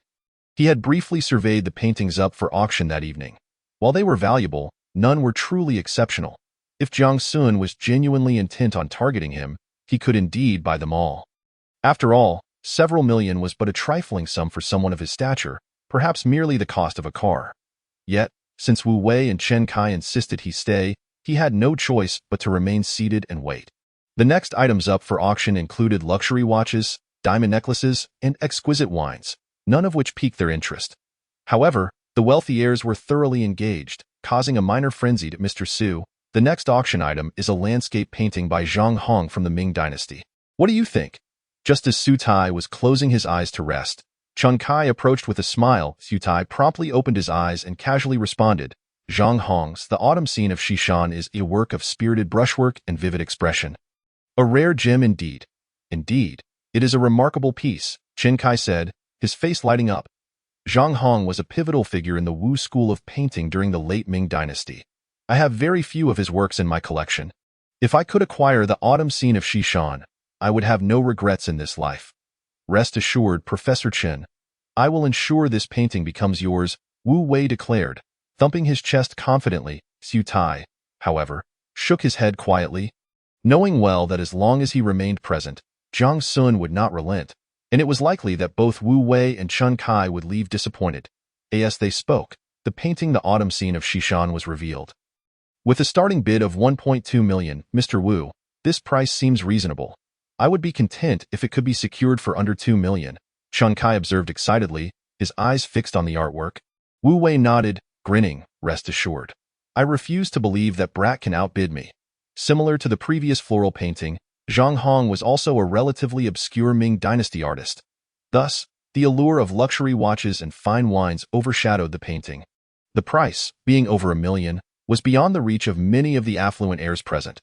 Thus, following a few sparse bids, the price stabilized at $1,500,000. I shall raise my offer to $1,550,000. Wu Wei instinctively cast a glance at Jiang Sun, noting the latter's contemplative demeanor, and immediately declared his bid, though his astonishment. As soon as his words fell, Jiang Sun slowly lifted his head, witnessing this turn of events. Both Wu Wei and Chen Kai felt as though their hearts had been struck hard. Wu Zong, it's all right. I can increase my offer by another $300,000. How about this? I can accept any bid within $2,600,000? Chen Kai said through clenched teeth, his voice low. In truth, $2 million was already the highest price for this painting. Yet his admiration compelled him to muster the resolve to increase his offer by a few $100,000. Wu Wei nodded, then shot a fierce glare at Jiang Sun, his voice cold. It's fine. I shall add another $200,000. I refuse to believe that fellow can bid up to $2,800,000. Upon hearing Wu Wei's words, Chen Kai could only smile wryly. $2,800,000 was far beyond his expectations, yet he felt compelled to match Jiang Sun's audacity. Just as the two were deliberating, Jiang Sun lazily raised his hand and declared, I'll increase my bid by $50,000 at a time. I'm nearly falling asleep here, so I'll bid $3 million. Chapter 131. Humiliation. $3 million? Is this fellow out of his mind? Upon hearing Jiang Sun's bid, Wu Wei's eyes nearly popped out of their sockets, while they were still grappling with whether to increase their bids by $20,000 or $30,000. This man had jumped from $1,550,000 to $3 million, as if spending money were as trivial as sipping water. Chen Kai's complexion drained of color, nearly causing him to lose his balance. Had it not been for Su Tai's timely intervention to press on his Fengqi acupoint, he might have suffered a cerebral hemorrhage from sheer indignation. $3 million. Very well, I concede. Gazing at the autumn colors of Shishan, which the host was slowly retrieving, Chen Kai felt his heart bleed. To lose such a masterpiece was indeed a torment beyond endurance. It is worth noting that his primary purpose for accompanying Wu Wei this evening was to secure this painting. Just moments ago, he had even discussed with Wu Wei where to display it in his home, only to have Jiang Sun's $3 million shatter that dream entirely. Professor Chen, please do not be anxious. I still have some funds available and if necessary, I can forego a few other paintings. Let us increase our offer by $1 million. Surely that fellow cannot keep up, Wu Wei said, unable to bear Chen Kai's despondent expression. He understood the depth of Chen Kai's affection for the autumn colors of Shishan, knowing that the latter had even sold the wedding house he had prepared for his son to participate in this auction, only to see it snatched away now, which naturally soured his mood. Chen Kai's face turned ashen, his eyes filled with a sense of helplessness, as if he had lost his very soul.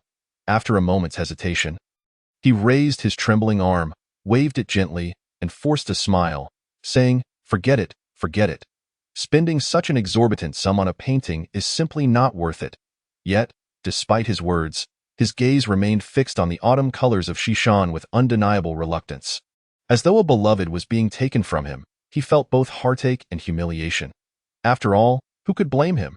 For Jiang Sun, $3 million might be a mere trifle, but for Chen Kai, it represented over a decade of savings, and he lacked the courage to continue contesting.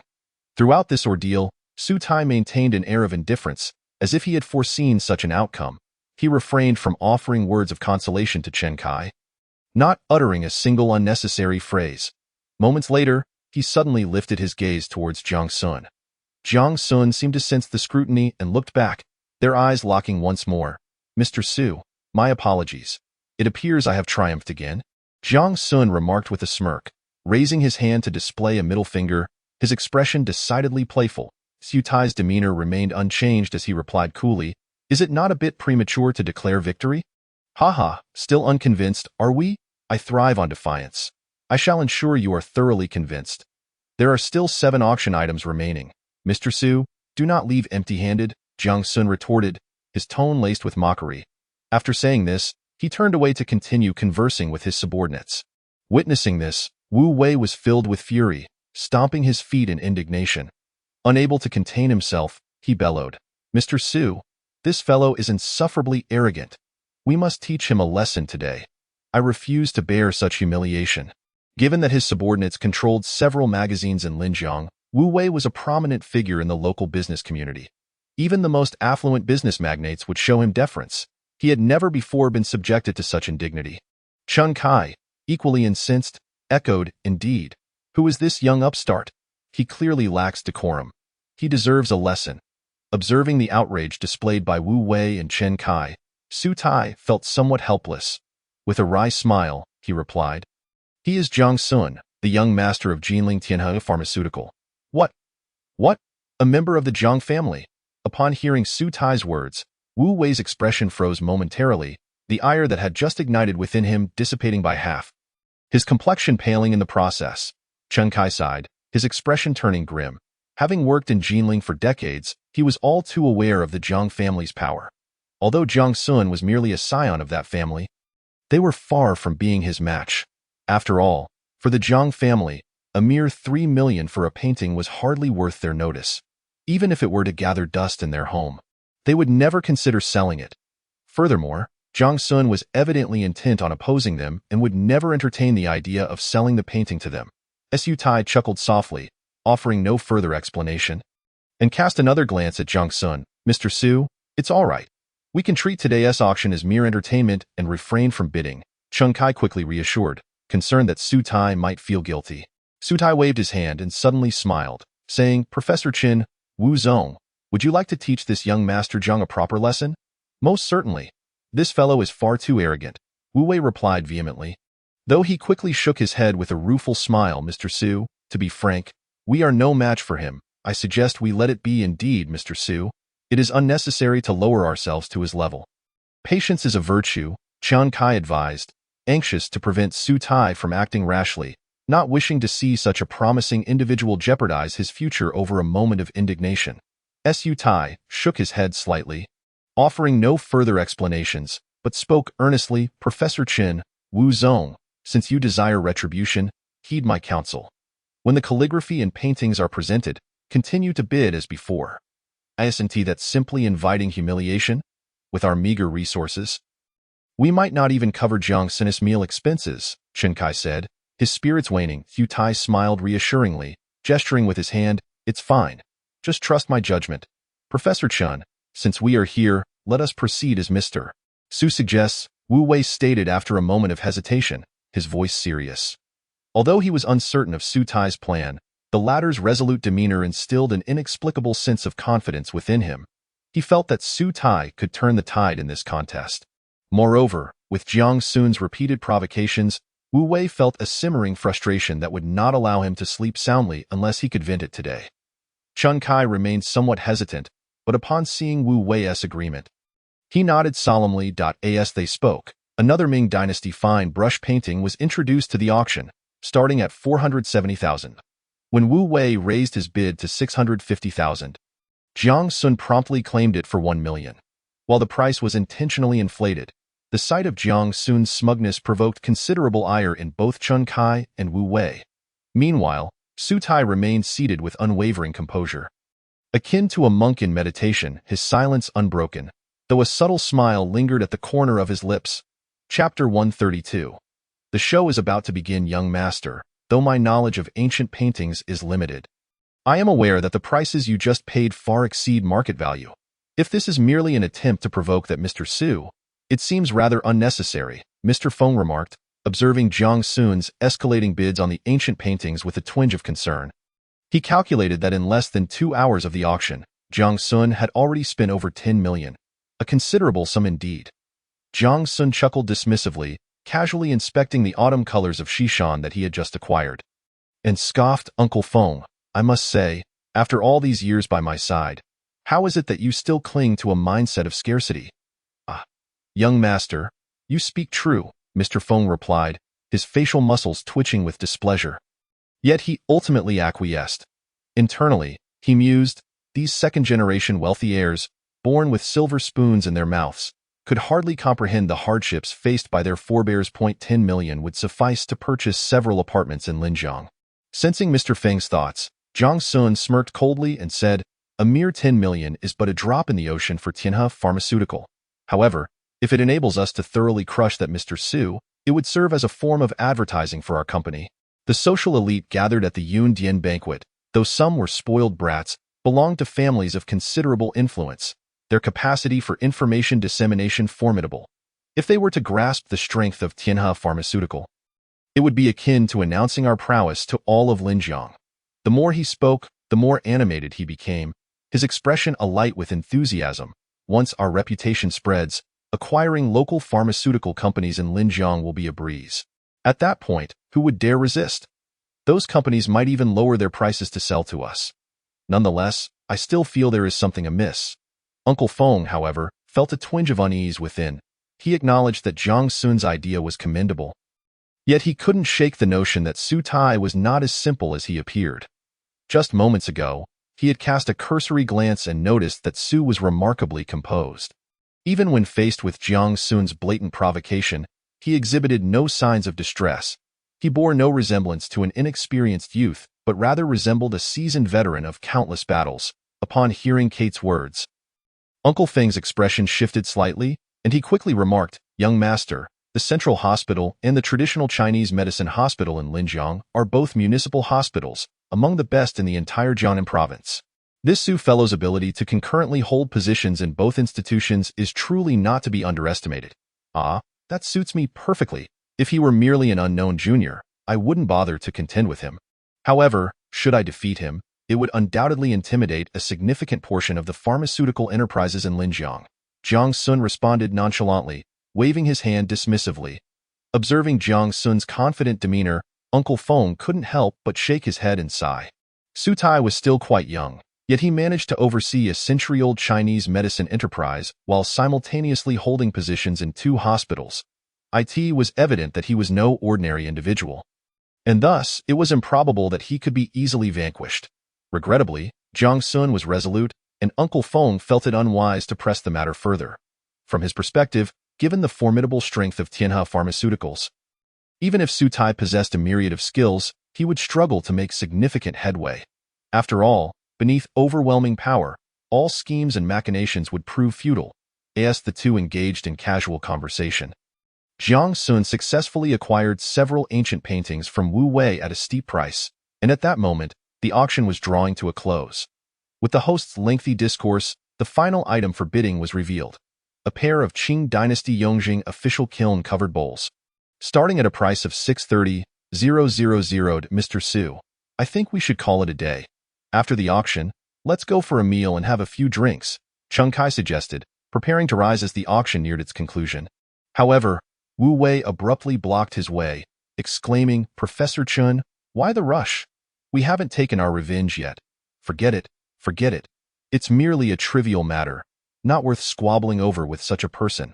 We live in a harmonious society. Peace is paramount." Chen Kai waved his hand with a smile, signaling to Wu Wei he had anticipated that, given Su Tai's capabilities, he would be unable to contend with Jiang Sun in any meaningful way. Now that the auction was about to conclude, it was evident that Su Tai had no viable options left. He genuinely wished to avoid putting Su Tai in an awkward position and thus pretended to overlook the matter. To his surprise, Wu Wei brought it up again. Wu Wei hesitated for a moment, but quickly regained his composure and cleared his throat, echoing, "Yes, Professor Chen is right, Mr. Su. Let us not stoop to the level of that young man." Yet Su Tai remained unfazed, his expression tranquil as if nothing had transpired. After a brief pause, he calmly stated, "Wait a moment, the main event is about to commence." "What?" Upon hearing Su Tai's words, Wu Wei was momentarily taken aback. Confusion etched on his face. Chung Kai glanced at the covered bowls currently being auctioned and remarked with a smile, "The quality is average, if you like, Mr. Su. I have a pair at home that I can offer you at a lower price." Ignoring Chung Kai, Su Tai suddenly raised his hand and declared, "I bid 700,000. Upon hearing Su Tai's bid, both Wu Wei and Chen Kai were momentarily stunned, thinking that this was an act of self-humiliation. 300,000, Su Tai stated calmly. Jiang Sun let out a cold laugh and announced loudly, 2,000,000. With Jiang Sun's bid, the entire auction hall erupted in a flurry of astonishment. Goodness, who raises the bid by 700,000 in one go? This is too extravagant. Ha! I wonder if these two have lost their minds. spending millions just to acquire a pair of ordinary tea bowls. Chen Kai frowned and quickly advised. Mr. Su, while the quality of these bowls is decent, 1,000,000 has already exceeded the market value. It would be wiser to let it go. There's no need to act out of spite. 300,000. Su Tai disregarded Chen Kai's counsel and called out another price. Jiang Sun's expression turned more amused as he looked at Su Tai and coldly remarked, "Kid, you think you can compete with me financially? You're far from my league. I bid 3,000,000.330,000. Su Tai ignored Jiang Sun, mechanically increasing the bid. 4,000,000.4,330,000. The two continued to raise their paddles, and in a matter of minutes, the starting price of 630,000 for the covered bowls escalated to an astonishing 630,000, leading to further uproar in the previously quiet auction hall. What is happening? Are these two truly insane, spending over 6 million for a pair of bowls? Have we all misjudged their value? Impossible. I had someone appraise those bowls long ago. They are quite ordinary, worth at most a little over 1 million. I suspect these two are merely playing a game. A chorus of young onlookers speculated, each voice contributing to the growing tension in the room. At that moment, Jiang Sun stretched lazily, cast a lingering glance at Su Tai, and chuckled, "Boring, truly boring. Just a 30,000 increase? How trivial. Here's what I'll do. I bid 10,000,000. My goodness, 10,000,000. Have these two lost their senses? Or did they forget their umbrellas and walk into the rain? How can they spend such a sum on this quality? Not just rain, they seem completely devoid of reason. That pair of bowls is quite mediocre. If one truly desires them, they could find countless others in the antique market. Why engage in this fierce contest?" As Jiang Sun's bid of 10 million flashed across the big screen, the auction hall erupted into a frenzy, with many mocking Su Tai and Jiang Sun. After all, 10,000,000 was no trivial sum. If they were vying for an unparalleled treasure, it would be understandable, but to contest over a common antique was truly bewildering. Even the host was momentarily taken aback, glancing quizzically at Su Tai and Jiang Sun. Throughout his years of hosting auctions, he had never encountered such a situation. While there had been irrational bidders in the past, such unhinged behavior was indeed rare. Mr. Su, I think you should reconsider. Though that pair of bowls is from the Yongjing official kiln, their quality is quite average. There's no need to engage in a competition with young Master Jiang. Chen Kai urged quietly, sensing the escalating situation. He believed that Su Tai, being young and impetuous, had lost his cool after being provoked by Jiang Sun. While it seemed inconsequential now, should he be manipulated by the other party, it could lead to a significant error, one that would be regrettable in hindsight. Wu Wei hesitated before chiming in. "Mr. Su, Professor Chen has a point. We needn't engage in a battle of wits with someone like him. Let him have the bowls. Someone will eventually put him in his place." At that moment, the nearby Shen Yuelin and Yang Shui, who had been chatting idly, sensed that things were amiss. After grasping the situation, Yang Shui hastily pulled Su Tai aside and urged softly, "Mr. Su, if you truly desire those bowls, I can gift you a pair on another occasion. There's really no need to compete with Jiang Sun. After all, in terms of financial power, we are no match for him." She mentioned we, but her implication was clear. It was Su Tai who was at a disadvantage. Although Su Tai managed the Injitang and was considered a significant figure in Linjiang, he paled in comparison to Jiang Sun. For Su Tai, 10,000,000 was a considerable sum, but for Jiang Sun, it was merely the cost of a sport. It was evident that Su Tai had no chance of victory. Should the situation escalate, it would only serve to embarrass him further. Su Tai, however, remained seated in silence, seemingly impervious to Yang Shui and the others' pleas, his expression unchanged. Observing this, Yang Shui felt a surge of anxiety and turned to Shan Yuelin, whispering, "Yuelin, you must persuade Mr. Su. He stands no chance against Jiang Sun. There's no need to act out of pride. It's futile." "Futile?" Shen Yuelin scoffed coldly, shaking her head. "Shui, you underestimate my junior brother. He will not lose." Seeing that Shen Yuelin was unyielding, Yang Shui couldn't help but shake her head repeatedly. If Su Tai were contending against someone else, she would have no worries, but facing Jiang Sun, the young master, She lacked confidence herself, let alone having faith in Su Tie. At that moment, Jiang Sun wore a victorious grin, believing that the bid of 10 million would intimidate everyone present, including Su Tai, into silence. As he reveled in his own audacity. He thought, this is the difference in vision and insight. How could a local bumpkin from Linjiang possibly comprehend? I bid 13,000,000, just as Jiang Sun was about to rise and declare his triumph. Su Tai suddenly raised his hand, announcing his bid. Upon hearing this, Jiang Sun's smile faltered, his throat tightening as he realized that Su Tai dared to counter with such a high offer. Young master, I think we should let it go. Let him have it, Uncle Feng urged. Jiang Sun's expression darkened as he retorted, why should we let it go? I cannot concede to an unknown junior. Where would that leave the Jiang family's dignity? It was absurd. With so many pairs of eyes upon him, how could the illustrious Jiang family heir admit defeat? If he were to yield, all his previous efforts would be in vain, and he would surely become a laughingstock in the upper echelons of Jinling society. This was not merely about antiques. It was about honor, especially in front of Shun Yuelin. Having lost a woman was one thing, but when it came to spending money, he could not afford to yield or bow to a rival. With that thought, Jiang Sun shot a cold glance at Su Tai and gritted his teeth, declaring 20,000,000. Su Tai appeared to have anticipated that Jiang Sun would call out this price.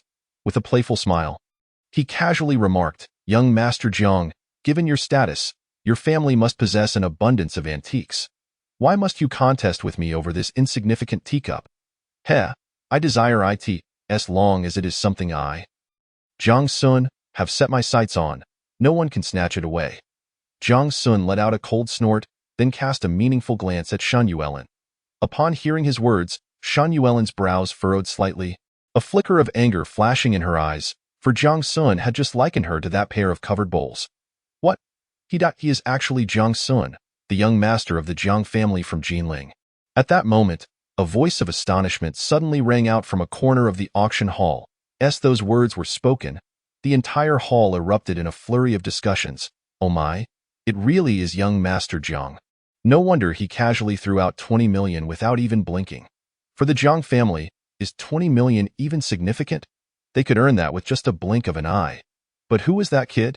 Could he also be a scion of a prominent family from Jinling? He doesn't seem like it. I know all the prominent families from there, yet I've never seen someone like him. Could he be from the Jiangbei region?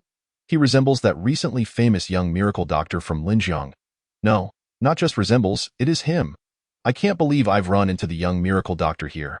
Upon realizing that Su Tai was the young miracle doctor, the young crowd that had initially focused on Jiang Sun quickly flocked to Su Tai, clamoring excitedly, young miracle doctor, is it really you?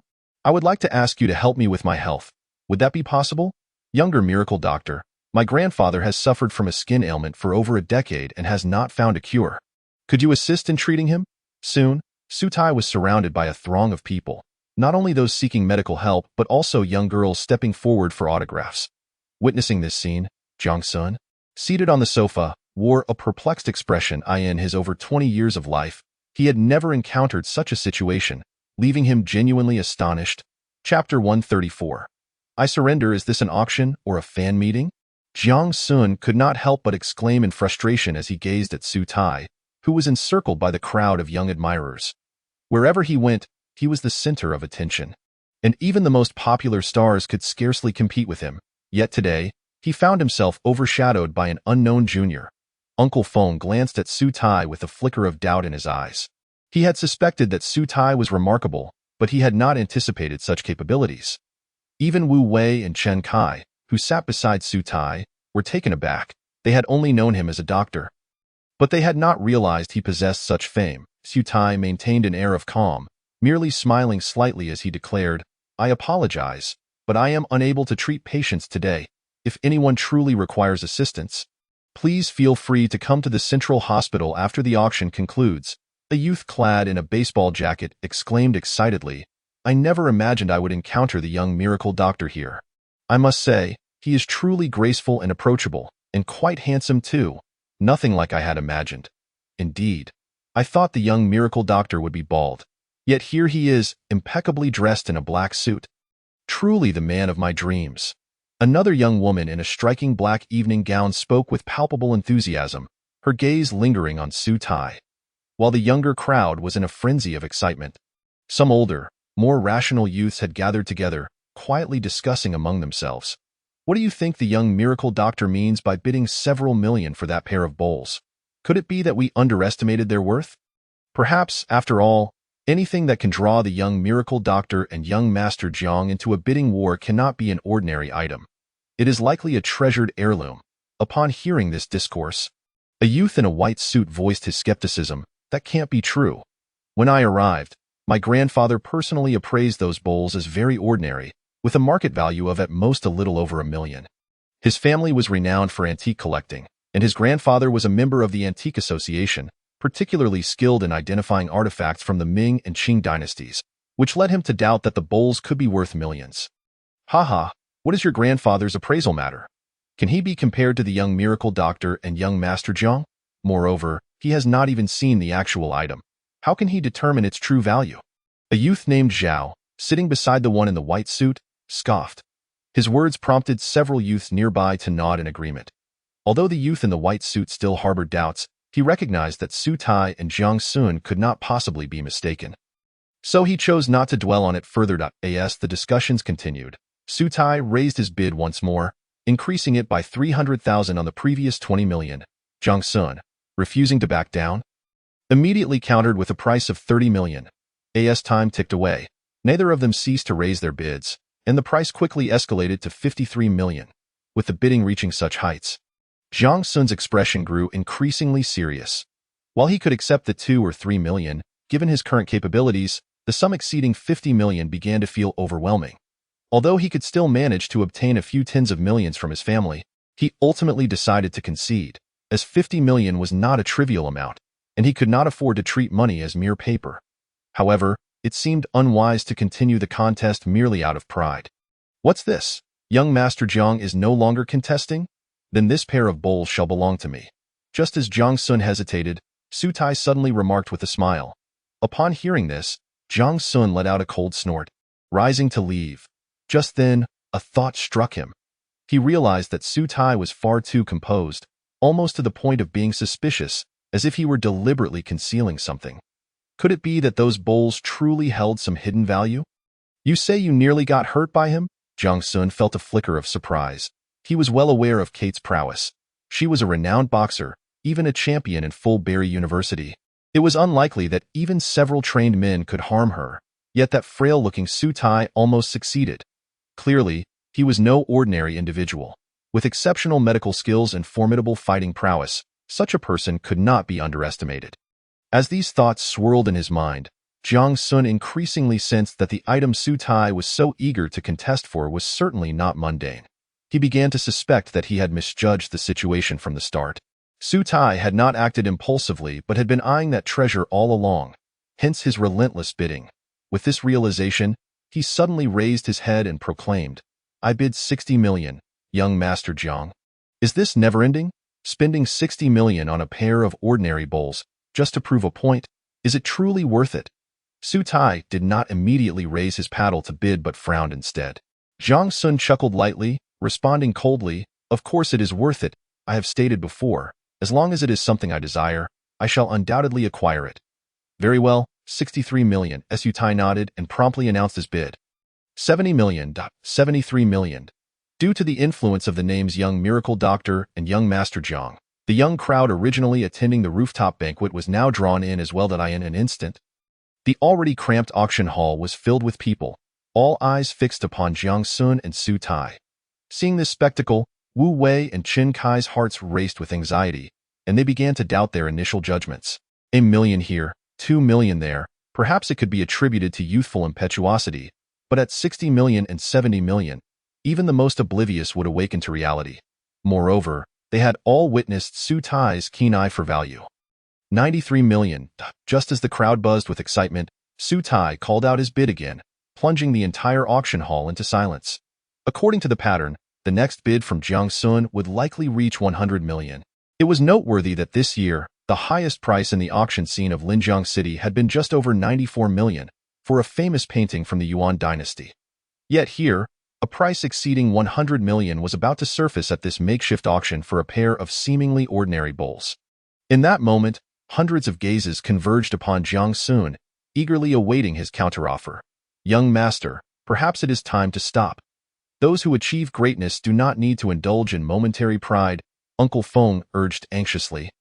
Unable to contain himself, Jiang Sun's heart involuntarily twitched.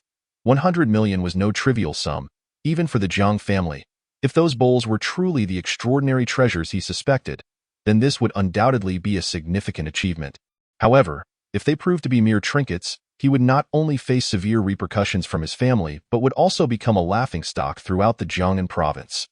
After a moment of hesitation, he frowned and said, Mr. Su, to my knowledge, the total assets of your Injitang are only a few hundred million. Can you truly produce 93 million in cash on the spot? He may not be able to, but I can. Before Su Tai could respond, Shan Yuelin interjected coldly. Upon hearing this, the muscles in Jiang Sun's face twitched violently. He cast a cold glance at Su Tai before gritting his teeth and declaring, Very well, then let us continue. I bid 100 million. He had confidence in his judgment. Something that could prompt Shen Yuelin to step in and assist in the bidding could not possibly be an ordinary item.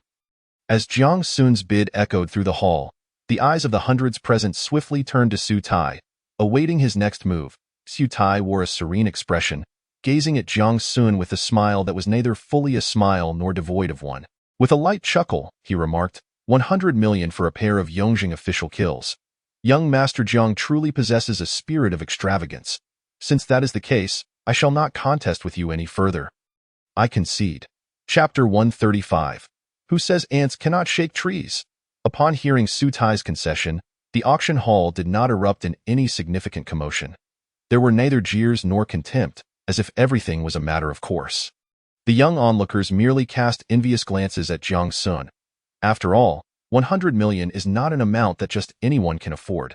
Even Su Ziashiniai, the little divine doctor, could not compare to the wealth of the Jiang family.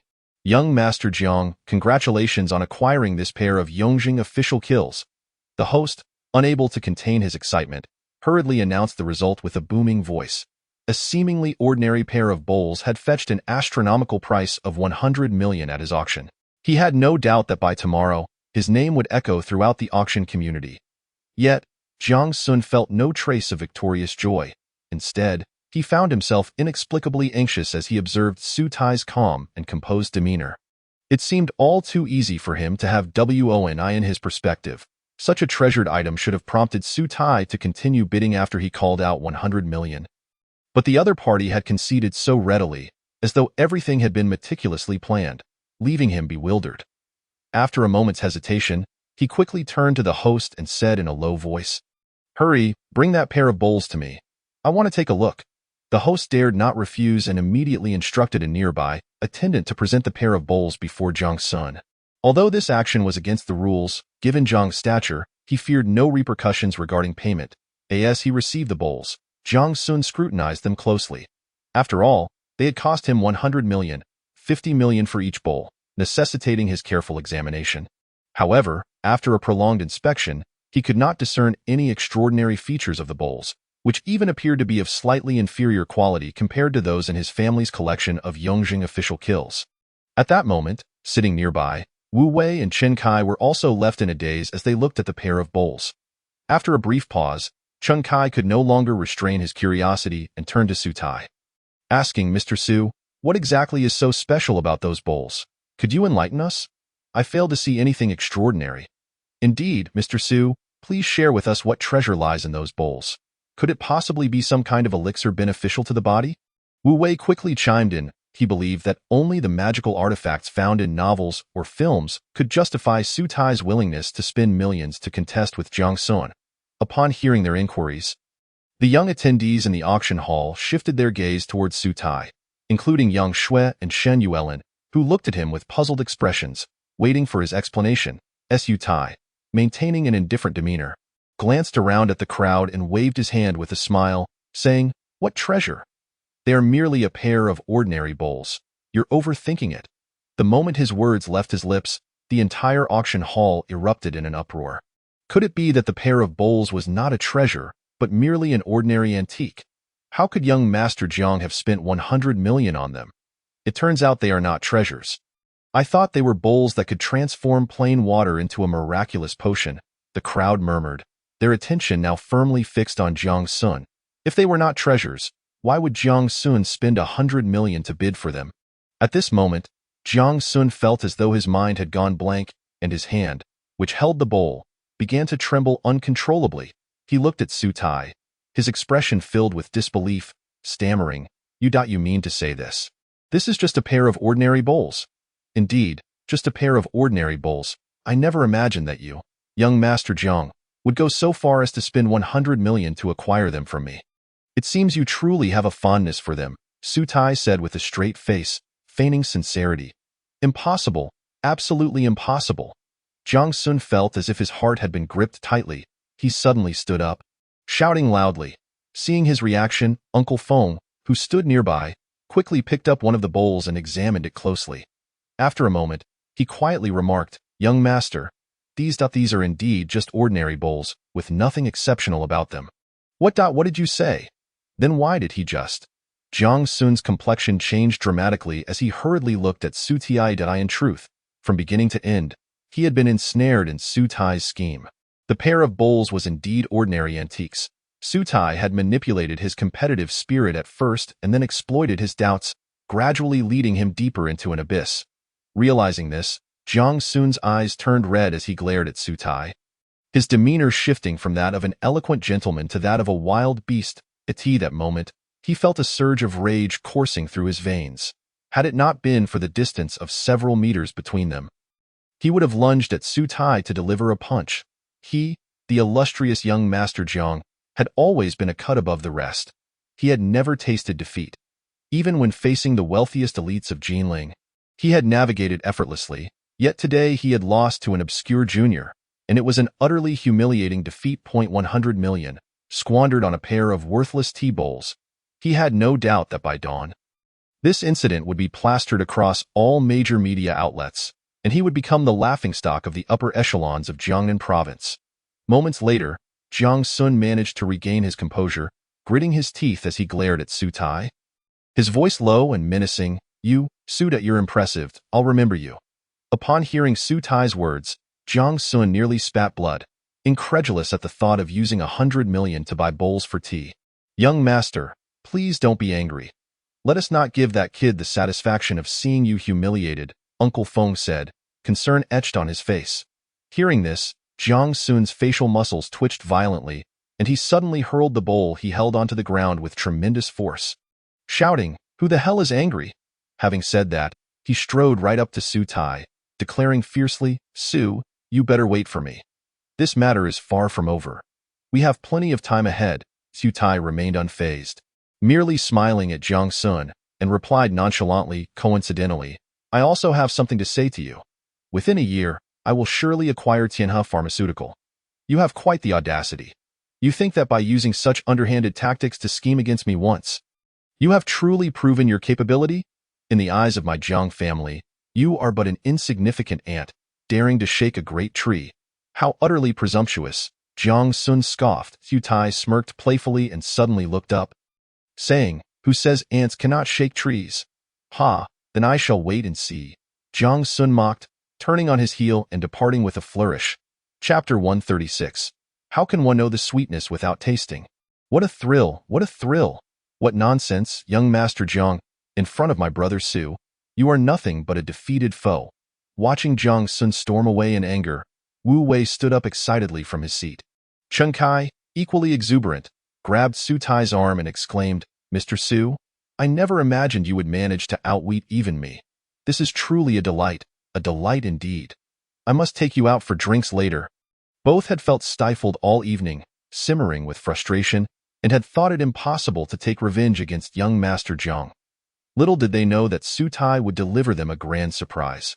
Particularly recalling Jiang Sun's painful expression made their hearts surge with excitement. No need, truly no need. Today, I am already quite satisfied to vent this resentment. As for that painting, let fate decide, Chen Kai quickly replied. Before Su Tai could respond, Wu Wei interjected, Professor Chen, are you implying that I doubt my brother Su? I firmly believe he will deliver on his word. Having said that, he patted Su Tai on the shoulder, his eyes brimming with admiration. Previously, he would never have believed Su Tai possessed such capabilities, but after witnessing his strategy against Jiang Sun, he was thoroughly impressed and confident in his abilities. Very well. Then I shall await Mr. Su's good news, but tonight's drinks are on me, Chen Kai said with a smile, raising his voice. Oh, that's fine. Let us save it for another day, Wu Wei said, catching Su Tai's gaze and promptly exchanging knowing looks with Chen Kai, who nodded in agreement.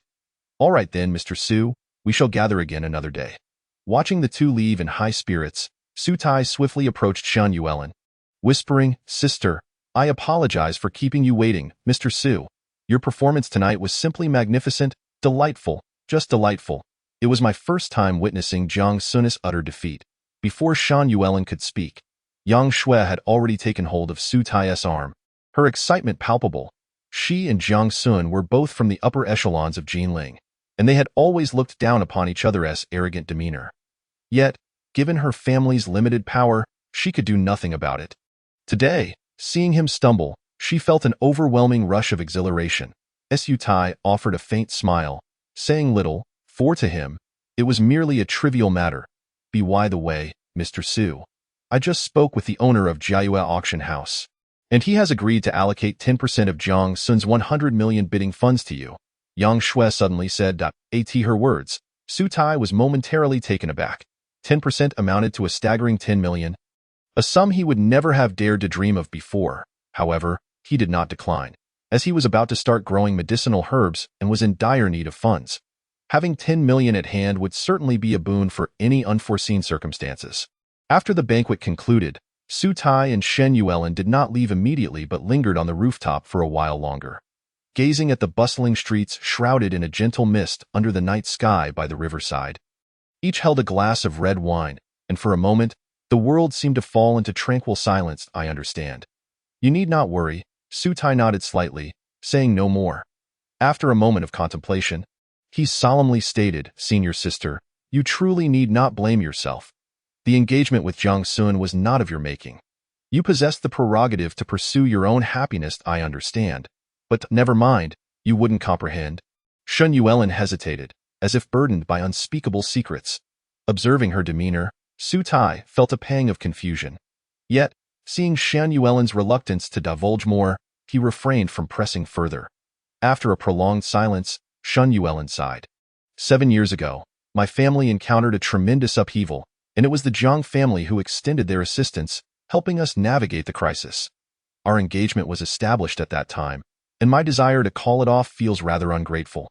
Upon hearing Shan Yuelin's words, Su Tai hesitated, sensing something amiss in the situation, though he could not pinpoint the issue, so he merely nodded in silence. However, your intervention with Jiang Sun today was rather impressive. I have endured his behavior for far too long, and it was gratifying to finally release this pent-up frustration, Shan Yuelin remarked. Lifting her chin defiantly, Su Tai smiled faintly and suddenly declared, Yet, senior sister remains beautiful. What? Shen Yuelin was taken aback for a moment, but quickly regained her composure, playfully pinching Su Tai's cheek and squinting with a smile. Your words are indeed sweet. How can you ascertain its sweetness without having tasted it? Su Tai replied with a grin. At his words, Shan Yuelin momentarily froze, gazing at the handsome figure before her. A flutter of emotion surged within her, especially under the influence of alcohol, causing her arm to unwittingly wrap around Su Tai's neck. The silvery moonlight enveloped the rooftop, and the air seemed to thrum with a heady, intoxicating aroma of desire. As they inched closer for a kiss, Shan Yuelin's heart raced, and in a sudden panic, she pushed Su Tai away, exclaiming, Never mind. If I were to indulge, your third senior sister would surely slay me. Su Tai paused slightly, noticing the flush upon Shan Yuelin's face, realizing he too had momentarily lost composure. Had she not pushed him away, this night might have taken an unexpected turn. Looking at the wine beside him, he couldn't help but lament how drinking leads to mischief. Just then, his phone rang unexpectedly. It was Lu Jinshan calling. Mr. Su, as per your request, all the herbal seeds have been procured and are safely stored in the warehouse. When shall you come to inspect them? Lu Jinshan's voice was breathless on the other end. That will be fine, but Mr. Su, Do you truly believe you can cultivate these herbs on Chilling Mountain? I have inquired with the farmers, and the growth conditions for these herbs are exceedingly stringent, making artificial cultivation quite challenging. Even if they survive, their efficacy would be severely compromised, rendering the endeavor futile. Moreover, Lu Jinshan hesitated, then continued with a wry smile. Just moments ago, Elder Bai and the others contacted me, expressing their desire to hold a meeting this weekend, likely to discuss this matter. If you cannot present some tangible results, I fear. What do you fear? Are they going to dismiss me as the owner? Su Tai chuckled lightly. Lu Jinshan let out a bitter laugh, quickly replying, Mr. Su, please do not take offense. Elder Bai and Elder Lu are merely concerned for Njitang, wishing to steer you away from a misguided path. My intention to cultivate herbs and amend the existing prescriptions hardly constitutes a misguided path. Su Tai responded, somewhat speechless. Altering traditional prescriptions is fraught with challenges, and he anticipated that these elders would attempt to obstruct him. Thus, he had preemptively stirred the pot, taking the initiative to assert his authority, temporarily silencing their protests. Yet, mere days later, fresh complications arose.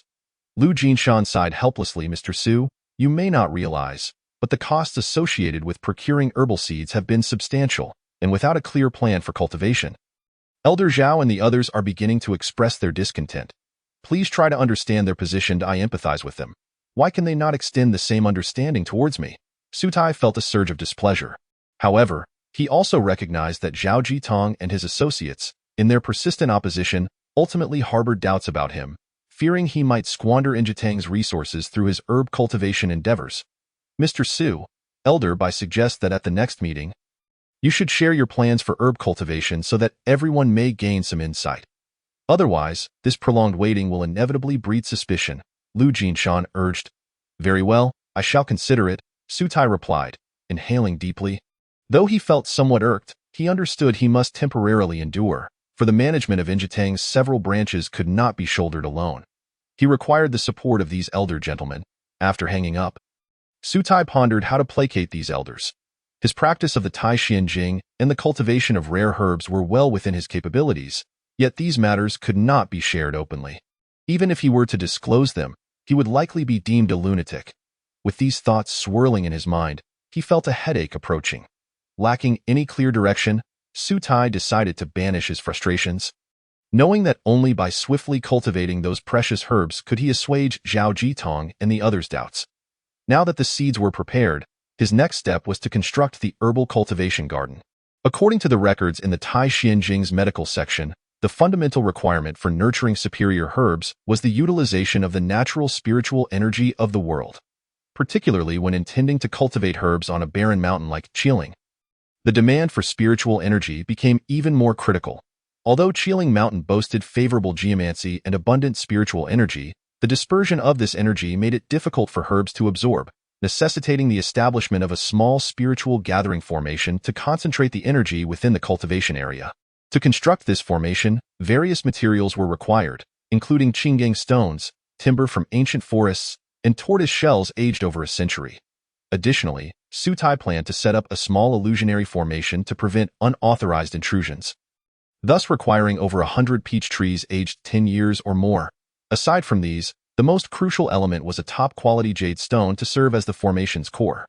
Qinggang stones, timber, and tortoise shells were all relatively common and could be purchased anywhere for the right price. But the acquisition of this top-quality jade posed a significant challenge.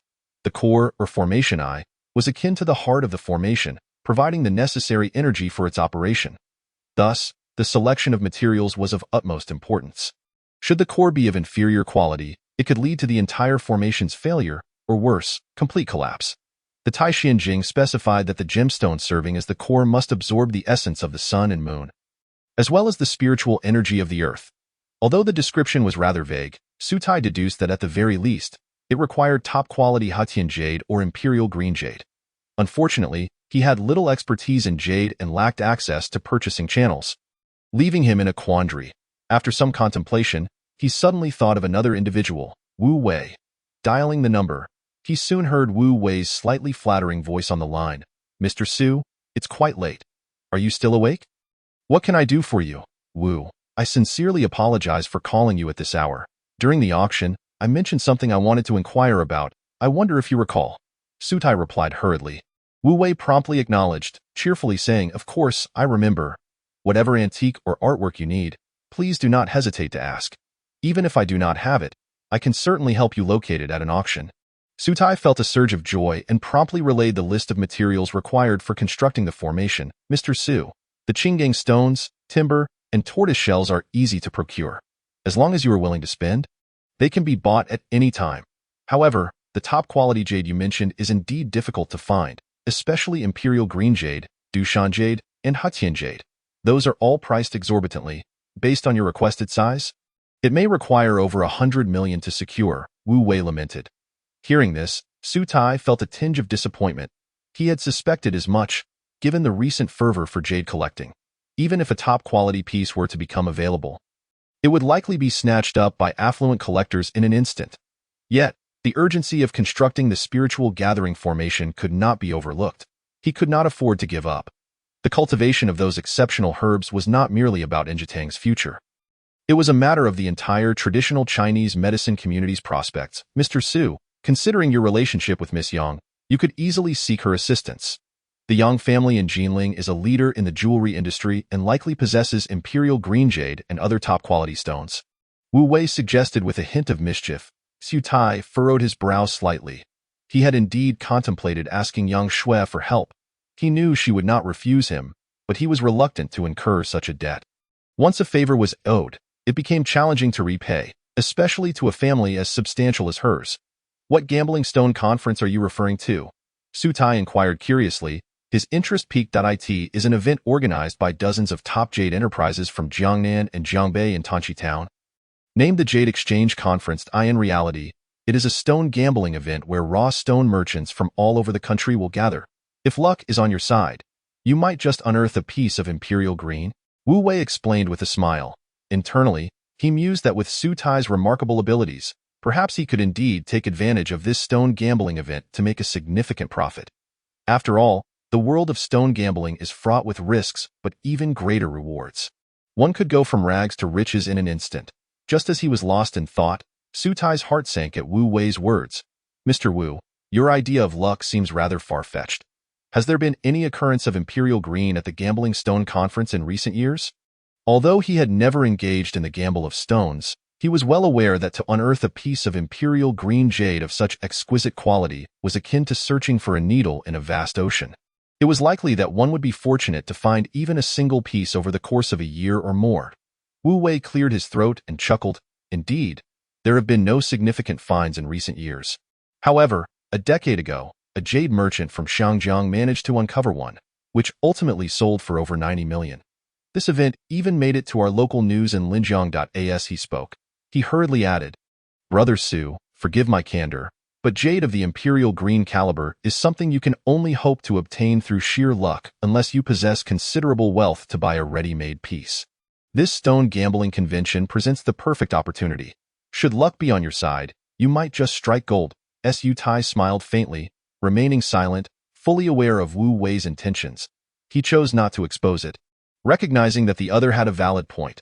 Acquiring a ready-made piece of imperial green would entail an astronomical expense, far beyond the financial reach of Enjitang. After some deliberation, he consented, acknowledging that while the odds were slim, it was preferable to inaction. By the way, Brother Su, I have made some progress on the matter you asked me to look into. That moment, Wu Wei's tone shifted to one of seriousness. And after a brief pause, he continued, Miss Shen's family, the Shen family of Jiangdu, was once a renowned pharmaceutical enterprise in the northern Jiangsu region 10 years ago. However, they encountered significant trouble due to issues with a newly developed drug. Nearly landing them in legal trouble, it was the Jiang family that stepped in to assist with compensation, enabling them to weather the storm. The newly developed drug encountered issues? Su Tai furrowed his brow. Pondering, and after a moment's reflection, he inquired, Can we ascertain what the drug was? Taihe Gao, is it a traditional Chinese medicine? Su Tai asked curiously. Indeed, it is a traditional Chinese medicine, and I have the prescription here. Let me recite it for you. Wu Wei paused briefly before swiftly reciting the formula to Su Tai. Upon hearing it, Su Tai's expression shifted dramatically, and he exclaimed, Why does this prescription bear such a striking resemblance to Tianhe Pharmaceuticals' Guiyuan Gao? Mr. Su, You truly are a master in the medical field. Merely from the prescription, you discern these connections. Guyuan Gao from Tianhe Pharmaceutical indeed originated from the Taihe Gao of yesteryear, Wu Wei replied with a smile. What do you mean? Wasn't it said that Taihe Gao had problems? Su Tai queried, perplexed. Wu Wei quickly nodded and elaborated. Brother Su, you may not be aware, but the prescription for Guyuan Gao was derived from that of Taihe Gao. Modified by the Zhang family. It is said that they even invited several renowned traditional Chinese medicine experts from Yinjing to revise it over the course of 6 months. That's utter nonsense. I am well aware of the prescription for Guyuan Gao, and it bears no significant difference from what you claim to be Taihe Gao. Moreover, there is not a single flaw in the Taihe Gao prescription. How could there possibly be any issues? Su Tai scoffed. He had long suspected that something was amiss, which was why he had asked Wu Wei for assistance in investigating. Now, it seemed his suspicions were indeed correct. While lacking concrete evidence, he could reasonably deduce that the troubles faced by the Jiangdu Shen family were undoubtedly linked to the Zhang family. It was worth noting that in the present day, Guyuan Gao was insignificant to Tianhe Pharmaceutical. However, a decade prior, it had been the crown jewel of their offerings. He vaguely recalled that 7 or 8 years ago, Tianhe Pharmaceutical was merely a small-scale enterprise in Jinling, and it was thanks to Guyuan Gao that they carved out a significant presence in Jinling and across the entire Jiangnan province. Wu Wei hesitated momentarily before sighing. Mr. Su, I have only managed to uncover this much information for now. The Shen family has long since changed their line of business, and much information has indeed been lost. It would be exceedingly difficult to thoroughly comprehend the events of the past, and given the Zhang family's influence. Even if we were to uncover the truth, what would it matter? Su Tai nodded in acknowledgement, refraining from further comment, though internally he lamented that if his suspicions were accurate and the Shen family, where Shan Yuelin resided, had been harmed by the Zhang family, he would not stand idly by. After hanging up the phone, he put those thoughts aside, realizing that his immediate priority lay in constructing the Gathering Spirit Array. High-quality jade was indeed hard to come by, and he could only pin his hopes on the upcoming stone gambling event. Tanchi Town, situated in the southern outskirts of Linjiang, bordering Jinling, boasts a rich history spanning several centuries. It is said to have been established by a prince during the late Ming dynasty, and after the founding of the nation, it gradually transformed into a tourist attraction, now recognized as a prominent resort area in Jiangnan province. Seated within Wu Wei's Cadillac, Su Tai gazed at the luxury cars that continually passed by, feeling a sense of in a mere few minutes. 3 Mercedes-Benz S, 5 Porsches, and even 5 or 6 Rolls-Royce Phantoms had already whizzed past him, all heading towards Tanchi Town. Had he not been informed in advance that the Stone Gambling Convention was taking place in Tanchi Town, he might have suspected he had stumbled upon a car exhibition. Mr. Su, tomorrow marks the first day of the Stone Gambling Convention, which is why jade tycoons from all over and billionaires will be arriving early. This allows them to familiarize themselves with the venue and take advantage of the abundance of stones to make selections. Wu Wei explained, noticing Su Tai's curious expression. Su Tai nodded slightly, genuinely astonished. Having lived in Linjiang for over 20 years, this was the first time he had learned of such a grand event. Indeed, the more powerful one became, the broader their horizons. Had he remained merely an ordinary intern at Jishitang, he might never have encountered such a gathering in his lifetime. The car sped along, and 15 minutes later, they finally arrived at Tanchi Town. Wu Wei parked the car at the town's entrance and completed a simple registration before they proceeded on foot to a hotel located on the southern side of Tanchi Town. As they approached the hotel entrance, a burly middle-aged man in a gray suit, his face flushed with excitement, emerged to greet them. Old Wu, you finally made it. I've been waiting for you for 2 hours. You were always so eager in previous years. Why the delay this time? The middle-aged man exclaimed, embracing Wu Wei. The sight of 2 hefty men hugging each other was rather comical. Old Wu, just now, Boss Zhou mentioned to me that he brought in some exceptional horses from abroad this time. Are you interested in giving them a try? They're sure to pack a punch, the middle-aged man continued enthusiastically after releasing Wu Wei. Wu Wei chuckled awkwardly, glancing at Su Tai beside him, and cleared his throat. Old Gu, there's no need for that this time. I'm here on business. Upon hearing this, Old Gu finally noticed Su Tai's presence.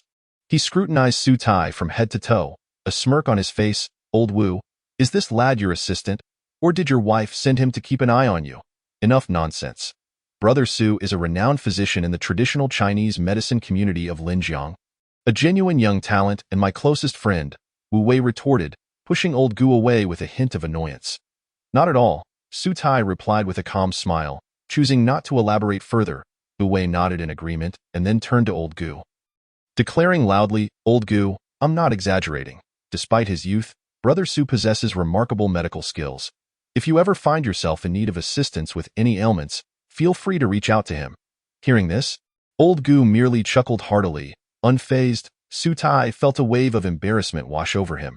He thought that if a regular friend spoke in such a manner, they would likely have ended up in a brawl. It was evident that Wu Wei and old Gu shared a deep camaraderie. "Old Gu, to be frank, Brother Su is accompanying me primarily to select a few exquisite pieces of jade, and I will need your expertise to help identify them," Wu Wei stated earnestly after a pause. Old Gu chuckled lightly, thumping his chest confidently. "Rest assured, I've got it covered. I may not guarantee much, but when it comes to jade, I am an expert." "Not quite. Old Gu, what Brother Su is looking for are exceptional pieces of jade.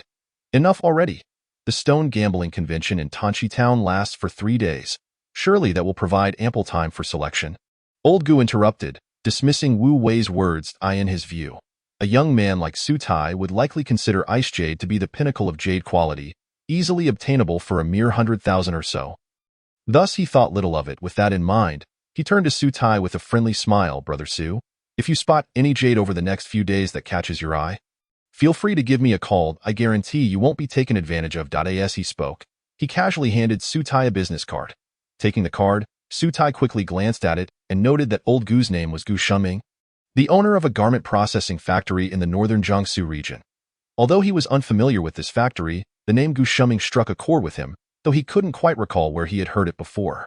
"Brother Su, the banquet is ready, featuring authentic Huayang cuisine. Let us dine and chat," Gu Shuming said, suddenly pulling Su Tai towards the hotel entrance. The banquet was lavish, featuring not only Huayang dishes but also Hunan and Cantonese cuisine.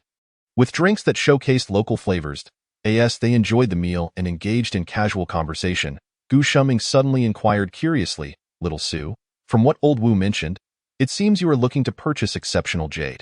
Is it for a girlfriend, or perhaps for an elder at home?" Upon hearing this, Gu Shuming hesitated slightly. While the number of young collectors of jade had been steadily increasing in recent years, someone of Su Tai's age was indeed a rarity. However, he brushed off his curiosity and continued, "So, what grade are you looking for? I have connections for glutinous, icy glutinous, and ice jade, and the prices won't be exorbitant." At his words, Gu Shuming nearly spat out his drink in surprise, thinking he had misheard.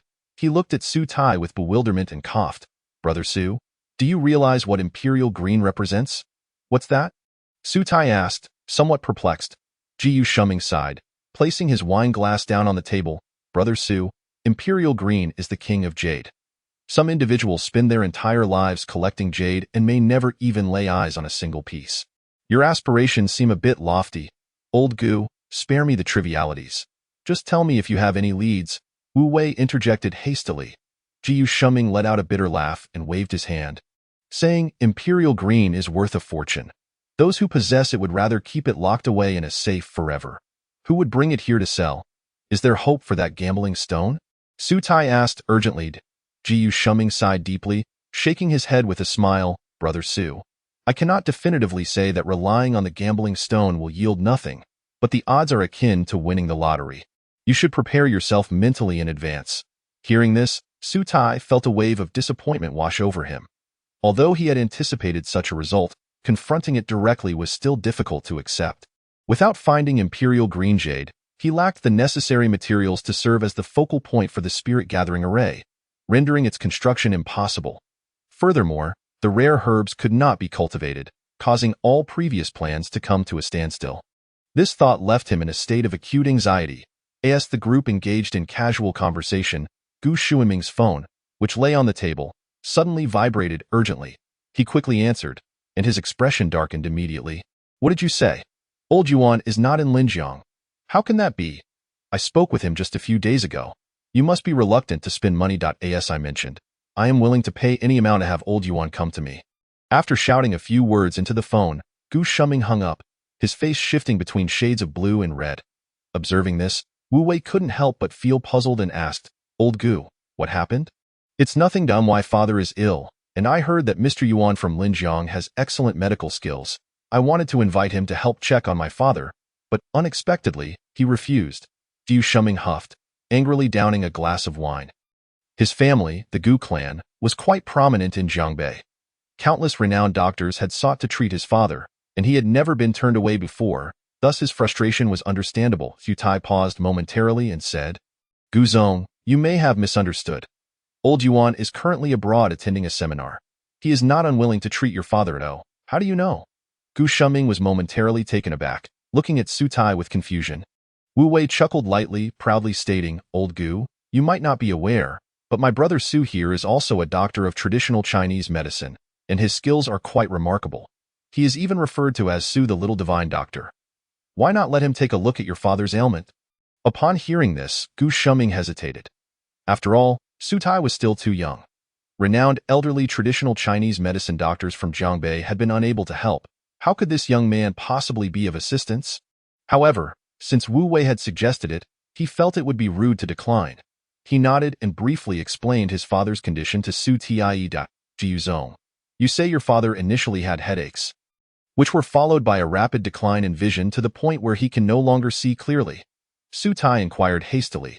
Jiu Shuming nodded in affirmation, responding, moreover, in the past week, my father has experienced weakness in his lower limbs, to the extent that he can barely walk and must rely on a wheelchair. Have you taken him to the hospital for examination? Su Tai asked. I have taken him to hospitals in Linen and Jinling, as well as various medical facilities in Shanghai. We have conducted numerous tests, but regrettably, we have been unable to ascertain the cause of his illness, which is why I decided to try traditional Chinese medicine. Gu Shuming replied with a bitter smile and a shake of his head. This. Wu Wei's expression shifted slightly, and he couldn't help but ask, could it be that your father has been possessed? If that were the case, it would be easy to resolve. We could go to Longhushan and invite a ghost-catching master to perform a ritual, and it wouldn't cost much, Yu Shuming replied grimly. Su Tai stroked his chin thoughtfully, hesitating for a moment before continuing. Has your father sustained any head injuries? None. I can assure you of that. Since my father retired, I have been taking care of him, and he hasn't even had a single bump or bruise. Gu Shuming waved his hand dismissively, speaking solemnly. Seeing this, Wu Wei turned to Su Tai, curious, and asked, Little Su, have you encountered such a peculiar illness before? Upon hearing Su Tai's inquiry, Gu Shuming felt a twinge of disappointment. The remarks offered by the other party seemed almost inconsequential. However, he did not dwell on it, as he held no expectations for Su Tai. After all, if renowned brain specialists from Jinling could not identify the issue, what could a young man like Su Tai possibly do?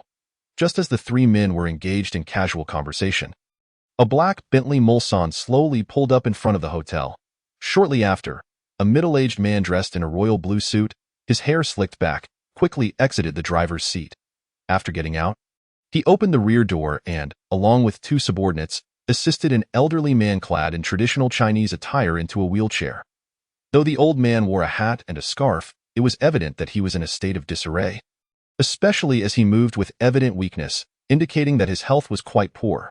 Seeing this, Gu Shuming's expression shifted, and he hurriedly greeted Wu Wei before swiftly approaching. Brother Su, that is my father and my elder brother Gu Shunchang. We should go over as well, Wu Wei whispered urgently to Su Tie. Yu Shunchang? Upon hearing this name, Su Tai's heart stirred slightly. He was aware that he was in the presence of a giant in the jade industry, with rumors suggesting that 7 out of 10 jade artifacts in Jiangnan and Jiangbei provinces originated from his company. Nuanyuxian. Su Tai recalled that his mother owned a pair of jade bracelets from Nuanyuxian. No wonder Gu Shuming's name sounded familiar.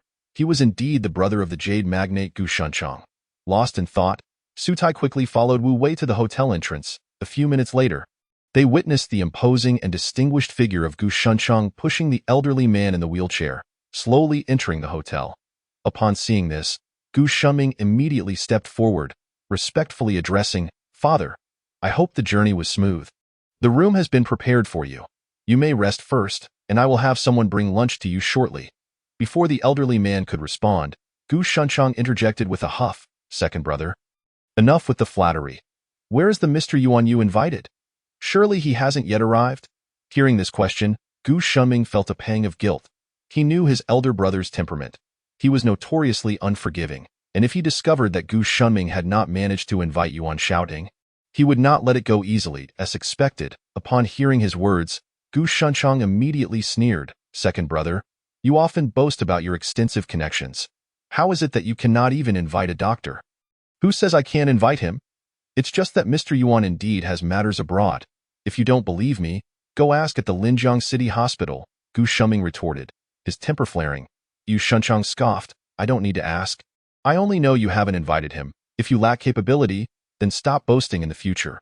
Unyielding, Gu Shunchang raised his voice. Staying a few more days is easy for you to say. Do you have any idea how serious our father's condition is? If this continues, we might as well send him abroad, I must say. These doctors in our country are simply inadequate. If we truly want to treat this peculiar illness, we need to go overseas. That won't do. Given my father's condition, he cannot withstand the journey, Gu Shuming replied hastily. This was absurd. The Gambling Stone Convention was just around the corner, and he had prepared for nearly 2 years for this event. Missing it would mean an unpredictable wait for the next opportunity. However, his father's illness was indeed urgent, and he was genuinely anxious at this moment. Wu Wei suddenly stepped forward, speaking softly, Gu Zong. Although old Yuan is not in Linjiang, this little divine Dr. Su is also a renowned physician of traditional Chinese medicine. Why not let him examine your father? Upon hearing this, Gu Shunchang raised his head to scrutinize Su Tai. Disdain evident in his expression, little divine Dr. Su? Who is he? I have not heard of him. Though he was not involved in the field of traditional Chinese medicine, given their father's peculiar illness, he had been searching for doctors and was quite familiar with those of some renown. He had never come across the title Little Divine Dr. Su. Witnessing the contempt in Gu Xuanchang's demeanor, Wu Wei felt a surge of displeasure but restrained his anger, hastily stating, Gu Zong, the reputation of Little Divine Dr. Su is indeed quite significant in Linjiang City. I can assure you that his medical skills are trustworthy. He recalled the scene at the auction held at Jinbaoli Building, which he had witnessed firsthand. The grandeur of the event remained etched in his memory. Thus, even though he had not seen Su Tai in action, he had great confidence in Su Tai's medical expertise. Noticing Gu Xuanming's growing impatience, he quickly added, Indeed, the name of Little Divine Dr. Su is quite renowned. Since we could not invite old Yuan, why not allow him to help? No need. I have already invited Dr. Zhang from Jinling Puhua Hospital. He said he would help arrange for an expert from the United States. Once he arrives, I will immediately send my father abroad. Gu Shunchang retorted with a cold snort. Seeing Gu Xuanchang's resolute attitude, Gu Shuming found it difficult to argue further. After all, his father's health was of utmost importance. Missing the Gambling Stone Convention was something they could wait for. But his father's illness could not be delayed for even a moment. Wait a moment, it was Dr. Xiao Wu who invited him, so since he is already here, let him take a look. The elderly man in the wheelchair suddenly croaked, breaking his silence. Though the voice of the elderly man was somewhat indistinct and weak, it still bore the unmistakable authority of someone in a position of power. As soon as he spoke, the previously defiant Gu Shunchang immediately bent forward, adopting a respectful demeanor, while Gu Shuming quickly dropped his hands from his chest to his sides, resembling a student who had erred. Attentively listening to a teacher's instruction, upon witnessing the scene, Su Tai's expression subtly shifted, as he contemplated internally that the old Master Gu was indeed quite strict in his discipline of his son. Even a business magnate like Gu Shunchang appeared utterly subdued. Nevertheless, he could sense that the aura emanating from the elderly gentleman in traditional attire was extraordinary, reminiscent of only a few individuals he had encountered, such as Yin Zhangfeng and Shan Wanqing. Yet, compared to Shin Wanqing and Yin Zhangfeng, this gentleman exuded a more restrained yet polished dominance, clearly indicative of someone who had navigated the complexities of the business world for many years. After a brief moment of hesitation, Gu Shunchang hurried forward and advised, Father, this lad is merely a second-rate physician without notable reputation. How could he possibly be qualified to treat you? It seems likely he is here merely to swindle a reward. We should wait for the personnel from Puhua Hospital to arrive. What reward? We are completely unaware of any such thing. Do not speak nonsense. Before Su Tai could respond, Wu Wei retorted angrily. He had kindly sought Su Tai's assistance in treating the elder's ailment, only to be dismissed as a charlatan by Gu Shunchang, which understandably irked him. Gu Shunchang, however, paid no heed to Wu Wei's indignation, merely sneering, Old Wu, spare me the pretense. 3 months prior, our Gu family issued a bounty. Whoever can cure my father's illness will receive 30 million in cash. This matter is well known throughout Jiangnan and Jiangbei. How could you be unaware? I truly had no idea. If it weren't for Shunming informing me of the old gentleman's illness, I would have remained oblivious, Wu Wei hurriedly replied. Jiyu Shuncheng merely shook his head, for he believed that even if Wu Wei was unaware, Su Tai must certainly be informed, given the frequency with which he had encountered self-proclaimed miracle workers claiming to heal his father's peculiar affliction. Just last month, he had met over a dozen supposed doctors who failed to even diagnose the ailment, wasting considerable time in the process. Seeing Gu Xuanchang's skepticism, Wu Wei grew anxious and quickly asserted, Mr. Gu, you've misunderstood. My intention in coming to Tanchi Town with Su was primarily to purchase jade. Had I not heard from Shunming about the old gentleman's illness, I would not have intervened. Indeed, my brother. Both old Wu and young Su were unaware. You misjudged them, Gu Shunming interjected hurriedly. Jiu Shunchang scoffed and nodded with mild skepticism, then turned to Su Tai, inquiring gravely, Dr. Su, you appear rather youthful. How many years of medical practice do you possess? Having graduated from university just over 2 years ago, with some scattered internship time during his senior year, he could barely claim 3 years of experience. What? Only 2 to 3 years? Do you dare to treat my father? Have you lost your patience with life? Gu Shuncheng exploded in fury, glaring coldly at Wu Wei as he exclaimed, Old Wu, what do you mean by this? This lad has merely 2 to 3 years of experience. And you dare to recommend him for my father's treatment? What is your intent? He had always harbored some aversion to traditional Chinese medicine, and had it not been for Yuan Xiaoting's considerable reputation in the medical field, he would not have entertained Gu Xuanming's suggestion and would have already sent his father abroad for treatment. Initially, he presumed Su Tai to be a physician of merit, yet discovering him to be a novice with merely 2 to 3 years of practice was utterly unacceptable. As it seemed to trivialize his father's life, Wu Wei, too, felt somewhat bewildered. His understanding of Su Tai was limited to the impressive reputation he had garnered at the auction. He had assumed the young man possessed commendable medical skills. However, he now realized that 2 to 3 years of experience was hardly sufficient. Though he had not studied medicine, he understood the significance of experience for a physician. Exceptional talent is rendered futile without ample clinical exposure, especially in the case of traditional Chinese medicine, which demands even greater practical experience. After a moment's hesitation, he coughed lightly, Mr. Gu, please refrain from anger. While Su's clinical experience may be lacking, his medical skills are indeed. Ha! A young man with only 2 to 3 years of clinical experience, and you wish to convince me of his exceptional medical prowess? Do you even believe that yourself?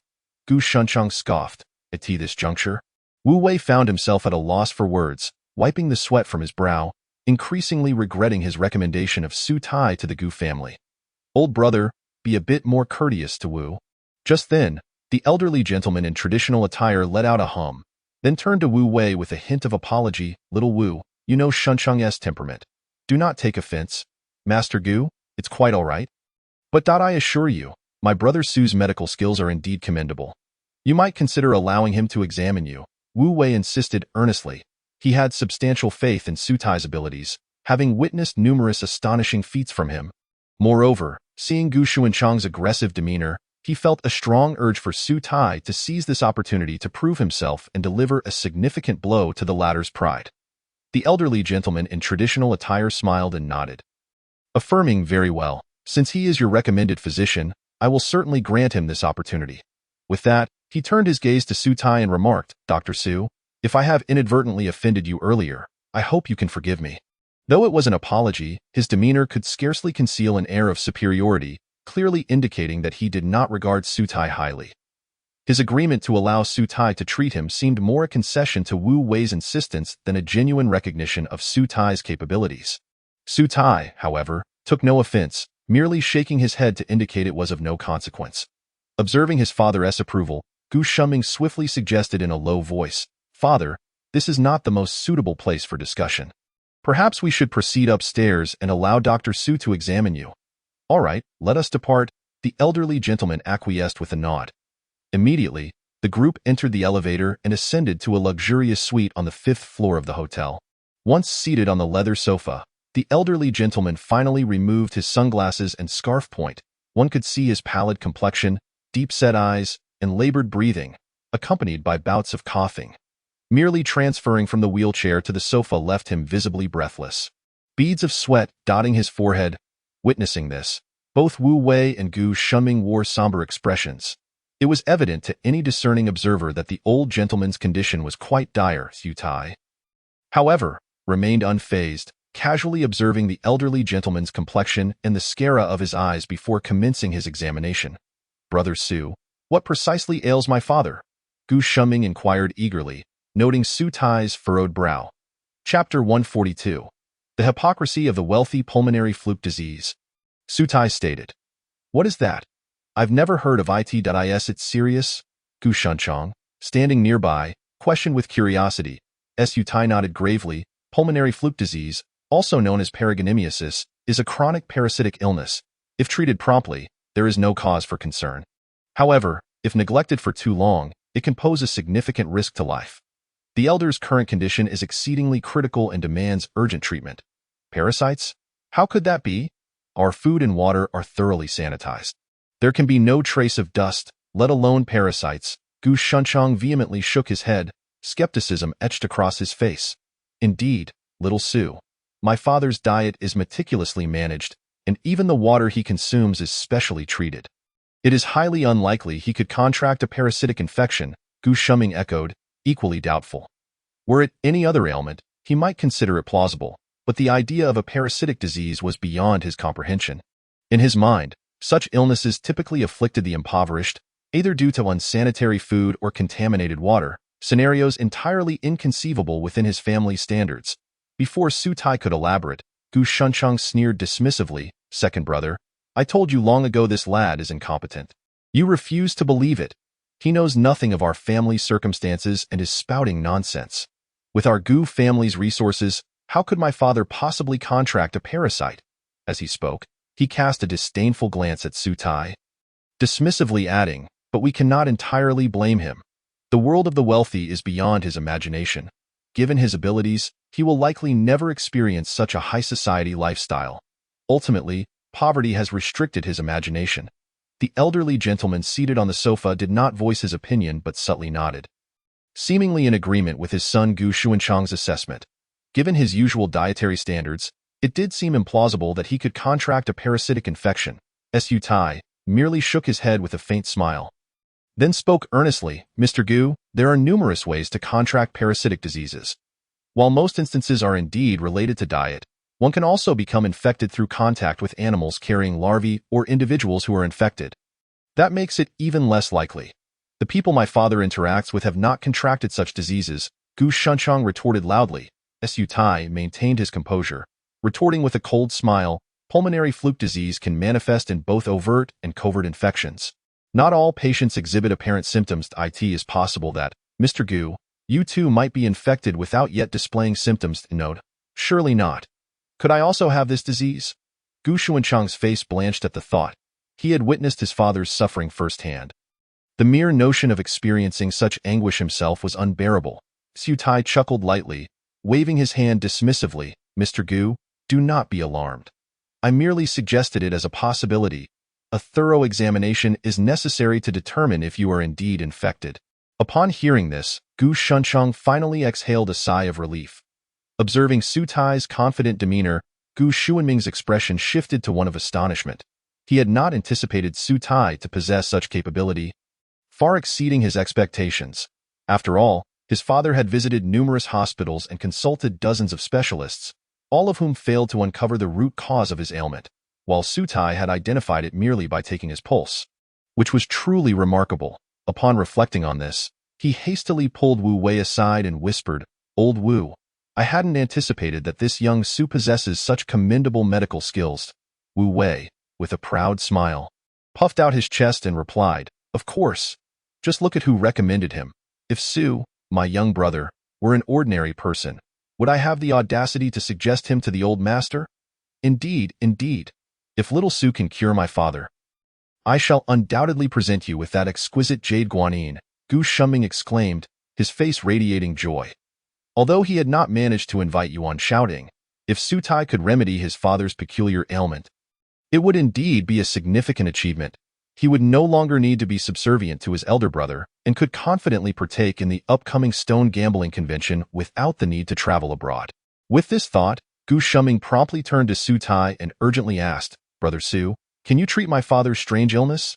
It's quite simple. The primary approach will be acupuncture, supplemented by medication. Within 3 days, the condition should show significant improvement, Su Tai replied nonchalantly.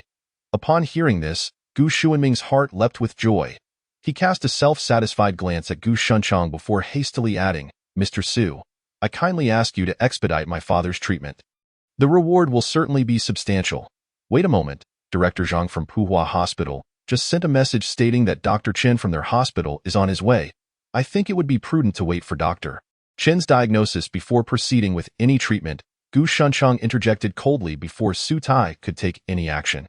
Ignoring Gu Shuming, he turned his attention to the elderly gentleman in Tang suit and said solemnly, "Father, your condition is far too complex to rely on a single opinion. I personally have little faith in diagnosing ailments merely through pulse taking. After all, he is not an X-ray machine." As he spoke, he shot a disdainful glance at Su Tai and continued, "Dr. Chen is a renowned internal medicine specialist from the United States, a graduate of Johns Hopkins University School of Medicine, and possesses extensive clinical experience with neurological diseases. I believe it would be wiser to have him examine you first." Upon hearing Gu Xuanchang's words, the elderly gentleman's expression shifted slightly. In comparison to Dr. Chen, the present Dr.'s appeared woefully inadequate. After a moment's hesitation, he promptly nodded in agreement. "Very well. Since Dr. Chen is already here, let us allow him to take a look. If his diagnosis aligns with that of Dr. Su, then we shall proceed with Dr. Su's treatment, and the reward shall be shared equally." He then turned to Su Tai with a smile. "Dr. Su, it's not that we distrust you. It's primarily for the sake of caution. Moreover, a joint diagnosis from both Eastern and Western medicine could mitigate potential errors. What do you think?" Su Tai found this amusing, thinking to himself that the wealthy are indeed hypocritical. Their countenances were laden with skepticism, yet they professed not to doubt him. However, he paid it no mind, confident that his diagnosis would prove accurate regardless of who treated the patient. As he contemplated this, Gu Xuanchang's phone suddenly rang. He responded briefly and hurriedly exited the room. Moments later, a chilling voice echoed from outside the door. "Mr. Gu, after thorough examination by over a dozen foreign experts at Puhua Hospital, it can be conclusively determined that your father has a brain tumor, and the situation is exceedingly grave. Given the medical conditions in the country, treatment is simply not feasible. I strongly recommend expediting his transfer abroad for treatment." Chapter 143. Ignorance and Fearlessness. Upon hearing this, the elderly gentleman in the Tang suit, who had been smiling moments before, instantly turned as pale as death, while Gu Shuming slumped onto the sofa in despair. They were all too familiar with brain tumors, a condition notorious for its high mortality rate. Once diagnosed, it was typically malignant, leaving no hope for treatment, only the grim prospect of waiting for death. Gu Shuming recalled that a friend's father had suffered from a brain tumor, and after diagnosis, he had passed away within 2 months. The thought plunged him into a state of icy terror, causing his body to tremble uncontrollably. Just as everyone was engulfed in uncertainty, the voice from outside rang out once more, "Surely not. Just moments ago, a Dr.Su from the Chinese Medicine Hospital diagnosed my father with lung fluke disease, stating that acupuncture and medication could cure it. Ha. You chose to consult a Chinese doctor? Your old man is truly beyond saving. I doubt there's even a need to send him abroad. You might as well wish for the best." Dr. Chen scoffed. "Dr. Chen, what do you mean by that?" Gu Shuming stammered. "Mr. Gu, you're a prominent figure in the business world, yet you resort to such superstition as Chinese medicine? How could a mere pulse check and tongue examination possibly reveal the internal conditions? He is not a robot. Besides, your father's issue is a brain problem, which has no connection to lung fluke disease. This is sheer nonsense." As this dialogue unfolded, all eyes in the room turned towards Su Tai, particularly those of Gu Shuming and his father, filled with skepticism. Su Tai's expression remained unchanged as he instinctively glanced toward the source of the voice, finding the tone somewhat familiar, as if he had heard it before. At that moment, the door to the room was abruptly pushed open, and an angry voice penetrated the air, which Quack just claimed that Gu has lung fluke disease? Step forward if you dare. I want to see what sort of charlatan you are. As the voice fell, A well-dressed middle-aged man with a briefcase and a distinct mustache strode into the living room, his face flushed with anger and his demeanor confrontational. However, upon spotting Su Tai seated on the sofa, he suddenly froze, as if encountering a ghost, his expression turning rigid as he instinctively stepped back. Su Tai, maintaining a calm demeanor, merely cast a curious glance at the middle-aged man and remarked, "Dr. Chun, what a coincidence. It seems we meet again. How did you end up here?" Chen Xiao stuttered, his lips quivering. He certainly hadn't anticipated that the Chinese Dr. Gu Shunchong had mentioned would be Su Tai. Yet, being an experienced professional, Chen Xiao quickly regained his composure, casting a cold glance at Su Tai before turning away, disregarding him entirely. "Dr. Chen, do you know Dr. Su?" Gu Shunchong inquired, taken aback by the situation. Chen Xiao frowned slightly, responding impatiently, "I wouldn't say we know each other. We've merely crossed paths once. Let's cut the small talk and focus on diagnosing Mr. Gu." With that, he took the CT report from Gu Shunming and began to examine it closely. Observing Qian Zhao's serious demeanor while wearing glasses, the expressions of the Gu family members soured considerably, particularly recalling the earlier mention of a brain tumor, which left them feeling as if a fishbone were lodged in their throats, rendering them hesitant to speak. After a moment of contemplation, it was the elderly gentleman in the tang suit who finally broke the silence, asking gravely, "Dr. Chun, could you please tell me what ailment I am suffering from?" What? Dr. Chen, can you confirm this?" The elderly gentleman pressed anxiously. A chill coursed through his body, draining him of strength, and his mind spun in dizziness. Although he had already overheard the earlier conversation between Qian Xiao and Gu Shunchong, hearing Qian Xiao reiterate the diagnosis after his examination made his heart sink, struggling to accept the grim reality.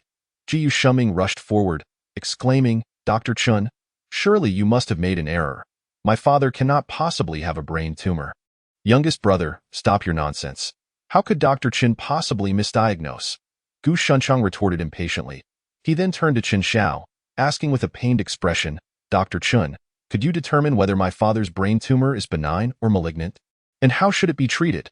"Whether it is benign or malignant, I cannot ascertain at this moment. Further tests at the hospital are necessary. Unlike some, I cannot deduce the condition of a patient's brain merely by 3 fingers on their pulse." Chen Xiao replied with blatant disdain. Upon hearing this, Gu Shuming cast a glance at Su Tai before hastily asking, "Dr. Chun, are you implying that my father's illness is truly not caused by a parasitic infection?" Chen Xiao sneered, "Mr. Gu, the CT report is crystal clear. Any doctor can see it. It's undoubtedly a brain tumor. As for lung fluke disease, that pertains to parasitic infections in the lungs, having no connection to the brain whatsoever. Clearly, some individuals are merely pretending to be knowledgeable and are spouting nonsense." Su Tai, however, remained impassive, quietly seated without uttering a word. Observing this, Chen Xiao felt an overwhelming sense of triumph. He was convinced that Su Tai was left speechless after being exposed. Traditional Chinese medicine ultimately falls short. Perhaps luck had favored him, allowing him to cure 1 or 2 patients, yet that could not obscure the truth that traditional medicine is mere quackery. With this thought, he looked up at Gu Shunming and remarked, "Mr. Gu, I must say, considering the urgency of your father's condition, it is utterly reckless to consult a Chinese physician. You might as well consult a charlatan. If there are any delays in treatment, you will have no one to blame but yourself. Indeed, youngest brother, I have long cautioned you that when seeking a doctor, one ought to choose a reputable one. At the very least, someone as esteemed as Dr. Chen. Why invite anyone off the street to treat our father? If something were to go awry, could you bear the consequences?" Gu Shunchong added hastily. While he appeared to berate Gu Shunming, his gaze was directed at Su Tai and Wu Wei, clearly implying something. Witnessing this, Wu Wei's complexion turned a deep shade of anger, and he shouted, "Mr. Gu, what do you mean by that? Please speak with more respect." "Ha! Why should I show respect to a quack?" Gu Shunchong scoffed dismissively. "Who are you calling a quack?" Wu Wei stood up abruptly. Gu Shunchong paid him no heed, merely casting a cold glance at Su Tai. Taunting, "Who is the quack? I believe everyone is well aware, and there's no need for me to spell it out. Indeed, it is quite astonishing that a cerebral ailment could be misdiagnosed as a case of lung fluke disease. Is this not the hallmark of a quack?" Chen Xiao hastily concurred. Su Tai's actions had humiliated him in public, forcing him to resign from the central hospital, and now, naturally, he was eager to add insult to injury. Upon hearing Chen Zhao's remark, Gu Shuncheng nodded repeatedly in agreement. Although the elderly gentleman in the tang suit and Gu Shuming remained silent, their gazes towards Su Tai were laden with skepticism. After all, they placed greater trust in Chen Xiao, a renowned physician educated in a prestigious university in the United States, and had more faith in modern diagnostic tools than in the relatively obscure Su Tai. Ignorance and audacity intertwined. At that moment, Su Tai, who had remained silent thus far, suddenly let out a cold laugh. "Who are you calling ignorant and audacious?" Upon hearing Su Tai's words, Chen Zhao's expression changed dramatically, and he shouted loudly. Jiu Shuncheng furrowed his brow and cast a cold glance at Su Tai, speaking in a low voice. "Dr. Su, it is unbecoming to lash out in fury simply because Dr. Chen pointed out an error. After all, he is your senior. If you continue to be disrespectful, do not blame me for severing ties." Chen Xiao had been specially invited as a physician. Naturally, Gu Shuncheng could not allow Su Tai to denigrate him. Moreover, if it were confirmed that his father indeed had a brain tumor, he would need to be sent abroad for treatment. Despite being a well-known tycoon in Jiangbei, he lacked connections overseas and would require Chen Zhao's assistance at that time, which was why he was intent on currying favor with him. Without acknowledging Gu Shuncheng, Su Tai continued to gaze at Chen Xiao and said in a solemn tone, "Earlier, you questioned the connection between lung fluke disease and the brain. Now allow me to elucidate. Typically, upon infection with lung fluke disease, the larvae emerge from their cysts in the small intestine, penetrate the intestinal wall, migrate within the abdominal cavity, and traverse the diaphragm to develop into adults in the lungs. These adults can then ascend through the mediastinum along the carotid artery, invading the cranial cavity through ruptured openings, with the parasites eventually infiltrating the brain from the temporal or occipital lobes." Su Tai spoke with unwavering confidence, detailing his explanation, leaving Gu's family and Wu Wei in a state of stunned silence, and even Chen Xiao regarded Su Tai with astonishment, although he could not yet ascertain the accuracy of Su Tai's claims. The possibility he outlined was indeed compelling. For a moment, he began to doubt whether the elder Gu was suffering from lung fluke disease. Realizing this, he quickly asserted, "What you've stated is merely a possibility. I possess the CT report as evidence, which clearly indicates that the elder Gu has a brain tumor. According to my knowledge, numerous cases of misdiagnosis occur with CT scans," Su Tai retorted coldly. "Those are merely the initial symptoms of lung fluke disease," he continued. Upon hearing Su Tai's words, the Gu family, who had previously placed unwavering trust in Chen Xiao, found themselves in a state of confusion once more. Although Su Tai lacked Chen Zhao's renown, his articulate assertions compelled them to take heed. Especially given that he accurately identified the symptom of hemoptysis, it truly astonished them, as this was information known only to a select few. Even if the elder Gu had experienced hemoptysis, it could not categorically indicate lung fluke disease, for there are myriad conditions that could lead to such a symptom, as Chen Xiao hastily pointed out. At that moment, the elderly gentleman in the tang suit, who had been meditating with his eyes closed, slightly opened them and smiled, saying, "Dr. Su, how about this? Since you and Dr. Chen hold differing opinions, why not allow me to undergo another examination? If it truly is lung fluke disease, then I shall entrust my treatment to you." "No need," Su Tai coldly declined. The moment he uttered this refusal, the expressions on the faces of Gu's family shifted dramatically. In their view, upon receiving consent for treatment, they expected him to be overjoyed. Yet Su Tai's outright rejection left them bewildered. The Gu family, a leading enterprise in the jade and stone industry of Jiangbei, had countless esteemed physicians vying for such an opportunity, yet this obscure youth was unwilling. It genuinely astonished them. "Speak freely. Whatever conditions you desire. Be it wealth or status, the Gu family can certainly accommodate you," Gu Shuncheng hastily offered after a brief pause. "Indeed, Dr. Su, is it possible you are dissatisfied with the consultation fee?" The elderly gentleman in the tang suit maintained his smile. Though his heart felt somewhat displeased, he held a low opinion of the young man who sought to take advantage of the situation. Su Tai merely waved his hand, chuckling coldly. "Elder Gu, have you ever heard the saying, 'A physician's integrity may kill, but it must not be dishonored'?" Having said this, he paid no further attention to the Gu family and directly rose to leave.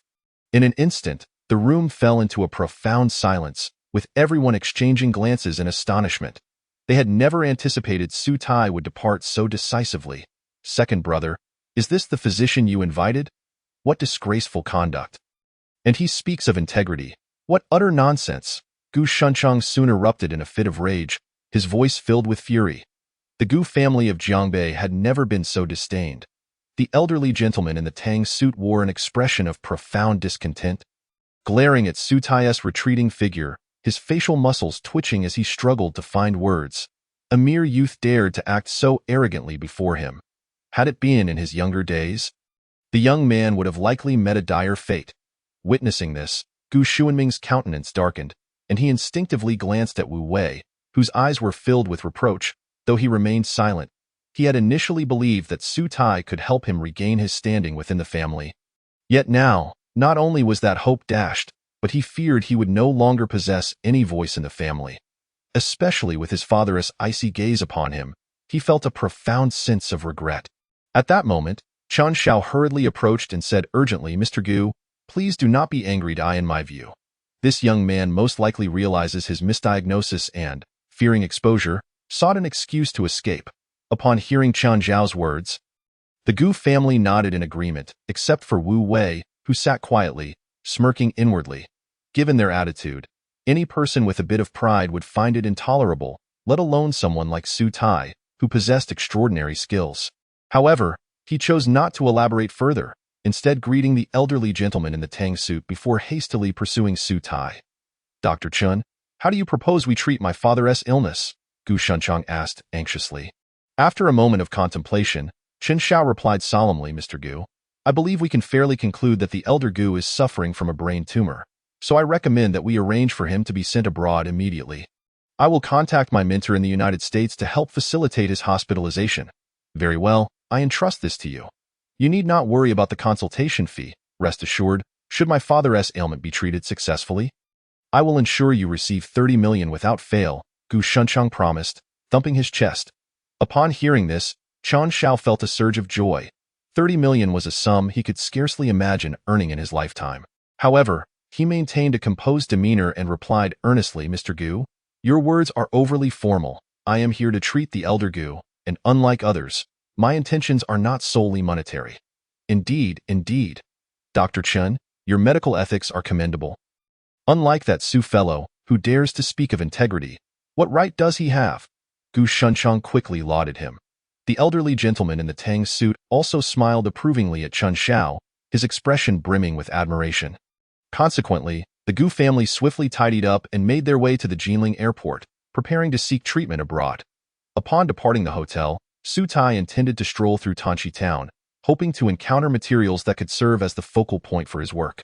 Unexpectedly, he was intercepted by a breathless Wu Wei, who had hurried over. As a physician, he harbored a compassionate heart, yet that did not imply that everyone was deserving of his care, particularly those who were arrogant and showed no respect for doctors.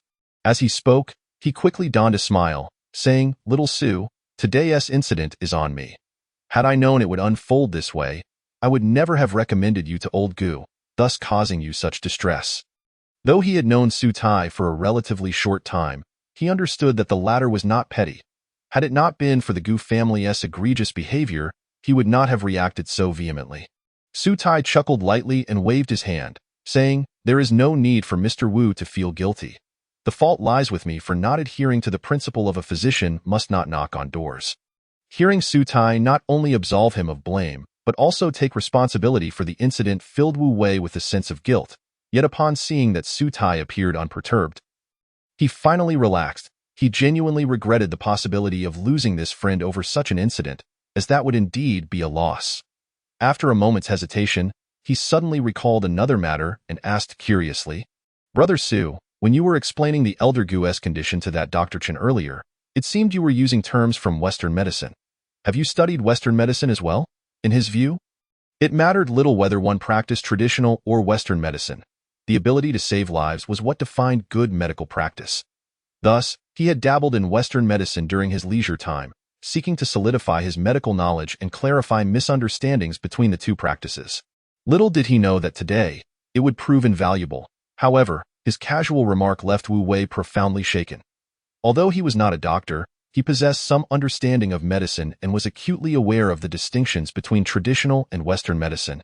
To master both fields simultaneously was an exceedingly rare feat. Even someone like Yuan Shaoding, a medical luminary proficient in both disciplines, had invested years, if not decades, to achieve such a level of expertise.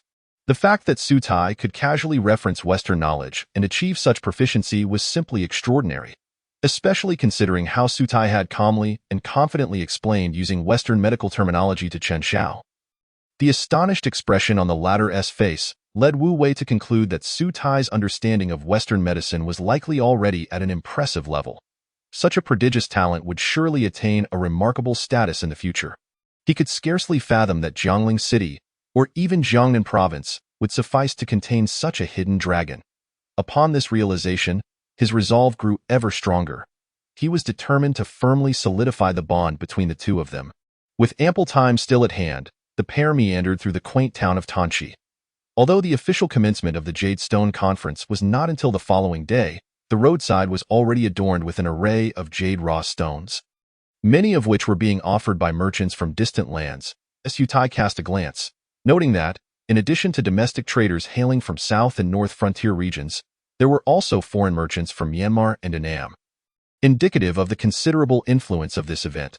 Perceiving Su Tai's astonishment, Wu Wei cheerfully elaborated, "Brother Su, do not underestimate the modesty of Tanchi. The triannual Jade Stone Conference is renowned across the globe, attracting even raw stone merchants from Southeast Asia. Thus, you will find a plethora of materials available, and with a stroke of luck, the chances of uncovering ice-type jade are quite high." Su Tai nodded slightly. Having previously scanned the surroundings and indeed spotted several remarkably vibrant raw stones, regrettably, they fell short of the specific materials he required to serve as the focal point for his array. His expedition to Tanchi yielded no suitable materials, leaving Su Tai with a tinge of disappointment, yet he recognized the futility of his situation. He understood that such exquisite jade was a treasure one could only hope to encounter. After some contemplation, he came to the conclusion that one must allow events to unfold naturally. The absence of an appropriate focal material signified that the timing was not yet ripe, and thus, his plans for cultivating medicinal herbs would have to be set aside for the time being. Sitting on his bed, he pondered whether there might be alternative materials, or perhaps jade of slightly inferior quality that could serve as a substitute for the focal point. Alas, after much deliberation, Su Tai found himself at an impasse. The focal point was the very essence of the formation and could not be approached with carelessness. With no other recourse, he reluctantly resolved to cease further contemplation on the matter. In the late hours of the night, at Jiangling Airport, a sleek black Bentley Mulsanne glided into the southern parking lot. Once the vehicle came to a halt, two impeccably dressed middle-aged men swiftly assisted an elderly gentleman with a head of silver hair, clad in traditional Tang attire, from the car. Meanwhile, a third middle-aged man, donned in a blue suit and sporting a distinctive mustache, hastened toward them. "Mr. Gu, I bring you good news. My mentor just called to inform me that as soon as you arrive in the United States, he will arrange for your hospitalization right away, and he is the foremost brain specialist in the entire country," Chen Xiao exclaimed, his face alight with excitement. At this revelation, the three members of the Gu family immediately displayed expressions of joy. They understood that, despite the Gu family's considerable financial resources, which would allow them to procure such arrangements independently, having Chen Xiao, an insider, assisting them would significantly alleviate potential complications. Indeed, Dr. Chen possesses the requisite qualifications. I shall call Old Wang shortly to ensure that Dr. Chen is appointed as the head of the department, Gu Shunchang responded with a broad smile. Hearing this, Chen Zhao's delight was palpable. Although the Puhua hospital where he currently worked was relatively well known in Jiangnan province, it paled in comparison to the central hospital in Jiangling. If he could indeed secure the position of department head, it would be nothing short of a triumph, particularly in light of the humiliation he had endured when forced to resign from the central hospital in Linjiang. As he reveled in these thoughts, Gu Shunchang suddenly adopted a serious demeanor, stating, "Dr. Chen, since everything is arranged, let us make our way. I will handle the parking. You accompany my father into the airport to wait." Chen Xiao nodded in agreement and quickly moved to assist Gu Tsong, preparing to enter the airport. Unexpectedly, at that moment, Gu Tsong, who had been smiling, suddenly furrowed his brow, grasped his head, and emitted a series of agonized howls accompanied by violent coughing, appearing to be in excruciating pain. Seeing this, Gu Shunchang, who was just about to enter the car, was struck with alarm, his expression changing dramatically as he rushed forward, exclaiming, "Father, what is the matter? Where does it hurt?" It hurts my head, it hurts so much. Ji Song clutched his head tightly, howling and coughing violently, his frail body twisting in agony, rendering him incapable of articulating a complete sentence.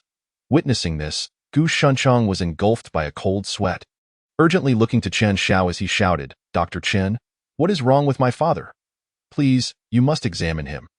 Typically, those afflicted with brain tumors do experience severe headaches during episodes, but not to such an extreme degree. Nor do they cough. Ji Song's condition had evidently surpassed Chen Xiao's comprehension. However, faced with Gu Xuanchang's pressing inquiry, he had no time to dwell on the matter and swiftly retrieved a white pill bottle from his pocket. Stating, "Mr. Gu, this is a special medication for treating brain tumors. While it cannot cure your father's illness, it can alleviate his pain." Upon hearing this, Gu Shunchang hastily accepted the pill bottle, quickly extracting several small white tablets and administering them to Gu Song with mineral water. Unfortunately, after taking the medication, Gu Song's headaches and coughing showed no signs of improvement. Rather, they intensified until he ultimately coughed up blood and fell into unconsciousness. Witnessing this dire situation, Gu Shunchang was momentarily frozen in shock.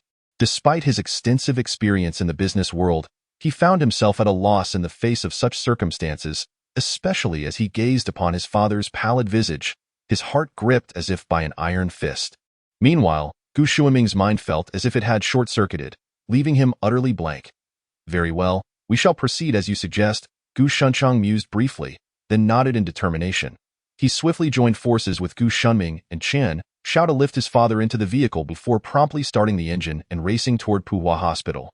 After half an hour of frenzied driving, they finally managed to deliver the elderly gentleman to the emergency room. The two brothers slumped onto a bench, looking as if their souls had been drained, their faces etched with worry, while Chen Xiao, standing nearby, was drenched in sweat, anxiously watching the flashing red light in front of the emergency room. Feeling an inexplicable tension, he sensed that something was amiss. The symptoms exhibited by Gu Song did not align with those typically associated with brain tumor patients. Could it be that Su Tai had indeed been correct, and the issue was a parasitic disease? A shiver of dread coursed through Chen Xiao's mind as he recalled the terrifying nature of such diseases. If treated early, they posed minimal risk, but if delayed, the prognosis could be grim. Ultimately, however, he managed to convince himself that Su Tai's prior success in treating Zhao Xinqing's granddaughter was merely a stroke of luck, and that it was impossible for traditional Chinese medicine, based solely on pulse diagnosis, to determine conditions affecting the brain. As the seconds ticked by, the door to the emergency room finally swung open after what felt like an eternity. Soon, an elderly gentleman clad in a white coat, his temples graying, emerged alongside two younger doctors, moving briskly. Chen Xiao hurried forward, his heart racing, and anxiously inquired, "Uncle, how is Mr. Gu?" "It's hard to say. We conducted a thorough examination of Mr. Gu, and our preliminary assessment suggests he may have contracted a brain-invading lung fluke disease. Unfortunately, due to a delay in seeking treatment, the situation is quite dire," Chen Tongxing replied, his brow furrowed and his tone grave. At this revelation, Chen Xiao felt as though he had been struck by lightning, nearly losing consciousness. After a moment's hesitation, he exclaimed, "That cannot be. As far as I know, lung fluke disease is a pulmonary ailment. How could it possibly be related to the brain? But the CT report clearly indicates a brain tumor. How can it be lung fluke disease?" His lips trembled as he grew increasingly uncertain. Mistakes in CT scans are not uncommon. Confirming a diagnosis requires comprehensive verification. "What have I always taught you?" Chen Tongxing interjected with a sigh, casting an exasperated glare at Chen Xiao. At that moment, Gu Shunchang, who had been seated nearby, suddenly changed color, rising to his feet and demanding, "Doctor, what did you just say my father has?" Mr. Gu, please allow me to explain." Chen Zhao's mind was a whirlwind. He had never anticipated that Su Tai's diagnosis would prove accurate. Before he could finish, Gu Shunchang slapped him across the face, shouting, "Chen, if anything happens to my father today, I will not spare you." Seeing this, Chen Tongxing quickly stepped in to restrain Gu Shunchang, raising his voice. "Mr. Gu, what are you doing? On what grounds do you strike him?" "On what grounds? Ask him what grounds I have," Gu Shunchang replied, his face dark with fury. Chen Tongxing's brows knitted together as he turned sharply to Chen Xiao, admonishing, "What is the situation? You had better come clean." Chen Xiao, fearful and anxious, promptly recounted the events that had transpired in Tanchi. How should I express my astonishment at you? Traditional Chinese medicine is the pinnacle of our nation's medical heritage, having evolved to this day for a reason. It is not something you can dismiss lightly. Chen Tongxing's expression darkened, almost as if he wished to strike Qin Shao. Ultimately, however, he refrained, recognizing that this was not the time for venting frustration. With that, he turned to Gu Shunchang, explaining, Mr. Gu, due to the extensive delay in treating your father's illness, the situation has become exceedingly critical. Our Puhua hospital lacks the capacity to provide the necessary care. What did you say? My father's condition worsened because of your hospital's doctors. If anything happens to him, I will dismantle your hospital. Ji Xuanchang's expression darkened once more as he shouted vehemently. Chen Tongxing furrowed his brow, interrupting him with a raised hand. Mr. Gu, if you wish to treat your father's illness, I believe it would be prudent to invite that DRSU to assist us. Invite him? Is that even necessary? Isn't your Puhua hospital the best foreign-funded hospital in Jiangnan province? Surely there are capable doctors here who can treat my father. Gu Xuanchang's face fell at the mention of inviting Su Ti's the esteemed Gu family of Jiangbei. To be outright refused treatment was one thing, but to have to ask someone else for help was a matter of pride he found difficult to swallow. If word were to get out, what would become of the Gu family's reputation? Chen Shao furrowed his brow and hastily remarked, Uncle, is there truly no doctor at Puhua Hospital capable of treating the brain-type lung fluke disease? What do you know? Chen Tongxing retorted coldly. If old Gu's lung fluke disease were in the infiltrative or tissue destruction stage, it could still be treated with medication. However, it has now entered the scar stage, with significant calcification of the granulation tissue. Surgery is the only option. Who would dare operate on old Gu in his current state? Chen Zhao's expression darkened further upon hearing Chen Tongxing's words.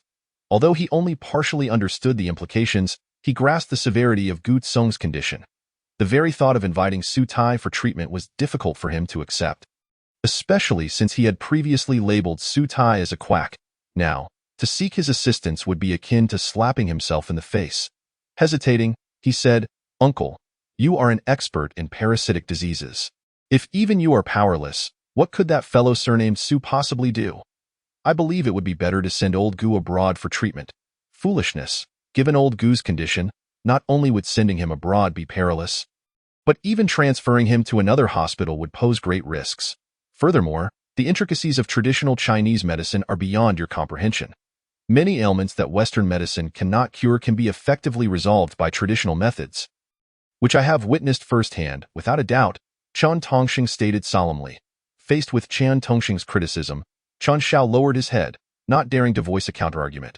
What puzzled him was how someone as esteemed as Chen Tongxing, a renowned expert in parasitic diseases in Jiangnan province, could place any faith in what he considered to be the mysticism of traditional Chinese medicine. Yet, as his elder and superior, he had no choice but to accept it. I cannot bear to hear such words. What are you all doing? If my father is not treated today, I will dismantle your hospital. Gu Shunchang bellowed furiously, nearly resorting to physical confrontation with Chen Tongxing. Chen Tongxing frowned deeply and replied coldly, Mr. Gu, this is not the time for rash actions. If you truly wish to treat your father, I advise you to invite Dr. Su. Once old Gu is well, you can express your anger then. Dr. Su? Just as I expected, a bunch of good-for-nothings. Gu Shunchang cursed again in frustration. Though still displeased, he had no time to dwell on it. The old man was the lifeblood of the Gu family, and many directives required his direct issuance. In the event of an emergency, the consequences could be catastrophic, so he dared not delay. There's no need to call. Dr. Su will not come, came a cold voice from the hospital corridor. At that moment, a sweating Wu Wei hurriedly approached. Upon seeing Wu Wei, Gu Shuiming's spirits lifted, and he quickly stepped forward with a beaming smile, saying, Old Wu, my father's condition is quite severe. Dr. Chen said only Su can treat him. Please, think of a way to bring him here. We can negotiate the consultation fee. Old Gu, Mr. Su will not be coming, Wu Wei replied icily. Hearing this, Gu Xuanchang's expression changed, and he impatiently retorted, Old Wu, what do you mean by that? Does that fellow intend to take advantage of the situation? Call him and ask how much he wants. If 30 million isn't enough, I can offer more. I told you, it's not about the money. Wu Wei scoffed. Observing Gu Xuanchang's arrogant demeanor, he felt a surge of anger. With such an attitude, he would never assist in inviting Su Tai. Then what is the issue? Does he want status or property? I am willing to guarantee that if he can cure my father's illness, he will not have to worry about food and drink for the rest of his life, Gu Shuncheng insisted. Urgency creeping into his voice, Wu Wei found it amusing. Gu Shuncheng had no idea that for Su Tai, money was merely a number, something he could easily obtain with a wave of his hand. He didn't bother to elaborate, simply stating, Mr. Gu, do you not recall that D.R.S. you said before leaving, the way of medicine may kill, but it must not be insulted. You and your sons treated him with such contempt. Do you not owe him a personal apology? Apologize to him? Gu Shuncheng frowned, snorting with disdain. That young man is quite bold to put on airs with me. I will not apologize. You can ask him if 50 million is sufficient. As a businessman worth billions, he saw no reason to bow before a nameless young practitioner, and the idea of apologizing was utterly unacceptable. Nevertheless, he felt no concern. In his view, as long as the Gu family was willing to spend, they could easily overwhelm any third-rate doctor from a small city like Sutai. Wu Wei remained silent, merely regarding Gu Shuncheng with a mocking expression. Even Chen Tongsheng, standing nearby, couldn't help but shake his head. Given Gu Shuncheng's attitude, any principled physician would be unlikely to extend their help. Seeing the situation, Gu Shuming quickly stepped forward and whispered, Brother, the old man is in dire straits. I think we should go and see him. Very well, I shall confront that young man, but asking me to apologize is out of the question, Gu Shuncheng huffed, finally stepping outside the hospital. Wu Wei hesitated momentarily before hurriedly following suit. As it was the weekend and he was not required at the hospital. Su Tai headed straight to Injitang after waking. He wished to inspect the herbal seeds purchased by Lu Jinshan and to discuss matters with Bai Qingya. Although the absence of key materials meant that the cultivation of herbs would have to be postponed, his determination to revise the formula remained unwavering, and among the esteemed gentlemen at Injitang, Bai Qingya was the only one he could trust. Upon arrival, with time still on his side, Su Tai began treating patients in the lobby while waiting. At that moment, a blue Mini slowly came to a halt before the entrance of Injitang Point Tutal. Striking women emerged from the vehicle and swiftly made their way toward the establishment. Upon their entry, the young female receptionist quickly approached, respectfully inquiring about their needs. When she spotted Su Tai, who was seated nearby attending to a patient, her face lit up with joy. She hurried over, wrapping her arms around Su Tai's, exclaiming, Dr. Su, I finally found you. I went to Jishitang as you instructed, but a doctor surnamed Song there told me you were at Injitang, and he was right. Taken aback by her excitement, Su Tai hesitated and instinctively looked her over. The woman appeared to be in her early 30s, wearing sunglasses, with her hair casually draped over her shoulders, and her heavily made-up face exuded an air of sophistication. Although her looks were ordinary, her aura was remarkable, especially with the glimpse of white lace stockings visible through her cheaphouse slit, and her shapely legs stirred a sense of exhilaration within him. After a moment of hesitation, Su Tai finally responded with curiosity, May I ask what you need? Are you seeking treatment? Dr. Su, do you not remember me? The woman exclaimed, quickly removing her sunglasses and gazing at him with excitement. Su Tai hesitated once more but soon recalled that she was Lin Jia, whom he had met previously at Earring Club. What surprised him was how Lin Jia appeared completely transformed since their last encounter. Not only did she seem much healthier, but her skin had become extraordinarily supple, reminiscent of a youthful maiden. While the medicine he had prescribed certainly had beautifying effects, he hadn't expected such remarkable results. Could this be the power of love? Su Tai mused, stroking his chin, privately lamenting that a harmonious marital life indeed surpassed any skincare product. After a pause, he asked curiously, Lin Jia, is there something you wish to discuss? That won't he do. You've done me such a great favor that I must express my gratitude, Lin Jia replied hurriedly, placing a basket of fruits and a banner on the table beside Su Tai. Seeing this, Su Tai felt it would be impolite to refuse, so he simply asked, Lin Jia, apart from expressing your thanks, surely you have other matters to discuss? As he spoke, he instinctively glanced at the young woman standing behind Lin Jia. This girl had a delicate appearance, dressed in a knee-length denim dress, with her bare, fair legs exposed. She seemed younger than Lin Jia, but exuded an extraordinary grace, reminiscent of a refined lady. Upon hearing Su Tai's words, she instinctively fidgeted with the hem of her dress, clearly anxious.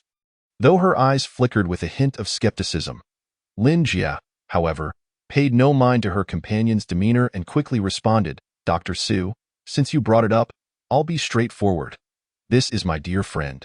She and her husband have been married for nearly a year but have been unable to conceive. I was hoping you could take a look at her and see if there is any way to help. Is this the renowned physician you were telling me about?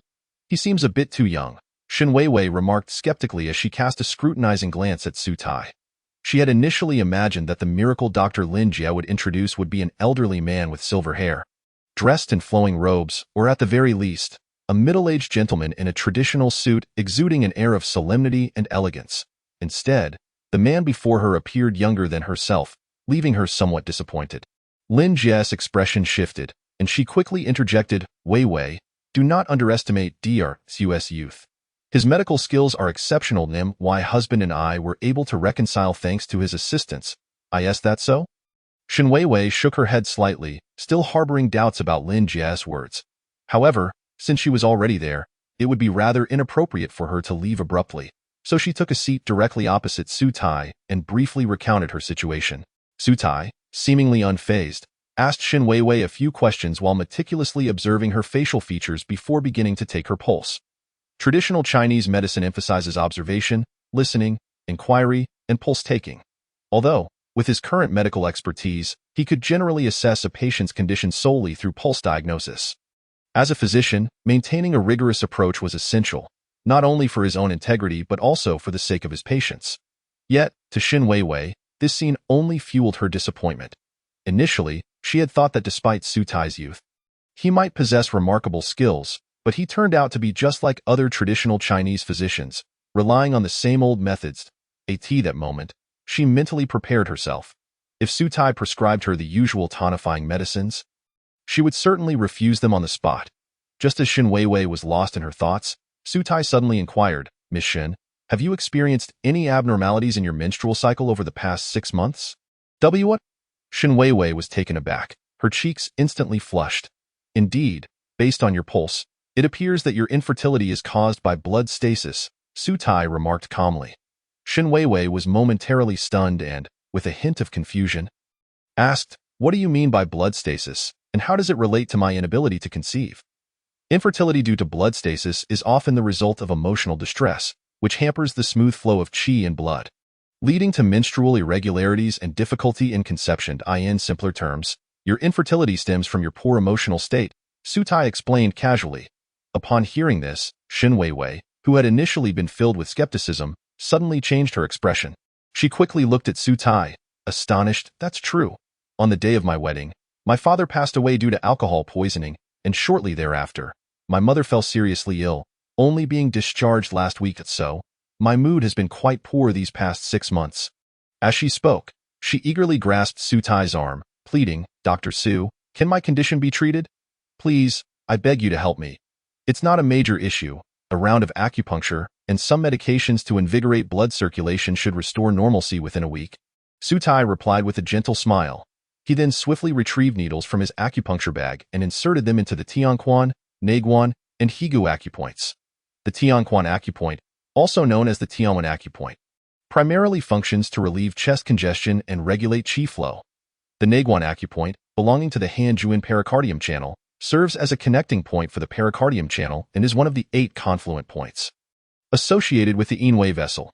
Needling this point primarily nourishes the heart and calms the spirit. As for the Higu acupoint, it belongs to the Han-Yangming large intestine channel and is effective in promoting circulation and regulating menstruation, thus treating menstrual irregularities. As the needles were inserted, Shin Weiwei still harbored some doubt about Su Tai. She found it hard to believe that merely a few needles could cure her ailment. While she contemplated this, she suddenly felt a warm sensation in her lower body, and her face flushed as she hurriedly stood up and exclaimed, Dr. Su, where is the restroom here?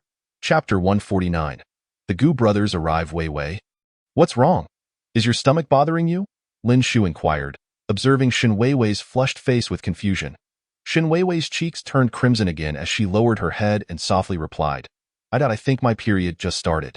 Although she had long known that Su Tai possessed remarkable medical skills, she was genuinely astonished by how miraculous it was. With just 3 needles, her period, which had been absent for 2 months, had returned almost instantaneously. She was aware that Shun Weiwei had consulted numerous renowned Western and traditional Chinese doctors in Linjiang City, consuming countless medications, all without any effect. Yet Su Tai's casual intervention had resolved the issue effortlessly, leaving her utterly amazed. Reflecting on this, she quickly embraced Su Tai's arm once more, exclaiming excitedly, "Divine Doctor, Dr. Su, your medical skills are truly extraordinary. You are simply my idol," as she caught a whiff of the fragrant aroma emanating from Lin Shu. Su Tai found himself momentarily distracted, hesitating before gently pushing her away.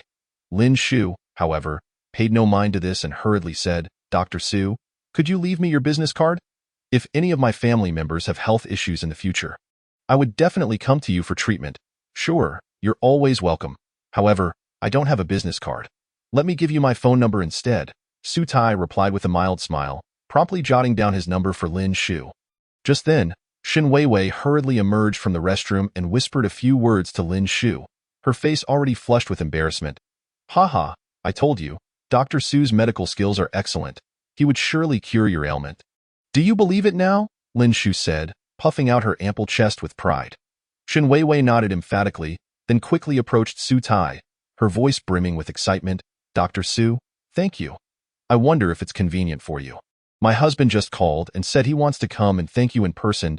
Isn't it a bit premature to express gratitude? Are you certain that I have already cured your condition?" Su Tai inquired with a smile, gazing at Shin Weiwei. Her cheeks flushed as she quickly responded, "Dr. Su, I trust you. Moreover, my period hadn't come for over 2 months, and now just for that, I must thank you." Seeing Shin Weiwei's insistence on expressing her gratitude, Su Tai could not refuse and nodded in acknowledgement. Immediately, Lin Shu and Shin Weiwei sat aside to wait, while Su Tai continued to diagnose and prescribe for the stream of patients arriving. 15 minutes later, a black Land Rover pulled up with a death drift, coming to a steady stop in front of Injitang, a young man, clad in a brown leather jacket and wearing combat boots. With a rebellious demeanor, hurriedly entered the shop. Upon entering the hall, he quickly approached Shin Weiwei, grasping her hand with concern. "Wife, you actually came, really? Why yes, it's all thanks to Dr. Su.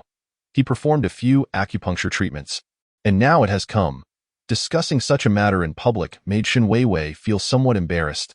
Hearing this, the young man's face lit up with excitement as he scanned the hall anxiously, saying, "That's fantastic. Where is Dr. Su?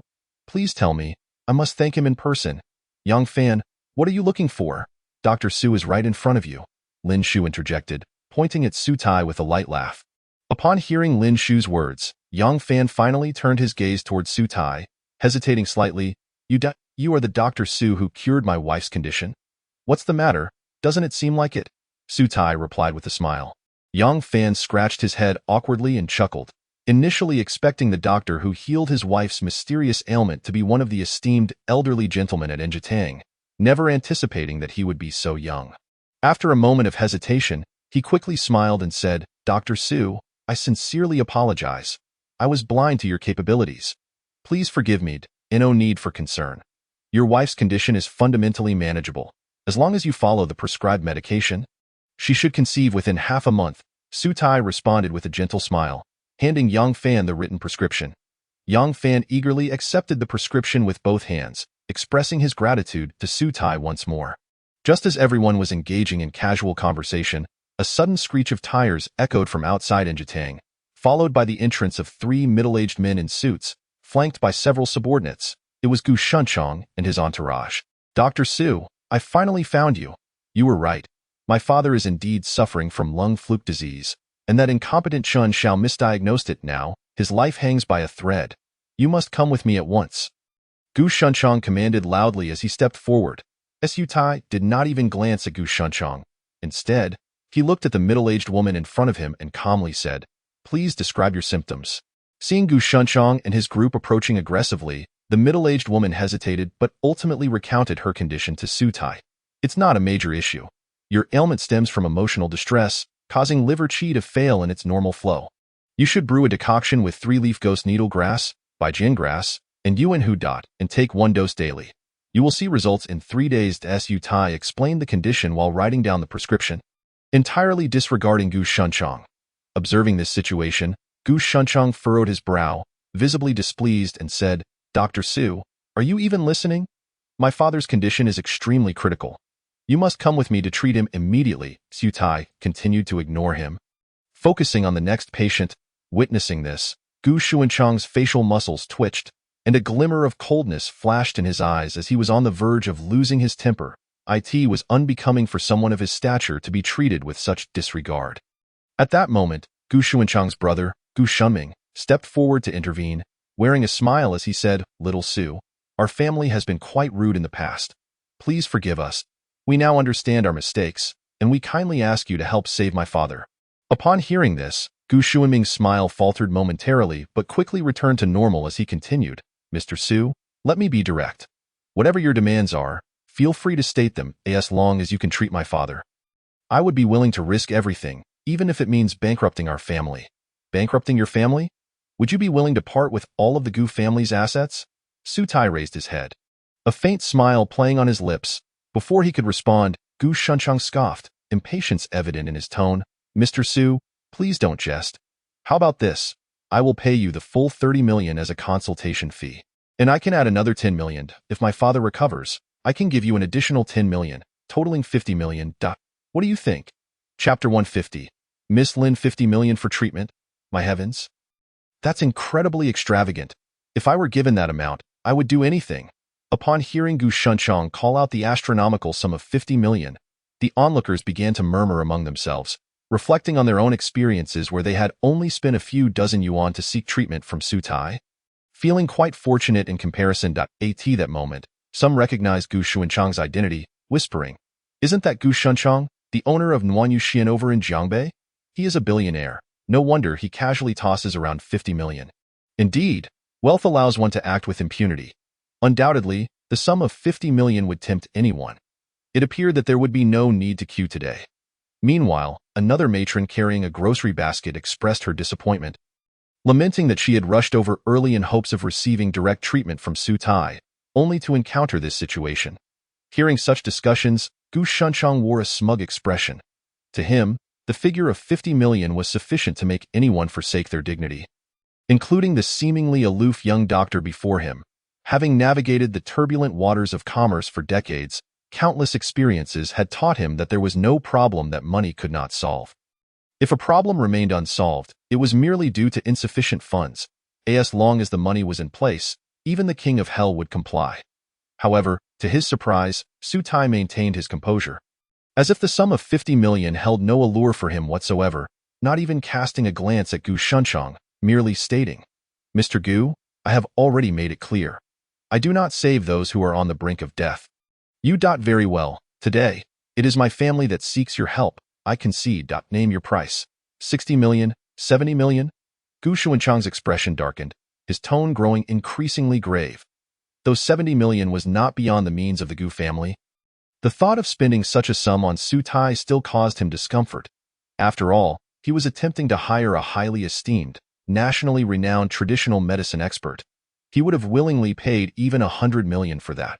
Yet now, he was dealing with a young doctor from a third-tier city, whose reputation was only modestly established, making the cost seem excessive. Su Tai remained unperturbed, seemingly oblivious to the situation, continuing his treatment of patients. Seeing this, Gu Shunchang could no longer contain his frustration. He scoffed and stepped forward, shoving the patient aside, and bellowed, "Su, you will go today, whether you want to or not." As soon as the words left his mouth, several of his subordinates swiftly surrounded Su Tai.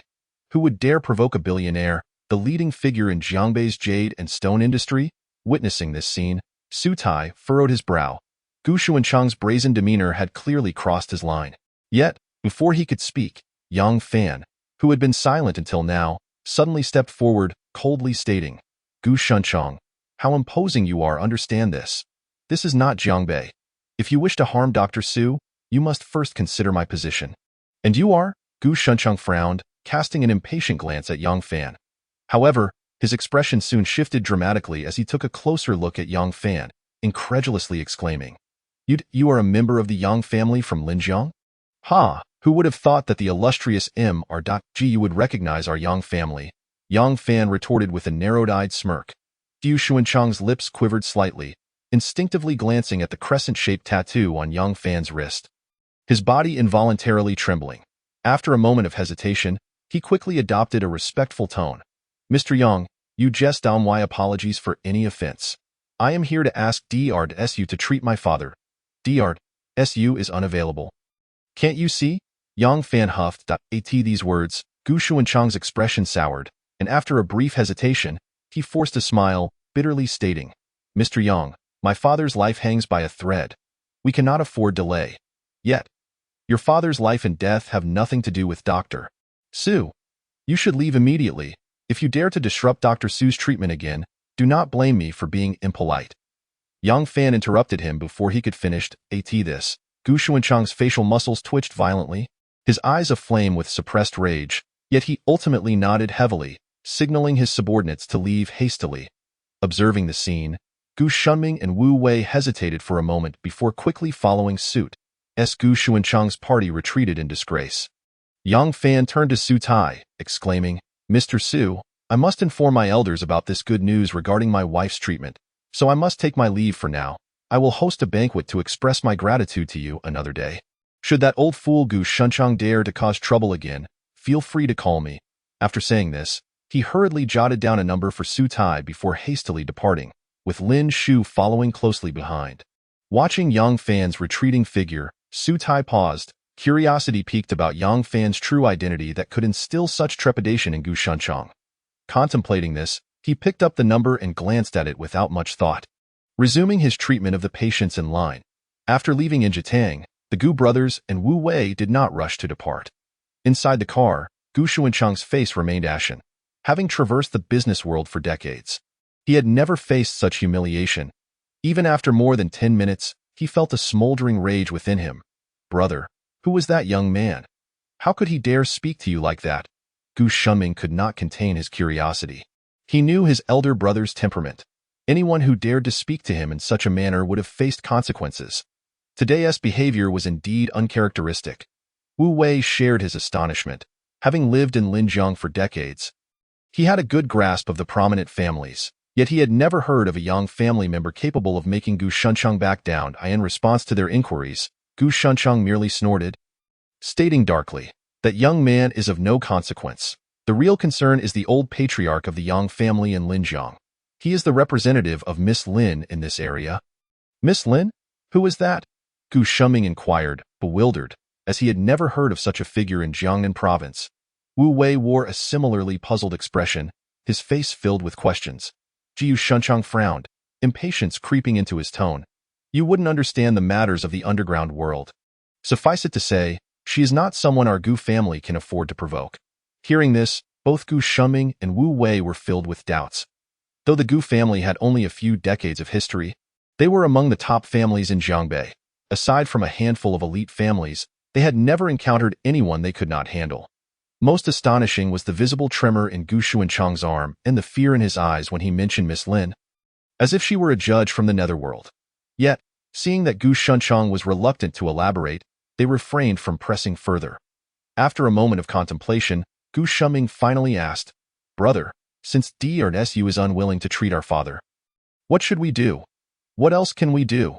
Do you want me to kneel before him and plead? Gu Shunchang scoffed, declaring, I refuse to believe that, aside from him, no one else can cure my father's illness. He was in the publishing business, well-connected and informed. Although it was a fashion magazine, he was still somewhat knowledgeable about the prominent figures in traditional medicine. Gu Shunchang nodded slightly, pondering for a moment before raising his head. Second brother, have you heard of any renowned doctors mentioned by Old Wu? Regardless of who they are, contact them immediately. Whoever can cure our father's ailment will receive double the previously promised reward. Brother, are you saying we won't be seeking Dr. anymore? Gu Shunming asked, confused. Gu Shunchang let out a cold laugh, dismissing the notion. Don't bring up that Su fellow to me, I have said it before. Even without him, there are others who can treat my father. In his heart, he secretly vowed to make that young man regret his arrogance once his father regained his health. Continuing, he added, by the way, if the reward is insufficient, we can increase it. If someone can cure my father, I would be willing to give them my villa in the Jinling mansion. Hearing this, Gu Shunming could not help but swallow hard. 60 million plus a villa was indeed a substantial sum. However, with their father's life hanging in the balance, He had no time to dwell on it, quickly agreeing and dialing the secretary. Observing this scene from the back seat, Wu Wei could only shake his head in resignation. He had not anticipated that Gu Shunchong would be so arrogant, believing his wealth afforded him the right to disregard everyone else. Today, he had thoroughly offended Su Tai. Any future attempts to seek Su Tai's assistance would undoubtedly be fraught with difficulty. As if sensing Wu Wei's thoughts, Gu Shunchong scoffed. Old Wu, I maintain that without that Su fellow, someone else will undoubtedly be able to cure my father's illness. Just wait and see. You will understand the strength of the Gu family. In response, Wu Wei could only smile wryly, hoping that was indeed the case. For if not, seeking Su Tai's help again would likely be far from simple. As the two conversed, Gu Shuming had already instructed the secretary to disseminate the reward announcement. Little did they know that within half an hour of sending out this message, the entire medical community in Jiangnan province would be set ablaze with excitement. A reward of 60 million, coupled with a villa in the Jinling mansion, was enough to drive anyone to madness. In a meeting room on the third floor of the Jiangling City Hospital, an emergency meeting had just concluded, yet the doctors remained gathered, engaged in animated discussions. Have you heard the news? Gu Shunchong, a wealthy tycoon from Jiangbei, has just offered a staggering reward of 60 million in cash, along with a villa in Jinling, to anyone who can cure his father's mysterious ailment. Is there anyone willing to take on this challenge? A middle-aged doctor, his face adorned with stubble, sparkles with an eager glint in his eyes. Indeed, it is no surprise that a magnate like Gu is so lavish, offering such a princely sum and a villa. Even if the illness proves incurable, I would still be inclined to witness the spectacle, a young female doctor chimed in eagerly. Her words instantly garnered agreement from the crowd, with several doctors already beginning to pack their belongings. Preparing to head to Puhua Hospital. In Jiangdu, at the Zhang Family Medical Hall, a gathering had formed in an office on the second floor, filled with individuals of varying ages and genders, all descendants of the Zhang family. The Gu family's generous offer of 60 million and a villa to treat the elder Gu's peculiar illness presents a golden opportunity for our rise. We must seize it. An elderly gentleman with silver hair, seated at the front, spoke in a gravelly voice. Indeed, since the old patriarch's passing, our Zhang family has languished in obscurity. If we can succeed in treating the elder Gu, we shall finally have cause to hold our heads high. A middle-aged man with a goatee solemnly concurred. Upon hearing their sentiments, the other Zhang descendants nodded in agreement, yet none dared to step forward to undertake such a formidable task. Let me take on this responsibility. A middle-aged man in the corner of the room, clad in a Zhongshan suit and sporting a full beard, suddenly declared. The room fell silent as all eyes turned towards him, quickly followed by a chorus of approval. Even the silver-haired elder at the head of the table stroked his beard thoughtfully and nodded repeatedly. For this man's medical prowess is indeed among the finest in the entire Jiangnan province. After a moment's contemplation, he cautioned, "Third brother, it is said that the elder Gu's condition is extremely severe, and many esteemed doctors from Jiangbei have been unable to help. If you do not possess absolute confidence, do not act recklessly." In response, the bearded man casually nodded, though a flicker of disdain crossed his eyes. In his view, the so-called physicians from Jiangbei could hardly compare to the exquisite skills of the Zhang family. In Songyang town, within a quaint residence in the southern part of the city, a young girl dressed in a flowing emerald gown pleaded with the silver-haired elder, "Grandfather, have you seen the Gu family's bounty? A reward of 60 million and a villa for curing the elder Gu's ailment. With your medical skills, it would be a piece of cake. Why not give it a try?" The elder, clad in a faded long robe that did little to conceal his ethereal presence, merely shook his head gently, a tender smile gracing his face, his gaze fixed unwaveringly on the ancient book in his hands. Seeing this, the girl grew more insistent. "Grandfather, they say even the doctors at Puhua Hospital cannot cure the elder Gu's mysterious illness. If you do not intervene, he will surely meet a tragic end." "What did you say? Even the doctors at Puhua cannot help him?" The elder's expression shifted, his hand trembling slightly as he clutched the ancient tome. A spark of excitement ignited in his eyes as he closed the book decisively, exclaiming, "Very well. I shall make the journey."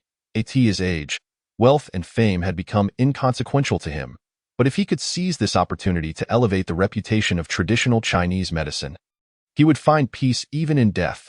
After all, Puhua Hospital is one of the premier Western medical institutions in Jiangnan, and should a patient deemed untreatable by them be cured by traditional medicine? It would undoubtedly cause a sensation in the medical community. Similar events unfolded across various hospitals and families throughout Jiangnan Province. The affiliated hospital of Jinling University of Traditional Chinese Medicine, the Wu City Traditional Chinese Medicine Hospital, Jiangdu's Rent Hospital, and numerous esteemed traditional Chinese medical families were all swept up in the tide. Whether motivated by wealth, fame, or mere curiosity, they flocked to Puhua Hospital. Unbeknownst to Gu Shunchang, his single proclamation of reward had inadvertently triggered a seismic shift within the realm of traditional Chinese medicine across the entire Jiangnan province.